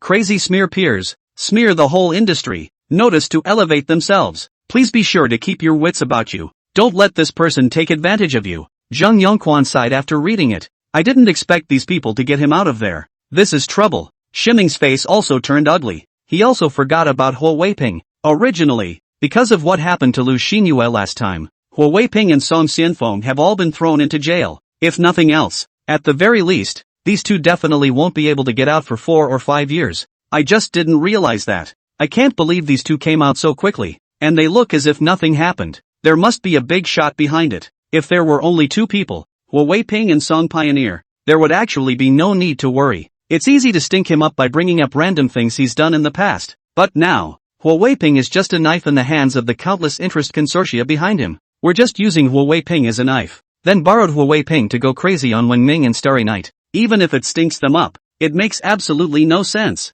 Alas, Zhang Yongquan sighed. That's why I don't advise you to do this. It's too risky, and offended too many people. Now this, the words were not finished. At this point, a man suddenly came in outside and shouted to Wen Ming. He Dong, someone wants to see you. He said his name was Hai Changbua. Hai Changbua? Shimming raised an eyebrow. He didn't recognize the man, but he had heard of him. He'd seen Hai Changbua's name more than once, ever since the incident at the Rose restaurant. There is also a certain amount of knowledge about him. The first domestic piano. I don't know him. Why is he looking for me? Hai Changbua? Jung Yongkwon was surprised. The number one domestic piano player? Dong He. He must be here because of your performance at the concert. If we can get Hai Changbwa's support for the online thing, we have a much better chance of winning. This guy's fame and connections are just too great. Wen Ming nodded and said to the staff at the door, "Okay, I'll be right there." Having said that, turning to Jung Yongkwon, he said, "You guys stay here first. I'll go take a look before I say anything." "Good. He Dong, you go and get busy first. We'll keep an eye here," Jung Yongkwon said back. Wen Ming hummed and headed outside. Subsequently, follow the staff and find Hai Changbwa in the restroom. When he saw Hai Changbwa, Wen Ming was a little surprised in his heart, in his expectation that Hai Changbwa was supposed to be an old man with gray hair, but he didn't expect to be a middle-aged man in his 40s. "Hello, Elder Hai," Shiming politely greeted Hai Changbwa. Hai Changbwa, who was resting on the sofa, immediately stood up when he saw Wen Ming. To Wen Ming shook hands and said, "He Dong, hello, do not dare to call senior. Where? Senior Hai is a master in the piano world. It's only right to honor you as a senior," Wen Ming politely said. Hai Changbwa laughed and said, "Speaking of the piano, you are a little more skilled than I am at the piano. The performance at the Lu Xinu concert can really only be described as stunning. I'm ashamed of myself." Senior Hai is polite. "It's just an offering," Shiming said. Hai Changbwa waved his hand. "Khan, don't call me senior. It's too much of a slap in the face. I'll take advantage of the situation. Let's be equals. How about you call me old brother and I call you little old brother?" When Shiming heard this, he laughed. He thought that this first person in the piano world had a strange temper, but he didn't expect it to be quite nice. So that, it's a little easier to plan for yourself. Online, because of Ho Weiping's appearance with Song Pioneer, Starway Entertainment's advantage with Wen Ming was instantly gone. But, just when the crowd thought there was no way back, Hai Changbwa's Twitter was suddenly updated. "Just had dinner with Wen Ming from Starway. The little old man's a good lad. It's just that being straight-tempered and saying things that other people wouldn't dare say touches too many people's cakes. That's why so many people are targeting him. But as half a musician, I support his behavior, and I hope everyone supports him too." As soon as the tweet came out, within 10 minutes, it was topped on the top of the search list. Who is Hai Changbwa? The first person in the country on the piano, and it's been a long time coming. Has a very large and very regular fan base. He's not part of the entertainment industry, but he's above it. He's not a musician, but it's half a musician, and now it's just one stop away from being a hit with countless fans. Uncle Hai is domineering. There are very few daring people like Uncle Hai inside the circle, because Uncle Hai doesn't need to hold up other people's stinky feet. With Uncle Hai's position in the domestic music industry, no one can shake it. That's why he dares to stand up for himself. Who dares any other musician? Chapter 200, 4 Great Masters on the Same Stage. Chapter 200, 4 Great Masters on the Same Stage. Lingen. Fall Hotel. Hai Changbwa said to Wen Ming, "Little old brother, there's only so much I can do. I can't help you with anything else. These are enough." Shiming said gratefully, "Your willingness to stand up for me is already my greatest help. Thank you, Uncle Hai. No need to be polite, but while I support you, it will have limited effect. Unless there are other people willing to step up and help you," Hai Changbwa said. He's the number one in the country in piano, but only in piano. And now Wen Ming's enemy is the entire entertainment industry, as well as the countless interest groups behind it. Even Hai Changbwa himself, if he offended so many people, he'd have to be finished. At most, they would only dare to show solidarity with Wen Ming. Next to him, Jung Yongkwon sighed. How easy it is to get other people to come forward. Not everyone can be like Uncle Hai. Hearing this, Hai Changbwa followed with a long breath of helplessness. But, just then, one of the staff members ran over to, excitedly, he shouted, "Our Jianyang province's top student of the college entrance examination spoke for us when he was being interviewed." What college entrance exam? Shiming wondered. It's Ran Liqiang, known as the legendary high school scholar. This guy graduated from high school, was forced by his dad to go to the south into the factory to work for 4 years. As a result, this year returned to participate in the college entrance examination. Directly got the province's top student. Good guy. It went straight to National Pop All Fire. "It's a video interview," said the man, pulling up a video from his computer. Video. In front of a large number of reporters. Ren Liqiang is a little shy. However, his complexion was unusually firm as he said, "The reason why I will participate in this college entrance examination again is all due to Wen Ming gave me encouragement and arranged for me to participate in the college entrance examination. I'm grateful to have had such a mentor in my life, without whom I could have sunk long ago.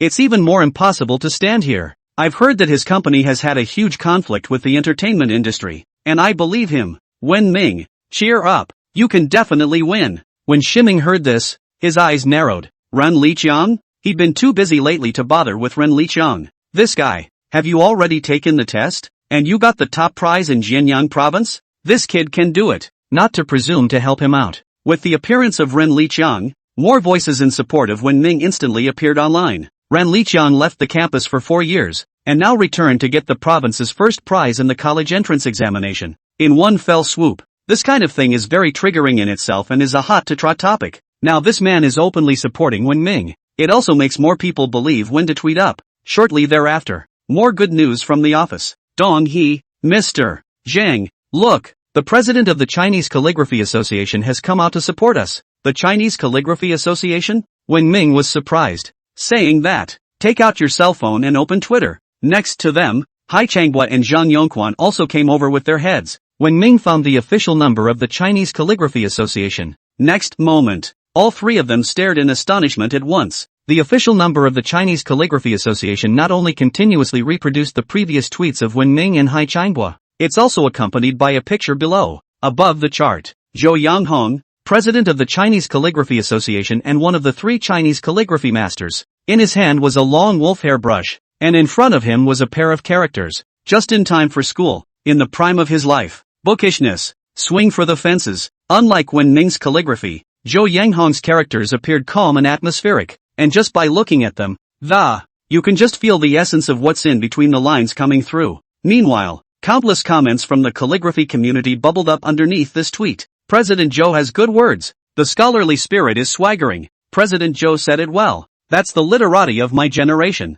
Support President Zhou. Support patriarchy. No one can insult my calligraphy master. To dishonor my master is to dishonor Chinese calligraphy. We millions of calligraphers do not agree. At the critical moment, it's still up to us, the literati. We literati may be sour and smelly, but we are bookish. Throughout the ages, it is always we, the literati, who have stepped forward at critical moments. Though in today's fast-paced society, the Calligraphy Guild doesn't have a lot of notoriety for its people, but there is no denying that the Calligraphy Society is a huge collective, and the collective is very united, so united that no one wants to mess with them, simply because these men of letters, they are hardened. No one is convinced. Just obey the pencil in your hand. Even if you slap them to death, they have to take a pen and point it at your head. It's just so hard and stubborn. Now with the voice of Zhou Yanghong, the spiritual leader of the calligraphy community and president of the Chinese Calligraphy Association. Many people in the calligraphy world have come out in support. Just then, another calligraphy master, Wei Zonghua, also suddenly stepped forward and reproduced Wen Ming's microblog, also hung a freshly written piece of calligraphy underneath. A little bit of the spirit of the universe. Thousands of miles of fast wind. Unlike Zhou Yanghong's calligraphy, Wei Zonghua's words revealed a sense of panache. Just a moment, hundreds of comments popped up in the comments section below. Patriarch Wei has come forward as well. What a great little bit of vast vitality. 1,000 miles of quick wind. We scholars have a vast and righteous spirit. Stronger enemies can annihilate our bodies, but they can't wear down our vast righteousness. Support patriarchy. If you want to deal with patriarchy, ask the pens in our hands first. In less than 5 minutes Zhou Yanghong's calligraphy appeared. The last remaining calligraphy master, Han Deshan, also stepped forward and retweeted Wen Ming's tweet. Also posted the word self below. The painstaking. The sky is the limit. Lying in wait. 3,000 Yuejia can swallow Wu. The words are filled with a thick and dominating atmosphere. 3 great masters of calligraphy stood out one after another. A situation that had never occurred before. Even when performing Chinese calligraphy with foreign countries, at most, only 2 calligraphy appearances were made. Leave it alone. The one that remains is the pride and backbone of Chinese calligraphy. And today, the 3 Dharma calligraphies, however, all stood out and expressed their support for Wen Ming. For a moment, the entire calligraphy world all exploded. Across the country, countless calligraphy associations as well as calligraphy enthusiasts stepped forward and joined in. Fall Hotel. Zhang Yongquan watched dumbfounded as the 3 patriarchs stood out back and forth, full of shock. They are. Wen Ming took a deep breath and said, prepare paper and inkstones for me. He knows, it's the calligraphy community coming to his defense. As a rising star, if he didn't show any sign of it, it wouldn't make sense. A few minutes later, Wen Ming's microblogging also posted a pair of calligraphy of self. The yellow sands wear gold armor in 100 battles. I will not return until I break the building. In just a few words, the words were filled with a stern and murderous aura. With the appearance of Wen Ming's calligraphy, the entire calligraphy world instantly exploded. For great masters of calligraphy on the same stage. Unprecedented. This is the pinnacle event for the entire calligraphy community. Countless people in the calligraphy community as well as calligraphy enthusiasts. Nothing is crazy about it. Before, I was skeptical about the caliber of Patriarchy's calligraphy and thought it was hype. But when I saw this writing by Patriarchy, I knelt down. Patriarchy's characters, both in terms of meaning and caliber, all of them are not inferior to the other three calligraphy patriarchs. Worthy of being my Chinese calligraphy masters. For great masters on the same stage. Awesome. I'm an amateur and I'm feeling hot. Wing Ming, this guy is really too good. Not only does he write beautifully, and a straight man. Who's with the entire entertainment industry? Showbiz versus calligraphy battle of the century. A strong spectator. Blame only those in the entertainment industry for slandering the character of a calligraphy master. Right. Now that's a good way to piss off the entire calligraphy community. Chapter 201, A Star's Fire Can Start a Prairie Fire. Chapter 201, A Star's Fire Can Start a Prairie Fire. The crazy behavior of the calligraphy community has attracted the attention of the entire community. Many unknown netizens were a bit surprised to see people in the calligraphy world so crazy. What's wrong with these people? I heard it's someone from the calligraphy world who got into a fight with someone from the entertainment world. Calligraphy and showbiz? What's the bar between them? It's not even a system. Okay? You all didn't see the concert of Liu Xinu yesterday? Star Tours He Dong exposes the darkness of the entertainment industry and then gets targeted by the entire entertainment industry. As a result, they didn't know that He Dong was a person from the calligraphy world, and that he was also a master of the calligraphy world. The entire calligraphy world jumped out in support of him to come. What calligraphy world is it? Just a bunch of guys who are selling their names and idly looking for something to do. I see a lot of masters on the internet. They're just blind chickens writing. Not as good as the bums on the street. The presence of the calligraphy community does not have too good a reputation in the community. The real calligraphy world has always been more low-key and dislikes competing for fame and fortune, resulting in most of them, the knowledge of the calligraphic world is at the level of blind chicken flinging, and deeper levels are inaccessible, not to mention a real understanding of calligraphy. Nowadays, when you see so many people jumping out of the calligraphy world all of a sudden, many people are skeptical. Results: as soon as these people popped up, they were called out by others. What the hell do you know? Wide open your doggy eyes and see who's standing out. It is. Ignorance isn't scary. What's scary is taking ignorance as a personality. Know what real calligraphy is? Do you know what a Chinese treasure calligraphy master is? The patriarch of Chinese calligraphy, which is recognized by the state, and often show the top existence of the charm of Chinese calligraphy to foreign countries. It's called the treasure of China. But you're not as good as a homeless man on the street? It's a joke. 3 major calligraphy sector patriarchal seniors, plus a newly minted teenage calligraphy patriarch. The 4 great masters show their calligraphy on the same stage, jointly boycotting the entertainment industry. This move is simply a great event in the calligraphy world. I've read all 4 copies of the calligraphy, and although I don't know anything about calligraphy, but these 4 sets of words can only be described as awesome, containing essence and spirit between the lines. This is true calligraphy. Upstairs is pathetic, can't even use ***. These people in the entertainment industry are not good at messing with anyone but these stubborn asses in the calligraphy world.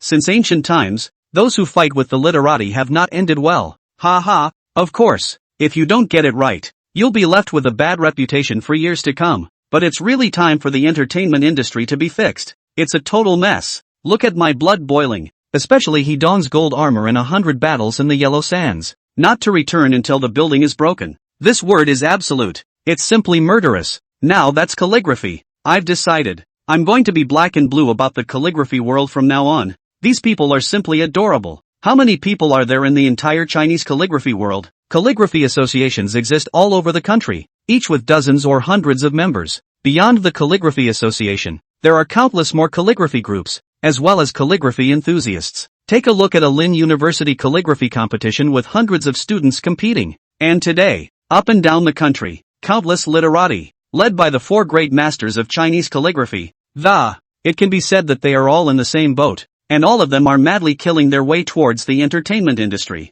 for no other reason, just for the sake of bookishness. In the face of injustice in the world, yell and chop with the stroke of a pen. For these literati, not to mention the entertainment industry, even if the king of Hades came to, they also dared to splash Hades with their ink. One time, the way the online fight changed instantly. Until then, the battle between the 2 waves on the internet is a Naya from me and a *** from you. and then another "what are you looking at" from me. But with the influx of people from the calligraphy world, for a moment, combat styles become instantly varied. People in calligraphy don't just write. Rather, there are people from all sides and walks of life. All of them, however, are deeply cultured. What is a literati? The word "saw" elucidates the essence. Online, those who are employed by the entertainment industry, who would have cursed a myriad of poems, essays, hiatuses, limericks, etc., suddenly popped up. Some of these things are just calling them out at first glance. There are also those who at first glance don't understand what they mean,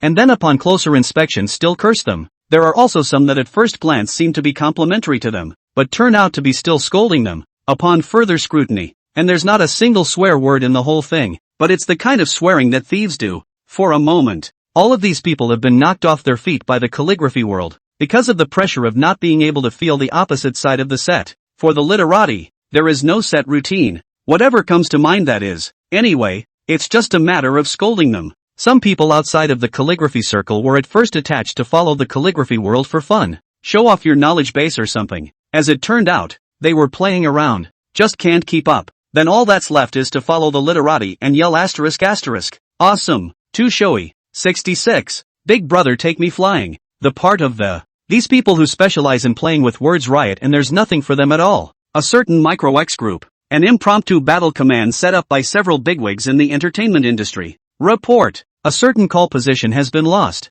Report. Twitter positions have all been lost. Brothers, think of a way to see what to do. If this continues, we'll be finished. Where's Huawei Ping? Keep on making an issue out of him. It's useless. Huawei Ping has already been wasted by those We must think of other ways now. This group of assholes. What does what happens in our entertainment industry have to do with their calligraphy world? Never mind that. Now that they've stepped up to the plate, it's time to figure out what to do about it.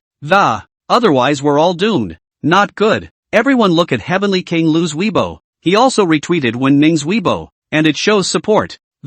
Even Heavenly King Lu has come forward? Not good. Heavenly King Zhou retweeted it too. It's over. When Lu Tianwang and Zhou Tianwang came forward, they knew that the odds were stacked against them. Before that, Showbiz is an ironclad group that works together to target when it's time to tweet. But now, with Heavenly King Lu and Heavenly King Zhou coming forward, the situation was completely different. These two kings represent the pinnacle of two eras and are known as the godfathers of entertainment. Even now, in the era of fresh meat everywhere, they still have unparalleled influence and appeal. Seconds to all the Netflix and fresh meat nowadays. A star can start a prairie fire, and when the spark ignited by shimming, after passing through the calligraphic community, and the incitement of two generations of entertainment godfathers, it finally created a prairie fire, a national crusade in the entertainment industry. Countless online platforms and news media outlets rushed to cover it. Just less than a day later, the State Ministry of Cultural Administration then urgently interviewed several of the larger entertainment companies. Afterward, it praised Starway Entertainment and then issued a red-top document about stopping the mess in the entertainment industry. Chapter 202 30 seconds left for the enemy to arrive at the battlefield. Chapter 202 Enemy troops have 30 seconds to reach the battlefield. The end of the matter was officially publicized with the issuance of a red tape from the Ministry of Cultural Management. Online, there was a great deal of rejoicing. Fall Hotel, Starway Entertainment Temporary Office. There was an equal amount of rejoicing. All members of Starway Entertainment, staff and artists alike, both yelled out in excitement. Yay! It worked! I was ready to lose my job. I didn't think we'd make it. Am I dreaming? We went to war with the entire entertainment industry, and we won in the end? Ha, I can't. I'm going to celebrate by sending it to my friends. Let those who say I don't have a future in stardom open their eyes and see what a future is. Right. Looking at the entire industry, which entertainment company now dares to compare with us? Starway? Let those who jumped the gun before eat. The group was simply thrilled. It's a challenge to the entire entertainment industry. It's not too much to say it's a mantis. Any random entertainment company that jumps out with a big head can easily get them killed. But I didn't expect that. It's amazing how they won in the end. This kind of thing could literally be planted in the annals of showbiz development. More importantly, after this incident, Starway Entertainment's fame will be unrivaled for a while. Even those top-tier entertainment companies simply couldn't compete with Starway Entertainment, the most powerful entertainment company. It dares to go to war with the entire entertainment industry? If he's more powerful, can he beat the entire entertainment industry? Starway Entertainment will become an unrepeatable legend in the entire entertainment industry. Along with that, they will go up including those artists who were previously notorious. With the brand name of Starway Entertainment, it would be easy to make them a hit. Ha ha. Jung Yongkwon excitedly hugged Wen Ming said, Hee-dong. We won. We don't have to die. Wen Ming pushed Jung Yongkwon away and said, don't be so disgusting. Success is success. Is there a need to get so worked up? Of course I'm excited. This is the entire entertainment industry. Hee-dong. I didn't expect you to be a calligraphy master. I didn't realize that you were able to bring in 3 great masters of calligraphy to help you. Such tactics are divine. A divine weapon from heaven. Jung Yongkwon exclaimed. They wouldn't have been able to win so easily without the help of that group of trolls from the calligraphy patriarch. It's even possible to not win at all. Those guys are really fierce. It's not too much to say that the sky is falling, or even that the gods of heaven are coming down to earth. Shimming spread his hands and said, I didn't expect them to jump out and help me, either. After all, I had a lot of trouble with the people from the Calligraphy Association last time, but this time they did me such a great favor. I have to find a way to repay them. Jung Yongkwon said excitedly, these things are your business. I would like to take a vacation right now for these people in the company and relax. After all, from last night until now, a whole day and a whole night, didn't even get a good night's rest. Yes, Wen Ming nodded and said, go rest. Give you guys 2 days of vacation. Yay! Hee-dong is awesome. Hee-dong, I love you. Hearing Wen Ming's words, all the people inside the office jumped up in excitement. The one thing happier than winning a battle is hearing about a vacation. It's a double whammy. Dong-hee, Mr. Jung, it's not good. Just then, a staff member ran in from outside, his face filled with nervousness. The reporters are here. A big group, coming to interview them. 50 seconds tops to reach the battlefield. Hearing that, the staff members present froze, followed by a sudden ashen look on their faces. Done. Vacation's gone. How long will we have to deal with such a large group of reporters? It's the best time to promote Starway Entertainment's name and fame. If they don't work overtime now, when do they work overtime? Just as they were about to sit down for the overtime, a chorus that sounded like a heavenly voice suddenly rang out. What are you all doing here? Why don't you run? Waiting for them to block us all in here? The crowd looked startled and immediately turned their heads toward Wen Ming with disbelief. At this point, next to him, Jung Yongkwon coughed lightly and pinched his throat. The enemy army still has 30 seconds to reach the battlefield. Crush us! When Shimming saw that they were still standing there in a daze, he said breathlessly, you guys aren't going to run, are you? Then I'll run away first. Having said that, turn and run. The speed slipped out of the bunch. Crowd? Next moment, these people reacted immediately, surging outside as if they'd gone mad. Couldn't even get to the computer to turn it off. What time is it? Where is the time to turn off the computer? A few seconds later, it could have really been left here. In the twinkling of an eye, the whole office is just empty. Not a soul left. Empty and quiet. 5 seconds later, boom! A group of reporters who looked as if they were zombies, with crazy looks and glowing eyes, rushed in. Results. Upon seeing the silent Starway Prosperity Office, these people were instantly dumbfounded. Where are the people? The door to the company is still open. The computers inside are still turned off. Where are all the people? How come there's no one there? At this point, a cleaning lady walks in. Seeing this big mom, a group of journalists seemed like sharks who smelled the fishy smell of, immediately lunged at the older woman, scaring her so much that she almost crouched on her but on the floor. Auntie, may I ask where the people inside this room are? Where did they go? A group of reporters asked anxiously, their microphones disliking the Big Mom's face directly. The dozen or so cameras in the back were even all pointed at Big Mama. She's just a little janitor. She's had an uneventful life. Where have seen this kind of world? Directly frightened legs soft, trembling voice, you are hurrying up? One of the reporters said sharply. Just then, from behind, a man ran over to the face and said anxiously, it's no good. I saw them. They ran out the back door. All of them. Boss, when did Ming lead the way? Crowd. What to do? There's a mission under the chief editor above. Had to get a first-hand account to do that. Otherwise they are not allowed to go back. But who to interview now that everyone's gone? Next moment, the men's eyes rolled and they twisted their heads to look at Big Mama. The Big Mom immediately changed her face wildly and said in a shocked voice, what do you want to do? I told you guys not to mess around. I'm not a random person. The crowd hemmed and hawed and surged toward Big Mama. Soon after, many news stories appear online. The owner of Starway Entertainment led the run, leaving only the cleaning lady to be interviewed. Capricious boss, from the mouth of an ama, I'll let you know about a different kind of star. Auntie, I was really scared. Big Mama didn't think, in any way, that. I've been honest all my life. I didn't think I'd suddenly be on fire because of an interview. And it's so hot that it's even been made into a ghost video. And it's so hot that it's all over the internet. Known as the most haunted ama. And all of this. It's all caused by the owner of Starway Entertainment leading the run. Known as the most pitiful boss. Chapter 203, Jin Yutong who thinks clearly. Chapter 203, Jin Yutong with clear thinking. Online. The battle between Stardust and the entertainment industry is still in full swing. In particular, when Ming took the lead in running away, it was talked about by countless netizens. Before this came out, there were a lot of other people in the entertainment industry that, calling out Wen Ming for doing what he did all for fame and stardom. As a result of this incident, these people were immediately scolded by the others and dared not say anything. Who says the ones Wee Hee-dong did were for fame? For the sake of fame Hee-dong would run away with the whole company at a critical moment? That is, don't take your little belly to measure our Hee-dong. It's called scholar's intent, one of the 4 great calligraphy masters of China's patriarchal intentions, saying that Wee Hee-dong is for fame and fortune? This is an insult to our Hee-dong. Wee Hee-dong directly flee to you. Right, take the entire company of everyone and run away. It doesn't matter if you're famous or not. Play is a capricious. Just ask you guys to be convinced? TSK.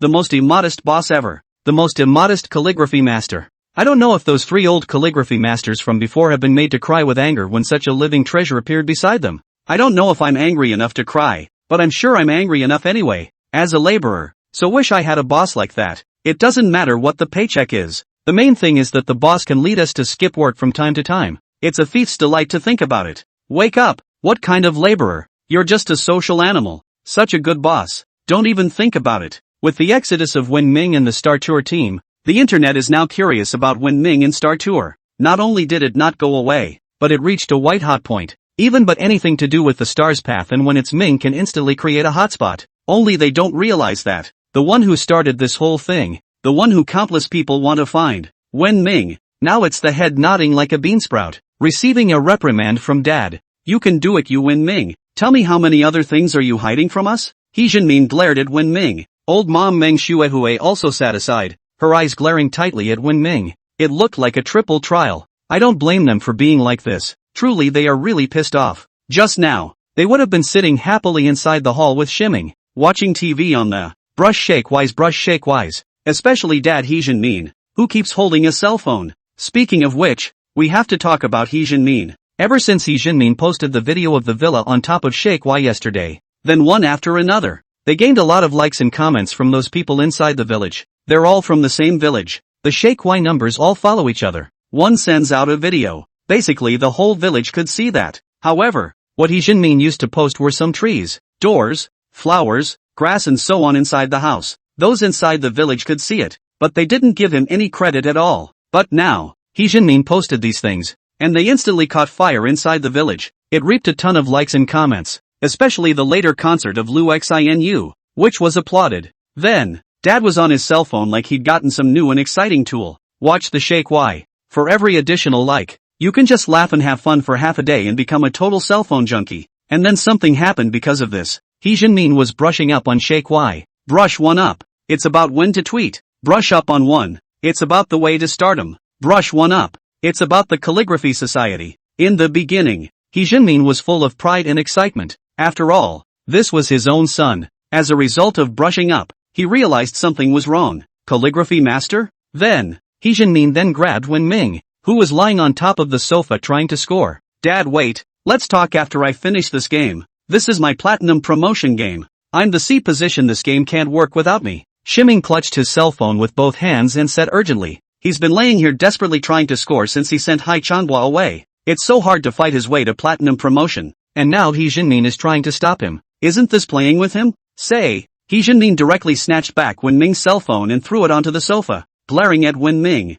he said, "You little thing, hurry up and give me an account of everything. It's even if you're the boss of Starway Entertainment. It's okay that you can play the piano and sing. You're even a master of calligraphy?" Wen Ming, got it. This promotion is wasted again, and I have to be called a hangdog again. He let out a long breath and said, Dad, you didn't ask me either, did you? It's okay to be okay. Why don't you tell us about this? Just how many other things are you hiding from us? He Jinmin glared at Wen Ming. Shimming spread his hands and said, It's gone. This time it's really gone. The words have just been spoken. A knock sounded at the door. Meanwhile, the doorway appeared on the huge LCD TV screen on the wall of the hall. Outside the door, there was a man standing. It's none other than Jin Yutong. What's she doing here? Shimizu asked Yi to open the door. Immediately following, Jin Yutong walked in from outside and greeted Wen Ming. Hello Mr. He. When Meng Shuehui saw Jin Yutong, it was immediately like seeing her daughter-in-law. Hurriedly standing up, she enthusiastically said,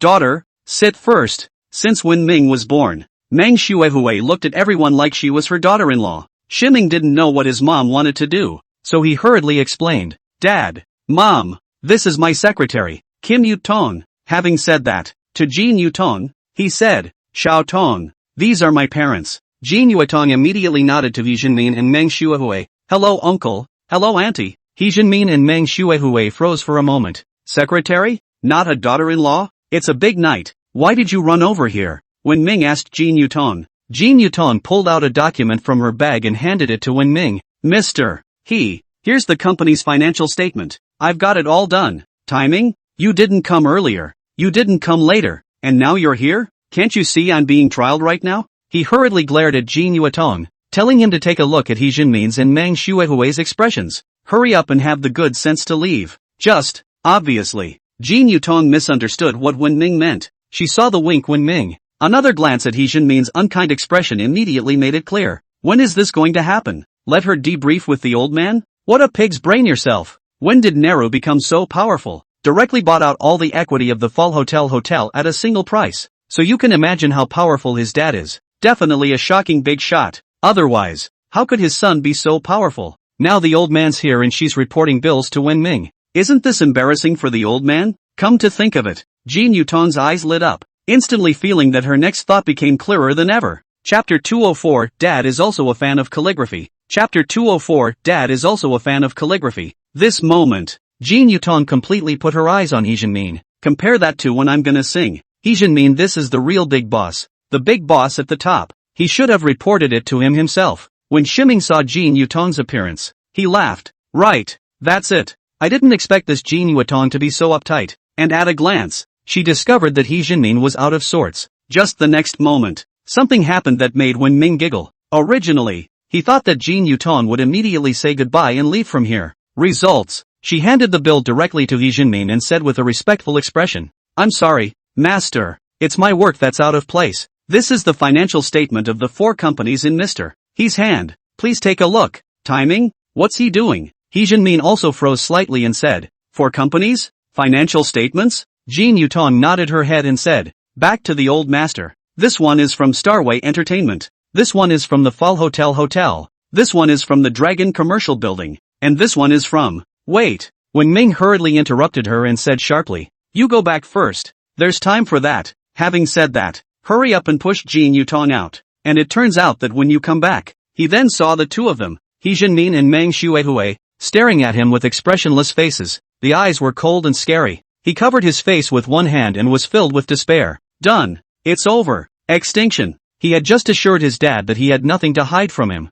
And this is what happens right after the words are spoken. In the past, this Jin Yutong was quite uptight. What is it this time? When Ming dryly laughed and said, Dad and Mom, you guys listen to my explanation. Explain? My ass. He Jinmin directly smashed a cerebral meltdown on Wen Ming's head. Suddenly excitedly, he said, that 5-star hotel is also yours? And what's the Dragon Commercial Building? Wen Ming froze for a moment and said, yeah, but shouldn't you be surprised? Dad, shouldn't I be blamed? Blame what? He Jinmin said excitedly, you're a piano master and a calligraphy master. Again, from the chairman of Star Tour, we accept all of this. What could be stranger than that? Is this hotel really yours? A 5-star hotel? Ha? When Ming nodded his head a little confused. He Jinmin's reaction was really out of his expectation. I didn't think they could take it so fast. He Jinmin touched his head and said excitedly, a 5-star hotel. Usually live in it I do not dare to think. I did not expect this time to linen. Not only live in the villa. It's amazing that even the entire Grand Hotel is now owned by our family. Daughter-in-law. I'm not dreaming, am I? This dream is too beautiful, isn't it? Meng Shuehui touched her own face and said, I don't think this is a dream. Seeing his dad and mom's appearance, when Ming suddenly sighed in relief, he was worried about how to explain it. I didn't think Mom and Dad would accept it so easily. When Ming coughed lightly and said, Mom and Dad, things, that's how it is. Our family is not short of money now. I didn't tell you before because I was afraid you wouldn't be able to accept it. Thought I was doing something illegal, but now you see, it's all legal income. So from now on, You guys just enjoy yourselves and don't worry about the money anymore. That's not a big statement on his part. The proceeds from several large corporations operating under there. I'm sure they'll be able to let mom and dad enjoy a lifetime of happiness. As long as they don't take the money for airplane cruises, the rest can even be said to be spent however they want. When He Jinqing heard Wen Ming's words, he hemmed and hawed and smiled as he came over to Wen Ming and said, "Kid, how about writing me a pair of characters? I want to see how a calligraphy master writes." Wen Ming, Meng Shuehui glared at He Jinmin. "He Jinmin, on your writing like a chicken scratching words, do you know what calligraphy is?" He Jinmin glared back and said, "If I don't know how to write, can I still not know how to read? This is called aesthetics. Understand? It's called connotation. Don't you understand? Stay out of men's business." Meng Shuehui rolled her eyes and said, "Xiao Ming, don't pay attention to your father. He's just thinking of taking your words and waiting to go back home to brag in front of those people inside the village." "Ha?" When Ming froze for a moment and said, "You guys still have to go back home? You've been living here for a long time. Why do you have to go back?" "Dad, Mom, I lied to you last time. I bought this villa. It's not my friend's. I can afford to feed you. What are you going back for?" Shiming advised. "If I wasn't afraid I wouldn't be able to explain it to Mom and Dad." When Ming had picked them up a long time ago, Meng Shuehui let out a light laugh and said, "It's not like you don't know your father well. All his life, he has only had eyes for his family's acreage, which is all he has. Now that you've made a name for yourself, your father is anxious to get back to bragging inside the village. Wouldn't it be like killing him if you let him stay in town? You're the only one who talks too much?" He Jinmin glared at Meng Shuehui and hurriedly said to He Ming, "Don't listen to your mom. I'm not going back to bragging, am I? Don't get me wrong in front of the kids. I just can't let go of all the pots and pans in the house. After all, it's something that's been with me all my life, so how can I just let it go, so it can all be brought back?" "Ha?" When Ming hurriedly said, "All those things at home, you can bring them all back. If you guys don't feel comfortable living with me, I have no problem buying you another house. You stay here with me. Let me show filial piety to you as well. If you turn around and go back to your hometown, people will say I drove you back." He Jinmin shook his head and said, "It has nothing to do with you. It's called going back to your roots. No matter how good the city is, you've made a name for yourself. But this isn't my home. My home isn't here. My friends and family aren't here. I'm not here in my mind either. Can you understand that?" Shiming said breathlessly, "As long as the three of us are together, isn't this place home?" "Hi." He Jinmin glared with both eyes and said, "You little thing. I told you I'm not used to living in the city and I want to go back to my hometown. So you have to go against me, don't you? Don't think I won't dare beat you up just because you're a big boss now." Wen Ming, the big stick of a loving father. Meng Shuehui let out a light laugh and said, "Xiao Ming, don't try to persuade your father. Your father is like that. He's a hardened donkey. You can't stop him if he wants to go back to his hometown. Besides, your father and I have lived in the countryside for half our lives. We're not used to living in the city if you let us. So we'd better go back, and lest it affect your career development." Hearing this, Wen Ming let out a helpless sigh. Dad and Mom have said so. Even if he persuade again, probably useless. If he pissed them off, it was expected that He Jinmin would glare at him with both eyes and beat him up again. "Okay," said Wen Ming. "Hurry up and write for me." He Jinmin huffed. Wen Ming, "Fine," Shiming said hurriedly. "Dad's in a bad mood. How could he dare?" Shiming hurriedly found a piece of paper and wrote 4 words on it. As a result, He Jinmin took a look and immediately became unhappy, glaring with both eyes. "How do you kids scold me? You're itching, aren't you? Who's talking about all faith balls?" Wen Ming, "Dad, that's silence is golden. Pust." Next to her, Meng Shuehui couldn't help but laugh out loud and said, "You can't even recognize all the words. And calligraphy." He Jinmin, Chapter 205 Old One's Grudge. Chapter 205 Old One's Grudge. Early the next morning, Shiming transferred $500,000 to his mom. He was very uneasy with his dad and was afraid that he would go back to helping his brother. "I wanted to take my mom and dad out to have a good time in Linen, but my dad's heart was in the right place. Just have to send them straight to the station. Before the trip," Shiming urged his dad again and again. "Dad, be sure to keep a low profile. Keep a low profile. Remember, silence is golden. It's even more important that you don't go around telling people about me, especially with all this money you have on you. More than that, I can't let anyone know. And I'm afraid that you won't be able to handle it if too many people come to you to borrow money. Poor in the city no one asks. Rich in the mountains have distant relatives. No one feels self-centered, especially in a country kind of place, where all the people are carrying weight. All of them are living on a shoestring and can't wait for money to fall from the sky to help themselves. If one of them suddenly gets rich, the consequences of that. Just think about it. There are really too many conflicts over borrowed money in the old country. I get it. I get it. Dad chuckled. Meng Shuehui glared at He Jianmin and said, you know. Having said that, looking toward Wen Ming, he said, don't worry. I'm not going to be like your father. He won't touch a dime of the money. He Jianmin. Afterwards, when Ming sent his dad and mom to the high-speed train, just looking at He Jianmin's look of impatience, he always felt a little uneasy. When Ming stood outside the station,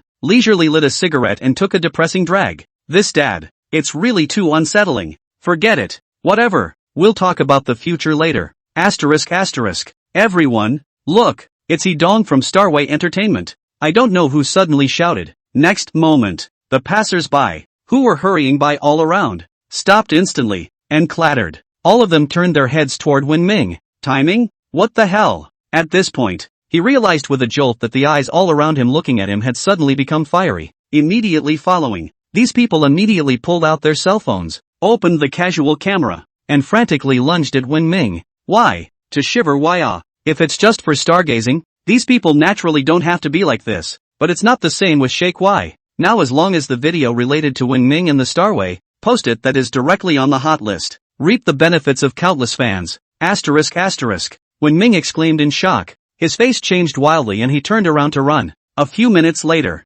Wen Ming's hair was disheveled and he was disheveled, he emerged from the crowd. Immediately following, hurrying towards the parking lot, he found Wang, who had parked his car and was waiting for him. Dong He, what's wrong with you? Xiao Wang asked suspiciously when he saw how He Ming looked. Don't ask. Run, Shiming said urgently. Where to? Wang Hong asked again. Wen Ming, hurry up and go, okay big brother? If you're late, it'll be too late, he urged anxiously. At this point, he was really frightened. He never thought that these people could be so crazy. It's too crazy to hate him. Luckily, he ran fast and got through the cracks in the crowd, or else he really could have ended up in there. Wang Hong immediately started the car and ran outside while calling Ren Liqiang. This guy took the top spot in the province, and he hasn't congratulated him yet, and he stepped in to speak up for himself when he was in a war with the entertainment industry. Soon, Shiming met Ren Liqiang just outside the 10,000 villages. Ren Liqiang at the gate of the 10,000 villages, the whole standing there, completely different from before.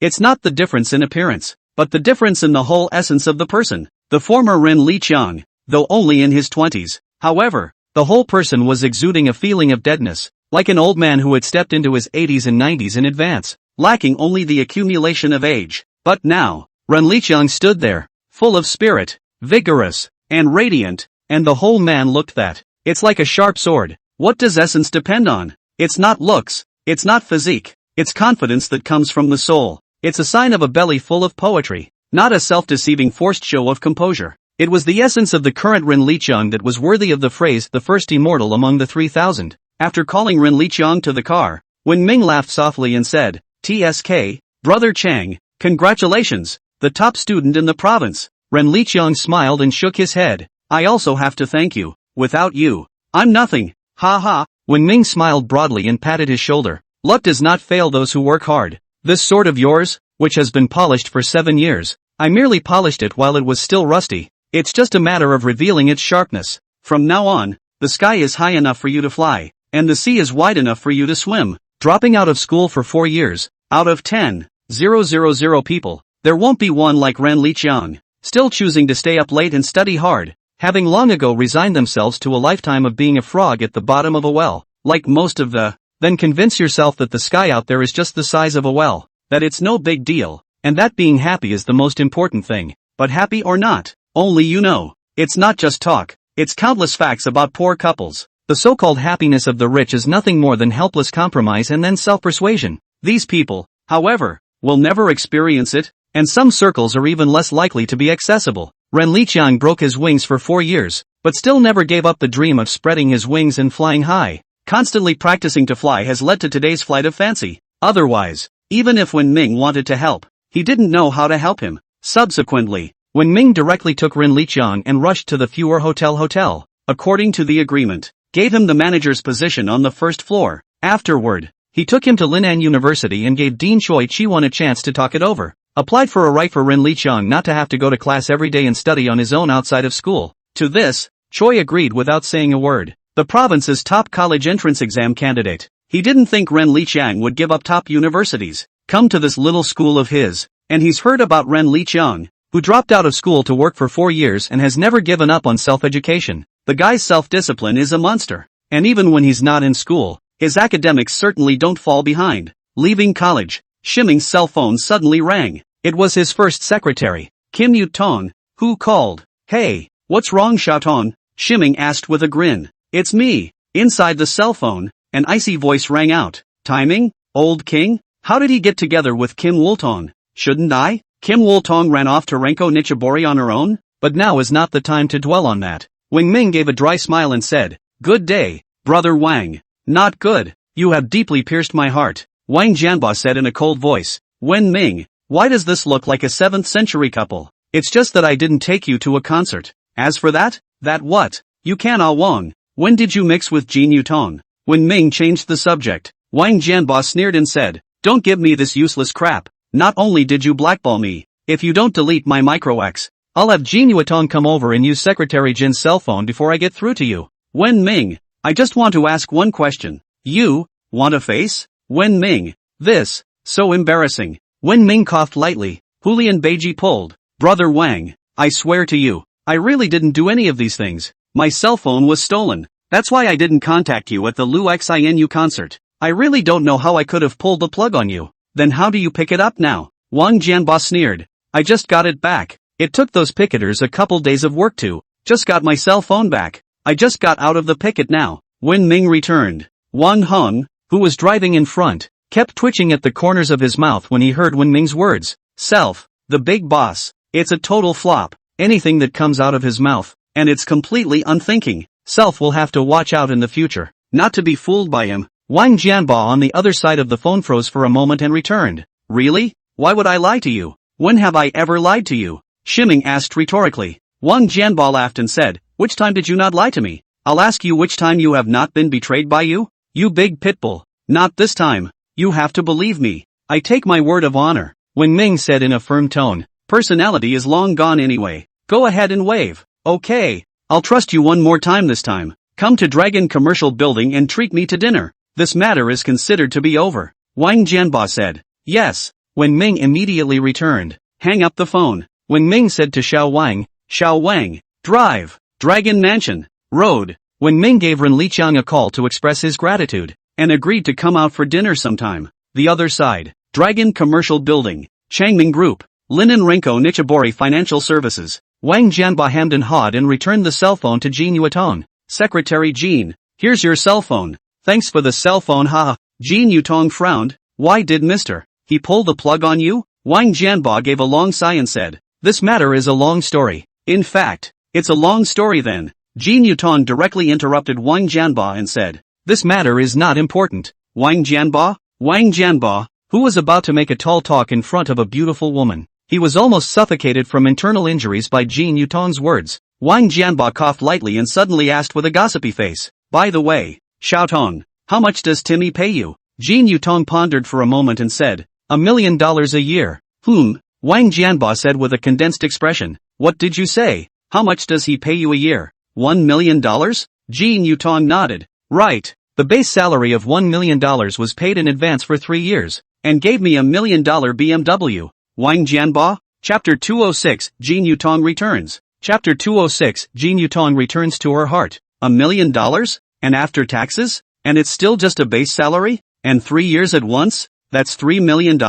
And $1 million BMW? At this moment, old Wang's mind instantly exploded. Since he's been hanging out with Wen Ming, he's been running around in the saddle, so to speak, shed his more than 200 pounds of meat, again as a father and mother to Wen Ming to spell old life to pay. As a result, until now, didn't get a bit of except a couple kebabs. On the contrary, Kim Yu-tung, you've done nothing but come here and you're just a secretary. When did Ming just offer her $1 million a year? And it's a 3-year straight up front paycheck for the hell of it? Wang Jianba pinched his hands on his waist and looked back and forth from side to side on the ground. Jin Yutong frowned and asked suspiciously, "What are you looking for?" "Slate." Wang Jianba was so angry that he couldn't catch his breath and said, "I'm going to die with that guy surnamed He. Pisses me off." Kim Moon-tong, "Please, have you found it?" Wang Jianba froze for a moment, followed by slapping his head hard. "Find. This is the Dragon Commercial Building, not the main street. Where can I find a brick?" Both were confused by when Ming was pissed off. "Surname He really offered you $1 million a year?"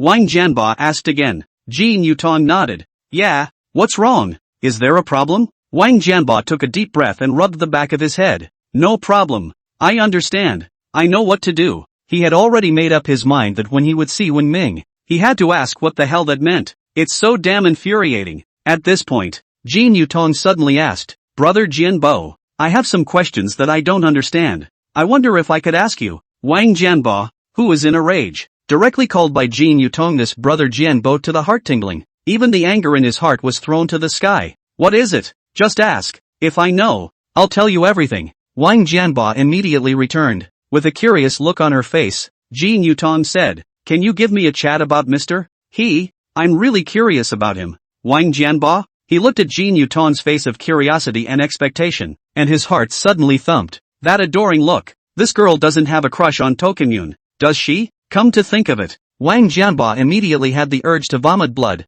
Just saying. Timothy came in from outside. As soon as I saw Wang Jianba, Wen Ming then immediately and enthusiastically opened his arms and, laughing out loud, he said, Ha ha, my dear brother Wang, you really missed me, come give me a hug. Saying that, straight away, he stretched his two arms toward Wang Jianba, stretching his hand. He didn't believe that he was so enthusiastic that Wang Jianba could still find trouble with him. Otherwise, this is so embarrassing. Go away. Wang Jianba directly pushed Wen Ming aside and asked with a furrowed brow, Wait a moment. I heard you offered $1 million a year with First Secretary Kim Moontong? Shimming blinked and immediately shook his head. No? Who did you hear that from? Jin Yutong? Wang Jianba? Will you have some face? Secretary Kim just said you gave her $1 million a year. I don't get paid a dime, and you're shamelessly denying it? Will you please be a man? Wang Jianba glared at Wen Ming with a speechless face. Shimming laughed dryly and said, What do you mean by admitting or not admitting? Can I lie to you? I didn't pay you. But doesn't the share smell good? Don't the dividends smell good? Wang Jianba immediately replied, I want a salary. $1 million a year. And a BMW. That won't work. Shimming immediately shook his head and said, At most, I'll give you $500,000. After all, Secretary Kim is back from her studies and has an internationally recognized advanced certificate in economics and management. Do you? If you can produce these advanced certificates, it's okay for me to give you more. Jianba Wang. When Ming says this, he has a fart. He hasn't even gotten his undergraduate degree yet, let alone an advanced certificate in economics and management. Shimming patted him on the shoulder and said, Brother Wang. Why can't you think straight?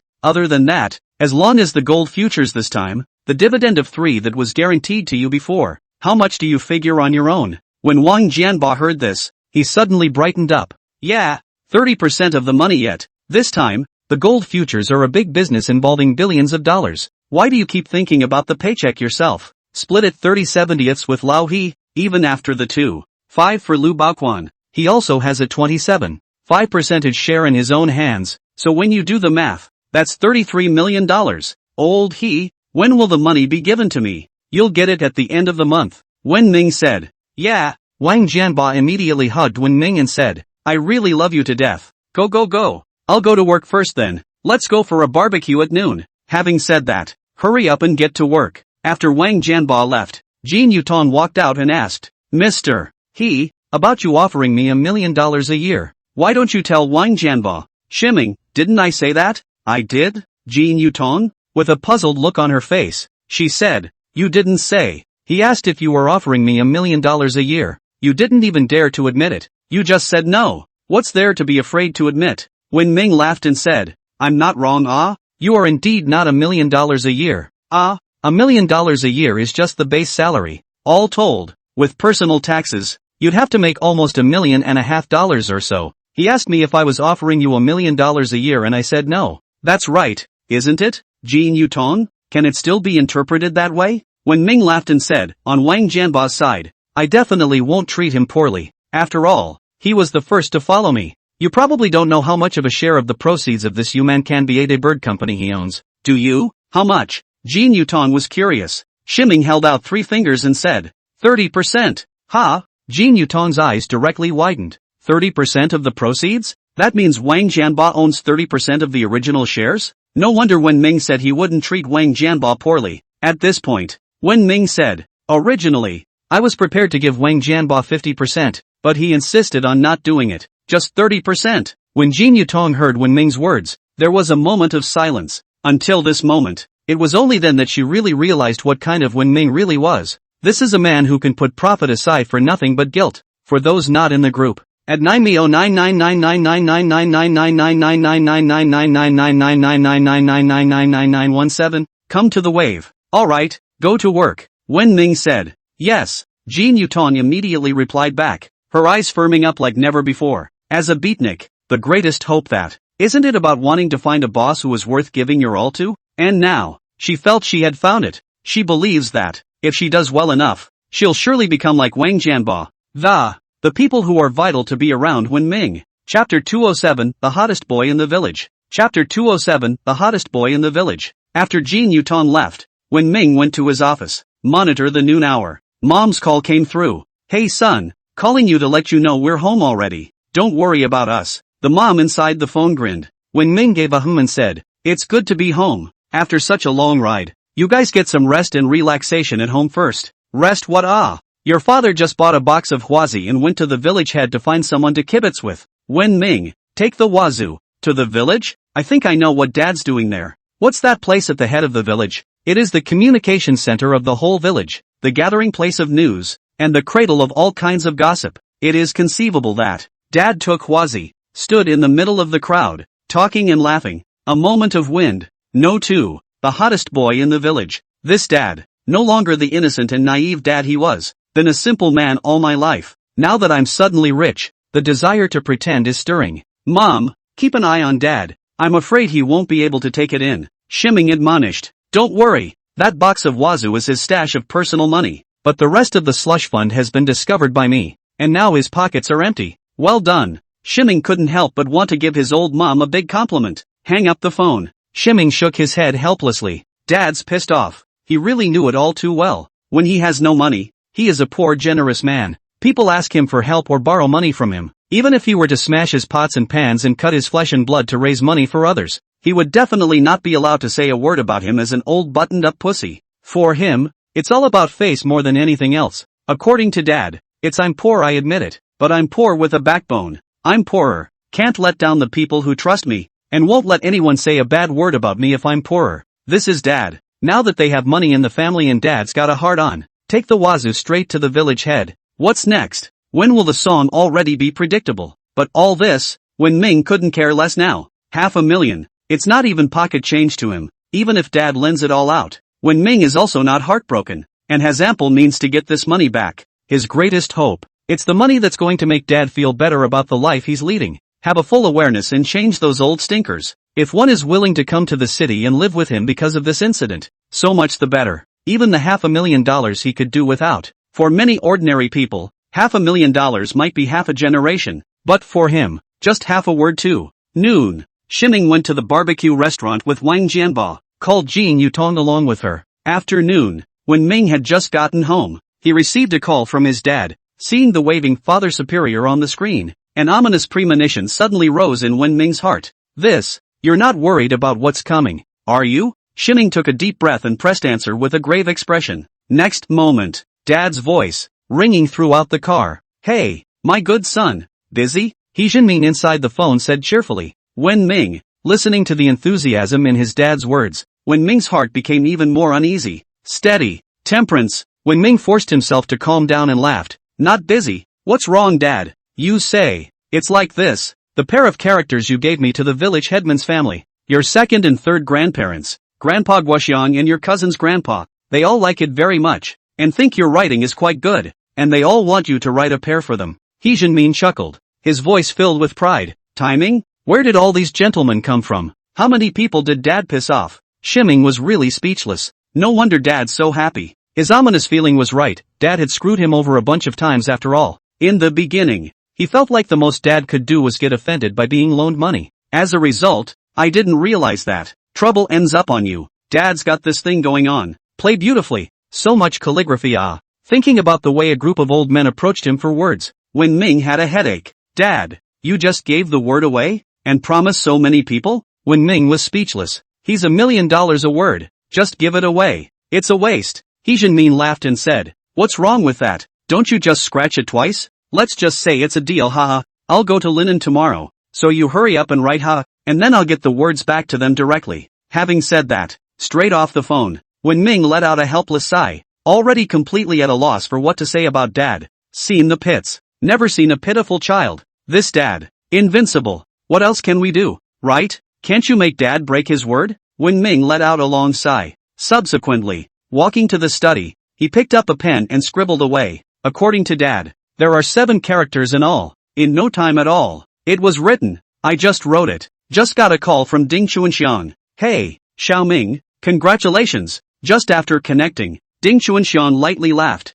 Wen Ming froze for a moment and said, what congratulations? Hi, still planning to hide it from Auntie Ting? Starway Entertainment Company. Ah, what a surprise. Your kid is even the big boss of Starway. Now you're famous. Ding Chuanxiang laughed. Shiming hurriedly explained, false name. It's just a false name. Alright, don't be modest. How are things going with the company? It's been taken care of. Starpath has gone back. Okay, then come over for dinner tonight. Yeah. Hanging up the phone, a look of shame appeared on Wen Ming's face. In the past few days, busy with Starway's business, he hadn't had the time to teach Tian Fuwei how to practice her handwriting. Still have to call Ding Chuanxiang to inform. The other side, Jiayi neighborhood. Ding Chuanxiang hung up the phone and said to Tian Fuwei, who was sitting on the sofa, you said that you. Every time I have to call Wen Ming to urge him to come over. Can't you take the initiative? You can't let Shiming take the initiative all the time. Can you? Tian Fuwei let out a long breath and said, I didn't tell you to call. And lately Wen Ming has been busy with the company. During this time, although Wen Ming had never been here, but Tian Fuwei had always kept an eye on him. It's like keeping a silent eye on him all those years before. To her surprise, Wen Ming was still the chairman of Starway Entertainment, and he even brought someone from the calligraphy world with him. Fought the entire entertainment industry. It really refreshed her perception of when to sound. Hi, I see you don't know what a crisis is. Now Wen Ming says anymore. He's also a big shot in linen. There must be a lot of girls chasing after him. If you don't take the initiative, if he gets snatched up, you won't even have a place to regret when the time comes. Ding Chuanxiang said. Chapter 208. Chapter 208. Suffering from a suffering disorder. Tian Fuwei shook her head and said, there is a time in your life when you have to have it, and there is no time in your life when you don't have it when you don't have it, so don't force yourself to have it. Just go with the flow. Ding Chuanxiang. Silly ninny. Ding Chuanxiang heavily pointed at Tian Fuwei's head and said, what is fate? If everything depended on fate, what would people live for? Tian Fuwei lowered her head and didn't say anything. Ding Chuanxiang looked at Tian Fuwei's appearance and finally sighed helplessly. Silly near look at you. There must be something between you and Shiming that Auntie doesn't know about. Isn't there? Can you tell me about you? Auntie would love to hear what it is that would make my Vivian so smitten. Tian Fuwei pursed her lips, then sighed and said, well, I'll tell you this. This story goes back to when I first entered college. Once, I came back late from outside. She put that time when she was in danger and when Nara stepped up to the plate. One by one, he told Ding Chuanxiang all about it, including later. She silently followed what was going on when it came to Naru and didn't even hide it. Between her and Ding Chuanxiang, the age difference was less than 10 years, more like sisters. So many things Tian Fuwei did not hide from Ding Chuanxiang, and that's how he got a girlfriend. And both of them were from the countryside. There is a lot of common language. I can only silently wish them well, and then put all my heart and soul into my studies. One heart for graduate school. After listening to Tian Fuwei, Ding Chuanxiang couldn't help but laugh. She touched Tian Fuwei's hair and said, silly niece. With your good looks, any boy can beckon. And you end up crushing on a perfectly ordinary boy for 4 years. Auntie knows what it's like. Every day is like an ordeal. I really don't know how you've gotten through these 4 years. I've wronged you, Neisan. Tian Fuwei let out a light laugh and said, I don't feel aggrieved. I put all my energy entirely into studying. So I'm the #1 student in linen. This is the result of my hard work in return. But one's youth only comes once. And college only comes once. Ding Chuanxiang said. Tian Fuwei let out a long breath when she heard this. Yeah, time is fair to all. After all, like her sister-in-law, Ding Chuanxiang, who's in her 30s but still alone. She also had someone she liked and wanted to be with the person she liked, but couldn't and instead lived alone. In the blink of an eye, youth has passed. 4 years. 4 years of crushes, though she could say flippantly that she used it for studying. But 4 years of crushes can't be lightly ignored in the past. Ding Chuanxiang let out a long breath and said, in that case, is it since when Ming was dumped by his girlfriend,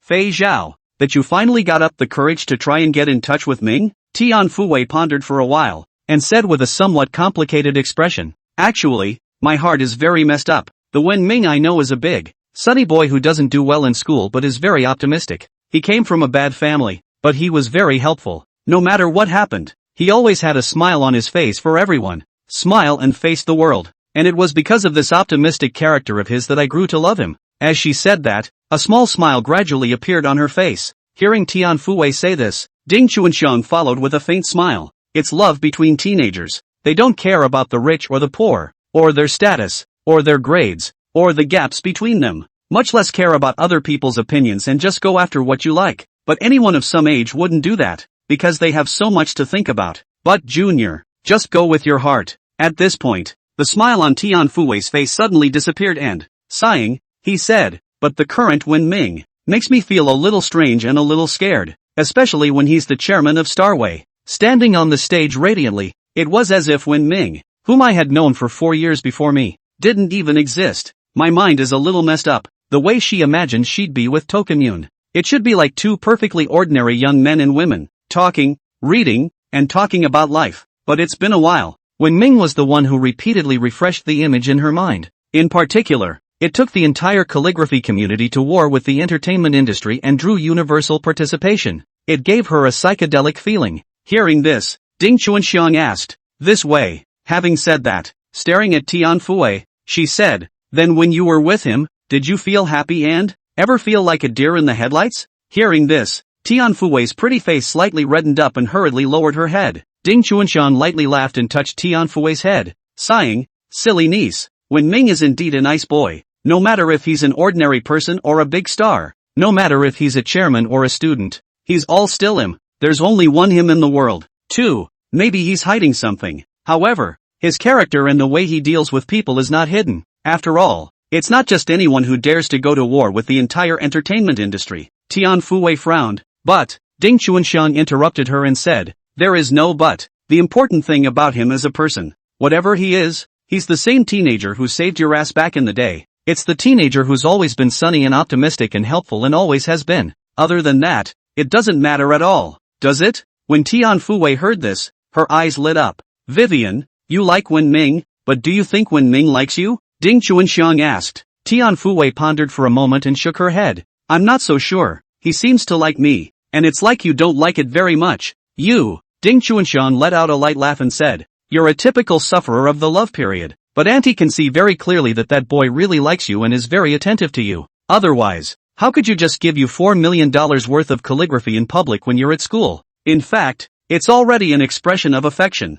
Having said that, laying down on top of the couch, her curvy figure was on display, but there were no outsiders in the house, so Ding Chuanxiang was completely fearless. Tian Fuwei sat down on the sofa as well, and after a couple of seconds of contemplation, then with a sigh, he said, it's better to take your time. Ding Chuanxiang, it's all said and done, and take your time. Forget it. It was better for her to stay out of the young people's business and let them do it on their own. Evening, when Ming arrived at the Jiayi neighborhood as promised. Results. Ding Chuanxiang was surprisingly more enthusiastic than Tian Fuwei. Xiao Ming, I thought you'd forgotten about our Xiao Wei. Come and eat an apple. Ding Chuanxiang enthusiastically brought over a plate of washed apples. Thank you, Auntie Ding, Shiming politely said. Chapter 209, stayed over. Chapter 209, stayed overnight. Ding Chuanxiang waved her hand and laughed. You're polite to Aunt Ding, no. Xiao Ming, you've been in the limelight these past few days. Your name is all over the internet. You've been splashed all over Shake Y. When Ming embarrassedly scratched his head and said,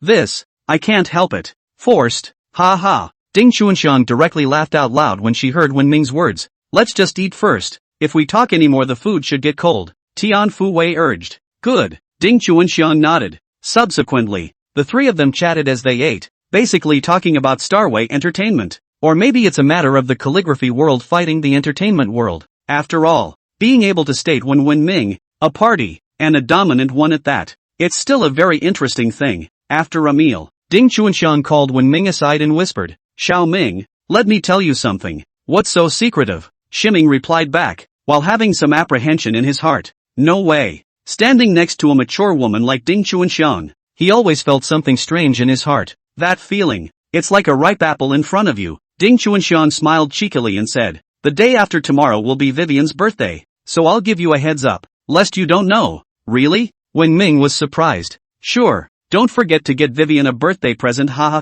The calligraphy book you gave Vivian last time, Vivian loved it. Aha! Thank you, Auntie. I will definitely prepare well. Shimming said. Don't be polite. You don't have to go home today after dinner. Help Vivian practice her calligraphy and piano. Just stay at my place for the night. I have more guest rooms here. That's not very nice, is it? What's wrong with it? It's not like it's an outsider. You've got to take advantage of the opportunity. Being a sister-in-law can only help so much. When Ming was a little red in the face with excitement and said, Thank you, Auntie. No need to thank you. In the future, when you two become a couple, don't forget to invite me, the matchmaker, to drink the wedding wine. Definitely. Shimming said excitedly. Alright, I won't disturb the two of you in your two-person world. Ding Chuanxiang hemmed and hawed. Subsequently, when Ming then went upstairs with Tian Fuwei to practice writing, just got in the house. When Ming then laughed and said, Xiaowei, your sister-in-law said she won't let me go today. Let me stay. Tian Fuwei raised an eyebrow and returned.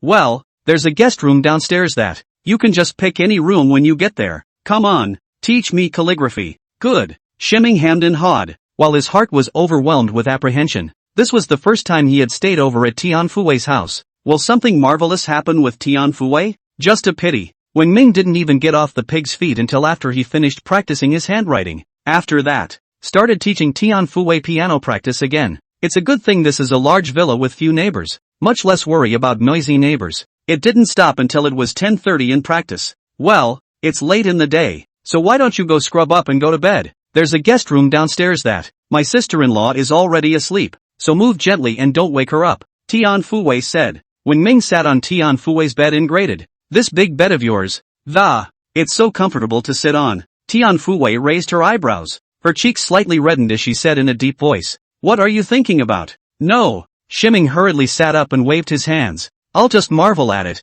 Nothing more. I'll go down first. Having said that, hurry up and run down. Had just gotten on better terms with Tian Fuwei, and if, because of his own presumption, if you destroy the relationship, you won't even have a place to cry when the time comes. Seeing Wen Ming's panicked escape, Tian Fuwei suddenly pursed her lips and smiled. Immediately following, her cheeks turned red and red. He thought, when did Ming have to harden his heart to live in her house? But if it did, she'd be disappointed in Wen Naru. Both of them, far from it. And, not a random girl myself. When did Ming do this? It only means that you are looking at the wrong person. Where did Shimming know what Tian Fuwei was thinking? He panicked all the way downstairs. Ding Chuanxiang had pointed out the room to Wen Ming before she went to bed. Shimming gingerly went to the restroom to take a shower. Results, coming out. Can't find where my room is. The rooms in Ding Chuanxiang's villa were really too many. 4 or 5 rooms in a row over. Finally, Wen Ming could only harden his head, find a room at random, lightly climbed onto the bed,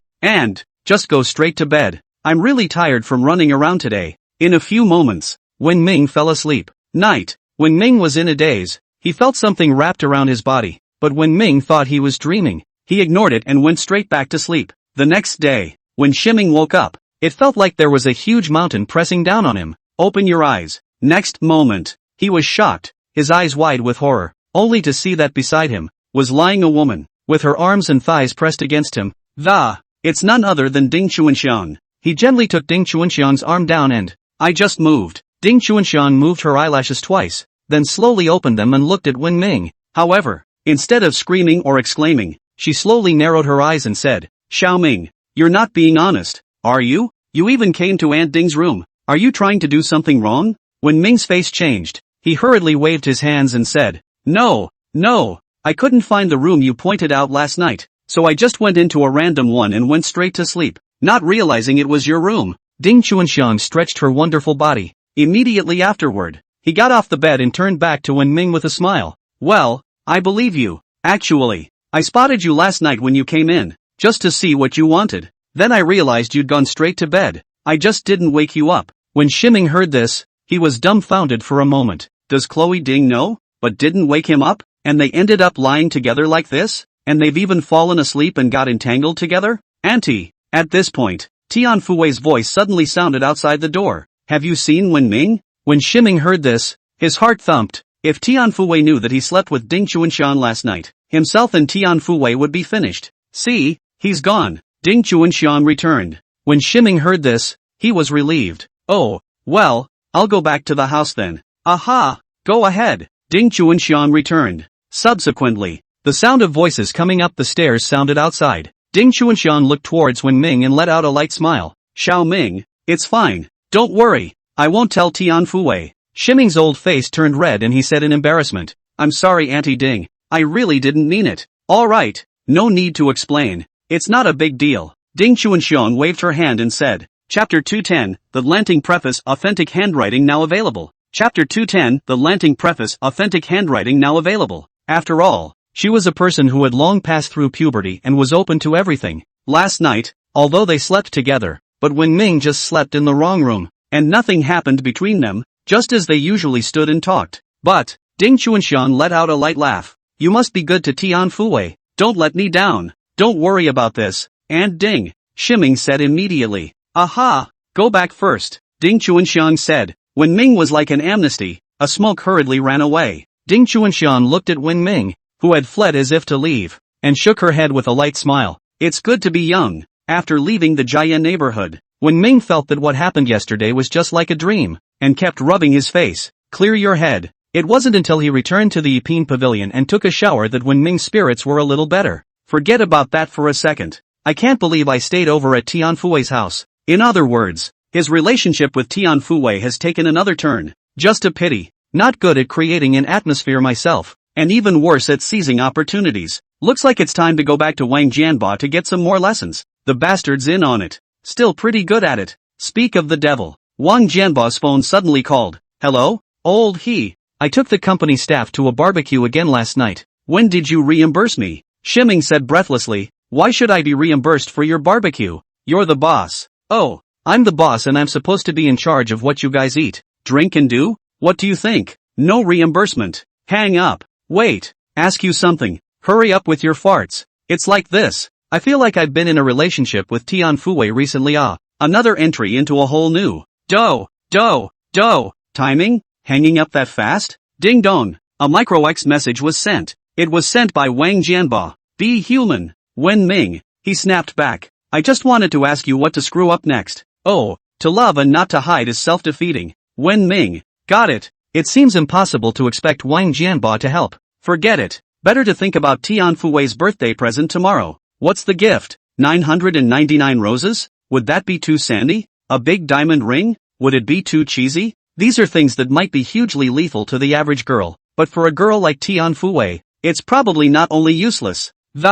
Instead, it will have the opposite effect. Right. Ding Chuanxiang said Tian Fuwei really liked the calligraphy he gave her. Why don't you write a calligraphy and send it to me? But, now there's a whole bunch of words written by him thrown in Tian Fuwei's house, all written while teaching her calligraphy. If you send it again, it would be too perfunctory, wouldn't it? At this point, a phone call came out of nowhere. It was Liang Qingping from the Linen Calligraphy Association who called. Hey, Patriarch He, are you free this morning? The high level inside the phone said respectfully. When Ming speechless said, President Liang polite, call me small he on the line. Today there is no big deal. What's going on? Is something wrong? How can I call you little he? If Patriarch He doesn't like this title, shall I call you Mr. He from now on? Liang Qingping asked. When Ming said breathlessly, call it whatever you want. Say it. What is it? Yes, Mr. He. The South has been flooded recently. That's why we're having a charity auction in Linen this afternoon. And all proceeds from the auction will go to the disaster areas in the South. Our Calligraphy Association has also donated a lot of calligraphy and paintings to the past, and we would like to take the liberty of asking you for a pair of characters to send to the auction. I wonder if Mr. Ho would agree. Liang Qingping returned. No problem. When Ming directly returned. How can one disagree with the matter of offering love? Not to mention dedicating it to the flooded areas in the South. You come straight over to the One Piece Pavilion. He's given all those inexplicable Moncler jackets, not to mention giving to the flooded areas in the South. Okay, thanks, Mr. Ho. Having said that, the two didn't make any small talk and just hung up. No way. Although Liang Qingping had always treated him with more respect, but because of this, instead, it made Wen Ming feel awkward. Add to that the age gap, and there's no shortage of generation gaps in between. So Wen Ming didn't have much to say to him. Hang up the phone. Wen Ming walked to the calligraphy and pondered for 2 seconds. Subsequently, pick up a pen and write a word. Good as water. Great love has no boundaries. Idiom, boundless love. Soon,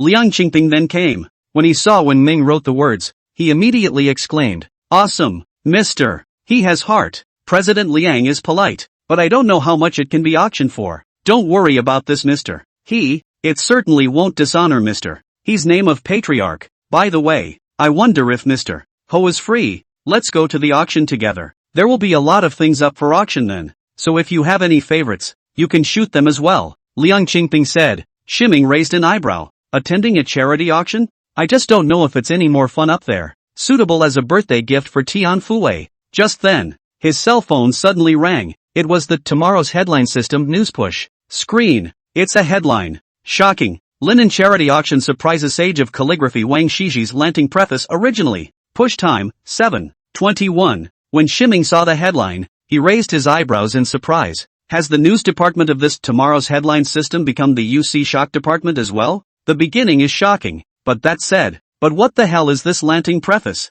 Doesn't an ancient calligraphy as hot as the Lanting preface originally survive? He's completely ignorant of all this. With curiosity in his heart, Wen Ming clicked the title. Next moment, once the news appeared on the screen, as Wang Shiji, the famous calligrapher of the Eastern Jin dynasty, who possesses the name of the Sage of Calligraphy, it can be said to be well known, but as the most widely circulated Lanting preface, the ones that have been circulating on the market have been only copies, and as for the original, it has never appeared since the Song dynasty. It just never occurred to anyone that this Lanting preface originally disappeared in the river of history for thousands of years, but it will appear in a Lanting preface copy edition in a charity auction in Linen. It happened at the end of the charity auction. When the auctioneer was handing over to the auctioneer, a staff member accidentally spilled water on the facsimile version of the Lanting sequence, a calligraphy that is supposed to be very afraid of water, so the staff member rushed to wipe it off, and as a result, just a few times after wiping it off, it was then discovered that there was a layer of adult paper inside, and it was the same rice paper used for writing calligraphy, and a corner of the seal was revealed.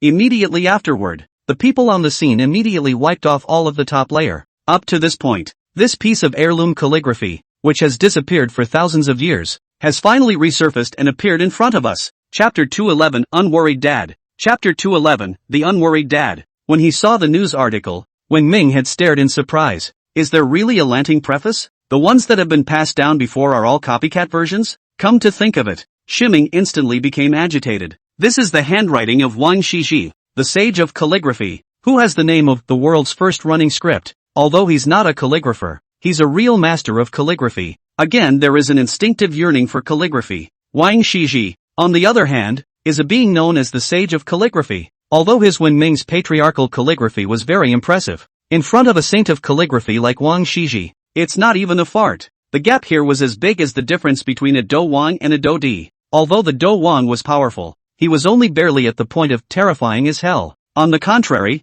Do Di, a single breath of air can destroy the whole world. Horrible as hell. Okay, and now, the calligraphy autographs of the Sage of Calligraphy, Wang Shiji, were right in front of him, so how could he not be moved? If only I could give this as a birthday present to Tian Fuwei. Tian Fuwei would be touched to death? More importantly, there will also be system rewards. Where can I find such a good thing? Come to think of it, Shiming's mood turned fiery. Wang Shiji Lanting preface. He was determined to win. Subsequently, he looked up at Liang Qingping. Ever since Liang Qingping had asked what he had just said, he had been quietly looking at Wen Ming. His heart was filled with apprehension, not knowing what exactly Wen Ming was planning to do. In front of Wen Ming, even if Wen Ming asked him to stand here and wait for a day, he wouldn't have the slightest complaint. After all, Wen Ming is a calligraphy master. He has this qualification. I'm sorry to keep Counselor Liang waiting, Shiming said. Where, mister? He is polite. I don't know what you mean, mister. Liang Qingping said hurriedly.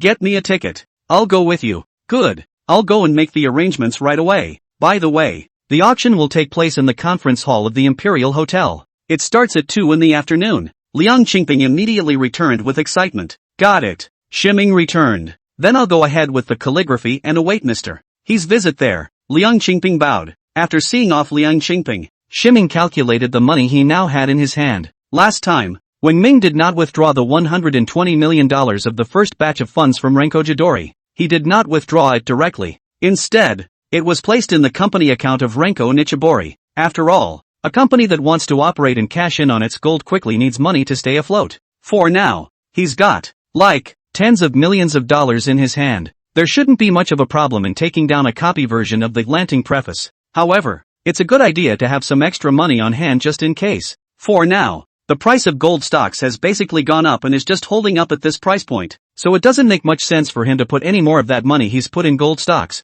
It's time to take it out. He invested $80 million in gold stocks in the beginning. Gold stocks have risen a full 50% or so in that time. In other words, that's $120 million if you raise it all. Sheesh. No wonder so many people speculate. In just a few days, the principal has increased by half. That's a lot faster than working part-time to get to work. Just a pity. Speculating in stocks is risky. Say earn and earn fast. Say lose. That is only a few days. You can lose your pants. Subsequently, when Ming opened the securities software and began to redeem the money inside the gold shares. For the time being, gold stocks are still a favorite, and there are still countless people looking to buy in. After all, gold stocks really gained momentum the other day. That's why these shares of Wenming are so good. They basically sold right after they were put up. Looking at the $120 million coming into the account, Shiming laughed happily. At this point, Dad He Jinmin's call came out of nowhere. Hey, Xiaoming, we'll be arriving in Linen soon. And you,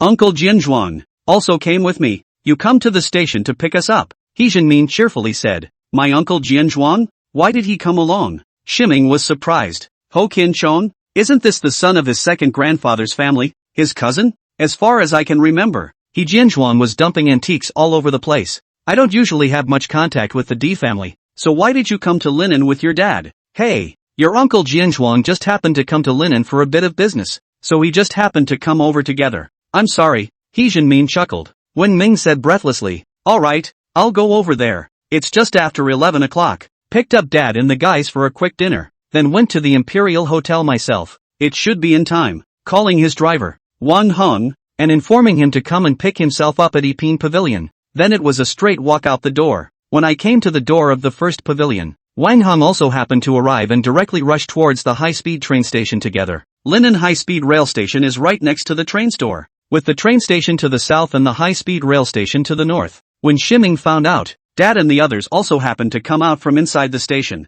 My good son, He Jinmin shouted in excitement and ran toward Wenming. It drew breathless stares from all the people passing by. Wenming, this dad, talent, good thing. The heat's gone down on him over the past few days on Shake Y. Can't see videos about him anymore. After all, on top of Shake Y, there's no telling how many new works appear every day. The user casually scratches a few times and forgets all about what came before.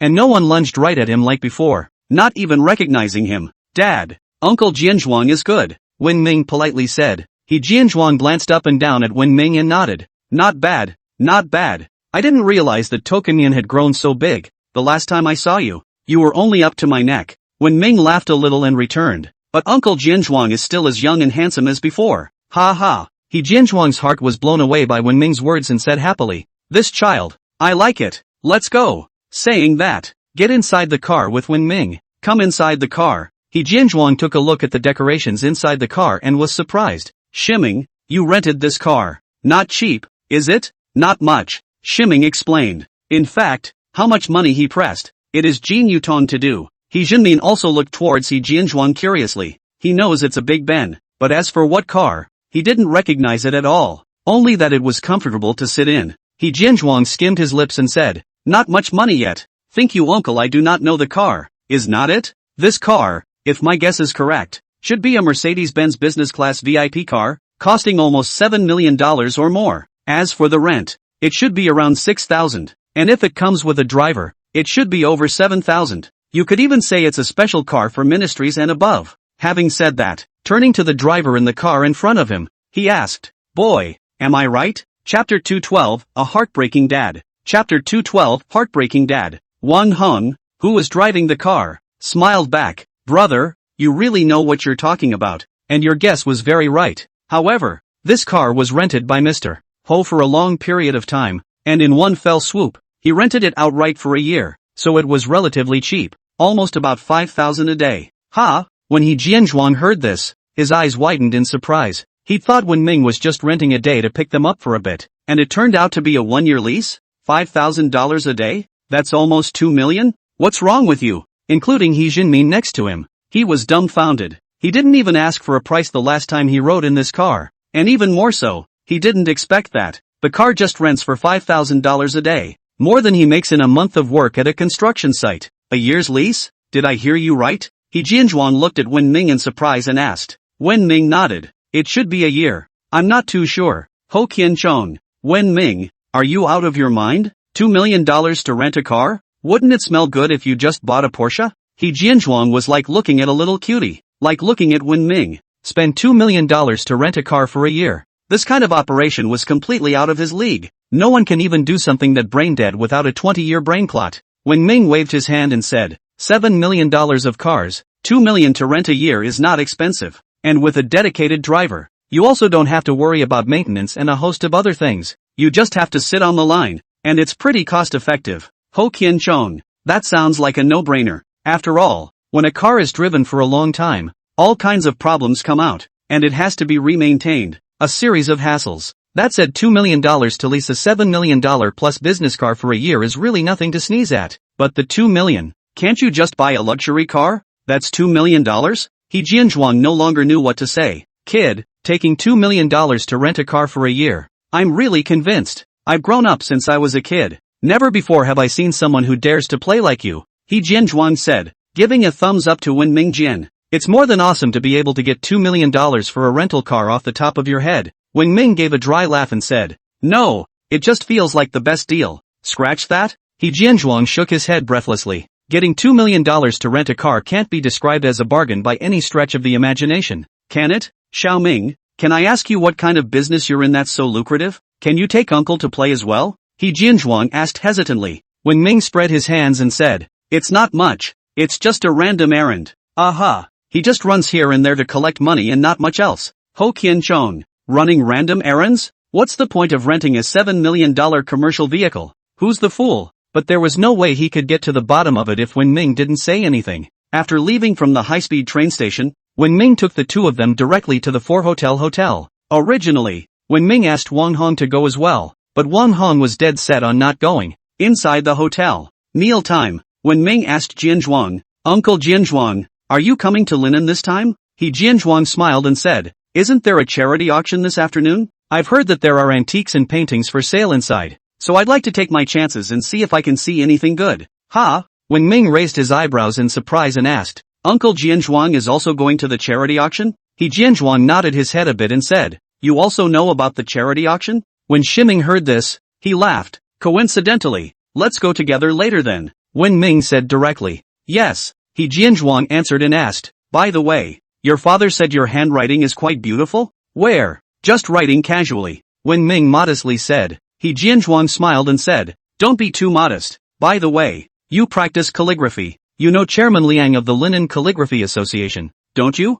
Wen Ming laughed and nodded. Recognize. Not bad. That guy's got some great calligraphy, high standing, and learn more from him if you have the chance. When I appraised ancient paintings and calligraphy, I looked for him several times. He Jianzhuang said. Shiming laughed lightly. I've always heard that Uncle Jianzhuang is making a name for himself in the antique business. Can you take me? What's with the wind and the water? He Jianzhuang sighed and said, listen to Uncle a word. Antiques this business, or do not touch the good. The water is too deep. You don't even know what your uncle has gotten me into. If I had known, I wouldn't touch the antique business if I were dead. Ha? Wen Ming was surprised. Uncle Jianzhuang, you do not do antiques quite well? It's not working. He Jianzhuang shook his head and said, times are different. Catch up 5 years forward. This line of antiques can be said to be hot. Not to mention that when I entered the profession, just pick up a leak. That can eat for a lifetime. I don't know how many people are desperate to get into the antique business. Isn't that good? Shiming asked. Good. He Jianzhuang exasperatedly said, you have now heard of which play antiques get rich. There aren't any. Are there? Even the antique business is dying out. Why? Times have changed. There are so many ways to make money, especially in the last 5 years with the popularity of the internet and the rise of Netflix. Who doesn't love it when beauty is on? When my brother calls, the money comes pouring in. Speaking of which, he let out a long sigh. On the contrary, if you want to get started in antiquity, you have to hone it for 10 years, at the very least, and it's full of risk. So who wants to play? When Shiming heard this, he nodded deeply. How fast-paced is life these days? Who else would want to spend 10 years honing a sword? Bored with 10 years of research in the antiques industry? Maybe the first thing you'll do when you're finally out of school. That is, the police arrested over in the police station to do a record first or something. Randomly out of the ordinary. was invited in for tea for the crime of selling cultural relics. What's the saying? 10 years to sharpen a sword. Iron sword into a needle. He Jianzhuang wiped his nose and continued. Do you know what's the most irritating? It's a fake dealer. I've been in the antique business for over 20 years. I ended up getting a kick out of the new fakes that are out now. It's exactly the same as the real thing. I can't even tell the difference. Spent tens of thousands of dollars to take it down and run it for an appraisal. It's worth 30. Worth 30. In this case, who the hell is stupid enough to mess with antiques? When Shiming looked at He Jianzhuang, he was speechless. Is it really that bad to play with antiques? But it's possible when you think about it. 10 years ago, what kind of society was that? What kind of society is this? 10 years ago it was fashionable to play with antiques. Nowadays, playing with antiques that would be destroying nationally protected cultural relics, called a crime. He Jianzhuang said with a long sigh. I am ready to finish these 2 years. I am ready to wash my hands in gold. It's a complete career change. At this point, He Jianmin suddenly came to say, Jianzhuang, isn't that gold basin of yours also a fake? He Jianzhuang. When Shiming saw this scene, he almost couldn't help but laugh outright. For the first time, he realized that this dad of his, he could still be zoned out. And it's still bludgeoning damage. Chapter 213, the auction begins.